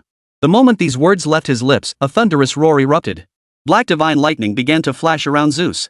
His eyes now contained black thunder, and his hair whipped wildly. At this moment, Zeus seemed clad in a black divine thunder cloak, his power surging ceaselessly. It could be said that Zeus had now fully entered the fourth stage of combat power within the quasi-saint realm. Is that so? You are mistaken. The one who breaks through will be this emperor. I am the human emperor of this world. True dragon manifests. Watching Zeus's power surge relentlessly, Xuan Yuan's gaze held not a trace of fear. In an instant, a golden dragon erupted from his body. Emperor Chen Yuan radiated imperial dragon energy to its peak. In this moment, his vital energy blazed and his power surged relentlessly. So you've reached this stage too. Still, it won't change your fate of defeat. Zeus, seeing Xuan Yuan's combat power reach the fourth stage of quasi-sainthood, felt no surprise. In an instant, he clenched the golden divine thunder and vanished from his original spot. Is that so? Then why does this emperor feel that the one who will lose this battle is you? A faint smile touched Xuan Yuan's lips as he gripped the Chen Yuan sword tightly, transforming into a streak of light and vanishing from his position. Boom! In an instant, the Chen Yuan sword collided with the golden divine thunder. Two ultimate forces clashed, causing the heavens and earth to shatter and all creation to tremble. Terrifying energy rippled outward in waves, sweeping across the arena's perimeter. Even the incredibly sturdy protective barrier seemed on the verge of shattering under the aftershocks of their combined attack. Nua, witnessing this scene, dared not hesitate. He immediately channeled the full power of the arena's rules to sustain the protective barrier. At that moment, Yang Chan in the Chinese spectators section watched the scene unfold, her expression tinged with surprise. She had been pondering something. Had Zeus and Xuan Yuan's combat power reached the fourth stage of the quasi-saint realm? Had they reached the legendary stage? Originally, Yang Chan believed no deity could reach this stage, for she had never heard of any quasi-saint achieving it before. But now, witnessing Zeus and Chen Yuan unleash their full power, she saw both had entered the fourth stage of quasi-saint combat strength. It must be that they hadn't encountered opponents worthy of unleashing their full power. No wonder I'd never heard of any powerhouse possessing fourth stage quasi-saint combat strength before. Yang Chan now understood the existence of quasi-saints with fourth stage combat power was no myth. It was simply that those who reached this level of combat power rarely fought at full strength. After all, when facing quasi-saint opponents, they had no need to exert themselves completely, as the third stage of power was essentially the limit for quasi-saints. As for confronting opponents at the saint realm? That goes without saying. The vast majority of quasi-saints wouldn't be so foolish as to challenge a saint. This is precisely why those possessing fourth stage quasi-saint combat power gradually became the stuff of legend. Is this the battle to break through to sainthood? Does the great Emperor Chen Yuan intend to shatter the barrier to sainthood with a single clash? Chen Xuan, standing on the floating platform as a dragon phoenix wasteland body, could sense that profoundly sinister yet profoundly mysterious Tao power. Meanwhile, on the opposing platform, Venus heard these words and felt a twinge of confusion.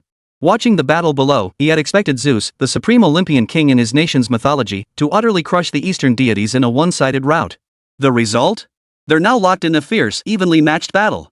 This left Venus utterly astonished. Chen Xuan, I never imagined the deity you summoned this Chen Yuan possesses such formidable power.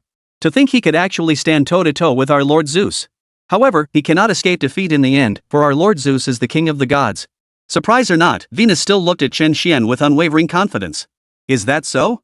Then you clearly underestimate the might of the three sovereigns. In this battle, your king of the gods will become the stepping stone for one of our Chinese three sovereigns, the great Emperor Chen Yuan, to break through to the realm of the sage. Chen Xuan, too, radiated unwavering confidence in Chen Yuan. Then let's see. Our Lord Zeus is the king of Olympus, utterly invincible. Cherish your final moments of life, for soon you shall be erased by the rule-bound power of the National Fortune Arena. Venus gazed at Chen Xuan with a smile. I return those exact words to you. Chen Xuan remained composed, utterly certain within himself that the great Emperor Chen Yuan would triumph in this battle to ascend to sainthood. While the two debated, fierce combat raged above the National Fortune Arena. Zeus relentlessly swung his golden divine thunder, unleashing vast black bolts imbued with world-shattering power that pounded relentlessly toward the great Emperor Chen Yuan directly ahead. Facing these vast, dark bolts, Chen Xuan likewise swung his Chen Xuan sword relentlessly, unleashing bursts of golden sword energy. Boom! Boom! Thus, the vast black thunderbolts and the golden sword energies collided like meteors, sending billowing clouds of smoke and energy vortexes sweeping across the arena. Beneath the National Fortune Arena, the ground lay utterly devastated beneath these terrifying assaults, reduced to complete ruin. Fortunately, the National Fortune Arena possessed formidable rule-bound power. In less than a few seconds, the ruined arena restored itself to its original state. However, barely 2 or 3 seconds after its restoration, it was destroyed once more. Both Zeus and Chen Xuan possessed world-shattering power, and now both deities were unleashing their full might, holding nothing back. Through the divine artifacts in their hands, they unleashed the immense power surging within their bodies. Upon Mount Olympus. Within the temple, Hades and the remaining 8 principal gods observed the divine battle on the National Fortune Arena through a divine artifact known as the Mirror of Ares. Father's persistence in joining this battle remains a mystery. Most perplexing of all is how the power of that Eastern deity stands as a match for Father's own. Apollo watched the battle below, his expression tinged with surprise. To break through to the transcendent realm, my brother seems to have glimpsed the opportunity for that breakthrough. Hades, the deity closest in power to Zeus among the 12 Olympians, naturally sensed it too. What exactly was Zeus intending to accomplish by descending? Hades, are you suggesting our father could use this battle to break through to the transcendence realm? Apollo inquired once more. The other gods' expressions turned astonished, including Hera seated below the throne. Indeed, that Eastern god, like Zeus, had 1 foot already in the realm of transcendence. This clash would unleash both their ultimate power. If Zeus prevailed, they could both break through to transcendence. If he loses, he will be left behind on that arena forever. After uttering these words, Hades fell into deep contemplation. He pondered a crucial question: if Zeus truly ascended to transcendence, then throughout his entire life, he would never have the chance to challenge Zeus for the throne of King of the Gods. But if Zeus perished on the arena of national destiny, then the throne of Olympus would be ready for a new occupant. At that moment, the other principal gods heard Hades' definitive words and recalled Zeus' final statement before his departure. They now understood why Zeus had insisted on personally participating in this divine battle for national destiny. As the principal gods stood in silence, Hades turned and walked toward the temple's exit. Hades, where are you going? Hera, the queen of the gods seated upon her throne, immediately questioned Hades as he prepared to depart. I have matters to attend to. Hades replied without even turning his head, striding directly toward the temple exit. It was clear that Hades held no regard for the Queen of Heaven in his heart. Hera could say nothing to Hades' behavior, for she understood that sometimes he wouldn't even give Zeus face, let alone her. Yet the thought that Hades had chosen to leave without even witnessing the conclusion of this final battle filled Hera with unease. A sudden sense of foreboding gripped Hera. Could it be? Hera murmured softly. In an instant, a possibility dawned on Hera. She turned her gaze to her own son, Ares. Ares, come with me to the back. Hearing Hera's words, Ares was puzzled, but seeing his mother already heading toward the rear of the temple, he had no choice but to follow. Meanwhile, the other principal gods within the temple observed Hera and Ares' peculiar behavior, their expressions turning puzzled. They wondered why Hades and Hera would choose to leave during such a crucial battle instead of watching closely. For a moment, the many gods found it hard to comprehend, though they did not dwell on it, instead continuing to observe the battle. Perhaps some gods had glimpsed a hint of something amiss, yet they paid it little heed. In their eyes, Zeus's overwhelming power was undeniable. They were confident Zeus would emerge victorious, breaking through to the supreme realm of transcendence. In the rear chambers of the temple. Mother, I don't know why you summoned me. What is it? After arriving at the rear of the temple, Ares finally couldn't contain his curiosity and asked. Do you know why Hades suddenly left? Hera looked at Ares with a grave expression. I'm not sure. Hades must have had something to attend to. Hearing this, Ares grew even more perplexed. In his mind, why would Hades suddenly leave? How could he possibly know? Have you considered this? What if your father were to die in this war among the gods? What consequences would that bring? Hera's gaze fixed directly on Ares before her. Mother, are you suggesting Hades' abrupt departure was preparation to seize the throne of the gods once father is dead? But would father lose? Ares was no fool. After Hera's words, he understood what she feared. I too hope your father emerges victorious from this battle. But you have witnessed the power of that Eastern god. Do you truly believe your father faces absolutely no risk of falling in this conflict? Hera naturally wished for Zeus to win this battle and ascend to transcendence, but she also understood that this possibility was not 100%, perhaps only 50%. Therefore, as Queen of Heaven, she had to prepare in advance. At that moment, Ares, hearing his mother's words, also fell deep in thought. He had to admit it was true in this battle, his father could indeed be defeated. Ares, take this scepter. After your father defeated the Titans, some powerful Titans submitted to him and were spared. Now, take this scepter, leave the temple, and go to the farthest right of Mount Olympus. With this scepter, you may command that branch of the Titans. Should your father fall in this battle upon the arena of destiny, your mother wishes you to ascend to the throne of King of the Gods. Hera handed the scepter, set with a supreme gem, to Ares. She thought to herself that if the unexpected should occur, she naturally wished for her own son to ascend to the throne of King of the Gods.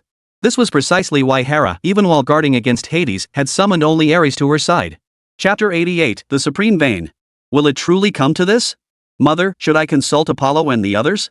Hearing Hera's words, Ares still refused to believe in his heart that his father could be defeated. Not necessarily, but we absolutely cannot gamble on that probability.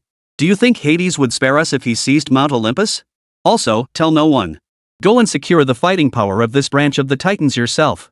Do you think Apollo and the others will definitely help you?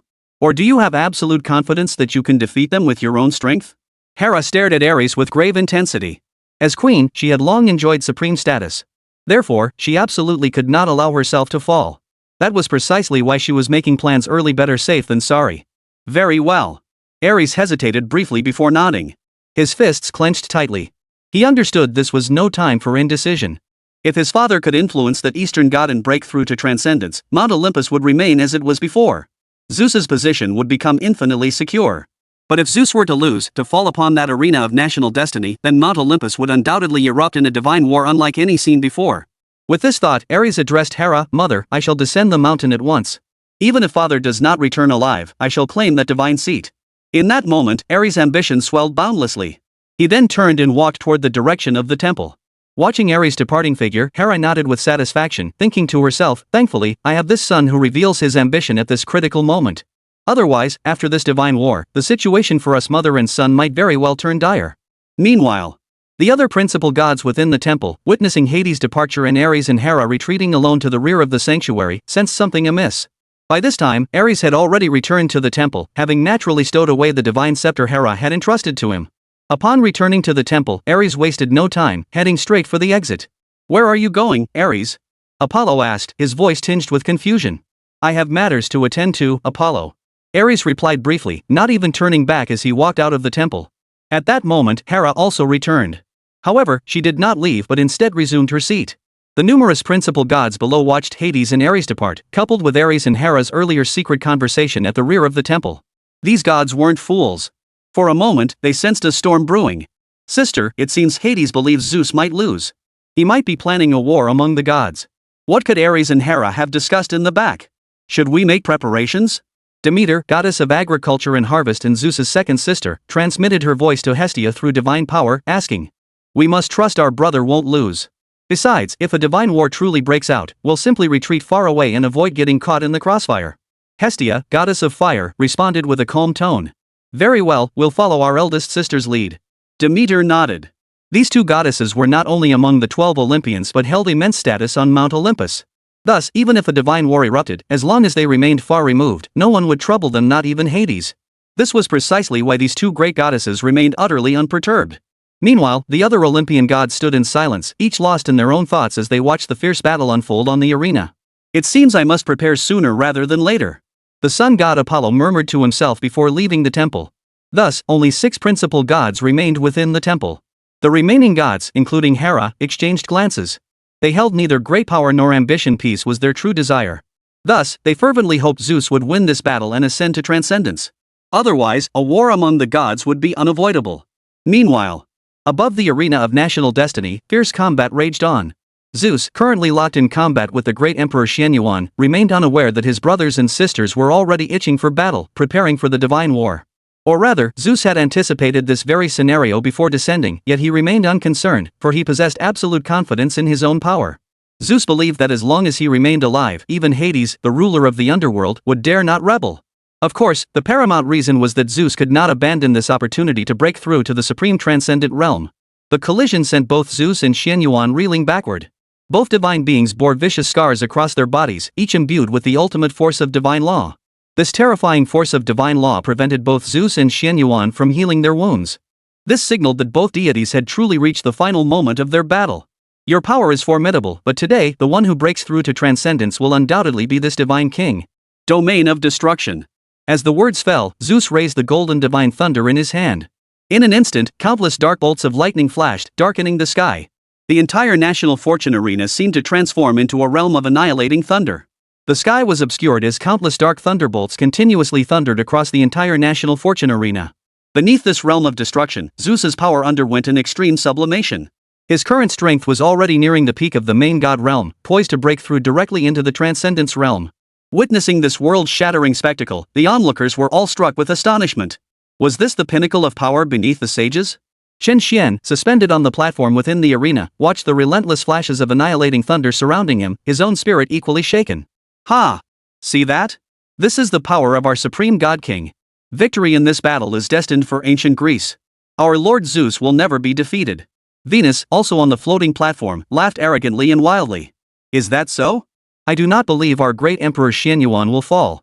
You will never comprehend the immense power of our Huaxia human emperor. Though Chen Xuan was equally stunned by Zeus's terrifying power, deep within his heart, he remained utterly convinced that the great emperor Chen Xuan would emerge victorious in this battle. At that very moment, Chen Xuan, suspended mid-air, surveyed the relentless roar of destructive thunderbolts erupting all around him. Is this the full extent of your power? It seems I too must unleash my full might. Let us see who will become the stepping stone for whom in this battle. Xuan Yuan's gaze grew icy as he gripped the Chen Yuan sword tightly in his hand. Chen Yuan's sword unsealed. In an instant, he seized the sword with his left hand, slashing open a wound. Blood flowed onto the blade. This supreme divine artifact shone with boundless golden light. At the same moment, Chen Yuan seemed to merge completely with the sword. His power surged to unprecedented heights, and behind him, a fearsome golden dragon materialized. That thread of ultimate sword energy seemed poised to pierce the heavens. Countless sword energies coalesced into relentless storms, raging ceaselessly within this realm of destruction. Thus, the clash between the sword energy and the thunderous force raged on. Below, every witness was utterly awestruck, each feeling this was a realm of divine craftsmanship.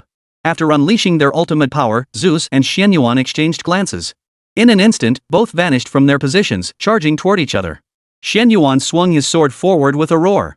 Accompanied by a thunderous dragon's roar, a ferocious golden dragon surged forward, lunging to devour Zeus. Facing the advancing golden dragon, Zeus showed no hesitation. Wielding his golden divine thunder, he unleashed a dark bolt of divine lightning in the next instant. Boom! In that instant, the golden dragon and the dark divine thunder collided, obliterating everything around them. Rippling shockwaves radiated outward, billowing clouds of smoke rising everywhere. Amidst the smoke, Chen Yuan and Zeus clashed fiercely. Chen Yuan swung his Chen Yuan sword, its blade coiled with five-colored light, delivering a heavy strike toward Zeus's body. Zeus stepped back, narrowly evading the blow. Instantly, he thrust his golden divine thunder enveloped in the power of the law of destruction toward Xuan Yuan's head at blinding speed. Chen Yuan raised his sword to block the strike. Clang! Amidst the clanging clash of weapons, Chen Yuan forcibly parried the golden divine thunderbolt. In the next instant, his left hand formed a fist, the five elements vastness fist. The fist contained boundless power, enveloped in the ultimate five elements laws. It seemed poised to shatter space itself as it slammed toward Zeus's chest. Zeus, equally unhesitating, swung his left fist forward, shrouded in a layer of black light. Boom! Boom! As the two fists collided like colossal dragons of the heavens, terrifying force swept outward, causing the surrounding space to collapse continuously. Beneath this fury of blows, Zeus and Chen Yuan clashed once more, their divine weapons swinging relentlessly as the power of the laws erupted with blinding speed. At this moment, the power within both men seemed boundless. Most notably, their speed had reached a point where it was completely invisible to the naked eye, reduced to mere streaks of afterimages. Even though the National Fortune Arena had slowed their combat speed by dozens of times through the power of its rules, transmitting it to the eyes of the masses across all nations, they could still only perceive two blurred figures colliding incessantly. Each of them could unleash hundreds of attacks per second. One could only imagine how blindingly fast Zeus and Chen Yuan were moving. As time ticked by, droplets of blood fell onto the earth, transforming the entire National Fortune Arena into a complete ruin. Yet mid-air, two streaks of light continued their relentless, fierce collision.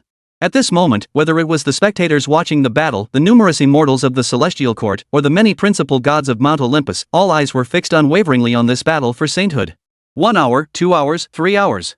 Soon, 3 hours had passed. Yet, despite being covered in wounds, neither Chen Yuan nor Zeus showed the slightest sign of weakening in their power or will. While these two near saints fought fiercely, outside the National Fortune Arena, Sati and her two companions had abandoned their assault on the National Fortune Arena's barrier and returned to the snow-capped mountain peak. They now understood that unless a saint-level powerhouse personally intervened, there was no way to breach the protective force of the National Fortune Arena's rules.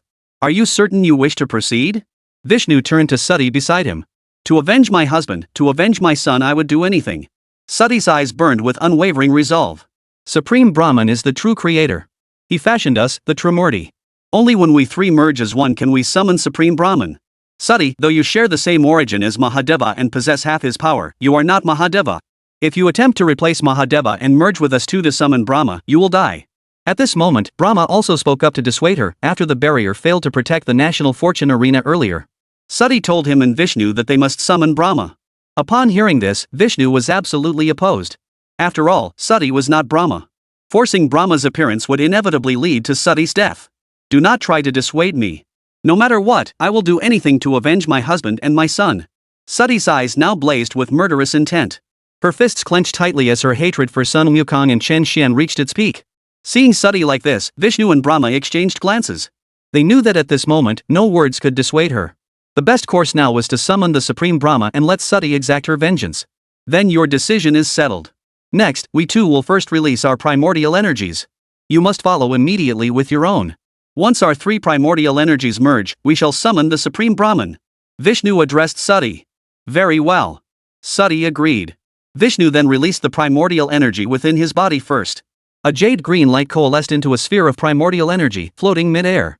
Beside him, Brahma witnessed this and without hesitation, a golden light erupted, also forming primordial energy that floated in mid-air. The two primal energies merged together, yet one final primal energy remained missing. Sati watched the scene unfold before her eyes filled with absolute resolve. In that instant, the primordial power within her erupted forth. A mass of black primordial energy merged into the golden primordial energy and the emerald green primordial energy. Thus, the three primal energies merged as one. In that instant, waves of immense power erupted. The three primal energies continued to merge, yet it was clear that summoning the Supreme Brahman was no simple task. Vishnu and Brahma on either side appeared relatively at ease, for they themselves were emanations of the Supreme Brahman. Sati, however, wore a grim expression. Though her power matched that of Mahadeva, she was not a direct emanation of the Supreme Brahman. Thus, time flowed onward as the three primordial forces persisted in their fusion. Once they were fully merged, they would summon forth the absolute supreme deity of Indian mythology, Supreme Brahman. At this very moment, above the national fortune arena, the battle between Zeus and Chen Xuan reached its final climax.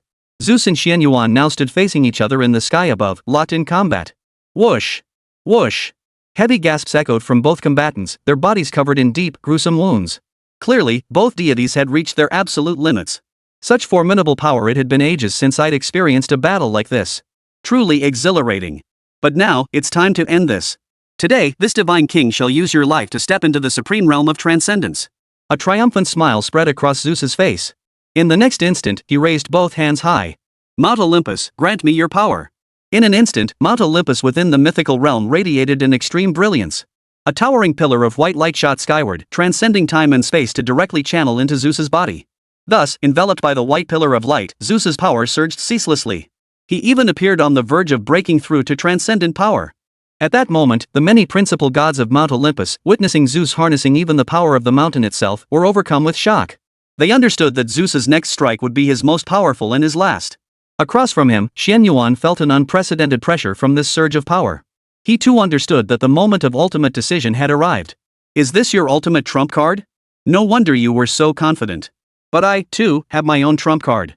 I am the human emperor, now manifest the imperial dragon Qi. Chen Xuan raised the Chen Xuan sword high. In an instant, the imperial dragon Qi surged to its peak within him. Most significantly, all Huaxia people felt their blood boil. As the strongest among them, Chen Xuan immediately sensed a call within his very bloodline. Chen Xuan instantly understood, their human emperor sought to harness their power. Descendants of the Chinese people, Chen Xuan vows to lend the human emperor his strength. Chen Xuan unleashed his divine power, sending a golden beam hurtling toward Chen Xuan. Descendant of the Chinese people, Long Zhan, vows to lend the human emperor a helping hand. Jiang Shui, a descendant of the Chinese people, vows to lend the human emperor a helping hand. The rest of the Huaxia people understood as well. In unison, they shouted, sending strands of golden light continuously into Xuan Yuan's body. Though each strand of light was not particularly powerful, as the saying goes, little by little, it adds up. At this moment, the great Emperor Chen Xuan was enveloped in golden light. His power underwent an extreme sublimation and ascent, much like Zeus, relentlessly assaulting the barrier between quasi-saint and saintly power. Across the battlefield, Zeus watched the scene unfold with a hint of surprise. Yet the next instant, his face regained its arrogant, confident smirk. Indeed, you possess a means to briefly attain transcendent power, he sneered. But victory in this battle is mine. Annihilation, divine thunder. In an instant, as Zeus swung the golden divine thunder in his hand, a complete path of destruction manifested, coalescing into a colossal dragon of destruction tens of thousands of meters long. The very manifestation of this complete path of destruction declared that Zeus's strike now possessed the power of a saint. How arrogant. But let me tell you this, the victor of this battle can only be this emperor. Emperor Dragon Slash. Chen Xuan swung the Chen Xuan sword in his hand, and a similarly complete 5 elements pathway manifested. This 5 elements path coalesced into a golden colossal dragon. Thus, 2 colossal dragons, forged from the power of the Tao, hovered above Zeus and Chen Xuan. At this moment, the divine might of the 2 deities revealed the full extent of their sage-like power. To the spectators watching this battle from the arena, this scene might have stirred little emotion. Yet at this moment, both the myriad immortals of the celestial court and the principal deities of Mount Olympus were utterly stunned. They knew all too well the vast chasm between a near saint and a saint. Yet now, both Chen Xuan and Zeus possessed the power of a saint, albeit for a single strike and through borrowed might. Nevertheless, this was already a terrifying development. Amidst the collective awe, Chen Xuan and Zeus unleashed their most powerful attacks simultaneously. The 10,000-meter-long dragon of destruction and the 10,000-meter-long golden dragon charged toward each other simultaneously. In an instant, boom! Accompanied by a collision that shook the earth and split the mountains, the dragon of destruction and the golden dragon clashed in a fierce battle. At that moment, every single person watched the scene before them, eyes fixed and unblinking. The colossal claws of the destruction dragon slammed down upon the golden dragon's body, scattering tendrils of golden light. Blood trickled from Xuan Yuan's lips. Yet the next second, the golden dragon's razor-sharp claws struck the destruction dragon's body, sending spatters of its blood flying. Zeus, too, had blood trickling from the corner of his mouth. Clearly, both the destruction dragon and the golden dragon represented the life force of Zeus and Chen Xuan.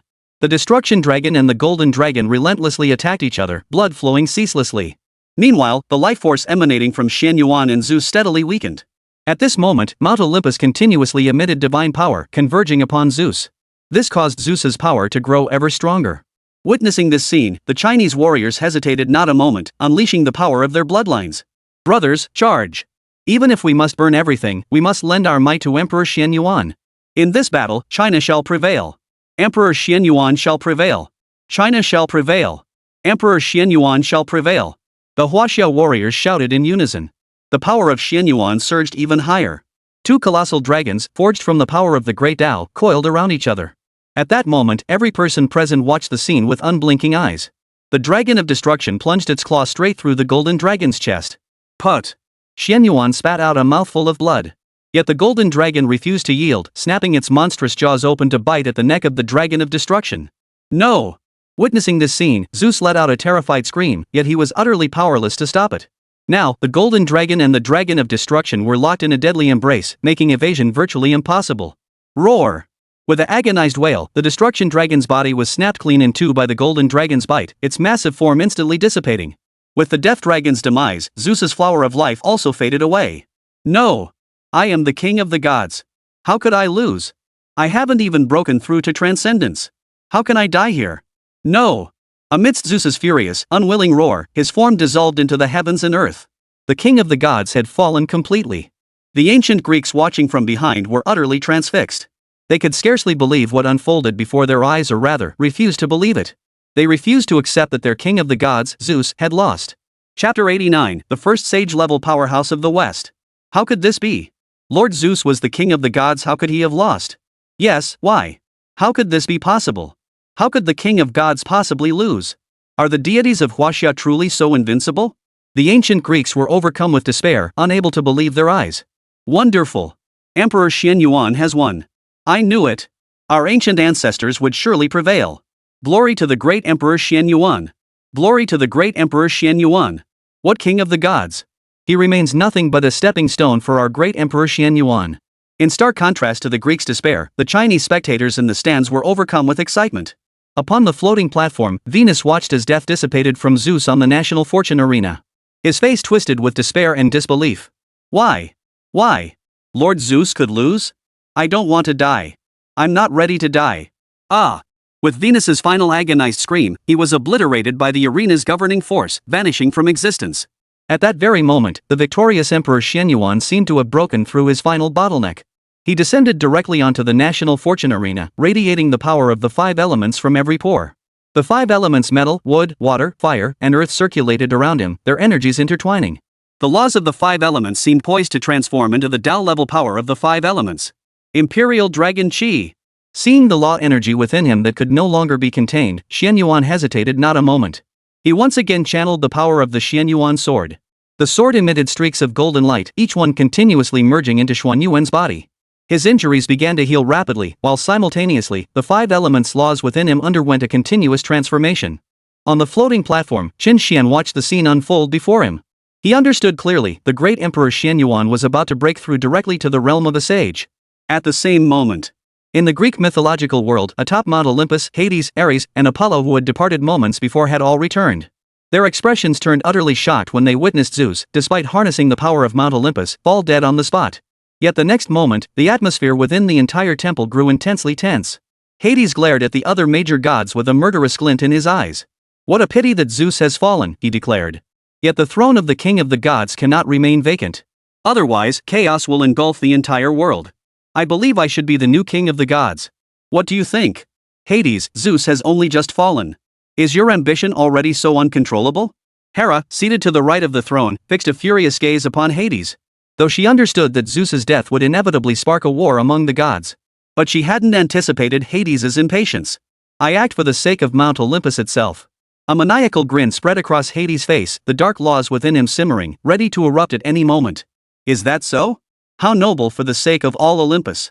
Even if a new king of the gods must be chosen, it should be the war god Ares, not you." Hera did not back down before Hades. At that moment, Ares also stood beside her. "Ha!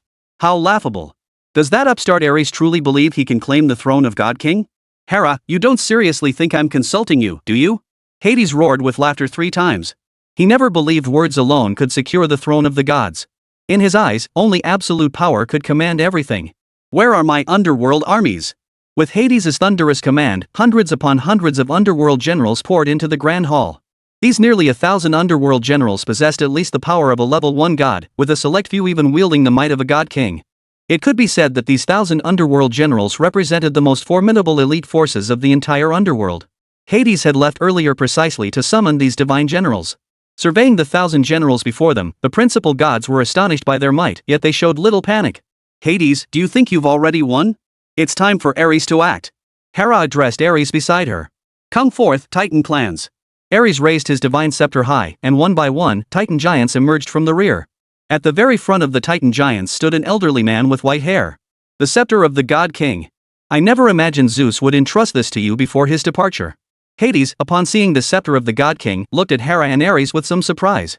He knew full well that even though Ares now held the scepter, Hera was undoubtedly the mastermind behind it all. The other principal gods also looked at the scepter of the God King with some surprise. "Hades, all these years have passed, yet your power doesn't seem to have grown much at all."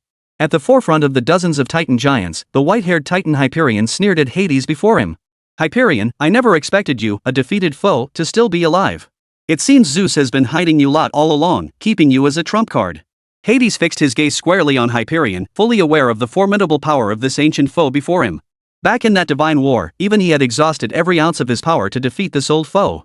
"Hades, you yourself are still alive. How could I possibly die? I still have unfinished business from that day." A smile touched Hyperion's lips. In the next instant, the formidable power of the Titanic law radiated from his body. "Revenge? You may not live to see it. Everyone, today, I, Hades, am destined to ascend to the throne of King of the Gods. Who dares oppose me? Come and try your luck. Slaughter them all. Leave not a single one alive." The dark laws radiating from Hades' entire body grew ever more intense. He understood that only the victor of the temple today could ascend to the throne of the King of Gods. Within the temple, Hestia and several other principal deities watched the unfolding scene. They shook their heads, none intending to intervene. They knew full well that today, the temple would be drenched in blood. But who would become the king of the gods? Truthfully, it held little consequence for them, so they chose to remain uninvolved. Just as Hades was about to order his forces to charge forward. "Wait!" Hera abruptly halted the action. Hades was puzzled by Hera's abrupt intervention. "What is it? Hera, are you considering surrender? If that's the case, I wouldn't advise preserving your position as a principal deity or that of your son." Hades smiled as he looked at Hera ahead. Hades, do you even believe what you're saying? My reason for halting isn't fear of battle with you, but to prevent others from reaping the benefits. Apollo, don't think I'm unaware. Where did you go when you left earlier? Summon your divine generals. Hades and I won't fight each other to let you reap the benefits. Hera gazed at Apollo with a smile. As expected, I couldn't hide it from you, Queen. I believe I am the most suitable heir to my father's throne as King of the Gods. Everyone, it's time to come out. As Apollo finished speaking, Olympus's divine generals began streaming into the hall from beyond its doors. There were over 1,000 of these divine generals, and like the elite warriors of the underworld, even the weakest possessed the power of a level 1 god, while 3 were at the god-king realm. Hades was taken aback by this sudden appearance of divine generals, yet his confidence remained unshaken. He firmly believed that only absolute power could control everything. To any divine general who pledges allegiance to my son Ares today, I swear by my title as queen, upon this battle's conclusion, I shall bestow upon him rewards beyond compare. Hera still hoped to sway the divine generals summoned by Apollo. Yet not a single one of those generals paid Hera any heed. Queen, do not entertain such thoughts. These generals have fought alongside me. They will only heed my command. A smug smile spread across Apollo's face. We swear undying allegiance to Lord Apollo. We swear eternal allegiance to Lord Apollo. The divine generals shouted in unison. Hera's expression darkened at the sight before her. Yet when she beheld the Titans, her countenance shifted back to one of confident composure. So what if these divine generals only obey you? Today, the throne of the king of the gods belongs solely to Ares. Kill! Hera roared. One by one, the Titan giants surged forward into the slaughter. Kill! Hades hesitated not a moment either, directing his underworld generals to charge forward. Slaughter every last one of them. Apollo on the right flank followed suit. In an instant, the 3 factions charged at each other in a frenzy of slaughter. It was clear that the throne of the king of gods would ultimately be decided among these 3 forces. The other principal gods, witnessing this spectacle, retreated outside the temple. They held no interest whatsoever in the throne of the king of the gods, and thus naturally refused to get involved. Clang! The clanging of weapons and the thunderous clash of armor echoed ceaselessly as the 3 factions engaged in relentless combat.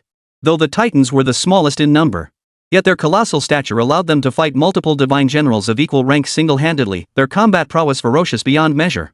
Hades, watching the carnage unfold on the central battlefield from the rear, was the mightiest warrior in the divine realm second only to Zeus. He had no interest in passively observing the clash of divine generals. Hades preferred to decide the outcome with his own power.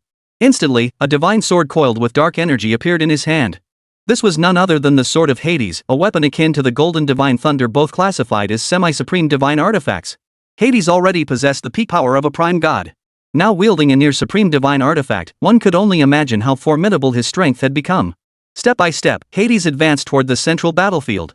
A Titan giant swung a massive hammer down toward him with tremendous force. Yet Hades merely raised his left hand to parry, effortlessly blocking the blow. Then, the god sword of Hades slashed out. A burst of dark sword energy erupted. In the next instant, the Titan's eyes filled with terror as he sensed the threat of death. Just as he thought his end had come, an old man stepped before him. Hyperion, wielding a divine wooden staff, blocked the dark sword energy. Step back. The esteemed lord of the underworld is not one you can contend with. Supolion smiled as he addressed Hades before him. Hearing this, the Titan giant retreated without hesitation, turning instead to attack the underworld's divine generals. Old man, Hades glared at Supolion, his eyes burning with murderous intent. You should have hidden away after that divine war years ago when you were spared. Instead, you're courting death like this. Hades' eyes blazed with murderous intent as he stared straight at Hyperion. Looking for death? I don't see it that way. Supolion's smile remained fixed on his face as the power of the titanic law surged from his body. You really are courting death. Hades had no patience for further words. His form dissolved into a black streak of light, vanishing from his position as countless crows swirled behind him. The terrifying power contained within the Lord of the Underworld's divine sword struck directly toward Supolion.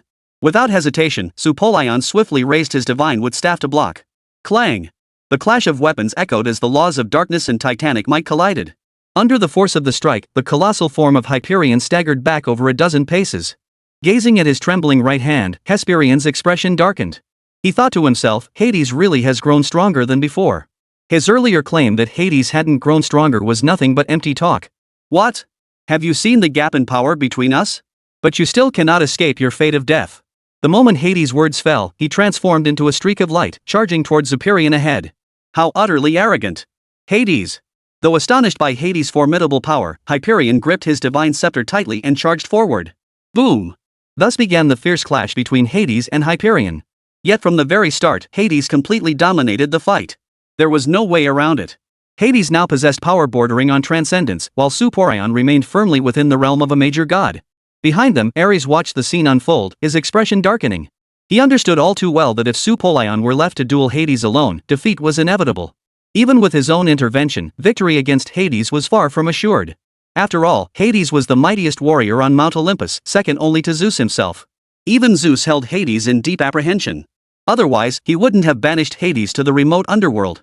The fear was that Hades, residing on Olympus, might threaten his own rule. As Ares pondered this, Hera tapped him on the shoulder from behind, then turned her gaze toward Apollo. Ares immediately caught on. He addressed Apollo. "Brother, you know Hades' power well. Even our father fears him. Why not join forces to slay Hades first? Then we can vie for the throne of the gods." Hearing Ares' words, Apollo too fell into deep thought, his gaze fixed on Hades ahead. Apollo had to admit that even as the sun god, he likely wouldn't stand a chance against Hades in a one-on-one fight. Hades' power was simply too formidable. Among the 12 Olympians, only Zeus could reliably hold his own against him. Agreed. Upon agreeing, Apollo summoned a divine bow and arrows in his hand. Above, Ares smiled upon hearing Apollo's acceptance. Instantly, Ares's war axe materialized in his hand.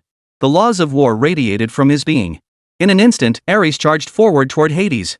Meanwhile, Apollo, positioned behind him, did not hesitate either. He drew his bow and released an arrow, a sun arrow imbued with the power to scorch all things, which shot straight toward Hades ahead. Ares charging from the front and the sun arrow hurtling from the rear. Yet Hades' gaze held little fear. Terrifying power erupted from his body, forcing Hyperion back. Then, he swiftly swung the Underworld King's divine sword in his hand, forcibly severing the sun arrow. Strands of solar energy scattered across the temple. At that moment, Ares charged in as well. "Hades, why won't you stay in your underworld? You dare covet the throne of the king of gods." War's laws coalesced upon Ares's massive axe, which he swung down with crushing force toward Hades.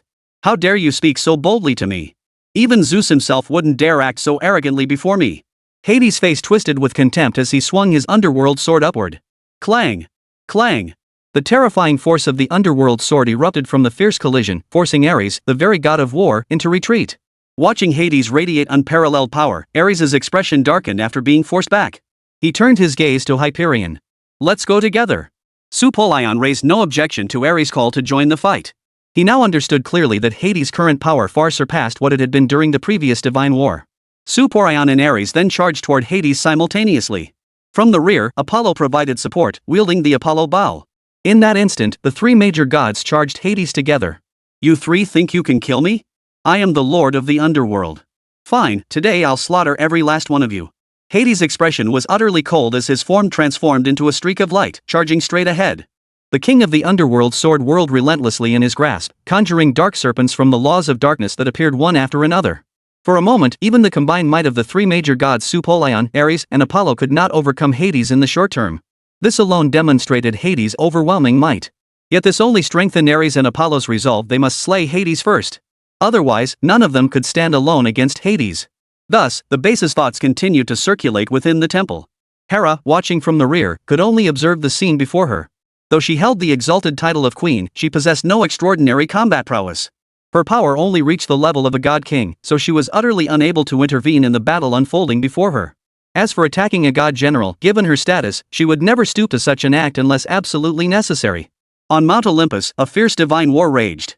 At the same time, upon the National Fortune Arena, the five elements Tao manifested above the National Fortune Arena, its formidable divine might permeating the entire space. The great Emperor Chen Xuan underwent a transformative change. At this moment, everyone, even those from Western nations, could not help but feel a sense of reverence welling up within them. This was the awe-inspiring presence of a saint. Congratulations to the great Emperor Chen Xuan on breaking through to the saintly realm.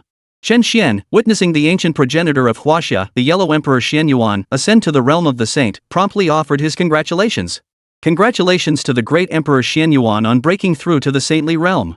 Congratulations to the great Emperor Chen Xuan on breaking through to the sage realm. Behind Chen Xuan, the Chinese masses knelt in unison, prostrating themselves in reverence. "Rise, everyone. It is thanks to your collective efforts that I was able to achieve this breakthrough to the realm of the sage." With a wave of Xuan Yuan's hand, the kneeling crowd was lifted to their feet by divine power. Most importantly, streams of golden light poured into the bodies of the Chinese people, including Chen Xuan on the stage. Those who had been severely weakened from expending their energy moments before instantly felt their physical condition fully restored. Most significantly, they sensed that all their old hidden injuries had vanished. They even vaguely felt that their lifespans had increased by over a decade. They knew this was a gift bestowed upon them by the human Emperor Chen Xuan. Thanks to the great Emperor Chen Xuan. Thanks to our ancient ancestor. One by one, the Huaxia people voiced their gratitude. Behind them, the Western nations watched this scene with intense envy and resentment. They couldn't help but wonder, wasn't it said that only those with 100% divinity could receive a deity's gift? Why then could these Huaxia people do it? They were perplexed, having forgotten that the power of a sage transcends the very rules governing the national fortune arena. Chen Xuan, you possess the aura of a human emperor. Just moments ago, you aided me in breaking through to the sage realm. Today, I bestow the Chen Yuan sword upon you. As Chen Yuan spoke, the Chen Yuan sword in his hand floated before Chen Xuan. Gazing upon this supreme divine artifact before him, Chen Xuan's expression brimmed with overwhelming excitement. After all, this was the legendary Chen Yuan sword. But the next moment, after a brief thought, he waved his hand in refusal. No, ancestor, the Chen Yuan sword is far too precious. How could I possibly accept it? Besides, it's your primary weapon of conquest. Rest assured, Chen Yuan replied. I have already broken through to the sage realm. This sword will serve you far better in your hands. The great calamity ahead will require your strength. Chen Yuan smiled. The moment he had ascended to the sage realm, he had sensed the impending great calamity. He understood that the only variable in this crisis was Chen Xuan standing before him. This was one of the primary reasons he intended to bestow the Chen Yuan sword upon Chen Xuan. Hearing this, Chen Xuan grew even more perplexed. He couldn't help but wonder, both the supreme sovereign of heaven and the sage Manhwa had spoken of this before, and now even the great emperor Chen Yuan, having just ascended to the realm of the sage, was mentioning this great calamity. For a moment, Chen Xuan pondered, what kind of calamity could possibly command such concern from several sages? And why was he being called the only variable? Just as Chen Xuan was about to ask for clarification, Chen Yuan didn't give him the chance to speak. A flash of light erupted as Chen Yuan, now a saint, vanished from the national fortune arena and returned to the mythical world. National Fortune Divine Battle, Round 33, Huaxia victorious. After Manhwa declared victory, another black fragment appeared in Chen Xian's hand. Without hesitation, Chen Xuan tucked it away. The 34th Divine Battle of National Fortune officially commenced. The Western faction was requested to send forth their nation to enter the arena. Though Manhwa was astonished by Xuanyuan's sudden breakthrough to the sage realm, in his eyes, the outcome of the divine battle was paramount. Thus, he promptly announced the commencement of the next battle. When Manhwa called for the Western nations to send a new summoner to the field, the Western nations exchanged glances, their earlier confidence completely evaporated. Instead, they were filled with hesitation, debating who should step forward. At that moment, the representative from India suddenly froze. Within 2 seconds, his expression transformed into one of intense excitement. India will take the field for this battle. Amit looked at everyone with great confidence. The representatives from other nations looked puzzled. After all, one of their own, the great Shiva, one of the creator gods, had just lost to the Chinese deities. Why was this Indian representative so eager to step forward and challenge them? Is another creator god about to enter the fray? Vishnu? Or Brahma? The representative from the United States asked, a hint of doubt in his voice. Representatives from other nations also turned their gaze toward him, well aware that Indian mythology featured the Trimurti, the three creator gods. Chapter 90, The Ancient Heavenly Emperor, Dongwang Tai. Neither. This is the sole supreme deity in our Indian mythology, the creator of all things, the supreme Brahman. As Amit uttered these 3 words, his eyes brimmed with profound reverence. As for the representatives from other nations, upon hearing this name, they were somewhat puzzled. This included Chen Xuan atop the arena platform. He vaguely felt he had heard it somewhere before, yet the memory remained hazy. Suddenly, it dawned on him. There was a legend in India that the Trimurti, the three-faced god, was born from the division of this supreme Brahman. In other words, when the Trimurti merged, they became the supreme Brahman. Then in your nation's mythology, who is stronger, the true creator god, the supreme Brahman, or Shiva? The representative from Sakura Nation couldn't help but blurt out the question. Let me put it this way, we once thought Brahma was merely a legend too. But just moments ago, Brahma himself conveyed a message to me. He will personally intervene in the next match. And the supreme Brahman is the fusion of the Trimurti in our Indian mythology. Tell me, compared to our great Lord Shiva, who is more powerful? Amit looked at everyone with complete confidence. Hearing this response, the representatives from numerous nations finally grasped the situation. Meanwhile, below the arena, Chen Xuan grew even more perplexed upon hearing this definitive answer. After all, Shiva had clearly perished on this national fortune arena. So how could Vishnu and Brahma have summoned the supreme Brahman? For a moment, Chen Xuan couldn't quite wrap his mind around this question. Yet one thing was clear, this supreme Brahman might be an unprecedentedly formidable foe. The fusion of the Trimurti. I'd heard that in Indian mythology, each of the 3 deities possessed the power of a supreme god. What realm could this unified entity possibly reach? Could it be the realm of a sage? No way. If this supreme Brahman is at the sage level, how are we supposed to win? It probably wouldn't be. If it truly were a sage, that would be trouble. Hearing that the supreme Brahman was the fusion of the Trimurti, the Chinese spectators in the stands were suddenly gripped by worry. What if this supreme Brahman truly possessed the power of a sage? Yang Chan, do you think this supreme Brahman might be at the sage level? Long Zhan, the head of the mythology department, addressed Yang Chan directly. I'm not sure. We'll have to wait until Supreme Van enters the fray to know. I'm not very familiar with Western deities either, but if he is at the sage realm, then we're truly in trouble. Yang Chan's expression grew grave as well, for she knew all too well the immense power of a sage. Amidst the Chinese delegation's growing concern, Amit had already stepped forward toward the center of the arena. This battle will be fought by us from India. Amit shouted toward the giant figure hovering above the arena. None of the representatives from the other Western nations objected to Amit taking the stage. After all, Amit had declared that the Supreme Brahman was the ultimate deity born from the fusion of the Trimurti. With such a formidable god, how could representatives from other nations possibly rush forward to vie for this summoner's spot? As Amit declared he would represent the Western nations in this battle, divine light enveloped him. Clearly, Amit hadn't been unlucky enough to fall into that 40% probability. Bathed in divine light, Amit materialized upon the national fortune arena. Chen Xuan, the luck of your Huaxia nation ends here. Next, you will experience what absolute power truly means, what genuine despair feels like. Amit gazed at Chen Xuan before him with unbridled smugness. Is that so? So confident? You seem to have forgotten that one of your own creator gods, the great heavenly Shiva, met his end at the hands of our Chinese monkey king. Chen Xuan fixed his gaze squarely on Amit before him. Ha! Your bravado won't last long. Amit's heart burned with fury at Chen Xuan's words. The next instant divine power surged. He began summoning mythological entries. As the mythic entries manifested in that instant, the Supreme God. His gaze immediately locked onto the first entry. But before Amit could declare his choice, a powerful aura of transcendence spread across the entire arena. Standing on the floating platform, Nua's expression darkened. An ominous foreboding instantly gripped him. As this terrifying pressure descended, all eyes turned skyward. Suti's form appeared above the national fortune arena. But something was different, her aura was entirely unlike before. This wasn't Suti descending.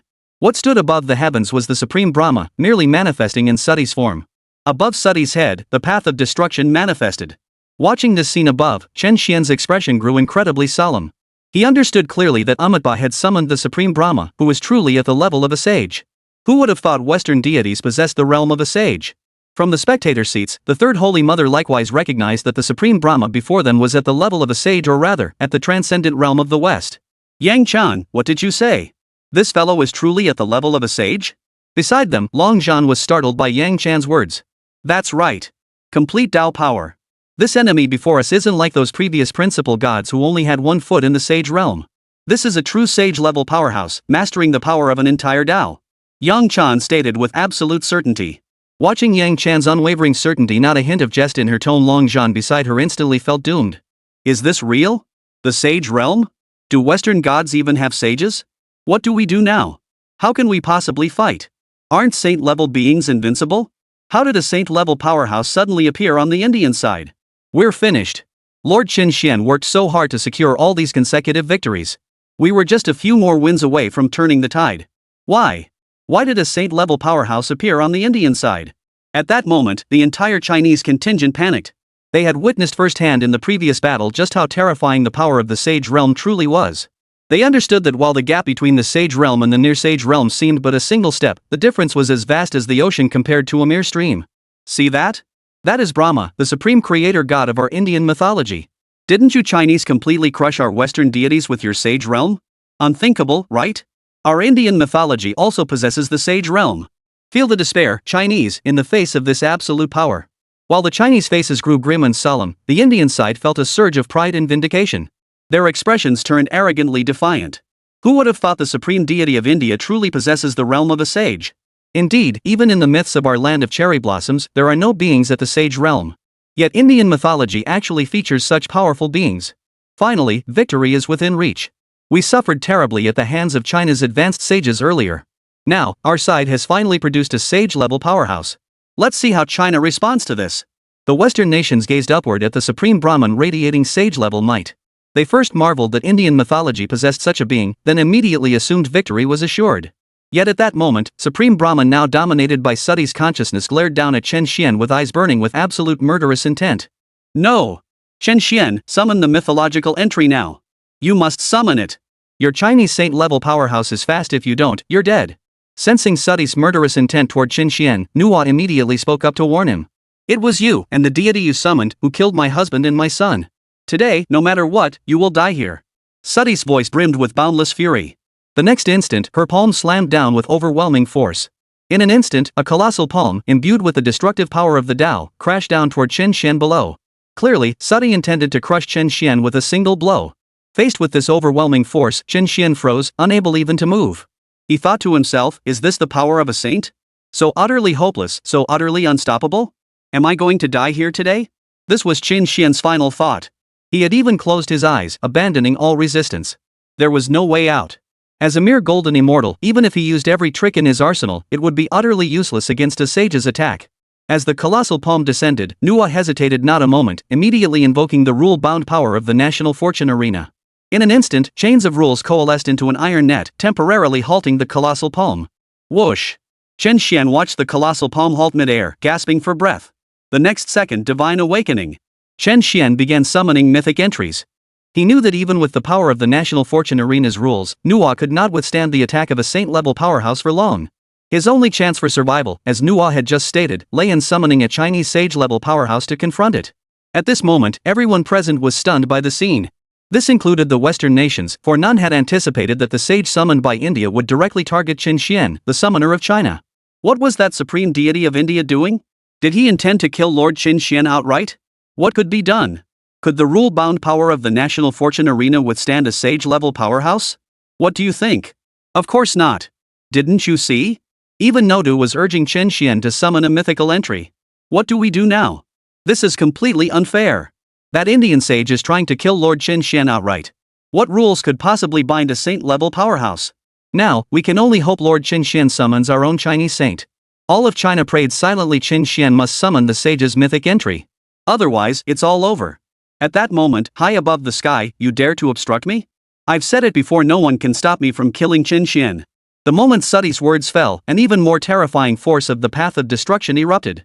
The colossal black hand was enveloped in a layer of dark light. That layer of dark light seemed poised to obliterate everything in existence.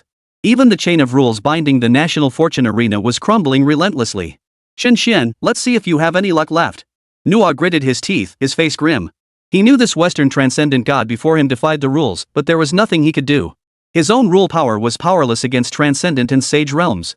At this moment, 4 mythical entries appeared before Chen Xuan. The strongest among these 4 mythical schools was Leizhenzi, a great Luo immortal who stood no chance against a saint-level powerhouse. Could it be that I will perish here today? I beg you, I implore all the sages, please descend and save China. Chen Xuan silently prayed within his heart.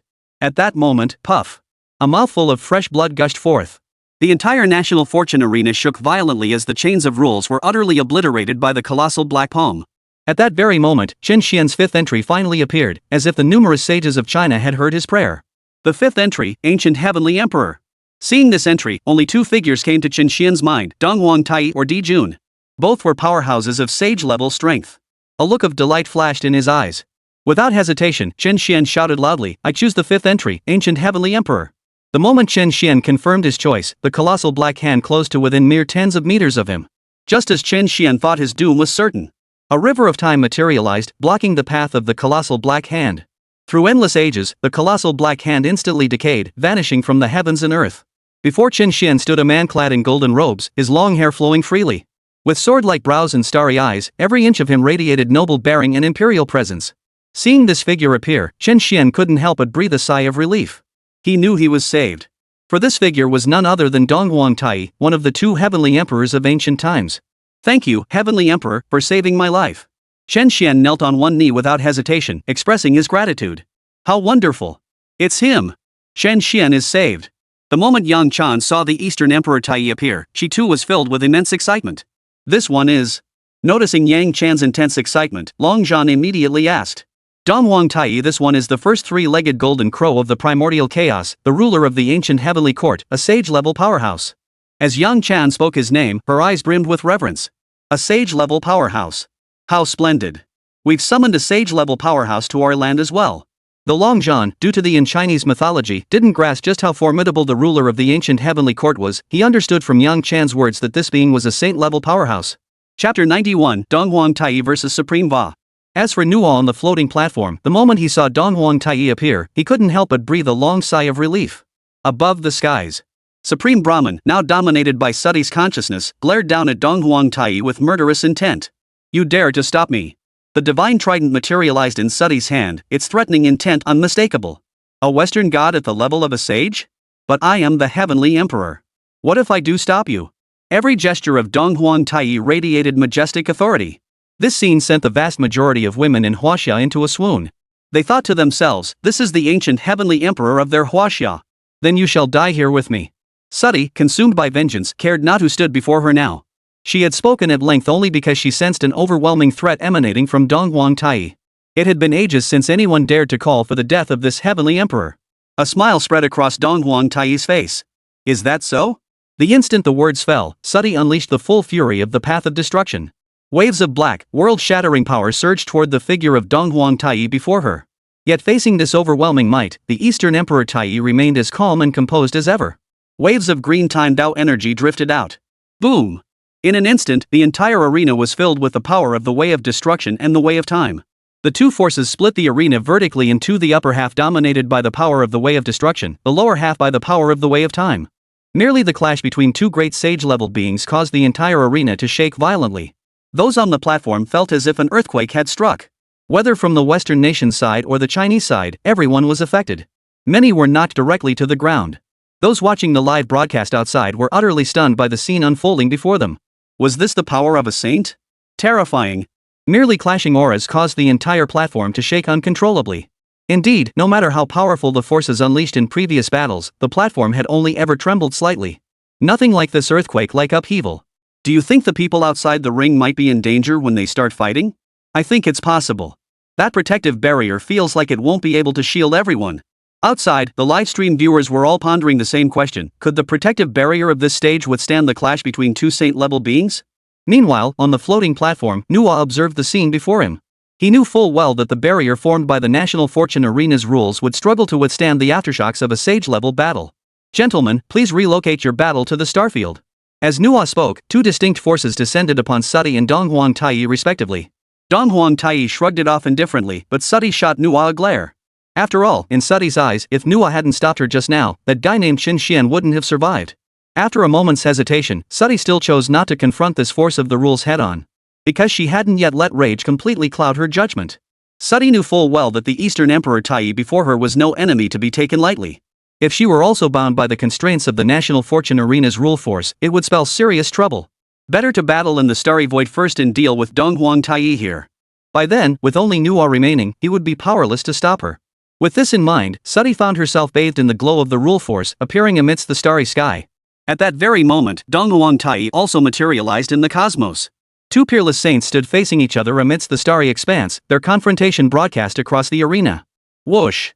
The crowd at the National Fortune Arena watched as the two great sage-level powerhouses departed the arena and materialized in the starry sky. They all breathed a sigh of relief.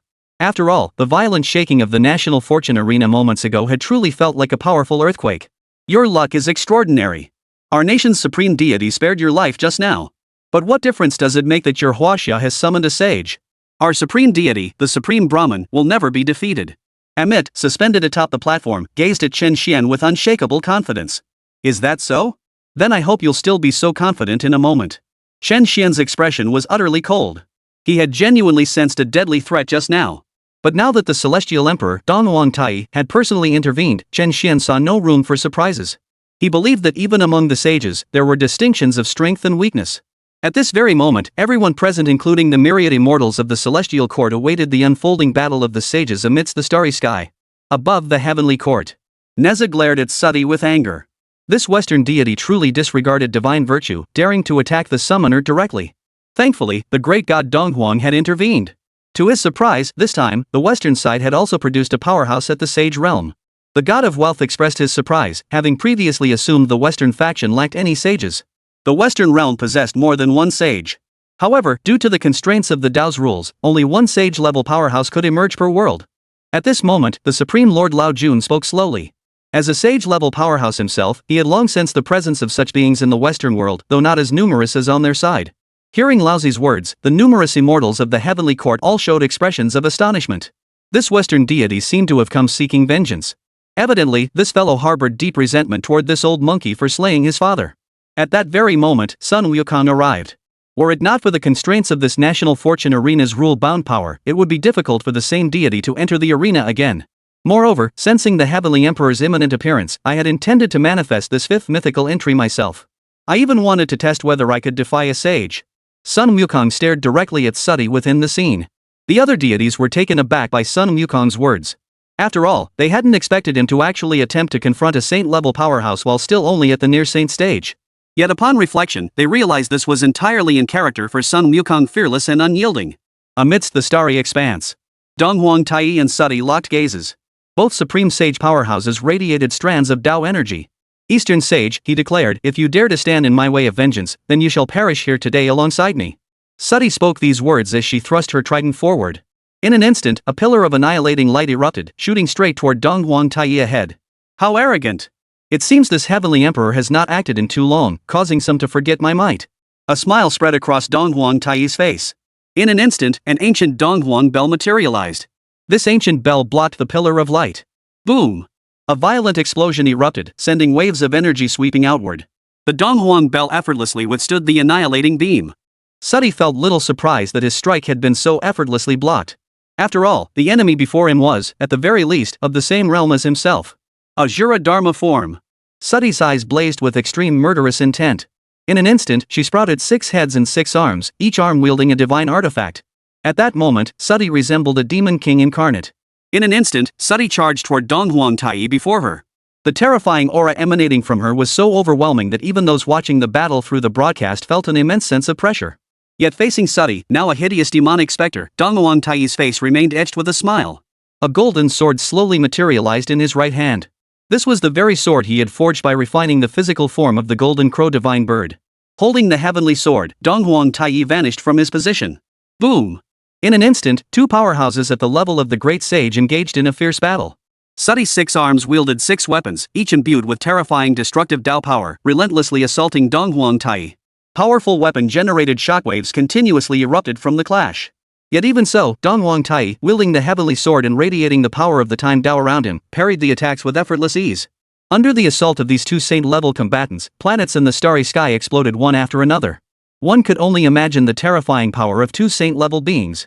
This was precisely why even Nuwa dared not allow 2 saints to battle on the national fortune arena. Those watching the battle from within the arena stared at the starry sky, their expressions filled with utter shock. They wondered, is this the power of the saints? Even planets were obliterated under their attacks. While the 2 saints clashed upon Mount Olympus, the battle of Ragnarok raged on fiercely. Hades, ruler of the underworld, unleashed the dark laws of his domain to their absolute limit. Wielding the twilight sword, he stood his ground against the combined assaults of Apollo and the other 2 principal gods, showing no sign of yielding. Their battle had now spilled outside the temple. After all, with the power of the principal gods, a life or death battle within the temple itself could very well cause it to collapse. In this battle, whether it be Apollo, Ares, or Hades, their ultimate goal was to become the master of the temple. Therefore, none of them wished to see the temple destroyed. As for Demeter and the other principal gods, they watched this war of the gods from the rear, having no interest in joining the fray. After all, with their power, as long as they remained uninvolved, their status would remain largely unchanged regardless of which faction ultimately claimed dominion over the temple. But once they entered the fray, they would have to be on the winning side. Given this, the major gods like Hestia, who harbored little ambition, would naturally have no desire to engage in such a conflict. Hera, positioned before the other major gods, watched the unfolding scene with a tense expression. As the high and mighty queen of heaven, during Zeus's lifetime, her status on Mount Olympus had been second only to his. Especially after Zeus became obsessed with breaking through to transcendence, Hera essentially held the reins of power across Mount Olympus. This was precisely why Hera was throwing her full support behind her own son, Ares, in his bid to seize the throne of the pantheon. She had grown accustomed to her position of absolute control and refused to relinquish it. At this very moment, above Mount Olympus, terrifying energy storms generated by the battle continued to sweep across the skies. Hades slash. Hades swung the underworld sword in his hand. Instantly, waves of dark sword energy erupted, carrying terrifying power as they surged toward the 3 major gods Apollo, Hades, and Zeus who stood before him. Witnessing this, the 3 major deities Supolion and the others hesitated not a moment, unleashing their own divine laws. Supolion enveloped his giant law power around the divine wood staff. Instantly, beams of golden light shot forth, blocking the king of the underworld's strike. Beside him, Ares, the god of war, radiated an intense battle intent. He relentlessly swung his massive war axe, shattering the god of the underworld's slash as it approached. As for Apollo, his bow unleashed a volley of solar arrows, equally deflecting Hades' assault. Though they had repelled Hades' assault, Apollo and his companions did not look particularly pleased. They understood all too well the chasm between the half-transcendence realm and the main god realm. Otherwise, Zeus, standing at the threshold of transcendence, would not be the foremost among the 12 Olympian gods. Hades, now wielding the underworld god sword, possessed power approaching the transcendence realm. We must strike with full force. Otherwise, if Hades picks us off one by one, we'll be in serious trouble. Ares addressed Apollo and Hyperion on either side. Understood. Apollo responded. The next instant, Hyperion and Ares, wielding their divine weapons as before, charged toward Hades ahead. This time, however, the power of the laws within them erupted to its absolute limit. Behind him, Apollo too was engulfed in flames, blazing like a sun itself. You three also wish to stop this king? Zeus is dead. Among the remaining Olympian gods, none can stand against me. Hades' eyes blazed with murderous intent as he gripped the king of the underworld sword in his right hand. The laws of darkness enveloped him like a suit of armor. Boom! In an instant, Hades and the three Ares clashed fiercely. This time, both sides unleashed their full power, intent on ending the other swiftly. Amidst the starry expanse. Boom! Explosions from their violent collisions echoed relentlessly across the cosmos. These terrifying blasts even tore small black holes into the starry sky. One could only imagine the immense power wielded by Sati and Donghuangtai. Chapter 92, Even among sages, there are gaps. Amidst the destruction of several planets, Sati and Donghuangtai remained locked in confrontation against the backdrop of the cosmos. As two powerhouses at the sage realm, their current energy expenditure was negligible. Thousand-handed annihilation. Sati stared at Donghuangtai before her, her eyes blazing with murderous intent. In an instant, the power of the path of destruction erupted relentlessly. Behind her, thousands of arms materialized, each stretching hundreds of meters in length. Most terrifyingly, these hundreds of meters long arms all contained the power of destruction. In less than a second, these thousands of arms, each hundreds of meters long, simultaneously slammed toward Donghuangtai, as if intent on obliterating everything in existence. Time, Azure Dragon. Facing this terrifying assault, Donghuangtai merely smiled at the corner of his mouth, his eyes showing no trace of fear. He swiftly swung the sacred hall sword in his hand. In an instant, a colossal serpent of time, tens of thousands of meters long, materialized across the starry sky. The very second this Time Azure Dragon materialized, thousands of arms slammed into its body. Yet as the Time Azure Dragon undulated its body, it effortlessly shattered those thousands of arms, each hundreds of meters long. Witnessing this scene, Sati's face was filled with apprehension. Eastern Sage, are you certain? To oppose me? Withdraw now, and I can pretend nothing ever happened. A threat? It's been ages since anyone dared threaten this heavenly emperor.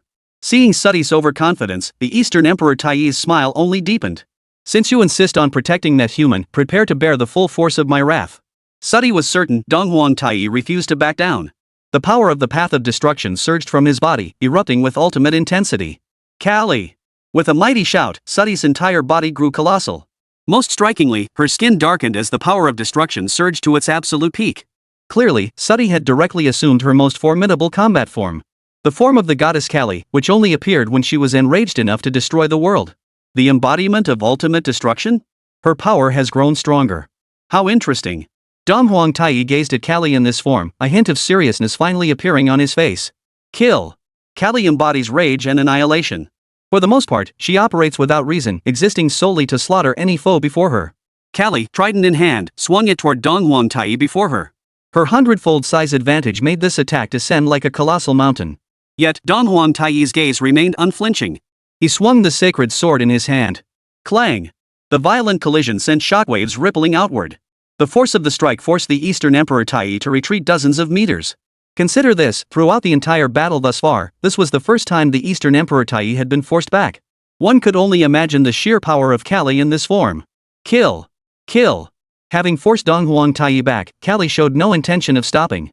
Instead, she immediately swung her trident, launching relentless attacks at Donghuangtai. Each strike from her trident, imbued with the power of annihilation, shattered the surrounding space, even spawning miniature black holes. Facing Kali's relentless assault in her Sati form, the Eastern Emperor Tai found himself slightly at a disadvantage. In the heavenly court, the assembled immortals watched the unfolding scene with astonishment. Is that transcendent realm from the west truly this formidable? That it could push the celestial emperor into a disadvantage? The expression on the tower-bearing heavenly king's face betrayed his astonishment. Indeed, the celestial emperor had attained the sage realm in ancient times, possessing formidable combat prowess even among sages. That Western deity's transcendent realm suppressing the celestial emperor in battle was truly unexpected. The god of wealth was equally stunned. As for Nezha and Yang Jian, two of the heavenly court's greatest combatants, they watched the battle unfolding in the starry sky without uttering a word. Having reached the quasi-saint stage themselves, they had compared their power to that of true saints. Yet witnessing the earth-shattering might of the saint before them, they knew their own strength was still no match for that of a sage. Do you think His Majesty the Heavenly Emperor might lose this battle? At that moment, the giant spirit god spoke slowly. Yet after the giant spirit god uttered these words, the myriad immortals of the celestial court gazed at him with expressions of utter bewilderment, as if he were a fool. In their eyes, the might of the Eastern Emperor Tai was utterly terrifying. Even great deities like Nuwa might not be certain of victory against him. Much less this Western transcendent being. They certainly didn't believe his power ranked among the top tier of transcendent beings. Donghuang Tai hadn't even unleashed his full power yet. Lao Tzu spoke slowly. He was the only one among the many immortals who did not address Donghuang Tai as the Heavenly Emperor. After all, his strength spoke for itself. As for why the Supreme Lord Lao Jun did not directly address the Jade Emperor by his true name? Naturally, it was because, outwardly, he now served under the Jade Emperor. As for the title of Primordial Heavenly Emperor held by Donghuang Tai, what connection could it possibly have to Taishan Lao Jun? He was not one of the ancient celestial court. At this moment, the myriad immortals of the heavenly court heard the Supreme Lord Lao's words without surprise. After all, they understood that even among the sages, there were distinctions of strength. In their eyes, Donghuang Tai's power undoubtedly placed him among the mightiest of the sages. Amidst the celestial beings' murmurs in the heavenly court, above the starry expanse. Boom! Boom! Explosions akin to the collision of two black holes continued to erupt, while energy storms swept relentlessly across the cosmos, obliterating planet after planet. Such was the impact of a battle between beings at the level of the sage realm. After once again forcing Donghuang Tai back, Kali extended the trident in her hand forward. A pillar of annihilating light surged toward Donghuang Tai at an incredible speed, engulfing him. As before, Donghuang Tai raised the Donghuang bell to block the strike. However, as Kali Suti's most powerful form, the pillar of annihilation she unleashed was naturally far more formidable than before. Boom! The moment the pillar of light collided with the Donghuang bell, the bell was instantly forced backward toward Donghuang Tai. Watching the bell of the Eastern Emperor recoil, Donghuang Tai thrust both hands forward, summoning the power of the Way of Time. He forcibly caught the Donghuang bell. Facing Suti, whose eyes burned with extreme murderous intent, and having just been forced back by her, Donghuang Tai instantly grew furious. He had come down here on a whim, wanting to have a little fun, or rather, wanting to protect Chen Xuan, this variable. Now, having come down to play, only to be pushed back and find himself at a disadvantage that was no longer fun. You possess a form capable of destroying everything? Then this heavenly emperor shall reveal his true form and fight you properly. As Donghuang Tai spoke these words, his eyes flashed with murderous intent. The next instant, his entire body blazed with searing flames, as if he were transforming into a sun itself. At that very moment, Kali sidestepped, her trident transformed into a battle blade. She charged toward Donghuang Tai once more. Just as the blade was about to strike down, a deafening roar echoed through the heavens. Amidst the endless flames, the world's first three-legged golden crow appeared against the starry sky. The sharp third claw of the golden crow seized Kali's battle blade. Time incinerates 10,000 miles. After seizing the blade, the golden crow flapped its wings, unleashing tendrils of scorching flames imbued with the power of time that engulfed Kali before her. In an instant, Kali found herself trapped within a sea of flames. She could only swing her battle blade relentlessly, unleashing waves of destructive power that shattered the hundreds of thousands of meters of fiery inferno. Amidst the sea of flames, Donghuang Tai, transformed into the three-legged golden crow, launched his assault. The power of the Way of Time swirled ceaselessly around him. Most terrifying of all, the flames surging from his body seemed poised to scorch everything in existence. Thus, within this realm of temporal flames, Kali found herself utterly overwhelmed. Green flames clung relentlessly to her body. Yet even so, Kali's eyes remained filled only with extreme killing intent. She relentlessly swung her battle blade, utterly disregarding the wounds on her body. His sole objective was to slay the enemy before him. This was the flaw of Suti's current state, possessing absolute power while losing most of his rationality. Meanwhile, on the national fortune arena, the crowd watched in stunned silence as the Eastern Emperor Tai transformed into a three-legged golden crow, his domain of flames stretching tens of thousands of meters. That sage from Huaxia, Donghuang Tai, seems to possess powers surpassing even our Western transcendent realm, remarked the representative of the Western realm, his expression tinged with surprise. The representative of ancient Egypt remarked with a hint of surprise. There's an ancient Chinese saying, don't underestimate others' might. This is the first transcendence realm being to appear on our western side. We absolutely cannot lose. We will end China once and for all. The representative from the United States retorted immediately, for their nation's supreme god, Odin, had perished at the hands of a Chinese sage. Now that the West had finally produced a deity capable of challenging the sage, he desperately hoped the Chinese sage would be defeated. Our nation's supreme deity, Lord Brahma, is undoubtedly the strongest. He is transcendent. His current disadvantage merely means Lord Brahma has yet to unleash his full power. The The representative of ancient India, though seeing their supreme Brahma at a disadvantage, felt a flicker of panic. But within a single second, he concealed that panic within himself. In his eyes, among all nations present, only ancient India had summoned a transcendent deity capable of standing against the Chinese sage. If they won this battle and the divine gate opened, ancient India would undoubtedly replace the United States to become the strongest nation on the entire blue star. At this thought, the Indian representative couldn't help but smile. Yet he forgot that the one currently at a disadvantage was their own transcendent level deity. Meanwhile, on the Chinese spectator side, witnessing their momentum and the superiority of their powerful figures, everyone was filled with excitement. Yet they remained far from arrogant, for they now understood that the transcendent masters of the West stood on equal footing with the sages of China. Thus, until the final blow fell, the outcome remained uncertain. Yang Chan, do you think the great god Dong Huang Tai can win this battle? Long Zhan, seated in the spectator area, turned to Yang Chan beside him and asked directly. He will absolutely win. The heavenly emperor's might is beyond comparison with ordinary saint-level beings. The ruler of the ancient heavenly court is no joke. Yang Chan replied with an expression of calm certainty. The moment Dong Huang Tai appeared, she knew victory was highly probable. What difference did it make if his opponent was in the transcendence realm? Yang Chan had heard the legend of Dong Huang Tai battling the 12 ancestral Wus. Such terrifying power could only be challenged if the opposing Supreme Brahman had reached the peak of a sage's strength. Only then might this battle hold some suspense. But judging solely by the power he had unleashed thus far, Yang Chan did not believe this transcendent being from the West stood a chance against the great god Dong Huang Tai. Hearing Yang Chan's confident words, Long Zhan couldn't help but exhale a long sigh of relief. After all, the scene just now when the Supreme Brahman shattered the constraints of the national fortune arena's rules and struck had been utterly terrifying. On the floating platform, Amit gazed confidently at Chen Xuan before him. Surprised, Chen Xuan? Little did you know we also possess deities who rival the sage realm. What good is your 100% divinity? Today, you will die here. If it weren't for your saint-level powerhouse intervening earlier, our creator god would have crushed you with a single palm strike. You're lucky to still be standing. But you've only bought yourself a little more time. Once this battle ends, your time will be up. And indeed, it will be the end of your entire Huaxia civilization. Amit gazed at Chen Xuan as if already viewing a corpse. You seem to have misjudged the situation.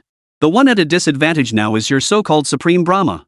Whether my time has come, I cannot say. But in this battle, both your so-called Supreme Brahma and you will perish here. A sneer touched Chen Xian's lips. At a disadvantage? That's only because you've yet to witness the true might of our Supreme Brahma. Once he unleashes his full power, your so-called sage of Huaxia won't stand a chance. Amit remained utterly confident. Is that so? Then let him unleash his full power. Let's see how he fares when constantly overwhelmed by our great god, the Eastern Emperor Tai. At times, Chen Xuan found Amit's baffling confidence rather admirable. Even as their nation's creator god was being thoroughly dominated, he remained so self-assured. Such unwavering confidence was something Chen Xuan found hard to fathom. You'll see soon enough. Amit's voice carried a hint of anger as he heard Chen Xian's words. He too was wondering why the Supreme Lord Brahma hadn't yet unleashed his full power to crush that sage from Huaxia. If this was a test of strength, it should have been sufficient by now. What Amit didn't know was that the Supreme Brahman wasn't testing strength at all, he was simply being overwhelmed. In the starry expanse, Kali's body bore hideous, bone-deep gashes that looked terrifyingly gruesome. Facing the true form of the three-legged golden crow, Kali was now at a disadvantage even in a direct clash of power. This alone demonstrated the terrifying might of Dong Huang Tai, proving that even among saints, there existed a chasm of disparity. Chapter 93, The Three-Phase God Reaching Sagehood. As the wounds on her body multiplied, other lights began to appear on Kali's form. Sati regained control of her consciousness, fully aware that if the battle continued like this, she would be beaten to death by the three-legged golden crow before her. Beyond the light of destruction enveloping her body, two additional radiances emerged, the light of creation and the light of protection. These were the very powers belonging to Vishnu and Brahma. Empowered by these three radiant energies, Kali finally attained the true power befitting the realm of the sage. Kali swung her battle blade once more, but this time it was saturated with the power of all three lights. These three lights pushed the path of destruction to its absolute limit. The strike itself tore space apart. Facing this terrifying strike, even Dong Huang Tai's expression turned serious. His razor-sharp third claw, enveloped in the power of time, lunged forward. Boom! The claw, imbued with the power of time, and the blade of destruction collided like two colossal dragons. Rippling shockwaves radiated outward, obliterating everything in their path. All around fell silent. This time, both Kali and the three-legged golden crow were forced to retreat hundreds of meters. Consider this was the first time Kali had forced Dong Huang Tai back in a direct confrontation since he had manifested his true form. One could only imagine how much her power had surged. Kali swiftly swung her battle blade, unleashing devastating slashes stretching thousands of meters. These strikes threatened to obliterate all existence, sweeping toward the three-legged golden crow like a raging storm. Facing these relentless slashes, the three-legged golden crow merely flapped its wings. Strands of time fire coalesced into an oceanic expanse, engulfing the onslaught. Boom! In an instant, the destructive slashes collided with the ocean of time, which relentlessly shattered each one. Countless wisps of smoke billowed upward. And from within that smoke, Callie's form burst forth, killing you, killing you. From Callie's frenzied words, it was clear she remained in a state of near madness, driven solely by one objective, to slay the enemy before her. Her divine blade was enveloped in 3 beams of light, coiling around the weapon like 3 colossal dragons. The blade swung down with crushing force, aiming squarely for the three-legged golden crow's head. Facing this sudden strike, the three-legged golden crow showed no trace of panic on its face. Flame shield. In an instant, flames as scorching as the sun blazed around it, forming a fiery vortex. This fiery vortex forcefully blocked Callie's devastatingly powerful strike. Kill you! Kill you! Kill you! Watching his attack repelled, Callie seethed with fury. He swung his battle blade relentlessly, unleashing the destructive power of the Tao. Unfortunately, the blade, imbued with the power of destruction, could not pierce the fiery vortex. In fact, the immense force of the flame vortex even sent Carly reeling backward hundreds of meters. Destruction Inferno Azura. Driven back, Callie's expression burned with fury. Her murderous intent surged skyward, converging with the 3 forces upon her battle blade. With a swing fueled by her utmost fury, a 10,000-meter-tall Inferno Azura materialized. Wielding the blade, it swung down with crushing force toward the three-legged golden crow below. Donghuang Bell, activate the formation. The three-legged golden crow gazed upon the terrifying Azura before him, his expression unchanged, utterly serene. The Donghuang Bell materialized before him. In that instant, a time formation manifested. This time formation directly blocked the Inferno Azura's strike. In the next instant, the time formation expanded again, growing to tens of thousands of meters in size, binding the Inferno Azura within its grasp. Ah! Accompanied by the Azura of the Inferno's agonized scream, the formidable power of the time formation shattered him completely. The instant the Inferno Azura was obliterated, Callie immediately coughed up a mouthful of blood. One could only imagine how severe the injuries she sustained from that strike were. At this moment, Callie's form had vanished, yet it was not Sati who now held dominion over consciousness. It was the true Supreme Brahman. You are formidable, Sage of the East. I may not necessarily be your match. I shall withdraw now. Consider this matter never happened. Supreme Brahman spoke slowly. No. I will have my revenge. I will have my revenge. Sati's voice echoed relentlessly within the Supreme Brahman's consciousness. But the Supreme Brahman paid her no heed whatsoever, for he had already sensed the danger of falling. On the national fortune arena, the crowd erupted in shock upon hearing these words. Did I hear that correctly? The transcendent realm of ancient India, is this a retreat? No way. This is our West's first transcendent realm, how could it be retreating like the Eastern sages? No, no. Our Creator God is supremely powerful. How could he possibly surrender like the Eastern sages? Many Western nations felt a twinge of despair. They had believed that the emergence of a transcendent deity on their side could defeat the Eastern sage realm. But what did they witness? Their own first transcendent being, the Supreme Brahman, actually surrendered to the Chinese sage and sought to retreat. Witnessing this scene, the people of India could scarcely believe their eyes. In their view, their creator god, the Supreme Brahman, was utterly invincible. Ha! How laughable! Weren't you Western nations brimming with arrogance just moments ago? Didn't you claim your transcendent realm could defeat our Chinese sages? Why are you now voluntarily backing down? Where has all your arrogance gone? Wasn't that transcendent being called Brahma intent on slaying our Chinese sage moments ago? Why this sudden capitulation? Now you understand what true, overwhelming power looks like. Our Chinese sages are utterly invincible. What difference does it make if your Western transcendent deities appear? As for the Chinese side, they were naturally overjoyed. When they first witnessed the emergence of transcendent beings from the West, they had genuinely felt uneasy. After all, transcendent deities had never before appeared in the West. But witnessing this scene now, they understood their Chinese deities remained as absolutely powerful as ever.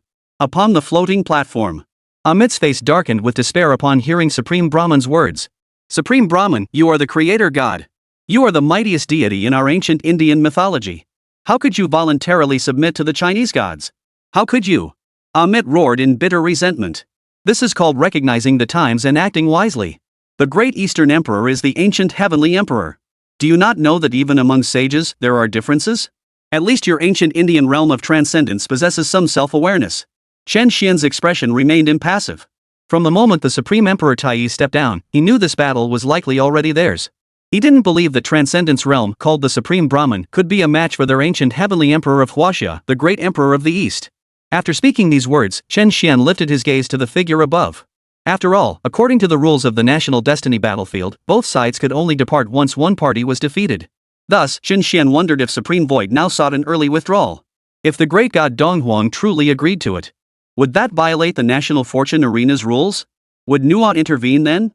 Observing Nuot's motionless stance, showing no intention to intervene, he reaffirmed his understanding. The national fortune arena's rules only apply to those below the level of saints and transcendence. Once one reached the transcendence realm or sainthood, they were no longer bound by the arena's rules. Or rather, the arena's rules held no sway over powerhouses of the saint realm. At the same moment, amidst the starry expanse, upon hearing the Supreme Vedic's words, Donghuang Taiyi appeared genuinely deep in thought. Slowly, he spoke, "You may leave. But only if you shatter your own Tao laws yourself, decaying to the quasi-saint realm. Only then can you depart." Are you mocking me? Supreme Ban's rage boiled over at Donghuang Taiyi's words. After all, having painstakingly broken through to transcendence, he could never bring himself to sever his own path and fall below that realm of fate more agonizing than death itself. Consider yourself warned. I am indeed mocking you. A mere transcendence realm cultivator from the west. From the moment you dared challenge this heavenly emperor, your fate was sealed. Death is inevitable. The three-legged golden crow had transformed back into Donghuang Taiyi's form. Clutching the sacred hall sword, with the flames of time burning behind him, he radiated an overwhelming aura of dominance. If I wish to leave, you cannot stop me. Supreme Brahma seethed at the Eastern Emperor's words. After all, who dared mock a transcendent powerhouse like him? Yet sensing the threat to his very existence, he forced himself to endure.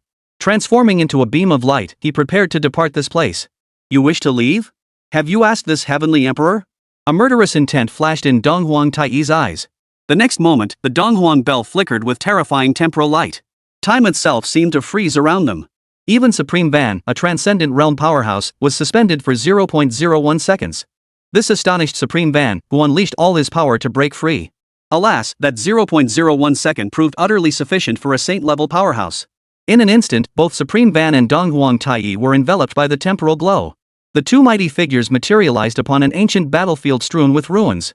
Supreme Ban surveyed his surroundings, intending to depart immediately.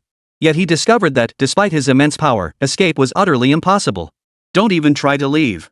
The only way out of this ancient battlefield is to kill me.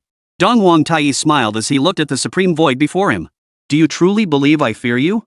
If you seek an all-or-nothing showdown, then I shall kill you with my own hands. Supreme Ban's expression twisted into a grimace. He hadn't anticipated Donghuang Taiyi possessing such a method. After all, even if one sage-level powerhouse surpassed another in strength, killing their opponent remained an extraordinarily difficult feat.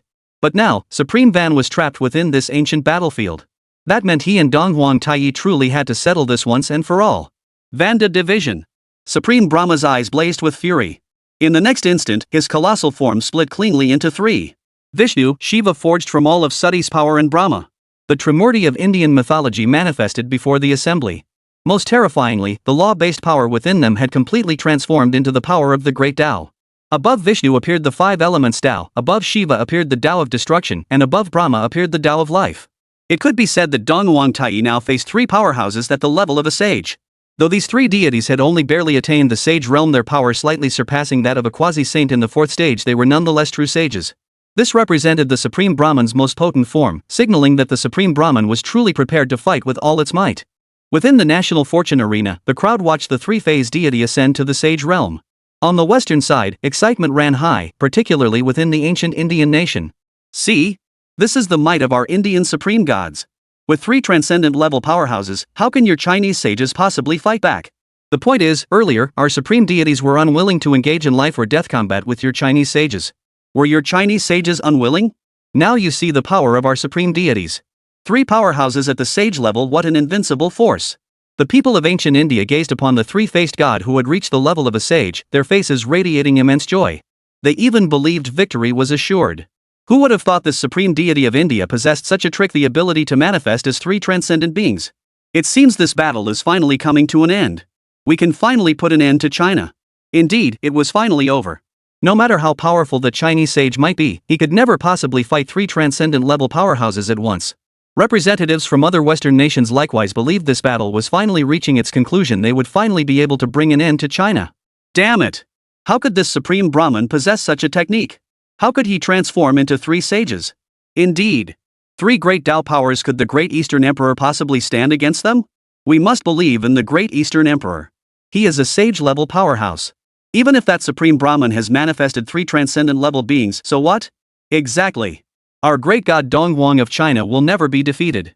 On the Huaxia side, the worry clouded their faces. Most remained convinced that the great Emperor Taiyi would never fall. On the floating platform, Chen Xuan was equally surprised by Supreme Brahman's move. He hadn't expected Supreme Brahman to possess such a technique. See that? That is the true power of Lord Supreme Brahma. Just now, Lord Supreme Brahma merely refrained from unleashing his full might. Now, I shall see how your Chinese deities fare against Lord Supreme Brahma unleashing his full power. On another floating platform, Amit was overcome with excitement, his eyes brimming with fervent adoration for Supreme Van. 3 avatars barely reaching the sage realm. How could you possibly think you could defeat our ancient heavenly emperor, the great god Donghuang? After initial surprise, Chen Xian's expression settled into calm resolve. He trusted that the might of the great Eastern Emperor could resolve this situation. And upon the ancient battlefield, 3 avatars barely reaching the sage realm? This battle is finally starting to get interesting. I hope it brings me great pleasure to slaughter them. Donghuang Taiyi faced the Trimurti of Indian mythology, a faint smile playing at the corners of his mouth. The next instant, an overwhelming killing intent surged skyward. The great Emperor Taiyi's pupils darkened to an inky black, while tendrils of time fire appeared behind him like an oceanic expanse. Chapter 94, You dare to speak of mutual destruction with the heavenly emperor? Kill. As Donghuang Taiyi's body blazed with murderous intent, the voice of the Supreme Brahman echoed across the ancient battlefield. In an instant, the Trimurti charged toward Donghuang Taiyi. Shiva, possessing the mightiest power and the way of destruction, charged to the forefront. His trident, imbued with the force of annihilation, was raised. This strike seemed poised to obliterate all existence. His expression was impassive as Donghuang Taiyi swung the sacred hall sword in his right hand forward. His entire body was now enveloped in a black-hued killing intent. Clang! In the fierce collision, the killing intent of time clashed violently with the power of destruction, unleashing a terrifying energy storm that swept outward. The force of the strike sent Shiva reeling backward. At that moment, Brahma and Vishnu charged in from left and right. Vishnu wielded the divine wheel of insight, its surface gathering the protective power of the Great Way. His right hand lashed out, and in the next instant, the divine wheel of insight, imbued with boundless power, slashed toward the head of the Eastern Emperor Taiyi. Facing this terrifying assault, Donghuang Taiyi merely swung the sacred hall sword in his hand, effortlessly parrying the strike. Meanwhile, Brahma, his right hand adorned with the divine treasure rosary, unleashed a punch whose power was greatly enhanced.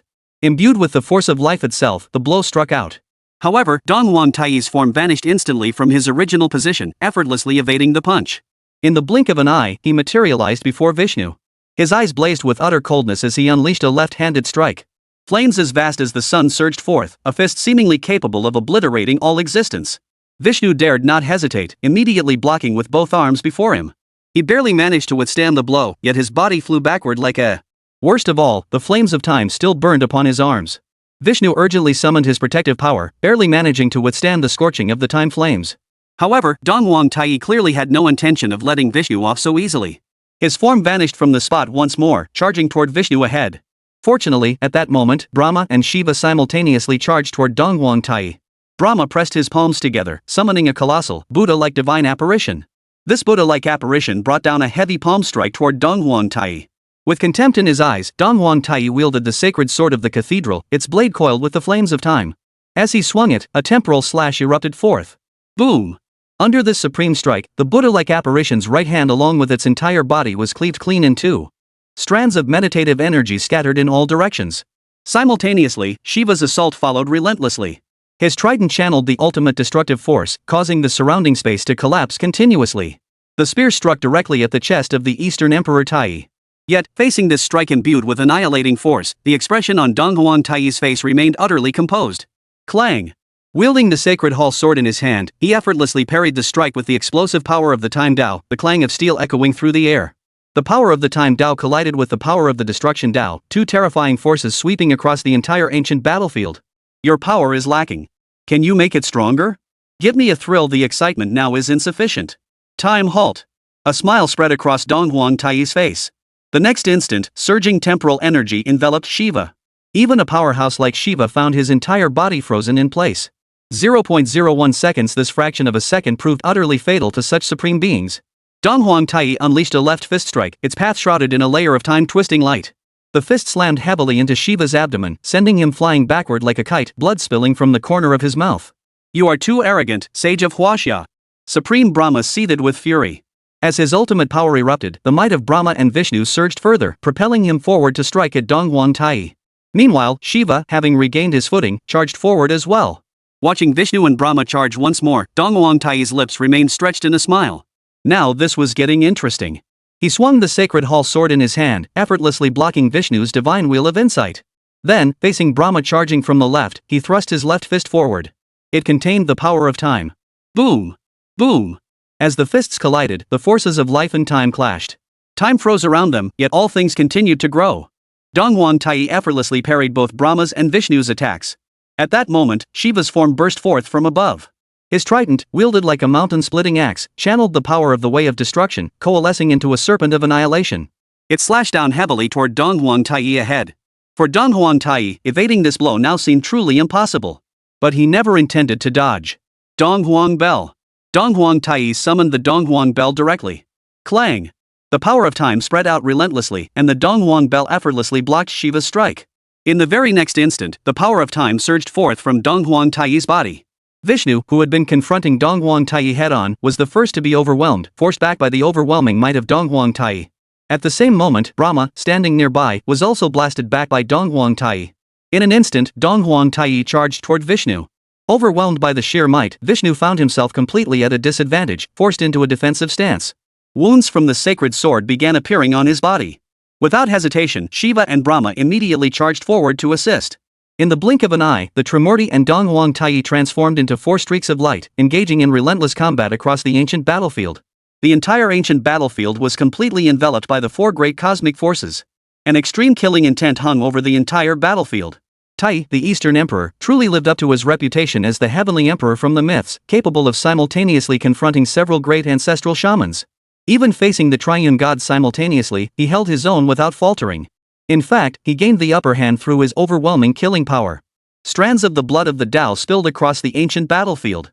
The 3 supreme deities of Shiva began to bear deep wounds upon their bodies. Supreme Brahma, the dominant consciousness guiding them, now wore an expression of utter dismay. He had never imagined the Eastern Emperor Tai before him would prove so formidable. Even after deploying his most powerful trump card, he still couldn't suppress this man before him. Yet Supreme Brahman knew he had no choice. This ancient battlefield was not easily destroyed. Even his own power would require half an incense stick's time to break it. But would Donghuang Tai allow him to destroy the ancient battlefield and escape? The answer was clearly no. Thus, only one path lay before Gaofan now: fight to the death and see who would emerge alive from this place.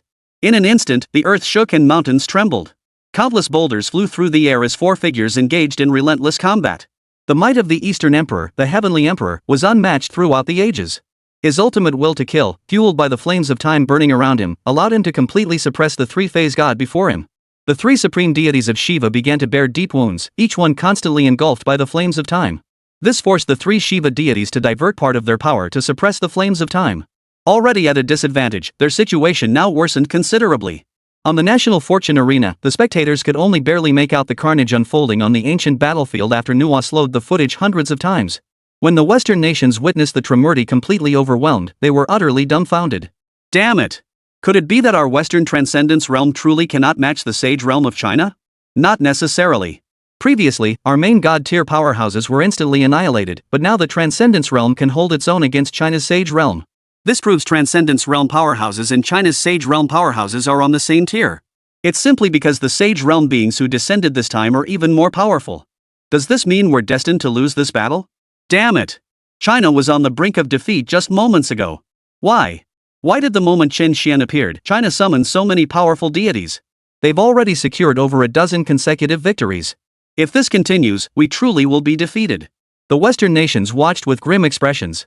They had believed that the emergence of a Transcendence realm being on their side would guarantee victory, just as the previous Chinese Sage realm beings had crushed their opponents with overwhelming power. Yet now, before their very eyes, their transcendent deities were being completely suppressed by Huaxia's Sage-level powerhouses. What are you freaking out about? Our supreme deity is still holding back, testing the waters. Meaning, our supreme Lord Brahma, just like before, hasn't unleashed his full power yet. Supreme Lord Brahma is the fusion of the 3-phase gods. He absolutely cannot be defeated. Absolutely not. As for the Indian side, they remained confident that Supreme Brahma would never lose. Their current suppression and battered state stems solely from Lord Brahma concealing his power. Once he unleashes his full might, he will utterly crush the Chinese sage. On the floating platform, Chen Xuan smiled as he looked at Amit before him. Didn't you just claim your so-called supreme god, the supreme Brahman, was absolutely invincible? How come he's now completely suppressed by our heavenly emperor? On the floating platform, Amit watched as their three-faced deity was suppressed, his expression growing grave and surprised. Yet his mindset mirrored that of other Indians blindly confident that their supreme god was the ultimate power. Just wait, he thought. Our supreme god will never be defeated. He's merely concealing his strength, testing the limits of that Chinese sage's power. Next, as long as the Supreme Lord Va exerts his full strength, your Chinese sages are bound to lose. Amit looked at Chen Xuan with utter confidence. Is that so? Why don't you look up at the sky's display? Chen Xuan maintained his smile as he looked at Amit. Hearing Chen Xuan's words, Amit finally looked up. But in that single second, shock and disbelief filled his eyes. For among the three-phase gods, Brahma, the weakest of them, was the first to collapse.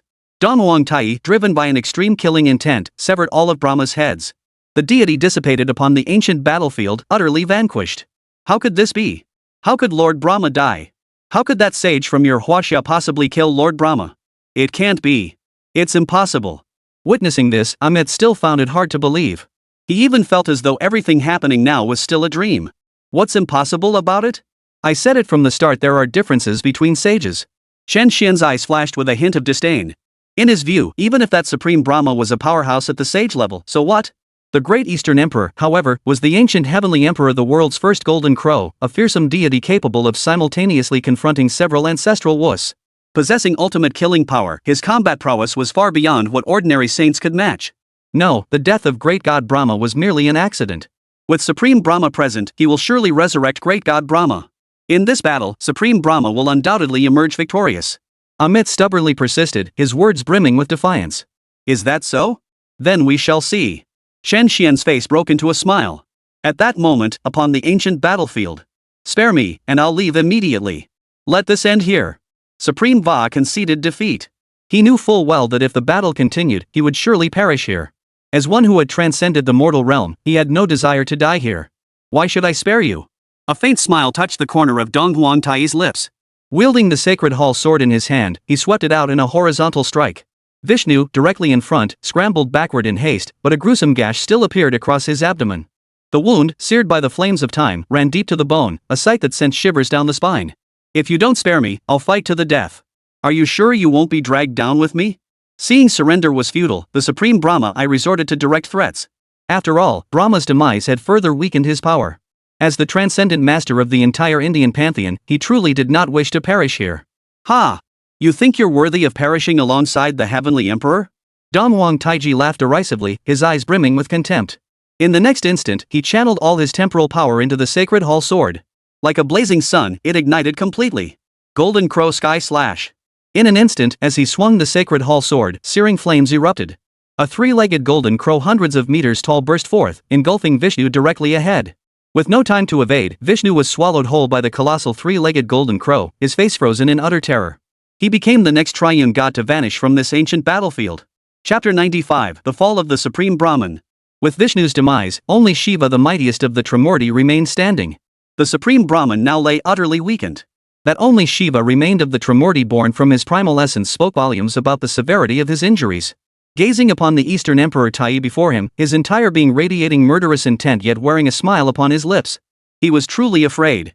His expression filled with terror, Shiva unleashed the full destructive power within his body. However, he did not intend to attack Donghuang Tai. Instead, he directed his assault toward the sky above the ancient battlefield. Supreme Brahma now understood clearly, Donghuang Tai's power surpassed his own. He didn't even possess the capability for mutual destruction. Now, his only sliver of hope lay in finding a way to escape the ancient battlefield. Shiva swung his trident, its blade enveloped in the power of the path of destruction, and slammed it forcefully into the sky above the ancient battlefield. Boom! The entire ancient battlefield shook violently, and even the sky above showed faint cracks. But unfortunately, the ancient battlefield sky did not shatter as a result. Clearly, Shiva lacked the power to shatter this ancient battlefield with a single strike. Otherwise, when Vishnu and the others were present, the Supreme Brahma would have unleashed his full power to destroy the ancient battlefield long ago. How dare you think of leaving? Just moments ago, you declared your intent to perish alongside this celestial emperor. I haven't had my fill of killing yet, how can you possibly depart? In an instant, Donghuang Tai appeared behind Shiva, a smile gracing his face. Supreme Brahma's face was now twisted with terror. He felt death closing in relentlessly. Must you exterminate me completely? Supreme Brahma asked, his voice tinged with despair. The weak perish, the strong survive, an immutable truth since time began. Alas, I am the strong one. Dong Huang Taiyi's expression was utterly cold as he swung the sacred hall sword in his hand toward Shiva, unleashing a murderous intent that spread relentlessly. The ancient battlefield was now shrouded in a blood-red aura of murderous intent so intense it shook the heavens. One could only imagine the sheer terror of Dong Huang Taiyi's power. Damn it! Supreme Brahman's face darkened, yet he had no choice but to channel every last ounce of his remaining power into Shiva for this final, life-or-death struggle. He swung his trident, channeling the power of the path of destruction, which surged ceaselessly into the weapon. Clang! In an instant, the sacred hall sword and the trident collided like two colossal planets. The forces of time and destruction clashed in opposition. Yet, if the three-faced deities had been unable to overcome this force when united, how could alone Shiva possibly stand against it now? In an instant, the overwhelming killing intent and the power of time completely suppressed the force of destruction.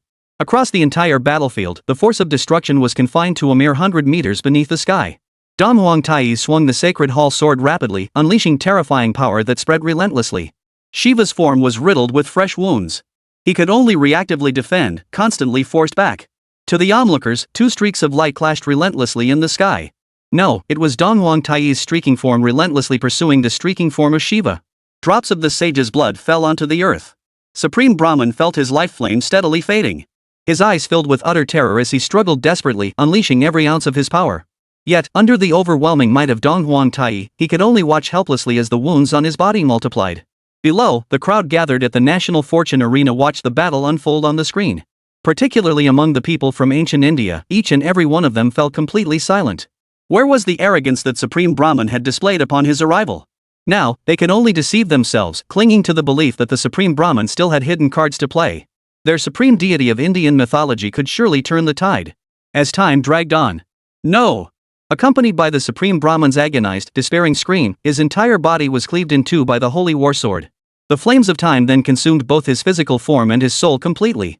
This meant that even as a transcendent being, he could not be resurrected. I am of the transcendent realm. How could this be? To fall in this place. After the Supreme Brahman's final, bitter wail of refusal, both his physical form and divine soul dissipated into the void. The supreme deity of Indian mythology, the first transcendent powerhouse of the West, perished upon this ancient battlefield. A crimson cloud hung over the entire ancient battlefield, and drops of blood rain fell incessantly, as if announcing the death of this transcendence realm being.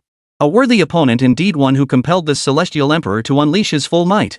Dong Huang Taiyi smiled faintly as the flames of time on his body dissipated. Though he bore no serious wounds from this battle, it had been far from the effortless affair it appeared. After all, Supreme Van was a genuine saint-level powerhouse. Defeating a saint and slaying a saint were entirely different concepts. Even a powerhouse like Dong Huang Taiyi had to give his absolute all to slay Supreme Fan. On the National Fortune Arena, Nua watched from the floating platform, witnessing Dong Huang Taiyi emerge victorious in the end.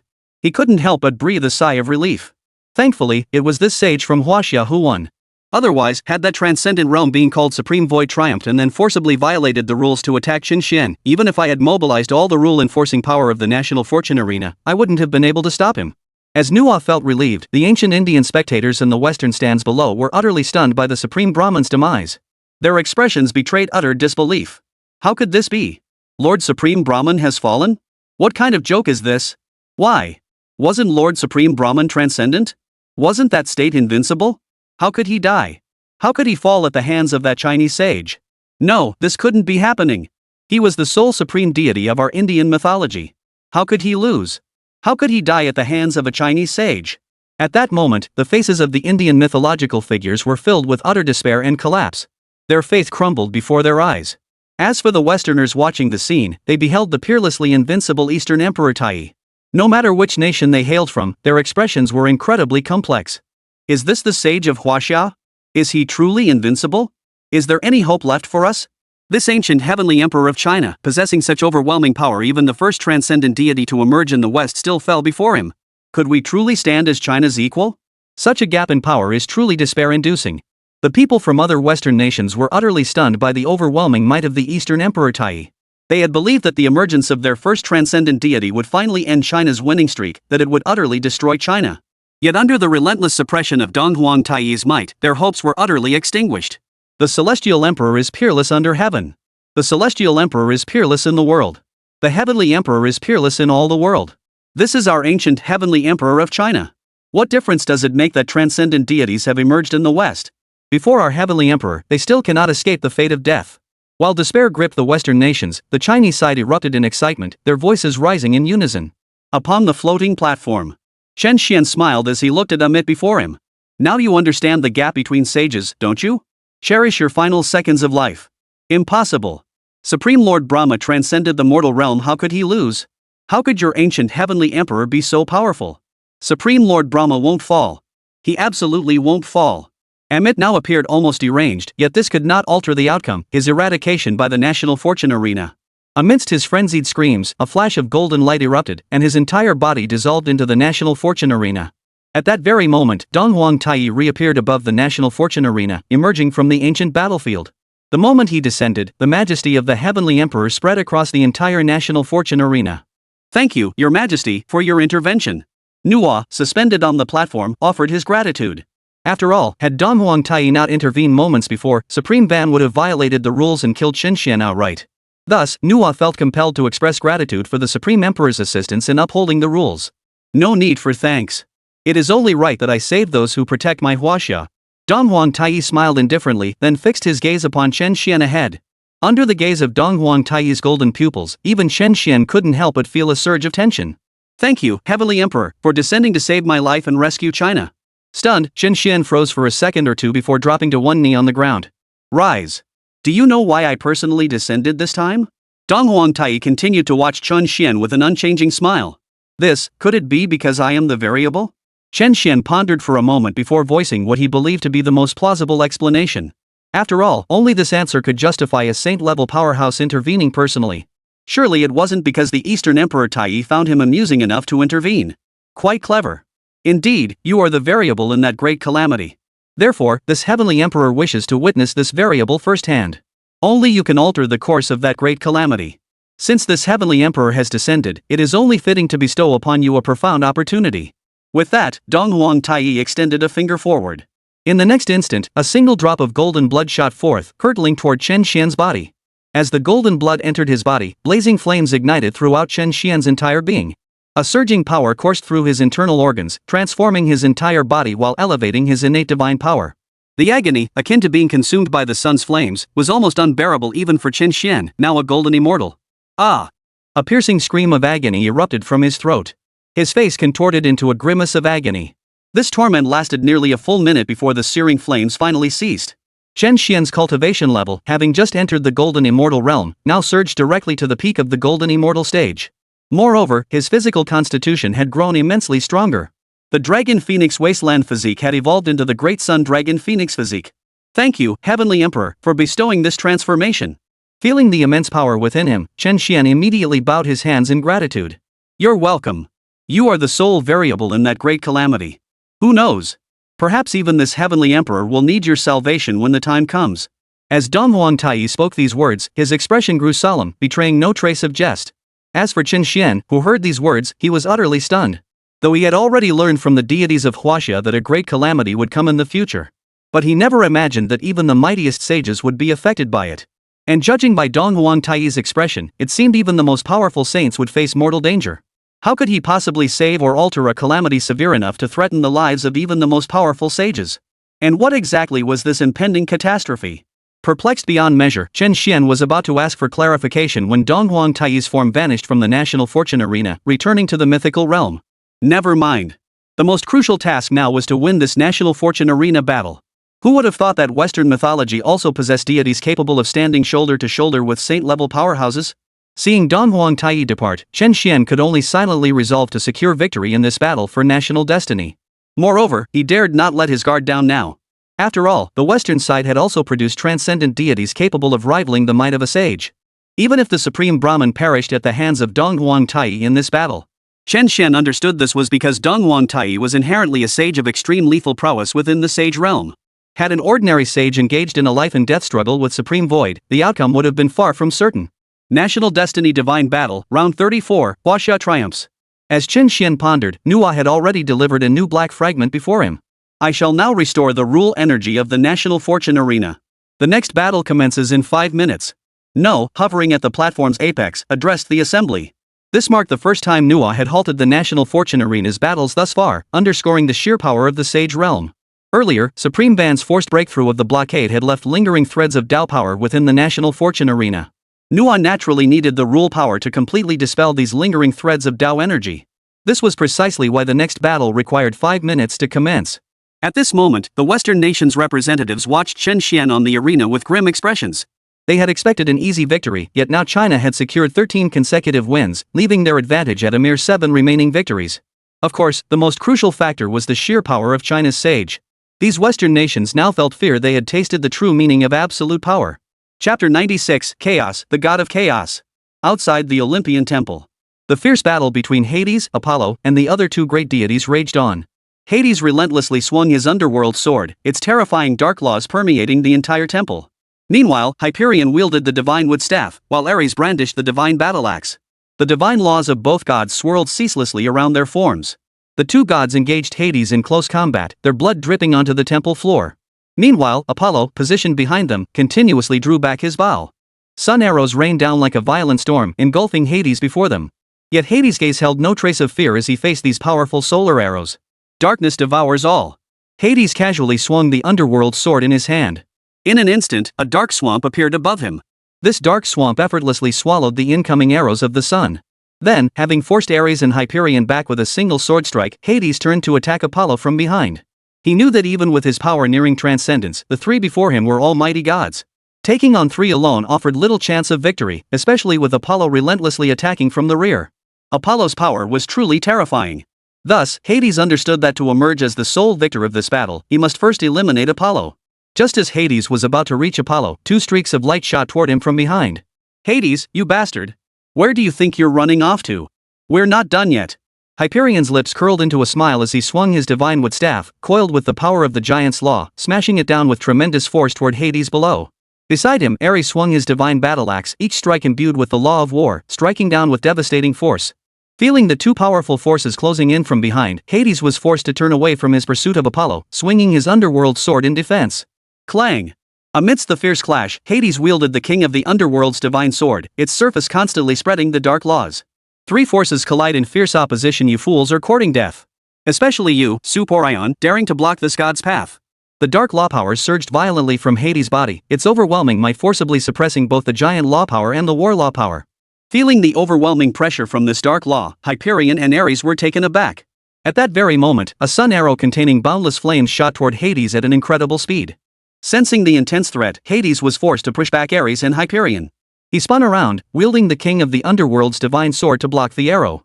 Under the immense force of the sun god's arrow, Hades was brutally forced back. The next instant, Ares and Hyperion charged forward again from behind. Thus, Hades could only respond with exhaustion as 4 streaks of light in the sky engaged in relentless combat. Even though Hades possessed the greatest strength among the 4 principal gods, and even when facing 2 opponents alone, he could still hold a slight advantage. But now Hades faced 3 gods. Worst of all, Apollo, the most formidable attacker among them, lay hidden in the rear, striking from afar. Thus, even a powerhouse like Hades gradually found himself completely at a disadvantage. Outside the temple, the principal gods Demeter and the others watched the scene unfold. With their experience, they could clearly discern who held the upper hand in the current situation. To their surprise, Hades was now at a disadvantage. Hestia shook her head, clearly surprised by the unexpected turn of events. It was only natural. Hades possessed the greatest power. Apollo and the others knew that if they fought individually, the ultimate victor would most likely be Hades, the strongest among the 4 major gods. Thus, in pursuit of the potential divine throne, they would naturally unite to oppose Hades. Demeter spoke slowly. It's a pity Hades always ends up like this, so close to the throne of the god king, yet always falling so far short. Hephaestus shook his head. He too felt that though Hades possessed the greatest power, he was likely to be the first among the 3 major deities to be eliminated. Meanwhile, Hera, the queen of heaven seated upon her throne, watched the scene unfold before her, a look of delight spreading across her face. For she herself feared Hades above all else. Now, with the combined efforts of her son Ares, Apollo, and Hyperion, Hades was thoroughly outmatched. Thus, once Hades fell, only Apollo would remain. Apollo was merely a major god himself, no match for her son and Hyperion combined. I am the one destined to become the true ruler of this Olympian mountain. A wicked smile touched Hera's lips. She had always stood beneath Zeus, yet above all others. Thus, Hera had grown accustomed to her supreme position. She would never tolerate anyone dethroning her from the divine pedestal. She would never allow such a thing to happen. Meanwhile, amidst the gods' deliberations, the battle raged on outside the great hall. However, the dark laws surrounding Hades were beginning to show signs of weakening. This signaled that under the combined might of Apollo and the other two great gods, Hades was truly nearing his limit. Hades, you've already broken through to the half-step transcendence realm, haven't you? Why can't you manage it? Weren't you quite formidable during that divine war back then? Supolion spoke with a smile, his divine wood staff swinging in his hand as he addressed Hades. Ha! If it weren't for the three of you joining forces, could you alone last even an hour against this god? Hades seethed with rage at Hyperion's taunts, yet he was powerless to respond. Ha! Why would this old man fight alone when teaming up is an option? Supolion roared with laughter. As a chaos giant, he possessed no spirit for solitary combat. He unleashed his full power, aiming to swiftly eliminate Hades. Beside him, Ares roared, his divine battle-axe blazing with intensified radiance. This elevated his power to its ultimate pinnacle. Witnessing this, Hyperion hesitated not a moment. His vital energy surged forth, radiating brilliant light as he swung his divine wooden staff relentlessly. Thus, relying solely on the power of Ares and Hyperion, they were already beginning to hold their own against Hades. What was most terrifying was that Apollo still held back. In fact, it could be said that if Apollo hadn't held back somewhat, wary of both Hyperion and Ares, refusing to unleash 100% of his power and always reserving a fraction of his strength. If he had unleashed his full might, Hades would already lie gravely wounded on the ground, unable to maintain even a semblance of resistance. Observing the ever-increasing wounds covering his body, each imbued with the power of divine laws, Hades knew all too well that unless he found a way out, he would truly fall here today. Neither Ares nor Apollo before him would show any mercy for past ties. As for the divine war, let alone Hyperion, who bore a personal grudge against him. What? Pondering how to survive? No need to think. Today, no matter what, you, Hades, will die here. Supolion's eyes flashed with murderous intent. He had never forgotten that divine war from thousands of years ago. Previously, Zeus had prevented him from exacting vengeance, or rather, he knew full well that in a one-on-one fight, he stood little chance against Hades. Therefore, with this golden opportunity now presented, Hyperion would unleash his full power to slay the Hades before him. Damn it! Hades was constantly being driven back. A wound nearly 10 centimeters long gouged his abdomen, deep enough to expose bone, a sight that was particularly terrifying. Most terrifyingly, the wound was imbued with the power of divine law. Even Hades couldn't heal it quickly. Could it be that I, Hades, would truly fall here today? Why? Why? Every single time, I've been just one step away from the throne of the God King. Thousands of years of divine warfare were one thing, but now that Zeus is dead, these children dare to band together and challenge me for the throne of the God King. Hades raged inwardly, then let out a furious roar. No! The throne of the God King is mine. Mine! In the next instant, an extreme force of darkness erupted like a dark storm, forcing even Ares and Hyperion back hundreds of meters. Hades' Inferno Slash. Hades raised the underworld god sword high, its dark laws continuously gathering upon the blade. The dark glow grew ever more intense. Hades was unleashing his full power. This was his final strike. If we could block it, victory would be ours. Hyperion shouted to Apollo and Ares behind him. The next instant, the laws of the Titan surged through Hyperion's body, continuously gathering upon the divine wood staff. Senmo Wan Yen. Arrow that scorches all. One strike shatters all. Behind him, Apollo and Ares likewise hesitated not, unleashing their mightiest strikes. In an instant, 3 bursts of energy green, yellow, and red erupted, transforming into streaks of light that shot forward at blinding speed, devouring Hades ahead. At that very moment, Hades swung his sword. The blade's aura seemed poised to shatter all existence, striking straight ahead. Boom! In an instant, the sword chi of the Lord of the Underworld collided with the 3 colored streaks of light. Everything around them was obliterated. Storms raged, structures collapsed, and shockwaves radiated outward in concentric circles. The surrounding space itself seemed on the verge of shattering. Every soul within the temple looked up toward the sky. They knew this strike would decide the true outcome. After tens of seconds of stalemate between the Underworld King's sword energy and the 3-colored light, boom! Amidst the final earth-shattering explosion, both the Lord of the Underworld's divine sword and the 3-colored light stream vanished into the heavens and earth. This strike, which had channeled the mightiest power of the 4 main gods, seemed to vanish in a stalemate. Yet, after the clash, Hades plummeted from the sky like a cannonball. Thud! In an instant, a deep crater gouged the earth, sending shards of rock flying and dust billowing everywhere. Within the crater, Hades knelt on one knee, his body drenched in blood. His divine power was utterly depleted. He had reached his absolute limit. Above, Apollo and his 2 companions gasped for breath. Their labored breathing and visible wounds made it clear their condition wasn't much better. However, they still retained about 20% of their divine power, with Apollo holding on to a full 30%. Thus, the outcome between Apollo's trio and Hades was already decided. Behind them, the major gods like Demeter watched the scene unfold, all feeling a sense of regret for Hades. It was unfortunate, for time and again, Hades had come within a hair's breadth of the throne of the God King. Yet, that final step remained forever out of his reach. Who would have thought that I, Hades, would still lose? Ha, ha. Hades' hair fell loosely as he struggled to his feet. Gazing up at the sky above, he laughed with utter madness. Hades, my old friend, allow me to see you off on your final journey. As the one who bore the deepest hatred toward Hades, Hyperion now desired to end Hades' life with his own hands. Wielding his divine scepter, he unleashed a green beam of light, striking Hades below. Under normal circumstances, Hades could easily block this attack. But now, with his divine power completely depleted, Hades had no chance of blocking it. He couldn't even dodge. As for the other major gods like Demeter in the rear, not a single one of them had any intention of rushing to Hades' aid. After all, if they intended to intervene in this war among the gods, they would have done so from the very beginning. Lord Hades! Lord Hades! The fierce battle raged on as the underworld's divine generals cried out in desperation. Yet, with their power, they could do nothing to stop what was unfolding. Just as Hades spread his arms in despair, preparing to face his own death with resignation, a spatial barrier materialized, instantly shielding Hades from the onslaught. The divine tree's beam was effortlessly blocked.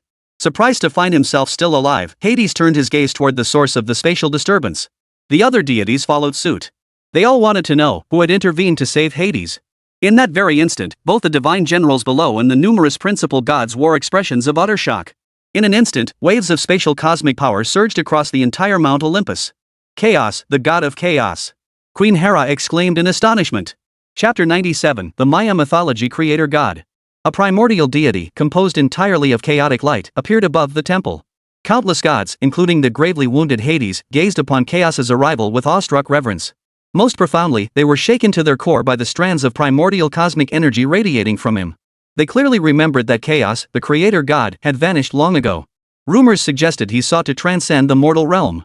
Now, witnessing this spatial Tao power, it was evident Chaos had indeed transcended to the realm of transcendence. Thank you, God of creation, for saving my life. Coming to his senses, Hades knelt on one knee and offered his gratitude. Apollo and the other two great deities, along with Hera, wore solemn expressions. They couldn't fathom why the creator god would suddenly appear to save Hades. At that moment, Chaos, high above in the heavens, maintained an aloof and indifferent demeanor. Yet, a flicker of confusion flickered in his gaze, for he could not sense Zeus's presence. Where had Zeus gone? Chaos knew full well that it was precisely because Zeus was absent that this war among the gods had erupted. Lord Creator, Zeus perished upon the arena of destiny. Hades was the first to respond. Upon hearing of Zeus's demise, Chaos's impassive expression finally flickered with surprise. Then, he began to calculate. After understanding the entire sequence of events, it seems I am not the only one who transcended the realm. Chaos murmured to himself. As a powerhouse at the Sage Realm, he had comprehended the entire fate arena in that instant. Chaos found this arena of national destiny somewhat intriguing. After all, having broken through to the Transcendence realm, though Chaos now possessed eternal, indestructible life, he had completely lost any path to further growth. Therefore, he sought to use the National Fortune Arena to discover if there was any path to further growth. Of course, not immediately. Chaos had one matter to attend to first. After all, with Zeus's demise, a new ruler of Mount Olympus must be chosen. Though Chaos was the creator god of the entire world, he held little interest in ruling it. Otherwise, neither the primordial titans nor Zeus would have ever ascended to rule this world. Chaos then swept his gaze across the assembled gods below. Facing Chaos's gaze, even the mighty principal gods bowed their heads. After all, Chaos was not only the creator of this world but had now transcended into the legendary realm of transcendence. Then, Chaos's gaze settled upon Hades. As Chaos's gaze settled upon him, Hades felt a surge of excitement. Could it be what he was thinking? Meanwhile, Apollo and the other principal gods wore grim expressions, a sense of foreboding settling in their hearts. Hades, you shall become the new ruler of Mount Olympus. Chaos spoke slowly, yet his tone carried an air of absolute authority. My deepest gratitude, Lord of Creation. Hades was overcome with emotion upon hearing these words. He had believed this battle would be his end, yet not only did he survive, he had become the ruler of Mount Olympus. As for Apollo and the other three, their expressions darkened considerably. They never imagined that after fighting tooth and nail, just as they were about to finish Hades off, only for Chaos to appear and instantly decree Hades the ruler of Mount Olympus. What had all their previous struggles been for? Damn it! Hera's face twisted into a grimace bordering on fury. She had been about to speak, but sensing Chaos's overwhelming power, she held her tongue. After all, even her own husband Zeus dared not provoke this being. How could she possibly? Yet though Hera thought thus, not everyone shared her view. Take Hyperion, for instance. He was utterly unyielding. He shouted directly, Lord Creator. Had you not intervened just now, Hades would have fallen by our hands? And to decide the master of Mount Olympus in this manner, is that not a bit too hasty? After Hyperion spoke, the other principal gods including Queen Hera stared at him in stunned silence. Clearly, no one had anticipated such boldness from Hyperion. Is that so? It was indeed a bit hasty. Chaos gazed at Hyperion with a smile, but the next moment, his eyes flashed with icy coldness. However, my word is law. Who gave you the audacity to question me? The instant he finished speaking, Chaos swept his right hand forward. In that moment, a surge of spatial energy enveloped Supolion. That spatial force sliced through him like a razor, threatening to tear everything apart. In that moment, Superion finally realized just how foolish he had been. He had forgotten that the being before him transcended all realms, the very creator god of this entire world. No! Amidst Hyperion's final agonized scream, blood spurted forth as his entire body was sliced into several pieces by the spatial force. Witnessing this, the other archgods were utterly stunned. They thought to themselves, this was the gap between transcendence and ordinary archgodhood. Even Supolion, a powerhouse at the archgod level, couldn't withstand a single strike from Chaos. Does anyone still have objections? Speak now. Chaos, the god of chaos, gazed at the assembled gods with a smile. Having witnessed that scene, which of the gods dared voice dissent? Unless, of course, they were willing to throw caution to the wind. Meanwhile, Hera, Queen of Heaven, understood all too well what she would face next. Yet she could do nothing about it. Was this the gap of absolute power? A single word determined one's place, and no one could resist him. Hera reflected inwardly. She finally understood why Zeus had been willing to entrust her with the authority to govern the entire world. Striving desperately to break through to the transcendent realm, this, it turned out, was the power of transcendence. It was an entirely different level from the realm of a principal god. Meanwhile, on the national fortune arena, during this period of rest, Chen Xuan discovered he could actually access the spectator seats, so he briefly made his way up there. This marked the first time Chen Xuan had visited the spectator area throughout all the battles thus far. After all, he had appeared directly on the national fortune arena the moment he crossed over. Chen Xuan, thank you for your contributions to China. You are our nation's great hero. Long Zhan approached him with a look of profound gratitude. As for the others in the stands, they gazed at Chen Xuan with nothing but admiration. After all, they had seen no glimmer of hope for victory before. But now, with Chen Xuan's emergence, they understood just how formidable their divine protector truly was. The great sage equal to heaven, Sun Wukong. The second prince, Lord Yang Jian. The Earth Mother, Nuwa. The human emperor, Xian Yuan. These mighty figures made the countless people of Huaxia realize that their myths were no less than any other, perhaps even greater. Minister, this is what I ought to do as a son of China. Chen Xuan spoke with a calm expression. Witnessing Chen Xuan's response, Long Zhan's heart surged with emotion. He thought to himself, truly worthy of being Chinese. Chen Xuan, I never imagined you'd conceal your true nature so deeply even from me. At that moment, Jiang Shui rushed forward and embraced Chen Xuan tightly. And she held him tightly. Staring at Jiang Shui clinging to him, Chen Xuan froze in place. His gaze drifted downward, revealing Jiang Shui's snow-white thighs. As a man who had never experienced intimacy in 2 lifetimes, Chen Xuan had never been held so tightly by a woman before. Especially not by such a stunning beauty. Several seconds passed before Chen Xuan recalled from his previous life's memories that the beauty before him was Jiang Shui, his childhood sweetheart. Actually, it's not that I deliberately kept it from you. These mythical figures all appeared in my dreams. Only today did I realize that the legends I dreamed about were actually true. Chen Xuan spoke slowly. After all, he couldn't very well tell others he'd traveled through time. As for the crowd hearing this answer, they wondered inwardly, could this be what it means to be the chosen one to even dream such things? They wondered if they should try dreaming more often. Perhaps they too could dream of mythical legends. Really? I knew you were hiding something from me. Jiang Shui finally released Chen Xuan, then turned her gaze toward him. That look even Chen Xuan, who had never dated anyone, could easily recognize it as one filled with affection. No way. Of course I wouldn't keep anything from you. Chen Xuan met her gaze and replied. How could he possibly refuse such a stunning beauty? Most importantly, in Chen Xuan's memories, the original Chen Xuan had always harbored feelings for Jiang Shui. Yet they were worlds apart, she, the campus beauty, he, an orphan perpetually at the bottom of the class. This had left the original Chen Xuan deeply insecure, forever hiding his affection. In an instant, Chen Xuan reached out and took Jiang Shui's hand. Jiang Shui, her hand now held by Chen Xuan, immediately felt a flutter of shyness. She, too, had never dated anyone since childhood. At that very moment, Nua's voice rang out again. The divine battle of the National Fortune Arena, round 35 commences. Please send your contestants to the stage from Huaxia and the western side. China, do you wish to change your summoner?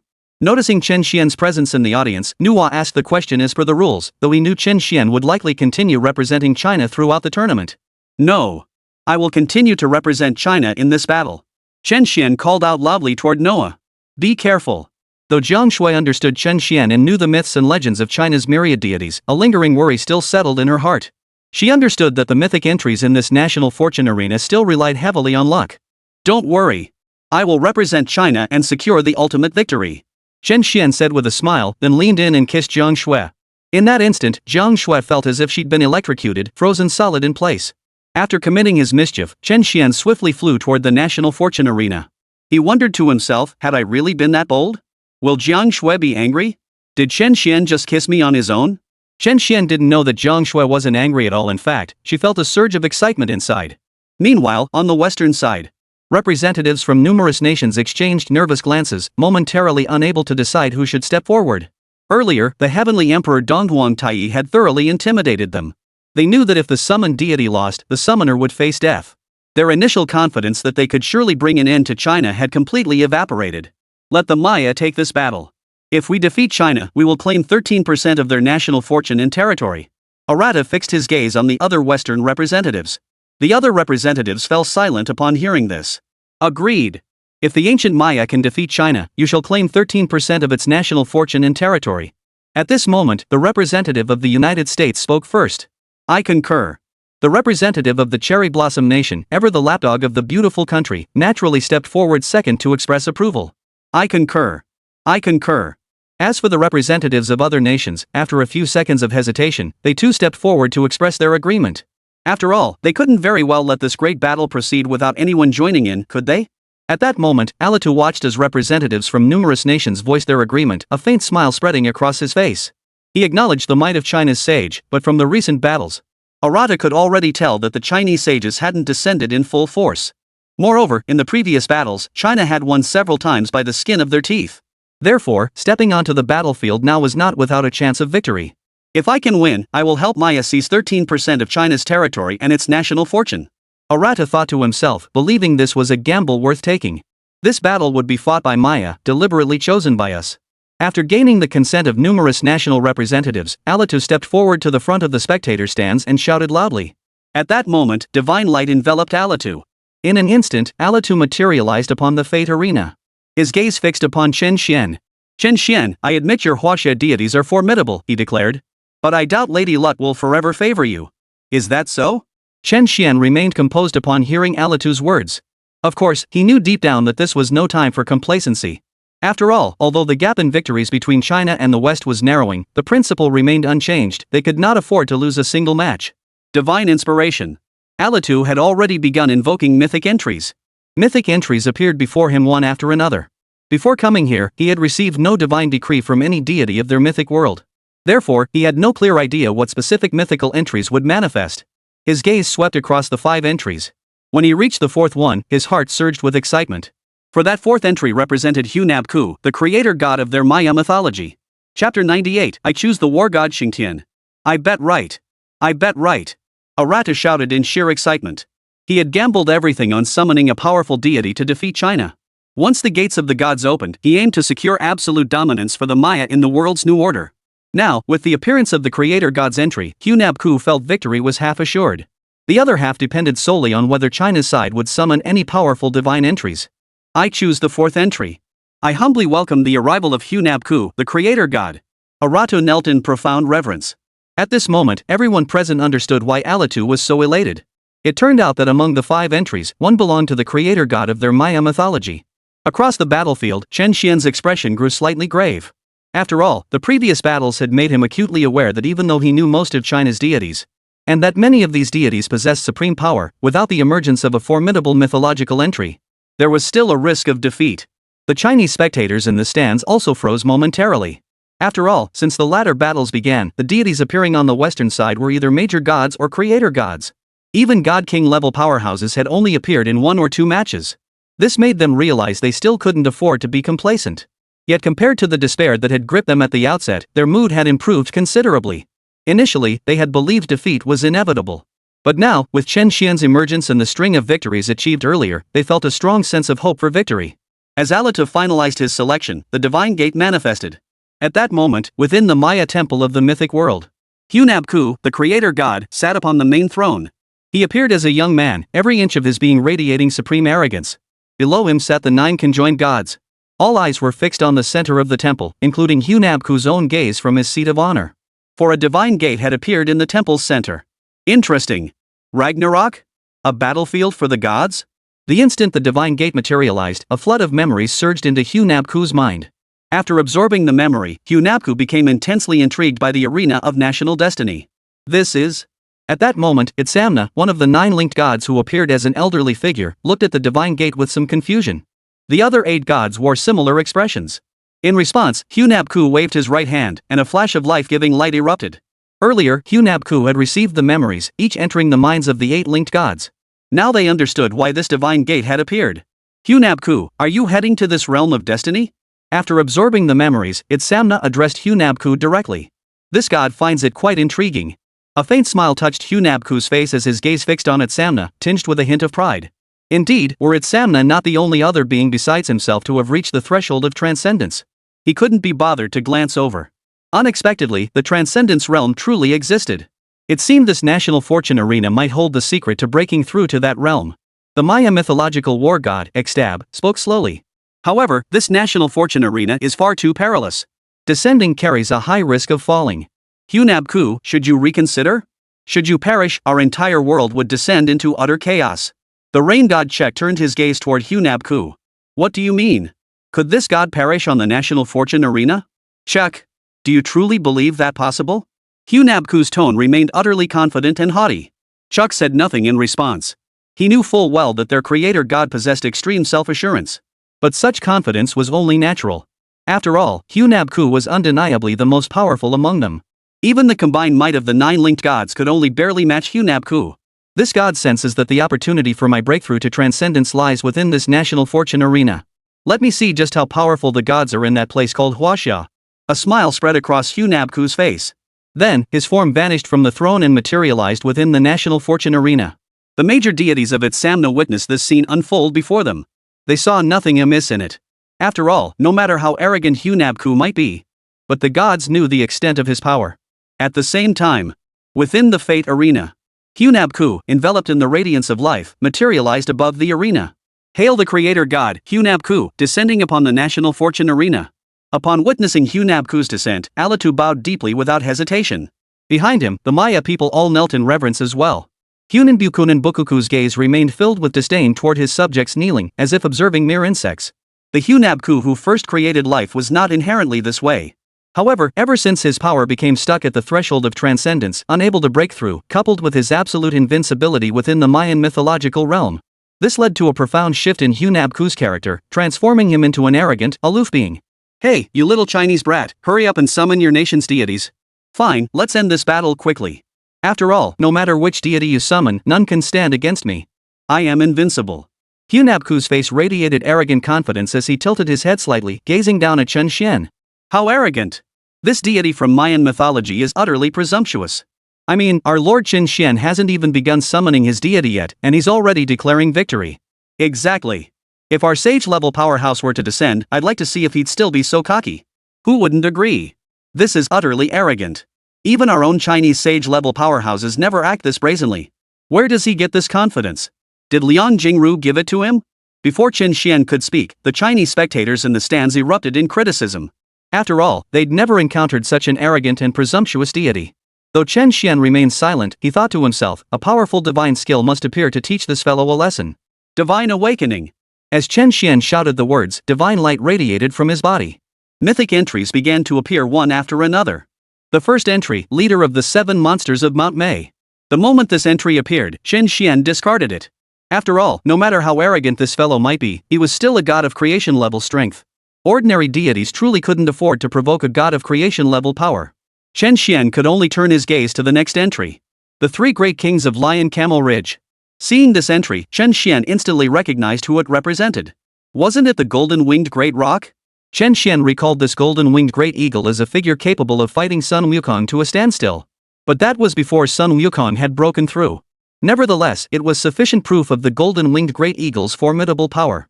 Unfortunately, it still fell short against the being before him, who had reached the half-step transcendence realm. With Chen Xuan's current discernment, he could perceive Hunabku's realm. Crucially, Hunabku showed no intention of concealing his power. Those strands of life laws, on the verge of transforming into the path of life, all pointed to one thing: Hunabku was but a step away from breaking through to the transcendence realm. Therefore, even the golden-winged great pine, Chen Xuan did not believe, was a match for this being before him. Soon, the third entry appeared. 5-colored divine radiance. With just these 4 simple characters, Chen Xuan instantly understood who they represented. Kong Xian. This figure was famed as the strongest beneath the sages, though that was merely the official narrative. His power was absolutely capable of rivaling those at the half-step transcendence realm. Chen Xuan mentally noted that he had reserved Kong Xian as a backup option.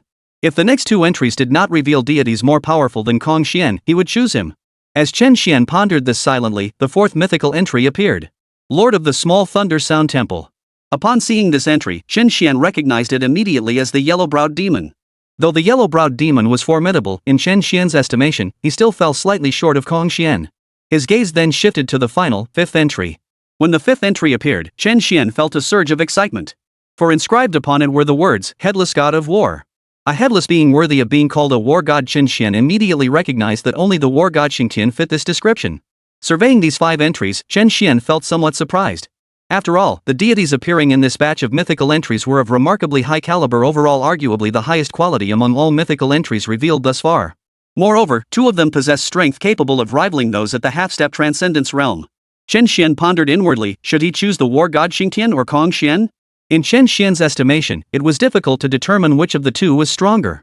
Based on his estimation, Xingtian should be at least a quasi-saint level powerhouse.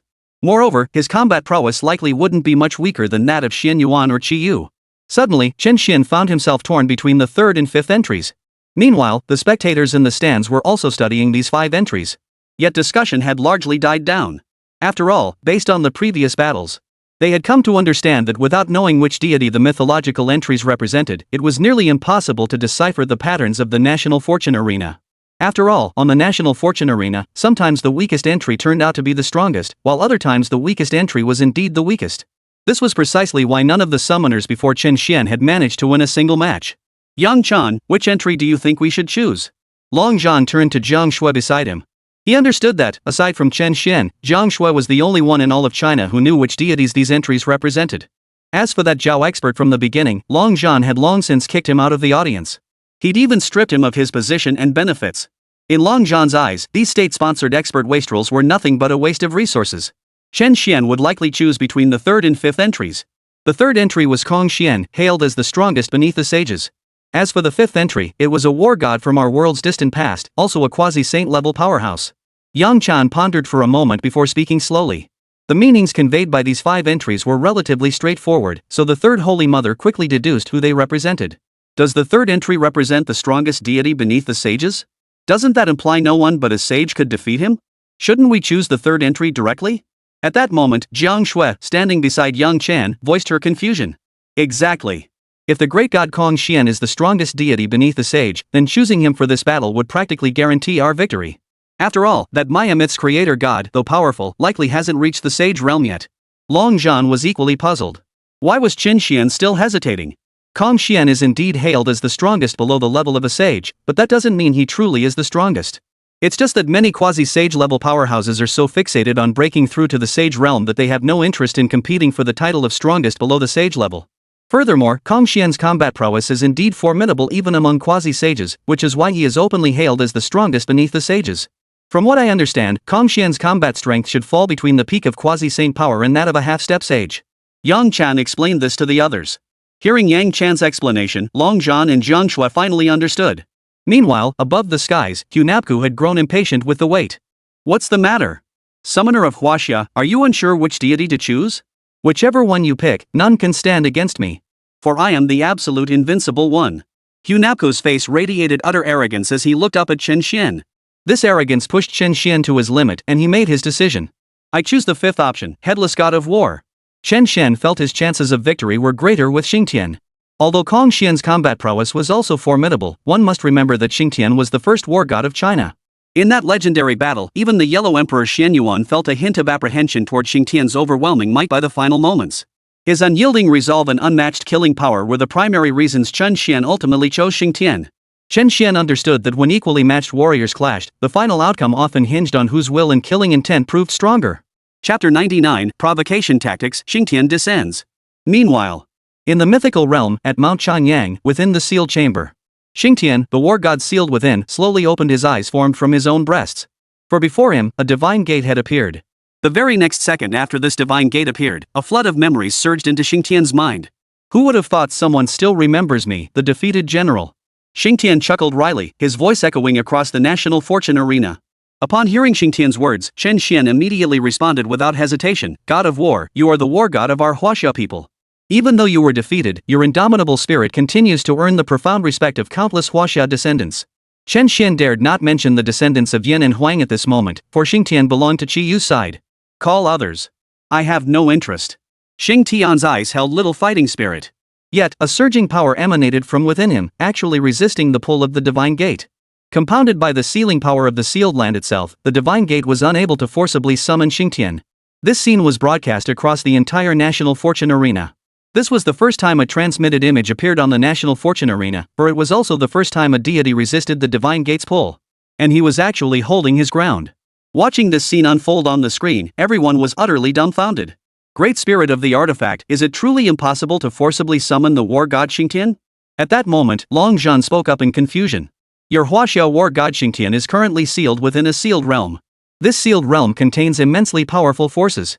Resisting the power of the sealed realm to summon Xingtian was already pushing the national fortune arena to its absolute limit. Yet, Xingtian refuses to come, so the arena cannot forcibly summon him. You now have two choices. If within 5 minutes, your Chinese war god Xingtian still refuses to come, China forfeits this battle. The second option, within 5 minutes, summon a different deity. Nuo addressed the Chinese delegation. Ha! That's hilarious. Looks like our Maya nation might win this battle without even fighting.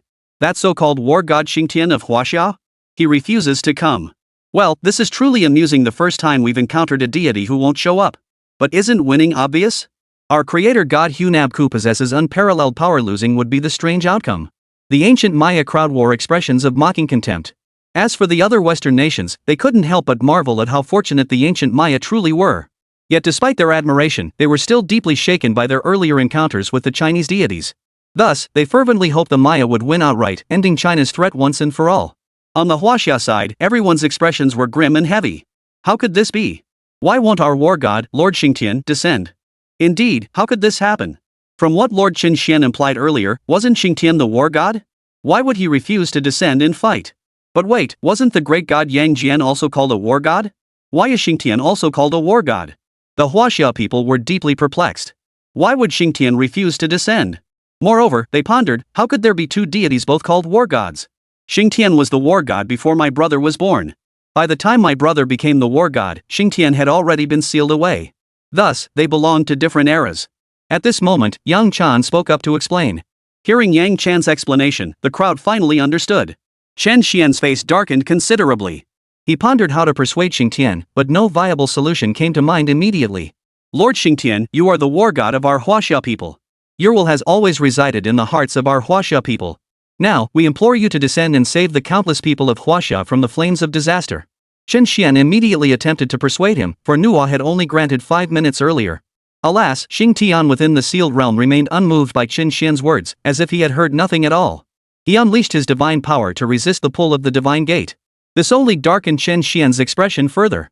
Lord Chen Xian, if the war god Xingtian refuses to descend, perhaps we should seek another deity?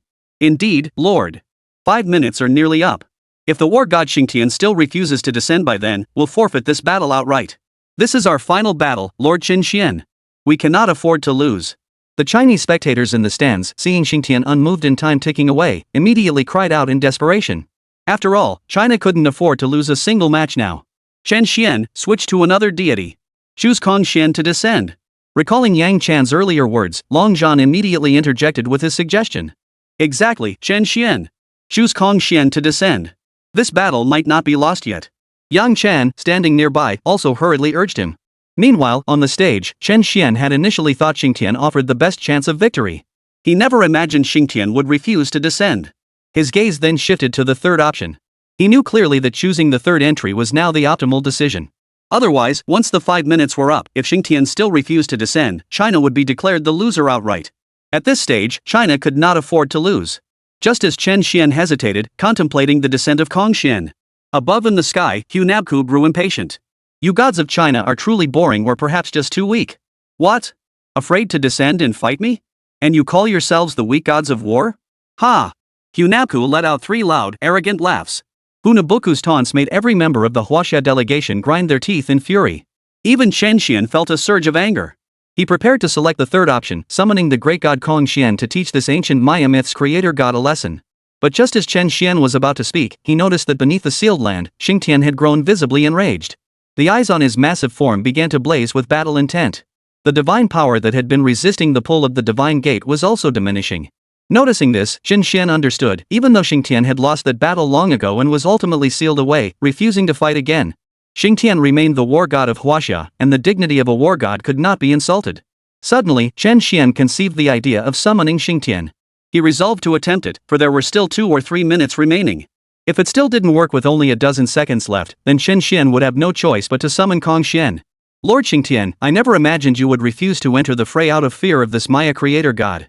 Very well, since you are afraid, I shall summon other deities instead.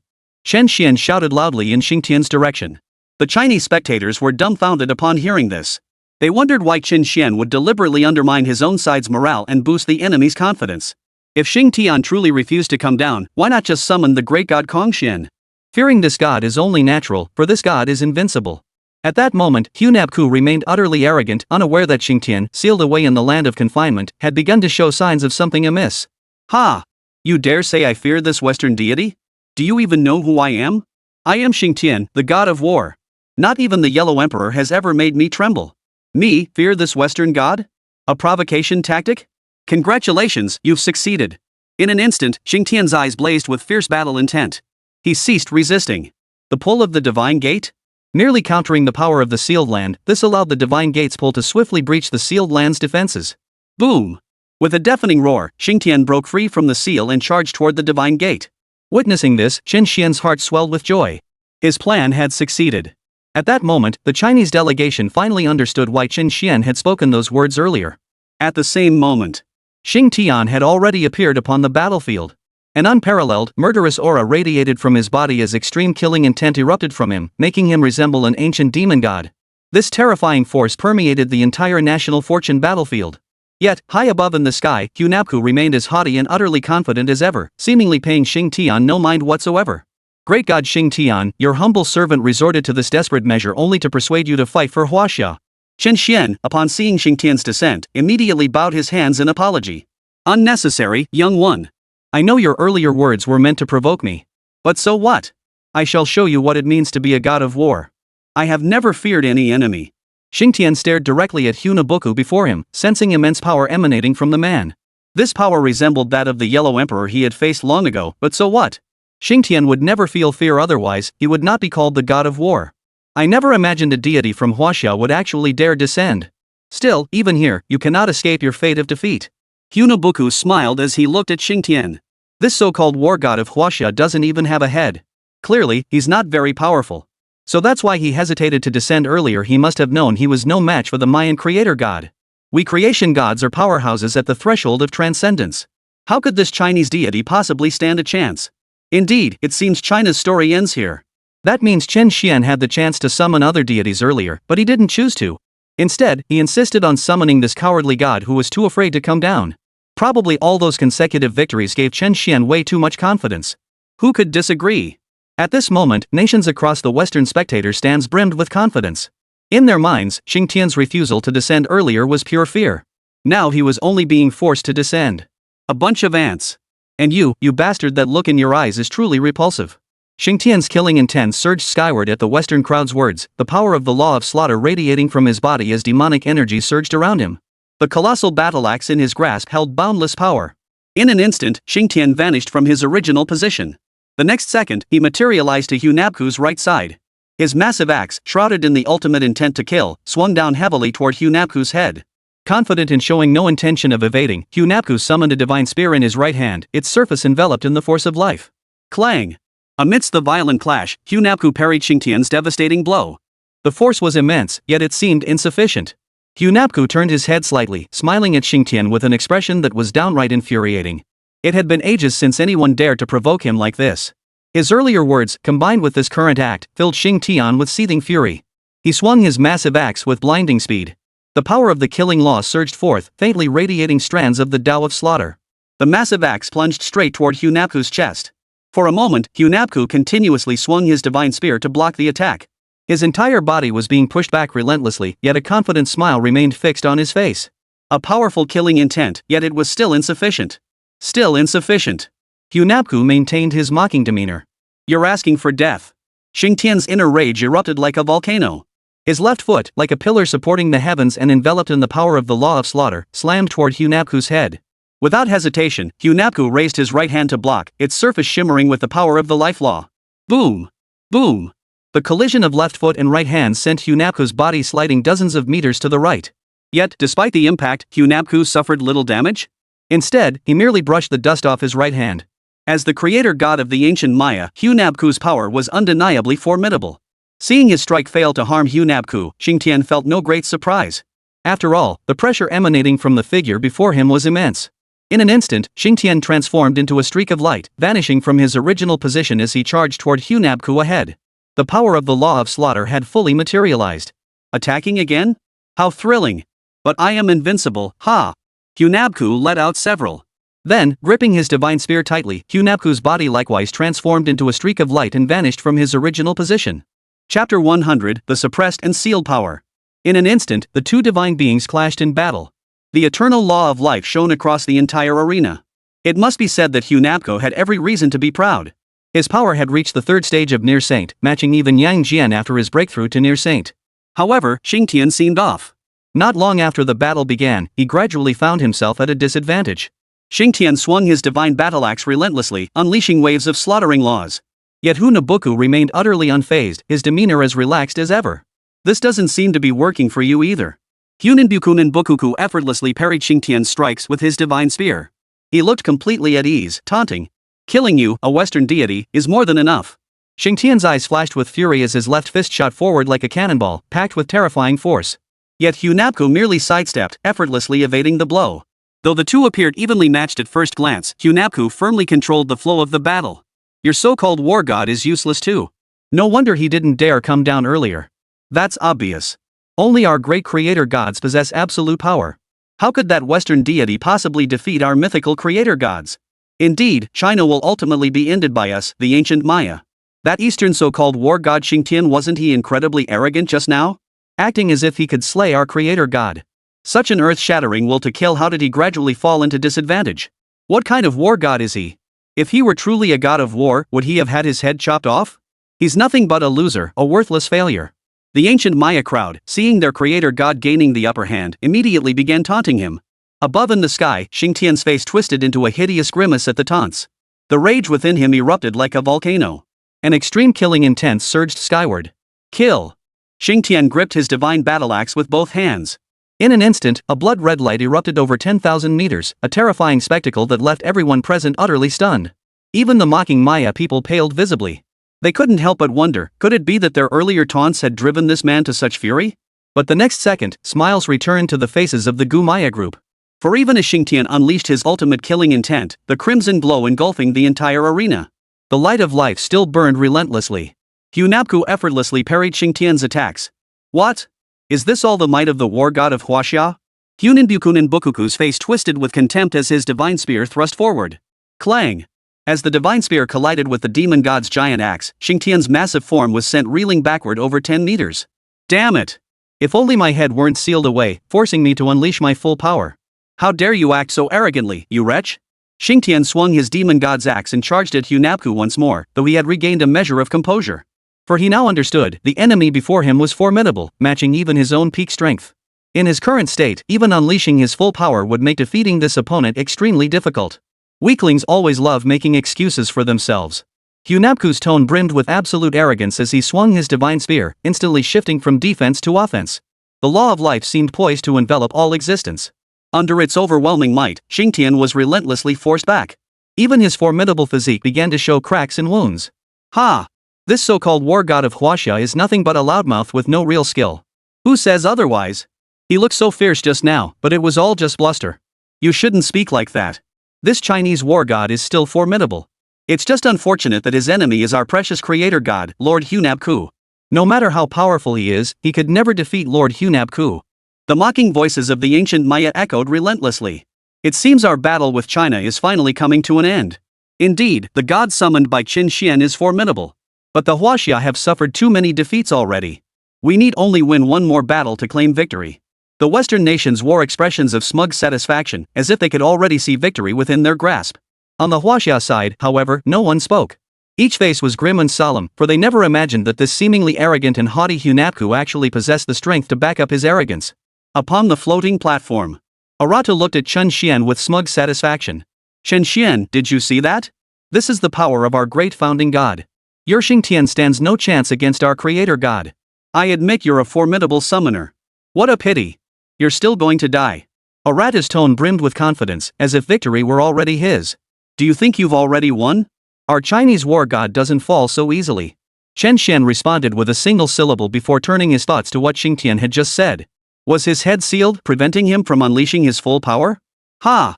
Chen Xuan, you Chinese sure are stubborn. Even in this situation, you still refuse to admit defeat? Your so-called war god Xingtian? He's already given his all, yet he's still no match for us creation gods. I truly don't understand how your side plans to turn this around.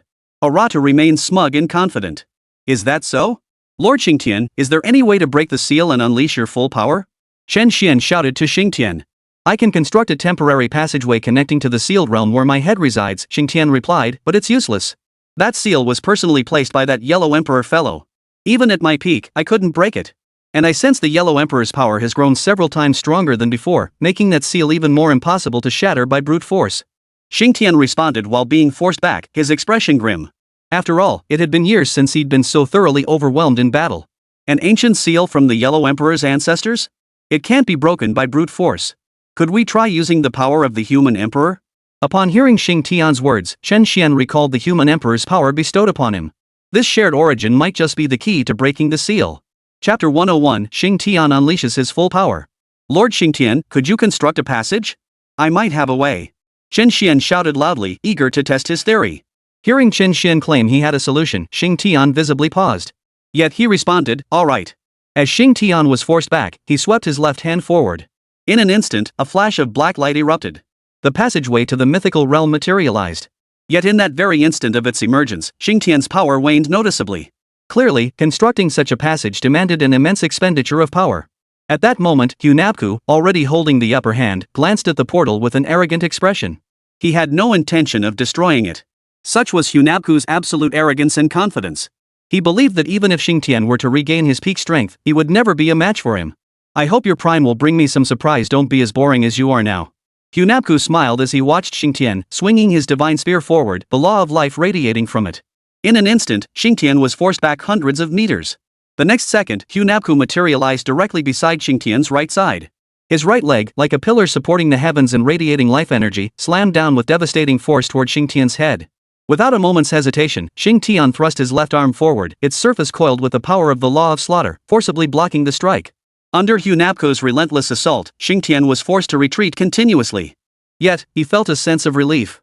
Hunapku showed no intent to destroy the passageway. Had Hunapku sought to destroy the passage, it would have spelled immense trouble for Xingtian. As for whether Chen Xuan could break the seal? Truthfully, Xingtian wasn't entirely sure. He glanced at Chen Xuan again. To his eyes, Chen Xuan appeared to be only at the golden immortal realm. Yet, in the next instant, Xingtian sensed something familiar emanating from Chen Xuan's body. A sudden suspicion took root in Xingtian's mind. But at that moment, Hunapku's voice boomed out, "What? You dare to be distracted while fighting me?" Hunabuku wore a smug smile as his left fist coiled with the force of life itself.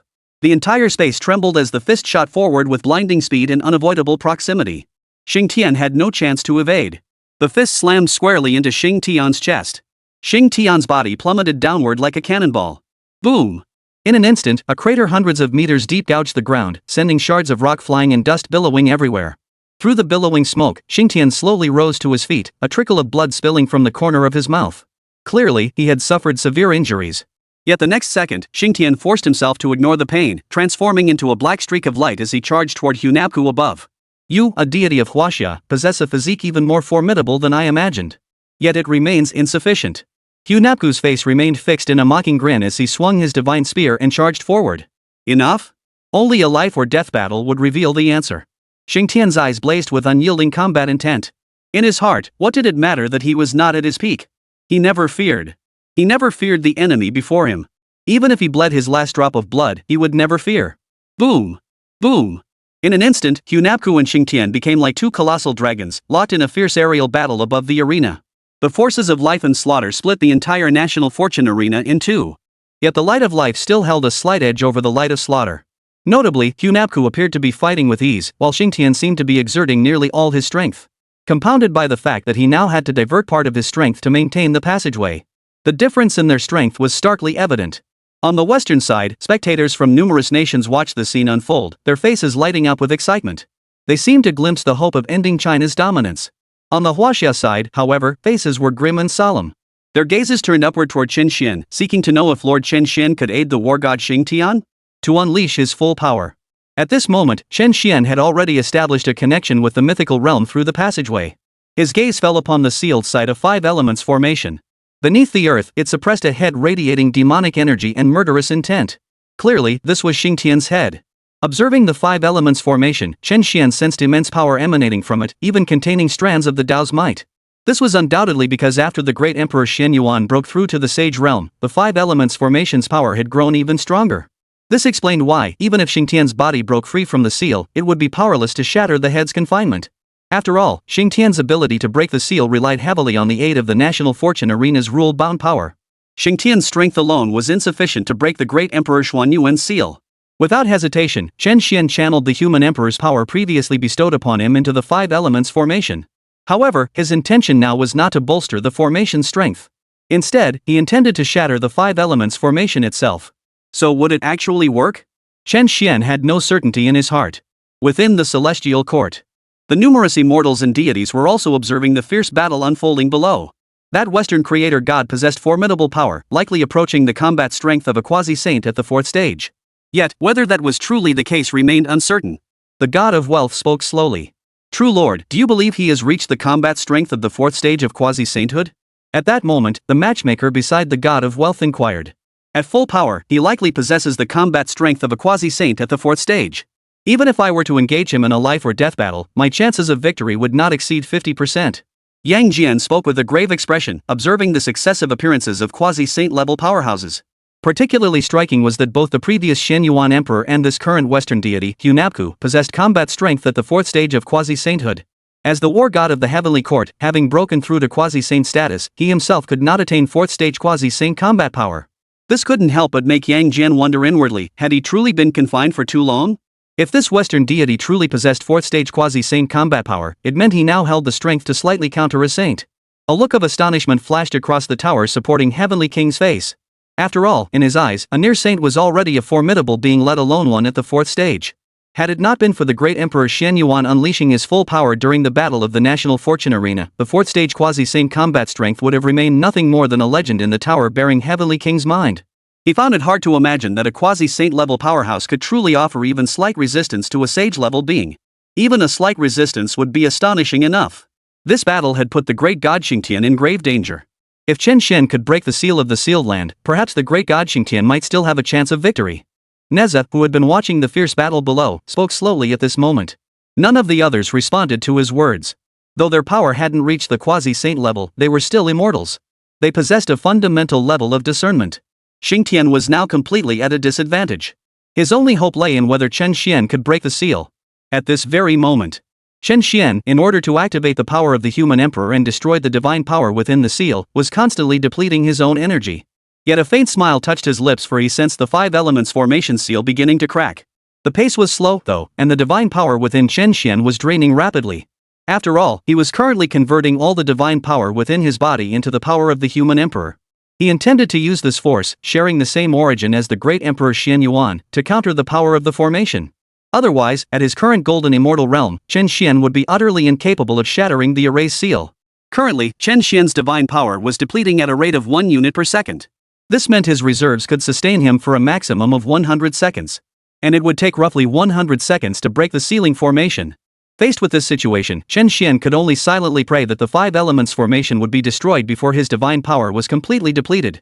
Amidst the fierce battle, Xingtian, his body already scarred with gruesome wounds, noticed that Chen Xuan had indeed managed to break through the 5 elements formation. Though it seemed to be happening bit by bit, like a slow erosion, Xingtian could distinctly feel the sealing power of the formation weakening. Upon sensing this decline, Xingtian fixed his gaze on Hunabku ahead. He seemed concerned that Hunabku might strike at this critical moment to destroy the passageway. Worried? Ha! Remember this, I am invincible. Even unleashing your full power, you could never be my match. So there's no need for you to hold back, nor are you worthy of me destroying this passage. Hunabku swung the divine spear in his hand, unleashing a powerful surge of life force. His eyes burned with supreme arrogance. You will pay for your arrogance. Xing Tian's heart burned with fury at Hunabku's words. As he swung his demon god's axe to block the attack, he vowed silently, once I unleash my full combat power, I'll make this creature understand what it means to insult the war god. Not far away, while Xing Tian desperately fended off Hunabku's attacks, Chen Xuan's forehead was drenched in cold sweat. His divine power was rapidly depleting, and correspondingly, the light of the five elements formation was fading. 70 seconds had passed since Chen Xuan first channeled his divine power. He must hold on for another 30 seconds. He absolutely must hold on. Chen Xuan silently counted the seconds in his mind. He knew the only hope for a comeback lay in breaking this five elements formation. Only when the great god Xingtian unleashed his full power would there be any chance of victory. At that moment, all of Huaxia watched Chen Xuan with unblinking eyes. In their hearts, they prayed fervently for the five elements formation seal to be broken. At the same moment, within the mythical world of ancient Maya, the nine linked gods each channeled a portion of their power into the national fortune arena. This allowed the central area of their temple to display the battle unfolding on the national fortune arena. Why didn't Hunabku simply destroy that passage? That would have made the outcome of this battle a foregone conclusion. The rain god Chek shook his head, puzzled by Hunabku's actions. Chuck, is this your first encounter with Hunabku? He possesses absolute confidence in his own power. He is the strongest among us. In his eyes, there is absolutely no one who could be his opponent. Or rather, the stronger the opponent, the more excited he becomes. Given that, how could he possibly choose to destroy that passage? Samno spoke slowly. Hearing this, Chuck froze for a second. Then, upon reflection, he realized that given Hunabku's temperament, he would indeed do such a thing. That Chinese warrior god called Xingtian possessed formidable power. Aside from Hunabku, none of us could stand against him. If he unleashed his full might, the outcome of this battle. A hint of worry flashed across Istab's expression. Indeed, that Xingtian fellow had managed to hold his own against Hunabku for so long, a testament to his formidable strength. If he unleashed his full power, the consequences could be uncontrollable. Unfortunately, Hunabku's nature would never lead him to destroy that passageway. Samna shook his head at this point and spoke. The others remained silent, for they too understood Hunabku's absolute pride. They could neither change his mind nor persuade him, all they could do was watch quietly. At the same moment, on the floating platform of the National Fortune Arena, Chen Xuan finally exhausted his last shred of divine power at the 99-second mark. Gazing at the seal he had come so close to shattering. A hint of reluctance flickered in Chen Xuan's eyes, but the divine power within him was truly depleted. Forcing out the last shred of divine power could very well endanger his life. For a moment, Chen Xuan hesitated. The Chinese spectators watched the five elements formation, now riddled with cracks, and Chen Xuan slumped lifelessly on the ground. They all understood Chen Xuan had reached his limit. A wave of regret washed over them. Had they come this far only to end here? Was it really just that little bit short? This thought surged through the minds of most of the Chinese group. Their hearts were filled with sighs, yet they also understood that Lord Chen Xuan had already given his all. To fight on might not necessarily mean death. If they lost this battle, Huaxia would be utterly defeated, that would signify death. Better to take the gamble. Chen Xuan resolved to push forward, forcibly squeezing out divine power. It might not necessarily lead to death. Just as Chen Xuan prepared to ignite the flame of life and forcefully squeeze out divine power. No need, young one. You've done enough. This broken formation, my power alone is sufficient to shatter it. Xingtian's voice echoed across the entire arena. Chapter 102, the supreme form of the Maya creator god. As the voice faded, Xingtian's head slowly opened its eyes. Though the five elements formation had not yet been completely shattered, only 1% remained intact. Clearly, it could not withstand Xingtian's power. In an instant, as Xingtian's head opened its eyes, demonic energy surged skyward, instantly shattering the five elements formation. On the National Fortune Arena, Chen Xuan watched the scene unfold before him and couldn't help but breathe a sigh of relief. After all, burning the flame of life truly carried the risk of mortal peril. Boom! Boom! Amidst the relentless, thunderous explosions echoing from the sealed realm, the sealing formation completely collapsed. Xingtian's head shot toward the passageway. Clang! Simultaneously, the demon god's giant axe in Xingtian's grasp clashed once more with Hunabku's divine spear. The force of the strike sent Xingtian's body flying backward like a, only stabilizing hundreds of meters away. Worst of all, his body was now covered in a web of gruesome wounds. In stark contrast, Hunabku stood utterly unfazed, his body bearing scarcely a scratch. It was clear that in the previous clash, Xingtian had been at a distinct disadvantage. Yet at that very moment, Xingtian's severed head had flown back to rest upon his neck. In an instant, an overwhelming surge of demonic energy erupted skyward, enveloping the entire national fortune arena. What immense power! I hope it can exert even more pressure upon me. Even as he watched the head return to Xing Tian's shoulders, Hunapko's eyes showed no trace of fear. Instead, a smile lingered on his face. The light of life radiated from his body, and in less than 2 or 3 seconds, it had taken over half of the national fortune arena. One could only imagine the immense power Hunabuku possessed. At that moment, Xingtian stood astride the national fortune arena like a demon god. The slaughter laws coursing through his entire body reached their zenith, sending demonic energy skyward. Terrifying power spread relentlessly outward, while the wounds on his body healed at an astonishing speed. Only now had Xingtian truly unleashed his full power. Witnessing this spectacle, the Chinese spectators were overcome with excitement, as if they had glimpsed the dawn of victory. Chen Xuan, suspended on the platform, couldn't help but breathe a sigh of relief. As for the Western nations, their expressions grew solemn. They wondered if Hunapku had been too arrogant. He had clearly had the chance to destroy the passage earlier, yet he never did. Now that Xingtian had fully restored his power, would they suffer an unexpected setback? Amidst the Westerners' mounting anxiety, Xingtian brandished his demonic war axe, pointing it directly at Hunapku ahead. The true battle was only just beginning. A chilling aura of slaughter enveloped the entire battlefield. In the next instant, Xingtian's form transformed into a black streak of light. A terrifying will to kill coalesced upon the demon god's axe. In the blink of an eye, Xingtian materialized at Hunapku's right flank. The demon god's axe seemed to transform into a demonic dragon, each swing containing boundless power as it came crashing down. Faced with such overwhelming might, a flicker of change finally flickered in Hunapku's eyes. He swung his divine spear, channeling the essence of life into its blade. Clang! As the demon god's axe and the creation spear collided like two colossal dragons, a thunderous clash erupted, sending shockwaves rippling outward. The force of life clashed against the force of slaughter. Under the strike, Hunapku's body was sent reeling backward nearly 1,000 meters, while Xingtian only retreated several hundred meters. This was the first time in the battle that Xingtian had managed to suppress Hunapku. Interesting. It seems that since you regained your head, your power has indeed grown stronger than before. Only now can you truly make me feel pressured.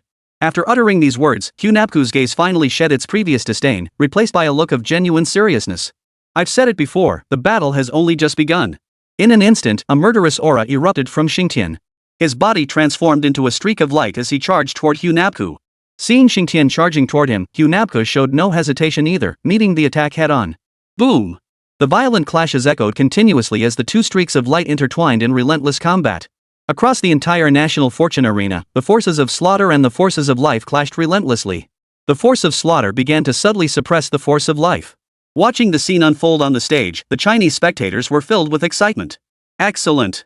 Lord Xingtian has suppressed that Maya creator god. That Maya creator god had only gained the upper hand because Lord Xingtian wasn't at full strength earlier. Now that Lord Xingtian has restored his peak power, that so-called Maya creator god stands no chance. Indeed, our war god is still the strongest. Lord Xingtian, slay that Western creator god. Lord Xingtian, strike down that Western creator god. The Chinese crowd chanted in unison, seeing hope for victory. Chen Xuan watched the scene unfold from the arena, a look of satisfaction spreading across his face. After all, Xingtian now held the upper hand. His exhaustion from exhausting his divine power to shatter the 5 elements formation had proven worthwhile. In stark contrast to the Chinese people's elation were the expressions of the Western nations' representatives. Especially those from nations other than the Maya. They held little respect for the Maya myth's creator god. Damn it! That Maya myth's creator god could have won by simply destroying that passage earlier. Instead, he refused to do so, allowing the Chinese god to fully restore his power. So, after being so arrogant and acting like victory was assured, how could he now be at a disadvantage? He was too arrogant and reckless, throwing away his chance to win. How dare you speak that way? Our Maya creator god is invincible.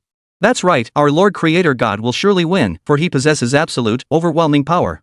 Most Westerners believed Hunapku had squandered his own chance at victory. Yet the Maya people remained utterly convinced their creator god would prevail. At this moment, within the celestial realm of the mythical world, the myriad deities of the celestial court also watched the battle below. Xingtian the great god had retrieved his severed head, and his combat strength had reached the 4th stage of quasi-sainthood. Moreover, given Xingtian's formidable killing power, it now appeared highly likely that he would maintain this advantage throughout the battle and secure the final victory. Tower-bearing Heavenly King observed the arena battle and spoke slowly. Indeed, this Western deity named Hunapku was far too arrogant. Had he chosen to destroy the passageway earlier, it would have been a genuine crisis. But by not destroying it, he had sealed his own doom. Beside him, the god of wealth also believed Xingtian would emerge victorious in this life or death struggle. The other deities remained silent, yet in their hearts, they all agreed with the tower-bearer Heavenly King's assessment. Second brother, who do you think will win this battle? At that moment, Nezha turned to Yang Jian beside him. He couldn't shake the feeling that something was off about Hunab-ku, this Western creator god. Don't you feel this Western creator god isn't fighting at full strength? Yang Jian gazed intently at the mirror's reflection, his expression grave as he spoke slowly. He acknowledged that the great god Xingtian was formidable, but that Hunaboku, the creator god, undoubtedly ranked among the absolute elite in combat prowess just below the level of a sage. And if the height of a sage were a cloud, then Hunab-ku stood atop a mountain, his hand stretched out to touch the clouds. Is that what you think too, second brother? Nezha immediately spoke up upon hearing Yang Jian's words. The other immortals, upon hearing these words, were somewhat astonished. For they found it hard to imagine that even after displaying such formidable power, Hunab-ku still held back, not revealing his full strength. If that were the case, how terrifying would Hunab-ku be when unleashing his full power? Amidst the astonishment of the numerous celestial beings in the heavenly court, above the national fortune arena, Hunab-ku, who had been constantly suppressed, seemed to have grown weary of it. As Xingtian the demon god's colossal axe crashed down, Hunab-ku parried it with his creation spear held before him. Not bad. Strong. Worthy of unleashing my full power. With these words, a smile spread across Hunab-ku's face. Supreme form. The light of life radiated from his entire body. The overwhelming force even forced Xingtian back hundreds of meters. In an instant, the ultimate force of life enveloped the entire national fortune arena. The entire national fortune arena shook violently, as if hit by an earthquake. As the overflowing vitality spread, shock washed over every face in the crowd. Clearly, none had anticipated that Hunab-ku could grow even stronger. On the opposing side, Xingtian's expression darkened with gravity, though that gravity lasted but a second. The next second, it was replaced by an intense fighting spirit.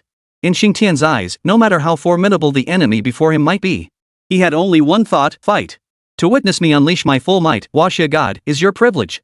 Hunab-ku gently swung the creation spear in his hand, a serene smile never leaving his face. May your strength match the toughness of your words when the time comes. Xingtian's expression darkened with anger. In an instant, a murderous aura enveloped his entire body. He transformed into a blur and charged toward Hunab-ku ahead. Seeing this, Hunab-ku charged straight ahead. Boom! In an instant, the sound of fierce collision rang out as Hunab-ku and Xingtian engaged in a life or death struggle. A terrifying energy storm spread relentlessly across the entire national fortune arena. Slashing strikes erupted downwards, instantly reducing the area beneath the national fortune arena to ruins. As Hunab-ku and Xingtian clashed like two primordial beasts unleashing their full might, Hunab-ku, having activated his ultimate form, regained the upper hand. The creation spear in his grasp swept forward, birthing a colossal dragon of life in its wake. Without a moment's hesitation, Xingtian raised his demon god axe to block the attack. Boom! The collision with the life dragon sent Xingtian's body sliding backward. In an instant, Hunab-ku closed the distance. His right foot, like a pillar supporting the heavens and coiled with the force of life itself, slammed down toward Xingtian's head. With no time to evade, Xingtian could only extend his left arm to block. The next second, his body was sent flying backward once more. After regaining his footing, Xingtian glanced at his trembling left hand. What? What are you thinking? Shocked by my power? Shock is natural after all, I am invincible. Hunab-ku's voice echoed beside Xingtian once more, a smug grin playing on his lips as the spear of creation thrust forward again. Without hesitation, Xingtian swung his demon god axe to block. Invincible? Today, I'll show you what death truly means. In an instant, Xingtian swung his demon god axe with blinding speed. Even as Hunab-ku's power surged, he showed no fear. That relentlessly rising battle intent actually made Xingtian's power grow faintly stronger. Could he grow even stronger? Interesting. But not quite enough. A confident smile played on Hunab-ku's face as he swung his creation spear, launching his attack. He now possessed a measure of power capable of challenging a sage, his law-based strength subtly transforming into the power of the great Tao. This terrifying power allowed him to suppress Xingtian, which explained his confidence. Spectators on both sides of the arena, especially those from Huaxia, watched in astonishment. They hadn't expected that even with Xingtian's head restored and unleashing his peak power, he could still be suppressed by this Western creator god. Damn it! How could this Western creator god possess such overwhelming power? He actually managed to suppress the mighty Xingtian. Yes, I thought this battle might finally turn in our favor, yet he's still being suppressed? We must believe in the great god Xingtian. He will surely win this battle. Exactly. Xingtian is our ancient Chinese god of war. Victory is his. Though the Huaxia people marveled at Hunab-ku's formidable combat prowess, witnessing Xingtian's unyielding fighting spirit instilled immense resolve within them. After all, if Xingtian himself was fighting with such relentless ferocity, how could they lose heart before him? On the western side, the ancient Maya people wore smug expressions. Their gazes swept not only across the Chinese camp but also toward their western allies. As if to say, see? This is the might of our Maya mythological creator god. Even with Xingtian having reclaimed his head, their primordial god still possessed overwhelming power capable of not only countering but even slightly suppressing Xingtian. Chapter 103, Ultimate Battle Will, the West's Second Transcendence. As for the representatives from other Western nations, they all fell silent. They hadn't anticipated Hunabku possessing such formidable power. Even after Xingtian reclaimed his severed head and unleashed his full power, Hunabku still held the upper hand. It seems this Maya myth's creator god is truly formidable. This battle we should win it. The representative of the land of cherry blossoms declared with fierce resolve. Now we can finally put an end to Huaxia and avenge our nation's creator god. The Indian representative glared furiously at Chen Xuan and Xingtian. Their supreme creator god, Brahma, had perished at the hands of the Chinese deities. Naturally, they were eager for China to lose quickly, so that the deities of the West could unleash their full might and completely invade China. The sentiments of people in other nations were much the same. After all, several nations' creator gods had already fallen at the hands of Chinese deities. Meanwhile, the fierce battle raged on in the skies. Hunabku had fully elementalized, his entire being enveloped in the radiance of life. The life laws emanating from him were but a hair's breadth away from transforming into the very path of life itself. One could only imagine how close Hunabku's current power was to that of a true sage. You are indeed powerful, deity of China, Hunabuku acknowledged, but alas, you are not as mighty as I. A smile touched Hunabku's lips as he thrust the creation spear, its blade enveloped in the power of life and imbued with terrifying might, straight toward Xingtian's chest. Is that so? Then I hope you won't meet your end at my hands shortly. Without hesitation, Xingtian swung his demon god's great axe, cleaving downward with a surge of extreme killing intent. Clang! The collision between the spear of creation and the demon god's axe obliterated everything around them. Countless energy arcs erupted, and shockwaves radiated outward in concentric circles. Amidst the stalemate, Hunabku changed tactics first. His creation spear broke free, its tip enveloped in the light of life, and once again slammed toward Xingtian's head. Shifting his body 1 meter to the right, Xingtian narrowly evaded the strike at the last moment. Instantly, his demon god axe, coiled with black killing intent like flowing light, swung horizontally toward Hunabku. With an expression of calm detachment, Hunabku retreated a meter to evade the blow. The next instant, his creation spear followed up, striking toward Xingtian. Simultaneously, Xingtian swung his demon god axe. Boom! Amidst the deafening roar of exploding mountains, Hunabku and Xingtian transformed into streaks of light, their battle raging ceaselessly above the heavens. Their speed was so blindingly fast that even when the National Fortune Arena slowed the footage of their battle down by 1,000 times. Yet all the spectators could barely make out streaks of afterimages. They could only judge who held the upper hand and who was at a disadvantage based on the two clashing energy fields forming above the arena. At this stage, the life force occupied 610% of the entire arena, while the slaughter force occupied 410%. Thus, everyone believed Hunabku still held complete dominance. Back in Huaxia, the crowd watched this scene unfold with grim expressions. They could scarcely believe that this arrogant Western deity truly possessed such overwhelming power. Their war god, Xingtian, had already reclaimed his head, yet he was still being suppressed. Damn it!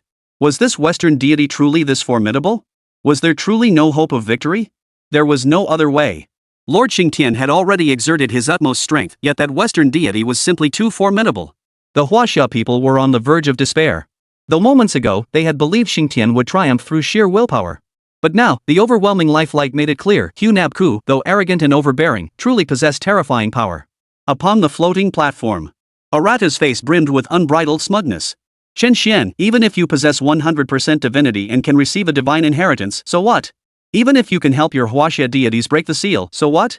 Our Lord, the Creator God, possesses absolute, overwhelming power. In this battle, it will always be us, the ancient Maya, who achieve ultimate victory. Is that so? The battle isn't over yet. You're jumping to conclusions a bit too soon, aren't you? Chen Xuan sat composed on the floating platform, already channeling the 8-9 mystic arts to restore his divine power. As the only being present possessing divine power, he perceived far more than others. Where ordinary observers saw only two blurred figures clashing, Chen Xuan clearly witnessed the fierce combat between Hunabku and Xingtian. Though in his eyes, Xingtian appeared to be slightly at a disadvantage. But Chen Xuan had noticed the most crucial detail: Xingtian's fighting spirit was steadily surging, and his killing intent was reaching its peak. Thus, Xingtian was subtly turning the tide of the battle. The position of the law of slaughter on the National Fortune Arena had shifted from 40th to somewhere around 41st or 42nd. Most crucially, the law of slaughter continued its relentless encroachment upon the law of life. What a big mouth you have! Just wait a moment. Our Lord Creator will soon display the severed head of your so-called Xingtian, the Chinese deity. Let's see if you can still talk so big then. Arata's face remained beaming with confidence, as if certain of victory. We'll see about that. Chen Xian's expression was utterly cold. He believed Lord Xingtian would surely claim ultimate victory. Above the heavens, the fierce battle raged on. Tide of life.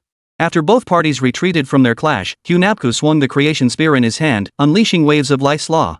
In an instant, a tidal wave of life tens of thousands of meters high surged forward, seemingly poised to engulf all existence. Imbued with terrifying power, it crashed toward Xingtian ahead. Demon gods slaughtering heaven. Facing this towering tide of life, Xingtian's eyes held no trace of fear, only the most intense battle intent. His hands gripped the demon god's axe tightly, channeling destructive, slaughtering power into the massive weapon. The very instant the life tide arrived, he swung the demon god's axe down with blinding speed. Splash!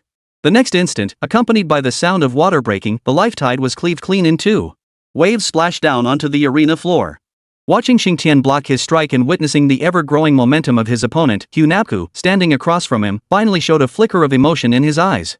It seems I have underestimated you, divine being of Huaxia. Yet I remain invincible.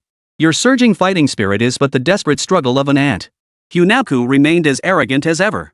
His form dissolved into a green streak of light, vanishing from his original position. Ant? It's been ages since anyone addressed this sovereign thus. Today, I shall show you what a war god truly is. The moment the words fell, Xingtian likewise transformed into a black streak of light, vanishing from his spot. Behind him surged a tangible, sky-filling black killing intent. Boom! In an instant, the two deities clashed once more, unleashing the ultimate explosion of their divine laws. Each collision caused space itself to collapse, unleashing waves of energy storms that swept across the landscape. The ceaselessly reviving light of life clashed once more with the utterly destructive intent of slaughter. This time, however, the killing intent seemed to harbor a faint hint of counterattack. Witnessing this scene, a look of astonishment flashed in Hunapku's eyes. Yet the next second, he unleashed an even fiercer assault, dismissing Xingtian's surging fighting spirit as insignificant. For in his eyes, he was the strongest. He would never be defeated. Amidst the fierce clash between the two divine beings, in the Western mythological realm, upon Mount Olympus, within the temple, the war of the gods had been forcibly halted by the emergence of chaos. With chaos's backing, Hades now sat upon the throne of Mount Olympus, crowned as the new ruler of the Olympian realm. Below, Hera and the other three gods clearly harbored resentment. Hera, in particular, had planned for her son Ares to ascend to Olympus's throne. Had this occurred, her status would have surpassed even that of Zeus during his reign. Yet chaos's emergence had altered everything. Moreover, chaos existed beyond the realms of mortal power. With such absolute might, what could he not accomplish? Even if the other major gods united, they would stand no chance against him. Chaos now floated mid-air, his expression cold as he surveyed the gods below. His choice of Hades was simple. Hades was sufficiently powerful. Had chaos not intervened earlier, Hades would have been defeated. However, the situation then required the combined might of Apollo and the other two gods to gain the upper hand and defeat Hades. It could be said that among the 12 principal gods, none could defeat Hades alone, not even Zeus. A ruler's power is undoubtedly the most crucial factor. A situation like today, where Apollo and the other two gods joined forces, was rare and hard to come by. With Hades' strength, once his injuries were fully healed, even without their support, he could still secure his position on Mount Olympus. Of course, the paramount reason was that Chaos did not wish to witness the full unfolding of another war among the gods. From his lofty perch, Chaos surveyed the gods below, all heads bowed in silent submission. Satisfied, he withdrew his gaze and turned his attention to Hades. Hades, Olympus is now yours. Remember, I have only one request. I do not wish to see chaos descend upon Olympus, especially after I depart. Understood. Hades' eyes held a trace of reverence. Even now, as ruler of Mount Olympus, he understood clearly that his ability to hold this position and to sit upon it alive was entirely due to chaos. Moreover, chaos was the creator god of the entire world, having now transcended into the realm of transcendence. Even Hades, the former ruler of the underworld, dared not disrespect this creator god before him. However, he also detected something unusual in Chaos's words. Even the principal gods, including Ares, sensed something amiss. Lord Creator, you speak of descending. Where exactly do you intend to go? Hades spoke up directly, though his injuries had already healed by half. Yet the Apollo triad remained ever vigilant. To truly secure his position, Hades still needed Chaos's backing. After Hades posed this question, the other principal gods also turned their gaze toward Chaos. Naturally, the National Fortune Arena. I'm quite interested in that place. Perhaps I can find a path forward there. Chaos's gaze fixed on the mirror's reflection. He watched the fierce battle between Xingtian and Hunapku. Chaos had deliberately delayed descending earlier to witness a National Fortune Arena battle. He sensed that the power wielded by the deities of Huaxia differed somewhat from the divine might of their own world. Furthermore, based on Hades' earlier description, the National Fortune Arena had previously witnessed clashes between transcendent realms. This made Chaos ponder whether his path to further advancement might lie within this very National Destiny Arena. Lord Creator, haven't you already ascended to the Transcendence realm? Isn't that the legendary state? Could there truly be power beyond transcendence? Hades asked with some confusion. After all, in his eyes, the Transcendence realm was already legendary, the ultimate realm. Otherwise, Zeus wouldn't have risked abandoning everything to descend into that national fortune arena for life and death combat, seeking to break through to the Transcendence realm. I cannot say for certain, but I sense faintly that greater power exists. However, my path forward is now completely blocked. No matter what, I cannot grow stronger. Therefore, I must make this journey. Chaos spoke these words with a calm gaze. He could sense the presence of even greater power. At his level, he had largely shed all desires. His sole pursuit now was to become stronger. Beyond transcendence, were there still realms to ascend? Chaos sensed he could at least grow more powerful within this realm of transcendence itself. Yet he had no clear path forward. Upon hearing Chaos's declaration to descend into the national fortune arena, the multitude of principal deities below reacted with mixed emotions. Some rejoiced, others worried. The delighted were, of course, Hera and the other three goddesses. Though they had to admit that Chaos had reached the legendary Transcendence realm, a realm they considered invincible. Yet on the national fortune arena, Transcendence-level deities had perished before. Take the supreme Brahman from the Indian myths, he perished at the hands of Donghuang Tai, a sage-level powerhouse from China. Thus, in the eyes of Hera and the other three gods, if Chaos could be slain upon the national fortune arena, they could dethrone Hades. Even though they knew deep down this possibility was slim, it remained a possibility. Otherwise, with Chaos a transcendent powerhouse bolstering Hades' divine throne, it would be like an insurmountable mountain blocking their path. Neither Apollo, Hera, nor Ares could realistically dethrone Hades from his position as lord of the sacred mountain. Chapter 104, The arrogant perish by their own arrogance. As for Hades, now seated as lord of the sacred mountain, he was naturally the one filled with apprehension. He had intended to speak with Chaos to persuade him, but upon second thought, he realized that once Chaos made a decision, he would be powerless to change it. Speaking now would only provoke Chaos's resentment. Thus, Hades could only pin his hopes on Chaos returning alive from the battle of the national fortune arena. As long as Chaos remained alive to support him, his position as ruler of the sacred mountain would likely remain unshaken. Meanwhile, on the national fortune arena, the fierce fighting continued. However, the overall situation on the battlefield had begun to show signs of a stalemate compared to before. The power of slaughter was violently countering the force of life. Moreover, gruesome wounds began appearing on Hunabku's body, imbued with the power of the law of slaughter. Even with Hunabku's formidable regenerative abilities, such injuries would be difficult to heal in the short term. Boom! Accompanied by an earth-shattering roar, the two divine beings, Hunabku and Xingtian, collided like primordial beasts.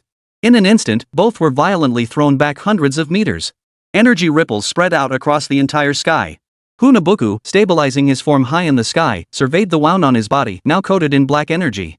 His gaze then shifted to Xingtian, whose entire body was covered in scars, vitality ebbing away, yet whose fighting spirit and power continued to surge. His expression darkened.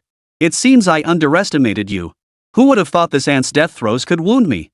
Yet the ultimate victor will undoubtedly be me. Ah! With a furious roar, the pale green light of life blazed forth from Hunabku's body. In an instant, his form vanished from the spot. Wielding the spear of creation, he charged forward to slaughter Xingtian. You arrogant god! You shall pay for your insolence. Xingtian clenched his demon god battle axe, unleashing his own blaze of slaughter. The next second, his form transformed into a streak of light, vanishing from the spot. Clang! In that instant, Hunabku and Xingtian clashed, the spear of creation and the demon god's axe colliding like two colossal dragons. Pay the price? How laughable. No one has ever made me pay the price. Huninbukunin Bukuku's lips curled in contempt. The moment his words fell, he swung the creation spear in his hand with blinding speed, striking toward Xingtian ahead. Though Hunabku now sensed a life-threatening power emanating from Xingtian. So what? In the eyes of the arrogant Hunabku, defeat was simply unthinkable. Xingtian offered no reply to his words. The battle fervor within him burned ever brighter. Though his body was now drenched in blood, his strength showed no sign of waning. If anything, it grew fiercer with every strike. Xingtian, wielding his own demon god axe, charged forward to meet Hunabku. Clang!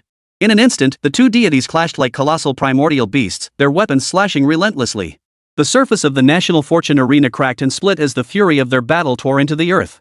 Even the green protective barrier began to show cracks. The entire national fortune battlefield was completely split in two by the forces of life and slaughter, creating a truly evenly matched standoff. In the western spectator stands, the crowd watched this scene unfold, their expressions growing grave. After all, in their eyes, Hunabku had dominated Xingtian throughout the entire battle. Even after Xingtian retrieved his severed head, he remained firmly suppressed. Thus, the ultimate victor of this battle should have been Hunabku. Yet now, they witnessed Xingtian fighting Hunabku to a standstill. With this development, the outcome was now entirely uncertain. Damn it! Is that Huaxia deity really this powerful? He had been at a disadvantage the entire time, hadn't he? He hadn't made any major breakthroughs. Why? Why had the battle suddenly become so evenly matched? Could it be that the Huaxia side was still poised to win this battle? Had we lost our lead in victories? If this continued, the Huaxia side might truly stage a comeback. The Western nations' faces darkened one after another. What are you fretting about? Our Lord Creator God is invincible. He will absolutely defeat that Huaxia deity called Xingtian. In other words, this current situation is only temporary. That Huaxia war god is absolutely no match for our Lord Creator God. The ancient Maya remained brimming with confidence. To this, representatives from other nations remained silent, some even speechless. In their eyes, had Hunabku not been so overconfident and reckless in choosing to shatter that portal, this battle would have ended long ago. There was no way this stalemate could have occurred. On the Huaxia side, witnessing the light of slaughter now evenly matched against the light of life. A new light returned to their eyes. This is the ultimate manifestation of our war god's power. What does it matter if we're temporarily at a disadvantage? The war god will surely claim final victory. Yes, Lord God of War. Slay that Western deity. Lord War God, teach that arrogant bastard a lesson. The Huaxia spectators in the stands shouted in unison. You Chinese are dreaming. Hunabku is our Maya creation god. Your Chinese deities stand no chance against him.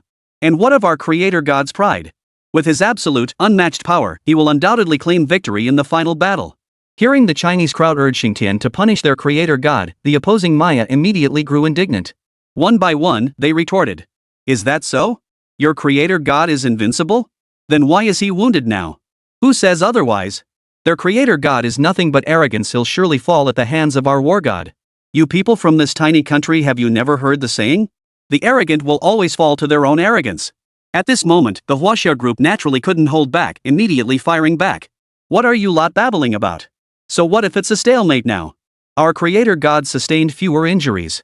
In other words, our Lord Xingtian, the creator god, will surely claim ultimate victory. Is that so? I don't see it. Our war god Xingtian grows ever more powerful. Your so-called arrogant creator god will surely have his head cleaved off by Lord Xingtian. Exactly. You lot are just indulging in one last burst of arrogance. Truly, the gods reflect their people. Arrogant deities breed equally arrogant followers who know no bounds. We. What we?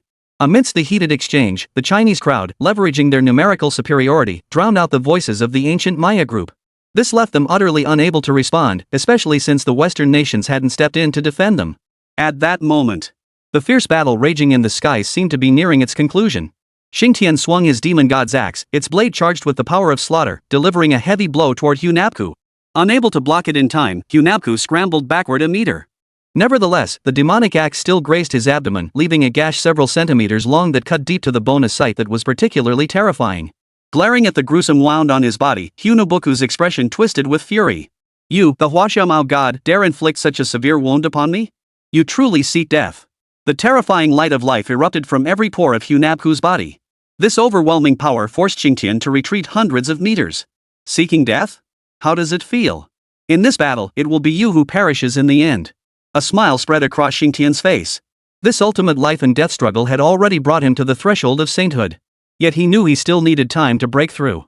More importantly, he must win this battle and kill the creature before him. I shall show you what true despair feels like. River of Forgotten Souls. Huninbukunen Bokuko's eyes blazed with fury as he glared at Xingtian. In an instant, the boundless life force surging through his body converged upon the creation spear in his grasp. The next second, a vast river of forgetfulness tens of thousands of meters wide appeared. The entire National Fortune Arena shook violently at that moment.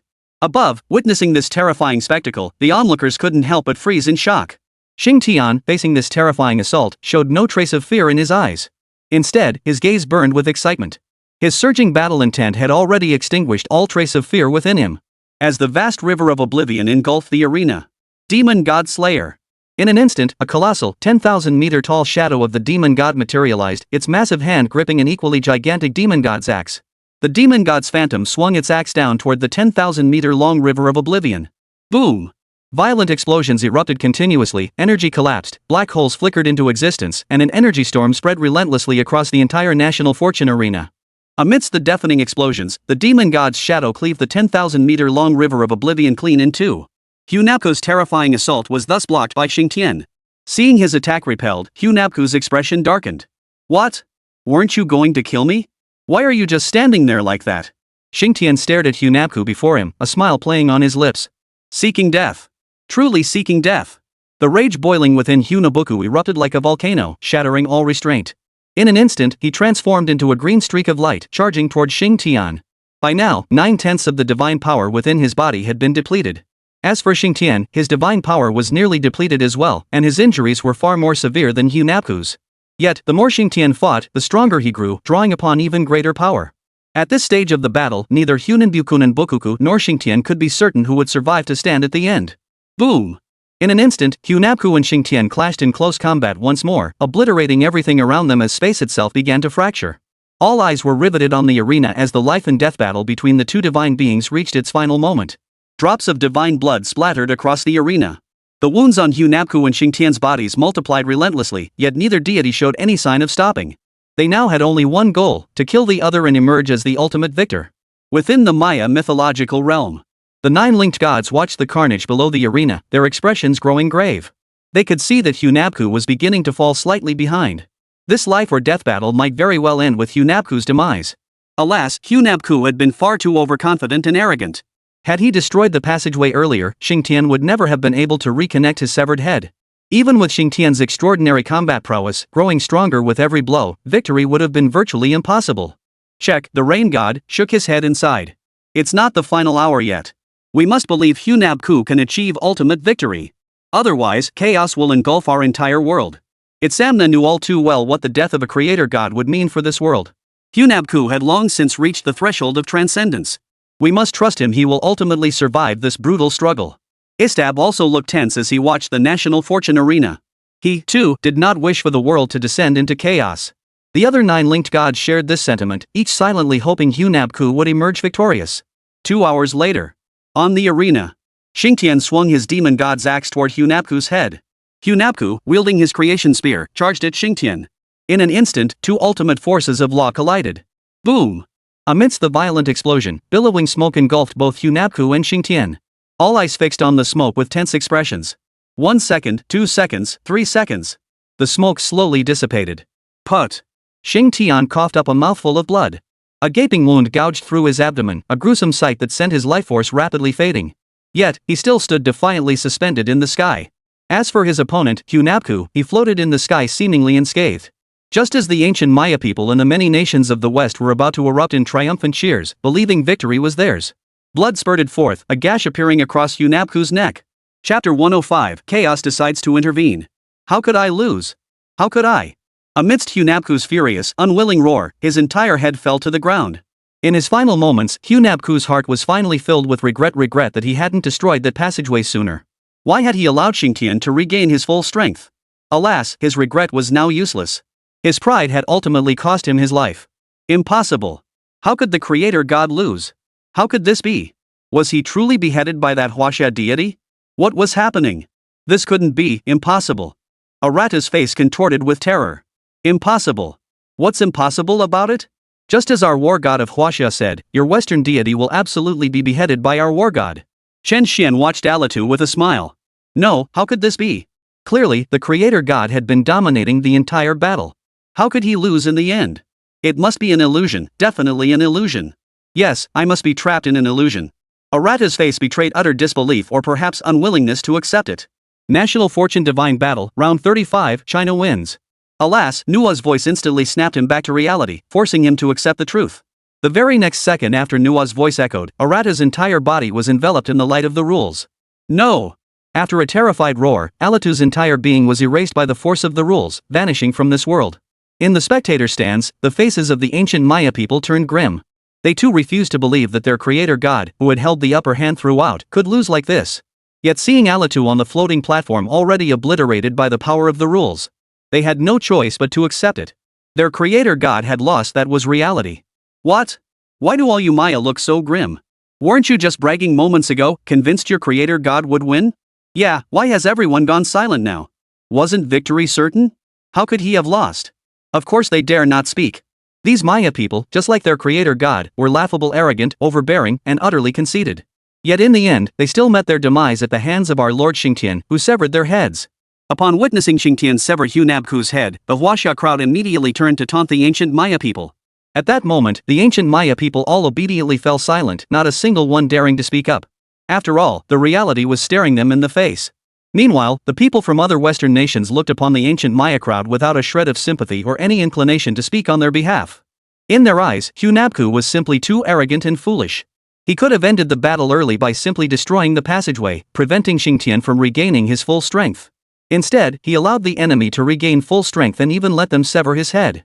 How foolish. Too proud, and he ended up getting his head chopped off. They couldn't understand what he was so arrogant about in the first place. Some Westerners couldn't resist mocking aloud. Meanwhile, within the mythical realm, within the temple, the 9 linked gods, including Itsamna, witnessed Hunabku's demise. Their expressions were equally filled with shock. Though they had sensed Xingtian's formidable power during the fierce battle, in their eyes, this fight was almost certain to end with Hunabku's victory. After all, they knew Hunabku's formidable strength. But now, what did they witness? Hunabku met his end at the hands of that Huaxia warrior Xingtian, the god of war who severed his head. Now, everyone must focus on sustaining the entire world and preventing its collapse. This is not the time for us to grieve over Hunabku's death. Chuck addressed the other deities gathered within the temple. Hearing Chuck's words, the assembled deities understood that Hunabku's demise would trigger profound upheaval across their entire world. Within a second or two of Chuck's words, the entire mythical world of ancient Maya began to shake violently. Earthquakes, volcanic eruptions, and tsunamis erupted across the world, one natural disaster after another.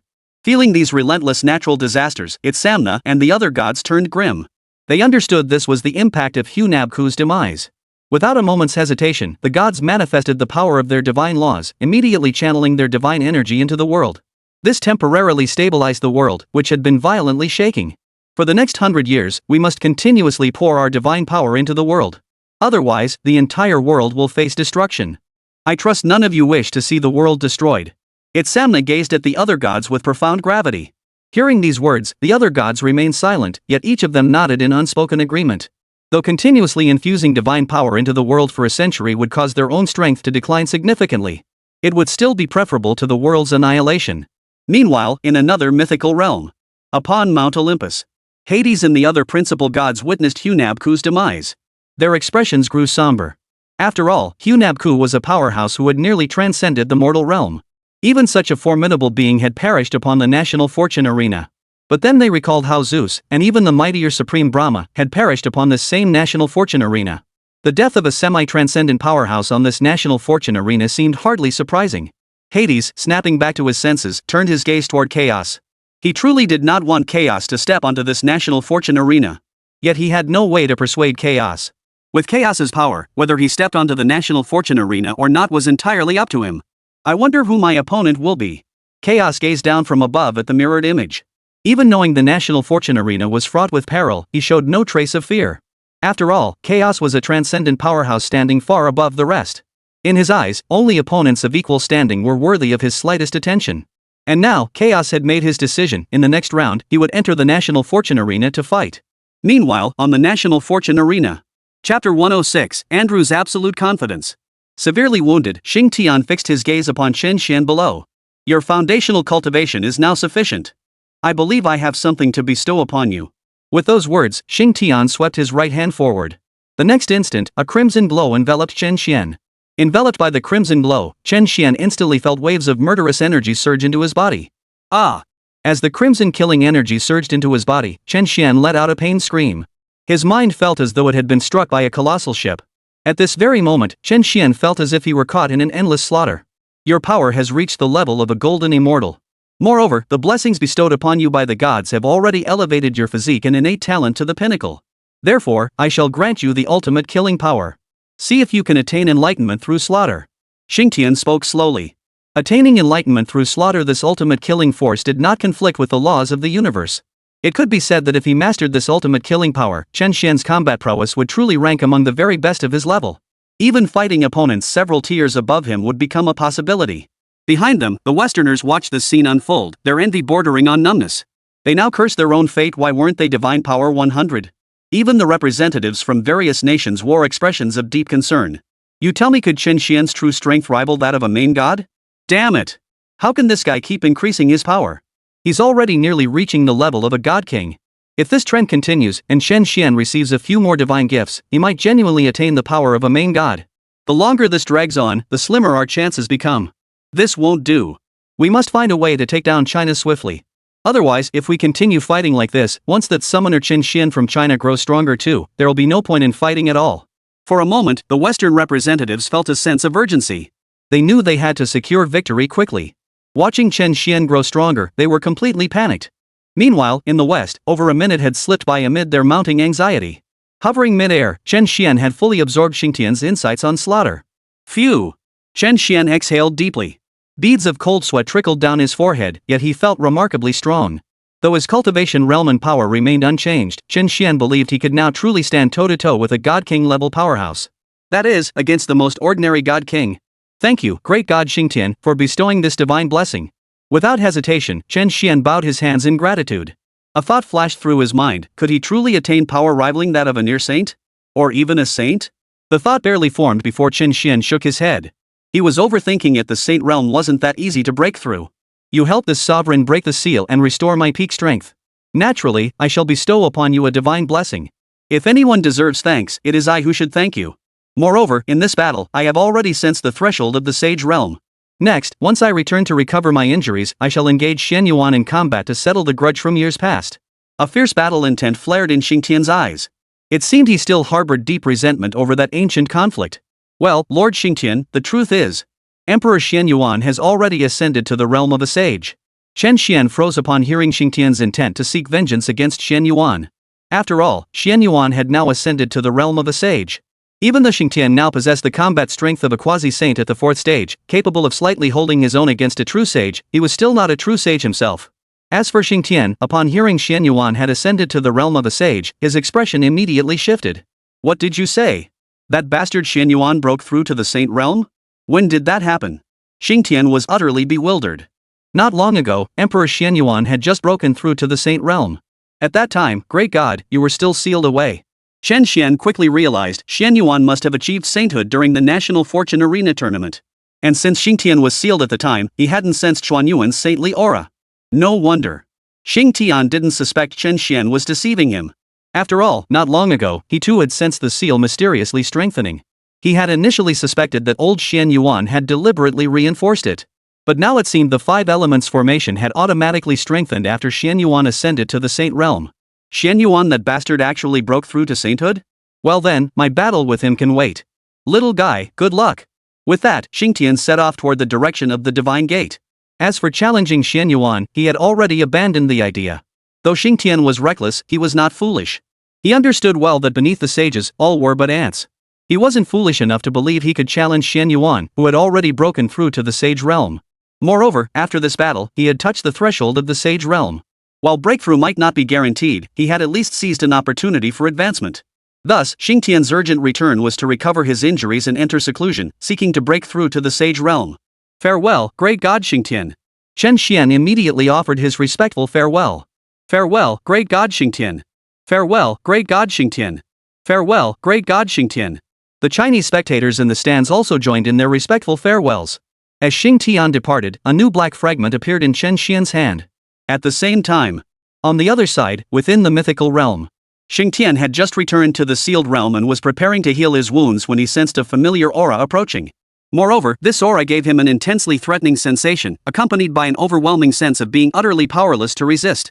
Within the 3 realms, the only being who could evoke such familiarity and an overwhelming sense of being utterly outmatched was someone Xingtian instantly recognized. Shen Yuan, you old codger. You're here, so why hide? Could it be that after breaking through to the sage realm, your courage has grown even smaller? Even though Xingtian knew he stood no chance against Shen Yuan, he would never fear him. Long time no see, Xingtian. Shen Yuan appeared before Xingtian, radiating the aura of the human emperor, his long hair flowing in the wind. Yet something about his current state felt off. You've broken through to the saint realm, yet why do you bear such severe wounds from the Tao? It seems you likely endured a life and death battle before reaching this realm. As a top-tier powerhouse, Xingtian immediately sensed something amiss with Xuan Yuan's condition. You're right. I did endure a life or death battle to break through to the sage realm, and that battle left me with Tao wounds. Even now, having reached the sage realm, it will take at least several months to fully erase them. But so what? Shen Yuan gazed at Xingtian with a smile, as if saying, even wounded, I could defeat you at your peak. And Xingtian's injuries were far worse now. Bring it on. Xingtian knew that if Chen Xuan struck, his current state would guarantee certain death. But so what? As the god of war, he would only choose to die standing, dedicating his final breath to the fight. Don't be hasty, Xingtian. I did not come here to kill you. Xuanyuan's face remained perpetually smiling. What is your purpose? Xingtian heard Chen Xuan say he hadn't come to kill him, yet his face showed no sign of relaxation. He knew full well that Chen Xuan wouldn't make a special trip just to exchange a few words. There must be some purpose. Xingtian, you're always so direct. In the past, I would have indeed sought to kill you. But now, with the great Tao calamity approaching, it would be a waste to eliminate you with my power. It would be better to keep you alive to resist the calamity together. As Chen Xuan spoke, he swept his right hand, sending a surge of memories accompanied by golden light into Xingtian's mind. Xingtian froze in place the moment he absorbed the memory. Even a warrior god as formidable as Xingtian showed fear in his eyes. What could those scenes within the memory possibly be? That they could instill such dread in the mighty war god Xingtian was beyond comprehension. Where did this vision come from? Was it real?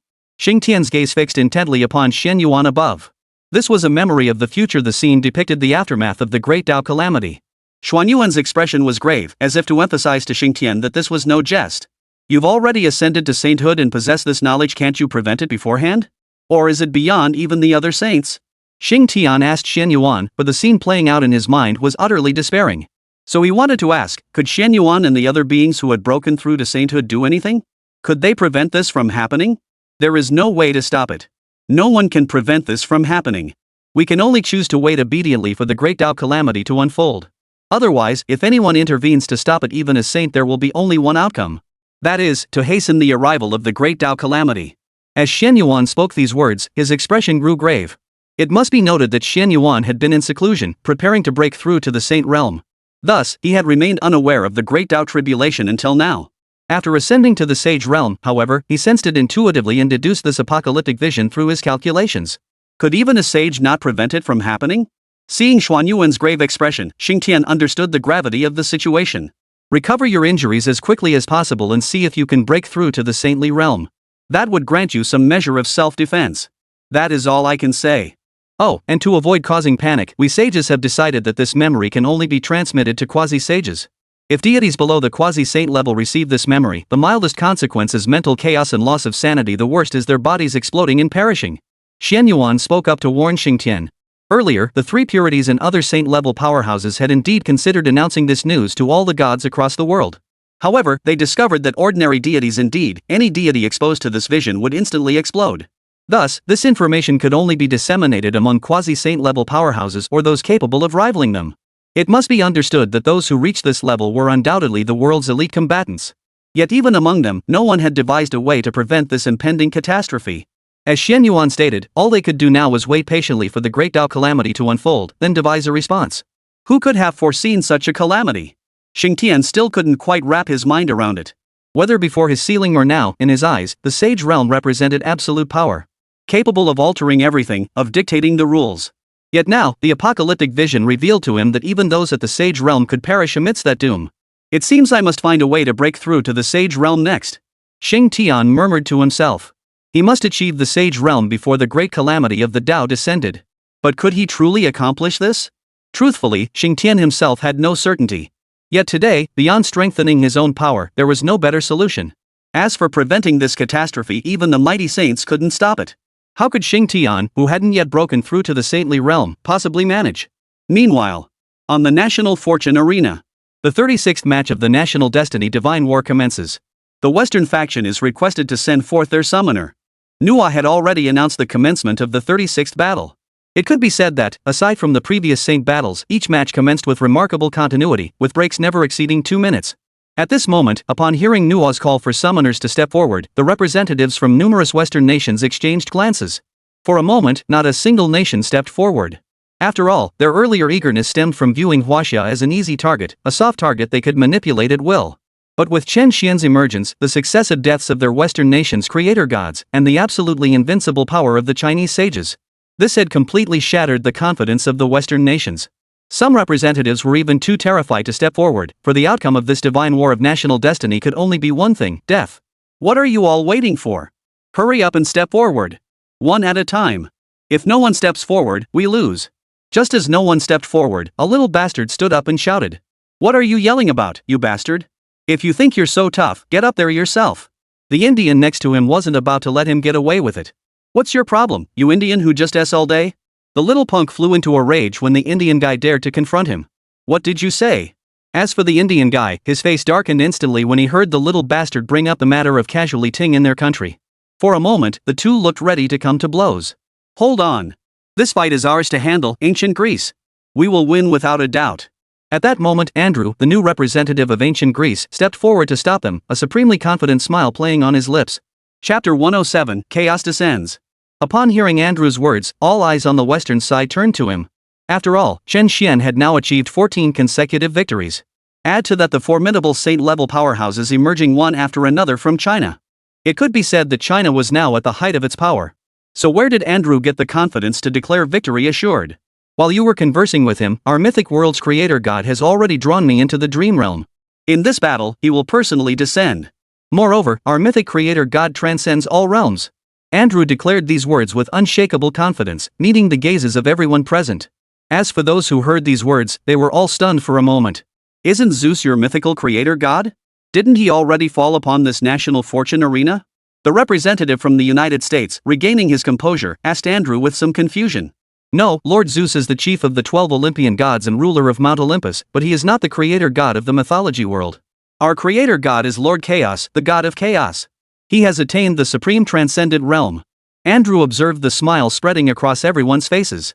He hadn't anticipated that their creator god would personally descend for this battle and that their creator god was already in the transcendent realm. The representatives from the other Western nations were utterly stunned. The creator god, transcendence? You mean the deity you're summoning for this battle has transcended? Transcendence-level beings? That's equivalent to the sage realm in China. If the Chinese side hadn't sent a sage-level being, we would have had a very high chance of winning this battle. Who would have thought ancient Greece also possessed transcendent-level powerhouses? Amidst the shock, the Western nations' representatives began to show signs of excitement. After all, they were well aware of the power of the transcendent realm. The Supreme Brahman's prior ability to shatter the rules of the national fortune arena alone speaks volumes. It could be said that had the Eastern Emperor Tai, a sage-level powerhouse, not personally intervened on the Chinese side, Supreme Void would have been absolutely invincible. Yet even with Supreme Ba's defeat, no one considered Transcendence weak after all. He was a sage-level powerhouse who had only fallen to another sage, the Eastern Emperor Tai. This battle will be fought by us, ancient Greece. Andrew surveyed the stunned expressions of the crowd with confidence as he strode toward the front of the spectators' seats. As he finished speaking, divine light enveloped his form. The next instant, Andrew materialized directly opposite Chen Xuan. National Fortune Divine Battle, Round 36 commences. From the suspended platform at the highest point, No also declared the commencement of the Divine Battle of National Destiny. On the Huaxia side, upon hearing that the next opponent from this ancient Greek nation would be a transcendent-level powerhouse, even Chen Xian's expression darkened considerably. For he understood one thing clearly, only a saint-level powerhouse could stand against another saint-level powerhouse. Damn it! How could the Western side produce another transcendent-level powerhouse? Have you noticed? In the later rounds, the weakest opponents are all gods at the main god realm.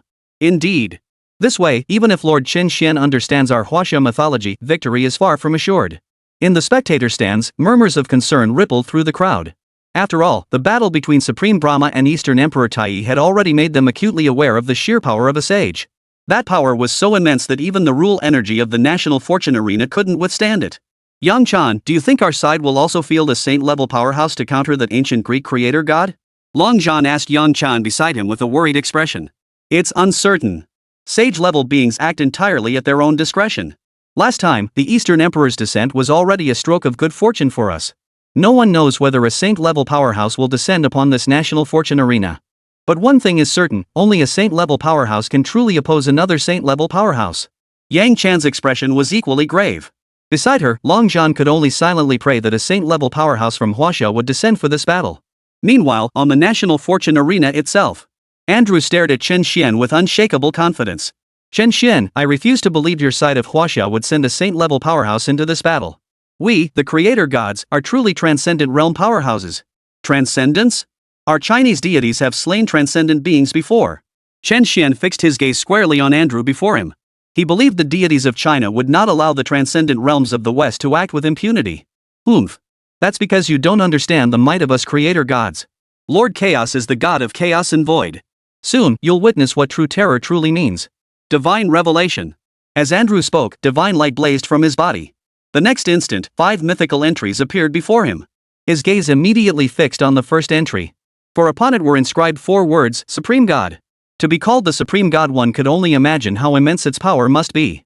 I choose the first entry. Guided by the insights gained from his dream, Andrew selected the first entry. In an instant, a divine gate appeared atop Mount Olympus. As the divine gate materialized, all beings within the Olympian temple turned their gaze toward it. Chaos, in particular, sensed the power emanating from this divine gate. A rule force approaching transcendence? No, this power had already reached transcendence, though it couldn't be considered true transcendence. Chaos approached the gate, touching the strands of golden light. The divine gate exerted a powerful gravitational pull on Chaos as well. However, with Chaos's power at the level of a sage, he could directly counteract this gravitational force. May this battle reveal the path ahead. That world called Huaxia, it seems to harbor more than one transcendent powerhouse. Having spoken these words, Chaos slowly stepped through the divine gate. He had already learned from Hades and the other gods' descriptions that more than one saint-level powerhouse had emerged on the Huaxia side. Chapter 108, Rahu, ancestor of all demons. At the same time, upon the national fortune arena, a chaotic, void-like aura continuously emanated from the divine gate. Every single gaze, without exception even Nua's, turned toward the divine gate. Beneath an endless glow of void, a figure shrouded entirely in chaotic light slowly emerged. Ordinary people couldn't even make out Chaos's features. The instant Chaos descended, an inexplicable dread gripped the hearts of all present. Some individuals, unable to bear the sight, were on the verge of collapse. Seeing this, No hesitated not a moment.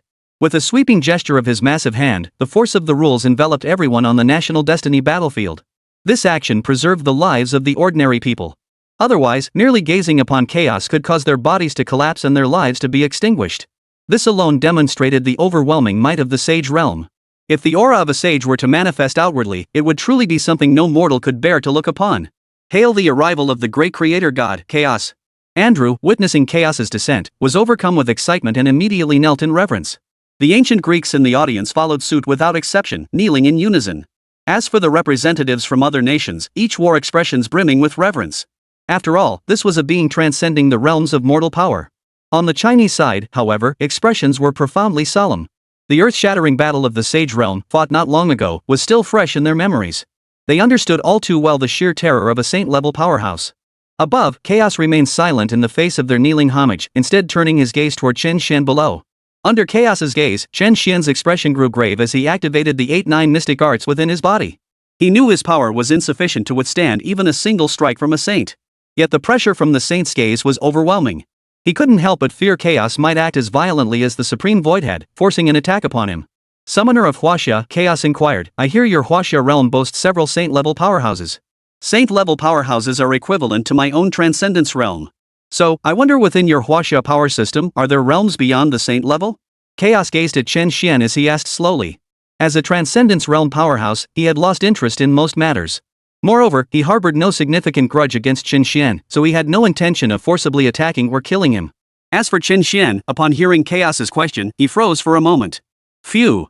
Then he exhaled deeply in relief. As long as this Western transcendent being didn't intend to attack him, that was all that mattered. However, regarding the question Chaos had posed, Chen Xuan was also unsure of the answer. After all, among the mythical powerhouses he knew of, be it the Three Purities, Nuwa, or Hongjun, they were all likely at the sage realm. As for whether realms existed beyond the sage level, Chen Xuan truly had no knowledge of any deities reaching such heights. If such a realm truly existed, Chen Xuan believed only one entity held the greatest potential. That would be the primordial creator god of Huaxia, the great god Pangu. I don't know either. Chen Xuan shook his head. He truly didn't know the answer. Of course, even if he didn't know, he still had to respond. After all, Chaos was a truly transcendent being. If he were to turn against him, that would spell trouble. You don't know? Chaos's expression turned pensive. He sensed faintly that beyond transcendence, there might still be a path to follow. Yet at his current stage, there was nowhere left to go. Meanwhile, on the other side, in the mythical world, within the celestial court, the numerous immortals of the celestial court witnessed the deity sent to battle from the western realm, a transcendent being whose power rivaled that of a sage. The expressions of the gods couldn't help but turn anxious. Among them, figures like Nezha and Yang Jian, those with connections to Chen Xuan, felt particularly anxious. Especially Yang Jian. After all, his sister had been reincarnated in the dragon nation of Blue Star. If China lost, his sister would suffer the consequences as well. This was trouble for young friend Chen Xuan. Facing a Western deity equivalent to a sage-level powerhouse, victory was virtually impossible without a sage-level being stepping in. Nezha spoke slowly. He desperately wanted to help Chen Xuan, but alas, though he had broken through to the quasi-saint realm, he was still no match for a true saint-level powerhouse. All hope now rested on whether any sage-level powerhouse would deign to descend upon this national fortune arena. The tower bearing Heavenly King on his side also spoke up. It's difficult. Whether a sage-level powerhouse would be willing to step in? That entirely depends on the sage's whim. The god of wealth shook his head. He felt China's fortune was truly poor by the time Chen Xuan took the stage. They wouldn't be able to afford a single loss. At that moment, Yang Jian turned his gaze toward the Supreme Lord Lao. He understood that only a sage could defeat a sage. And there was only one such being present, the Supreme Lord Lao Jun. Lord Lao Jun, would you do me the honor of entering the fray? Consider this a debt I owe you. The usually haughty Yang Jian spoke with respect to the Supreme Lord Lao Jun. He knew well that his favor might mean much to other beings. But to a powerhouse at the sage realm, it was merely that. Hearing Yang Jian's request, the other immortals also turned their gaze toward the Supreme Lord Lao Jun. They were all curious, would the Supreme Lord Lao Jun enter the fray? They also wondered what kind of combat prowess the Supreme Lord Lao Jun truly possessed. After all, the Taishan Lao Jun they knew usually presented himself as weak. Yet everyone understood that as the leader of the human cult and one of the three corpse gods, he was a sage-level powerhouse. Laozi, the Supreme Lord, was also a sage. He couldn't possibly be weak. His usual feigned weakness could only be attributed to his profoundly elusive nature. Facing Yang Jian's plea, the Supreme Lord Lao Jun merely smiled and shook his head. That deity from the west has truly transcended the mortal realm. If I were to personally intervene, I could defeat him. But if it were you, not necessarily. Therefore, Yang Jian, I regret that I cannot grant your request.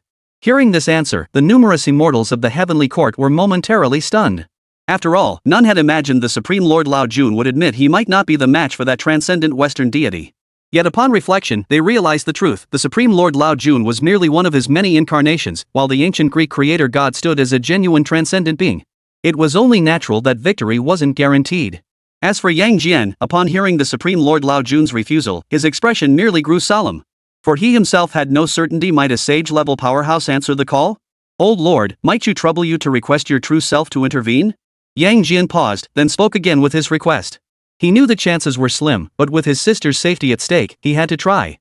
In fact, had Yang Jian not been certain he stood no chance against a saint-level opponent, he would have tested whether he could break through the rule-bound power of the national fortune arena and force his way down to battle that Western creator god. My true self would never consent, the old lord replied. But rest assured, true lord. A great power will certainly emerge to confront the transcendent being from the west. The Supreme Lord Lao Jun still wore a smile. He had already foreseen it, a sage-level powerhouse would answer the call of China. A great being. Lao Jun, what do you mean? A sage-level powerhouse will appear on the national fortune arena. Yang Jian immediately grasped the meaning behind the Taishan Lao Jun's words. Exactly. The Supreme Lord Lao Jun nodded. Lao Jun, which great being is about to enter the fray?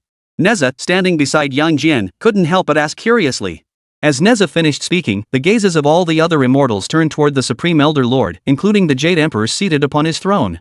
They were all deeply curious which sage-level powerhouse would descend upon this national fortune arena? You'll see soon enough. The Supreme Lord Lao Jun smiled but did not answer directly. This left the assembled immortals somewhat speechless.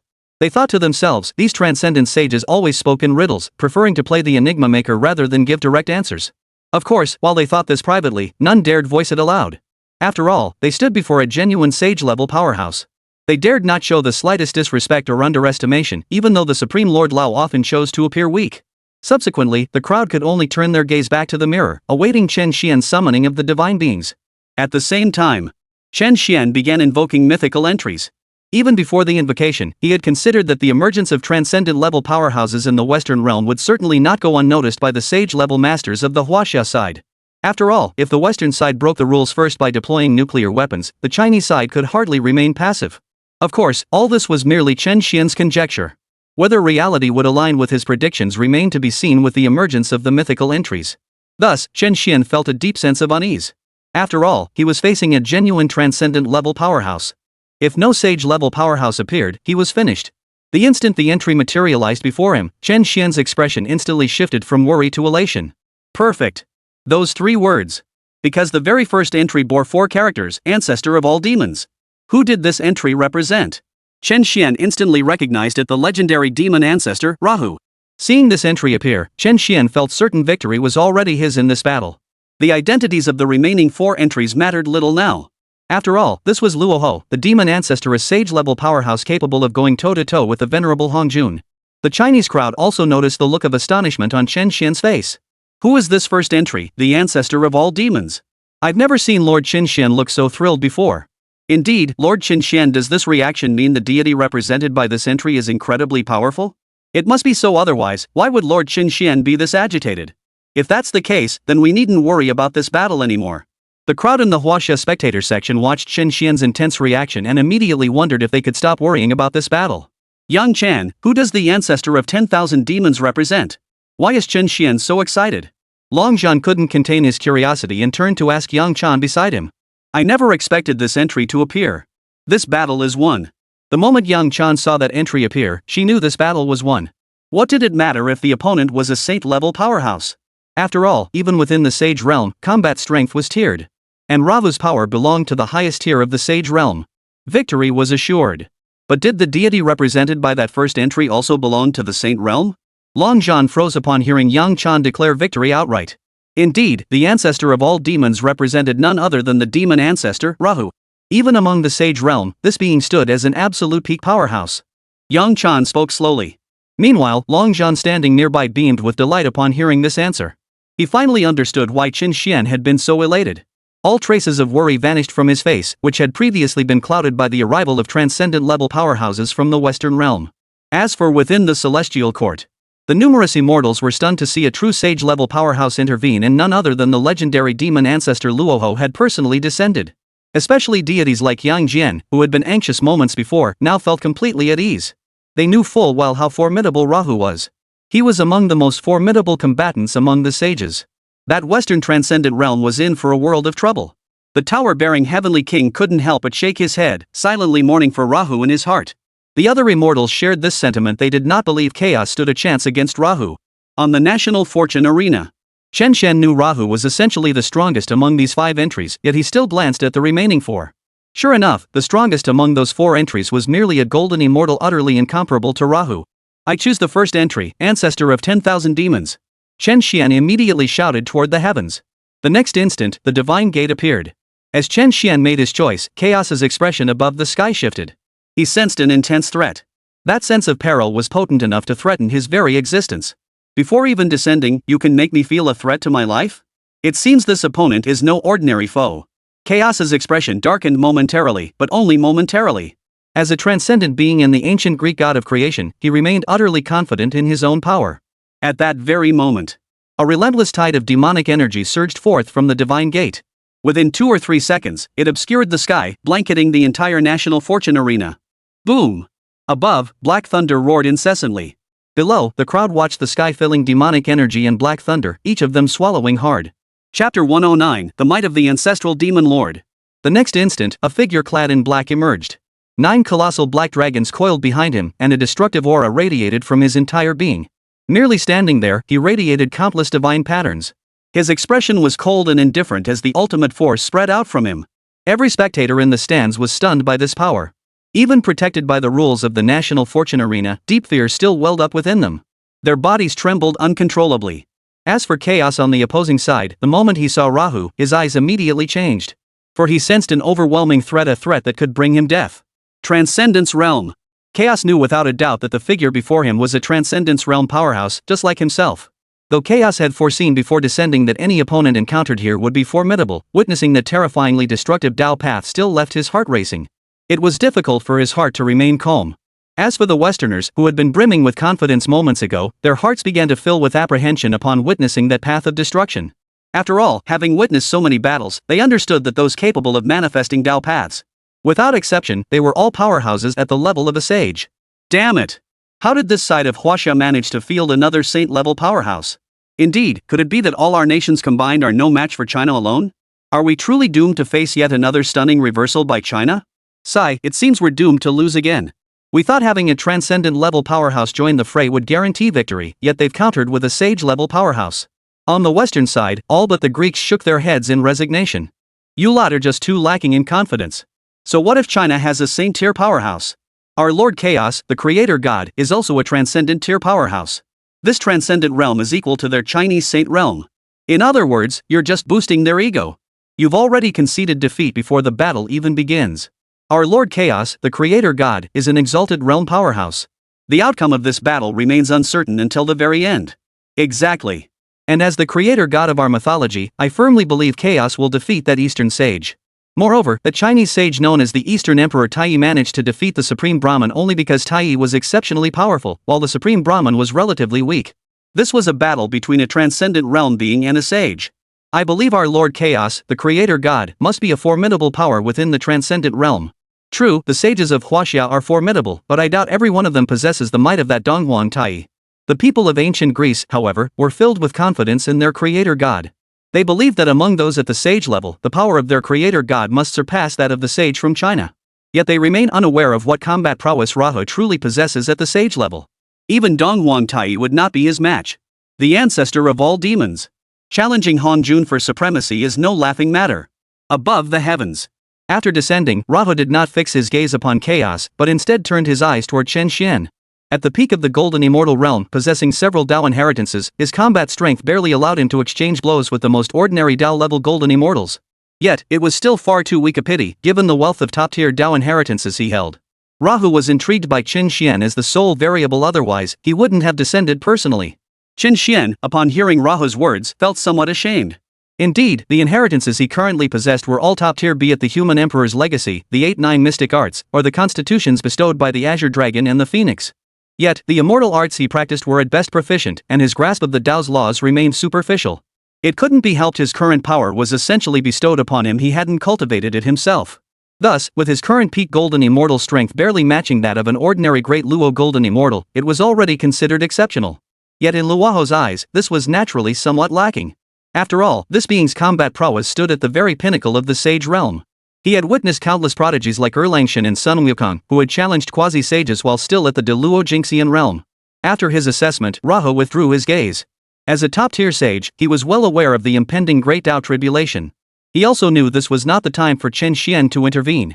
Indeed, with Chen Xuan's current strength, he didn't even possess the qualifications to act. For that great tribulation, even those at the sage realm were powerless to resist, all facing the risk of falling. Without further thought, Rahu turned his gaze toward chaos. Facing Luoho's gaze, chaos showed no trace of fear. Even though he recognized the man before him as a formidable adversary, as a transcendent-level powerhouse, he wouldn't cower before the fight had even begun. A Western god who has reached the saintly realm. No, wait, you refer to the saintly realm as the transcendent realm, correct?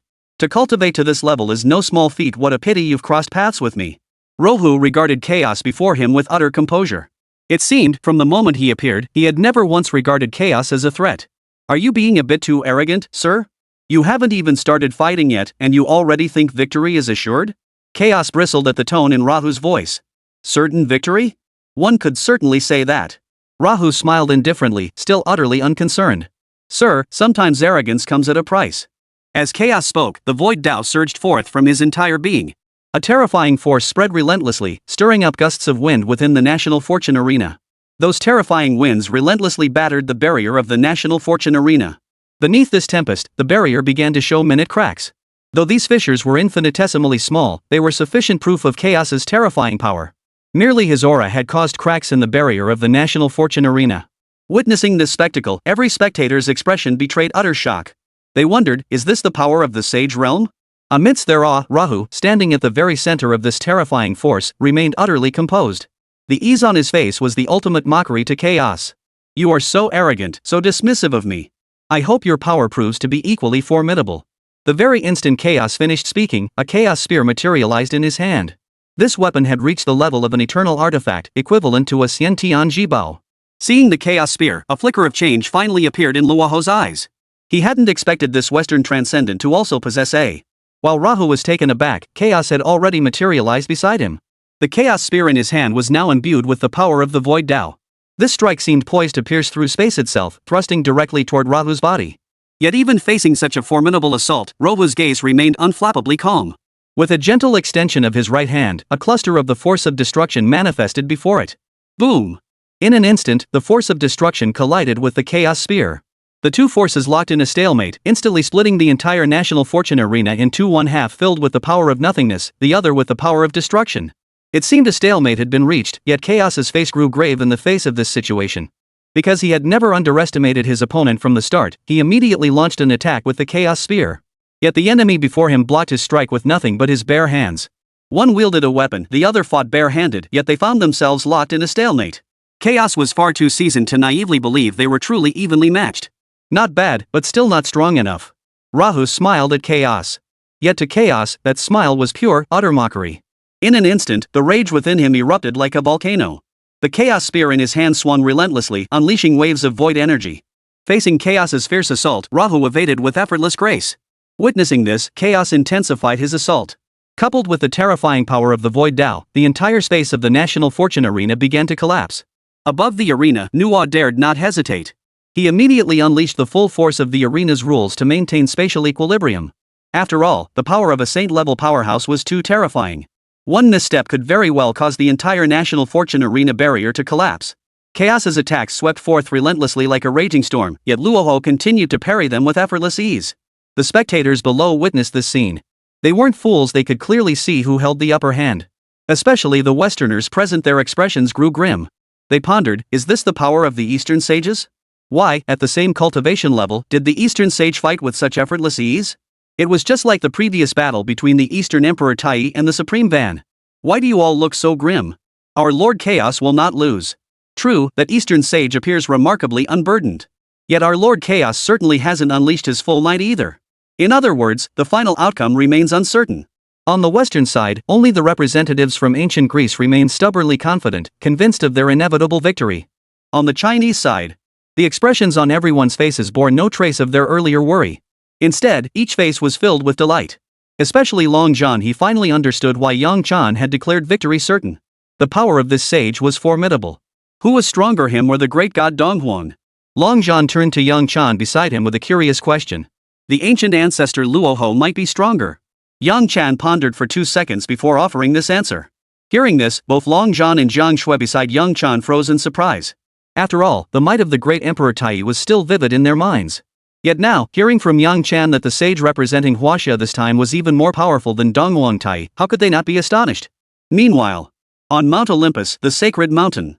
Within the temple, the gods watched the battle unfold on the screens. Some wore solemn expressions, while others showed signs of delight. Damn it! Why did Chaos have to go down there? Looks like I need to keep a closer eye on these fellows. Hades, whose wounds had largely healed, wore a grim expression. He too could see that Chaos was now at a disadvantage. Consider this, it was merely the beginning of the battle, and he was already losing. One could only imagine how formidable the foes Chaos faced in this battle. In stark contrast to Hades' grim expression, Apollo and the others wore a different look, one that could even be called excitement. After all, both Apollo and Ares harbored deep ambitions for the position of Temple Lord. Otherwise, they wouldn't have engaged Hades in a life or death struggle just moments ago. Yet with Chaos's emergence, Hades' position as Temple Lord became secure.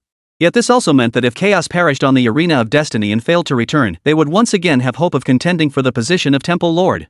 Hades, you may hold that seat for a while longer. But if Chaos does not return, that position will surely belong to my son, and I shall once again stand above all others. Hera's gaze was filled with malice as she stared at Hades. Though the glance lasted but a second, Hades did not fail to notice it. Facing Hera's malice, Hades felt no surprise. After all, everyone coveted the position of Temple Lord, and he himself had not secured it through absolute strength. For now, he could only gamble on luck. Hades shook his head. He made no move, focusing instead on restoring his strength. The wounds he had sustained earlier were simply too severe. Yet Hades understood one crucial point: even if he fully recovered his power, facing Apollo and the other two gods simultaneously still offered no guarantee of victory. With his current power, he could defeat any one of the Apollo Trinity individually. Even if two joined forces, he still held about a 70% chance of victory. But against three deities of the highest order, Hades' odds dwindled to a mere 20 to 30%. For a moment, Hades turned his gaze toward the other principal gods. He contemplated if he could secure the support of a single principal god-level combatant to block any one of Apollo's three deities. Then, even without Chaos's aid, he could secure his position as the ruler of the temple. Yet as Hades scanned the chamber, the other principal gods all averted their gazes. Clearly, these gods, just like before, had no desire to get involved in this war among the gods. After all, they held little desire for the position of Temple Lord. As one of the 12 major gods, as long as they stayed out of the power struggle, whoever ascended to the throne would have little impact on their status. Thus, they naturally offered no aid to Hades, Apollo, or any other contender. Chapter 110, Rules are made by the strong. On the other side, terrifying divine power swept across the entire arena. After a single collision, Chaos, spear in hand, was sent reeling hundreds of meters back. Across the arena, Rahu remained standing in place, his gaze as calm and composed as ever. Gazing at his adversary, Chaos's expression grew profoundly grave. A single thought consumed him: this enemy was formidable, incredibly formidable. You are formidable, seemingly powerful enough to inspire despair. Yet, as fellow transcendent beings, I refuse to believe I hold no chance of victory. The instant Chaos's words fell, his form vanished from the spot. The void light flickered upon the Chaos spear in his hand. In an instant, Chaos thrust the spear directly toward Rahu ahead. The surrounding space shattered like glass, continuously cracking apart. Facing such a devastating strike, Rahu showed no intention of drawing a weapon, instead unleashing a single fist strike. Boom! Boom! The fist of destruction and the Chaos spear collided like two colossal dragons, sending shockwaves rippling outward that obliterated everything in their path. Seeing his attack blocked once more, Chaos's expression darkened. The next instant, his right foot surged forward like a pillar supporting the heavens, enveloped in the power of the void law, delivering a crushing kick toward Rahu. Alas, Luoho merely raised his left hand lightly. In an instant, the barrier of destruction materialized. Chaos's powerful kick struck the barrier, producing only a collision sound without shattering it. Is that all the power you possess? The transcendent realm of the West truly disappoints this sovereign. Rahu smiled as he observed chaos before him. The next instant, he launched his own attack. His left fist radiated the law of destruction, like a colossal dragon of annihilation, containing terrifying power as it lunged toward Chaos directly ahead. Terror flashed across Chaos's face. Unable to evade, he raised both arms to block. Boom! In an instant, Chaos's body flew backward like a. After regaining his footing, blood trickled from the corner of Chaos's mouth. His expression darkened further than before. This was the first time in the entire battle that Rahu had chosen to attack proactively. And this first strike alone had already wounded him. You crave greater power? Then I shan't disappoint you. Chaos's eyes flashed with intensity as the chaotic light enveloping his body began to dissipate. In an instant, a torrent of black light surged skyward. Ah! Accompanied by Chaos's furious roar, the being who once seemed to possess the power of light now plunged step by step into darkness. A figure resembling a demon god appeared before the crowd, and the void laws within Chaos erupted to their absolute limit. As his power reached its peak, the force of the void Tao surged forth from him in an unending torrent. The entire national fortune arena shook violently under this terrifying force. Upon the floating platform, No, struggling desperately to stabilize the national fortune arena, found cold sweat already beating on his forehead. One could only imagine how terrifying the power Chaos was unleashing truly was. Observing the void energy now spreading across the entire arena, the Western nations were utterly stunned. The crowd, once lacking in confidence, now seemed to have regained some self-assurance. See that? That's the power of our nation's creator god. That's what true invincible power looks like. The crowd on the ancient Greek side shouted excitedly. Perhaps we really can win. Yes. The Transcendence realm is equivalent to the Sage realm. Perhaps we truly have a chance to win. People from other Western nations also saw genuine hope of victory. Had they been overly anxious before? After all, Transcendence realm and Sage realm were both masters of the same tier. In a life and death struggle, their transcendent realm might not necessarily be weaker than the Sage realm of China. The Westerners' reasoning was sound, but they overlooked one crucial fact: even among sages, there exists a hierarchy. Chaos is only marginally stronger than the Supreme Brahman, yet he faces Rahu, a powerhouse standing at the pinnacle of the Sage realm.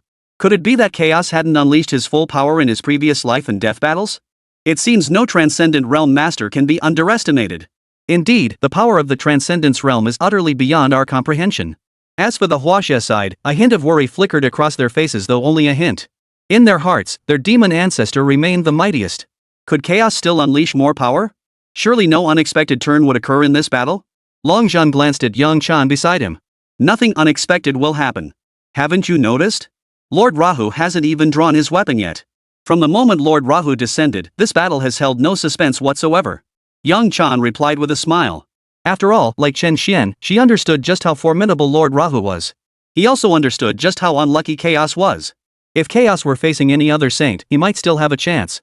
After all, the transcendent realm of the West isn't made of clay. Unfortunately for him, Lord Rahu has personally stepped into this battle. Hearing Yang Chan's words, Long Zhan's gaze shifted upward. Only then did he notice Lord Rahu's lips curled in a perpetual smile, his eyes radiating an air of calm composure. He looked as if he were playing a game, anticipating his opponent before him to provide even greater amusement. At that moment, atop the floating platform, Andrew watched Chaos unleash his full power, his face brimming with smug satisfaction. Chen Xuan, see this? This is the might of our creator god. Your Chinese deity stands no chance against our nation's creator god. Oof. Is that so? I wonder if you'll still be so confident later. Chen Xuan let out a cold laugh. He knew clearly that unless Chaos could instantly break through to the limit of a sage, he would absolutely be no match for Lord Rahu. Chen Xuan, you're awfully confident. Haven't you grasped the situation yet? That worthless saint of yours? How could he possibly stand a chance against Lord Rahu? Andrew's face remained mocking, yet he'd completely forgotten whom he was mocking. He was mocking a saint. Hearing Andrew's taunts, Chen Xuan stared at him with the gaze of someone looking at a dead man. Chen Xuan had noticed that Lord Rahu had turned his attention to Andrew. To Lord Rahu, Andrew was nothing but a mere puppet, insignificant as an ant. But if an ant kept provoking him, even a lofty deity would casually crush it underfoot. Chen Xuan, why are you looking at me like that? Have you finally learned fear? Do you know your death is approaching? Andrew, seeing Chen Xuan's gaze fixed upon him, assumed the man had finally sensed fear. You'd better worry about yourself instead. Your doom is upon you. A smile curled at the corners of Chen Xuan's lips. My doom? What doom are you talking about? There can only be one outcome. Our creator god will defeat your Chinese sage, and you will be erased by the rules of the national fortune arena. Andrew remained utterly confident. But the very next second after he spoke, his expression changed drastically. His body had vanished into the void. Thud. Only Andrew's head remained, crashing heavily to the ground. Why did I shrink? Andrew spoke, clearly still in shock. After 2 seconds passed, he gasped, what's happening? Where's my body? Why am I just a head now? Where's my body? Andrew finally grasped the situation, his face twisted in terror. It was clear that Rahu had intervened, obliterating Andrew's physical form. Moreover, to let Andrew witness the outcome of this battle to experience true despair, Rahu deliberately spared his life. This was the power of a sage. Even with only a head remaining, one could still be kept alive. Lord, no! He attacked the contestant. Save me! How could he attack the contestant? Andrew frantically shouted toward the floating platform above. Yes, Lord Nua. This Chinese sage attacked the contestant. Use the power of the rules to suppress him immediately. Lord Nua, this Chinese sage has violated the rules. Use the power of the rules against him.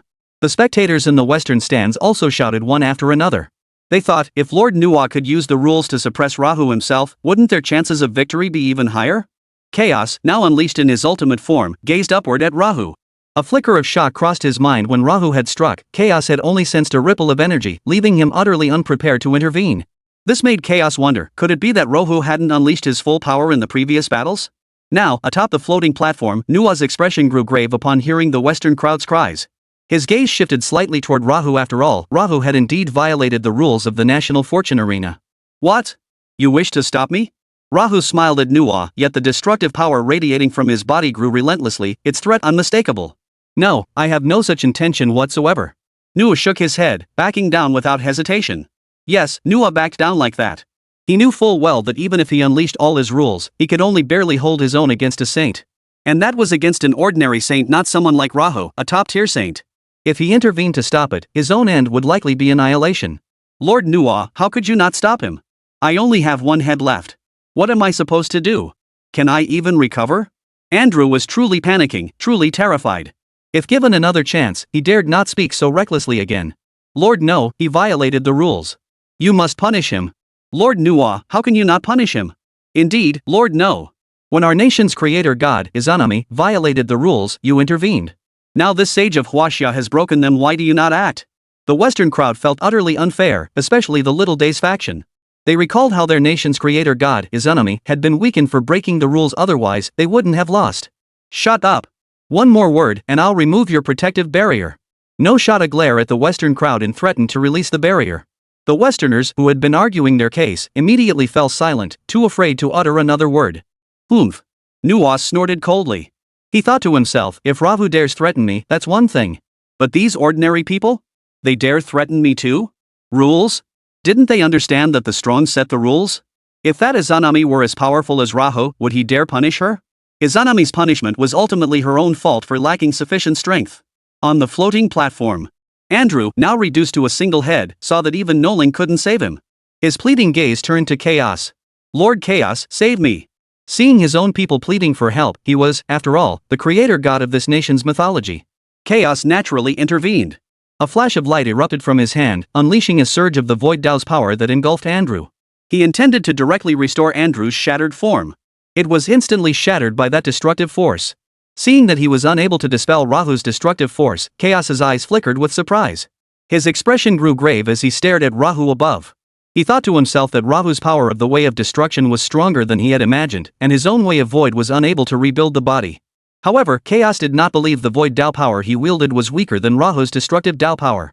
For in his eyes, Rahu's path of destruction was inherently adept at obliterating all things. His own void Tao was neither the creation Tao nor the life Tao, making it naturally difficult to reshape his body. I cannot expel this power of the way of destruction from you at this moment, Chaos said slowly. But if you kill this Huaxia god, you will be able to restore your body. Chaos spoke slowly. At first, Andrew's face darkened with despair upon hearing Chaos couldn't restore his body. Yet, as soon as he heard the latter part of the sentence, hope returned to his expression. Lord Chaos, I believe you can defeat this Chinese sage. Andrew had intended to speak insolently, but remembering that doing so would leave him with only his head, he swiftly replaced his words with Chinese sage. It seems certain individuals are quite confident in their own power. Rahu stood like a lofty demonic sovereign, looking down with contempt upon chaos below. In his eyes, save for the pinnacle of the sages, the rest weren't even worthy of a life or death battle with him. Chapter 111. This game has gone on long enough. Never before have I felt my power reach such a peak. Is this confidence? You'll soon find out. As Chaos uttered these words, his form vanished instantly from the spot. The pillar of creation. In an instant, he swung the creation spear in his hand. The next second, a pillar of light thousands of meters tall, containing terrifying void energy, surged upward, engulfing Rahu. Facing this terrifying assault, Rahu remained unchanged, blocking with his left hand as before. In that instant, a black barrier materialized before his left hand, a barrier imbued with the power of annihilation. Boom! Accompanied by a violent explosion, the Genesis beam collided with the barrier of destruction. Chaos, unleashing its ultimate power, had approached the strength of the second tier of the Sage realm. Though the barrier of annihilation held firm against the strike, Luoho's body began to retreat steadily. Witnessing this, the crowd was stunned. After all, this was the first time Rahu had retreated since the battle began. The ancient Greek faction, in particular, rejoiced. This was their god of creation, possessing invincible power. This is absolute power. They shouted in unison, already envisioning victory. At that moment, Chaos's form materialized above Rahu. Feather of creation. Spreading his arms wide, the power of the void Tao manifested. Feathers formed from the power of nothingness descended upon Rahu like a raging storm. Facing this fierce and relentless assault, Rahu simply swept his left hand forward. A destructive light flared forth, black, annihilating light capable of obliterating all things in the world. It relentlessly blocked the creation feathers as they plummeted downward. Yet, to the eye, it truly seemed as though Luoho was at a disadvantage. Sage of Huaxia, did you see that? That is my true power. Chaos's lips curled into a confident smile. The instant his words faded, he materialized beside Rahu. His Genesis spear, enveloped in the power of nothingness, thrust forward. Rahu unleashed a palm strike forward, thud, thud. Amidst the violent tremors of space, Luoho directly blocked the strike. But the next instant, Chaos unleashed an even more ferocious barrage of attacks. For a moment, intense explosions echoed above the sky, causing ripples throughout the entire space. Everything in the vicinity was obliterated as shockwaves rippled outward in concentric circles. Lord Chaos, slay the Chinese god. By slaying the Chinese deity, we ancient Greek gods prove ourselves supreme. This is the creator god of Mount Olympus, possessing the mightiest power. Watching the scene above, the ancient Greeks shouted excitedly, for in their eyes, Chaos had gained the upper hand, completely overwhelming Rahu. But they failed to notice that from start to finish, Rahu remained utterly unfazed. You're right, even among sages, there are differences. But clearly, my power surpasses his. Having broken through to the transcendent realm and attained supreme power, Chaos had become noticeably numb. He now even believed he held the upper hand.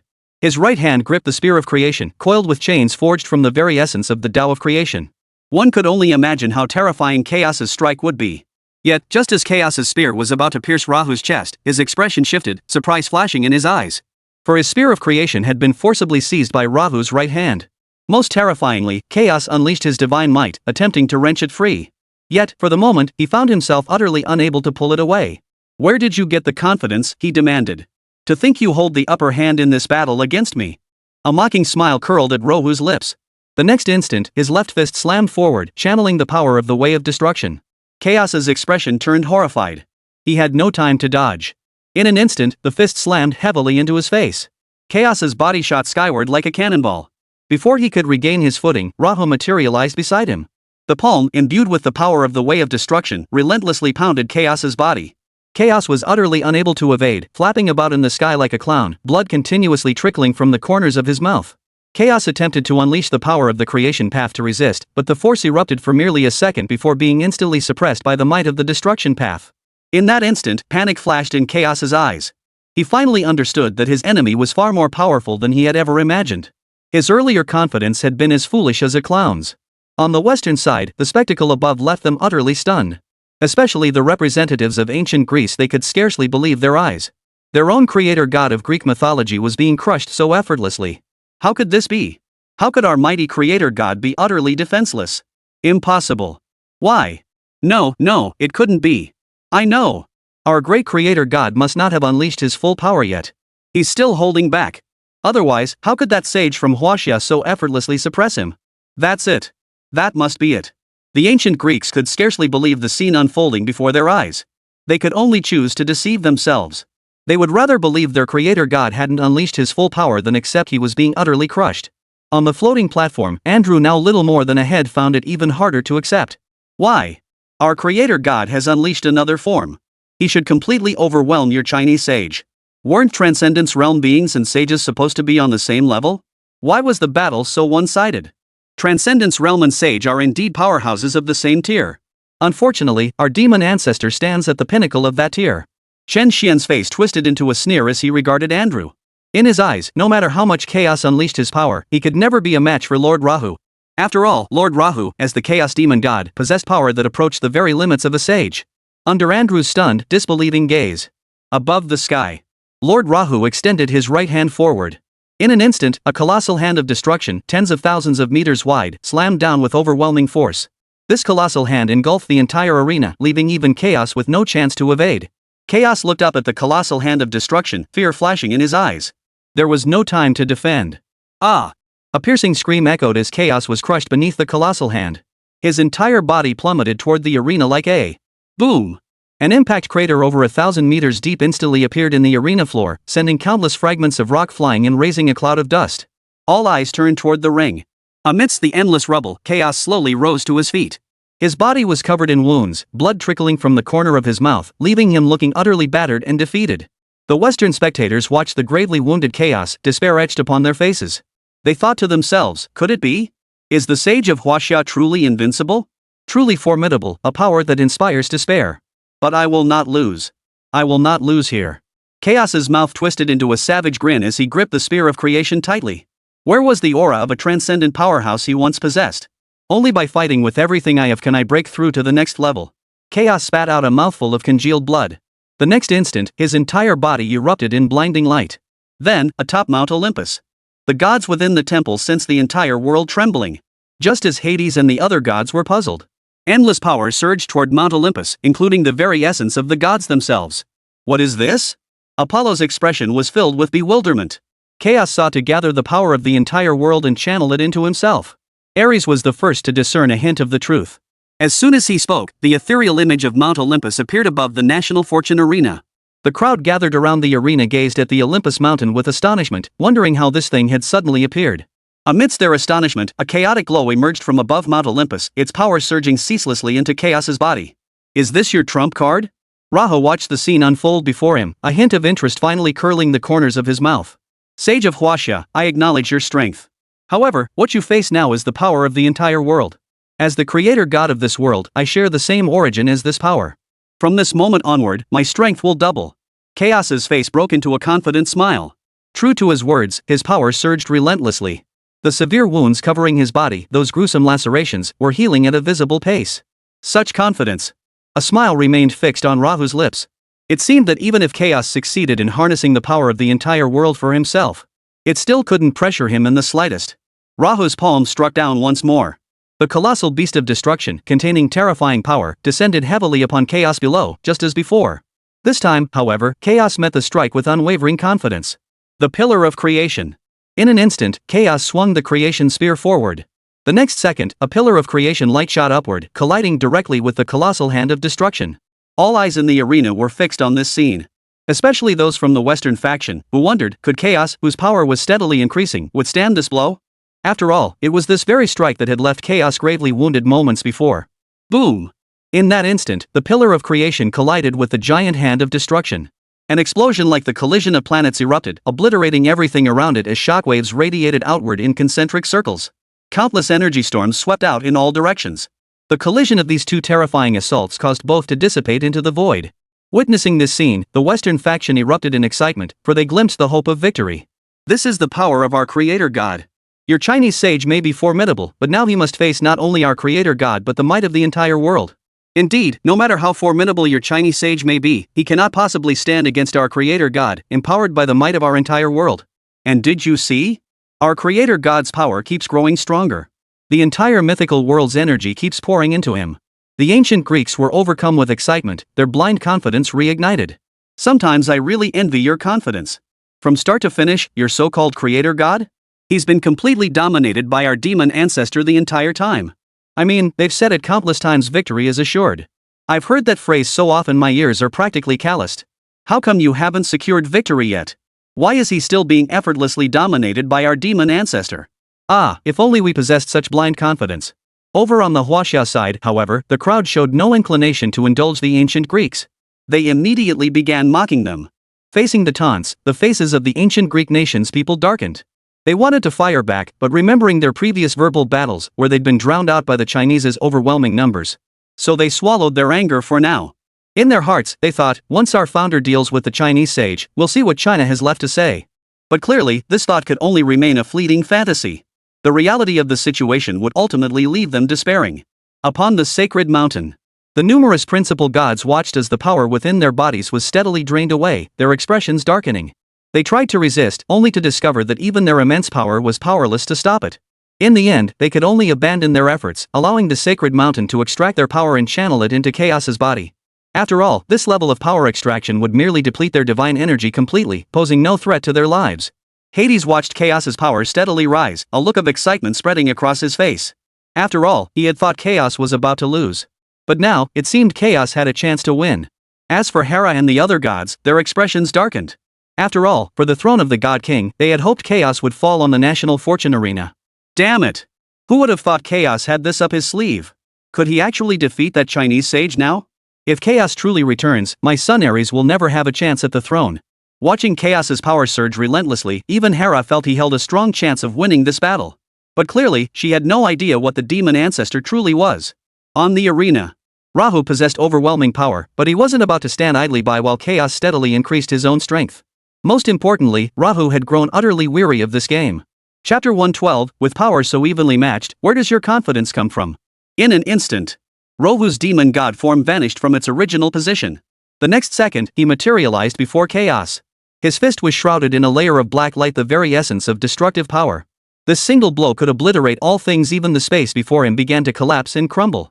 Facing this overwhelming blow, Chaos felt the pressure, yet empowered by the might of the entire world, his confidence was unshakable. Chaos swung the spear of creation in his hand. Clang! In an instant, the spear of creation and the fist of destruction collided like two colossal dragons, obliterating everything around them. Despite the impact, Chaos's body still flew backward like only coming to a halt hundreds of meters away. However, Chaos suffered no injuries.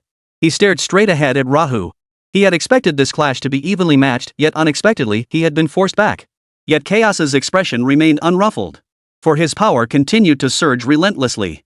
Across the battlefield, Rahu observed Chaos merely pushed back without significant injury, a hint of surprise flickering across his expression. So, even with the power of the entire world behind you, you're still just decent. Nothing more. Luoho smiled at Chaos. Even as Chaos's power surged, he could only muster a not bad, hardly a flattering assessment. Not bad, what an arrogant remark. Sage of China, I hope you'll still be arrogant enough to say that later. Ah! With a roar, Chaos brandished the spear of creation. His form instantly transformed into a streak of light, vanishing from his original position. The spear in his hand contained boundless power, thrusting straight forward. Unfortunately, this incredibly powerful strike was nothing special in Luoho's eyes. The next instant, Rahu unleashed a single, relentless punch. Boom! As fist and divine artifact collided, deafening explosions echoed relentlessly. In an instant, both Rahu and Chaos transformed into streaks of light, locked in a fierce battle high above the sky. Golden droplets of blood rained down upon the earth. From the very start of the battle, Rahu had held complete dominance. Was this the true might of the demon ancestor Luoho? Even though Chaos had transcended the realm and played all his trump cards, he remained utterly suppressed and at a disadvantage from start to finish. Gazing at the wounds covering his body, Chaos's face twisted with madness. He refused to believe he could lose, for his power continued to surge relentlessly. As the battle raged on, the power of the world itself was steadily amplifying his strength. Thus, Chaos believed that even if he was currently being suppressed, he would gradually even the odds and ultimately defeat the enemy before him. Alas, he would soon discover just how laughable his thoughts were. The clash between these two saint-level beings caused the very heavens and earth to shift, the world to roar, and the surrounding space to shatter. Those watching from below, witnessing this apocalyptic spectacle, couldn't help but swallow hard. It seems we truly have a chance to win this battle. Indeed, this ancient Greek creator god, empowered by the might of the world, grew stronger with every blow. But it's only because this ancient Greek creator god transcended the realm that he could break free from the arena's rules and channel the power of the entire world into himself. The Western spectators watched chaos grow stronger with each blow, their faces aglow with excitement. Winning is only natural, we said it from the start, our ancient Greek creator god is the strongest. True, that sage from China is indeed formidable. But alas, he is not the creator god of their world and thus cannot harness the power of the entire universe. If this battle continues, the victor will undoubtedly be our ancient Greek creator god. Hearing the words of the Western nations, the ancient Greek crowd beamed with smug satisfaction. In the Dragon Nation's spectator section, the Chinese spectators were somewhat taken aback. Chaos was actually growing stronger with each battle. Yang Chan, you don't think something unexpected will happen, do you? This ancient Greek creator god can actually harness the power of the entire world. If that's the case, Lord Rahu will have to face the entire world plus a transcendent being. Long Zhan asked Yang Chan beside him with a hint of worry. Rest assured, that Western transcendent realm, capable of bestowing power upon the entire world, is indeed stronger than ordinary sages. It's just unfortunate that he encountered Lord Rahu. Among those at the sage level, fewer than 2 hands could defeat him, truly standing at the pinnacle of sage combat prowess. Yang Chan smiled, her face brimming with disdain. She knew full well Lord Rahu's might.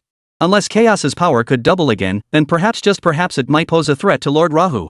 Otherwise, this battle held no suspense whatsoever. And even if Chaos's power did double, it would merely grant him the capacity to pose a threat to Lord Rahu. Amidst the murmurs of the crowd, the fierce battle raged on above. Empowered by the force of the world, Chaos's strength continued to surge relentlessly. From being constantly repelled by Rahu at the start, Chaos now gradually withstood his attacks. See this, sages of Huaxia? This is my current power. After a collision of blows, Chaos's lips curled into a confident smile. The power of the world had reached its ultimate refinement within him. Meanwhile, atop Mount Olympus, the gods sat weakened on the ground, their divine power drained to nothing. Having absorbed the entire world's power, Chaos had suddenly ascended to the second tier of sage-level strength. Overwhelming void energy now permeated the entire arena. The crowd below watched this scene, each one filled with astonishment. Such terrifying power seemed to them something they had only ever witnessed in the hands of the Eastern Emperor Tai. Above in the sky, Rahu observed Chaos's power reaching the second tier of the sage stage. A hint of surprise flickered in his eyes. I never expected you to achieve this step by harnessing external power. This does surprise me somewhat. Merely surprised, you say? Sage of Huaxia, prepare to witness my true, terrifying power. Chaos's eyes blazed with confidence. In an instant, he materialized above Rahu. The primordial spear in his hand radiated boundless power as it plunged downward, rippling through space. Facing this strike, Rahu remained unchanged, unleashing a fist forward. Boom! As the spear of creation collided with the fist of destruction, countless energy storms swept outward. The scene seemed identical to before, yet this time, under the force of the collision, Chaos was still forced back several dozen meters, but this time, Rahu also stumbled back 5 or 6 meters. This was the first time in the entire battle that Luoho had been pushed back head-on. So you're not invincible after all. Seeing that he had forced Rahu back, Chaos's confidence surged instantly. He swung the spear of creation in his hand and charged forward once more. The void energy surged relentlessly from his body. Boom! Amidst the fierce clashes, Chaos and Rahu continued their battle high above the sky, their blood raining down upon the earth. This time, Chaos actually matched Rahu's pace. The entire situation seemed to be evenly matched. Below, on the western side, witnessing this scene, they were filled with excitement. Did you see that? This is the power of our creator god.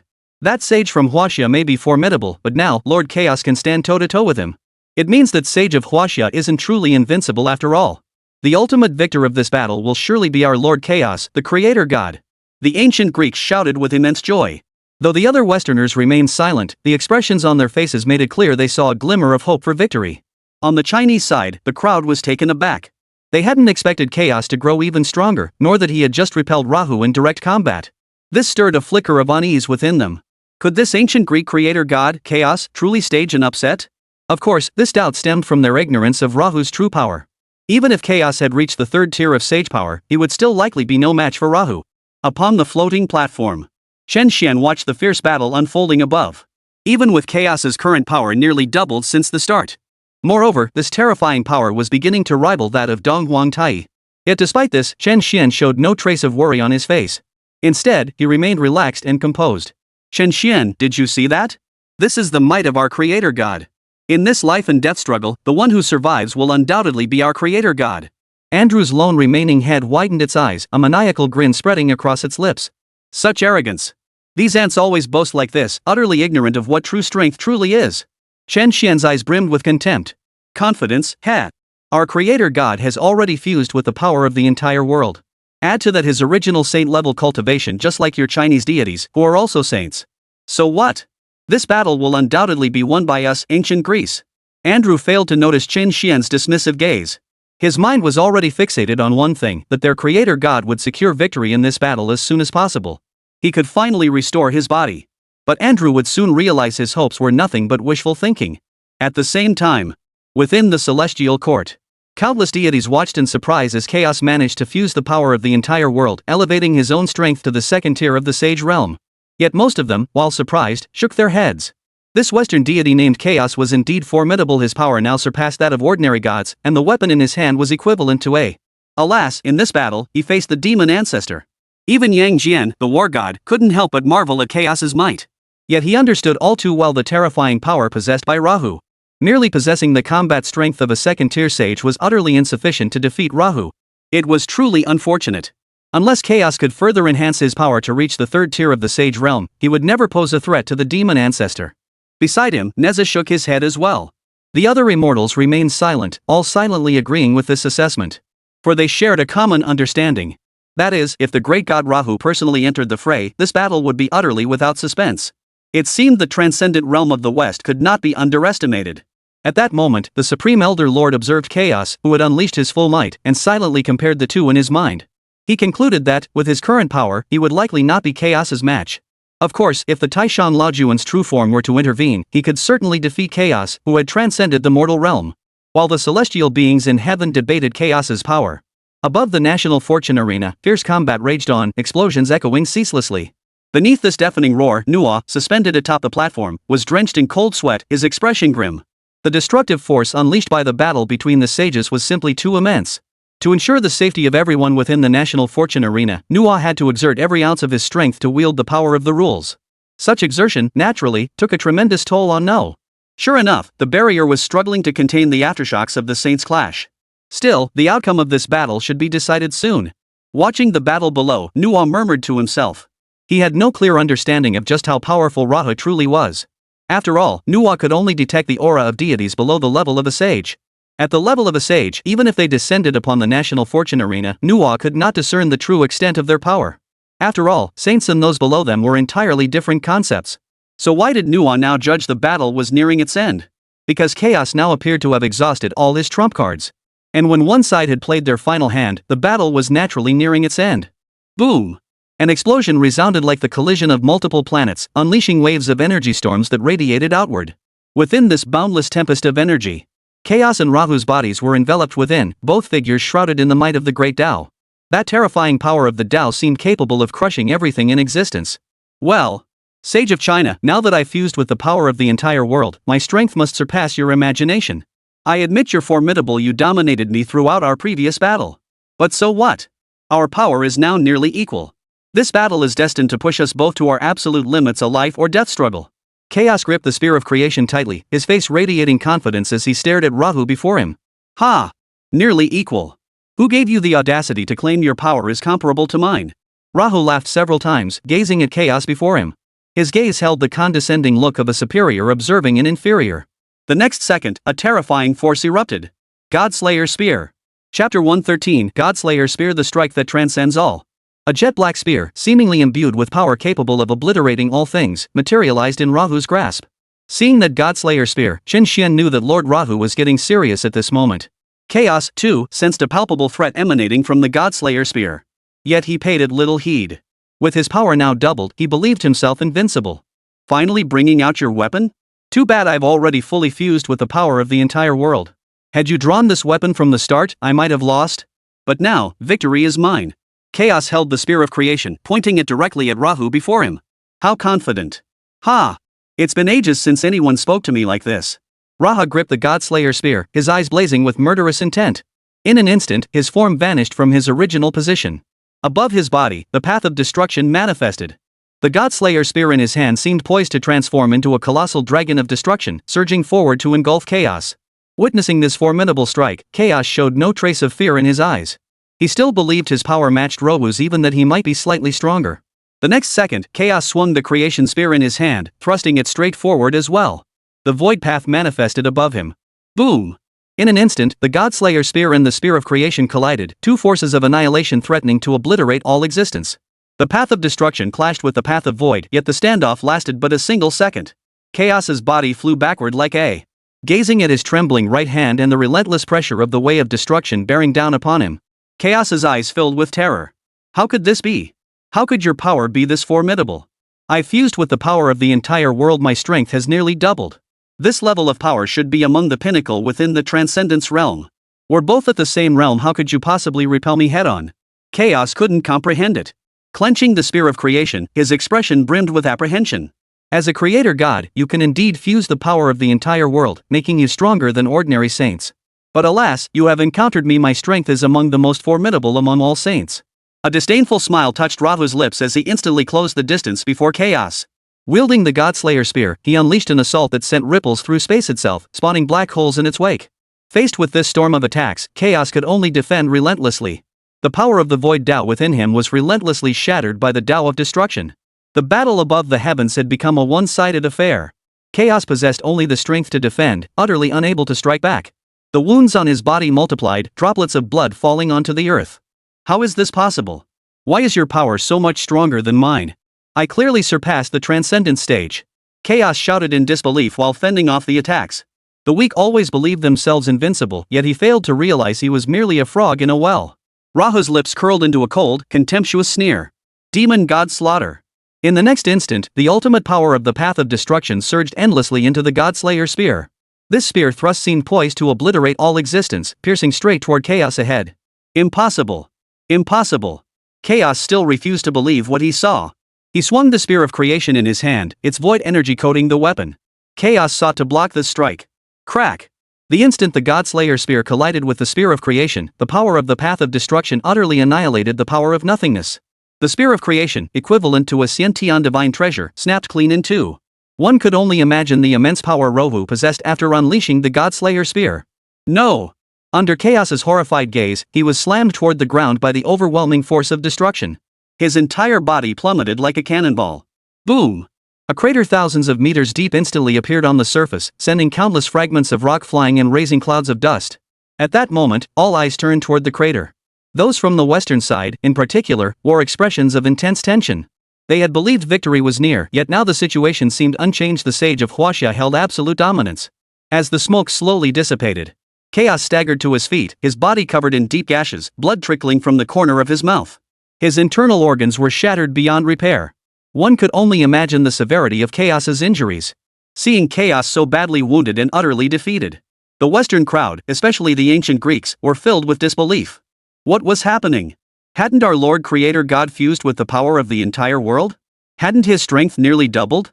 Why was he losing? Indeed, this couldn't be possible. The Creator God had transcended the realm, his power had doubled. How could he be completely overwhelmed by this sage from China? Why is this happening? No, no. Our Lord, the Creator God, must turn this around. The ancient Greeks were now on the verge of madness, unwilling to witness the unfolding events. Meanwhile, the Chinese crowd could only gaze upon Rahu with nothing but awe. Is this the power of our demon ancestor? Even if that ancient Greek creator god fused the power of the entire world, so what? He's still completely dominated by our demon ancestor. This is the true, absolute might. Our demon ancestor is invincible. The demon ancestor is invincible in this world. The demon ancestor is invincible in this world. The Huaxia crowd chanted Luohu's invincibility incessantly. At this moment, Longzhan watched Rohu unleash such terrifying power, his expression filled with astonishment. Truthfully, when Chaos had fused with the power of the entire world earlier, he had harbored some concern: could Lord Rahu truly handle it? But now, witnessing Rahu holding absolute dominance and gravely wounding Chaos with a single strike. At this moment, Longzhan finally understood why, from the very instant Luohu descended, Yang Chan had declared this battle would be Luohu's victory without a shred of doubt. Such terrifying power, Longzhan couldn't help but think to himself. Even if Chaos's strength doubled, he likely still wouldn't be a match for Lord Rahu. On the floating platform, Andrew, now reduced to a single head, stared in utter bewilderment at Chaos, who lay gravely wounded at the bottom of a deep pit. Why? Why? Both at the sage realm. Why? This Chinese sage is so powerful, it's unnatural. Unnatural. Andrew's face twisted into a look of madness. Admittedly, your ancient Greek creator god possesses some skill, but at best, he's only marginally stronger than a saint who's just entered the realm. Our demon ancestor, however, already stood at the pinnacle of saint-level combat power. Chen Xuan gazed calmly at Andrew before him and spoke slowly. From the very start of the battle, his face showed no trace of worry. Unless the enemy could field a saint as formidable as Shi Chen, the vast majority of saints stood no chance against Rahu. Upon the illusory divine mountain, countless principal gods stood in utter shock. They never imagined that even at this stage, chaos could still be beaten so badly. Was this the might of the Chinese saints? Truly terrifying. Witnessing this terrifying power, Hades' mindset underwent a profound shift in that instant. The position of God King no longer held such importance for him. He now understood, only power, absolute power, was the ultimate truth. Power and influence might decide many things, but only ultimate power could conquer all and possess everything. As Hades pondered these thoughts, the divine mountain trembled violently. The life force of the entire world began to fade. Witnessing this, Hades and the other principal gods paled. A terrible premonition gripped their hearts. No. Chaos wouldn't sacrifice the entire world, would he? Apollo cried out in urgency. Just as he feared, atop the ruins, the gravely wounded Chaos had descended into utter madness. His power was now waning. He knew that unless he gave everything he had, today might very well be the day he fell here. So even if the world of Pin were to perish, even if he had to sacrifice the entire world, he would push his power to new heights to defeat the enemy before him. In an instant, the life force of the entire world surged ceaselessly into Chaos's body. Meanwhile, the many principal gods atop Mount Olympus sensed their very life essence dissipating. This was not like the previous dissipation of divine power, which could be restored with time. The dissipation of life essence signified death. Chaos, what are you doing? Stop this at once. Ares shouted urgently. Chaos, you're sacrificing the entire world. Chaos, you're mad. Stop this at once. Hera, the Queen of Heaven, and the other major gods also shouted incessantly. Those gathered around the arena could only watch in horror as Chaos descended into utter madness, willing to sacrifice the entire world. This world is my creation. Even if I sacrifice it, what does it matter? As long as I win this battle, everything is worth it. Chaos watched his power surge relentlessly, a savage grin spreading across his lips. He cared not that the world he had created was plunging into ruin. In an instant, earthquakes, tsunamis, and countless natural disasters erupted across that realm. The other principal gods fought desperately to stem the loss of their life essence. Alas, this world was Chaos's creation. Moreover, chaos existed beyond the realms of ordinary beings. Even their desperate resistance proved utterly futile. Above, Rojo watched the scene unfold with surprise. He hadn't expected Chaos to be so resolute, willing to sacrifice an entire world just to survive. How ruthless. He truly sacrifices the entire world without hesitation. But, you seem to hold me in far too little regard, don't you? This game has lost all interest for me. Who said I would watch you grow stronger? The instant his words faded, his form vanished from the spot. Boundless power of the path of destruction surged ceaselessly into the Godslayer spear. This spear thrust transcended time and space itself. Chaos had no time to defend. Severely wounded, he couldn't possibly withstand it. No, how could I die here? How could I? With a roar of defiance, Luaho's form materialized behind Chaos. And upon Chaos's body, a fresh, gaping wound appeared. I've already transcended to the realm of transcendence. I am invincible. Why? Why must I fall here? With a final agonized scream, Chaos's body shattered into fragments, vanishing into the void. Perhaps in his final moments, he regretted why he had ever stepped onto this national fortune arena. Alas, regret now was useless. With Chaos's demise, the illusory form of the sacred mountain vanished from the national fortune arena. The ancient Greek mythological world, which had been steadily drained of its life force, was no longer spiraling toward collapse. Hades and the other gods watched this scene unfold, letting out a collective sigh of relief. Yet they knew full well that the troubles were far from over. For Chaos, as the sole creator god, his demise would plunge the entire world into chaos. Fellow gods, regardless of whether we seek to claim this divine seat, our shared goal now is to protect this world from collapse. Once stability is restored, we can then contend for the position of ruler of this divine mountain. Within the temple, Hades addressed the assembly of gods with this declaration. Let us unite to stabilize the world first. Hera, Queen of Heaven, spoke up at this moment. With these two high-ranking principal gods speaking, the other principal gods naturally had no objections. In the next instant, they all drew their divine artifacts. Though their divine power had dwindled to less than 10%, they could still temporarily stabilize the world by harnessing the power of these artifacts. In an instant, streams of divine power surged into Mount Olympus. As the gods' energies poured into the mountain, the Olympian mountain scattered, releasing streams of life force. With this surge of life force, the entire world gradually returned from chaos to tranquility. At the same time, on the battlefield of national destiny, the people of ancient Greece watched as their mythical creator god ultimately perished at the hands of the sage of China. Despair washed over their faces. At this moment, whether it was them or the other nations of the West, were thinking the same thing: could the sage of China truly be this powerful, this utterly invincible? Chapter 114, The Abyssal Realm. The most despairing of all was Andrew, now nothing but a head atop the floating platform. How could this be? The creator god, a being transcending the realms of power, how could he just die? What about me? Andrew's eyes were filled with utter despair. What else could he do? Death, of course. Chen Xuan's lips curled into a smile. No! Amidst Andrew's blood-curdling scream that echoed across the entire arena, his remaining head was instantly obliterated by the rule-bound power of the National Fortune Arena. Hearing this unearthly scream, the Western spectators in the National Fortune Arena's stands couldn't help but grow even more despairing. In that moment, they couldn't help but ask themselves, could they truly defeat China? Could they truly defeat China, a nation boasting powerhouses of sage-level strength? For a moment, countless Westerners glared at Chen Xuan with seething fury, for they knew it was his appearance that had led to this outcome. Otherwise, they would have easily defeated China long ago. Alas, no matter how furious their glances burned, they could do nothing to challenge Chen Xuan. National Destiny Divine Battle, Round 36, China wins. As Andrew was obliterated by the force of the rules, No, standing atop the floating platform, declared the victor of the 36th battle. Chen Xuan felt no surprise at this victory. After all, Lord Rahu had intervened in this battle. There could be no unexpected outcome. After slaying chaos, Lord Raha gazed impassively at the Western spectators seated before him. You lot were rather noisy during the speeches earlier. How about I just slaughter every last one of you? A smile spread across Rahu's face. Yet this smile sent a wave of dread through the Western nation's representatives, their expressions turning grim and fearful. For a moment, the Western spectators felt death's presence descend upon them, their bodies trembling uncontrollably. They knew full well the power of a sage. They also understood that if a sage truly chose to act, even the rule-bound power of the National Fortune Arena could not withstand it. Yet now, their only hope lay in Nuo intervening. Their gazes turned upward toward Nuo. Nuo, too, was stunned. He hadn't expected Luo Ho to utter such words. If I were to intervene, would you stop me? Rahu's face remained serene, his smile unchanged as he gazed at Nuo above. At that moment, even Nuo's body trembled involuntarily. He knew full well that with his own strength, he had no chance of stopping Rahu. Even if Luo Ho truly defied the rules of the National Fortune Arena and attacked now, Nuo would be powerless to stop him. Forcing the issue would lead to only one outcome: Nuo would perish alongside all of the Western faction. For a moment, Nuo said nothing. He silently lowered his head, his actions speaking volumes. Indeed, facing this peak-tier saint stage powerhouse, Nuo lacked even the courage to intervene. Against an ordinary saint, perhaps Nuo might have found the courage to intervene. After all, he was bound to uphold the rules of the National Fortune Arena. Of course, the main reason was that against a saint who had only recently ascended, he still believed he could escape.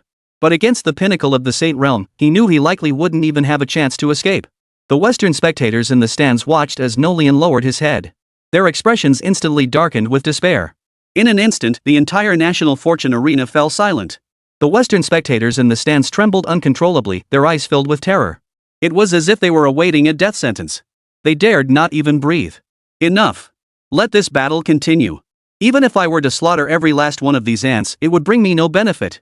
And young one, I understand you too bear the arrangements of the Great Way. If I slaughter all these ants, this battle cannot proceed. Rahu smiled.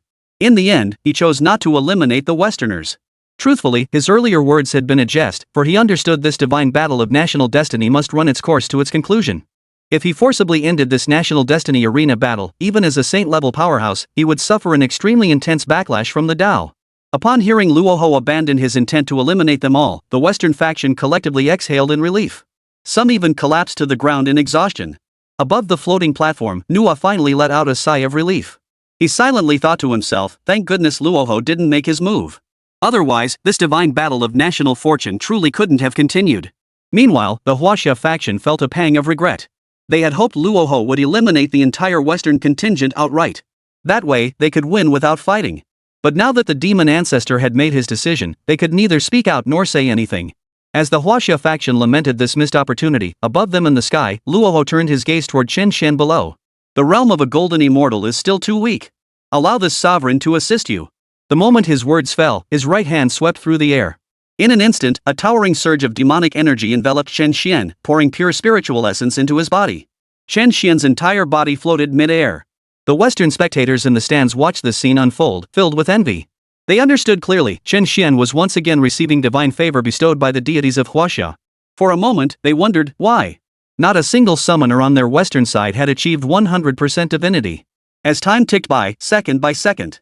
Half a minute later, Chen Xuan discovered to his astonishment that his cultivation level had directly broken through from the Golden Immortal Realm to the Great Golden Immortal Realm.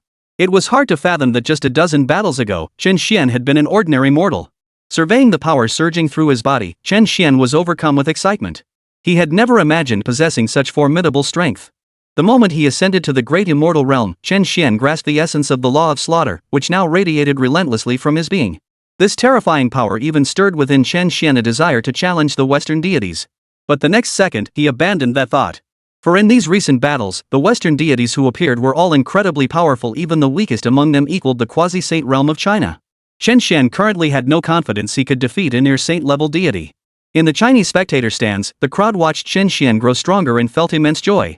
After all, the stronger Chen Xuan became, the higher their chances of victory. They remembered clearly that the rules stated, summoners could attack the gods. Thank you, Lord Demon Ancestor, for bestowing this divine opportunity. After the initial elation, Chen Xuan turned his gratitude toward Rahu above. Facing this peerless powerhouse at the pinnacle of the sage realm, he dared not show the slightest disrespect. You wish to thank me? Asked Luoho. If you truly wish to show your gratitude, then do me a favor, help me eliminate that old codger, Hongjun. Rahu gazed at Chen Xuan with a smile. Hearing these words, Chen Xuan froze momentarily. He thought to himself, could the demon ancestor possibly be overestimating him? At his current Great Luo Golden Immortal Realm, what strength did he possess to kill Hongjun?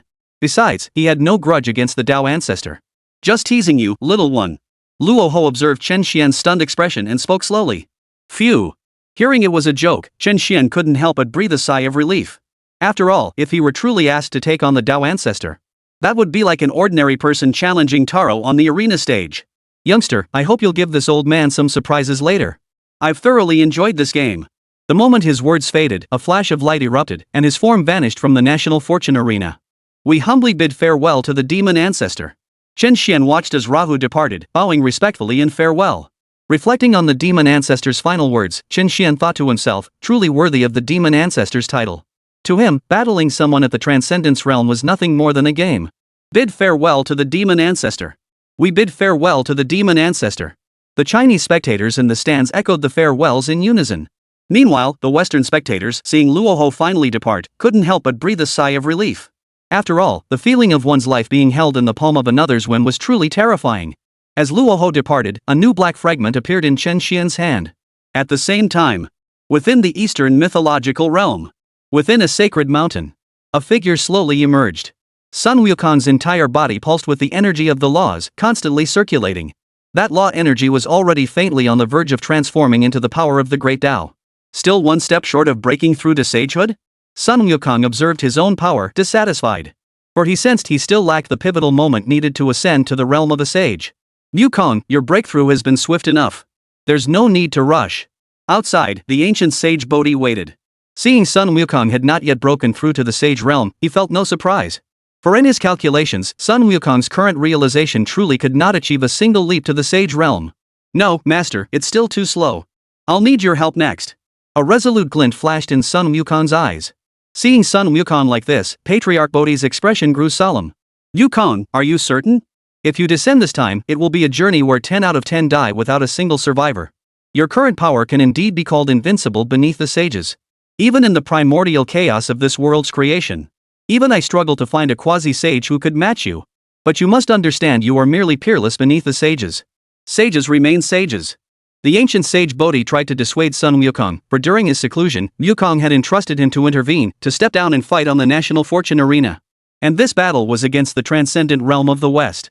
One must understand that the transcendent realm of the West is no weak force, it truly equates to the sage realm of China. Earlier, two transcendence realm beings from the West suffered crushing defeats, one against the celestial emperor Dongguang Tai, the other against the demon ancestor Luoho. Both of these sages are exceptionally powerful within the sage realm. Master, you and I both know that my breakthrough hinges on battling a sage. This is a trial I've set for myself. If I don't engage in this life or death battle, I'll be trapped at this half-step forever. A gleam of battle intent flashed in Sun Wukong's eyes. The words he had spoken during his earlier battle with Erlang Shen had elevated his state of mind to its ultimate height. Yet precisely because of this, he must confront a sage to achieve breakthrough. But Sun Wukong harbors not a shred of regret. Ah! Watching Sun Wukong, his eyes ablaze with battle intent, Patriarch Bodhi couldn't help but sigh. He knew he couldn't persuade Sun Wukong. He also understood that this trial was indeed one his disciple had set for himself. Survive it, and he would ascend to the realm of a sage. Fail, and he would inevitably perish. After a moment's contemplation, the sage Bodhi chose to remain silent. For when had any quasi-saint ever ascended to sainthood without facing a life or death ordeal? At the same moment, on the National Fortune Arena, Nuwa stood tall upon the floating platform. Surveying the crowd below, he announced, "The divine battle for national destiny, round 37, officially begins. The Western faction is requested to send forth their contestant." The familiar script unfolded. Even after the previous battle between saints, Nuwa granted the crowd scarcely any respite. He immediately declared the next battle underway. At that moment, the Western representatives exchanged glances, none daring to step forward as the representative of their nation. Chen Xuan's consecutive victories, coupled with the sheer power of the sage, had truly instilled fear in them. Suddenly, the Western spectator section fell into near total silence for nearly a minute. Finally, a curly-haired man of Asian descent stepped forward. "This battle shall be fought by our nation of ancient Babylon." Temakti's gaze swept across the crowd. At this, a glimmer of hope returned to the faces of the Western crowd. After all, ancient Babylon was one of the 4 great ancient civilizations. They too possessed a rich tapestry of myths and legends. "I shall fight this battle." Seeing no objections, Temakti stepped forward to the very front. In an instant, divine light enveloped his form. Clearly, just like before, the National Fortune Arena had not chosen the Babylonian nation for this battle. Others would take the stage. The next second, Temakti stood opposite Chen Xuan. However, unlike the previous summoners, Temakti did not utter a single word of provocation. First, it was because he hadn't received the decree from his nation's creator god. Second, the overwhelming, all-crushing power displayed by the Chinese sage earlier had already made the Westerners fully aware of just how formidable the Chinese deities truly were. Just as Temakti stepped onto the arena stage, in a profound abyss within the mythical realm. This abyss is saturated with brutal dark energy, while above it lies a river of blood, imprisoning one terrifying monster after another. At the very depths of the abyss, a colossal dragon radiates an aura of utter destruction. Chapter 115, The Body of a Near Saint Confronts a Saint. Sealed away, the mother of evil dragons Tiamat, the creator goddess of ancient Babylonian mythology, sensed a faint stir of energy breaking through her seal. Millennia ago, during that divine war, Tiamat sought to avenge her consort by personally slaying the offspring she had borne. In that life or death struggle, Tiamat had broken through to the transcendence realm. Yet tragically, her life force was already spent. Even with transcendence, she was overwhelmed by the gods' assault and sealed within the deepest abyss. Yet in that battle, the gods suffered devastating losses. Over 90% perished. Only at the cost of their lives did they barely manage to seal away Tiamat. A Tiamat who had transcended was no longer one they could kill. The National Fortune Arena? Perhaps I can harness this power to break the seal. Tiamat's eyes burned with savage fury. Meanwhile, atop the National Fortune Arena, Tiamat began summoning the deities from their own myths. Entries appeared before him, and his gaze was drawn to the 5th one. For that 5th entry bore 4 characters, Mother of all dragons. Tiamat did not recognize which deity this entry represented. Ever since that apocalyptic war, names like Tiamat had been erased from the annals of the gods. After all, killing one's mother to rule the world, how could that ever be spoken of without shame? Yet now, deep within himself, Temakti felt he must choose this entry. "Choose me, and you shall be victorious." At that moment, a voice echoed within Temakti's mind. It was this voice that compelled Tiamat to choose the 5th entry. "I choose the mother of all dragons." Temakti shouted aloud, and in the very instant his cry echoed.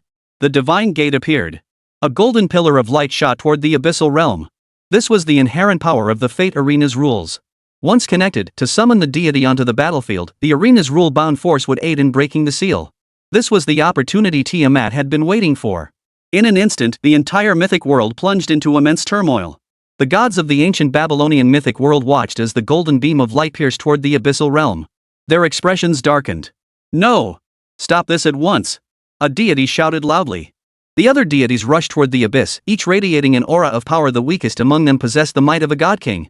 It was clear these deities were among the mightiest in the world. Yet now, they dared not linger for even a moment, racing toward the abyssal realm. For they all knew what lay sealed within the abyssal realm.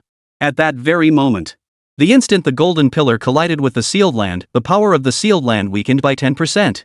For Tiamat, who had transcended the realm, even this 1% was sufficient. In that instant, the path of life manifested. "Today, I shall finally shatter the seal." Boom! The second the words fell, countless explosions erupted as the force of life spread throughout the entire abyss. Life represents creation, yet Tiamat's life force now carried a hint of destructive energy. Back then, she had realized that destruction was creation, thereby breaking through to the transcendent realm. The moment the path of life unfolded completely, the seal shattered utterly. A monstrous dragon, thousands of meters long, manifested above the abyss. Infinite dragon might radiated outward. Instantly, all creatures within the abyss felt a primal terror from the deepest depths, and one by one, they fell to their knees. Their bodies trembled uncontrollably. The gods who had rushed to the scene now wore expressions of utter despair. No! She's broken the seal. We must leave this place immediately. The goddess of agriculture, Ishtar, addressed the assembled gods. Tiamat has just broken free and is at her weakest. If we strike now, we might have a chance to slay her. Once she recovers, it will truly be too late. At that moment, the war god Ninurta showed no intention of retreating, his expression resolute as if prepared to fight to the death. No matter how weakened she is, she remains beyond our reach. Have you forgotten? What price we paid back then just to barely seal her away? Now, with no preparations, if we force an attack, we'd likely all perish there. She'd only be gravely wounded while we'd be killed. It's better to retreat and prepare first. Moreover, I sense a force calling him away from our world. Ishtar shook his head. Unlike Ninurta, he was not so reckless. Hearing Ishtar's words, the other gods also fell into deep thought, for they too understood just how formidable the transcendent realm truly was. Look! At that moment, one of the gods noticed something unusual in the sky. A divine gate appeared in the heavens. Tiamat, gazing at this gate, knew full well that beyond it lay the arena of national destiny. As one who had transcended the mortal realm, Tiamat possessed the power to simply choose not to enter. Yet, after merely 2 or 3 seconds of hesitation, Tiamat resolved to step through the divine gate. After all, she was currently in a weakened state, possessing only 70% of her peak strength. In such a state, facing the combined assault of the gods could indeed spell peril. Therefore, Tiamat reasoned that entering the world of the Fate Arena would be preferable. Doing so would grant her time to restore her condition to its peak. With that thought, Tiamat hesitated no longer. Her massive dragon form surged toward the divine gate. It could be said that Tiamat's plan was sound, but she had forgotten one crucial thing: upon entering the National Fortune Arena, she would face a life or death battle. The gods watched Tiamat's form approach the divine gate, yet none moved to stop her. They gazed at that divine gate, wondering, was this the power that would free Tiamat from her bonds? Meanwhile, upon the National Fortune Arena, a powerful dragon's aura continuously radiated outward. Black life force spread across the entire arena. The crowd watched the spreading black life force, their faces frozen in shock. For in their eyes, didn't life force represent creation? Yet now, this life force seemed more akin to a force of destruction. Below, Tiamat couldn't help but swallow hard. He thought to himself, it seemed he had summoned a truly formidable presence. As for Chen Xuan, his expression darkened. As the strongest present, he sensed a force of the great Tao. This signified that the deity summoned from the west was yet another transcendent powerhouse. As this life force, seemingly a force of destruction, descended, a dragon's body stretching over 1,000 meters appeared before the crowd. Its enormous dragon eyes fixed intently on the crowd below, radiating terrifying power. In that instant, the overwhelming majority felt an extreme dread. Even Nuwa, suspended atop the platform, wore a grave expression. He too had not anticipated that this time, the Western faction would summon yet another transcendent being. Is this the deity of ancient Babylon?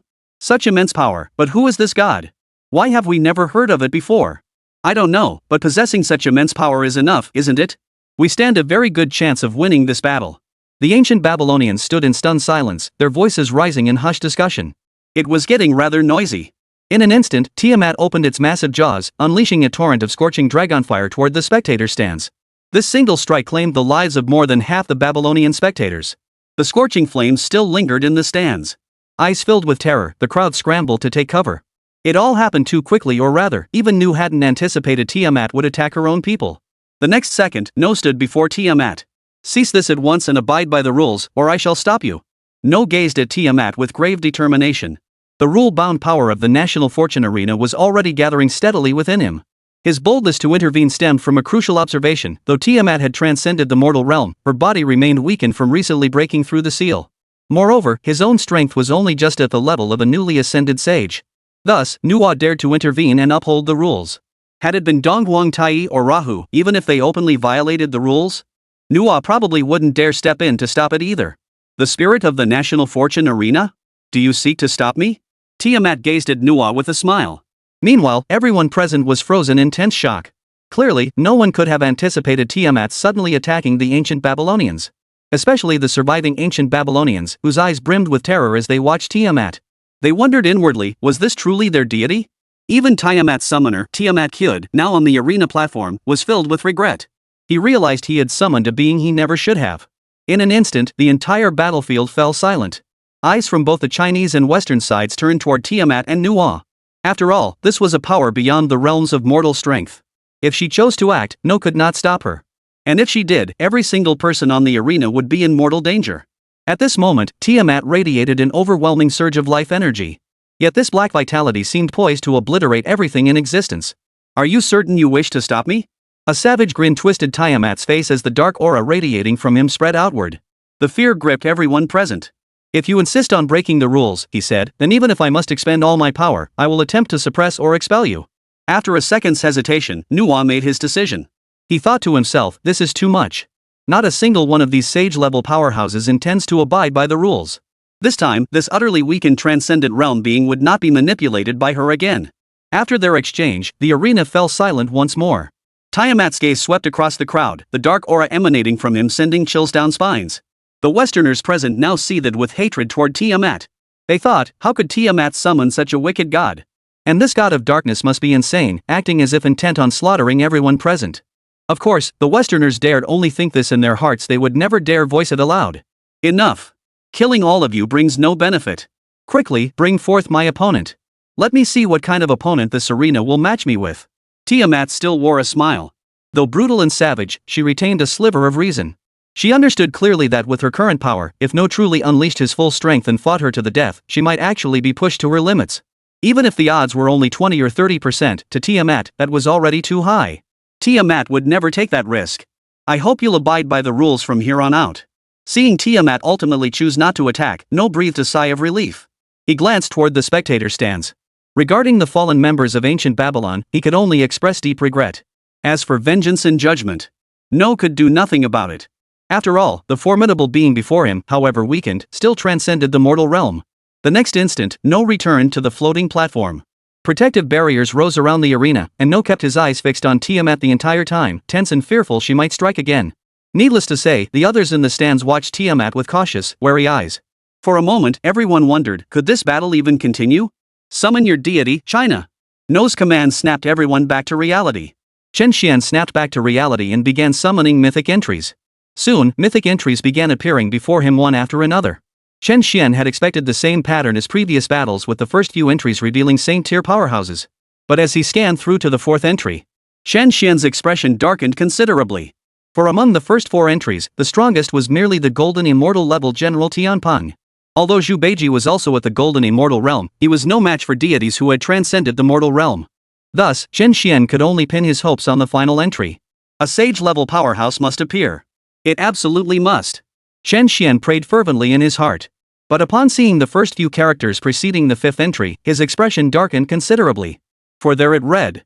Even though the rest of the words hadn't appeared yet, Chen Xuan already knew who it was. The Little Thunder Sound Temple was none other than the Yellow-Browed King. The Yellow-Browed King possessed formidable combat prowess, capable of defeating Sun Wukong with the aid of magical treasures. Yet his strength was merely at the level of a great immortal. He might not even defeat a near saint, let alone Tiamat, who transcended the realm. Just as Chen Xuan was plunged into despair. In the mythical realm, within the Three Stars Cave. Master, I need your help. Sun Wukong pleaded to Patriarch Bodhi, already sensing the breakthrough's aura approaching. Sigh. The sage of Bodhi shook his head. In this battle, whether Wukong lived or died was beyond even his divine calculations.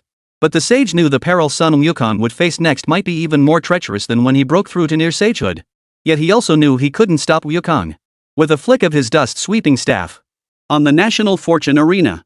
The fifth entry, which had been on the verge of fully manifesting, was abruptly altered by a powerful force. What had been Lord of the Small Thundersound Temple transformed into Great Sage equal to Heaven of Flower Fruit Mountain. Staring at those six characters, Chen Xuan froze for a moment before slowly uttering two words, Monkey Brother. Chen Xuan felt puzzled. He wondered why the entry meant to appear for the Yellow-Browed King had transformed into Sun Wukong. At that moment, Sun Wukong's spectral form materialized upon the National Fortune Arena. Though Chen Xuan hadn't summoned him yet, Sun Wukong's phantom appeared first. At this moment, Sun Wukong radiated an unceasing aura. The majority of his law-based power had already transformed into Dao power. It could be said that Sun Wukong now possessed a portion of a sage's power. His battle intent had also reached an unprecedented peak. Brother Monkey, how did your phantom appear here? Chen Xuan asked, his voice tinged with confusion. Meanwhile, the rest of the audience, witnessing Sun Wukong's reappearance, were filled with excitement. They all remembered how Sun Wukong had defeated Shiva, the creator god of Indian mythology. Kid, let me handle this fight. Sun Wukong offered no explanation, merely smiling at Chen Xuan. Hearing this, Chen Xuan froze again. He acknowledged Sun Wukong's strength, but the opponent before them was transcendent. Monkey brother, this is a transcendent deity. After a moment's hesitation, Chen Xuan spoke up to warn him. He knew clearly that only other saint-level beings could handle a saint. Not a single saint-level entry appeared in the battle parameters. Truthfully, Chen Xuan was already considering giving up. He didn't want Sun Wukong to come down and die in vain. Is this what the deities of China are like? Tiamat's eyes brimmed with contempt. Her power was slowly recovering, though at a painfully slow pace. Yet, observing the deities before her who were not of the saintly realm, Tiamat felt utterly unconcerned. Even with only 70% of her peak strength, Tiamat was confident she could defeat any deity below the transcendence realm. Such was the absolute confidence of transcendence. Little one, do you have a better choice? And do you truly believe I will inevitably fall? Having come this far, are you truly willing to give up so easily? Sun Wukong's eyes still blazed with unyielding fighting spirit. Even facing a transcendent realm powerhouse, he showed not a trace of fear. This. Chen Xuan hesitated. Truthfully, after fighting this far and enduring so many grueling battles, Chen Xuan truly didn't want to give up now. After hesitating for 2 or 3 seconds, his gaze locked with Sun Wukong's. Seeing the fierce fighting spirit burning in Sun Wukong's eyes, he decided to take a gamble.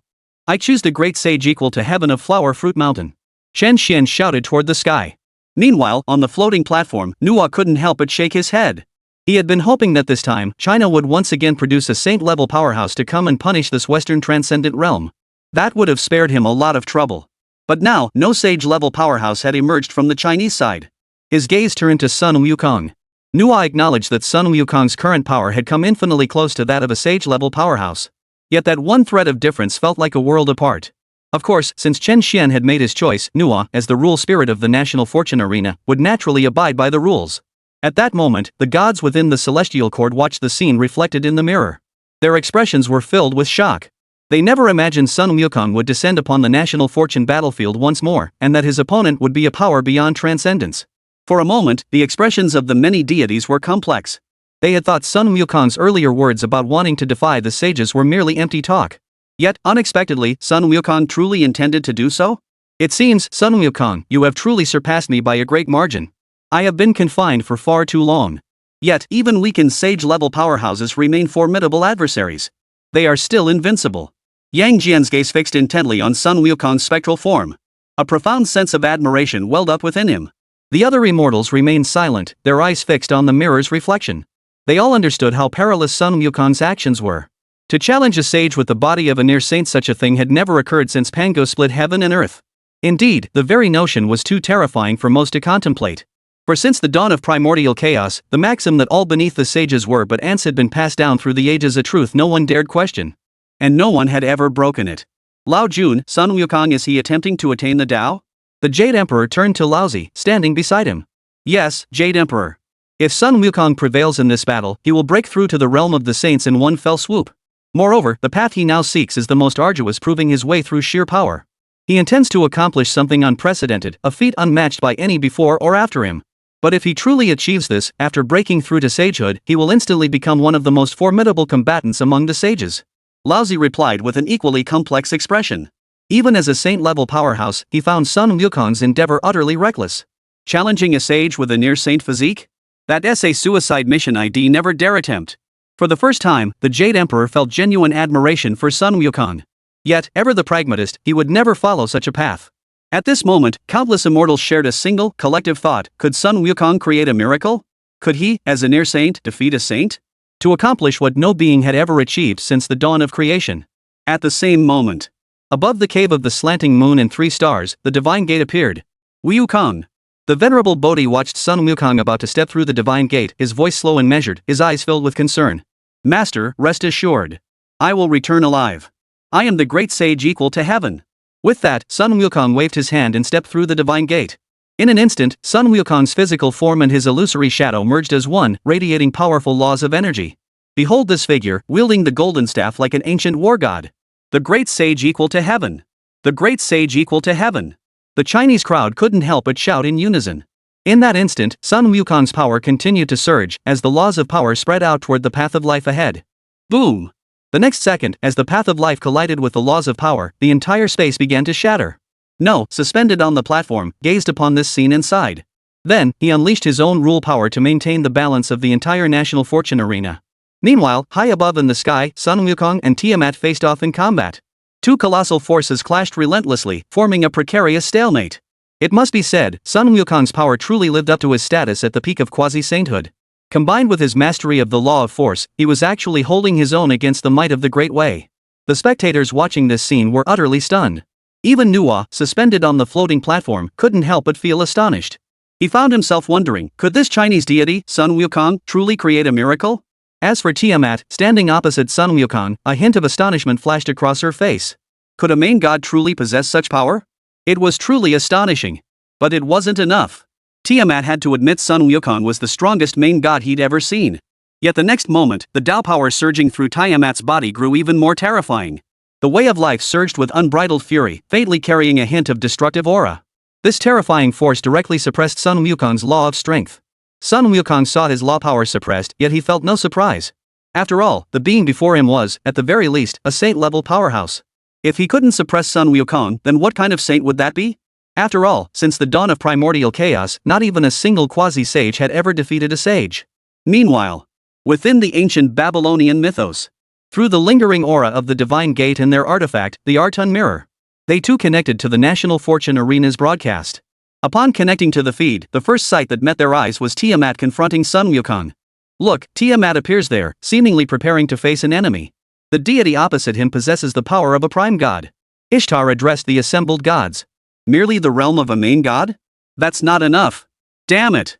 No wonder Tiamat entered that mysterious portal earlier. He was heading somewhere else to recover his power. A deity at the level of a lord god poses little threat to him. We must prepare for a desperate final battle.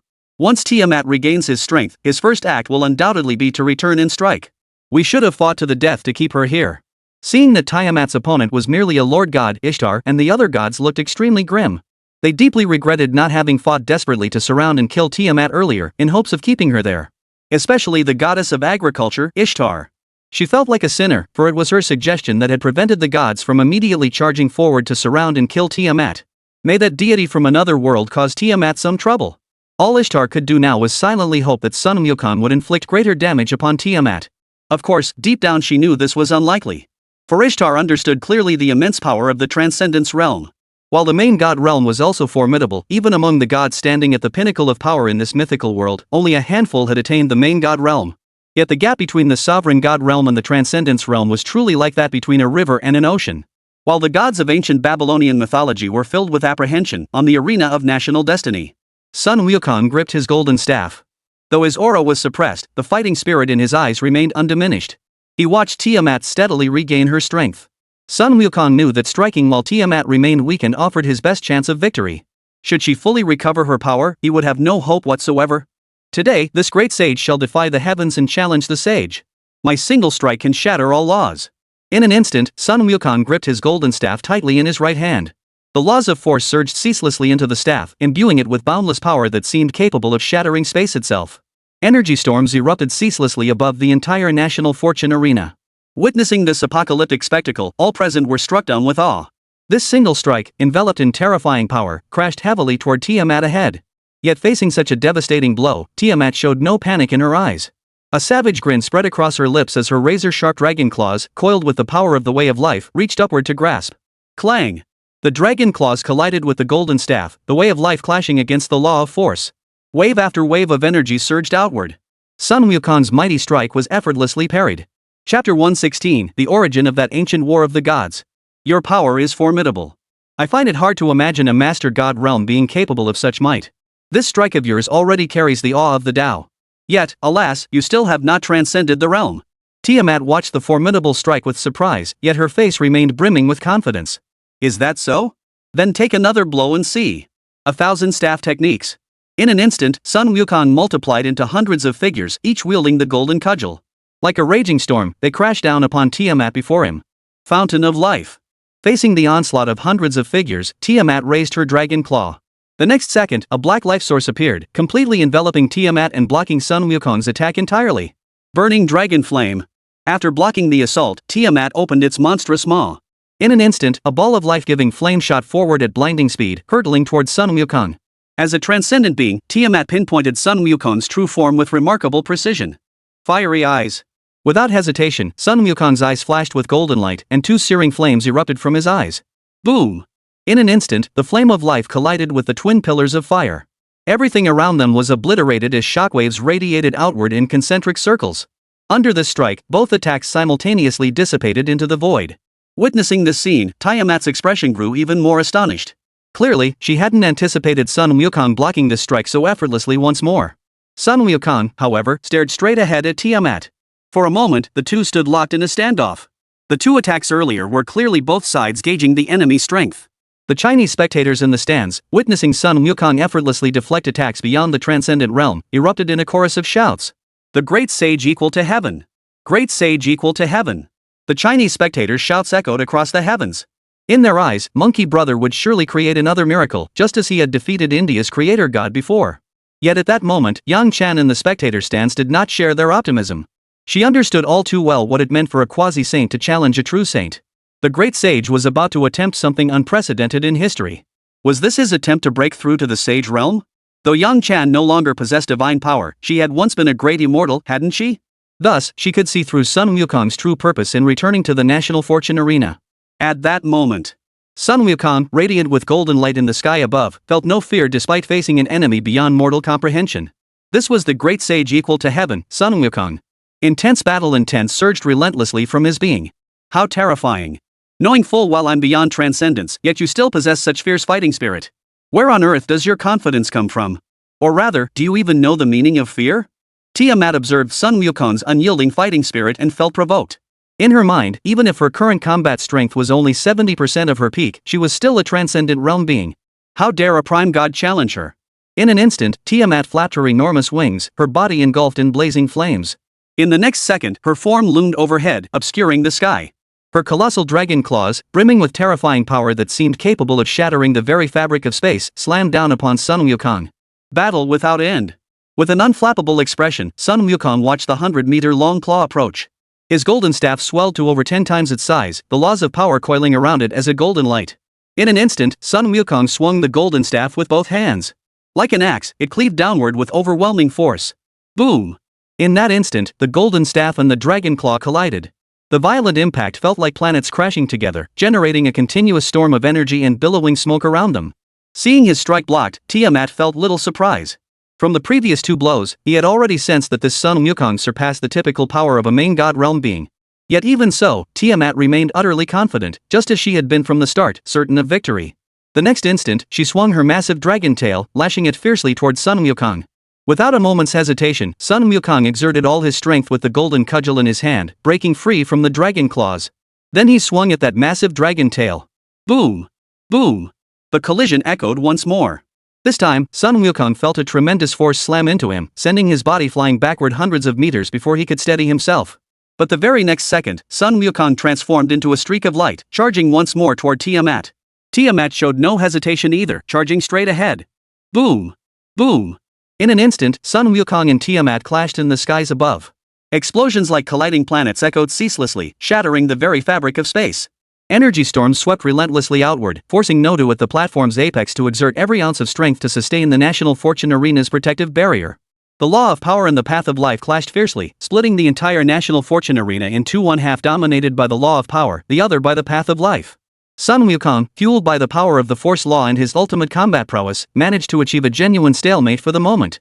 Monkey and dragon clashed relentlessly, their blood staining the earth. Within the celestial court, countless immortals watched the scene unfold before them, utterly stunned. Sun Wukong was truly holding his own against a saint-level powerhouse. Was this strength truly that of a near saint? The tower-bearing heavenly king exclaimed in astonishment. It was truly terrifying. No wonder he had uttered those words during his battle with Erlang Shen back then. His current power had reached the pinnacle of a quasi-sage. No, never before had a quasi-sage-level powerhouse been able to stand so evenly against a sage-level powerhouse. He surpasses the very pinnacle of quasi-sainthood. He truly needed only one final breakthrough to become a saint. Tai Bai Jin Xing had intended to declare Sun Wukong had reached the peak of quasi-sainthood, but witnessing the battle on the National Fortune Arena, he immediately changed his words. Second brother, it seems Monkey Brother has surpassed even us. Today, he might just achieve the feat of a quasi-saint defeating a true saint. Nezha watched Sun Wukong battling Tiamat, his face filled with astonishment. As a fellow quasi-saint, he understood all too well just how formidable Sun Wukong's power had become. That transcendent state felt off as if he couldn't unleash his full peak power. Yet, he still possessed the might of transcendence. Yang Jian spoke with grave solemnity, having perceived one step further than Nezha. Yang Jian was right. This tribulation Sun Wukong faced would prove far more arduous than his own breakthrough to near sainthood. Even Yang Jian's own Dao tribulation couldn't compare. Don't be fooled by Sun Wukong's current stalemate with that transcendent being from the West. That Western transcendent hasn't even unleashed half of his true power yet. Lao Tzu spoke slowly. As a saint-level powerhouse, he understood the true might of that realm. Upon hearing the Supreme Lord Lao Jun's words, the numerous immortals of the heavenly court fell silent. No one spoke. They watched the battle in silence, silently praying for Sun Wukong in their hearts, hoping he could truly achieve this unprecedented miracle. Meanwhile, in the Western mythological realm, Ishtar and the other gods had already left behind divine artifacts in the abyssal realm. 9 primary divine artifacts, scattered across 9 cardinal directions. Before each of these 9 primary divine artifacts stood a being of the prime god realm. Behind these 9 deities stood over 100 beings at the god-king realm. Clearly, over 90% of the most powerful deities from the entire ancient Babylonian mythological world had gathered here. And so many deities gathered here naturally, it was all for Tiamat. Their gazes pierced through the divine artifacts to observe the scene unfolding on the national fortune arena. The combat prowess Sun Wukong displayed equally surpassed their expectations. Especially the 9 principal deities. They exchanged glances, wondering inwardly, could the power of the principal deity realm truly be this formidable? Yet even so, they did not believe Sun Wukong could win this battle. For they all remembered the battle of the gods from years past. They knew full well what power transcendence brought. That battle had originally involved 20 main gods, with nearly 200 god-king level powerhouses participating. Yet despite that, 12 main gods and over 100 god-kings had fallen, and they had only barely managed to seal Tiamat. One can only imagine how formidable the power of the transcendence realm truly is. We must prepare in advance. Though the power of that Chinese deity surpasses our imagination, after this life or death battle concludes, Tiamat will certainly not return immediately. When that time comes, we will face Tiamat at the peak of her power. Ishtar gazed solemnly at the assembled gods. What is there to fear? We sealed him away back then, and we can do it again now. This battle might even be our chance to slay him. Gilgamesh's eyes brimmed with pride. As the hero king, even facing Tiamat, the very one who gave birth to the gods, he remained utterly confident. Of course, the main reason was that Gilgamesh hadn't participated in that battle back then, so he had little understanding of its brutality. The other gods, observing Gilgamesh's unwavering confidence, shook their heads in unison. Here, the vast majority of deities had lived through that apocalyptic war. Who would have thought Tiamat would break the seal in such a manner? The national fortune arena, how could its power have evaded our detection? It was channeled directly into the sealed land. Enkidu's face darkened as he spoke, his body trembling involuntarily at the memory of that battle. The might of transcendence truly is absolute supremacy. Ordinary deities at the God-King realm couldn't even withstand a single strike. They were reduced to dust. It could be said that in that battle, had Tiamat not achieved a breakthrough at the last moment, already mortally wounded before her breakthrough. Had Tiamat been at her peak, every living soul present that day would likely have been slaughtered. But dwelling on that now is pointless. We can only do what must be done. Everyone must steel themselves for a desperate fight to the death. Ishtar gazed at the assembled gods with an expression of utmost gravity. Only a handful of deities who hadn't participated in that ancient war could maintain a semblance of composure. The expressions on the faces of the other gods were grim. Clearly, none of them wished to relive that divine war. Yet, they had no choice. Seeing your solemn expressions, I can't help but wonder what truly sparked that divine war? Tiamat was the goddess of creation, the one who gave birth to most of the gods. Why did things escalate to that point? Gilgamesh asked the assembly of gods. Ever since that war ended, its origins had remained a secret. All the gods remained silent on the matter. Hearing Gilgamesh's question, the 8 principal gods exchanged glances. All 8 had lived through that divine conflict.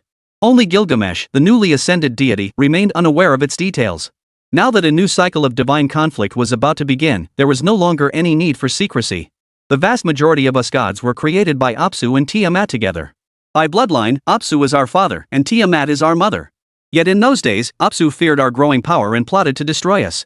Tiamat, our mother, worried for us and revealed this plot, urging us not to provoke our father's wrath. But no one wants their life held in another's hands. So we, the principal deities, led the pantheon of god-kings in a preemptive strike. After careful planning, we succeeded in slaying Apsu. Ishtar gazed at Gilgamesh as she spoke slowly. At that moment, Gilgamesh and a few other deities who hadn't participated in that divine war finally understood that such an incident had occurred during the outbreak of that ancient battle among the gods. What happened next? How did Tiamat come into conflict with you? Gilgamesh pressed on with his questions. Naturally, it was because we killed our father, Apsu. After that happened, Tiamat was enraged beyond measure. Her perspective shifted dramatically, and she began to agree with Apsu's viewpoint. She turned against us. That was the true origin of the Great War of the Gods. Ishtar shook her head. Truthfully, after that battle, many gods regretted their actions. What if they had chosen dialogue instead of a fight to the death?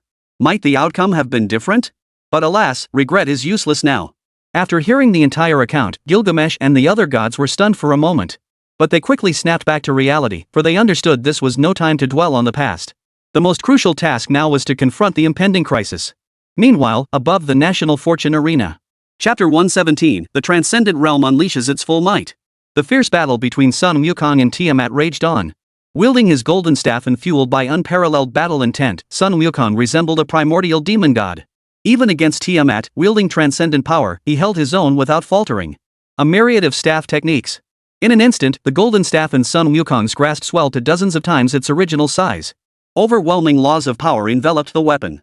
This single strike seemed poised to shatter everything, crashing down toward Tiamat, the colossal dragon body stretching nearly a kilometer ahead. For a moment, Tiamat was unable to evade this strike.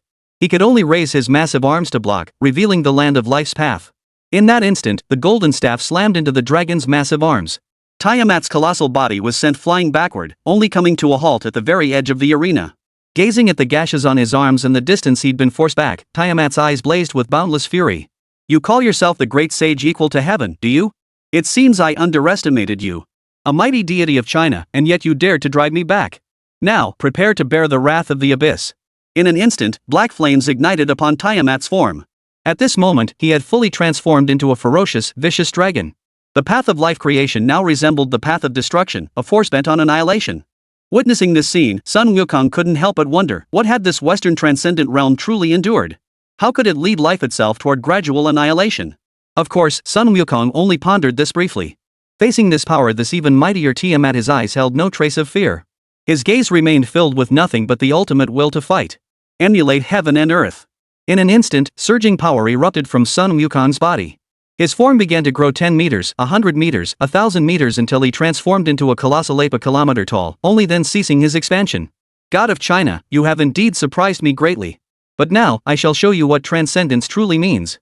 The very second the words fell, Tiamat's colossal form vanished from its spot.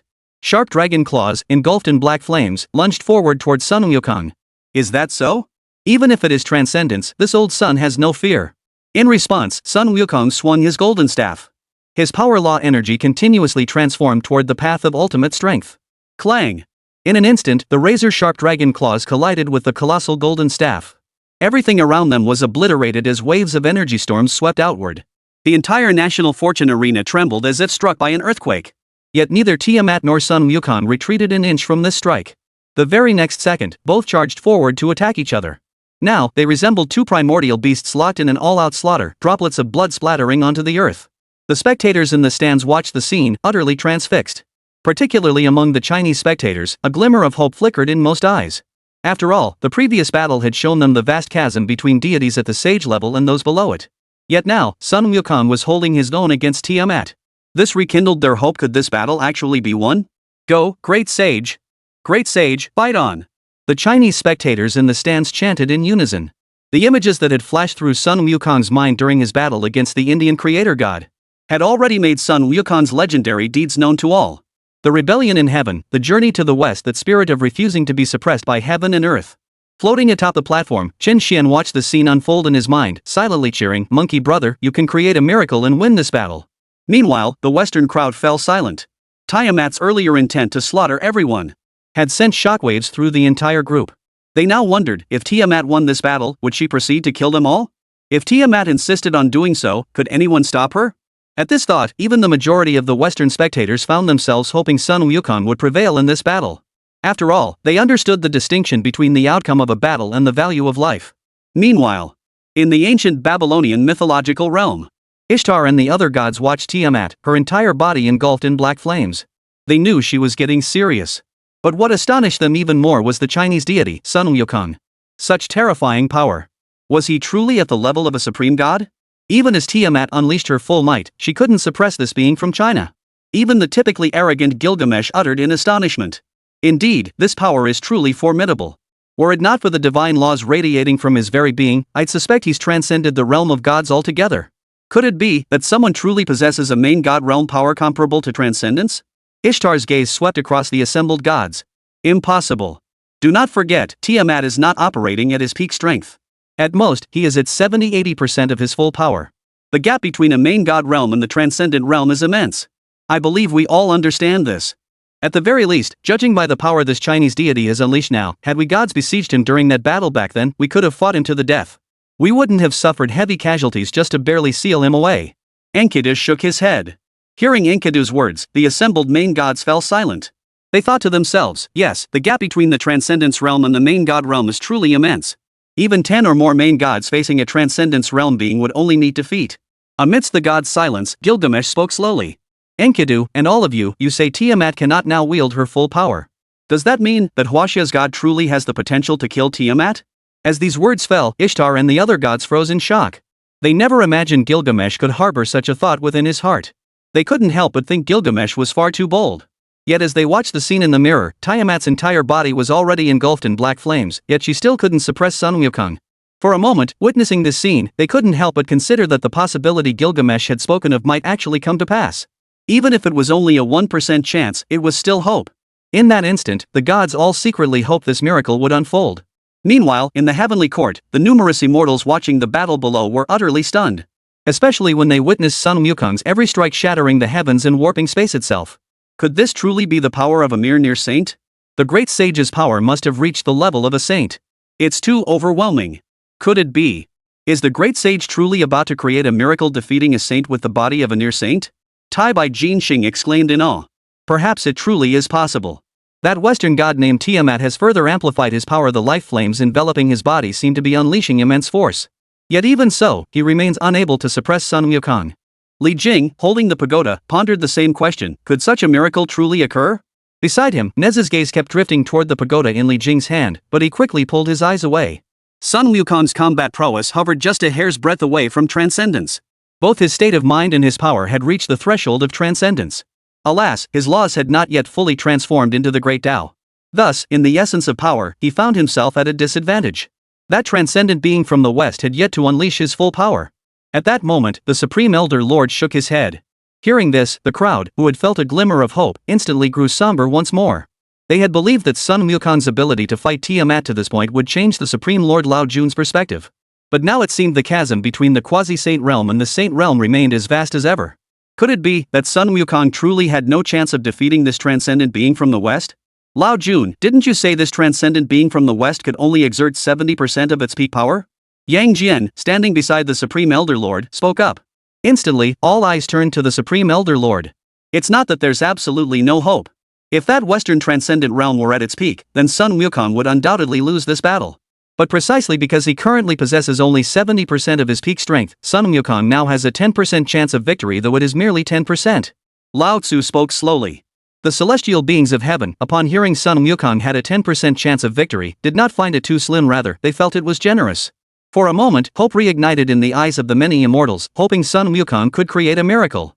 Refusing to yield to fate even knowing divine will is hard to defy, would you still challenge heaven? Sun Wukong, even I, the Emperor, find myself somewhat impressed by you. Alas, in my position, there are simply too many considerations. Seeking breakthroughs between life and death, such a luxury is beyond my reach. At this moment, even the Jade Emperor seated upon the dragon throne felt genuine admiration for Sun Wukong. At times, he even wished he possessed such courage, or rather, such entitlement to seek breakthroughs amidst life and death. Alas, he was the ruler of the three realms. Should he perish, chaos would engulf all three realms. It could be said that the Jade Emperor's position forced him to play it safe. Meanwhile, the fierce battle raged on in the heavens. Tiamat flapped her black wings, opening her monstrous maw. In an instant, a pillar of searing flame erupted, hurtling towards Sun Wukong ahead.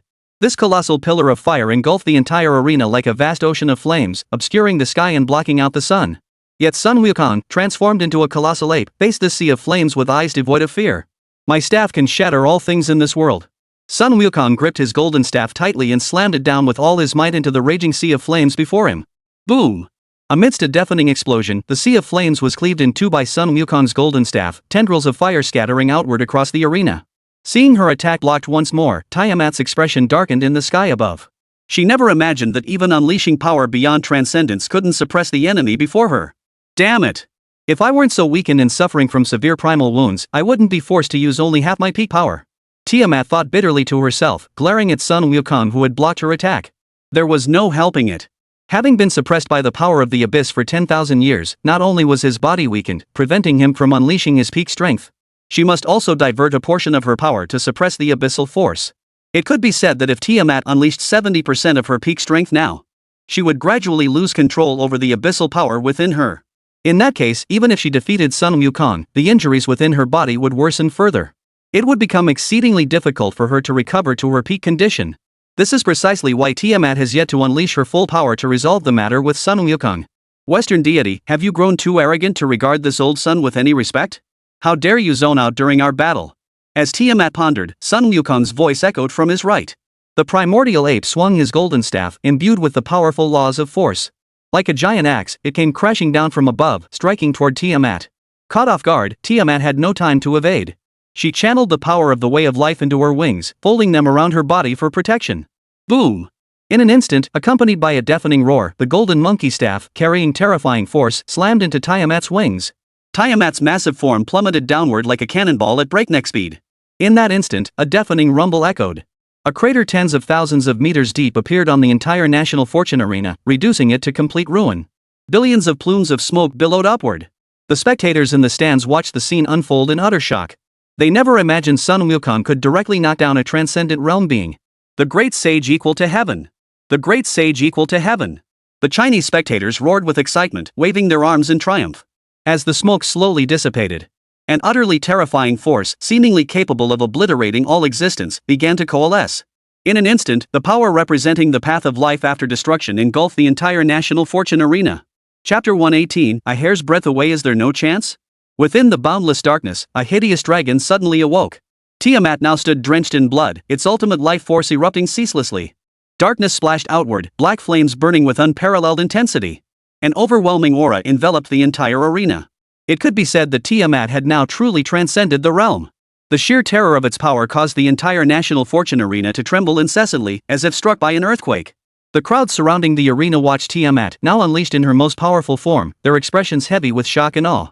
Sun Wukong, suspended in the sky above, finally saw a flicker of solemnity in his own eyes. He knew all too well that the true beginning of this life or death ordeal was only just starting. Above the floating platform, Chen Xuan gazed downwards with a complex expression at Tiamat, unleashing her full power. He wondered inwardly, could Monkey Brother truly create a miracle and defeat a sage-level powerhouse? At the same moment, Tiamat's wings flapped behind her. Eastern god of China, you have achieved enough to be proud. But for forcing me to unleash my full power, the price you will pay is your life. Tiamat's eyes blazed with utter murderous intent. In an instant, her form dissolved into a dark streak of light, vanishing from her position. The next second, she materialized above Sun Wukong. Her razor-sharp claws, imbued with terrifying power, lunged towards Sun Wukong. Its speed was so blindingly fast that even Sun Wukong's expression shifted in shock. Without a moment's hesitation, Sun Wukong unleashed the laws of power within him, channeling them into his golden staff. He then thrust the staff forward to block the attack. Clang! In an instant, the razor-sharp dragon claws collided with the golden monkey staff. The power of the way of life clashed with the force of the laws of power. This time, however, Sun Wukong immediately felt a tremendous force surge against him, instantly suppressing his own laws of power. In that instant, his body plummeted downward. Moreover, Tiamat clearly had no intention of letting Sun Wukong off so easily. The next second, Tiamat vanished from her spot again, moving with a speed akin to spatial teleportation. Tiamat's massive dragon tail, like a colossal pillar supporting the heavens, surged with terrifying power as it swept towards Sun Wukong's body. Unable to dodge in time, Sun Wukong was sent flying once more. In an instant, Tiamat charged forward once more. Soon, mid-air, Sun Wukong faced overwhelming power, forced to constantly fend off attacks as his body was repeatedly knocked back. Above the entire sky, two streams of light clashed fiercely, yet the black stream completely overwhelmed the golden one. Countless clones. After being knocked back once more, blood trickled from Sun Wukong's lips. As he watched Tiamat charging straight toward him, he dared not hesitate for even a moment. 10,000 clones erupted from the colossal ape's body. At that very moment, the entire scope of the National Fortune Arena expanded dozens of times over under Nua's power. These tens of thousands of clones, each embodying the essence of heaven and earth, were the technique Sun Wukong had mastered after breaking through to the quasi-saint realm. Destruction Dragon Flame. Gazing upon the thousands of giant ape clones, each over a kilometer tall, Tiamat showed no trace of fear in her eyes. She opened her monstrous maw, and in an instant, a searing inferno hundreds of thousands of meters wide erupted from her maw, engulfing Sun Wukong's tens of thousands of giant ape clones. Enduring the ceaseless scorching of the inferno, these were merely clones after all. Even the indestructible body of the golden monkey had its limits. Moreover, this was power transcending the realm. Before Sun Wukong's tens of thousands of clones could even reach Tiamat, they were scorched to ashes. Only Sun Wukong's true form remained. Monkey, she sneered, didn't you just try to kill me? Why? The moment I unleashed my full power, you crumbled. A savage grin twisted Tiamat's lips. The moment her words fell, she materialized above Sun Wukong. Her razor-sharp claws, engulfed in black life fire, slammed down towards Sun Wukong at blinding speed. With no chance to evade, Sun Wukong could only swing his golden staff to block the strike. Boom! Boom! Yet as the two forces collided, the might of the Tao shattered everything. Sun Wukong's massive ape form plummeted like a boom. A deafening explosion erupted, instantly carving a crater tens of thousands of meters deep into the National Fortune Arena. Within the chasm, billowing smoke and swirling dust filled the air. At that moment, all eyes in the stands turned toward the billowing smoke. As the smoke slowly dissipated, Sun Wukong's giant ape form rose to his feet. His body bore numerous gruesome wounds, and blood trickled from the corner of his mouth. It was clear that this strike had dealt Sun Wukong a severe blow. Ugly thing, is that all you've got? Not even enough to tickle this great sage. Even if Tiamat had now unleashed the true power of transcendence, so what? There was no fear in Sun Wukong's eyes. You truly seek death. Eastern god of China, next, I shall show you the vast chasm between you and the transcendence realm. Tiamat heard Sun Wukong had been driven back by her yet still dared to speak so arrogantly. Her eyes instantly blazed with fury, searing flames roaring within. Tiamat's colossal form once again transformed into a black streak of light, hurtling downward towards Sun Wukong at breakneck speed. Gripping his golden staff tightly, Sun Wukong showed no fear. He too transformed into a golden streak of light, charging straight toward her. Boom! In an instant, the golden staff collided with the razor-sharp dragon claws, unleashing earth-shattering combat. Drops of blood splattered onto the earth, and intense explosions echoed ceaselessly. The clash of two terrifying forces generated an energy storm that swept relentlessly across the entire arena. Yet the battle was far from evenly matched. Tiamat continued to completely overwhelm Sun Wukong, just as before. Sun Wukong felt his divine power rapidly dissipating. While Tiamat, transcending the realm, could continuously absorb the power of the Tao to replenish her own stamina. Even Sun Wukong's most prized strength fell just short of Tiamat's. If the battle continued in this manner, Sun Wukong's defeat was inevitable. See? The Eastern god of China, this is the true power of transcending realms. Tiamat lunged at Sun Wukong with a claw, a mocking smile curling her lips. You really talk a lot. Who will survive to the end? That's still up in the air. Even with his most potent abilities suppressed, the fighting spirit in Sun Wukong's eyes remained undimmed. After today's battle, he knew he would challenge the sages. If he lacked the courage to defeat them, then Sun Wukong would cease to be Sun Wukong.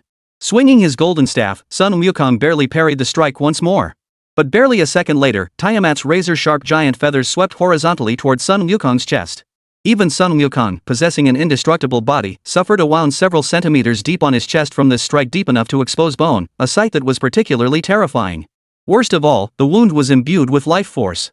This meant that even with Sun Wukong's current power, he couldn't erase the life force and heal the injury in the short term. It could be said that the entire battle was now tilting completely one-sided. Even Sun Wukong, having reached the peak of quasi-sainthood, could barely hold his ground against Tiamat's utterly terrifying power, his wounds steadily multiplying. The spectators in the stands, especially those from the Chinese side, watched the unfolding scene with deep concern. Is this the might of transcendence? Even with the great sage unleashing such power, he still cannot overcome a transcendent deity? Didn't you hear Lord Chen Xuan say earlier? Only those who transcend can defeat transcendence. The great sage is immensely powerful, but he remains a hair's breadth away from transcendence. Indeed, throughout history, that sliver of distance has meant a world of difference. What can we do? Could it be that the great sage truly cannot defeat this transcendent Western deity before us? Does that mean our Huaxia side is doomed to lose? We've held on this long, nearly turning the tide, only to lose to those Western nations in the end? Sigh, what can we do? Who knows? The Westerners who came down this time are also transcendence realm beings. The vast majority of spectators in the stands shook their heads and sighed in unison. They all felt Sun Wukong's chances of defeating Tiamat were slim. Of course, most didn't blame Sun Wukong. They knew he'd given his all. It was just that the enemy before him was too powerful a transcendent deity. What are you all afraid of? Sun Wukong is the great sage equal to heaven. And this battle isn't over yet. We must believe the great sage can create a miracle. Long Zhan scanned the Chinese spectators in the stands, each face slumped in despair. He immediately raised his voice and shouted, "Yes! We must believe Monkey Brother can create a miracle. Monkey Brother is the great sage equal to heaven. Exactly. This battle isn't over yet. What are we afraid of? That so-called Indian creator god was incredibly powerful, but so what? Monkey Brother still defeated him. We must believe miracles can happen. Exactly. The battle isn't over yet. Even Monkey King hasn't given up. What right do we have to? The great sage equal to heaven. The great sage equal to heaven. Hope reignited in the eyes of the Chinese crowd as they raised their arms and cheered. Even Sun Wukong, locked in combat high above the skies, heard the roaring cries of the Chinese people. Fueled by these cries, a resolute glint ignited in Sun Wukong's eyes. What if death awaited him? What if no quasi-saint had ever defeated a saint? In this battle today, even if death was his fate, he would fight to the bitter end.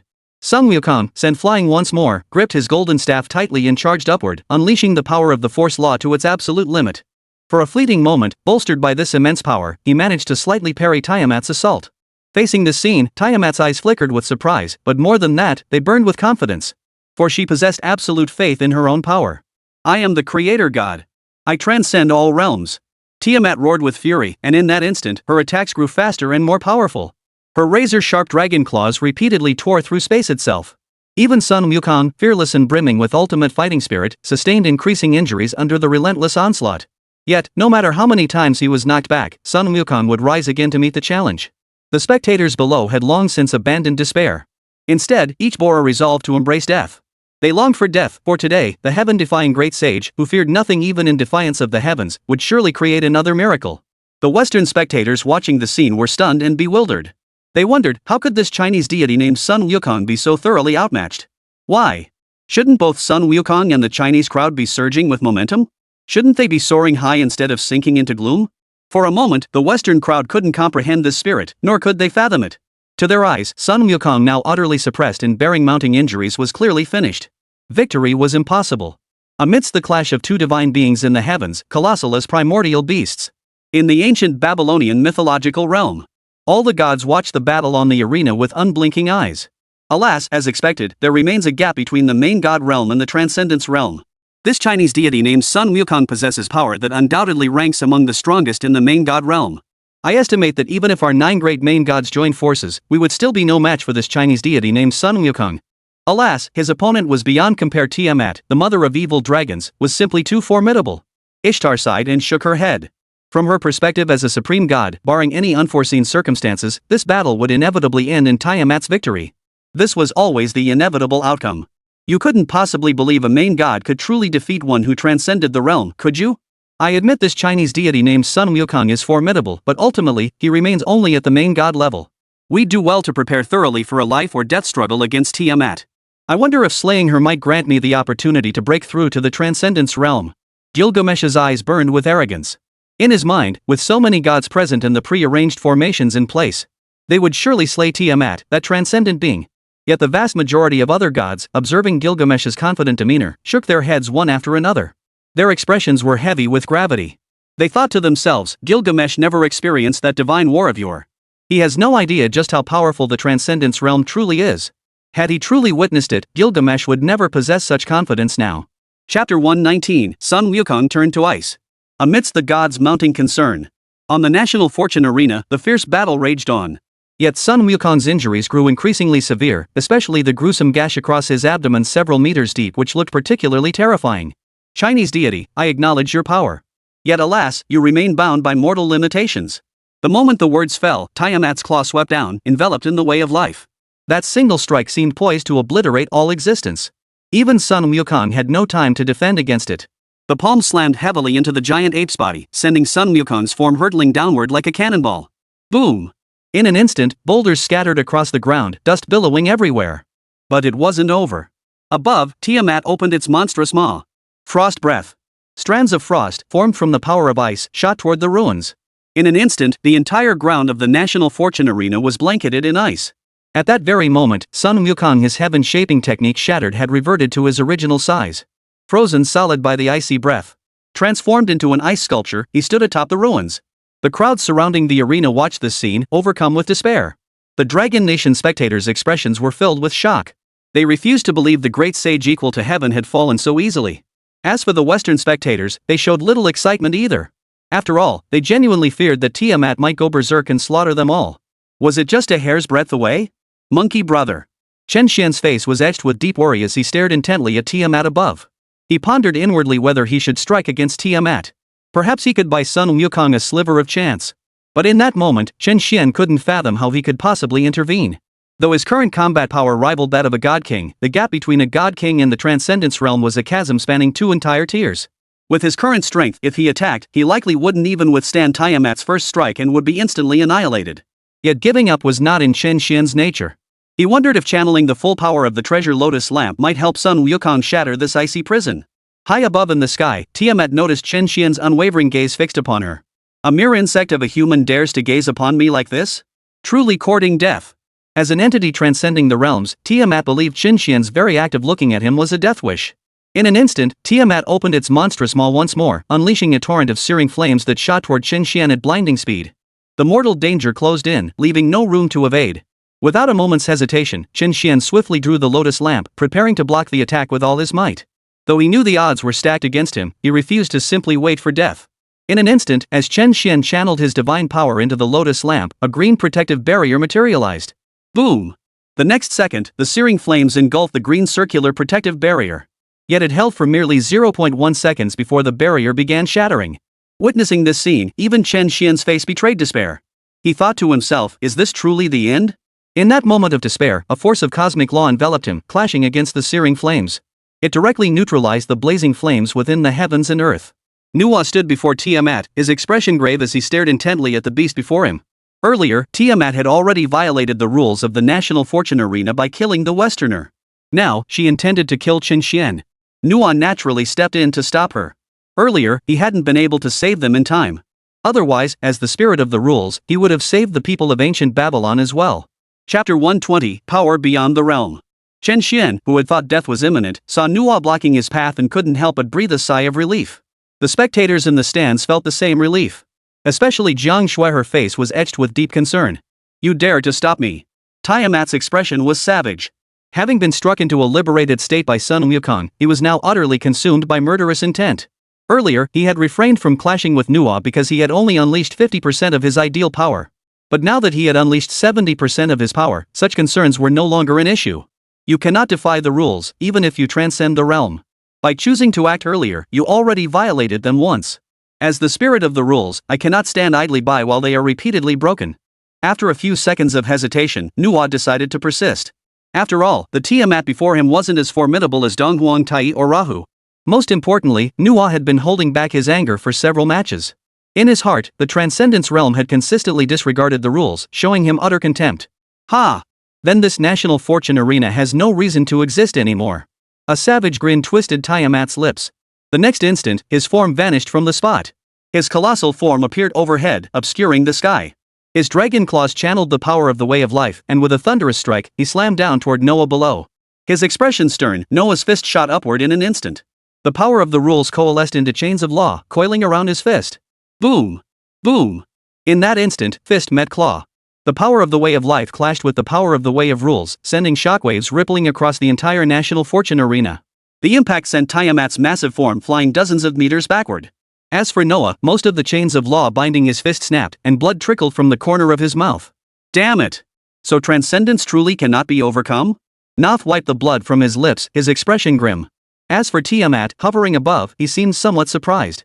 He hadn't expected No to withstand his strike. After all, he had held nothing back in that strike. Seems you've got some skill, spirit of rules.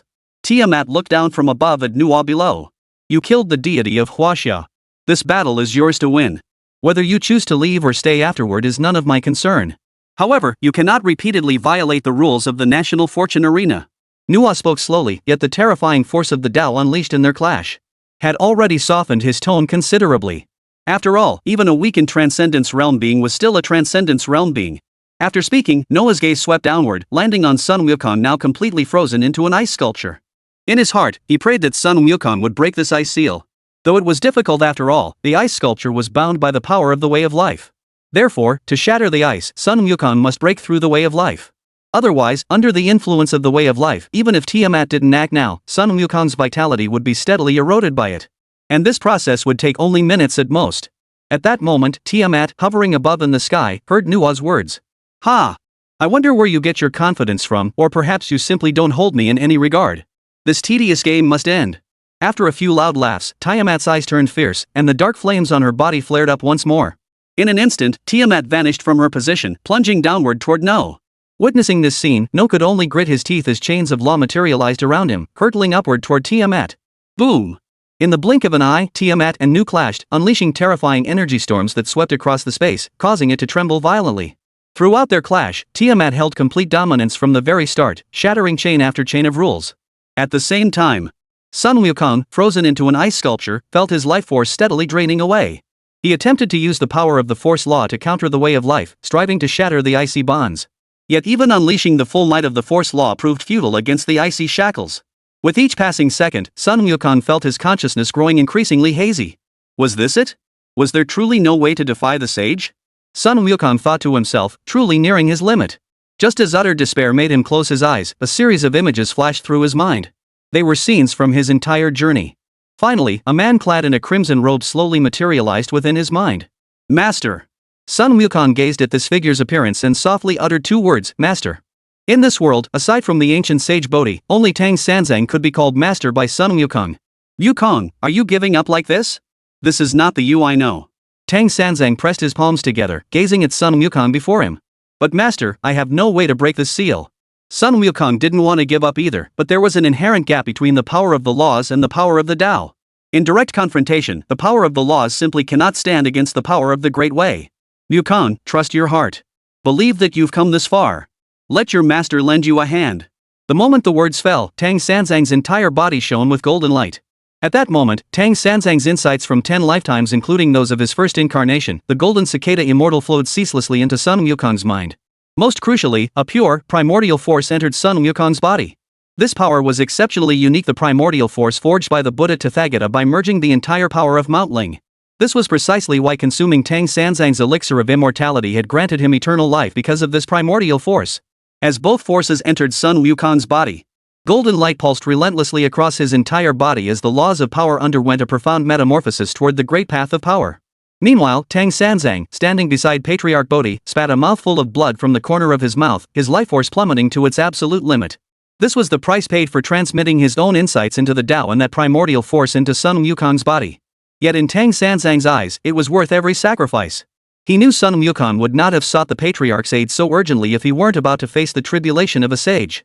Chapter 121, Destroying the Black Hole, Void. Tang Sanzang, after this, your 10 lifetimes of enlightenment are gone. You'll be no different from an ordinary mortal henceforth. Do you regret it? The Patriarch of Bodhi gazed at Tang Sanzang beside him and spoke slowly. Throughout our journey westward, it was always Wukong who protected his master. Now, given the chance to aid my disciple, how could I possibly regret it, Patriarch? Tang Sanzang pressed his palms together, his eyes showing no trace of regret. Watching this scene unfold, a flicker of sharp insight shone in the old sage's eyes. Indeed, what is there to regret in helping one's disciple? The Bodhi Patriarch echoed this thought within his own mind. At that very moment, as the golden light shone, a crack began to appear in the ice sealing Sun Wukong.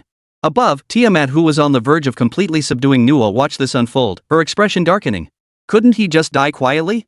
Tiamat would never stand idly by and watch Sun Wukong break free from his seal.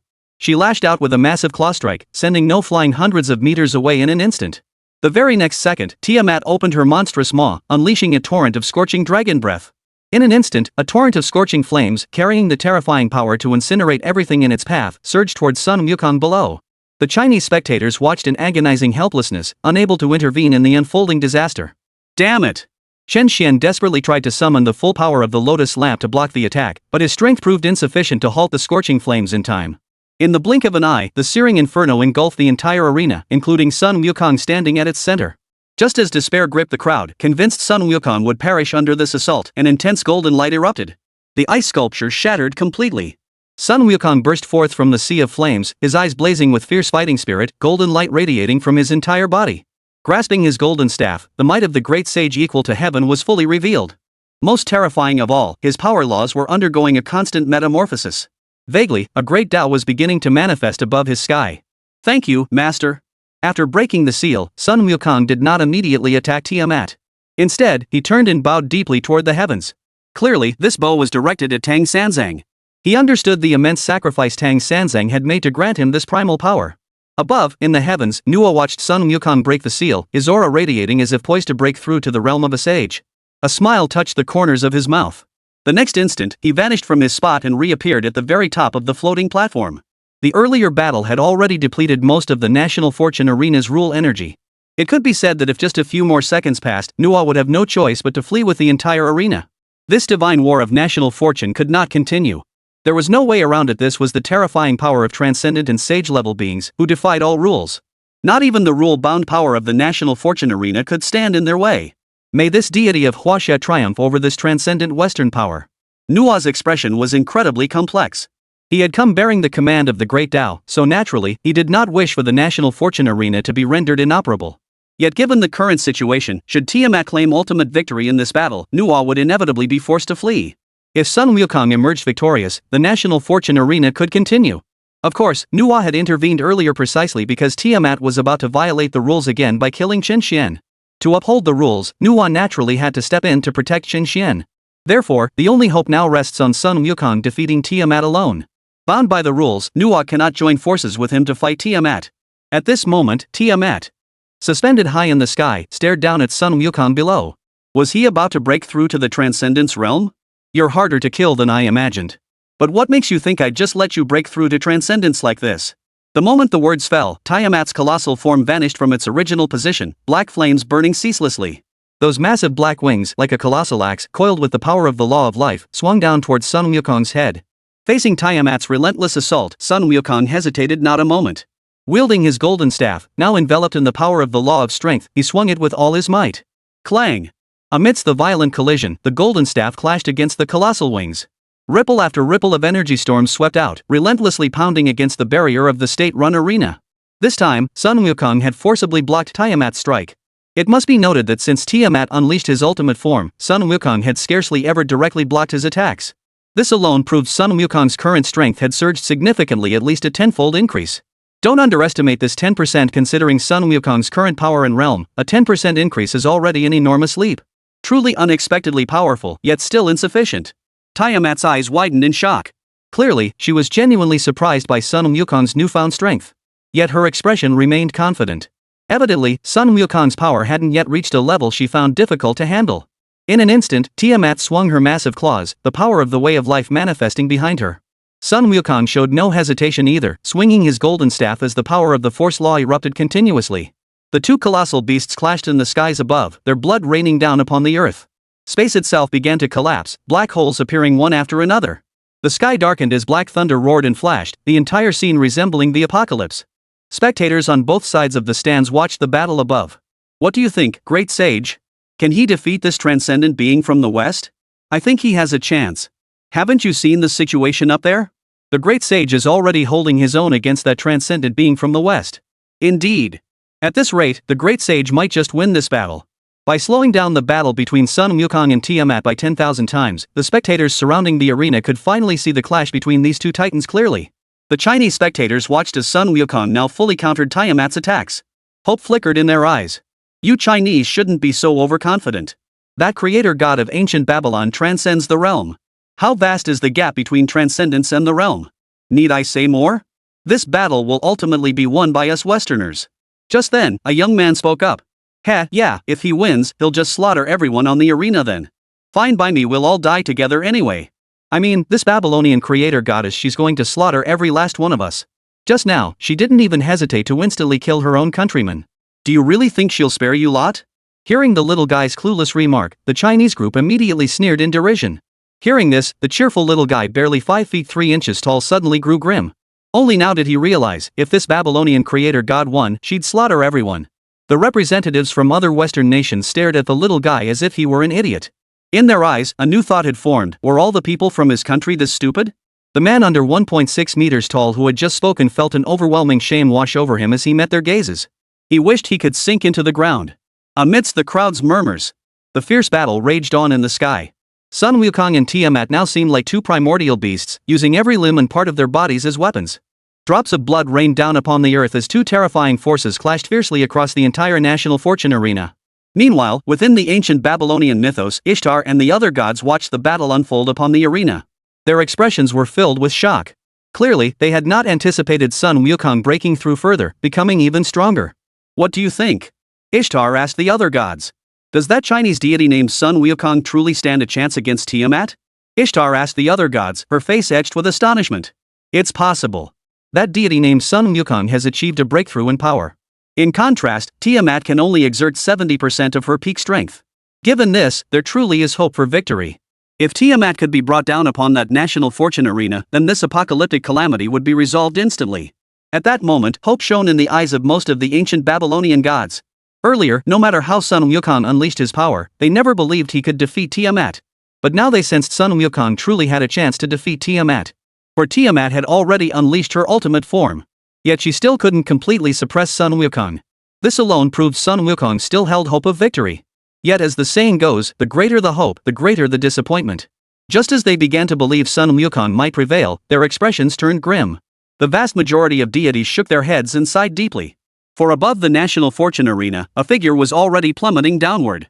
Boom! On the ground, boulders flew everywhere, dust swirled, and smoke billowed out. Amidst the haze, Sun Wukong knelt on one knee, his body riddled with injuries. The power of the laws within him remained unable to break through the barrier of the Tao's might. Most terrifyingly, the damage accumulating within him was nearing a critical threshold. Meanwhile, above in the sky, Tiamat. Puff, puff. Though Tiamat gasped for breath, exhausted from immense exertion, and bore numerous scars, his condition was vastly superior to Sun Wukong's.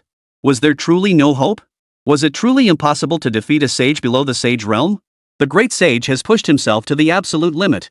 Perhaps this is the fate of our Huaxia people. We cannot overcome this hurdle. The Chinese spectators in the stands shook their heads in despair. Even Chen Xuan, suspended on the floating platform, fell silent. At this very moment, the gods of the celestial court likewise shook their heads one after another, their expressions heavy with gravity. They thought to themselves, could it be that miracles truly cannot happen? Above the national fortune arena, Tiamat gazed down at Sun Wukong, who had reached his absolute limit. This time, she would give him no chance to turn the tables. Life-destroying black hole. In an instant, Tiamat opened her monstrous maw. A black dot appeared, and as Tiamat's power surged forth, the dot grew larger and larger. It radiated an aura of utter annihilation, like a black hole itself. Below, Sun Wukong trembled as he stood, gripping his golden staff tightly. His current laws were constantly evolving toward the power of the Tao. He had clearly crossed that threshold, yet he just couldn't quite complete the transformation. Even Sun Wukong himself was utterly perplexed by this, unable to fathom why. Why couldn't he break through? Sun Wukong unleashed his ultimate power laws, desperate to break through under this life or death threat. Yet that final, slender barrier remained impenetrable. As Sun Wukong pondered, above in the sky, Tiamat had already unleashed a black hole tens of thousands of meters wide. An apocalyptic aura enveloped the entire national fortune arena. Sun Wukong gazed upward at the colossal black hole. He understood this was Tiamat's final, decisive strike. God of China, you are powerful. But alas, all of this ends here. Tiamat spread her wings. In the next instant, the colossal black hole of vortex containing the power to obliterate all existence engulfed Sun Wukong below. I have a staff that can shatter all things in this world. Ah! With a furious roar, the golden monkey staff in Sun Wukong's hand grew hundreds of times larger as his power laws poured endlessly into it. In an instant, Sun Wukong soared skyward, swinging his golden staff to smash down upon the colossal black hole. Boom! A deafening collision echoed across the heavens as the colossal golden staff collided with the 10,000-meter-wide black hole. Two colossal forces clashed relentlessly, sending shockwaves rippling outward. Sun Wukong's body was relentlessly crushed downward by the colossal black hole. Gritting his teeth, his entire body blazed with golden light as his vital energy surged. Yet even so, facing this colossal void, his form continued its relentless descent toward the depths beneath the national fortune arena. Most terrifyingly, Sun Wukong's invincible physique began to crumble under the black hole's terrifying power. At this rate, it wouldn't take half a minute before Sun Wukong was completely swallowed by the black hole, reduced to nothingness. Chapter 122, 4-in-1, Chaos Demon Ape. The crowd below the arena, including those from the Western faction, watched this scene with bated breath. On the floating platform, Chen Xuan's face was filled with regret. Was it still just a little too late? Just as Sun Wukong's body was about to collapse completely and be swallowed by the black hole. In the mythical realm, above the Three Stars Cave, Bodhi the sage gazed upon Sun Wukong's body on the verge of collapse. He seemed to have made a resolute decision. Ancestor, if you forcefully intervene, you will suffer backlash from the Tao. Tang Sanzang was no longer the same pilgrim from the journey west. He had regained the power of Jin Chanzi. Therefore, he too could clearly perceive the cost of the patriarch Bodhi's intervention. You little brat dares to abandon everything to act. What is there that I, an old man, should fear? The patriarch stroked his beard and glanced up at the sky. The next instant, just as Sun Wukong was about to be swallowed whole, a jade-green lotus blossomed. This azure lotus shielded Sun Wukong. Boom! In an instant, the void black hole collided with the azure lotus. A deafening explosion erupted, yet the azure lotus managed to withstand the void black hole. The ethereal form of the ancient sage Bodhi materialized before Sun Wukong. The spectators in the stands erupted with excitement at the sight of the ancient sage Bodhi, for they all knew he was a mighty sage. As for Sun Wukong, his expression darkened, solemn. Master, this is my Tao tribulation. If you forcibly intervene, you will be rejected by the Tao, and a heavenly tribulation will be unleashed upon you. So what? Wukong, I've told you before, I'll make it known to all the gods in the heavens that you are my disciple. Unless I permit it, no one may lay a finger on you. As the ancient sage Bodhi spoke these words, his overwhelming aura radiated power, unleashing an unceasing torrent of Tao's might. This ultimate power of the Tao was so immense that even a mere phantom Tiamat in the heavens above could sense the old sage Bodhi's overwhelming might.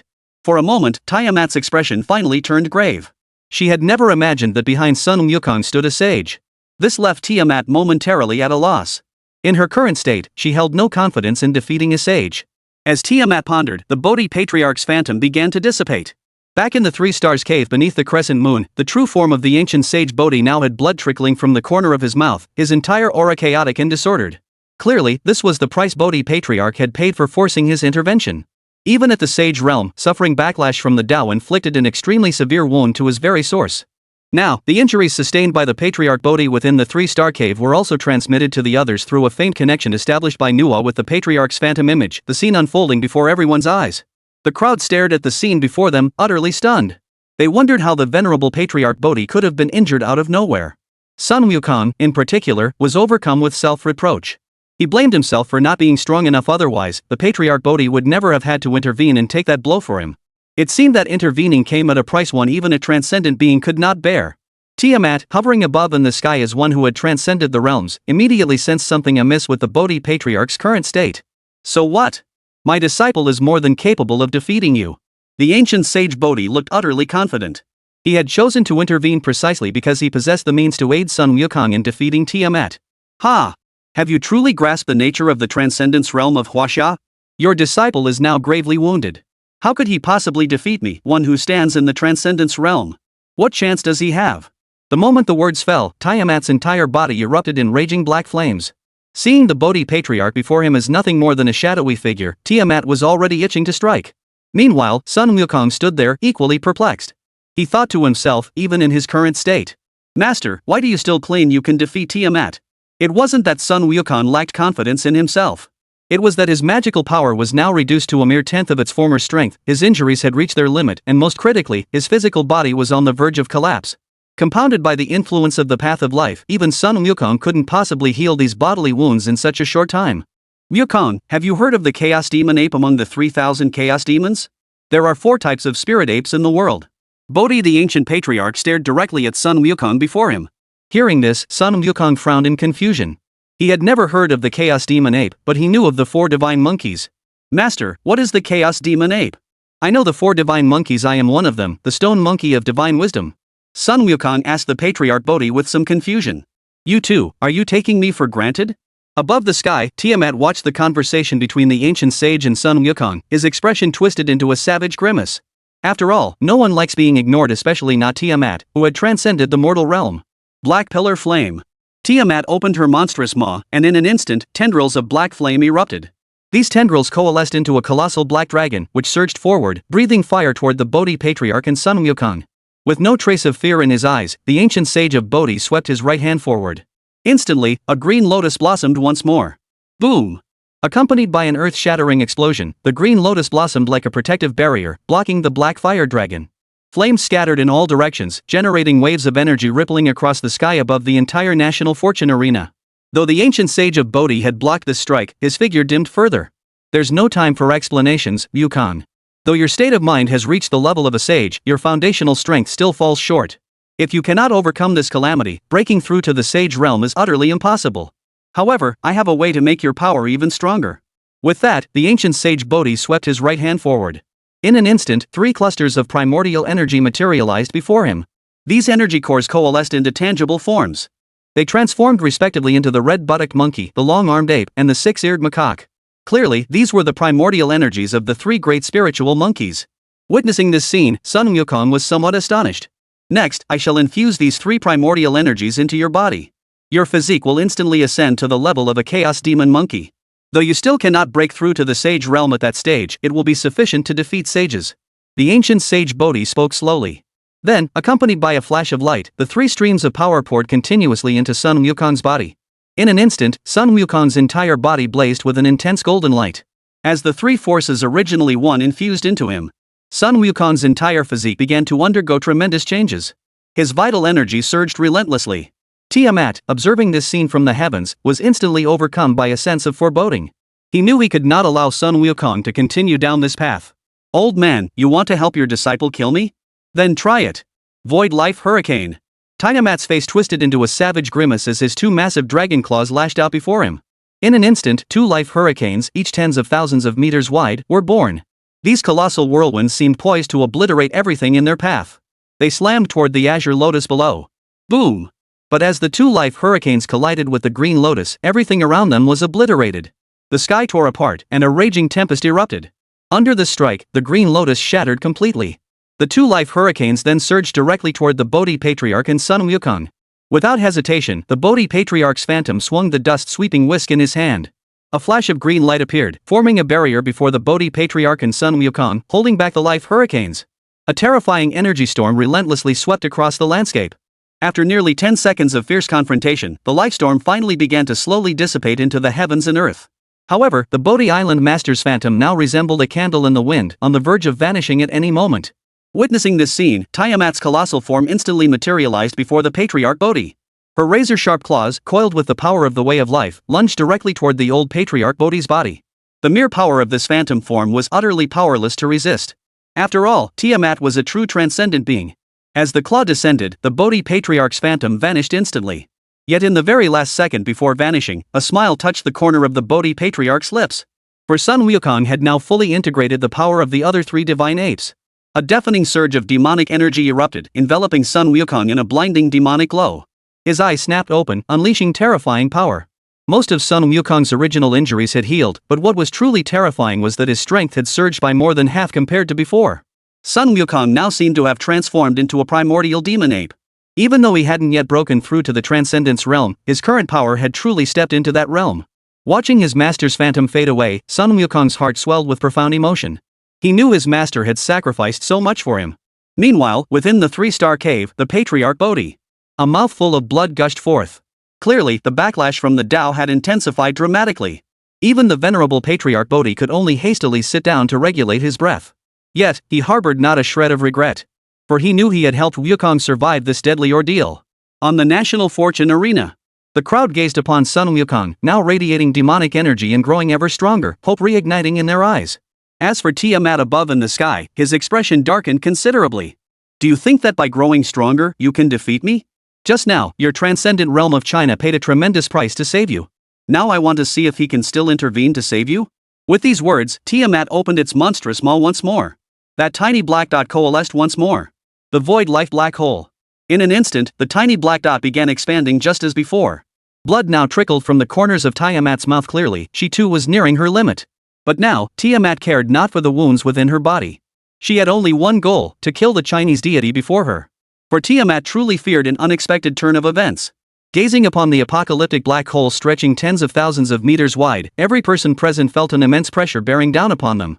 Beneath the black hole, Sun Wukong gripped his golden staff tightly. Not a trace of fear flickered in his eyes. Today, this great sage shall slaughter the sage. One strike shakes the heavens. In an instant, boundless laws of power converged upon the golden staff. The golden staff in Sun Wukong's hand grew 100-fold in size. His body shot upward, and the staff slammed toward the colossal black hole. Simultaneously, Tiamat's coalesced void black hole erupted from its gaping maw. Boom! Within mere seconds, the colossal void and the golden staff collided. An explosion akin to a planet-shattering echoed, unleashing a massive energy storm that threatened to obliterate everything in its path. Even the energy barrier, reinforced by the power of the no rules, began to crack and shatter. Keep in mind, this was merely the aftershock of Sun Wukong and Tiamat's battle. One could only imagine the sheer power of their combined strike. At that moment, everyone present, including the gods of ancient Babylonian mythology and the celestial deities of heaven, watched the collision of the two energies in the sky with bated breath. For they knew this strike would truly decide life or death. Damn it! What kind of monster is this Chinese deity? High above in the sky, Tiamat's expression darkened. She had unleashed her full power without reservation. Yet that colossal black hole still couldn't completely swallow Sun Wukong. Ah! Break open for me. Meanwhile, Sun Wukong's physique had reached the realm of a sage. His strength surged to new heights as he squeezed every last ounce of power from within himself. With a thunderous roar, the colossal golden monkey staff shattered the immense black hole in that instant, sending tendrils of black energy scattering in all directions. In an instant, the massive golden staff smashed down toward Tiamat above. Tiamat's expression was one of utter shock. As an entity transcending the realms, in this very second, she truly felt fear and disbelief. How could this be? I have transcended the mortal realm. I have yet to exact my vengeance. How could I possibly die here? Amidst Tiamat's furious, resentful roar, her 1,000-meter-long dragon form was shattered by the colossal golden staff, disintegrating into streams of energy that dissipated into the heavens and earth. The entire world fell silent in that instant. Witnessing Tiamat's demise, the entire crowd froze in shock, their faces frozen in utter disbelief. A near saint slaying a saint. This unprecedented miracle unfolded today. Chapter 123, Breaking Through to Sagehood. The Great Sage equal to heaven. The Great Sage equal to heaven. Great Sage, the eternal deity in my heart. The people of Huaxia roared in unison with excitement. The Great Sage is invincible. The Great Sage is invincible. Even the Westerners, rarely heard cheering, joined in. After all, if Tiamat had won, she would have had to deal with all of them. Defeated? Tiamat, suspended on the platform, watched the scene unfold with a mix of surprise and resignation. The shock of witnessing the entire ancient Babylonian army perish had been overwhelming. In Tiamat's eyes, it was his own summoning of this deity that had led to the annihilation of Babylon's elite forces. Now, death might even be a form of liberation for him. As the power of the rules descended, Tiamat too faded from existence. Amidst the cheers of the crowd, the aura emanating from Sun Wukong began to undergo an extreme transformation. The chaotic demonic energy had now fused completely into his body. Clearly, Sun Wukong had not evolved into a chaos demon ape at this moment. He remained the same Sun Wukong. After this battle where he faced death to be reborn, he would completely break through to the realm of a sage. In the ancient Babylonian mythological realm, the gods watched the events unfold on the fate arena, their expressions shifting from one to another in stunned silence. Clearly, none had ever imagined witnessing a supreme god-level being triumph over a transcendence-level deity. Is that deity from Huaxia truly at the sovereign god realm? He actually slew a deity at the transcendence realm. Was such a feat truly possible? Could a true god-level being possess such terrifying power? The apocalyptic crisis threatening our world seemed resolved in an instant. The masses murmured in astonishment. Even the perpetually arrogant Gilgamesh had to concede that, among those of the same supreme god realm, Sun Wukong's might was far beyond his own. At the same time, within the heavenly court of the mythical realm, the celestial palace fell into a profound silence. The myriad deities gathered there were equally stunned by this unexpected turn of events. Sun Wukong truly created a miracle. He defeated a sage-level powerhouse with the body of a supreme god. The tower-bearing heavenly king exclaimed in shock. Wonderful! Monkey Brother has truly done it. He has truly reached this level. The third prince's face was aglow with excitement. As for Yang Jian, he froze for a moment. Sun Wukong, you've done it. It seems I'm gradually being left behind by you. After his momentary daze, intense battle intent flared in Yang Jian's eyes. As the heavenly court's war god, witnessing himself being surpassed by another, he showed no sign of retreat. In that instant, his mindset shifted. Yet the threshold to sainthood remained an insurmountable chasm before him. If Yang Jian could break through to sainthood, he would once again possess the strength to rival Sun Wukong. If he failed to take that step, the gap would only widen. This final step to sainthood was enough to halt 99% of quasi-saints. Otherwise, true saints would not be so scarce across the three realms. Another variable had emerged. Truly, Sun Wukong had achieved the impossible, a miracle no one had ever accomplished before. Even the Supreme Elder Lord now bore astonishment in his gaze. Before the battle, not even he had believed Sun Wukong stood a chance of victory. After all, the gap between a quasi-saint and a true sage could truly be described as vast as the heavens and the earth. Meanwhile, on the National Fortune Arena. Chapter 124, Hades' Resolve. Sun Wukong, suspended in the heavens, underwent a relentless metamorphosis of his entire body's power laws. Seconds later, a mighty path of power manifested before all. Unparalleled power spread across the entire arena. Congratulations, great sage. You've broken through to the sage realm. Chen Xuan, suspended on the platform, was the first to offer his congratulations. Congratulations, great sage, on breaking through to the sage realm. Congratulations, great sage, on breaking through to the sage realm. The Chinese spectators in the stands also erupted in congratulations at this moment. The power of the sage realm truly represents a monumental leap. Sun Wukong murmured to himself high above the sky. As the laws of power broke through to the great path of power, the injuries on his body rapidly began to heal. Most crucially, he could sense his power had doubled. Consider this, Sun Wukong's power had already been limitless, approaching that of a sage. Now it had doubled outright. It could be said that Sun Wukong had reached the third stage of sainthood in one fell swoop. This was the terrifying power of proving the Tao through might. Above the 33rd heaven, the venerable Hongjun slowly opened his eyes during his seclusion, his gaze sweeping over the national fortune arena. A breakthrough already poses a threat to me? I hope, Sun Wukong, that you too can become that variable? Hongjun Laozu sensed Sun Wukong's immense power and was equally surprised. After all, how many years of cultivation had it taken him to reach this stage? Yet Sun Wukong, with a single breakthrough to sagehood, now possessed power nearly on par with his own. Meanwhile, Sun Wukong on the national fortune arena also sensed the gaze of the ancient sage Hongjun. Yet he paid it no mind, instead turning his gaze toward Chen Xuan. Young one, your power is already formidable. You've reached the level of a golden immortal. Though I could help you advance further now, progressing too rapidly would actually do you no good. This is a strand of my Tao essence. I bestow it upon you now. When you seek to break through to near sage, it shall lend you a helping hand. With that, Sun Wukong extended his finger forward. In the next instant, a golden light shot into Chen Xian's mind. After absorbing the golden light, Chen Xian felt no immediate increase in his power. Yet, he sensed a formidable force stirring within him. Most crucially, this golden light contained insights into the 72 transformations and 89 mystical arts. Along with Sun Wukong's combat techniques, it could be said that after absorbing this insight, Chen Xian had compensated for over half of his weakness in combat experience. His combat skills now rivaled those of immortals and gods of the same rank. All that remained was true battle experience. Thank you, great sage, for bestowing this divine art. Chen Xian bowed in gratitude. No need for thanks. This is what you deserve, young one. I look forward to seeing you break through to the sage realm. This old sun won't linger here much longer. I must go check on my master. With that, Sun Wukong's form dissolved into a golden light, vanishing from the national fortune arena. Having transcended to the sage realm, he no longer needed to depart through the divine gate. We bid farewell to the great sage as he departs. Chen Xian bowed once more in farewell. Farewell, great sage. We humbly bid farewell to the great sage. As the people of Huaxia spoke one by one to bid him farewell. National Fortune Divine Battle, Round 37, China wins. Round 38 commences. Western faction, please dispatch your summoner. Though the previous battle had been fraught with twists and turns, Nuwa promptly announced the commencement of the next contest. A new black fragment appeared in Chen Xian's hand. With the battle now reaching its 37th round, the entire divine battle of National Fortune was entering its final stages.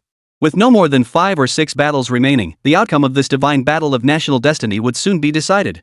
At that moment, in the Western spectator stands, the announcement that new summoners would be deployed sent a wave of silence through the entire Western contingent. The shock Tiamat had delivered earlier was too immense. They had never imagined that a deity would attack the citizens of their own nation. For a moment, the Western crowd exchanged bewildered glances. They genuinely had no idea which nation to send into battle next. The string of defeats, especially the loss to the transcendent realm, had already begun to erode their confidence. At that very moment, atop Mount Olympus, Hades sat upon his lofty throne, while Apollo, Ares, and other gods below him, covered in wounds, bowed their heads in submission. After stabilizing the balance of Mount Olympus moments ago, Hades immediately engaged in fierce combat with Ares and the other 2 gods. This time, however, the battle ended with Hades' victory.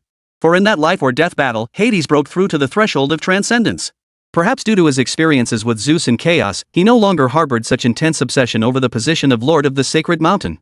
Thus, Hades achieved a breakthrough to the half-step transcendence realm. Seated upon the throne, gazing down upon the gods, Hades looked upon the seat he had coveted his entire life. Yet for some reason, in that very moment of ascension, he felt little excitement. Power alone is eternal. Hades murmured to himself. He now understood that only power was the true foundation, and only power could bring supreme status. He finally grasped why Chaos and Zeus, even at their current heights, still ventured onto the national fortune arena to seek even greater power. A bold thought suddenly took root in Hades' mind. He gazed down at the assembled gods and spoke slowly. Next, I shall descend upon the arena of destiny, seeking an opportunity to break through and transcend my current realm. Hades' words left the gods momentarily stunned.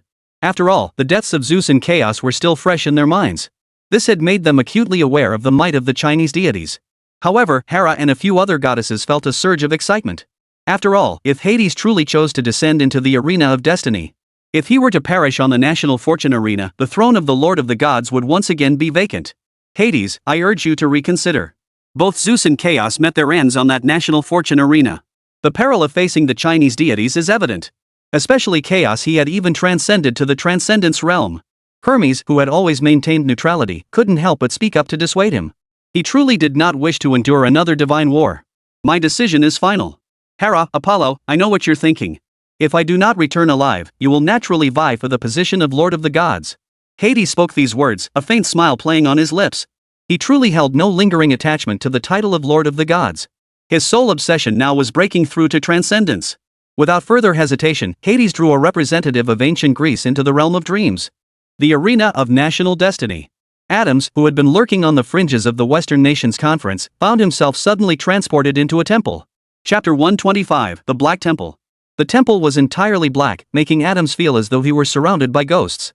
Upon the throne within the temple, Hades sat enthroned. Gazing upon the terrifying aura emanating from Hades above, Adams' body trembled uncontrollably.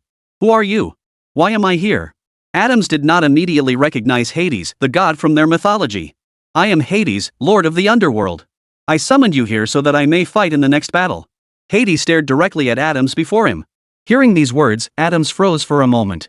Only then did he realize he had been summoned to this mysterious place by a deity of the nation, just like the summoners before him. But after a few seconds, Adams regained his composure.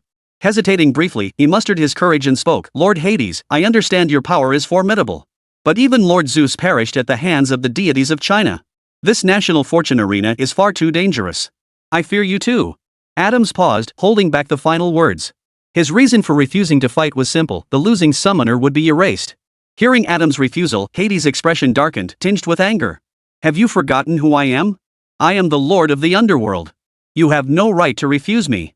The instant Hades' words fell, the scene around Adams shifted once more. He felt as though he'd fallen into an endless abyss, surrounded by hideous monsters from the underworld. Help! Help! Adams screamed in terror. Hearing his cries, the bloodthirsty creatures seemed to grow even more frenzied, their clawed hands reaching out to tear him apart. Just as Adams was overcome by terror, feeling his life slipping away, he found himself back inside the temple. Seeing himself back in the temple, phew! Adams couldn't help but gasp for breath. Understand now? From the moment you appeared here, you had no choice. Or perhaps you wish to experience a torment worse than death for all eternity. Hades gazed down at Adams with utter coldness. Understood, Lord Hades. I choose to fight.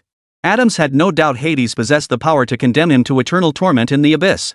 Faced with that thought of endless torment, Adams naturally chose to fight. A wise choice. The moment the words left his mouth, Hades swept his right hand forward. In an instant, Adams found himself vanishing from the temple's consciousness and returning to his physical body. At this moment, only 3 minutes remained of the 10-minute selection period. On the western side, they still hadn't selected a suitable candidate. After all, their most powerful national myths had already fallen to the myths of China. This made them acutely aware of the profound depth of the mysterious ancient Eastern nation. As the crowd wavered in indecision, this battle shall be fought by us, ancient Greece. Adams' voice rang out from behind the crowd. At that moment, the other Western representatives all turned their gaze toward him. Who would have thought that in such circumstances, someone would step forward to volunteer for battle? Without waiting for others' consent, Adams strode toward the front of the arena. Naturally, having witnessed China's might, no one dared to object. Chapter 126, The Jade Emperor, left with no choice, as the ancient sage Hongjun speaks. This battle falls to us, ancient Greece.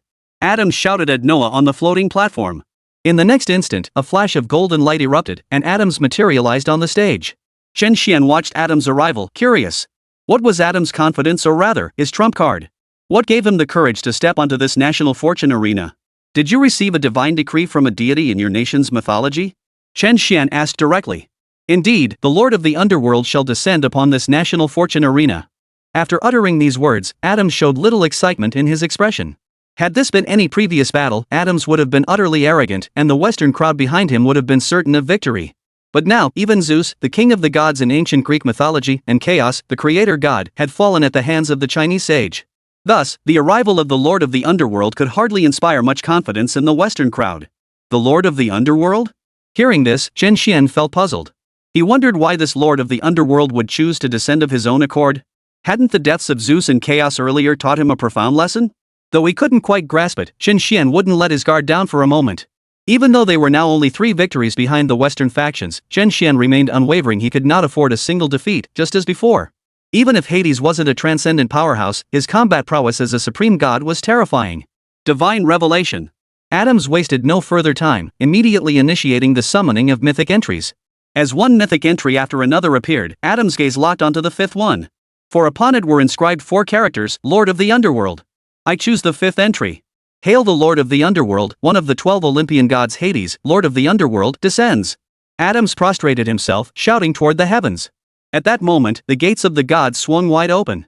Upon Mount Olympus, a divine gate also appeared. The gods within the temple no longer marveled at this gate, for it had descended upon their sanctuary many times before. Is this powerful gravitational pull truly beyond my current strength to fully resist? Unless I harness the collective might of Mount Olympus itself, I cannot counteract this overwhelming gravitational force. But there was no need. Hades murmured to himself as he rose to his feet and walked toward the divine gate. Hera, watching from below, nearly burst out laughing. She would love nothing more than for Hades to join Zeus and the others, trapped forever within that arena of destiny. In that case, her son Ares would ascend to the position of Temple Lord. As for that Apollo, Hera couldn't care less. At this moment, Hades was well aware of Hera and the others' thoughts, but he couldn't care less. His mind held only one thought: to break through to the transcendent realm. In mere steps, Hades strode through the divine gate, his entire figure vanishing from the temple. What secrets could this national fortune arena possibly hold? Father, the creator god, even Hades himself now yearns to enter this arena. Apollo shook his head, clearly perplexed. It was simple: to become stronger, to pursue greater power. Hermes seemed to have grasped it. Why did Zeus and the others keep descending one after another? Because in this world, their power has already approached its absolute limit. To grow stronger, they must forge new paths. Even Chaos, the mightiest creator god, had been unable to advance a single step after reaching the first tier of the sage realm. For beings of such caliber, desire itself had largely faded. The relentless pursuit of greater power was perhaps their sole remaining ambition. This was precisely why they risked their very lives to descend into the fate arena, engaging in this life or death struggle. At that moment, the gods within the temple, hearing Hermes' words, finally understood everything. At that very moment, an endless infernal aura descended upon the entire national fortune arena. In an instant, the sky above the arena was completely engulfed in darkness. Boom! Blood-red thunder flashed and roared ceaselessly. Amidst this endless crimson thunder, a man clad in black armor, with blue eyes and flowing golden hair, appeared before the crowd, wielding the god sword of Hades. Seeing this aura of utter darkness, everyone knew without a doubt this must be Hades, Lord of the Underworld. Greetings, Lord. Adams knelt without hesitation. The endless abyss he had glimpsed in his dream had instilled a profound dread of Hades within him. Greetings, Lord. Hail the Lord God. The ancient Greeks behind him also knelt in unison. However, Hades paid them no mind, fixing his gaze instead upon Chen Xuan. You are the summoner of China, I presume. Waste no time, summon your nation's deity. Hades' tone was utterly cold. This battle was his sole purpose: to seek an opportunity to break through to transcendence. At this moment, Chen Xuan also sensed the immense power emanating from Hades. He understood that though the enemy before him hadn't transcended, he was but a half step away from transcendence. A powerhouse of this caliber could only be defeated by a deity of at least Sun Wukong's pre-breakthrough level. Divine Awakening. Without further hesitation, Chen Xuan began summoning the divine. In an instant, accompanied by a flash of golden light, mythical entries began appearing before him. At the same time, within the celestial court, the Jade Emperor remained seated upon his throne, observing the battle below with the air of a spectator.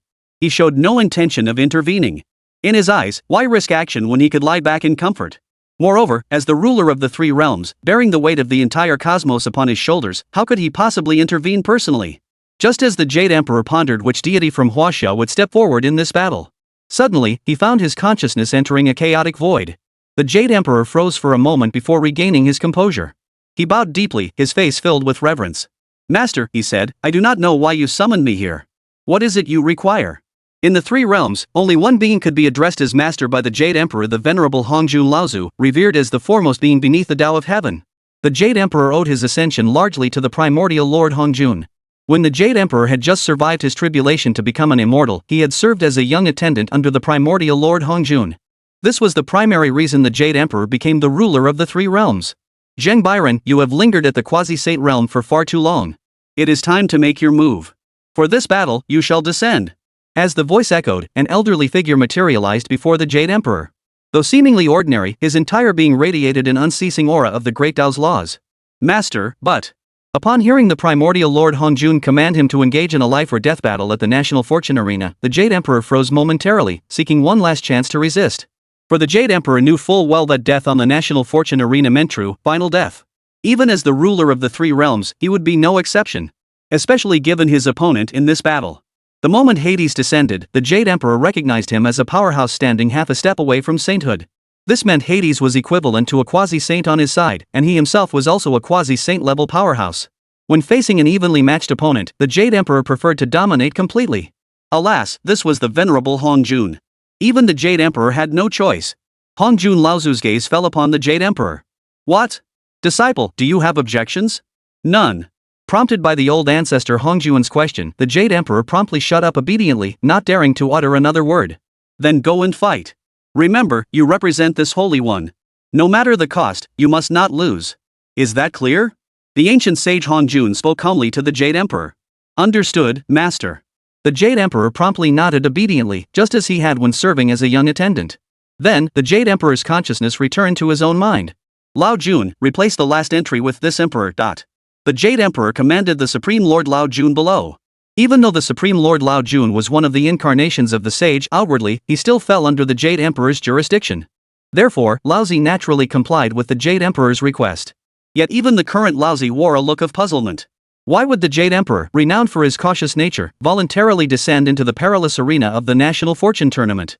The other deities in the celestial court stared at the Jade Emperor with equal astonishment. Without needing to guess, the Jade Emperor knew exactly what everyone was thinking. But the Jade Emperor's heart was filled with bitterness. If he had a choice, he certainly wouldn't want to descend to the National Fortune Arena for a life or death battle. That lord of the underworld, Hades, looked like a formidable opponent. Alas, the venerable Hongjun had spoken personally. Even the Jade Emperor lacked the courage to refuse. Meanwhile, Chen Xuan's first 4 mythical entries had already appeared. Staring at them, his expression darkened. For the strongest among them was merely the entry of a demonic state advisor. Chen Xuan surmised this demon king's advisor was likely that centipede spirit. At best, the centipede demon possessed the power of a major god. How could it possibly stand against Hades, who was on the verge of transcendence? As for the other 3 entries, they were even less impressive, mere golden immortal level beings that even the current Chen Xuan couldn't defeat. Heaven, please don't joke around. Only a few more battles remain. Seeing no powerful deities among the entries before him, Chen Xuan's expression grew grave. His only hope now rested on the final entry. When he saw the 4 characters in the entry, he exhaled. Chen Xuan couldn't help but exhale deeply. For those 4 characters were none other than ruler of the 3 realms. Seeing the ruler of the 3 realms, Chen Xuan immediately understood, among the deity options he was about to summon, the Jade Emperor was present. Chen Xuan was well aware of the Jade Emperor's power, though the deity was notoriously reclusive and appeared deceptively weak. After all, how could the ruler of the 3 realms possibly be a weakling? If he truly were weak, then the Buddha Tathagata would never have conversed with him as an equal. As for why the Jade Emperor's entry appeared last? That was naturally the handiwork of the Supreme Lord Lao. From her vantage point atop the floating platform, Nuwa surveyed the scene below. She harbored no strong objections to the arbitrary tampering of mythological entries by the deities of Huaxia. She didn't have much of an opinion about it. First, those capable of reaching this level were sages of the highest caliber. Nuwa didn't fancy herself capable of confronting such beings. As for the second point, the national stage's rules contained no clause prohibiting alterations to the mythological entries summoned by practitioners. Hail the supreme sovereign of the golden palace of the azure sky, the naturally marvelous, boundless, and most true Jade Emperor, who has endured 1,750 tribulations. Welcome to the National Fortune Arena. Chen Xuan bellowed toward the heavens, shouting the Jade Emperor's full title in one breath. Hearing his full title proclaimed, the Jade Emperor who was about to enter the national arena paused in astonishment. This little fellow has a heart, he dares to address me by my full title. With that, I must win this battle. A fierce battle cry surged through the Jade Emperor's face, a feeling he hadn't experienced in many years. At the same moment, on Chen Xian's side of the National Fortune Arena, waves of 5 elements law energy surged forth ceaselessly. A 5 elements storm erupted in the sky above, colliding with the dark crimson thunderbolts. The 5 elements laws clashed fiercely against the dark laws. In an instant, the 5 elements laws forcefully repelled the dark laws, seizing control of the entire right side of the National Fortune Arena. The 2 ultimate forces of law, one on the left and one on the right, each occupying half the arena, formed a stalemate.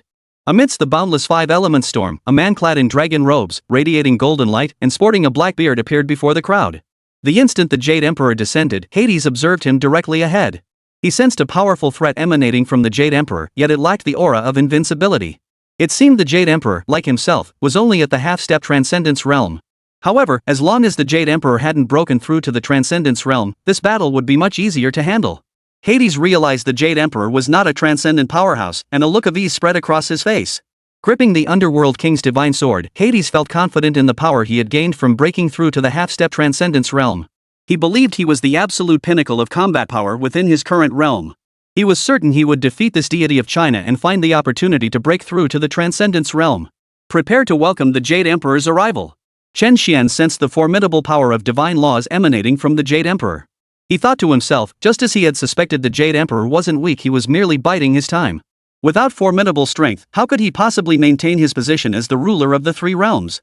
Chapter 127, The Clash of Two Realm Sovereigns. Gazing upon the ruler of the netherworld before him, the Jade Emperor sensed the law energy radiating from his body. His expression grew solemn as he murmured, "It seems I face a formidable opponent." Across the battlefield, Hades, the lord of the underworld, stared intently at the Jade Emperor before him. A Chinese deity at the threshold of transcendence? Defeating you will surely grant this king the opportunity to break through to that realm. The dark laws emanating from Hades flowed ceaselessly. Clearly, he felt little fear toward this formidable enemy, the Jade Emperor, only excitement. Break through to transcendence? A splendid ambition indeed. But would you not consider life itself more precious? The Jade Emperor shook his head. He knew full well that the Transcendence realm was the realm of the sages on their side. Having lived for so many years and endured countless calamities, the Jade Emperor had witnessed innumerable great immortals and near sages perish in their attempts to break through to the sage realm. Over time, he grasped a profound truth: survival was paramount. Otherwise, he wouldn't have risen from a mere attendant to become the supreme ruler of the three realms. Who would have thought this one would descend personally? Yang Chan, watching from the audience seats, was clearly startled by the Jade Emperor's arrival. Who is this deity? Beside her, Long Zhan asked with some confusion.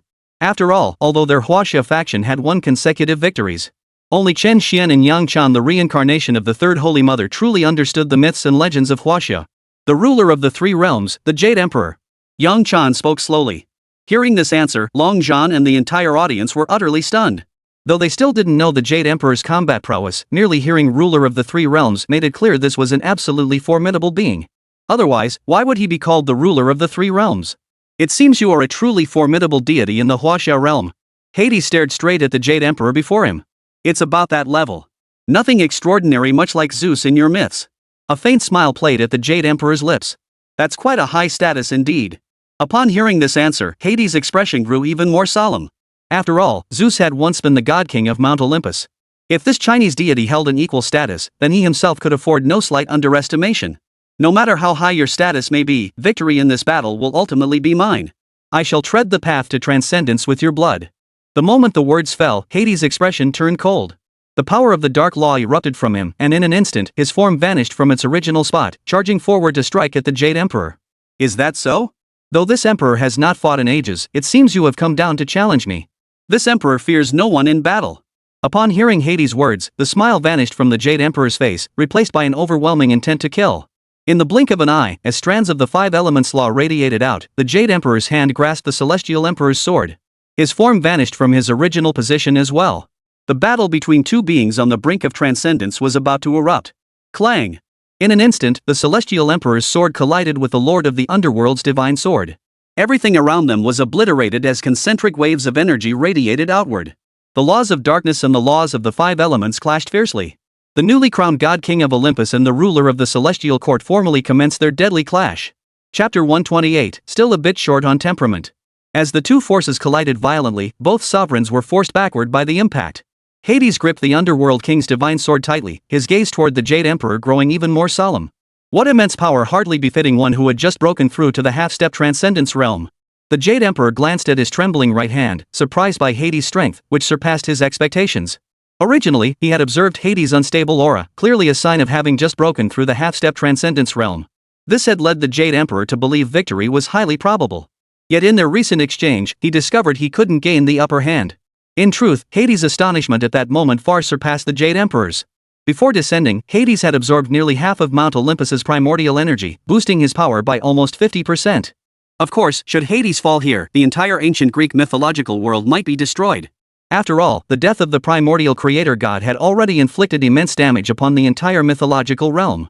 Now, it was solely Mount Olympus that maintained the delicate balance of the entire mythological world. It was easy to imagine the catastrophic consequences if Hades failed to return safely and return the absorbed primordial energy. Yet Hades could not concern himself with such matters now. His journey here had been deliberate. His objective was clear: even if he perished, no one else would ascend to the position of ruler of the sacred mountain. No one else would rule Mount Olympus. At this moment, Apollo and the other gods remained unaware of this. After the initial probing exchange, the Jade Emperor and Hades vanished from their positions once more, charging toward each other with murderous intent. Behind the Jade Emperor, the aura of the true dragon continuously radiated out, its imperial presence spreading across the entire arena. Behind Hades, however, lay an endless abyss of darkness. Boom! Amidst the relentless roar of explosions, the combat prowess displayed by both sides was utterly matched. Terrifying energy shockwaves rippled relentlessly across the entire National Fortune arena. All present watched the aerial battle with unblinking eyes. Within the celestial court, the gods watched the Jade Emperor fighting desperately below, and most of them were somewhat surprised. Particularly those unfamiliar with the Jade Emperor's true strength. In their eyes, though he ruled the three realms, he possessed no formidable combat prowess. Yet now, witnessing the Jade Emperor's quasi-saint realm and the formidable combat prowess he displayed, how could they not be astonished? Who would have thought the Jade Emperor would change his ways on this journey and descend to engage in mortal combat? Tai by Jin Xing remarked with some astonishment. However, it seemed the Jade Emperor had encountered trouble this time. That Western god named Hades possessed formidable strength and had also reached the quasi-saint realm. After speaking, the tower-bearing heavenly king wore a grave expression. He found it difficult to imagine what state the entire heavenly court would be in if the Jade Emperor were to perish on the battlefield of national fortune. The other immortals wore equally complex expressions. If the tower-bearing heavenly king could fathom this, they certainly could as well. Who would have thought that old Kajar would dare to descend into the fray?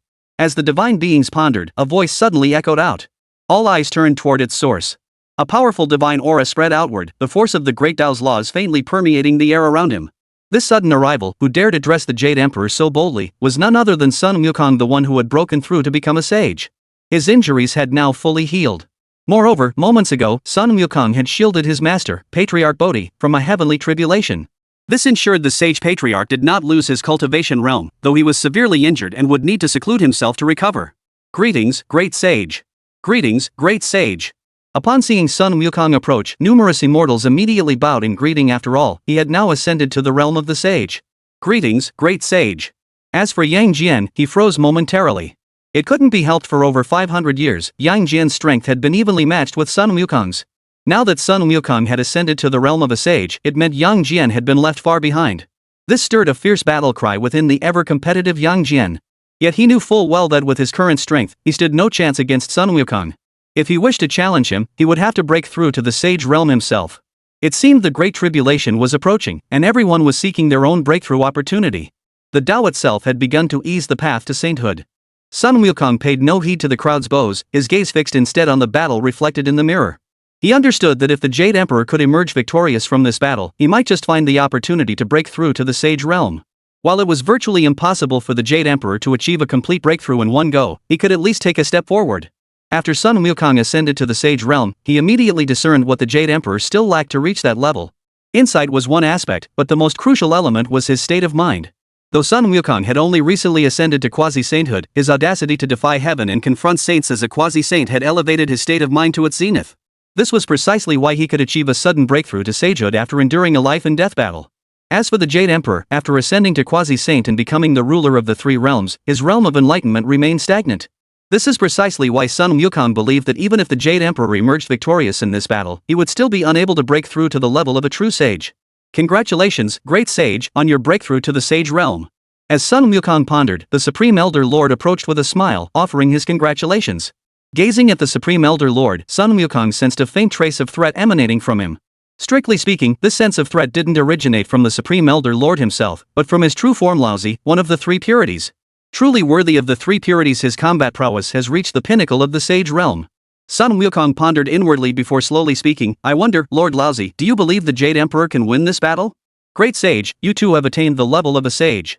If you cannot foresee the outcome, then I certainly cannot either. The Supreme Lord Lao Jun maintained his smile. Sun Wukong actually found this Laozi, who always wore a smile and pretended to be a good-natured old man, quite irritating. However, battles between immortals caused far too much destruction. Otherwise, Sun Wukong wouldn't mind fighting the Supreme Lord Lao Jun to settle the score for being ambushed all those years ago. Chapter 129, The Jade Emperor, long deprived of this feeling. Subsequently, the gazes of the assembled immortals and deities turned toward the battle below. The five elements laws surged ceaselessly from the Jade Emperor's body. The Heavenly Emperor's sword in his hand erupted with bursts of golden sword energy. Opposite him, Hades, Lord of the Underworld, showed no hesitation either. His underworld divine sword swung relentlessly, unleashing waves of black sword chi that slashed straight through the air. Boom! As the two sword energies collided, violent explosions erupted across the arena, unleashing terrifying energy storms that swept outward. Everyone present watched the battle above with rapt attention. What overwhelming power! If given a choice, this solitary deity truly wouldn't wish to descend and fight you.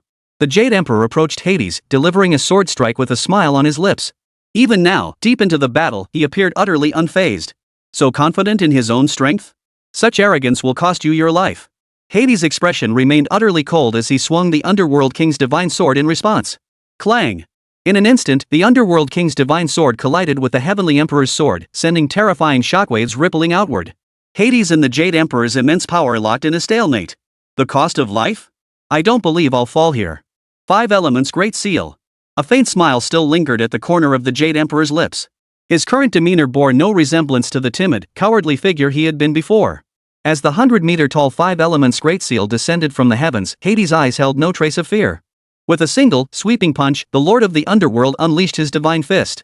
In an instant, a colossal black fist surged upward. Boom! Boom! As fist met palm, the 5 Elements palm and the dark fist collided like two colossal dragons, obliterating everything around them and sending gale-force winds scattering in all directions. The two terrifying assaults transformed into pure energy, dissipating into the heavens and earth. Seeing his strike easily parried, the Jade Emperor felt no surprise. After all, his opponent before him was, at the very least, a half-step Transcendence Realm cultivator. If even he couldn't withstand this blow, then it could only mean that the half-step Transcendence Realm over in the west was far too weak. Heavenly Emperor of Huaxia, the power of the laws within you is indeed formidable. Yet in this battle, victory can only be mine. Hades' eyes flashed with extreme murderous intent. He swiftly swung the Underworld King's divine sword in his hand, relentlessly attacking the Jade Emperor as darkness enveloped his entire body. Is that so? It's been a long time since anyone spoke to this emperor in such a manner. The Jade Emperor's face remained perpetually smiling as he too swiftly wielded the Celestial Emperor's sword. Boom! Boom!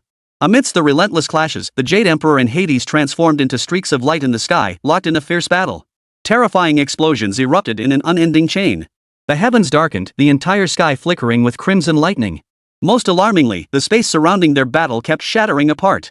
One could only imagine the sheer power unleashed by these two combatants. As Hades fought, the black aura surrounding him intensified, signifying that his power was steadily increasing during the clash with the Jade Emperor. This relentless surge of power caught the Jade Emperor off guard. After all, Hades' current combat prowess bore no resemblance to that of a deity who had only recently broken through to the half-step Transcendence Realm. Instead, it felt as though he was on the verge of breaking through to the Sage Realm just like himself. Meanwhile, Mount Olympus. The principal gods watched the battle on the arena, observing the powerful energy storms and the spatial fractures caused by the clash between Hades and the Jade Emperor. In that moment, they understood why Hades, upon breaking through to the half-step Transcendence Realm, could single-handedly suppress Apollo and the other two gods. Was this the power of the half-step Transcendence Realm? Truly formidable. No wonder Zeus had once completely suppressed us gods. It was hard to imagine how overwhelmingly powerful one would become upon reaching full transcendence. Hermes couldn't help but marvel aloud. Just moments ago, he couldn't fathom why Hades, having secured the position of Lord of the Sacred Mountain, would insist on descending to wage this life or death battle. Now, Hermes understood. He surmised that Hades must have broken through to the half-step Transcendence Realm, sensing an even greater power. Thus, his craving for power had diminished, replaced by an obsession with strength even at the cost of his life. It mirrored the paths taken by Zeus and Chaos before him. Ares, who do you think will prevail in this life or death battle, Hades or the Jade Emperor, ruler of the 3 realms of China? Hera posed the question to her son beside her, unconcerned with why Hades had chosen to enter the national fortune arena.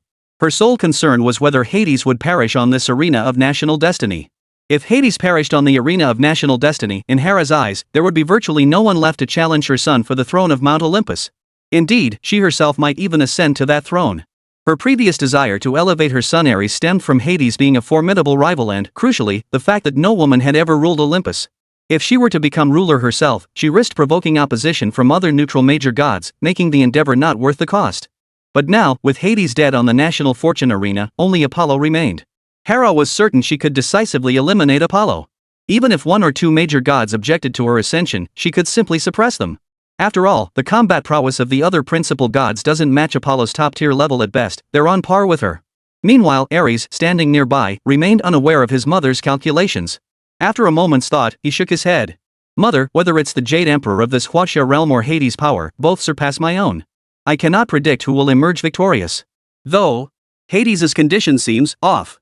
Unusual? How so? Could Hades be injured? If so, that would be most fortunate. Hera, hearing Ares mention Hades' unusual state, wondered if he might be injured. If so, that would be excellent news for Hera. No, mother, what I mean is that Hades' power seems to have increased by 20 to 30% compared to before. When he previously broke through to the half-step transcendence realm and defeated Apollo and me, he didn't seem this powerful. But Hades only broke through the semi-transcendence realm a short while ago, less than an hour. Logically, he shouldn't have grown stronger again so soon. Ares watched Hades battling fiercely above the arena, a look of confusion on his face. After all, he couldn't fathom how, in just over an hour, Hades' power could have surged by 20 to 30%. Perhaps it was because during his earlier battle with you, his injuries had prevented him from fully unleashing the power of the half-step transcendence realm. Now that the injury has healed, it has erupted completely. Hera heard Ares' confusion but paid it little mind. Her sole concern now was whether Hades would perish in the bloodshed of the national fortune arena. Probably. Ares shook his head. He couldn't shake the feeling that he'd overlooked some crucial detail. But being naturally poor at deep thought, he couldn't pinpoint which detail had slipped his mind. At the same time, the fierce battle on the arena continued. The Jade Emperor and Hades began to bear fresh wounds, yet with their immense power, these injuries healed instantly. After one collision, both the Jade Emperor and Hades were sent reeling backward thousands of meters, all the way to the edge of the arena. Gazing at each other across the distance, they both understood one crucial point: if they continued this battle of probing attacks, even if they fought for days and nights, they would never determine a winner. Armor of the underworld. Hades' pitch-black pupils glowed with icy detachment as a relentless tide of killing intent surged through his body. Clearly, Hades was the first to lose patience. In an instant, the sky above the entire national fortune arena was completely engulfed in darkness. The scene resembled the descent of the apocalypse. The boundless darkness poured ceaselessly into Hades' body. At this very moment, Hades' power continued to surge. Most crucially, his original black robes transformed into a set of black armor. Wielding the god sword of the underworld, clad in black armor, Hades' power surged relentlessly.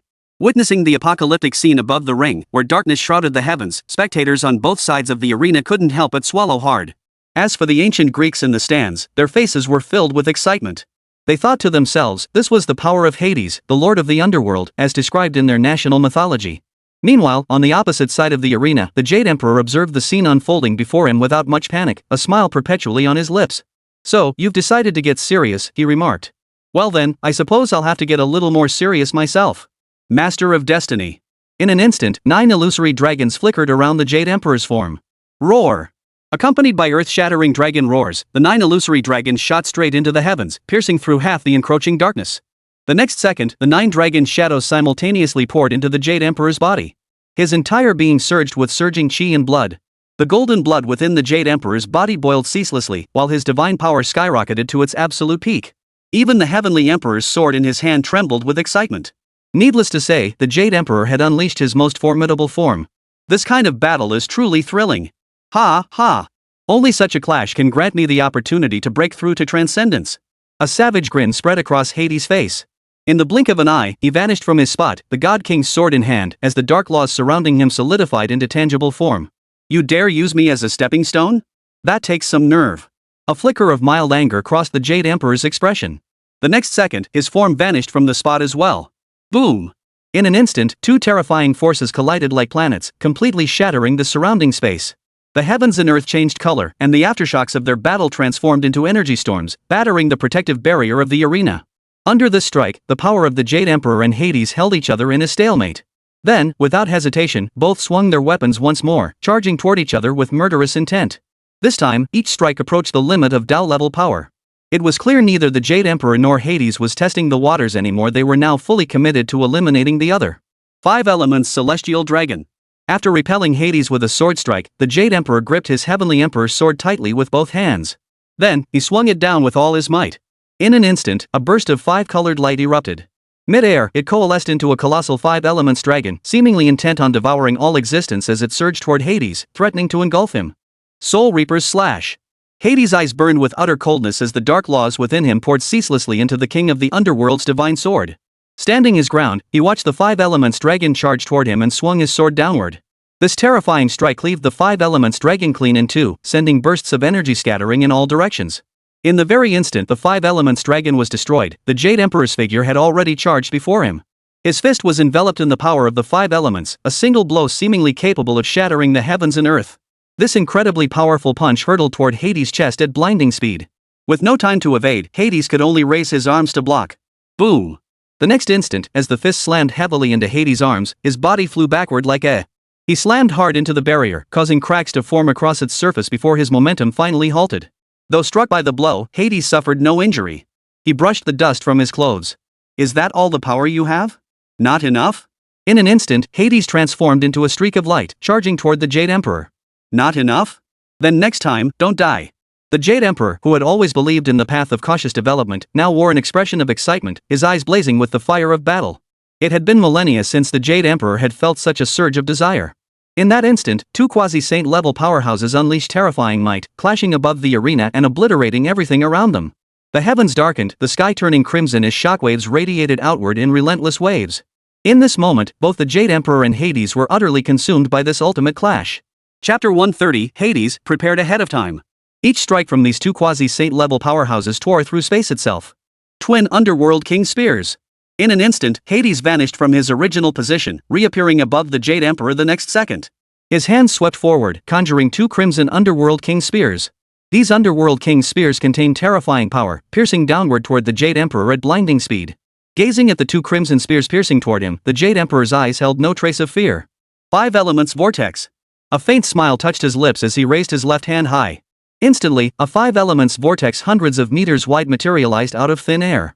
The 5 Elements power swirled ceaselessly. Upon contact with the two crimson spears, it instantly consumed them entirely. Seeing his attack blocked, Hades showed no surprise. The next second, he gripped the King of the Underworld's divine sword tightly once more and charged forward to slaughter the Jade Emperor. Immense power, yet it was a pity. Since I have chosen to act this time, I am determined to survive. A smile played at the Jade Emperor's lips as his form vanished from the spot. This time, golden light flashed upon his Heavenly Emperor sword. Clang! As the Heavenly Emperor's sword clashed with the god of the Underworld's divine sword, the blinding golden light seemed poised to engulf the darkness. Hades was actually forced back by this single strike. Gazing at his trembling right hand, Hades was taken aback. He hadn't expected this Chinese deity before him to unleash even greater power. Yet Hades, already resolved to break through even at the cost of his life, felt no fear at the Jade Emperor's newfound might. The dark laws surged forth from his body once more as he charged forward toward the Jade Emperor. Transforming into two streaks of light, they engaged in relentless, fierce combat high above the heavens. The forces of darkness and the 5 elements clashed relentlessly. This time, however, the Jade Emperor's 5 elements power seemed to be subtly suppressing the dark force. Though only a slight edge, at their level, even the slightest disparity in power could decide the outcome of the battle. Most spectators below couldn't discern that the Jade Emperor now held the upper hand. Their expressions were filled with tension, for in their eyes, this was a battle between equals. On the Huaxia side, everyone silently prayed that the Jade Emperor would win this battle and defeat that Western deity. For the Chinese side, every battle was like walking a tightrope, they could not afford to lose a single one. Meanwhile, the Western faction also prayed fervently that they would emerge victorious from this seemingly evenly matched contest. After all, since Chen Xuan's departure, several battles had seen China crush their opponents with overwhelming force. Now, with a deity finally joining their side, they had managed to create a truly balanced contest. Naturally, they desperately hoped for victory. Crucially, the Western side could not afford to lose either. From an initial lead of 20 victories, their advantage had now dwindled to just 3. This gap was steadily closing with each battle Chen Xuan fought. As this fierce battle raged on, within the celestial court, the gods naturally watched this battle unfold. As the celestial beings witnessed the immense power unleashed by the Jade Emperor, they were all somewhat astonished.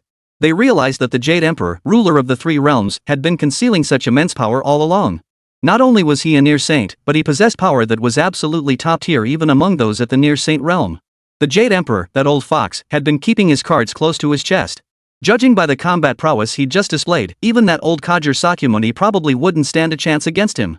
Seems like this old monkey king underestimated him before.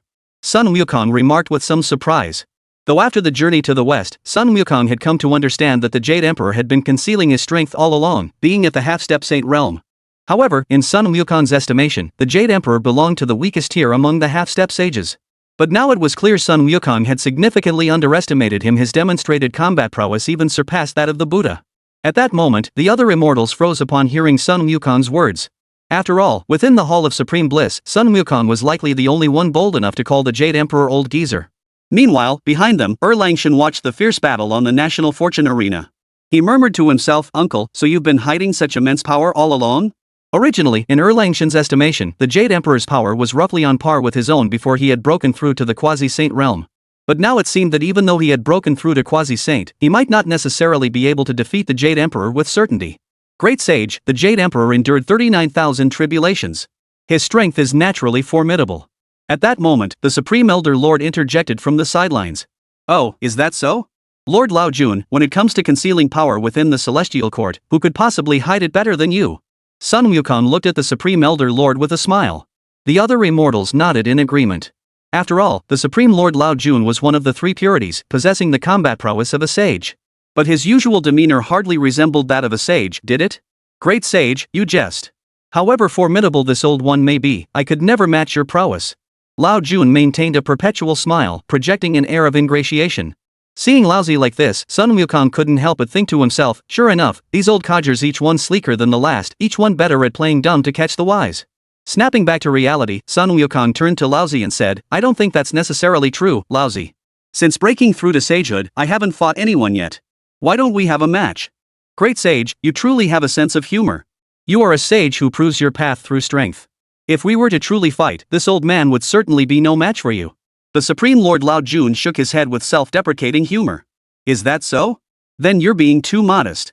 Sun Wukong said no more, but in his heart, he held no slight against the Supreme Lord Lao Jun. After all, the Supreme Lord Lao Jun's true form was one of the three purities. His power likely ranked among the very pinnacle of the sages. If Sun Wukong were to engage in a life or death battle with the Supreme Lord Lao Jun, he wouldn't have 100% confidence in victory. After all, at their level, both possessed combat prowess at the third tier of sagehood. Who would prevail in a real fight? That could only be determined through battle. Meanwhile, above in the sky, the fierce battle raged on relentlessly. An hour later, Hades was clearly on the defensive. Grim wounds began to appear across his body, each imbued with the power of the five elements laws. These strands of five elements law energy prevented Hades from healing his wounds in the short term. Observing his own injuries and the terrifying power now radiating from the Jade Emperor's entire body, Hades knew that continuing this fight meant certain defeat. With Zeus's cautionary tale fresh in his mind, how could Hades possibly come unprepared? After the collision, a sword wound appeared on Hades' abdomen, deep enough to expose bone, a particularly terrifying sight. Despite such a severe wound, Hades showed no panic in his eyes. Instead, a savage grin spread across his face. God of China, you are indeed more powerful than I imagined. But alas, since I dared to come here, I came prepared. Sacrifice the power of the sacred mountain to me. Hades bellowed toward the heavens. In an instant, a scepter shot skyward. This scepter, naturally, represented the authority of the mountain's ruler.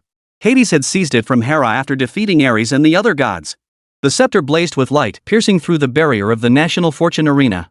From Mount Olympus, an unending stream of energy surged through the scepter, pouring into Hades' body.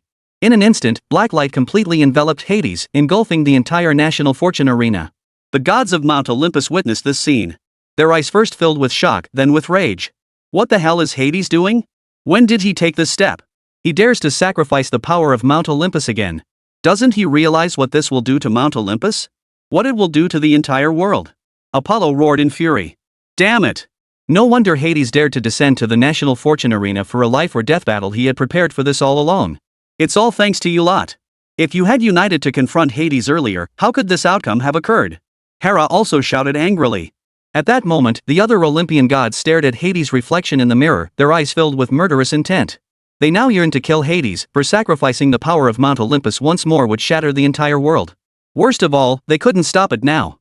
In this moment, the gods were filled with regret. They never imagined Hades would go this far. Had they known, they would have joined forces against Hades during his battle with Apollo and the other two gods. What good does it do to say this now? We must find a way to stop Hades. Mount Olympus cannot withstand another sacrifice. If Olympus is destroyed, the entire world will be destroyed too. Hermes addressed the gods. What can we do? The scepter of the gods is in that bastard's hands.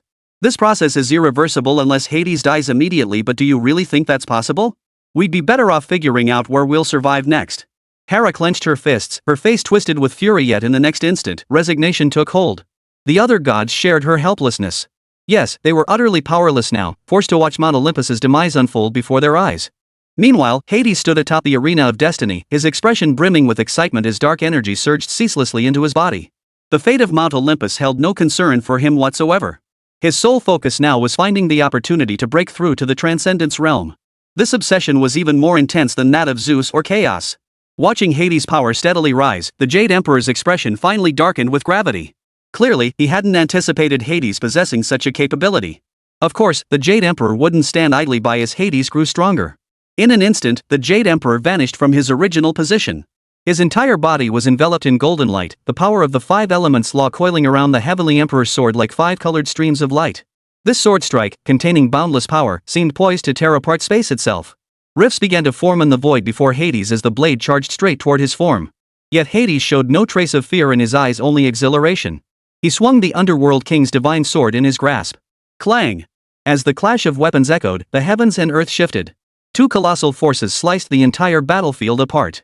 Under the strike, the Jade Emperor was violently repelled by the overwhelming power, flying hundreds of meters before finally coming to a halt.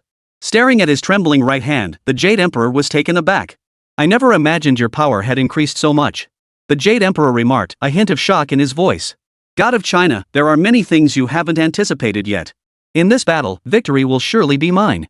Hades grinned savagely. In an instant, his form materialized before the Jade Emperor, his hand wielding the king of the underworld's divine sword as it slashed downward. Without hesitation, the Jade Emperor swung his celestial emperor's sword to block. Clang! Amidst the clanging of weapons, the Jade Emperor and Hades continued their deadly duel above the national fortune arena. This time, however, Hades held the upper hand. The dark laws were gradually devouring the five elements' laws. Most terrifyingly, fueled by the power of Mount Olympus, Hades' strength continued to rise steadily. Though the increase was painfully slow, it was still an increase. In an instant, the Jade Emperor found himself completely on the defensive. The onlookers watched the unfolding scene with astonishment. Clearly, none had anticipated Hades could draw upon the power of Mount Olympus to grow even stronger. As shock rippled through the crowd, time ticked away, second by second. 1 hour later, Hades had fully absorbed the mountain's divine energy, his power reaching its absolute peak. With a single swing of his sword, the Jade Emperor's body flew backward like a. Before the Jade Emperor could steady himself, Hades' attacks came in rapid succession. As he relentlessly swung the Underworld King's divine sword, torrential waves of black slashes engulfed the Jade Emperor like a raging storm. With no time to evade, the five elements law enveloped him. The Jade Emperor thrust the Celestial Emperor's sword before him, attempting to forcibly block the strike. Boom! Explosions echoed fiercely, smoke billowing everywhere. Seconds later, as the smoke cleared, the Jade Emperor's figure emerged. The numerous wounds covering his body and the blood trickling from the corner of his mouth made it clear he had been injured by the strike. At the same moment, on Mount Olympus, Chaos had absorbed a burst of energy earlier, and now Hades absorbed another. Mount Olympus began to crumble. For Olympus was the very pillar of the ancient Greek mythological world. As the mountain crumbled, the entire ancient Greek mythological world began its descent into ruin. Chapter 131, The Jade Emperor Unleashes His Ultimate Form. Gazing upon the crumbling Mount Olympus, Apollo and the other gods exchanged glances. Perhaps sacrificing the lives of all their principal deities could temporarily stabilize this world. Yet it was clear none of them, Apollo included, entertained such a notion. They would rather drift through the cosmos than sacrifice their own lives to sustain this world. In an instant, the gods departed Mount Olympus, leaving this world behind altogether as they journeyed toward the cosmos. Before departing, they gazed at Hades through their sacred artifacts, their eyes filled with rage. Yet it was merely anger, they now had no recourse against Hades. After all, what had happened could not be undone. At the same time, on the national fortune arena, Hades was enveloped in swirling darkness. With a single swing of his sword, a colossal dark dragon erupted, a terrifying force seemingly capable of obliterating everything, swooping toward the Jade Emperor to devour him. With no time to evade, the Jade Emperor swiftly raised the Celestial Emperor's sword to block the attack. Boom! Amidst the deafening explosion, the Jade Emperor's body was relentlessly pushed back by the 1,000-meter-long dark dragon. As the Jade Emperor retreated, Hades materialized above him, swinging the king of the underworld's divine sword downward. Without a moment's hesitation, he roared, "Ah!" With a furious roar, the Jade Emperor's body blazed with golden light, utterly obliterating the dark dragon. Strands of dark energy scattered in all directions. After obliterating the dark dragon, the Jade Emperor once again wielded the Celestial Emperor's sword, parrying Hades' attacks from above. Terrifying power surged forth. Seeing his strike parried, Hades swiftly swung the Underworld King's divine sword once more. The dark laws it wielded now faintly contained the power of the Dark Tao. Empowered by this terrifying force, the Jade Emperor found himself completely overwhelmed. The onlookers were utterly shocked by this scene. Especially those from the Huaxia side. They never imagined Hades could grow stronger, to the point of suppressing even their own celestial emperor. What had Hades just done? His power, already at the threshold of transcendence, had grown even stronger. His current might now match that of the great Emperor Chen Yuan before his breakthrough. Chen Xuan, suspended on the platform, murmured to himself with a grave expression. Meanwhile, Adams, standing directly opposite him, was overcome with excitement. When Hades had summoned him earlier, demanding he forcefully intervene, Adams had been filled with panic. After all, failure on the national fortune arena meant death. But now, seeing Hades gain the upper hand, Adams couldn't help but think there might be a glimmer of hope for victory.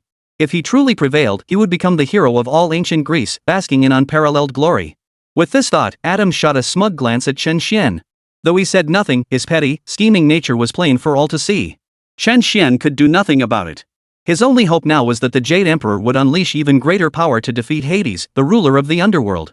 Meanwhile, in the realm of mythology, at a sacred site, the war god Xingtian and the Yellow Emperor Chen Yuan stood facing each other. Must this battle truly be fought? The grudges of the past are settled. We must now stand united against this great calamity. Chen Yuan gazed at Xingtian across the divide and shook his head.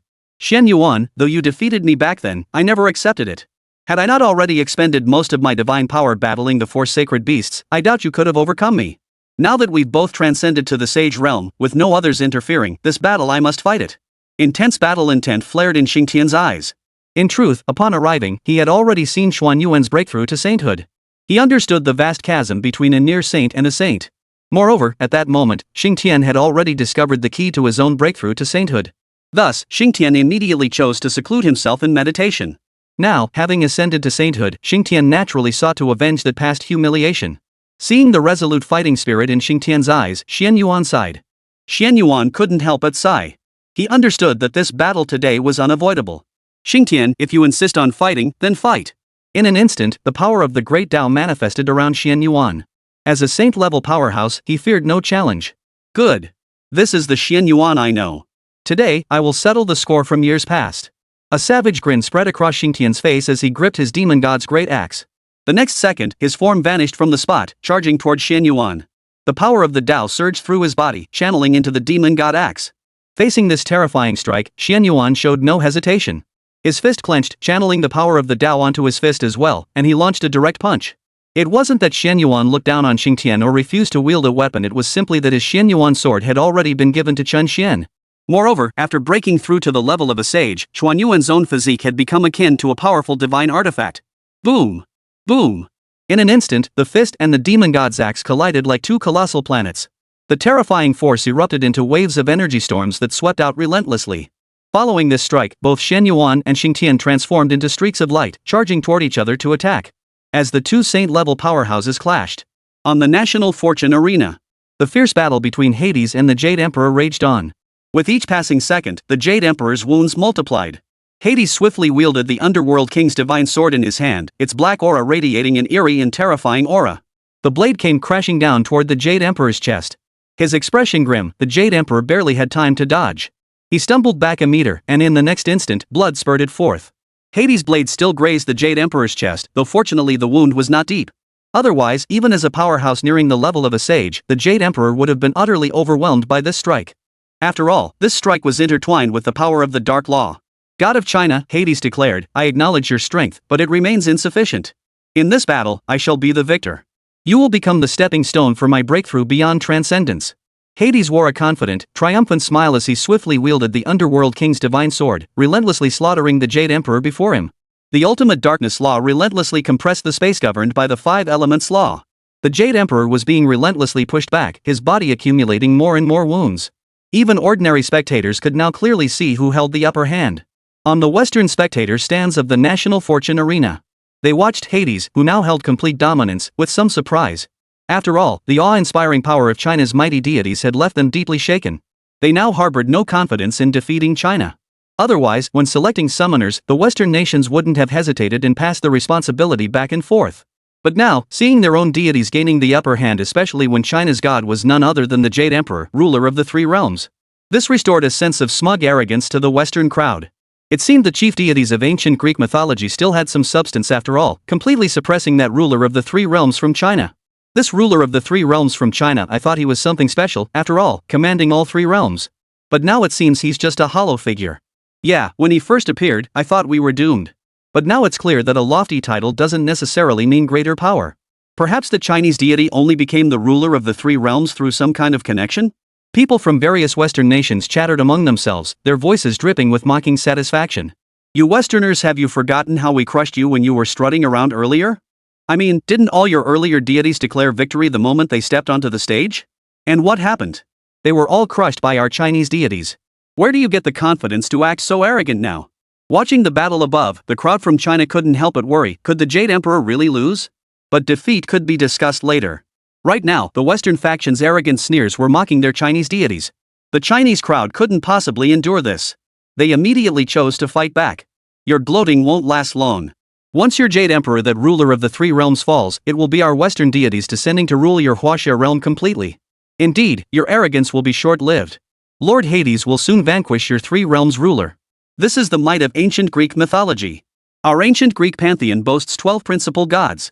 Even if your Chinese sage defeated one of our mighty deities earlier, it was merely a stroke of bad luck for our mighty deities. In this battle, Lord Hades will undoubtedly emerge victorious. The Westerners maintained their smug expressions throughout, especially the ancient Greeks. Their grins stretched so wide they nearly reached the back of their mouths. Ever since Lord Chen Xuan stepped down, how many times have you Westerners declared victory? And what happened? Nope, you still lost. I mean, where do they get this confidence? So smug. I wonder what they'll do when their so-called god of the underworld loses in a moment. The Chinese delegation immediately fired back. How could they stand by and watch the Western nations, led by ancient Greece, strut about with such arrogant smugness? Is that so? What do you have to say to that, you Chinese? Isn't there a saying in your culture that actions speak louder than words? Well, right now, it's our mighty Greek gods who hold the upper hand. A slender Greek man stepped forward, his face beaming with smug satisfaction. Is that so? Then we shall see. I recall that every time you utter those words, your nation's gods are suppressed, ultimately leading to defeat. Long Zhan fixed his gaze on the slender ancient Greek man and spoke slowly, as if to test the truth of Long Zhan's words. Above the national fortune arena, the Jade Emperor swung his sword as before, but this time, his entire body radiated an intense golden light. Terrifying power surged endlessly into the Jade Emperor's body. His strength was steadily increasing. It has been a long time since I unleashed my full power, he declared. Today, you have the honor of witnessing it. The aura of an emperor. I am the ruler of the three realms. As the Jade Emperor roared toward the heavens, 9 illusory dragons materialized around his form. Gazing upon those 9 illusory dragons and the Jade Emperor's surging momentum, Hades, standing opposite him, froze for an instant. Then, his expression turned profoundly grave. How could this deity of Huaxia keep growing stronger? I sacrificed the power of the entire Mount Olympus to become stronger myself. Hades gripped the Underworld King's divine sword tightly in his hand. He couldn't fathom why the Jade Emperor could keep growing stronger, but naturally, Hades couldn't just stand by and watch the Jade Emperor grow stronger like this. In the blink of an eye, Hades charged forward with the sword of Hades, striking out with a single, decisive blow. The next second, a black hole surged forward, swallowing the Jade Emperor in its path. Facing this oncoming void, the Jade Emperor's eyes showed no trace of fear. In that instant, the 9 illusory dragons merged into the Jade Emperor's body. The vital energy within the Jade Emperor's body erupted and surged uncontrollably. His entire body underwent a violent transformation. Just as the black hole closed in, the Jade Emperor sheathed his Heavenly Emperor's sword and unleashed a fist wrapped in the power of the 5 elements. Boom! A violent explosion echoed, sending billowing smoke into the air as space itself fractured. Under the might of the Jade Emperor's fist, the black hole was utterly obliterated. Amidst the billowing smoke, crimson vital energy glowed intensely. In that moment, all eyes, whether Hades, the Lord of the Underworld, or every other witness present, turned toward the smoke. 1 second, 2 seconds, 3 seconds. 3 seconds passed, and the smoke finally dissipated. The Jade Emperor's physique had undergone a profound transformation. His entire being radiated immense strength, with vital energy now swirling ceaselessly around him. It could be said that the Jade Emperor now bore no resemblance to the figure seated upon the dragon throne earlier. Yet one thing remained certain: in this ultimate form, the Jade Emperor's power had surged by nearly 50%. This caused the Dark Law, which had been on the verge of completely devouring the 5 elements law within the arena, to be pushed back once more. Moreover, this time, the 5 elements law seemed poised to completely suppress the Dark Law. Witnessing this terrifying force, Hades' expression darkened further. Yet, having made his decision, he was prepared for a life or death battle. No one could stop him from breaking through to transcendence. A murderous intent flared in Hades' eyes. In an instant, his form vanished from the arena as he charged toward the Jade Emperor. Chapter 132, The Battle's End, the demon god Qiyu. A terrifying dark dragon materialized behind him. The colossal shadow loomed overhead, its insatiable hunger threatening to devour everything in its path. The Heavenly Emperor's sword vanished from his grasp.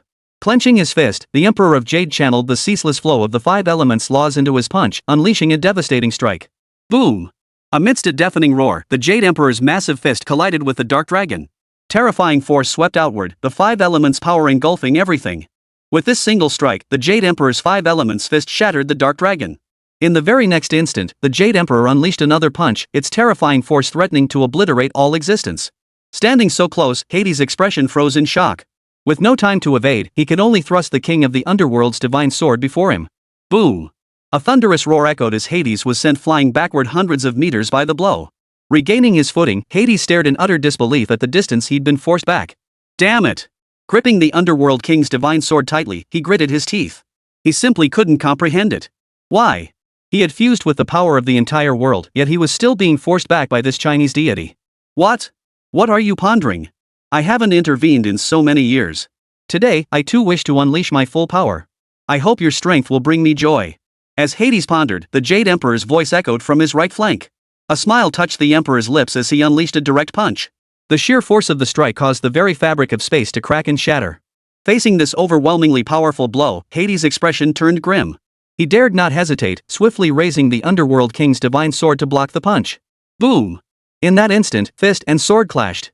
The forces of the Law of Darkness and the Law of the Five Elements collided violently, unleashing a sweeping energy storm. Despite this clash, Hades was still forced back. Clearly, under the might of the Jade Emperor unleashing his peak state, Hades was utterly outmatched in raw power. Remember, this peak state was forged from the Jade Emperor's 10,000 John golden body. The ruler of the three realms was never one to be underestimated. How dare you? Your power can still grow stronger. I have fused with the power of the entire world. Even if it means sacrificing the entire world, I will not hesitate to make myself stronger. In this battle, I will absolutely not be defeated. Hades' face twisted into a savage grimace. In an instant, he gripped the king of the underworld's divine sword tightly, his entire body shimmering with black light as he charged once more toward the Jade Emperor ahead.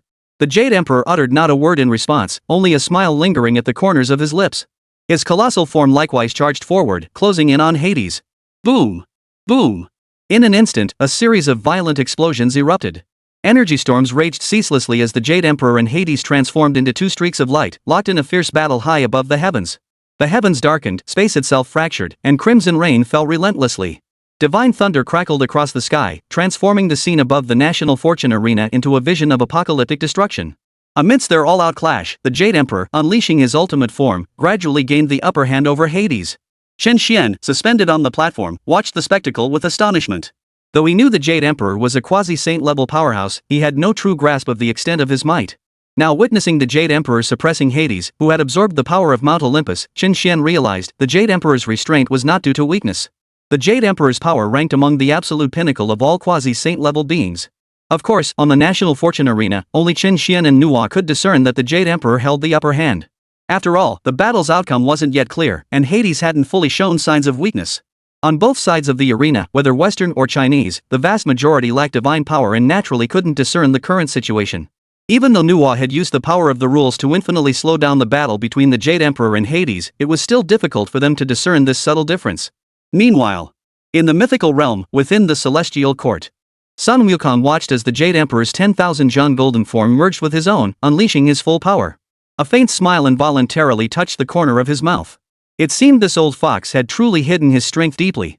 At this moment, Sun Wukong also realized just how fortunate he had been during his rampage in the Heavenly Palace, or rather, how everything had been calculated.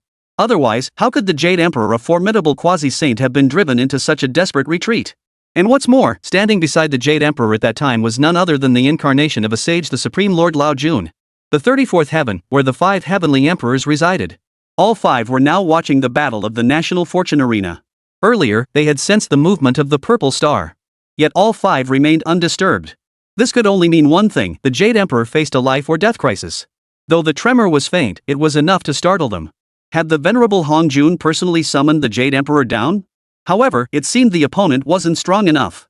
This time, the Jade Emperor wouldn't break through to the Sage Realm, nor would he face any mortal danger.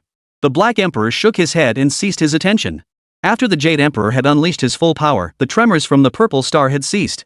This could only mean one thing: the deity from the west was fundamentally no match for the Jade Emperor. But that fellow Shen Yuan seemed to be locked in a fierce battle with Xingtian. Never mind. The great calamity approaches. Whatever happens, breaking through to sainthood before the calamity strikes is paramount. Yet the realm of the sage was no simple feat to attain. The Black Emperor couldn't help but shake his head at the sheer difficulty of achieving it. Among the 5 heavenly emperors, including the Jade Emperor, the least advanced among them had been trapped at the half-step saint realm for over 10,000 years. Only Shen Yuan, amidst the life and death struggle of the National Fortune Arena battle, had managed to break through to the saint realm in one decisive leap. The emergence of the National Fortune Arena has forged many sage-level powerhouses. Alas, my breakthrough opportunity did not arise within this arena. Otherwise, this emperor would have descended to battle even if it meant facing mortal peril, so what? The Black Emperor's gaze burned with unwavering resolve. At their level, they had essentially transcended worldly desires. Truly, their sole ambition was to break through to the saintly realm. Even the gravest life or death peril held no fear for them. Yet achieving breakthroughs amidst mortal danger was no easy feat. Among the 5 heavenly emperors, the White Emperor and the other 2 shared this same aspiration. They were deeply envious of the Yellow Emperor Chen Xuan, who had achieved his breakthrough to the Sage Realm in a single match. Alas, like the Black Emperor, their breakthrough opportunity did not lie within the national fortune arena. Meanwhile, within the sacred land, the Yellow Emperor and Xingtian both began to focus intensely, the power of the great Tao laws emanating ceaselessly from their bodies. Each collision caused space itself to shatter. Heaven and Earth fist. Xuanyuan's expression remained serene as the 5 elements Tao power gathered ceaselessly upon his fist. Each punch contained boundless might, seemingly transcending space and time as it hurtled directly toward Xingtian. Slaying slash. Xingtian gripped his demon god's great axe tightly. The power of the great way of destruction enveloped the axe, black destructive energy emanating as he swung it straight down. Boom! As the demon god's axe collided with the 5 elements fist, an explosion like planets crashing together erupted. Space trembled, and countless energy storms scattered in all directions. Both Chen Xuan and Xingtian were sent flying backward by the force of the strike.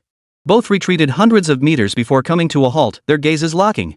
Enough, Xingtian. We've both just broken through to the Saint Realm.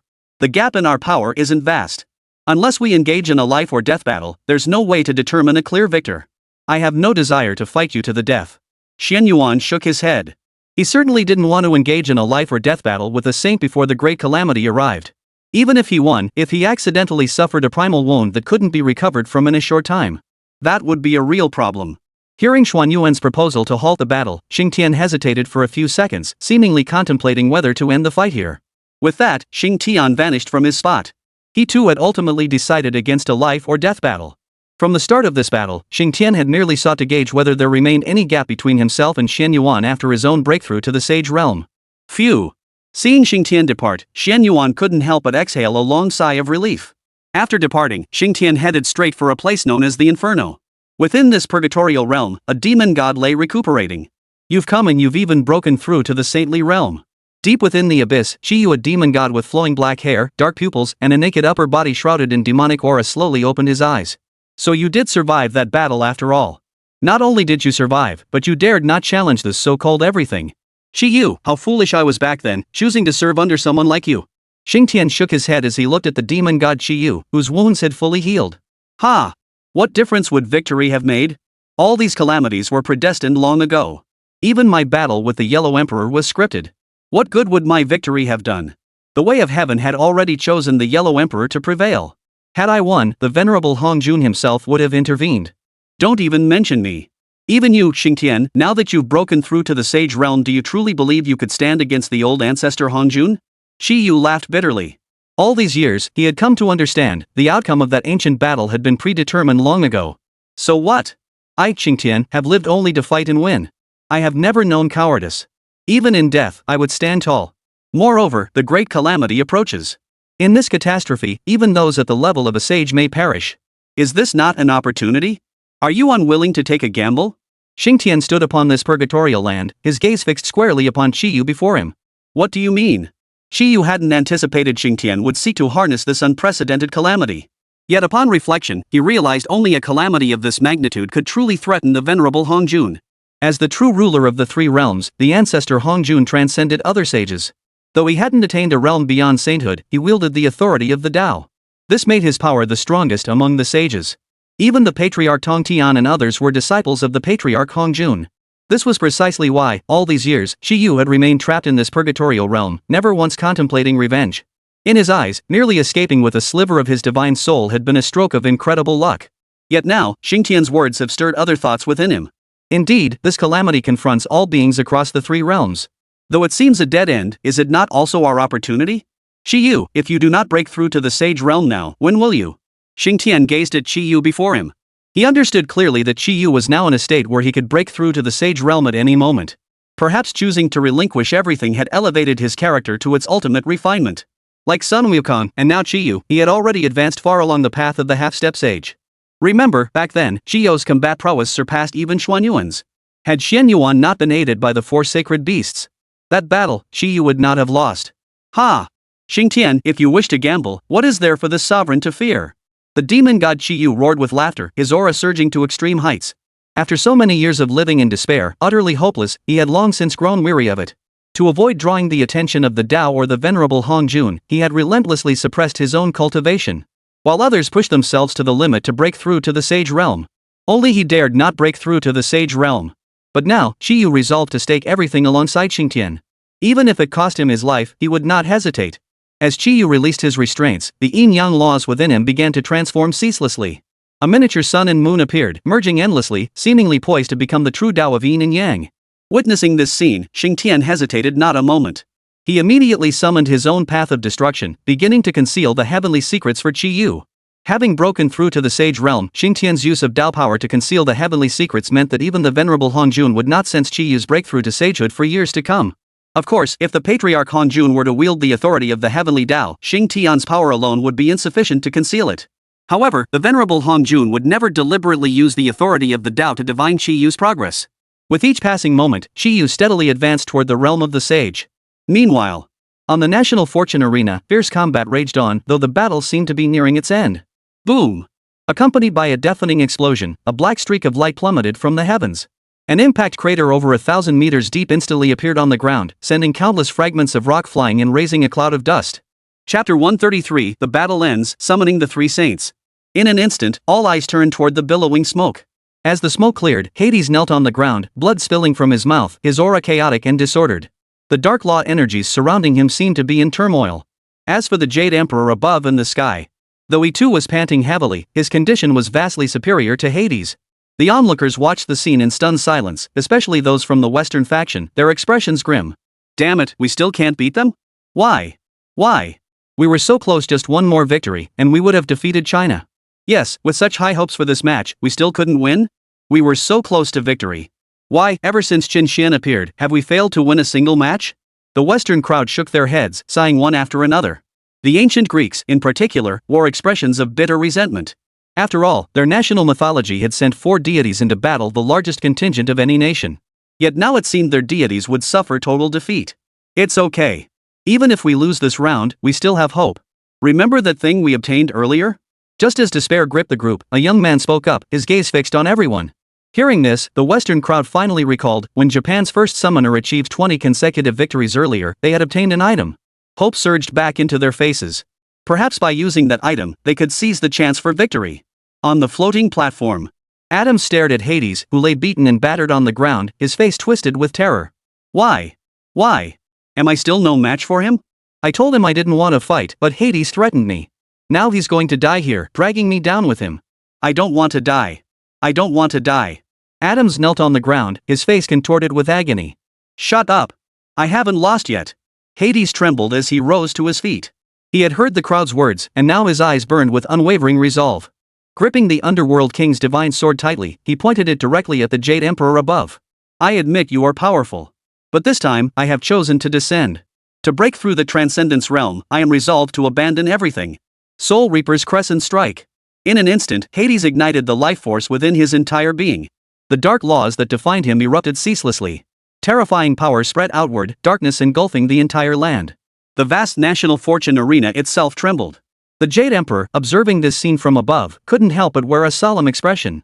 For he recognized that Hades was now fighting with his life on the line. This strike, burning away his very life force, might just touch the threshold of transcendence. Damn it! This battle is indeed perilous. The Jade Emperor's expression darkened, yet as he watched Hades' momentum relentlessly surge upward, he knew he had no choice left. 10,000-foot golden body. In an instant, the Jade Emperor's entire body blazed with golden light. Facing Hades' desperate assault, he could only unleash his most powerful strike.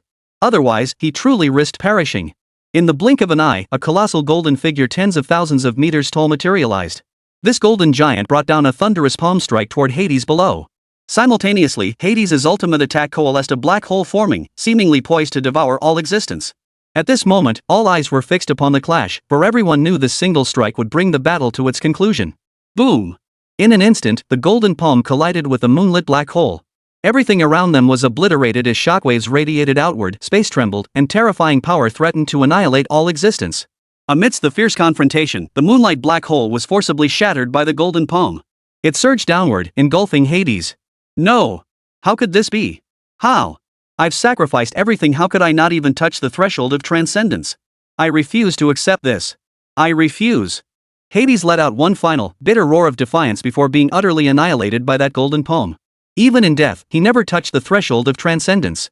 But that was only natural after all, transcendence wasn't something you could just pluck from a cabbage patch. Hades had only just broken through to the half-step transcendence realm. He hadn't undergone any trials of character, nor any life and death battles. How could he possibly touch the threshold of the transcendence realm and break through in one go? If it were that simple, then the realm of the transcendent would be filled with nothing but dissatisfied powerhouses at the level of the sage realm. Put. Above the sky, the Jade Emperor, having dealt with Hades, suddenly coughed up a mouthful of blood. Is this the threshold of the sage realm? But why can't I step over it?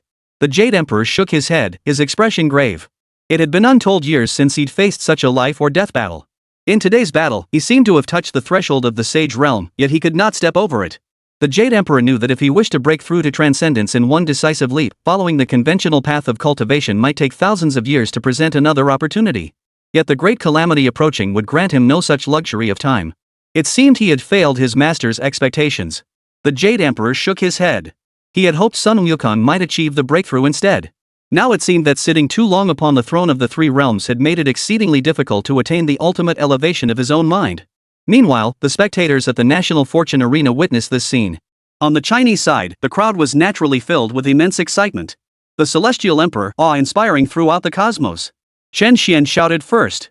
The Heavenly Emperor, awe-inspiring throughout the cosmos.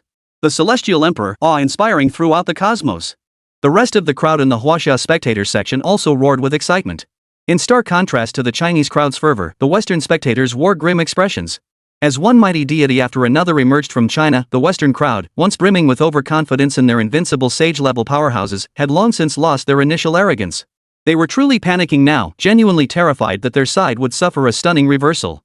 The gates of the divine realm would open wide, and the deities of China would descend. Their nation's destiny would be devoured, facing the brink of annihilation. Among the Westerners, Adams wore the most grim expression. For with Hades' death, his own life would also reach its end. No, no. I haven't lived enough. I don't want to die. Amid Adam's terrified screams, the rule-bound arena of national destiny had already erased him. This signaled the true conclusion of the battle. At the same moment, within the mythological world. The ancient Greek mythological world had now completely dissolved into nothingness. Countless people and innumerable gods perished alongside the world's demise. After all, even the vast majority of gods could not withstand the calamities unleashed by the destruction of a world. Now, fewer than 20 gods remained. Even the weakest among them possessed the power of a god-king. These 20 gods exchanged glances, their expressions grim. That damned Hades, even in death, he sought to drag the entire Mount Olympus down with him. No wonder he had been so resolute in his descent. Ares clenched his fists, seething with rage. Ah, how he regretted it now. Why had they ever allowed Hades to ascend to the throne of Olympus? To think he could become so utterly mad. Hermes bitterly regretted his earlier neutrality. After all, his combat prowess was no less formidable than Apollo's. What good does it do to say that now? We should hurry and find a new planet to inhabit.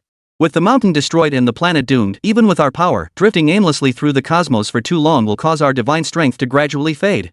Apollo spoke slowly, remaining relatively composed among the gods. The other gods exchanged glances. They knew it was true, any words now were useless. The world had been destroyed, and Hades had perished on the National Fortune Arena. Their immediate concern was survival. What do you say? Perhaps we should head to that planet called Blue Star. At that moment, Hermes proposed the suggestion. Hearing this, the assembled gods froze in surprise. That planet called Blue Star is suppressed by ancient, primal forces. Unless we descend through the divine gate of the National Fortune Arena or seize a suitable opportunity, we'd be only slightly stronger than ordinary humans there. Moreover, I foresee that the nation called Huaxia will undoubtedly emerge victorious in the upcoming battles. When the gods of Huaxia descend, are you certain going there won't be suicide? Apollo shook his head, disagreeing with this notion. When the deities of Huaxia descend, those mighty sages, even the creator gods, would be no match for them. I too believe we cannot go to Blue Star. Hera, who had remained silent until now, finally spoke. She was still immersed in the world's destruction, unable to snap out of it. After all, in her eyes, the death of the creator god in Zeus, coupled with Hades' own descent into the underworld to meet his fate on the arena of destiny. Therefore, the position of ruler of this sacred mountain would surely belong to her son Apollo, or perhaps even to herself. But then? But in the end, Hades, in his final moments, dragged the entire Mount Olympus down with him. With Olympus's destruction, the entire world headed toward ruin. Hera's dream of ruling the world, naturally, vanished along with it. I was merely suggesting an idea. Hermes glanced at the assembled gods, who seemed largely unconvinced by the idea, and thus did not press the matter further. Subsequently, the gods journeyed into the depths of the cosmos, seeking a new home. Meanwhile, above the National Fortune Arena, the Jade Emperor felt a hint of regret that this battle hadn't allowed him to directly break through to the Sage Realm. However, he ultimately emerged victorious. Moreover, the various deities had previously bestowed gifts upon Chen Xuan. As the ruler of the three realms, the Jade Emperor was naturally no exception. Gazing down at Chen Xuan below, the Jade Emperor found himself momentarily at a loss over what to bestow upon him. Chen Xuan now possessed top-tier innate talent and divine artifacts. His defensive treasures included the precious lotus lamp, while his offensive arsenal featured the Shen Yuan sword, treasures unimaginable for a mere golden immortal to possess. Your cultivation has already reached the golden immortal realm. Had I succeeded in breaking through to sagehood this time, I could have elevated you further, propelling you directly to the great golden immortal stage. Alas, I did not achieve that breakthrough.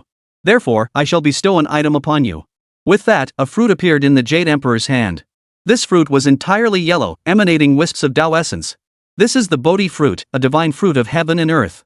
When you reach the great immortal realm and stand on the brink of breaking through to near sage, it will aid you in achieving that breakthrough. As soon as the Jade Emperor finished speaking, the Bodhi fruit appeared in Chen Xian's hand. Gazing at the fruit, Chen Xuan felt an overwhelming urge to devour it immediately. However, recalling the Jade Emperor's earlier words, he managed to restrain himself. Thank you, Lord Jade Emperor, for bestowing this treasure upon me. Chen Xuan bowed in gratitude. You're welcome. I look forward to the day you attain the realm of a sage. The Jade Emperor spoke slowly. The next moment, his form vanished through the divine gate, disappearing from the National Fortune Arena. This battle had not brought him to the realm of a sage. That meant, essentially, he would not be able to break through to that realm before the great calamity arrived. We bid farewell to the Heavenly Emperor. As the Jade Emperor departed, Long Zhan in the spectator seats was the first to speak. Honorably escorting the Celestial Emperor's departure. Honorably escorting the Heavenly Emperor's departure.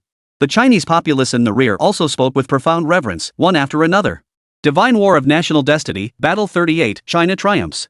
As Nuwa on the floating platform announced the victory of the 38th battle, a new black fragment appeared in Chen Xian's hand. Holding the black fragment in his hand, Chen Xian now possessed 17 such shards. This meant that by winning the final 4 battles, China could absorb the Western nation's fortune and open the divine gate, allowing Chinese deities to descend upon this world and usher in the mythical era. Meanwhile, in the 36th heavenly realm, the venerable Hong Jun observed the Jade Emperor failing to break through to the sage realm in one decisive move. He shook his head with regret. Indeed, a mere 10% chance of breakthrough was far too slim. Before the Jade Emperor descended, the ancient sage Hong Jun had already calculated that the Jade Emperor held a 90% chance of victory in this battle. However, the probability of achieving a breakthrough to the sage realm in one go stood at a mere 10%. This great calamity was imminent. Before it, only those at the sage realm possessed any semblance of power to resist.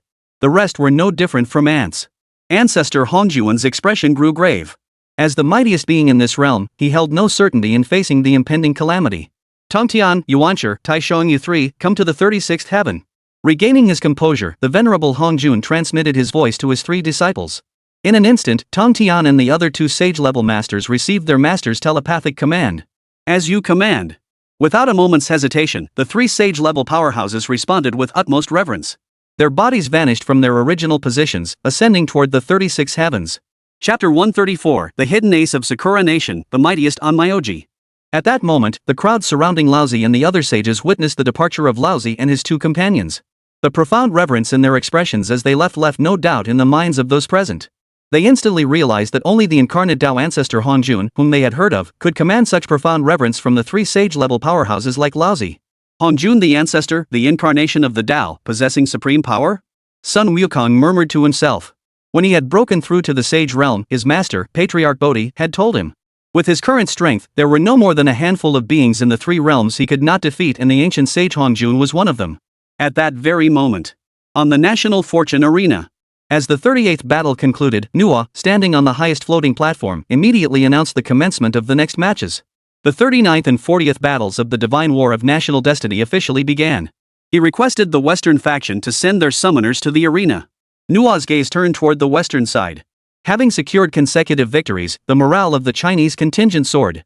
In their eyes, the western side stood absolutely no chance against Chen Xuan. After all, nearly all the Western nations steeped in ancient mythological lore had already been defeated by the Chinese contingent. Just as the Chinese contingent expected the Western side to hesitate for ages before selecting a summoner, as they had done before. A young man stepped forward. This battle will be fought by our Sakura Nation. Seeing the representative of the land of cherry blossoms step forward, the Chinese contingent was instantly stunned. Even Chen Xuan on the stage was taken aback. After all, Japan's mythology wasn't particularly formidable. Their creator god only possessed the power of a major deity, not even reaching the threshold of transcendence. Moreover, one of their principal gods, the Susanoo, had already perished at the hands of their Chinese deities. Could it be? Had they journeyed here to summon another creator god? But even if it were another creator god, merely at the level of a main god was utterly insufficient. China was prepared to fight. For a moment, the Chinese delegation was puzzled. Why would Sakura country voluntarily request to take the stage? Yet in their eyes, victory was already assured. Perfect. That Sakura Nation's little day who knows what possessed him actually volunteered to step forward. This battle will be a clash of two gods. Win this fight and our winning streak will reach 19 victories, closing the gap with the Western side to just one win. It must be that Sakura Nation's creator god, the one who perished at the hands of our Huaxia's great sage equalizer of heaven. They just can't let it go, so they're sending another god to meet their end. I wonder which two mighty deities from our Chinese pantheon will descend this time. Regardless of which deities descend, given Lord Chen Xuan's profound knowledge of our Huaxia mythology, he will undoubtedly select the mightiest among them. They will undoubtedly crush the deities summoned by that little fellow with ease. The crowd in the Chinese spectator section chattered among themselves, utterly unconvinced that the gods of the land of cherry blossoms could pose any threat to their own Chinese deities. I admit, your Chinese deities are immensely powerful, but who said anything about that? Our decision to intervene this time is for the sake of a battle between deities. No, I choose to use the restriction card. And Shan pulled a golden card from his robe and addressed Nuo above. Seeing this golden card, Long Zhan's expression darkened. He recalled that when Little Japan's summoner achieved their 20th consecutive victory, they had obtained precisely this restriction card. This restriction card prevents deities from entering the battlefield, forcing both sides to summon only powerful humans from the river of history who have not attained divine status. With Sakura Nation playing the restriction card, neither side could summon deities in this clash of the titans. After retrieving the golden card, Nuo addressed the assembled crowd. Upon hearing this rule, the confidence of the Chinese team evaporated by more than half. Chen Xuan on the stage was also somewhat surprised. He hadn't expected the land of cherry blossoms to have this trump card up their sleeve. However, Chen Xuan showed no sign of panic. Though the Chinese delegation faced a gap in their mythological knowledge in this world and were largely unfamiliar with most of their ancient legends. But Chen Xuan was filled with confidence in the mighty qi cultivators of ancient China. See that, everyone from Huaxia? See that, Chen Xuan? This is our trump card, Sakura Nation. I admit your Huaxian deities are powerful, but so what? In this battle, victory is assured for Sakura Nation. Because beyond our gods, we possess the formidable power of the Onmyoji. Standing atop the stage, Shan wore a confident smile as he looked at Chen Xuan, as if victory in this battle was already assured in his eyes. I've heard of the Onmyoji of Sakura country. They're said to be humans possessing special abilities. Indeed. It's said they can even summon a tremendously powerful monster called a Shikigami? Summon monsters? No wonder Sakura Nation is so confident this time. It seems this battle will ultimately be won by us in the West. In the Western spectator stands, representatives from other nations wore smug smiles. They hadn't felt this confident in several battles. In the Chinese spectator section, however, faces were grim with grave concern.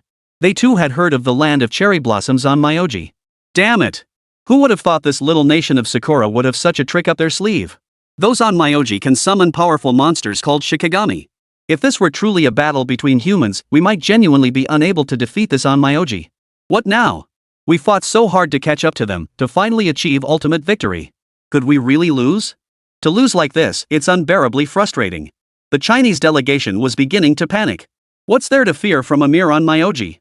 Throughout the vast history of our great nation, even setting aside immortals and gods, our ancestors included countless mighty warriors. Seeing the panic spreading through the crowd, Chen Xuan, standing atop the stage, immediately shouted out loud. What confidence, Chen Xuan? I hope you'll be just as confident when I summon our nation's Onmyoji. After speaking, Anjishan waved his hand and began summoning entries. One by one, entries appeared before him. Anishan's gaze immediately locked onto the 4th and 5th entries. For inscribed upon them were the titles, the strongest Onmyoji and Taoist mage. Seeing these two entries, Anishan was thrilled. After all, even he, a powerful Onmyoji from their nation's mythology, wasn't entirely certain whether mythical entries could be summoned. But now, these two entries represented the most powerful Onmyoji in their nation's history. Ha! Chen Xuan, this time we've got this in the bag. Your luck really is terrible. Your next opponents will be the two strongest onmyoji in our nation's history. I choose the fourth and fifth entries. Yasuyama shouted to the heavens. Behind him, the crowd from the land of cherry blossoms watched the two entries appear, equally thrilled. This is perfect. Victory is assured. Who would have thought Abe no Saimai and Lord Ashiyama Domon would appear together? Indeed, only our Sakura Nation can finally bring an end to Huaxia. The simultaneous appearance of the two strongest onmyoji from the Heian period, no one on the Huaxia side could possibly stand against them. Even before the onmyoji had descended, the crowd in the Sakura Nation spectator section was already convinced of their victory. This alone showed just how formidable the two onmyoji represented by these entries truly were. Watching the wildly excited Cherry Blossom Nation crowd and the once arrogant Mount Yasui, Chen Xuan wore only a calm smile. He acknowledged their formidable strength, even he felt a surge of pressure, but so what? Chen Xuan believed that within the vast expanse of China's history, any two powerful chi cultivators who happened to emerge could surely defeat the onmyoji of Sakura country. In the land of cherry blossoms, the crowd was utterly ecstatic. The divine gate had appeared. In the Heian period of Japan's long history. In a tea room, a young man clad in white robes sat, a hat atop his head, white at the top with colorful patterns in the middle, a fan in his hand. Slowly lifting his cup, Abe no Saimai took a sip before setting it down. The next instant, his gaze shifted forward. Before Abe no Saimai, a divine gate materialized. As he watched the divine gate appear, Abe no Saimai's expression turned puzzled. In an instant, memories belonging to the National Fortune Arena flooded into his mind. The National Fortune Arena? Such a thing still exists in this world. Is the opponent China? I hope to encounter some formidable opponents. After absorbing the memories, Abe no Saimai slowly rose to his feet and walked toward the divine gate, a serene smile gracing his face. As the strongest onmyoji throughout history, he possessed unwavering confidence in his own abilities.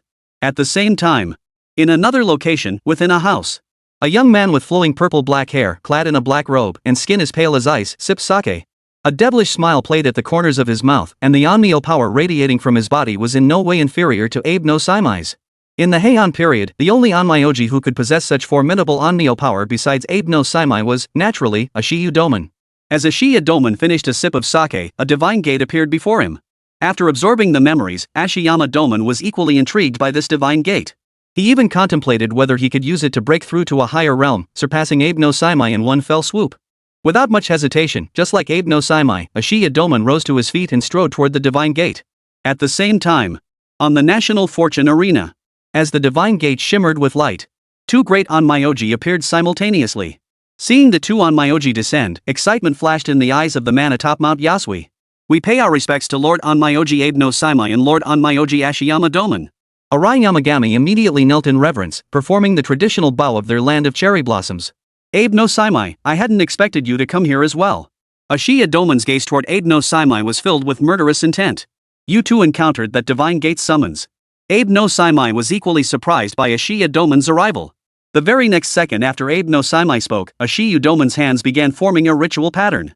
A black serpent of yin-yang energy coiled forward, lunging to bite at Abe no Saimai. Without hesitation, Abe no Saimai swung his fan. In the next instant, a violent wind swept through, forming a hurricane that collided with the black serpent. Boom! Amidst the deafening roar, the white whirlwind instantly obliterated the black serpent. Watching the two great onmyoji clash above, Yasui Yamagami's expression grew grave. He suddenly recalled that according to the ancient history of their land of cherry blossoms, Abe no Saimai and Ashiyama Domon were sworn enemies. Anozan, preoccupied with the notion that these two were the most powerful onmyoji, had forgotten their bitter enmity. Meanwhile, most of the Westerners and the Chinese crew present were puzzled. Why? Why would Abe no Saimai and Ashiyu Domon suddenly engage in such a fierce battle? Just as Abe no Saimai and Ashiyu Domon were about to strike again, a force of the rules descended, pinning them to the spot. The deities summoned by these summoners must not attack one another. Should this happen again, you shall be bound by the power of the rules. Nua's stern reprimand echoed down to the two below, a smug smile spreading across his face. Previous deities who defied the rules had been far too powerful, forcing him to tread carefully, let alone wield such overwhelming suppression. Feeling this overwhelming force of the rules, Abe no Saimai and Ashiyama Domon had no choice but to obediently halt their actions. Yet the glances they exchanged still held a trace of hatred. Abe no Saimai, I hope you don't die in this battle. Your life should be ended by me. Ashiya Domon declared, his eyes blazing with murderous intent. I feel the same, second onmyoji. I hope you don't die here. Abe no Saimai smiled at Ashiya Domon, deliberately emphasizing the words second onmyoji. Hearing Abe no Saimai emphasize second onmyoji, Ashiya Domon's expression twisted into fury. He clenched his fists. Were it not for the restraining power of the rules, he would have immediately clashed with Abe no Saimai. Seconds later, No, hovering on the platform, saw that Abe no Saimai and Ishiyu Doman had temporarily chosen not to act. He released the constraints of the law force. The very next second, surges of rule power poured into Abe no Saimai and Ishiyu Doman's bodies. This caused the yin-yang energy within Abe no Saimai and Ishiyu Doman to surge rapidly, instantly breaking through their previous limitations. Feeling their power surge, Abe no Saimai and Ishiyu Doman were utterly stunned. This is the divine battle arena of national destiny. Though you are powerful on Myoji among humans, you have not yet reached the standard of mythical beings. To make this battle more spectacular, I have infused you with the power of the rules, temporarily enabling you to reach the realm of celestial deities. Summoner of Huaxia, you too may now summon mighty human beings from your nation's long history. Remember, they must not possess mythical destiny. At that time, I shall also imbue them with the power of the rules. No, suspended on the platform, explained slowly to the crowd before urging Chen Xuan to summon his mythic entry. Chapter 135, Shikigami, I trust only the sword in my hand. Hearing Nua's words, Chen Xuan began summoning his mythological entry. Ancient Evil. Seeing this first entry, Chen Xuan instantly recognized who it represented.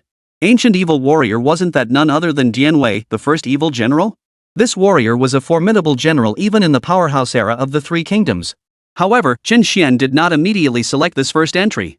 Instead, he continued scrolling down. Ode to Wine. Li Bai? This one seemed. Upon seeing this second entry, Chen Xuan paused in thought. Li Bai was a renowned poet in ancient history, but he also seemed to be a formidable swordsman. With these two entries appearing, Chen Xuan felt no panic at all. He continued scrolling down. The Seven Wives of the Heaven and Earth Society's Grand Master. Seeing this entry, Chen Xuan immediately thought of that man, the idol of all men, Wei Xiaobao. However, this character possessed no formidable combat prowess. Chen Xuan promptly dismissed the third entry. Finally, his gaze locked onto the fourth and fifth entries, the first sword saint by Ying Zhang side. Lord of the Quicksand. The appearance of these two entries gave Chen Xuan a bit more confidence. After all, both the sword saint Gai Nie and Wei Zhuang were immensely powerful chi cultivators. Staring at these 5 entries, Chen Xuan hesitated, momentarily unsure which two to choose. What? Pondering which two to send to their deaths. Chen Xuan, I admit your Chinese deities are formidable. But this battle isn't about deities, it's about figures who emerged throughout our nation's long history.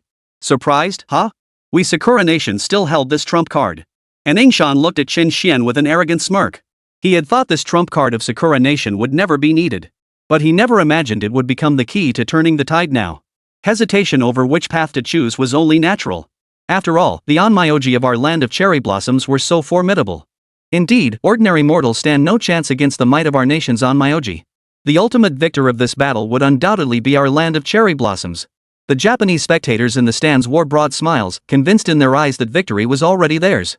As for the Chinese side, their expressions had grown grave. Watching the two formidable Onmyoji above the stage, especially witnessing their earlier techniques, they felt ordinary mortals stood no chance against these masters. For a moment, those unfamiliar with the strength of Huaxia's practitioners genuinely felt uneasy. The main concern was Chen Xuan, who still appeared hesitant. Yet, if they observed closely, they would notice his expression never once showed any gravity. From start to finish, he maintained an air of calm composure. I truly wish I could possess such blind confidence one day. How many centuries has your cherry blossom nation even existed? How could it compare to our China's 5,000-year history?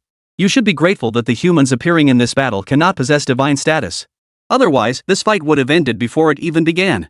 Chen Xuan gazed at Anishan with a smile, feeling a hint of regret that no divine-powered humans had appeared.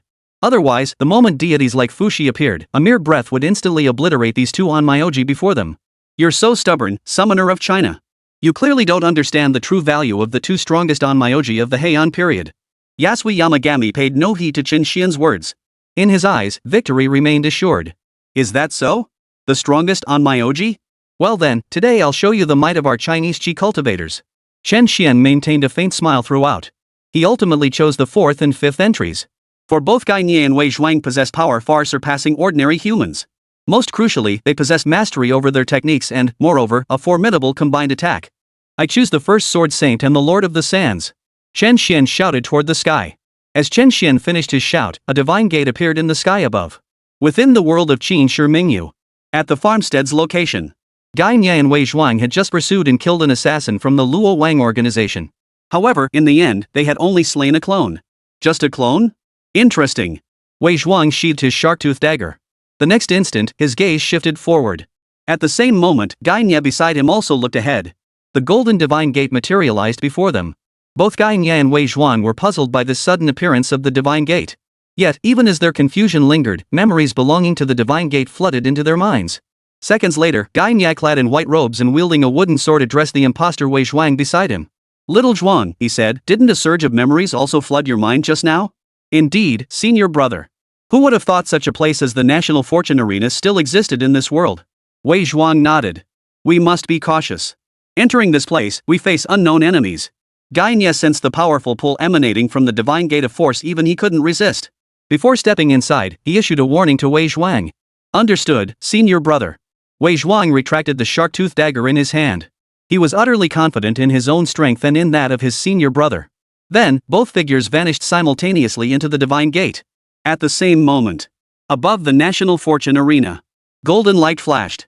Two figures emerged simultaneously, each radiating a powerful sword aura. The razor-sharp energy seemed poised to obliterate everything in its path. The very instant Guy Nya and Wei Zhuang descended, two immense forces of law enveloped them. This greatly enhanced their strength, even healing the latent injuries they had sustained earlier. Within mere seconds, Guy Nya and Wei Zhuang, like the two yin-yang masters before them, had ascended to the realm of golden immortals. Both Guy Nya and Wei Zhuang were utterly astonished by the power now coursing through their bodies. For their power had previously reached an unbreakable limit, yet now, under the embrace of that force of law, their strength effortlessly shattered that barrier. Beyond the astonishment at his own increased power, Guy Nya was even more startled to discover that the wooden sword in his hand had transformed into the Yuanhong sword. Below, Chen Xuan gazed at the Yuanhong sword with equal surprise. Yet he quickly realized that the National Fortune Arena was meant to showcase Guy Nya's ultimate state. Therefore, it had directly transformed that wooden sword into the Yuanhong ranked second on the weapon list. After a moment's pause, Chen Xuan snapped back to reality. Greetings, Lord Guy Nya, the Sword Saint. Greetings, Lord Wei Zhuang, the Lord of the Sands. Chen Xuan bowed respectfully toward Guy Nya and Wei Zhuang above. Guy Nya and Wei Zhuang, too, had regained their composure. Their gazes turned to Chen Xuan below. They knew it was this human before them who had summoned them. Meanwhile, the two onmyoji standing opposite Guy Nya and Wei Zhuang could sense the overwhelming sword energy and aura of slaughter emanating from them. These two forces left them with no room for underestimation. They understood they were facing exceptionally formidable opponents in this battle. Although Guy Nya, Wei Zhuang, and Abe no Saimai shared the same cultivation level, it did not mean their power was equal. After all, realm was one thing, but whether one could unleash their full potential was what truly mattered. That was the decisive factor in this battle. And that was precisely why Chen Xuan had chosen Guy Nya and Wei Zhuang to fight. He believed that the techniques possessed by Guy Nya and Wei Zhuang would absolutely enable them to decisively defeat those two onmyoji from the land of cherry blossoms. At that moment, Guy Nya and Wei Zhuang, suspended in the sky above, noticed the two onmyoji across from them watching them. Zhuang, be cautious. Those two across from us are likely our adversaries. Their strength is in no way inferior to yours or mine. Guy Nya cautioned Wei Zhuang beside him, still playing the role of the underdog as before. No matter the strength of the enemy. In Guy Nya's words, they would become no weaker than him even if the person was a complete novice in combat. No matter the enemy? My sword can overcome them. Wei Zhuang, however, lacked Guy Nya's humility. He was far more domineering and unrestrained. Drawing his shark-tooth blade, he pointed it directly at the two onmyoji Abe no Saimai and his companion standing before them. Looks like we're facing formidable opponents this time. Abe no Saimai chuckled. Right, said a Shiyu Doman beside him. So what? Just don't slow me down. Ashiya Doman shot Abe no Saimai a glare. Even facing a common enemy now, he remained at odds with him. Watching the two men, who looked ready to start bickering at any moment, Yasui Yamagami on the floating platform couldn't help but think to himself, thankfully, the rules of the National Fortune Arena prohibit members of the same faction from attacking each other. Otherwise, Yasui Yamagami genuinely feared Abe no Saimai and Ashiya Doman might start attacking each other mid-battle while fighting their enemy. However, these two Chinese chi cultivators before him seemed no ordinary foes either. Isaka gazed at Guy Nya and Wei Zhuang ahead, murmuring to himself. At that moment, Ashiyu Doman could no longer hold back and struck first. He formed a hand seal, and in the next instant, a black serpent dozens of meters long materialized. This monstrous black creature charged forward at incredible speed, attacking Guy Nya and Wei Zhuang ahead. As the massive black serpent closed in on Guy Nya and Wei Zhuang stepped forward decisively. His shark-toothed sword was now enveloped in a black mist, radiating an extreme aura of killing intent. With a single downward swing of his blade, the monstrous black serpent was cleaved clean in two, vanishing from this world. Luya Daoman watched his probing attack repelled with such ease, and he was somewhat taken aback. Yet this also made him realize that these two Chinese chi cultivators before him were indeed not to be underestimated in the slightest. Standing atop the floating platform on Mountain Yama, I watched as Ashiyama's attack was effortlessly parried. Panic instantly gripped him. He wondered if he would suffer the same humiliating defeat as the previous summoners, only to be erased by the rules of the National Fortune Arena. The thought alone sent a shiver down his spine. Yet, he quickly reminded himself that he had summoned the two most powerful Onmyoji of the Heian period. How could he possibly lose against opponents who weren't gods? How could he even entertain such thoughts? The realization that he had summoned the two mightiest Onmyoji restored confidence to his face. Meanwhile, on the other side, the Chinese team watched Wei Zhuang effortlessly block the attack, and their faces also regained some confidence. At that moment, above the National Fortune Arena, Abe no Saimai and Ishiyu Doman stood facing off against Gainye and Wei Zhuang. Those two must be human chi cultivators. Though I know not what powers they wield, I have never lost, never before, and never now. A smile spread across Abe no Saimai's face. Whirlwind sweep. In the next instant, he swung his fan forward, instantly forming 200-meter wide whirlwinds that swept toward Gainye and Wei Zhuang at breakneck speed. Facing these two assaults, Wei Zhuang and his companion showed no sign of panic. This time, Wei Zhuang was the one to strike first, swinging his sword with a single, decisive motion. The next instant, a black sword energy, seemingly intent on ravaging everything, slashed straight toward the two hurricanes. Boom! Amidst a violent explosion, the black sword energy collided with the two whirlwinds. In the stalemate, both attacks dissipated into the air. If this is the extent of your power, then the only outcome awaiting you in this battle is death. Wei Zhuang gripped his shark-tooth sword, his gaze toward Abe no Saimai and Ashiyama Doman brimming with contempt. Such confidence. I hope you'll still feel this confident in a moment. Abe no Saimai's face darkened instantly as he saw his attack blocked once more. Rising Serpent. Without hesitation, Abe no Saimai swung his fan, summoning his Shikigami. In an instant, a monstrous serpent over 1,000 meters long appeared before them, its entire body covered in purple scales and a hideous, ferocious expression. Most notably, this terrifying serpent was engulfed in blazing flames. Normally, Abe no Saimai's summoned Shikigami weren't that powerful, but now, empowered by the rules of the National Fortune Arena, Abe no Saimai's strength had surged dramatically. Naturally, the Shikigami he summoned had also reached its most formidable state. Opposite him, Wei Zhuang and Gainye witnessed Abe no Saimai's unexpected maneuver, a flicker of surprise crossing their faces, though only a flicker. I hope you remain this confident when facing my formidable Shikigami. Abe no Saimai fixed his gaze upon Wei Zhuang ahead. I trust only the sword in my hand to help me overcome all foes. Wei Zhuang gripped his sword tightly. Even facing formidable monsters, he remained convinced that with the blade in his hand, he could slay whatever stood before him. Chapter 136, Onmyoji Arts, Stay Put. Then let's see if your strength matches your tone, if it's as formidable as your words. Abe no Saimai was somewhat surprised that the black serpent he had summoned possessed such formidable power. He wondered to himself, is this the realm that transcends human limits? In an instant, the black serpent, its entire body engulfed in searing flames, charged forward at breakneck speed toward Wei Zhuang. Facing the ferocious black serpent, Wei Zhuang hesitated not a moment. The terrifying energy from his shark's tooth blade erupted violently, and in that instant, his own form vanished from its original position. Boom! Boom! The next second, the black serpent's massive tail lashed out like a deadly weapon, sweeping heavily toward Wei Zhuang's body. Meanwhile, the legendary sword in Wei Zhuang's hand came crashing down. Under the strike, blazing flames ignited, and Wei Zhuang effortlessly parried the black snake's attack. You are a formidable human, but you have offended my master. Your fate is sealed, death awaits you. Tongshi revealed a savage grin as searing flames erupted from its monstrous maw. The flames, stretching dozens of meters, formed a miniature sea of fire that seemed poised to consume everything. Yet, facing this intense inferno, Wei Zhuang's eyes showed no trace of fear. He remained unflinching, delivering another decisive sword strike. In an instant, the searing flames were cleaved in two by Wei Zhuang, their tendrils scattering toward the edges of the arena. After effortlessly dismantling the miniature inferno, Wei Zhuang swung his legendary blade once more. A sharp, black sword chi erupted from the blade, poised to sever all in its path. Under the assault of this razor-sharp sword energy, Tensha was forced back over 100 meters. One of Abe no Saimai's two strongest Shikigami, Tensha, was immediately suppressed by Wei Zhuang at the very start of the battle. Behind him, Abe no Saimai watched the scene unfold, his expression darkening. In an instant, he swept his fan through the air, unleashing a whirlwind. Wisp after wisp of the raging wind, carrying terrifying force, swept toward Wei Zhuang ahead. Facing these powerful gusts, Wei Zhuang continued to wield his sword. An overwhelming sword intent surged skyward. Empowered by the force of the rules, Wei Zhuang sensed his own strength reaching unprecedented heights. At this moment, even facing the combined assault of Abe no Saimai and Tengu, he held his own without faltering. Behind him, Ashiyama Doman watched the scene unfold, his expression darkening. He hadn't anticipated such a formidable opponent. After a second's hesitation, Ishiyu Doman resolved to act. Though he yearned to kill Abe no Saimai, he understood this was not the time for infighting. Only by joining forces to eliminate the enemy could they prevail. With this thought, yin-yang energy erupted from his entire body. Green flames blazed across his form as he vanished from his position, charging forward to strike Wei Zhuang. At that very moment, Gainye, who had remained motionless until now, moved. His body darted forward like lightning, appearing before Ashiya Doman as if teleported. In his hand, the second-ranked weapon in the weapon spectrum, the Abyssal Rainbow, pointed directly at Ashiyama Doman. Don't move! The ultimate sword intent surged relentlessly from Gainya's body. As Luyu Daoman sensed the sword intent emanating from Gainya, his expression grew even more grave. He understood that this opponent before him could not be underestimated in the slightest.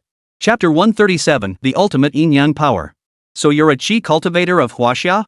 Let me see just how powerful you truly are. Luya Daoman enveloped himself in yin-yang energy, a sinister demonic blade materializing in his hand. Though both were yin-yang masters, Ashiyama Doman's techniques differed somewhat from Abe no Saimai's. One specialized in summoning Shikigami, while the other focused on channeling yin-yang power into his own being. In an instant, Ashiyu Doman's form dissolved into a blur, vanishing from his original position. The demonic blade flashed. Purple blade energy erupted as his strike aimed directly for Gainya's head. With an expression of calm resolve, Gainya swung his sword, Yuan Hong, channeling an unceasing flow of divine energy into its blade. Clang! In that instant, Yuan Hong collided with the demon blade, unleashing a terrifying shockwave. Under the force of the strike, Ashiyu Doman staggered backward over 10 meters before finally halting. Gazing at his slightly trembling right hand, Ashiyu Doman's expression betrayed surprise. He hadn't anticipated his opponent before him to be so formidable. You are formidable. Before Ashiyu Doman could speak, Gainya offered his praise first. Such praise felt like humiliation to Ashikaga Doman. Are you mocking me? Ashiya Doman's expression turned furious, his aura intensifying as he charged toward Gainya. Gainya was puzzled by this. He thought to himself, I offered a sincere compliment from the heart. Why would this man feel insulted? How strange. Gainya remained utterly unaware that his usual conduct was indistinguishable from outright humiliation. In an instant, both vanished from their positions, their blades clashing in a fierce duel that erupted above the national fortune arena. Though lacking the divine might of the earlier deities, both fighters displayed masterful techniques. This allowed spectators on both sides of the national fortune arena to witness a truly spectacular battle. After all, the previous clashes had been more about the collision of divine power. Though Luya Daoman had fused his yin-yang energies into his body, Gainya remained as calm as ever. The battle between them appeared evenly matched, yet Gainya fought with remarkable ease. White sword chi surged relentlessly from his surroundings. It seemed as though this battle had always been firmly within Gainya's grasp. On the other side, Abe no Saimai's expression had grown grave. He never imagined that he, the most powerful onmyoji of the Heian period, would now be unable to suppress this human chi cultivator before him. Moreover, Wei Zhuang's power was vast and sweeping, embodying the intent to crush all opposition. For a moment, even Abe no Saimai, joined by one of his most powerful Shikigami, the Ascending Serpent, found themselves overwhelmed by Wei Zhuang's relentless assault. On the stage, spectators from both sides watched the scene in astonishment. The Westerners in particular wore grim expressions. They had believed that this final trump card left by the land of cherry blossoms would surely defeat China. Yet now, the two onmyoji hailed as the strongest of the Heian era were being dominated by those two chi cultivators from China. Didn't you Sakura Nation claim your onmyoji were invincible? Why are they getting beaten? So, are your cherry blossom countries onmyoji any good? If we'd known they weren't, we should have sent our Korean country instead. Our Korean country's ancient generals were quite formidable. In other words, you're wasting your trump card for the decisive battle. The Western crowd spoke to the Japanese representatives with increasingly sharp tones. Our onmyoji masters haven't even unleashed their full power yet. I mean, Ashiya Doman and Abe no Saimai were the strongest onmyoji of our Heian period. They could definitely defeat the Chinese swordsmen. The Cherry Blossom Nation immediately retorted upon hearing the Westerners' words. Ha! Victory? Have you Cherry Blossom Nation folks not seen the situation clearly? It's our Chinese ancestors who hold the advantage. I mean, I was actually worried earlier. Just as Lord Chen Xuan said, our vast Chinese civilization with thousands of years of history, how could a tiny country like yours even compare? This battle our Chinese ancestors will surely triumph. The Chinese delegation, however, was filled with excitement. Initially, they had been somewhat concerned upon hearing that the land of cherry blossoms intended to summon their strongest onmyoji. But now, witnessing the formidable combat prowess of Gainya and Wei Zhuang, their worries vanished completely. What do you Chinese know? Just wait. Our Lord Abe no Saimai hasn't even shown his full strength yet. Do you really think that Pangu is his most powerful Shikigami? From the floating platform atop Mountainyo, Abe no Saimai immediately roared back in defiance at the taunts of the Chinese crowd. At that moment, Abe no Saimai had just been driven back again by Wei Zhuang. His expression darkened as he surveyed the wounds on Tingsha. Swordsman of China, I acknowledge your formidable strength. But this battle I will win. With that declaration, Abe no Saimai began forming hand seals. The next instant, a raging blizzard descended upon the arena. Facing this newly unleashed force, Wei Zhuang's eyes remained utterly fearless. What an unusual technique, he thought. But the sword in my hand alone will decide the outcome. Wei Zhuang gripped his sword tightly. Unlike Abe no Saimai's flashy techniques, the only thing he could trust was the blade in his hand. In an instant, the Snow Woman, radiating terrifying power, materialized before the crowd.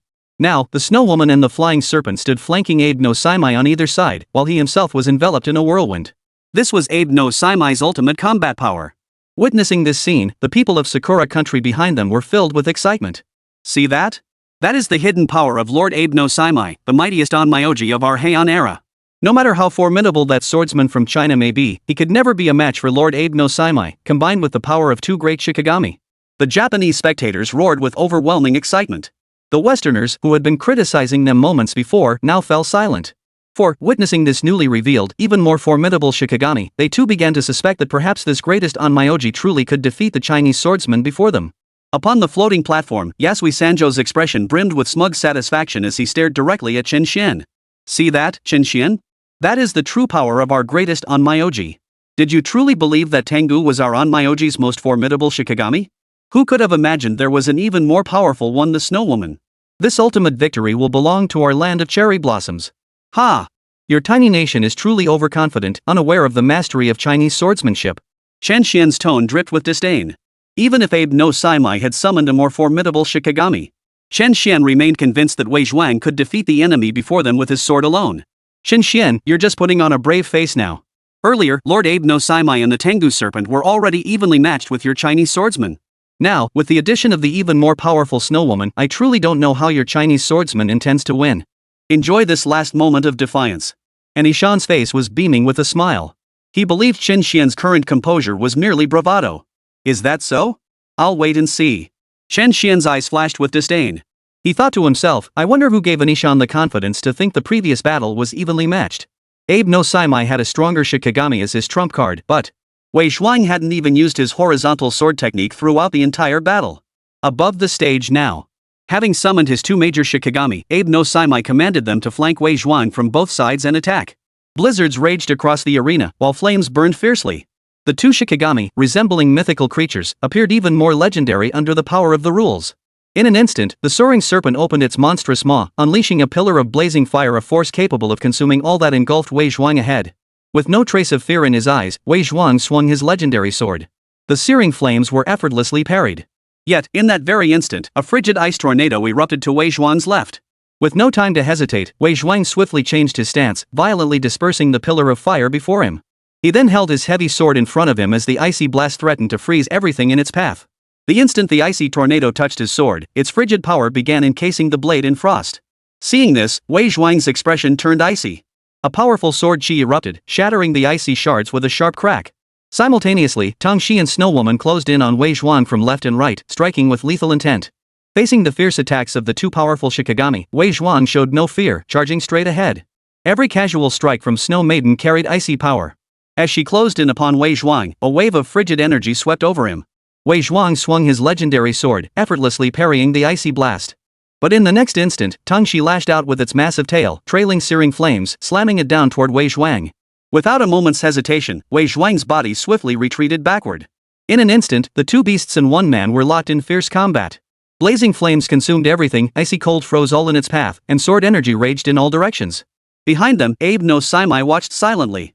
His spiritual power had reached its limit, and summoning his two strongest Shikigami simultaneously had already pushed him to his absolute limit. He could summon no more Shikigami. Watching the battle unfold before him, Abe no Saimai's face showed no trace of joy, only a hint of gravity. For his choice to summon the Snow Woman and the Flying Serpent stemmed not only from their status as his most powerful Shikigami, but also from a crucial reason: the Snow Woman and the Flying Serpent, one ice, one fire, could form an exceptionally potent synergy. Their synergy created an immensely powerful combination, the very reason he had defeated a Shi Adoman to become the strongest onmyoji. Yet now, even with his two greatest Shikigami united, they couldn't suppress the swordsman before them. It seemed this swordsman from China was far more formidable than he had anticipated.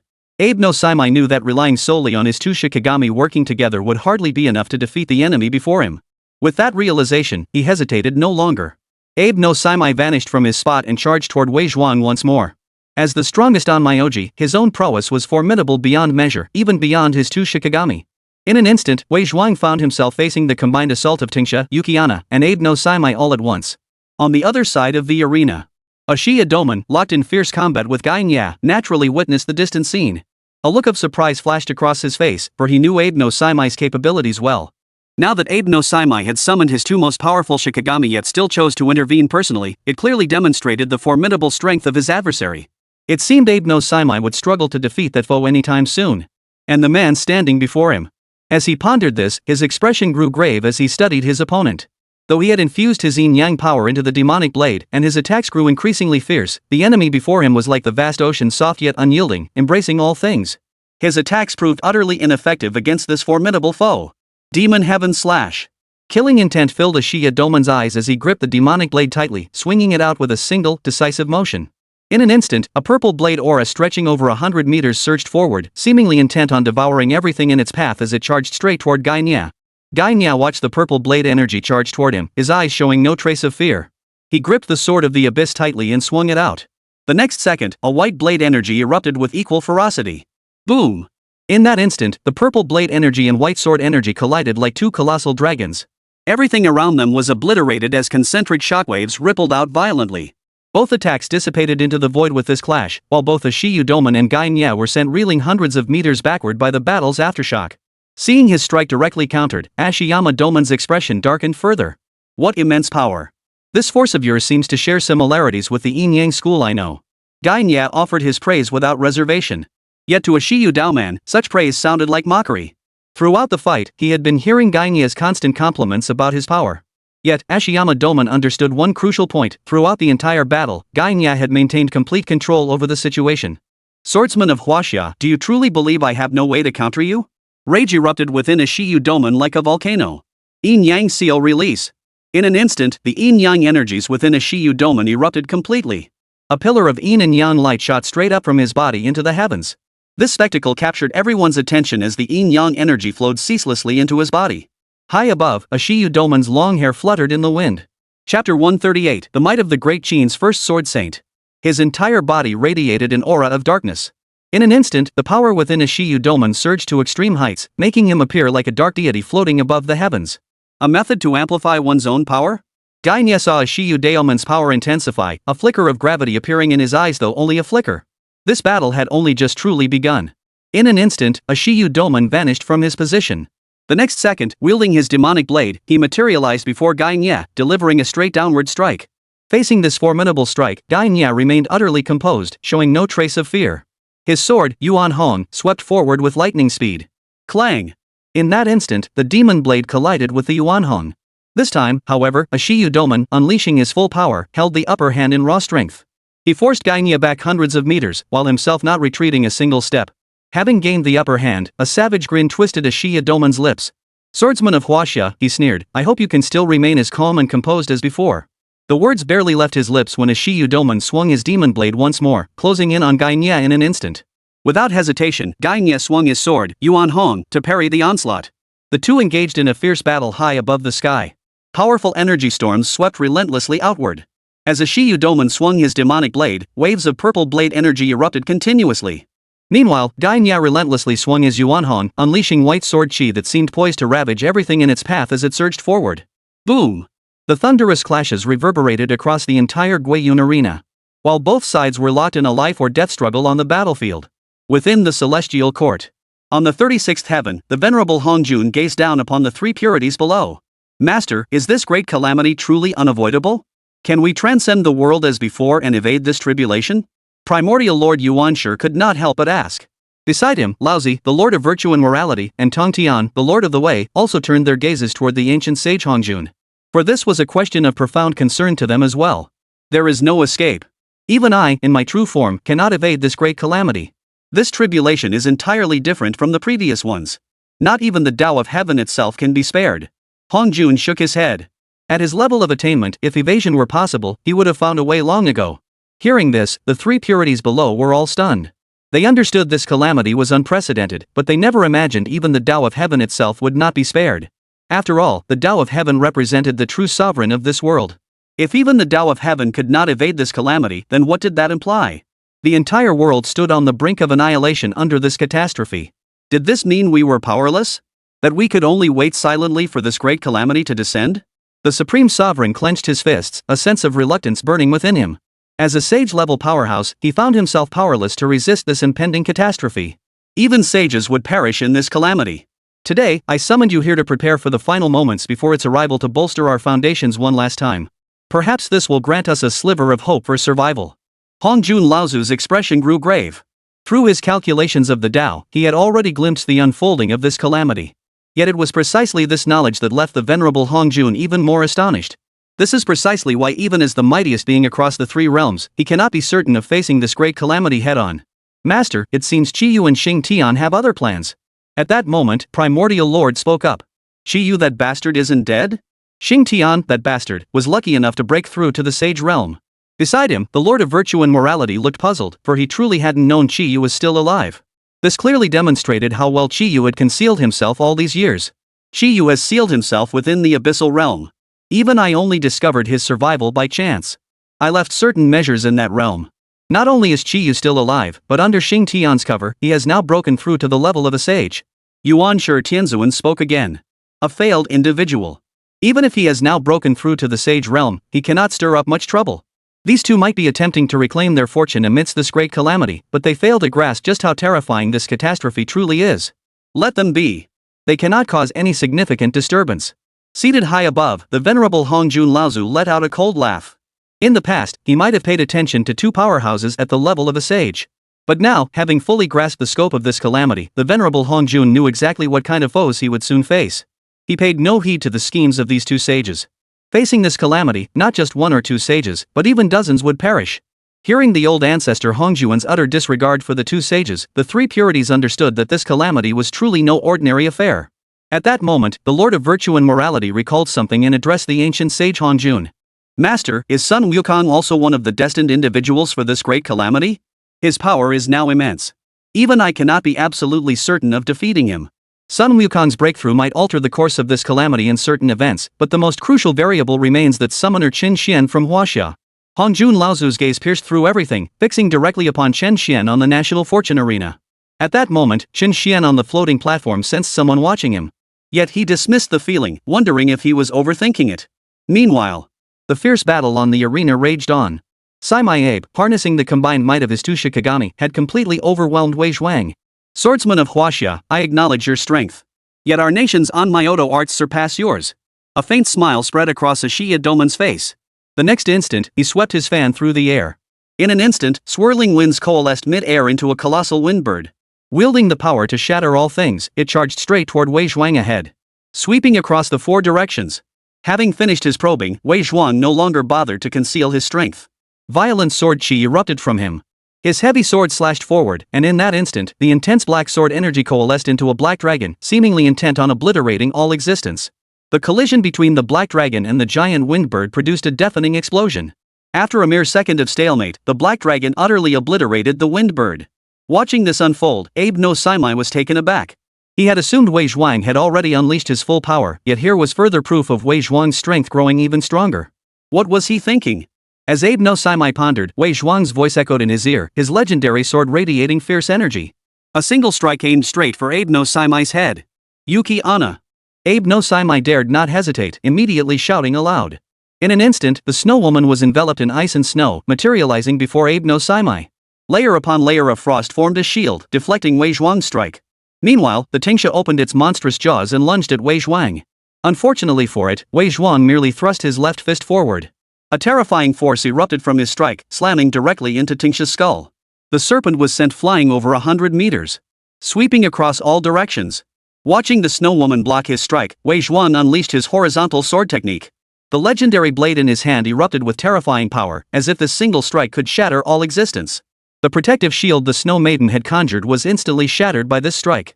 Terror flashed across her face. With no way to evade, the Snow Maiden could only watch helplessly as the blade pierced toward her chest. No! Abe no Saimai let out a piercing scream, trying desperately to recall the Snow Maiden, but it was too late. Ah! Accompanied by the Snow Maiden's agonized wail, Wei Zhuang's blade pierced straight through her chest. With that, the Snow Maiden vanished into the void. Put! A mouthful of blood spurted forth. With his strongest Shikigami slain, Abe no Saimai inevitably suffered backlash. In the audience of the National Fortune Arena, the people of Sakura Nation watched in stunned silence as their strongest Onmyoji Shikigami was slain. What the hell? How could your strongest Onmyoji's familiar be killed? Yeah, just as expected. Your Sakura Nation is nothing but a bunch of useless fools, wasting the very cards that could have turned the tide in our favor. The rest of the Western spectators looked at the Sakura Nation crowd with utter disdain. We will win. This was merely a momentary lapse by our Lord Abe no Saimai. He will undoubtedly claim victory in this battle. Yes. Our Lord Abe no Saimai is the mightiest onmyoji of the Heian era. He cannot lose. The Sakura Nation members shook their heads, their expressions bordering on madness. In their eyes, their Abe no Saimai was absolutely invincible, utterly incapable of defeat. Above the arena, Abe no Saimai had no time to mourn the snow woman. Wei Zhuang's fierce attacks were already closing in. At this moment, with his sword energy erupting to its peak, Wei Zhuang possessed unparalleled power. Moreover, Abe no Saimai's strongest Shikigami, the snow woman, had already fallen to Wei Zhuang's devastating attack. Now, only Tengsha and Abe no Saimai remained. Even with their combined efforts, they were completely overwhelmed by Wei Zhuang. Abe no Saimai's face darkened. He knew that if this suppression continued, he would likely lose this battle. Yet, for the moment, Abe no Saimai could find no opening to turn the tide. Each strike from the swordsman before him felt like a mountain crashing down. Even Abe no Saimai found them extremely difficult to counter. On another battlefield, a Shiyu Doman naturally observed the scene. Wei Zhuang's earlier attack, sweeping across all directions, had instilled a profound sense of dread within him. In fact, a Shiyu Doman wondered inwardly, could he even block such a strike? The answer was clear, even if he managed to block it, he would be severely wounded. Damn it! Why wasn't Abe no Saimai this useless when we fought?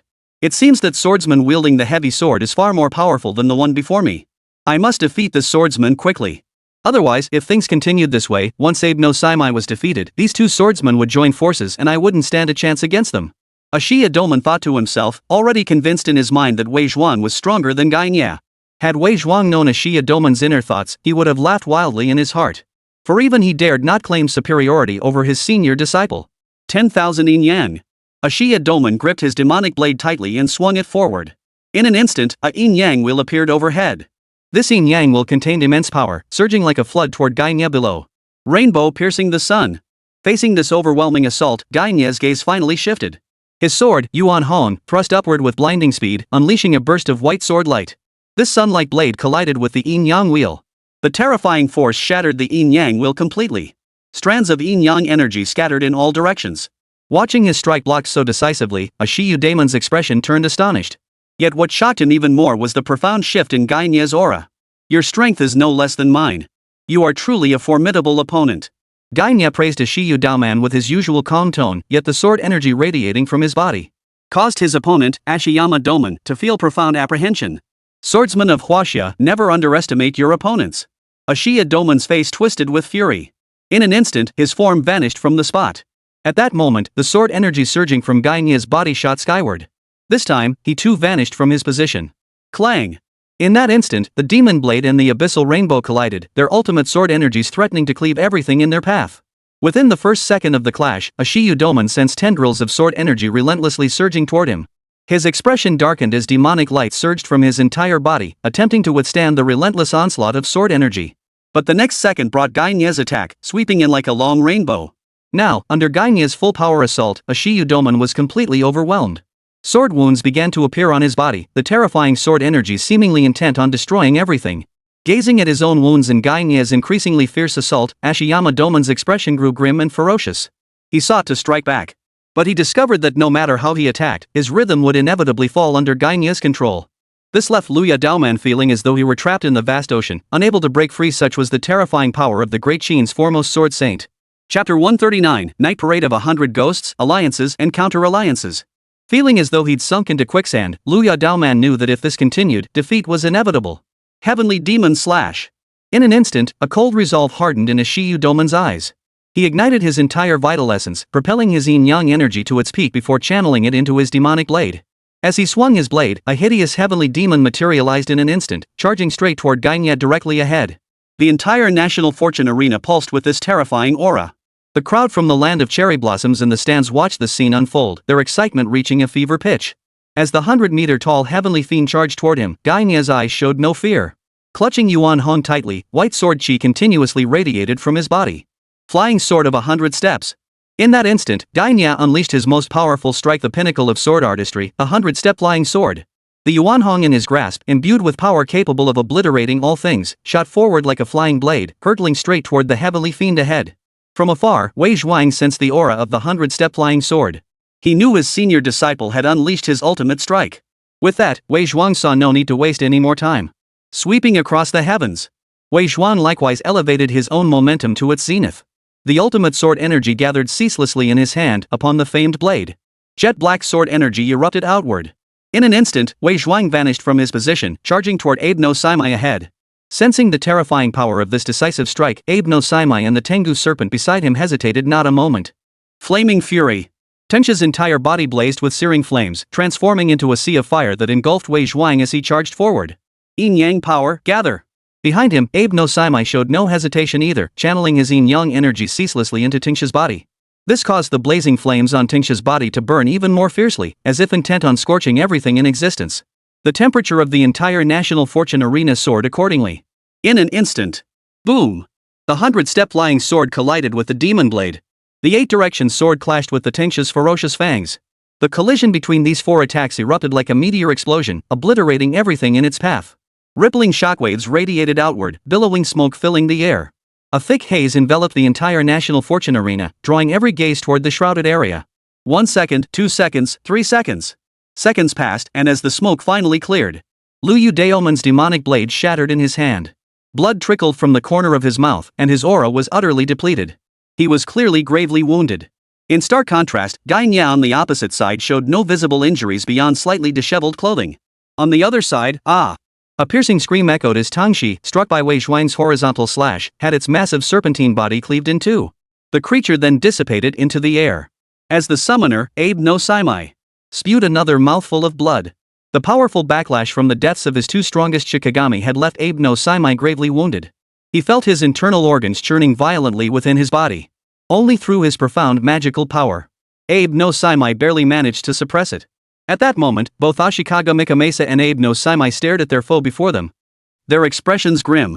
They knew full well that after unleashing their most powerful attacks, they had been thoroughly outmatched. This battle seemed poised to draw to a close. How could this be? Lord Abe no Saimai and Lord Ashiya Doman both at a disadvantage and gravely wounded? How is that possible? No, it couldn't be. They were the 2 greatest onmyoji of the Heian period. How could they be so easily wounded? It simply couldn't be. The crowd from Sakura Nation on the National Fortune Arena shouted in disbelief, their voices trembling with shock at the scene unfolding before them. Damn it, what a waste of that card. These Sakura Nation people are nothing but clowns. Their summoned onmyoji are so weak, yet they had the nerve to boast about how powerful their ancestors were? This is disastrous.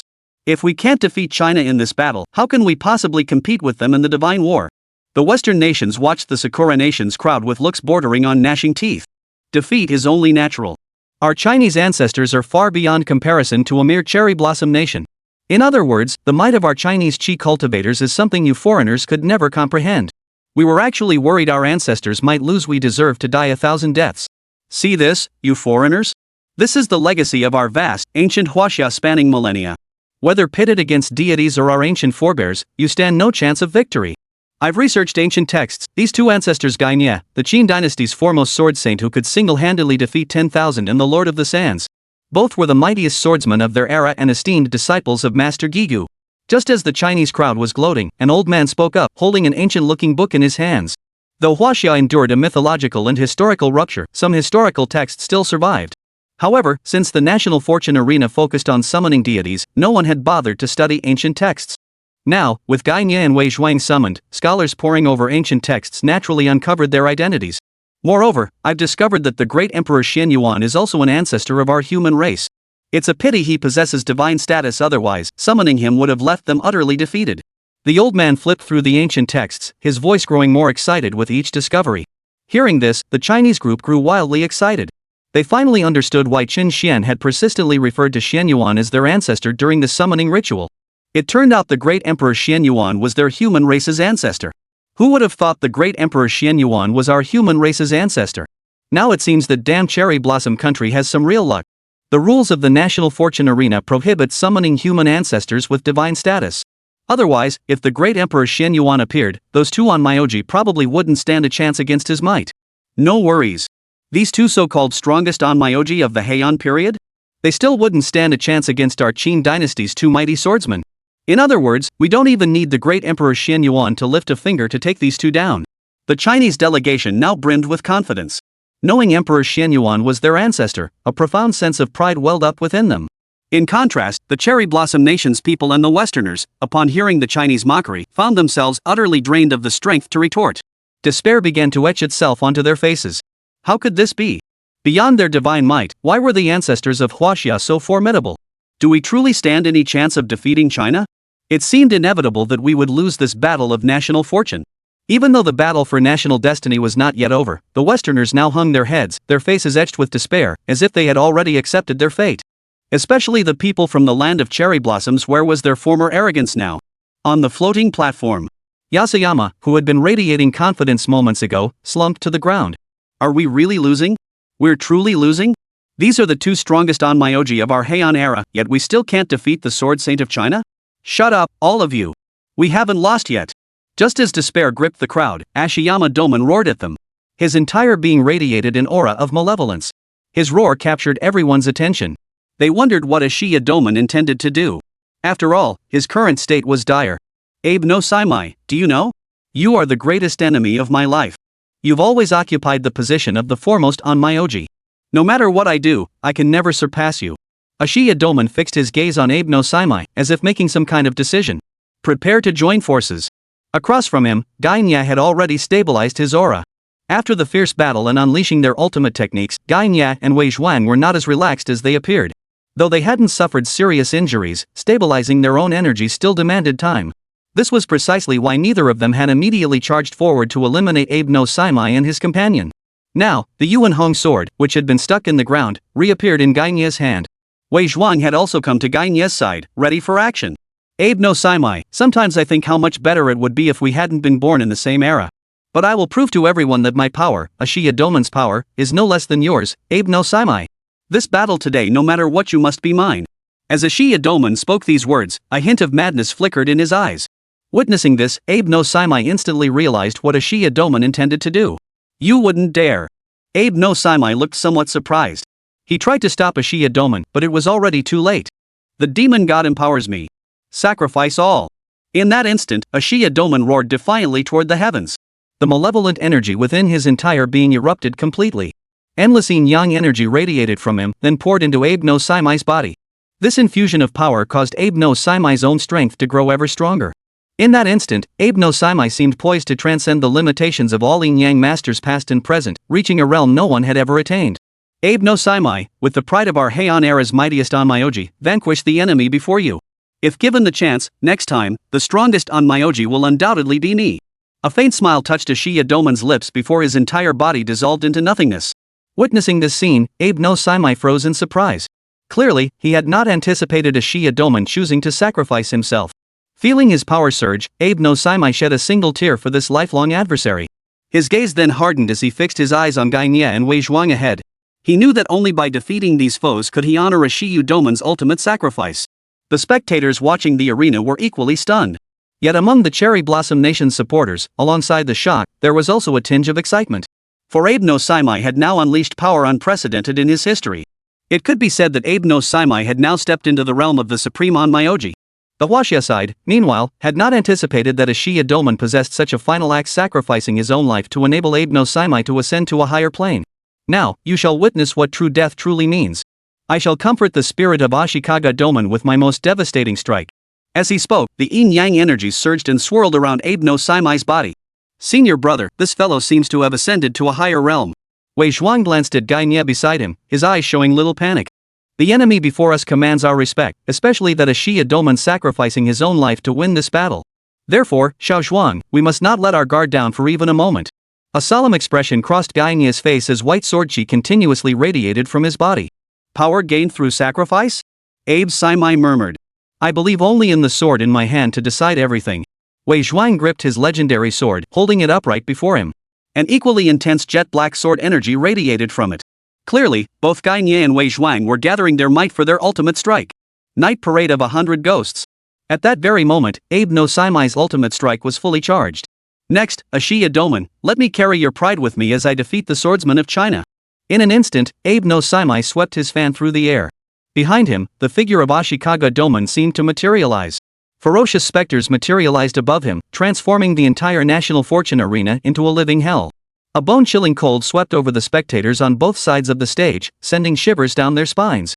These ferocious demons seemed poised to devour everything, lunging toward Gainye and Wei Zhuang directly ahead. Alliance and division. At this very moment, Gainye and Wei Zhuang unleashed the most powerful strike of their school of alliances. Everything around them began to fade into ink-wash hues. A fierce white dragon and a fierce black dragon appeared simultaneously. The entire world, in that instant, seemed frozen in time, plunged into utter stillness. One black, one white, the two colossal dragons merged as one. Gainye and Wei Zhuang charged headlong toward the ferocious horde of ghosts. The dual dragons, embodying the power to shatter all things, collided with the procession of 100 ghosts. Chapter 140, The Battle Ends, The Proud Golden Flash. Boom! In an instant, the twin dragons seemed poised to devour all existence. The endless stream of malevolent spirits surging toward them was utterly consumed and obliterated. Their razor-sharp claws charged relentlessly forward. In mere seconds, the twin dragons had already reached Abe no Saimai. No! How could this be? Abe no Saimai let out an incredulous scream. The next second, the black and white dragons completely swallowed him whole. His entire body was hurled backward with tremendous force, crashing into the barrier of the arena before coming to a halt. Had he lost after all? A faint, bitter smile touched Abe no Saimai's lips. He felt he had failed as Shia Doman. Beneath that sorrowful smile, his entire being dissolved into nothingness, vanishing from this world. Witnessing this scene, the people of Sakura Nation were utterly stunned. They never imagined their nation's two strongest onmyoji would fall so utterly. Despair washed over their faces, disbelief etched into every expression. How could this be? How could this be? These were Sakura Nation's two strongest onmyoji. How could they have failed like this? No, it couldn't be. It simply couldn't be. Only Sakura Nation could ultimately bring an end to Huaxia. How could our nation's strongest onmyoji lose like this?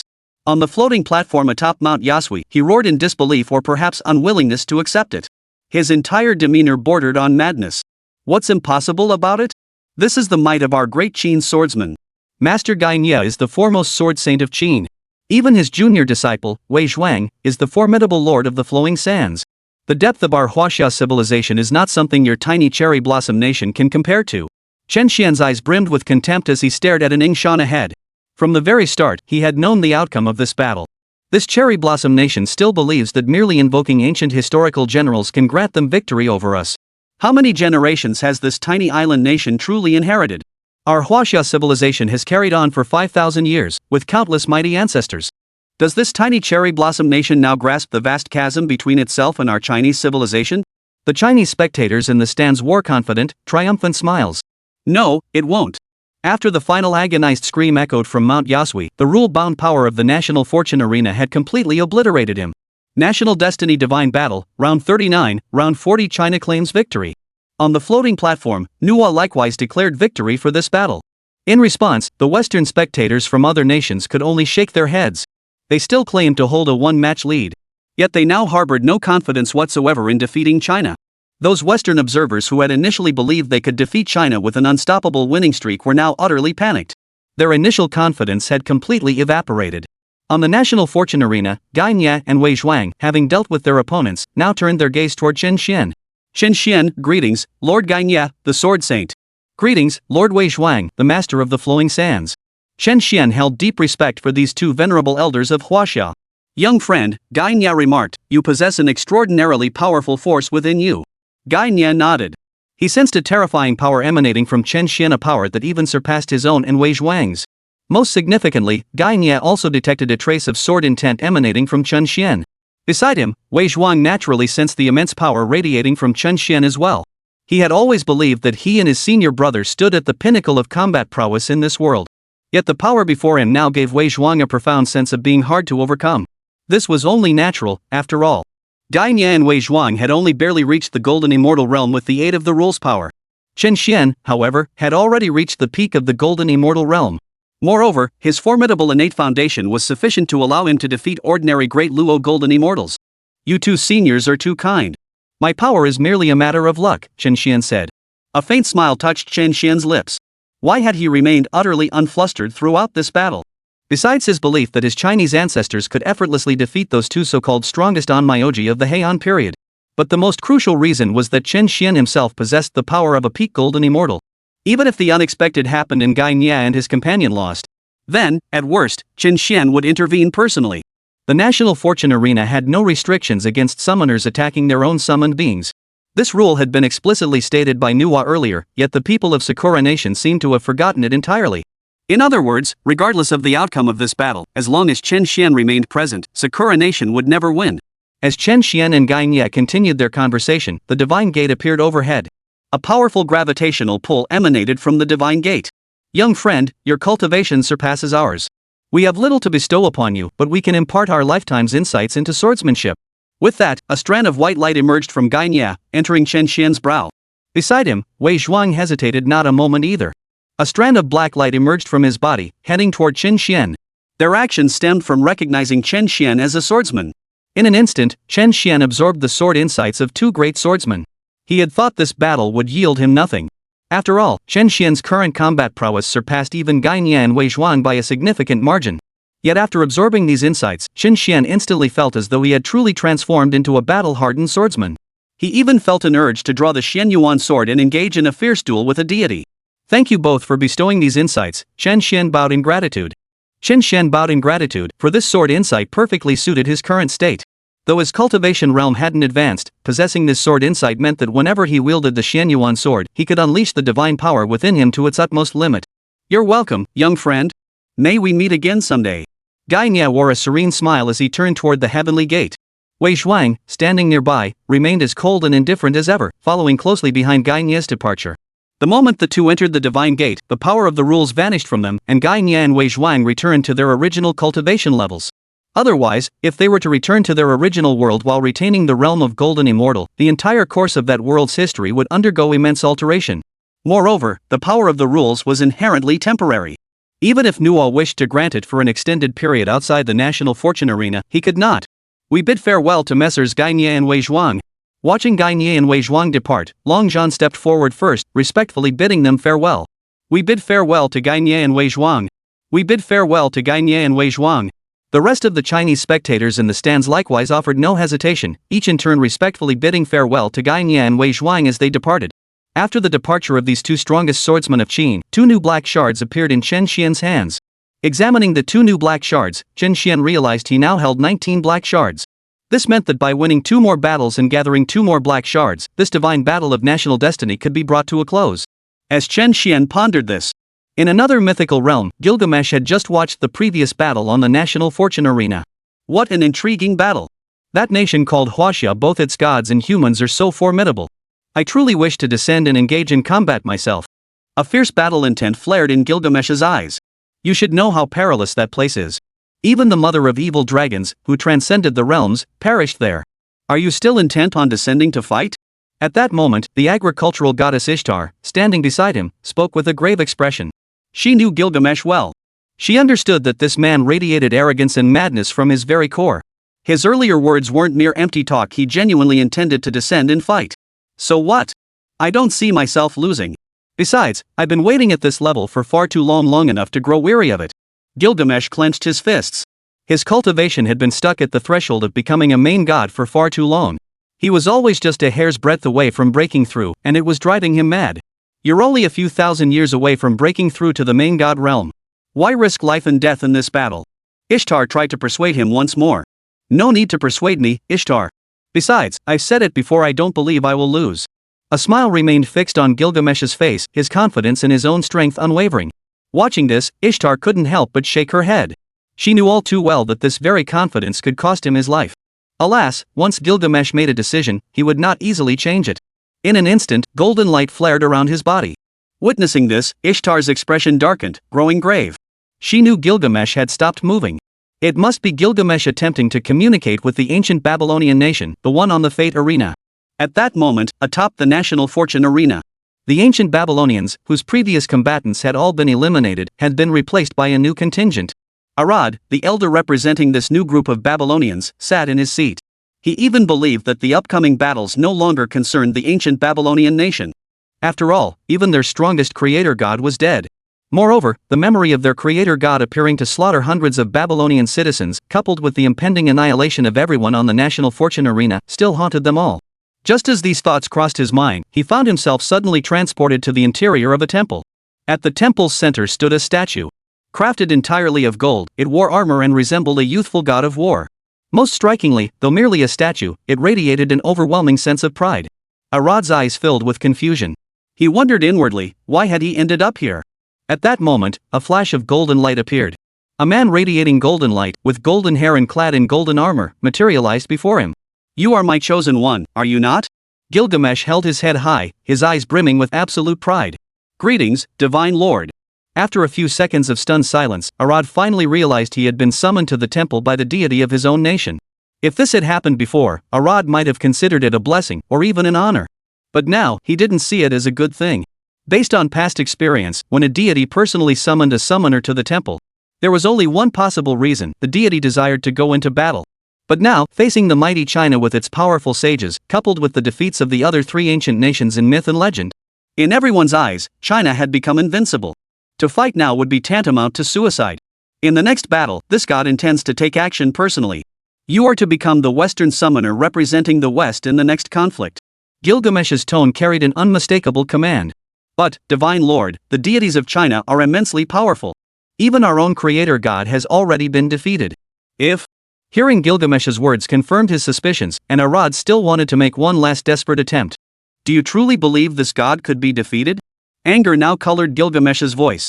Clearly, in his eyes, this insignificant ant dared to question his authority. This was an act of disrespect. In the next instant, golden swords materialized before him. With a sweep of his right hand, the blades instantly materialized before Arad. They seemed poised to cleave Arad's head clean off. Fear filled Arad's eyes as he sensed the imminent threat of death, his body trembling uncontrollably. No! Amidst his utterly terrified expression, the golden swords hovered just 1 centimeter before Arad's body. A mere centimeter separated them from taking Arad's life. Huff! Watching the golden blades pause before him, Arad gasped for breath in ragged heaves. Remember, defying my orders means only death. Understand? Gilgamesh's tone was utterly icy. Understood. Arad's body trembled uncontrollably as he nodded frantically. How could he possibly argue now? If he chose to fight, Arad could still take a chance Gilgamesh might ultimately prevail. That way, Arad might survive. But if he refused to fight, Arad knew Gilgamesh would kill him without hesitation. Between a 1 in 10 chance of survival and certain death, Arad knew the difference. You can leave now. Gilgamesh's voice dripped with impatience. With a dismissive wave, Arad's consciousness vanished from the temple. His consciousness returned to his body. Phew! Arad couldn't help but gasp for breath again. The scenes from moments ago felt like a dream, yet he knew all of it was real, not a dream at all. Elder, what happened to you? Elder, are you all right? The 2 servants standing beside him immediately asked with concern. After all, with the chairman's death, Arad had become the Grand Elder of the Mythology Hall of Ancient Babylon, a position of immense prestige. At the same time, No also announced the commencement of the 41st Divine War of National Destiny. As before, the Western faction needed to discuss which new summoner would take the stage. Everyone exchanged glances, momentarily at a loss, just like in the previous battles, unsure whom to choose. After all, in the preceding battles, the most powerful deities from each nation had already entered the fray, including several formidable creator gods. But what was the result? In the end, they perished at the hands of the deities of Huaxia. What the hell are you lot thinking? Get moving already! We're only 1 win ahead of China now. I'll admit it, China's deities are incredibly powerful. We've all underestimated China's mythology before. But have we lost yet? We still have a chance to win, okay? China doesn't send their sages into every battle. You're all cowering now, too scared to step onto the field. Once the 10 minutes are up, we'll be declared losers outright.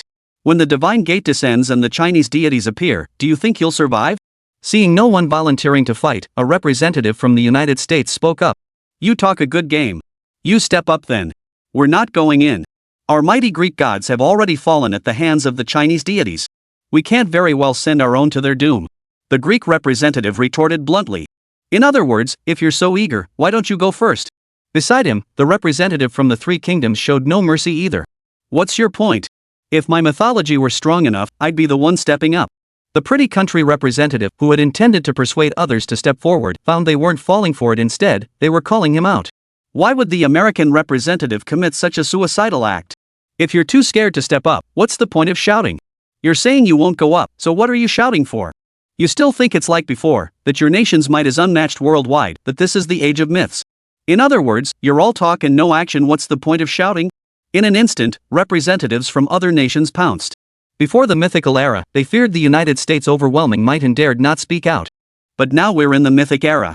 It's not about who has more atomic bombs or nuclear weapons.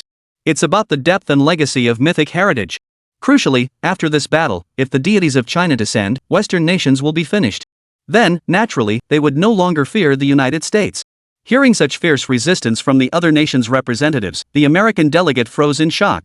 In his mind, the United States always had the final say, others dared not challenge, only to agree. But now, how dare these nations openly challenge him? After a few seconds of hesitation, the American representative glanced at the furious expressions on the other nations' faces and wisely chose to keep quiet. Amidst the heated debate, Arad stepped forward. "If none of you wish to engage in this battle," he declared, "then let us, the ancient Babylon, take it upon ourselves." Hearing Arad's words, the representatives of numerous nations visibly froze. Even the Babylonian delegation was bewildered. They wondered, why would their grand elder volunteer to step forward? If no one objects, then this old man shall take the stage. Unfazed by the stunned expressions, Arad turned and walked toward the National Fortune Arena. Though puzzled, why would Arad volunteer? After all, Babylon's mightiest creator god was dead. But despite their bewilderment, not a single person stepped forward to stop him. The other nations genuinely lacked the confidence to defeat China. No one wanted to go up there to die. Now that Arad volunteered, they believed he must have some hidden cards or perhaps special circumstances beyond their own fears. Surely he wasn't just going to throw himself to his death? Had Arad known their thoughts at that moment, he would have cursed inwardly. What trump cards did he have? He was forced into this by that bastard Gilgamesh. If he didn't step forward, he was as good as dead. Amidst the crowd's bewilderment, Arad had already stepped forward onto the National Fortune Arena. "This battle will be fought by us, the ancient Babylonian nation," Arad shouted toward the sky. But as soon as he finished speaking, a golden light enveloped him, and Arad instantly materialized on the National Fortune Arena.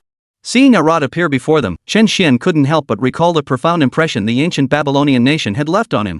After all, their nation's creator god, the mother of evil dragons, had intended to slaughter every last one of them.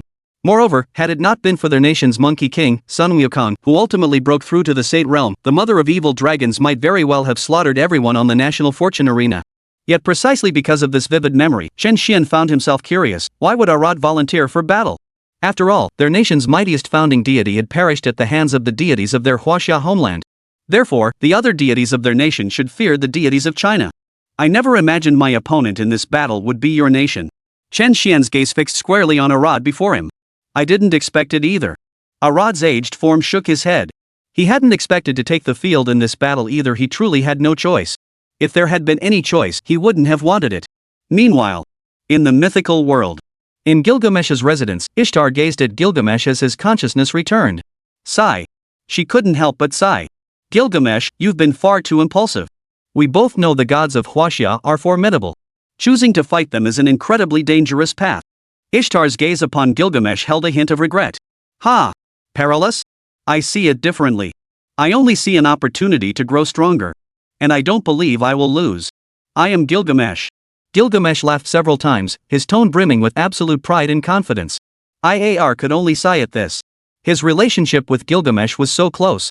Naturally, this was because Gilgamesh occupied a position as a principal god, one that she herself had recommended. Though the title of principal deity did not equate to the power of a principal deity, it was still a divine position. A position within ancient Babylonian mythology where numerous deities held core decision-making authority. Chapter 141, The Penultimate Battle. Is China guaranteed victory? I hope you find your breakthrough. After uttering those words, Ishtar vanished from her spot. If someone wished to throw themselves into certain death, she could not stop them. Gilgamesh paid no heed to Ishtar's concerns.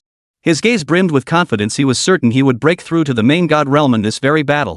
Meanwhile, on the National Fortune Arena, Arad also began summoning mythic entries. In an instant, mythic entries materialized before him. He immediately skipped the first 4 entries, as they all represented relatively weak lifeforms. His gaze fixed on the 5th entry. 3 characters were inscribed upon it: Hero King.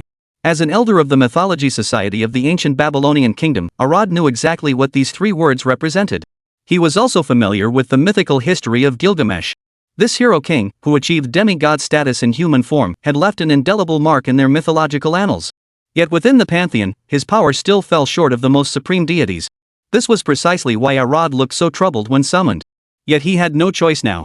Even if Gilgamesh wasn't among the highest-ranking deities, eliminating Arad would be as easy as crushing an ant. "I choose the 5th entry, Hero King Gilgamesh." Arad shouted toward the heavens. In an instant, the divine gate swung wide open. All eyes were fixed upon the divine gate. Though the Huaxia side had secured numerous consecutive victories thus far, they dared not grow complacent.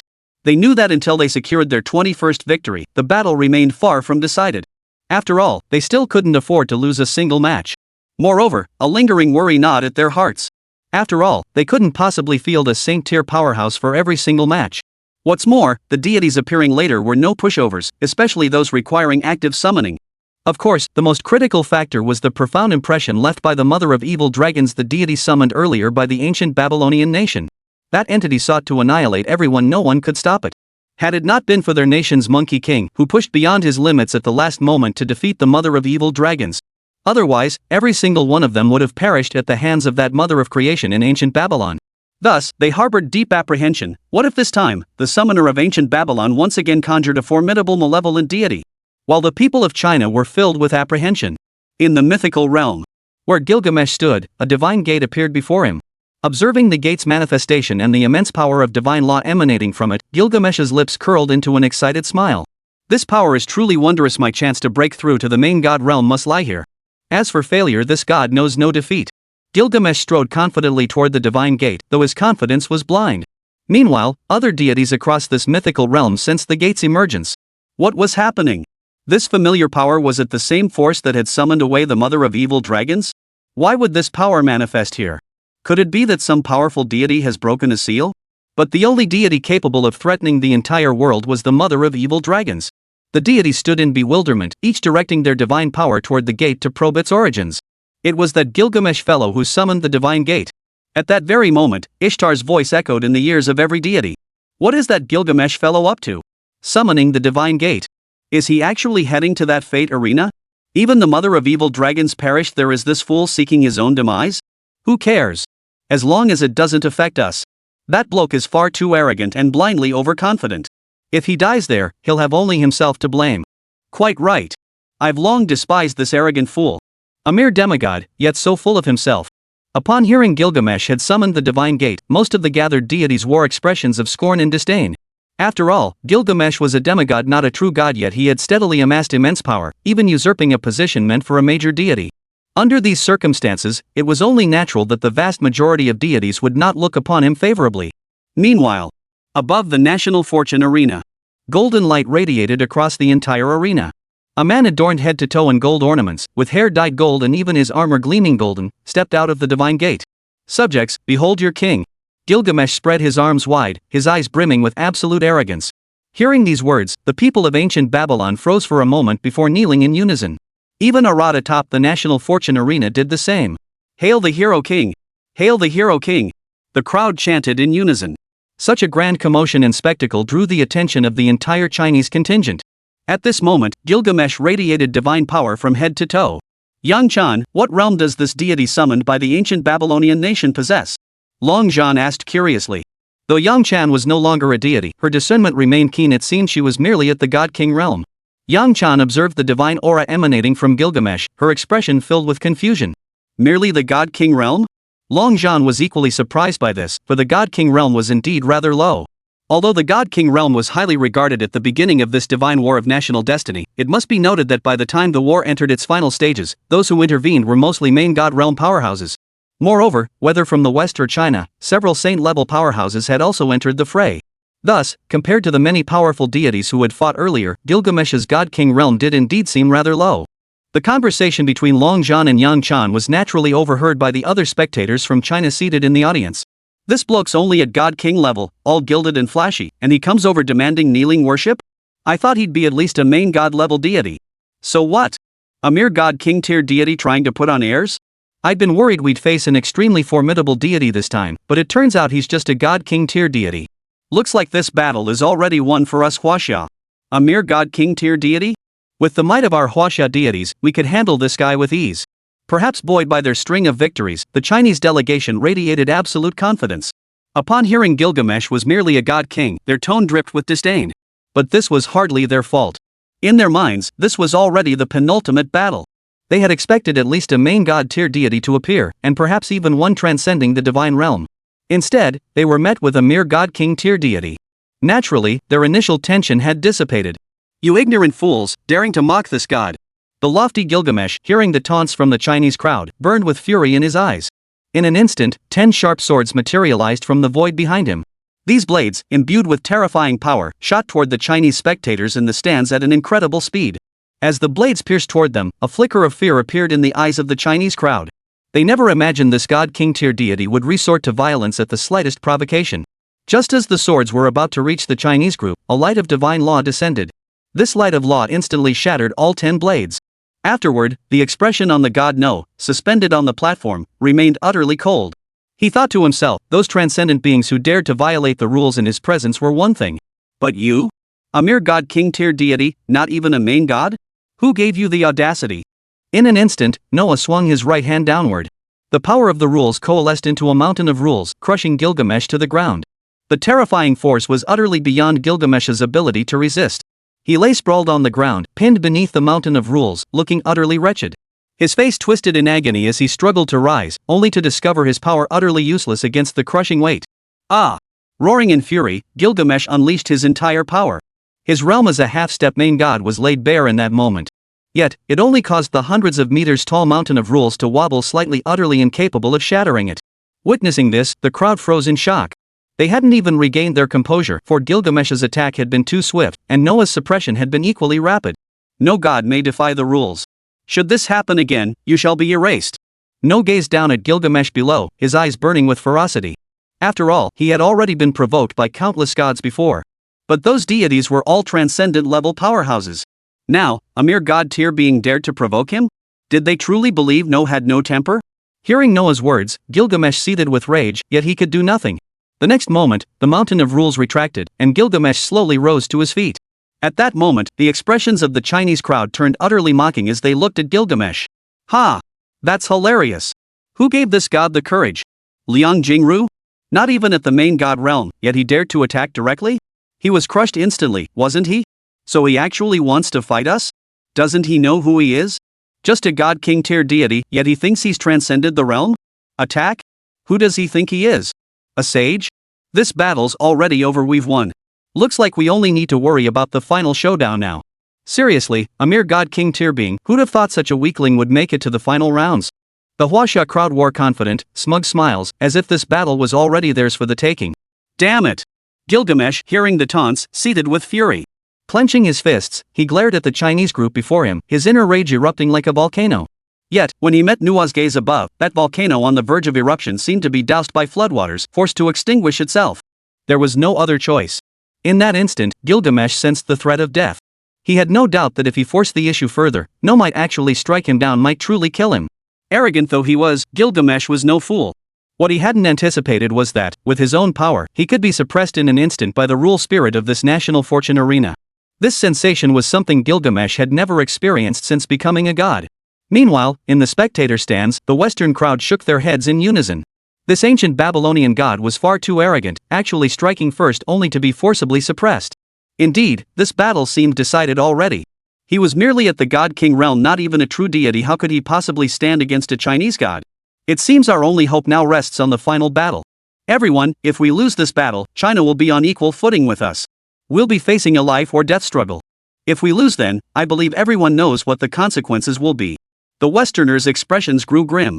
They seemed to have already abandoned this battle, convinced that Gilgamesh, a god at the god-king realm, could never win.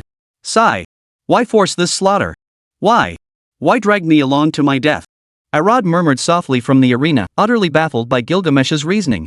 And most crucially, Arad believed that if Gilgamesh was determined to throw his life away, he shouldn't have dragged him into it. Now, as Gilgamesh struggled to his feet, the words of the crowd pierced him. His eyes blazed with fury, but more than that, they burned with bitter resentment. His fists clenched tightly, he remained silent. Since becoming the hero king, breaking through to the demigod realm, and even ascending to the position of a prime god, when had he ever endured such humiliation? He had never been crushed so utterly before. Damn it! I will break through to the main god realm and make you, you bastard, understand the consequences of crossing me. Gilgamesh's gaze toward No was filled with fury. He craved revenge, convinced that No was merely a main god tier power. Yet he did not know that within the Fate Arena, unless Gilgamesh could break through to the Transcendence realm, even reaching the main god realm would not make him a match for No. Within the mythical world, gods like Ishtar watched the unfolding events on the National Fortune Arena. They all shook their heads in unison, thinking to themselves that Gilgamesh was truly far too arrogant. This guy has always been far too arrogant. Now it seems this battle will likely cost him his life. So what? Let that arrogant bastard rot where he falls. Which means his death would free up a spot for a new supreme god. A sneer curled the corners of many gods' mouths. Clearly, they couldn't wait for Gilgamesh to meet his end there. After all, they'd been fed up with the arrogant Gilgamesh for ages. Only Ishtar, the goddess of agriculture, sighed. She might be the only deity among all living beings who didn't wish for Gilgamesh to die on the national fortune arena. But alas, she couldn't change anything either. Just as she had tried to dissuade Gilgamesh from entering the arena of national destiny, the outcome was obvious: she had failed. On the arena of national destiny, Chen Xuan remained composed. Facing a deity at the God-King realm exerted minimal pressure on him. This meant that as long as one of the 5 options contained a near-Saint realm powerhouse, he could secure victory in this battle. Without further hesitation, Chen Xuan began summoning mythological entries. Yet he had clearly overlooked one crucial fact: even within the vast pantheon of Chinese mythology, were quasi-saint level powerhouses truly that common? Underworld Judge. Seeing the first entry, Chen Xuan shook his head and immediately passed. After all, this underworld judge was at best slightly stronger than the ox head and horseface demons, meaning he likely hadn't even reached the golden immortal realm. While this opponent wasn't as formidable as the deities from previous battles, he was still a half-step main god. Choosing a deity who might only be at the golden immortal level to descend. That would only happen if Chen Xuan deliberately wanted to lose. But right now, China's situation remained as critical as ever. They couldn't afford to lose a single battle. Therefore, Chen Xuan had no intention of throwing the match. Though the first entry didn't reveal a powerful deity, Chen Xuan paid it no mind after all, for more entries remained. Chen Xuan then turned his gaze to the second mythical entry. The National Preceptor of Chechi Kingdom. Seeing this entry, Chen Xuan shook his head again. While the kingdom of Chechi had 3 national masters, none of them possessed combat strength at the level of a god king. They might even be weaker than the underworld judges. Seems my luck isn't great. Neither of the first 2 entries yielded a powerful mythical figure. Despite encountering 2 consecutive weak mythical entries, Chen Xuan remained unconcerned. His gaze then shifted to the third mythical entry. A pile of white bones. Seeing this entry, Chen Xuan's expression darkened. He hadn't expected 3 consecutive entries to reveal deities of such limited power. This pile of bones represented the white bone spirit. In Chen Xuan's understanding, the white bone spirit was only marginally stronger than figures like the underworld judge. But it was highly unlikely to have reached the great immortal realm. The creature before him was, after all, a quasi-saint, wasn't it? In less than a second, Chen Xuan abandoned the third entry. He could only shake his head and turn his gaze to the fourth entry. Yet the appearance of the fourth entry already caused Chen Xuan's expression to grow grave. This one was even weaker, a pet of the Palace of the Moon. What was going on? Why were 4 weak entries appearing consecutively? Didn't this entry represent the moon rabbit spirit? Chen Xuan couldn't help but inwardly groan, wondering if his luck had truly plummeted this low. 4 weak entries in a row, not a single one of them even a great immortal. For a moment, Chen Xuan, who had been completely unfazed, now looked somewhat grim, a hint of tension creeping into his expression. After all, the strongest among the previous 4 entries was merely at the golden immortal realm like himself, and they were all the most commonplace mythical figures, utterly incapable of fighting beyond their level. Now, Chen Xuan could only pin his hopes on the final 5th entry. He silently prayed that the 5th entry would be a powerful deity. This divine war of national fortune had reached its penultimate battle. He couldn't afford any more unexpected setbacks. But sometimes, what you fear most is precisely what manifests. As the 5th entry appeared, 5 characters spread across the screen. Chen Xuan's face darkened to its absolute limit. For those 3 words read, Southern Heavenly Gate Celestial Soldiers. The appearance of this entry nearly made Chen Xuan curse aloud. The 5th entry, upon which he had pinned all his hopes, had yielded nothing more than an ordinary earthy mortal deity. Staring at the 5 entries before him, Chen Xuan's expression grew incredibly grave and grim. For the first time, he found himself utterly at a loss, unsure how to choose a mythical entry. There was no way around it. The 5 deities before him were all too weak. Not a single great immortal was among them. Summoning any of them would be nothing short of suicide. For a moment, Chen Xuan was paralyzed by indecision. He didn't know whom to choose, for he knew that whichever he picked, the outcome would be failure. At that moment, the Chinese spectators in the audience remained unaware of Chen Xuan's inner turmoil. Observing his hesitation, they even wondered if the deities represented by the 5 mythical entries were perhaps too powerful. That's why Chen Xuan couldn't decide. Lord Chen Xuan has been hesitating up there for so long. It must mean these 5 deities are all incredibly powerful. They could easily handle that Western deity. Sometimes, having too much mythic heritage can be a burden. Who gave this Western deity the confidence to volunteer for the challenge? I have no idea. For a deity not even at the level of a prime god to possess such confidence is nothing short of a miracle. Whatever. We should thank him anyway. If he hadn't volunteered, we wouldn't have been able to resolve this battle so easily. The mocking voices of the Huaxia crowd rose again. They were already convinced of victory, completely unaware that Chen Xuan's expression was now uglier than if he'd eaten bitter melon. As for the Western side, unusually, they didn't retort to the Chinese. They all hung their heads, seemingly accepting the Chinese's words. In their eyes, a deity not even at the main god realm truly couldn't win this battle. You guys, why did you let Arad enter the fray just now? At that moment, the representative from the United States couldn't hold back his frustration. I've noticed you're all talk. No one volunteered earlier, but Arad stepped forward. How are we supposed to know? A deity who volunteers to fight isn't even at the main god realm. A Sankoku retorted with unyielding resolve. You. Hearing the representative from the three nations retort repeatedly, the representative from the beautiful country instantly lost his temper. Alright, let's all cut the talk. No one could have predicted this situation. A deity volunteering for battle who isn't even at the main god realm, this is unprecedented. We should focus on preparing for the final decisive battle. If China emerges victorious and the god gate descends, we're all finished. As the two continued their sharp exchange, the representative from ancient Greece stepped in to smooth things over. Only then did the two cease their quarrel, for they understood that defeating China was now paramount. Otherwise, the descent of Chinese mythology would spell the end for all their nations. At that very moment, Gilgamesh, standing upon the national fortune arena, seethed with rage at the mockery directed at him. Damn it! I must win this battle. I must break through to the main god realm. Let this oppressor taste the wrath of the gods. Every last one of them will die. Gilgamesh roared inwardly. Meanwhile, Chen Xuan still hadn't selected a mythological entry. Summoner Chen Xuan of Huaxia, you have 1 minute left to select your mythic attribute. Even Nuwa, standing atop the highest floating platform, couldn't help but urge him on. Lord Chen Xuan, please choose anyone. With the might of our Chinese deities, anyone who descends could defeat this Western god. Sometimes, being too powerful can be a burden. Lord Chen Xuan now faced the agony of choice. Behind him, the Chinese group remained oblivious to Chen Xuan's grim expression, still speaking with unwavering confidence. In their eyes, his prolonged hesitation stemmed solely from the overwhelming power of their deities. He simply couldn't decide which one to choose. It seemed this battle was likely to be lost. Just then, Yang Chan, who had remained silent all along, suddenly spoke. Her words left Long Zhan and Jiang Shui, standing beside her, utterly perplexed. Yang Chan, what do you mean by that? That guy is just an ordinary God-King realm cultivator, right? Why would we lose this battle? Long Zhan voiced his confusion directly. Chen Xuan's hesitation in selecting an entry wasn't because these 5 mythic entries were too powerful, it was because they were too weak. None of these 5 mythical entries possessed the power of a deity reaching the God-King realm. Yang Chan's expression turned grave as she spoke. Hearing this, Long Zhan froze in shock. Yang Chan, you're not joking, right? Not a single one of these 5 mythical entries is at the God-King realm. Do you think I'd joke about this? Not a single one is at the God-King realm, and none possess the strength to stand against this Western deity before us.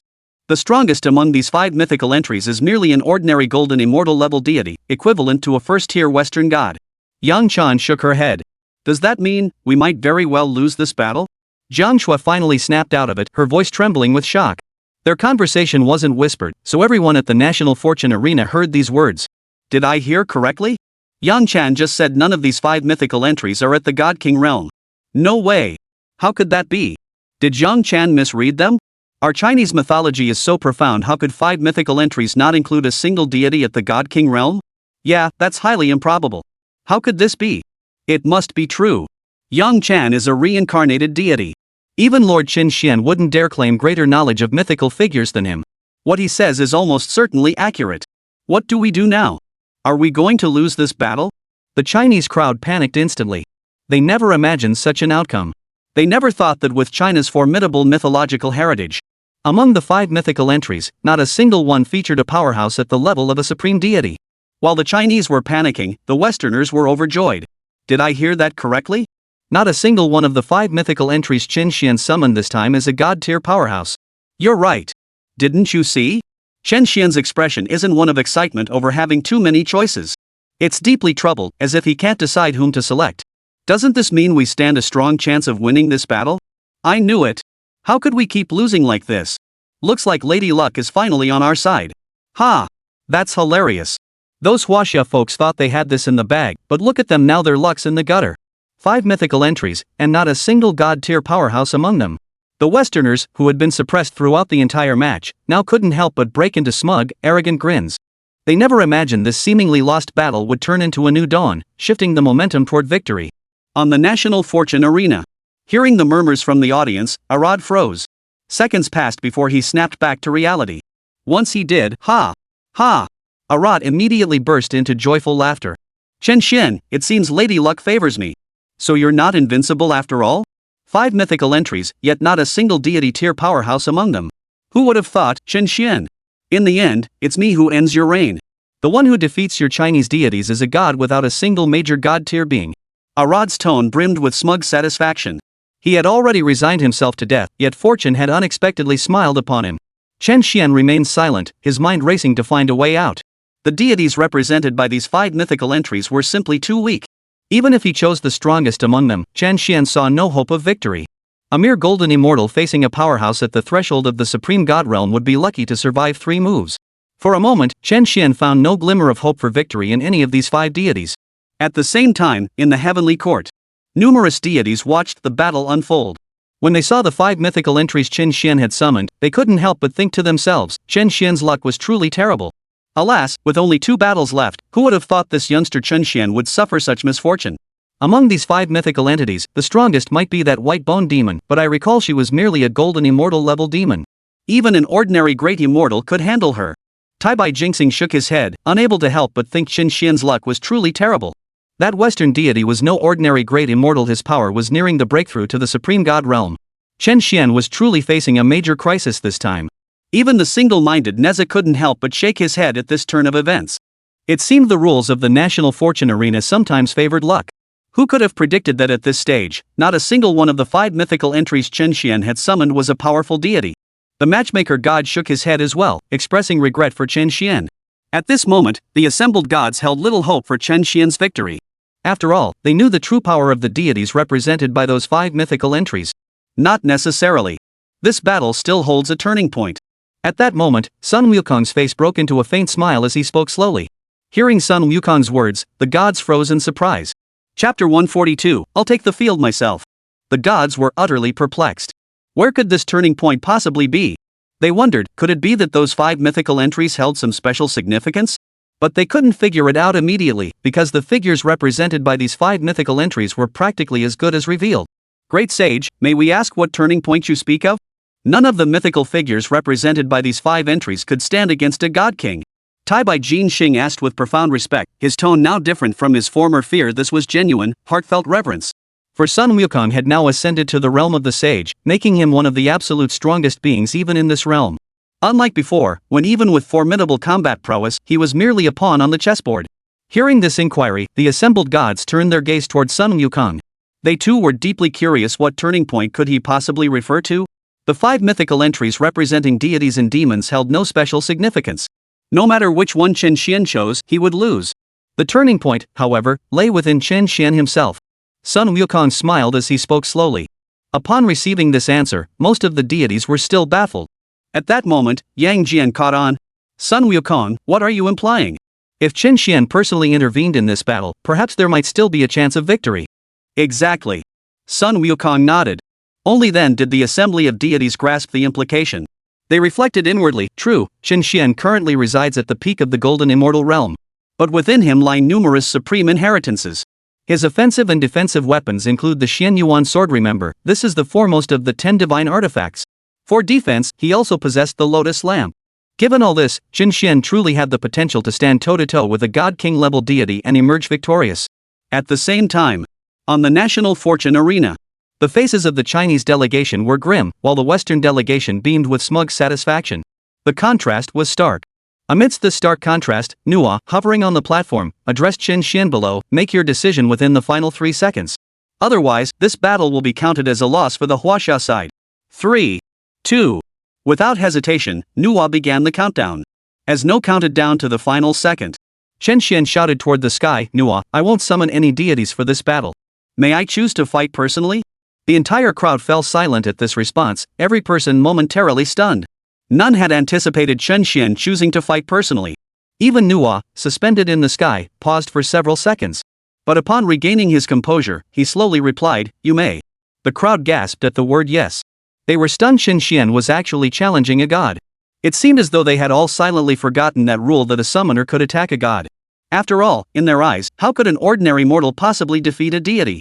But now, Chen Xian's challenge made the Western crowd realize that perhaps Chen Xian, having received multiple lineages of inheritance, could truly stand shoulder to shoulder with the mighty gods. I never expected my opponent to be a mere mortal. Gilgamesh floated mid-air, his gaze looming high above as he surveyed Chen Xian below. Lord Gilgamesh, you can certainly defeat this Chen Xian. Arad shouted from the floating platform. Kill this Chen Xian. Kill this bastard. Slaughter this summoner from Huaxia.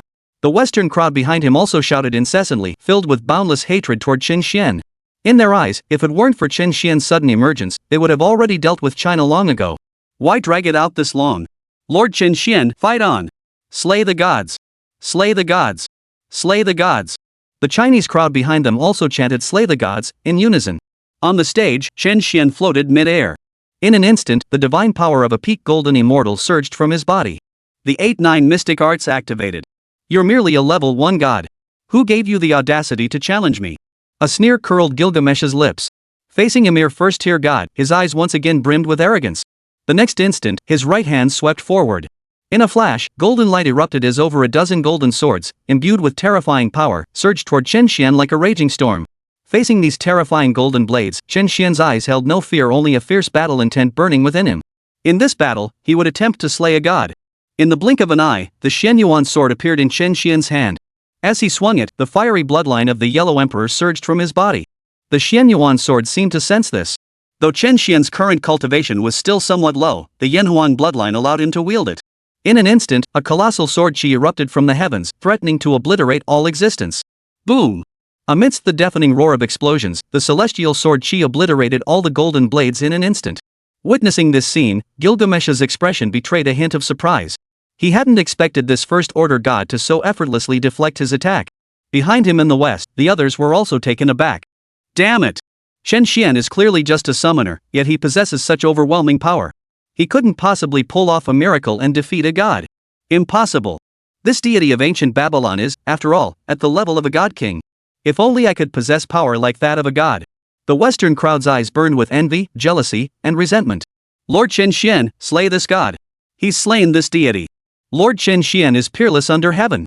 The Chinese crowd behind them kept shouting loudly. For a mortal to defeat a god, such a miracle. The crowd yearned to witness such a miracle, a mortal overcoming a god. The weapon in your hand seems formidable, but if you think that alone is enough to defeat me, then you are being far too naive. Heaven's radiance. In an instant, a golden radiance erupted from Gilgamesh's right hand. A divine spear radiating potent divine power materialized in his grasp. Gripping this golden spear, Gilgamesh's aura underwent a profound transformation. In the blink of an eye, his form vanished from his original position as if teleported. He charged toward Chen Xian directly ahead, unleashing terrifying divine king power. His expression stern, gripping the Shen Yuan sword tightly in his hand, Chen Xian dared not underestimate this opponent who stood a full realm above him. Yet he felt no fear either. Having acquired so many inheritances and foundations, Chen Xian also wanted to know just how far his combat prowess had truly advanced. In the next instant, his form vanished from his position as well, charging toward Gilgamesh ahead. Clang! In an instant, the golden spear collided with the Shen Yuan sword, the laws of gold clashing with the laws of force. The heavens darkened as countless bolts of lightning flashed across the sky, obliterating everything in their path. Chen Xian wielded the mightiest of all Tao, the law of power, born from the Tao of strength. Even if his grasp of the law fell short of Gilgamesh's mastery of the law of gold, he still held his own in this clash. Seems I underestimated you. Your power isn't solely from that artifact in your hand. A smile played on Gilgamesh's face as he began to swing his golden spear. Without a word, Chen Xian's eyes blazed with fierce combat intent as he likewise swung the Shen Yuan sword in his grasp. A fierce battle erupted above the National Fortune Arena. Energy storms swept across the battlefield as Chen Xian relentlessly swung the Shen Yuan sword. Waves of annihilating sword chi, like a raging storm, surged toward Gilgamesh ahead. Facing these razor-sharp sword energies, Gilgamesh showed no trace of fear in his eyes. With a flick of his right hand, a golden vortex appeared in an instant. This vortex seemed poised to devour everything, directly swallowing the sharp sword energies whole. Then, Gilgamesh charged toward Chen Xian. Both figures transformed into streaks of light, clashing relentlessly in the sky above. The entire sky began to crack and split apart. The crowd below watched in stunned silence. Their shock wasn't born from the sheer grandeur of the battle. Rather, they were stunned that Chen Xian, who had been a summoner incapable of lifting a finger just moments before, now possessed power rivaling that of the gods. This spectacle filled the Western spectators with envy and resentment, while the Chinese crowd erupted in excitement. Within the realm of mythology, the numerous deities of ancient Babylonian mythology watched the events unfolding on the national fortune arena with equal astonishment. This human summoner seemed to possess extraordinary power, and Gilgamesh, that fellow, couldn't defeat him in the moment. However, Gilgamesh still held a high probability of victory. Though the human summoner was formidable, he only possessed the power of a level 1 god. Damn it! Could it be that Gilgamesh is just that lucky? He steps onto the national fortune arena only to face such a weak opponent. It seemed highly likely Gilgamesh would survive this time. The numerous deities of ancient Babylonian mythology seemed deeply dissatisfied that Gilgamesh had encountered such an unremarkable opponent this time. Does this show how many gods are eager to see Gilgamesh die? Have you noticed? That human summoner's artifact seems to rival our very own spear of the gods. At that moment, one of the gods spoke up. Indeed, I noticed it too. Who would have thought that human summoner possessed such a divine artifact? However, wielding such a power consumes immense divine energy. That human summoner likely won't last much longer. It appears Gilgamesh will truly prevail in this battle. Perhaps he might even break through to the level of a prime god in one fell swoop.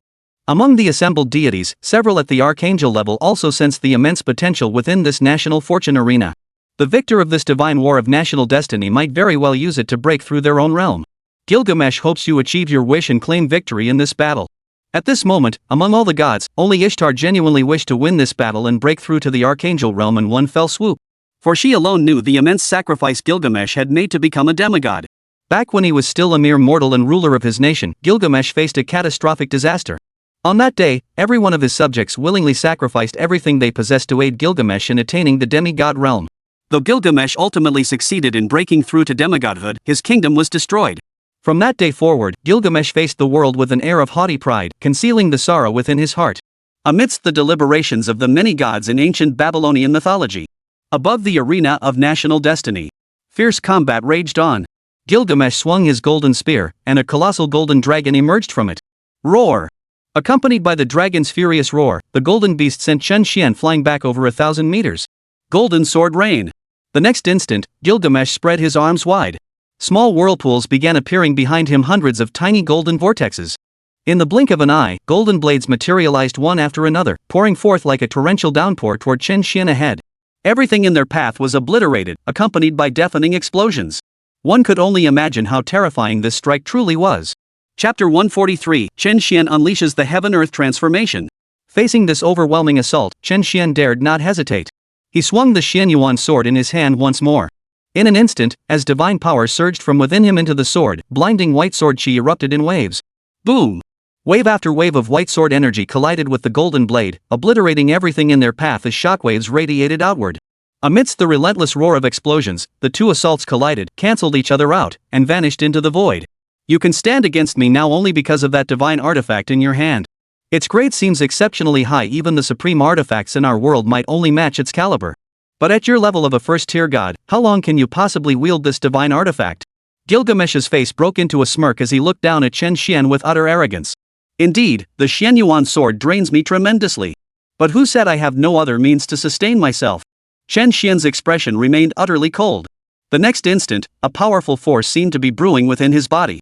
Imperial Dragon Chi. In an instant, a golden dragon surged forth from Chen Xuan's body, its form majestic and fearsome as it soared through the air. That golden dragon energy continuously poured into the Xianyuan sword. As the weapon of the human emperor Xianyuan, Chen Xuan possessed the emperor's legacy within him.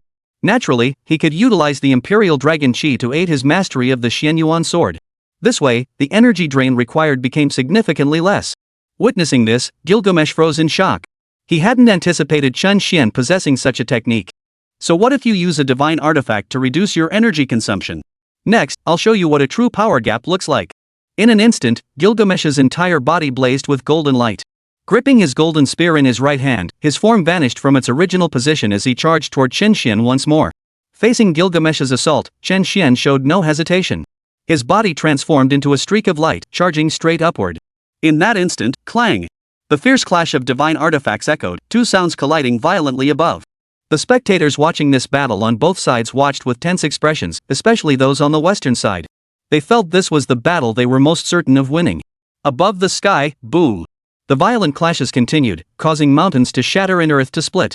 Gilgamesh, wielding his golden spear imbued with terrifying power, thrust it straight toward Chen Xuan's chest.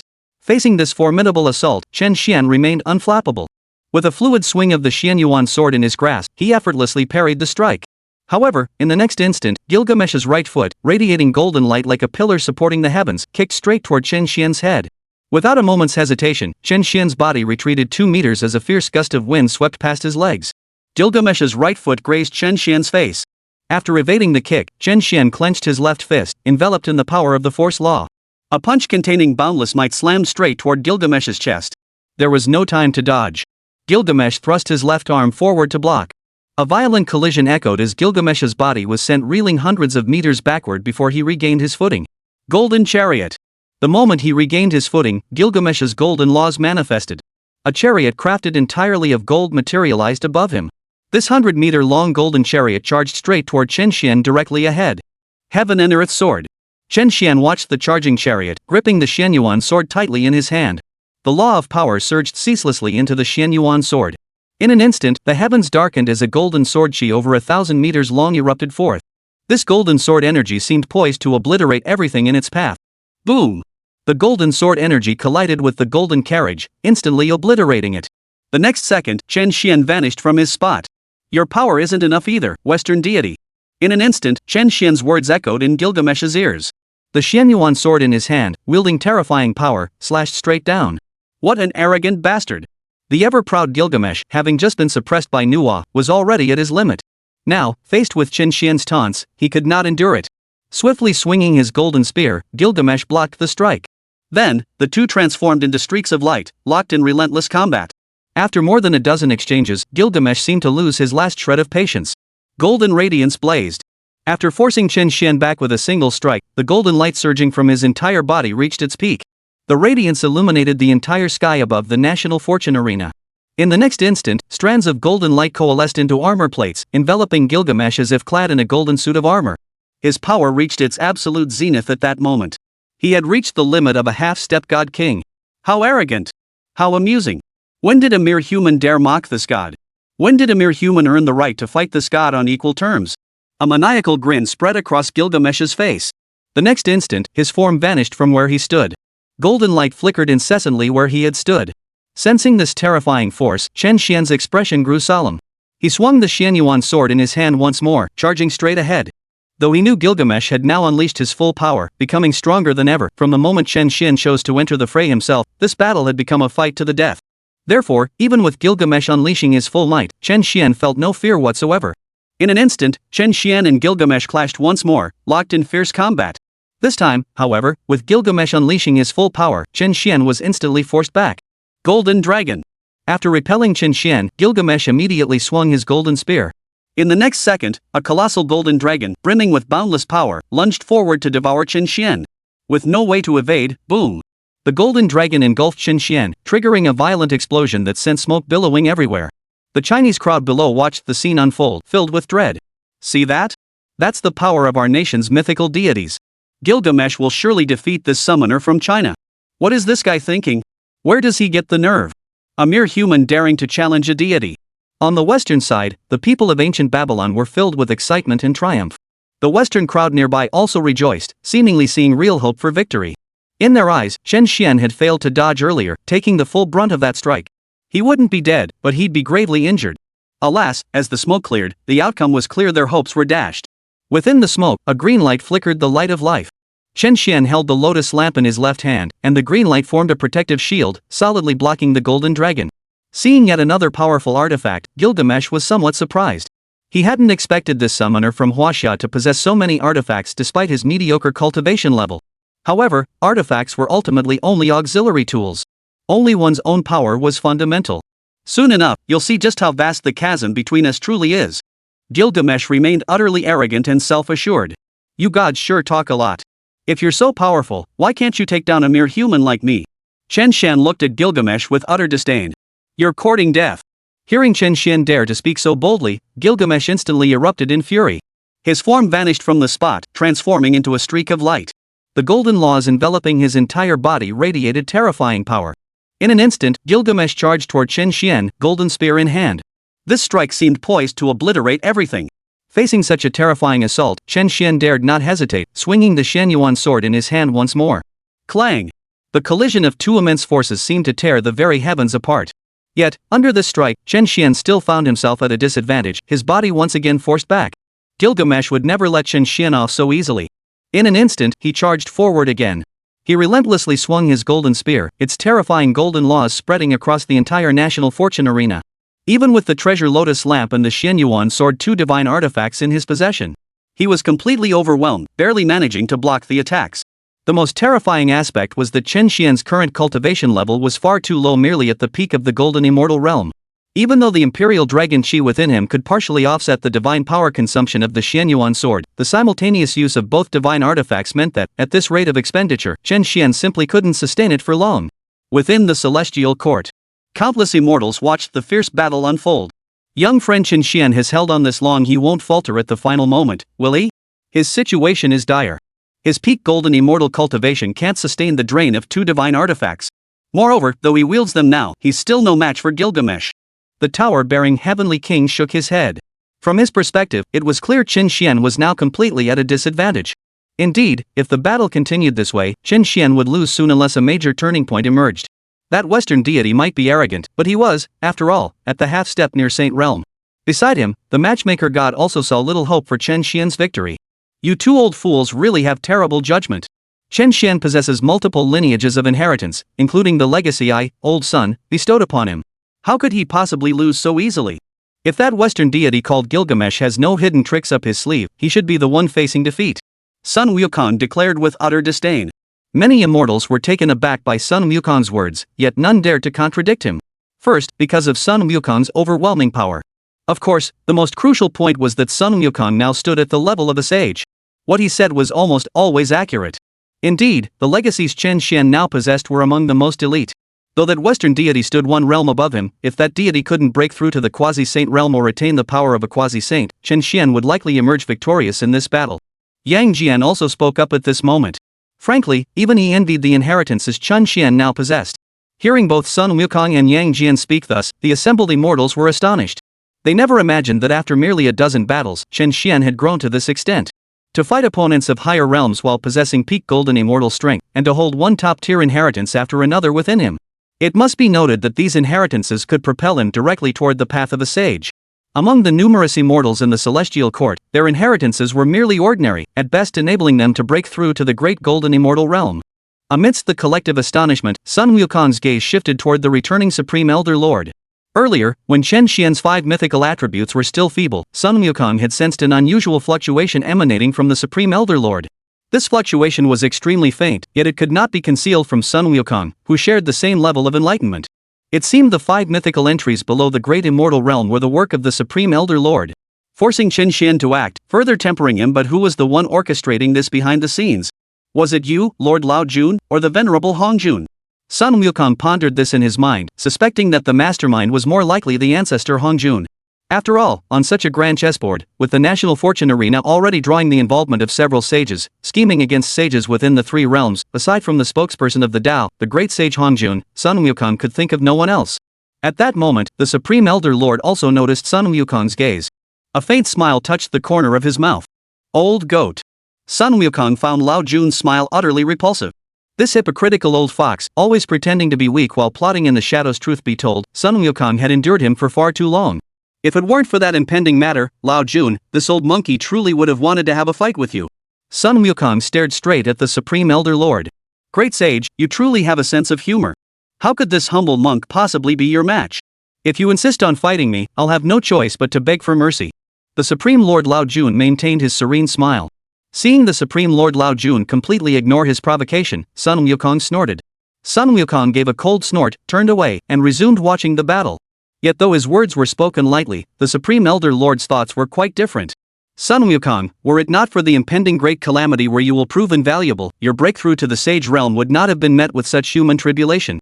The Supreme Lord Lao Jun knew that when he had used the golden cuffs against Sun Wukong during the chaos in heaven, he had already become entangled with him in a karmic bond. This karmic debt would be repaid by Sun Wukong sooner or later. Thus, when Patriarch Bodhi prepared to intervene on Sun Wukong's behalf, the Supreme Lord Lao Jun had intended to intervene and stop him. However, the venerable Hong Jun had instructed him not to interfere, and the Supreme Lord Lao Jun dared not disobey the venerable Hong Jun.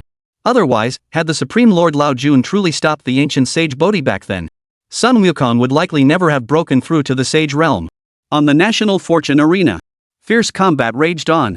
A figure plummeted from the heavens like a cannonball, instantly carving a 1,000-meter deep crater into the earth.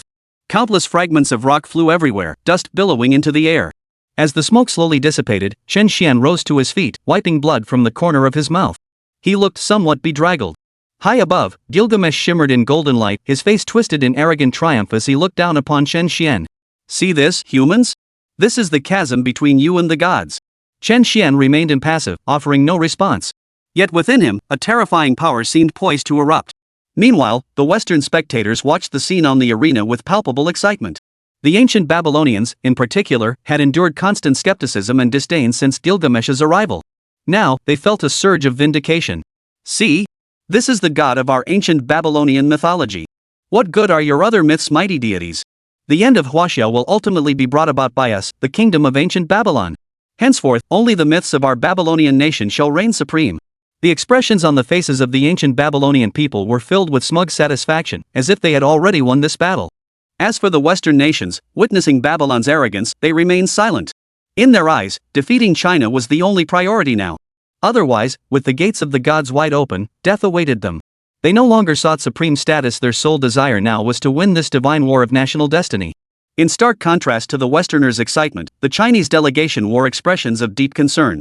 Lord Chen Xuan seemed to have been at a disadvantage since the battle began. Could they truly be losing this fight? There was no helping it. That Western deity was ultimately one realm above Lord Chen Xuan. Had they been on equal footing, Lord Chen Xuan would surely have prevailed. Yes, it's truly regrettable. With only 2 battles left, why did he consecutively summon 5 weak mythical entries? The Huaxia group felt profound regret. It was unfortunate, but at least they'd fought this far, closing the gap with the Western side. Yet in the penultimate battle, 5 weak entries were summoned. Yang Chan, do you think there might be a turning point? Will Chen Xuan win this battle? Long Zhan's expression turned serious as he turned to ask Yang Chan beside him. I don't know. Given the current situation, Chen Xuan is clearly at a disadvantage. If things continue like this, it won't be long before we lose. Yang Chan shook her head. Though she possessed her former insight and foresight, she was now merely mortal. Could she discern whether Chen Xuan was concealing any hidden strength? How could this happen? Chen Xuan, you must win this battle. Jiang Shui's heart was filled with worry upon hearing Yang Chan's words. Above the national fortune arena, Gilgamesh continued to gaze down at Chen Xuan from his lofty perch. Hear me well, human summoner. Everyone here believes your defeat is certain. You would do well to surrender now. As a human, you should consider yourself honored to have fought this far against this god. Ha! Is that so? You seem far too confident in your own abilities. A smile touched Chen Xuan's lips. Seeing Chen Xuan still able to smile at this moment, Gilgamesh was puzzled. Human, what are you laughing at? Don't you understand the situation? No, the one who truly doesn't grasp the situation is you. You've unleashed your full power, but that doesn't mean I've done the same. Emulate heaven, resemble earth. In an instant, divine power erupted from Chen Xuan's body, causing his stature to soar to 100 zhang in height. Every inch of his being radiated terrifying power. This power had already faintly reached the level of a god king. Feeling this overwhelming force before him, Gilgamesh's expression turned utterly astonished. He couldn't comprehend it. This fellow was clearly only at the peak of the golden immortal realm. How could he unleash such overwhelming power? And what was this heaven emulating, earth mirroring technique? How could its power enhancement be so terrifying? What? Thinking about something?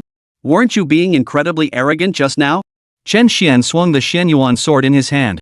As the pinnacle of divine artifacts, it could naturally grow in size. This blade, imbued with boundless power, seemed poised to cleave the heavens themselves as it came crashing down toward Gilgamesh's head. Without a moment's hesitation, Gilgamesh swung his golden spear, attempting to block the strike. Clang! A violent collision erupted, unleashing terrifying force. Under the impact, Gilgamesh's body flew backward like a. He slammed heavily into the barrier of the national fortune arena, his entire body sinking deep into it. But the horror wasn't over. Chen Xuan's attack followed relentlessly, his massive fist plunging downward from above. With no time to dodge, Gilgamesh's body was sent skyward in the next instant. Chen Xuan then relentlessly swung the Shenyuan sword in his hand. Gilgamesh could only unleash all his divine power to block, yet he remained completely at a disadvantage. His entire body was repeatedly knocked through the air, blood raining down upon the earth. Witnessing this scene, the Western crowd was utterly stunned. What was happening? Why was this happening? What technique was that Chen Xuan using? Why had he grown so much stronger? This can't be. It shouldn't be like this. Our nation's deity was clearly on the verge of victory. Why is this happening? The people of ancient Babylon could scarcely believe their eyes. As for the Westerners from other nations, though silent, their solemn expressions spoke volumes. On the Chinese side, however, the expressions were entirely different. Excellent. This seems to be the great sage's heaven-emulating earth-transforming technique. Exactly. Lord Chen Xuan received the great sage's inheritance earlier, so it's only natural he's mastered this technique now. Ha! That Western deity was so arrogant, wasn't he? Now he's being flung into the air like an insignificant ant. No wonder Lord Chen Xuan showed no sign of worry. He had this ace up his sleeve all along. The Chinese crowd erupted in excitement. They truly believed defeat was imminent, only to find a silver lining emerging unexpectedly. Chen Xuan had concealed such formidable power all along. Above the heavenly court, the numerous immortals watching the battle below were also somewhat surprised. They hadn't expected Chen Xuan to actually be able to wield the heaven-emulating earth technique. This supreme inheritance wasn't something one could wield merely by receiving it. Just as the master had said, variables remained variables. Lao Tzu pondered silently within his mind.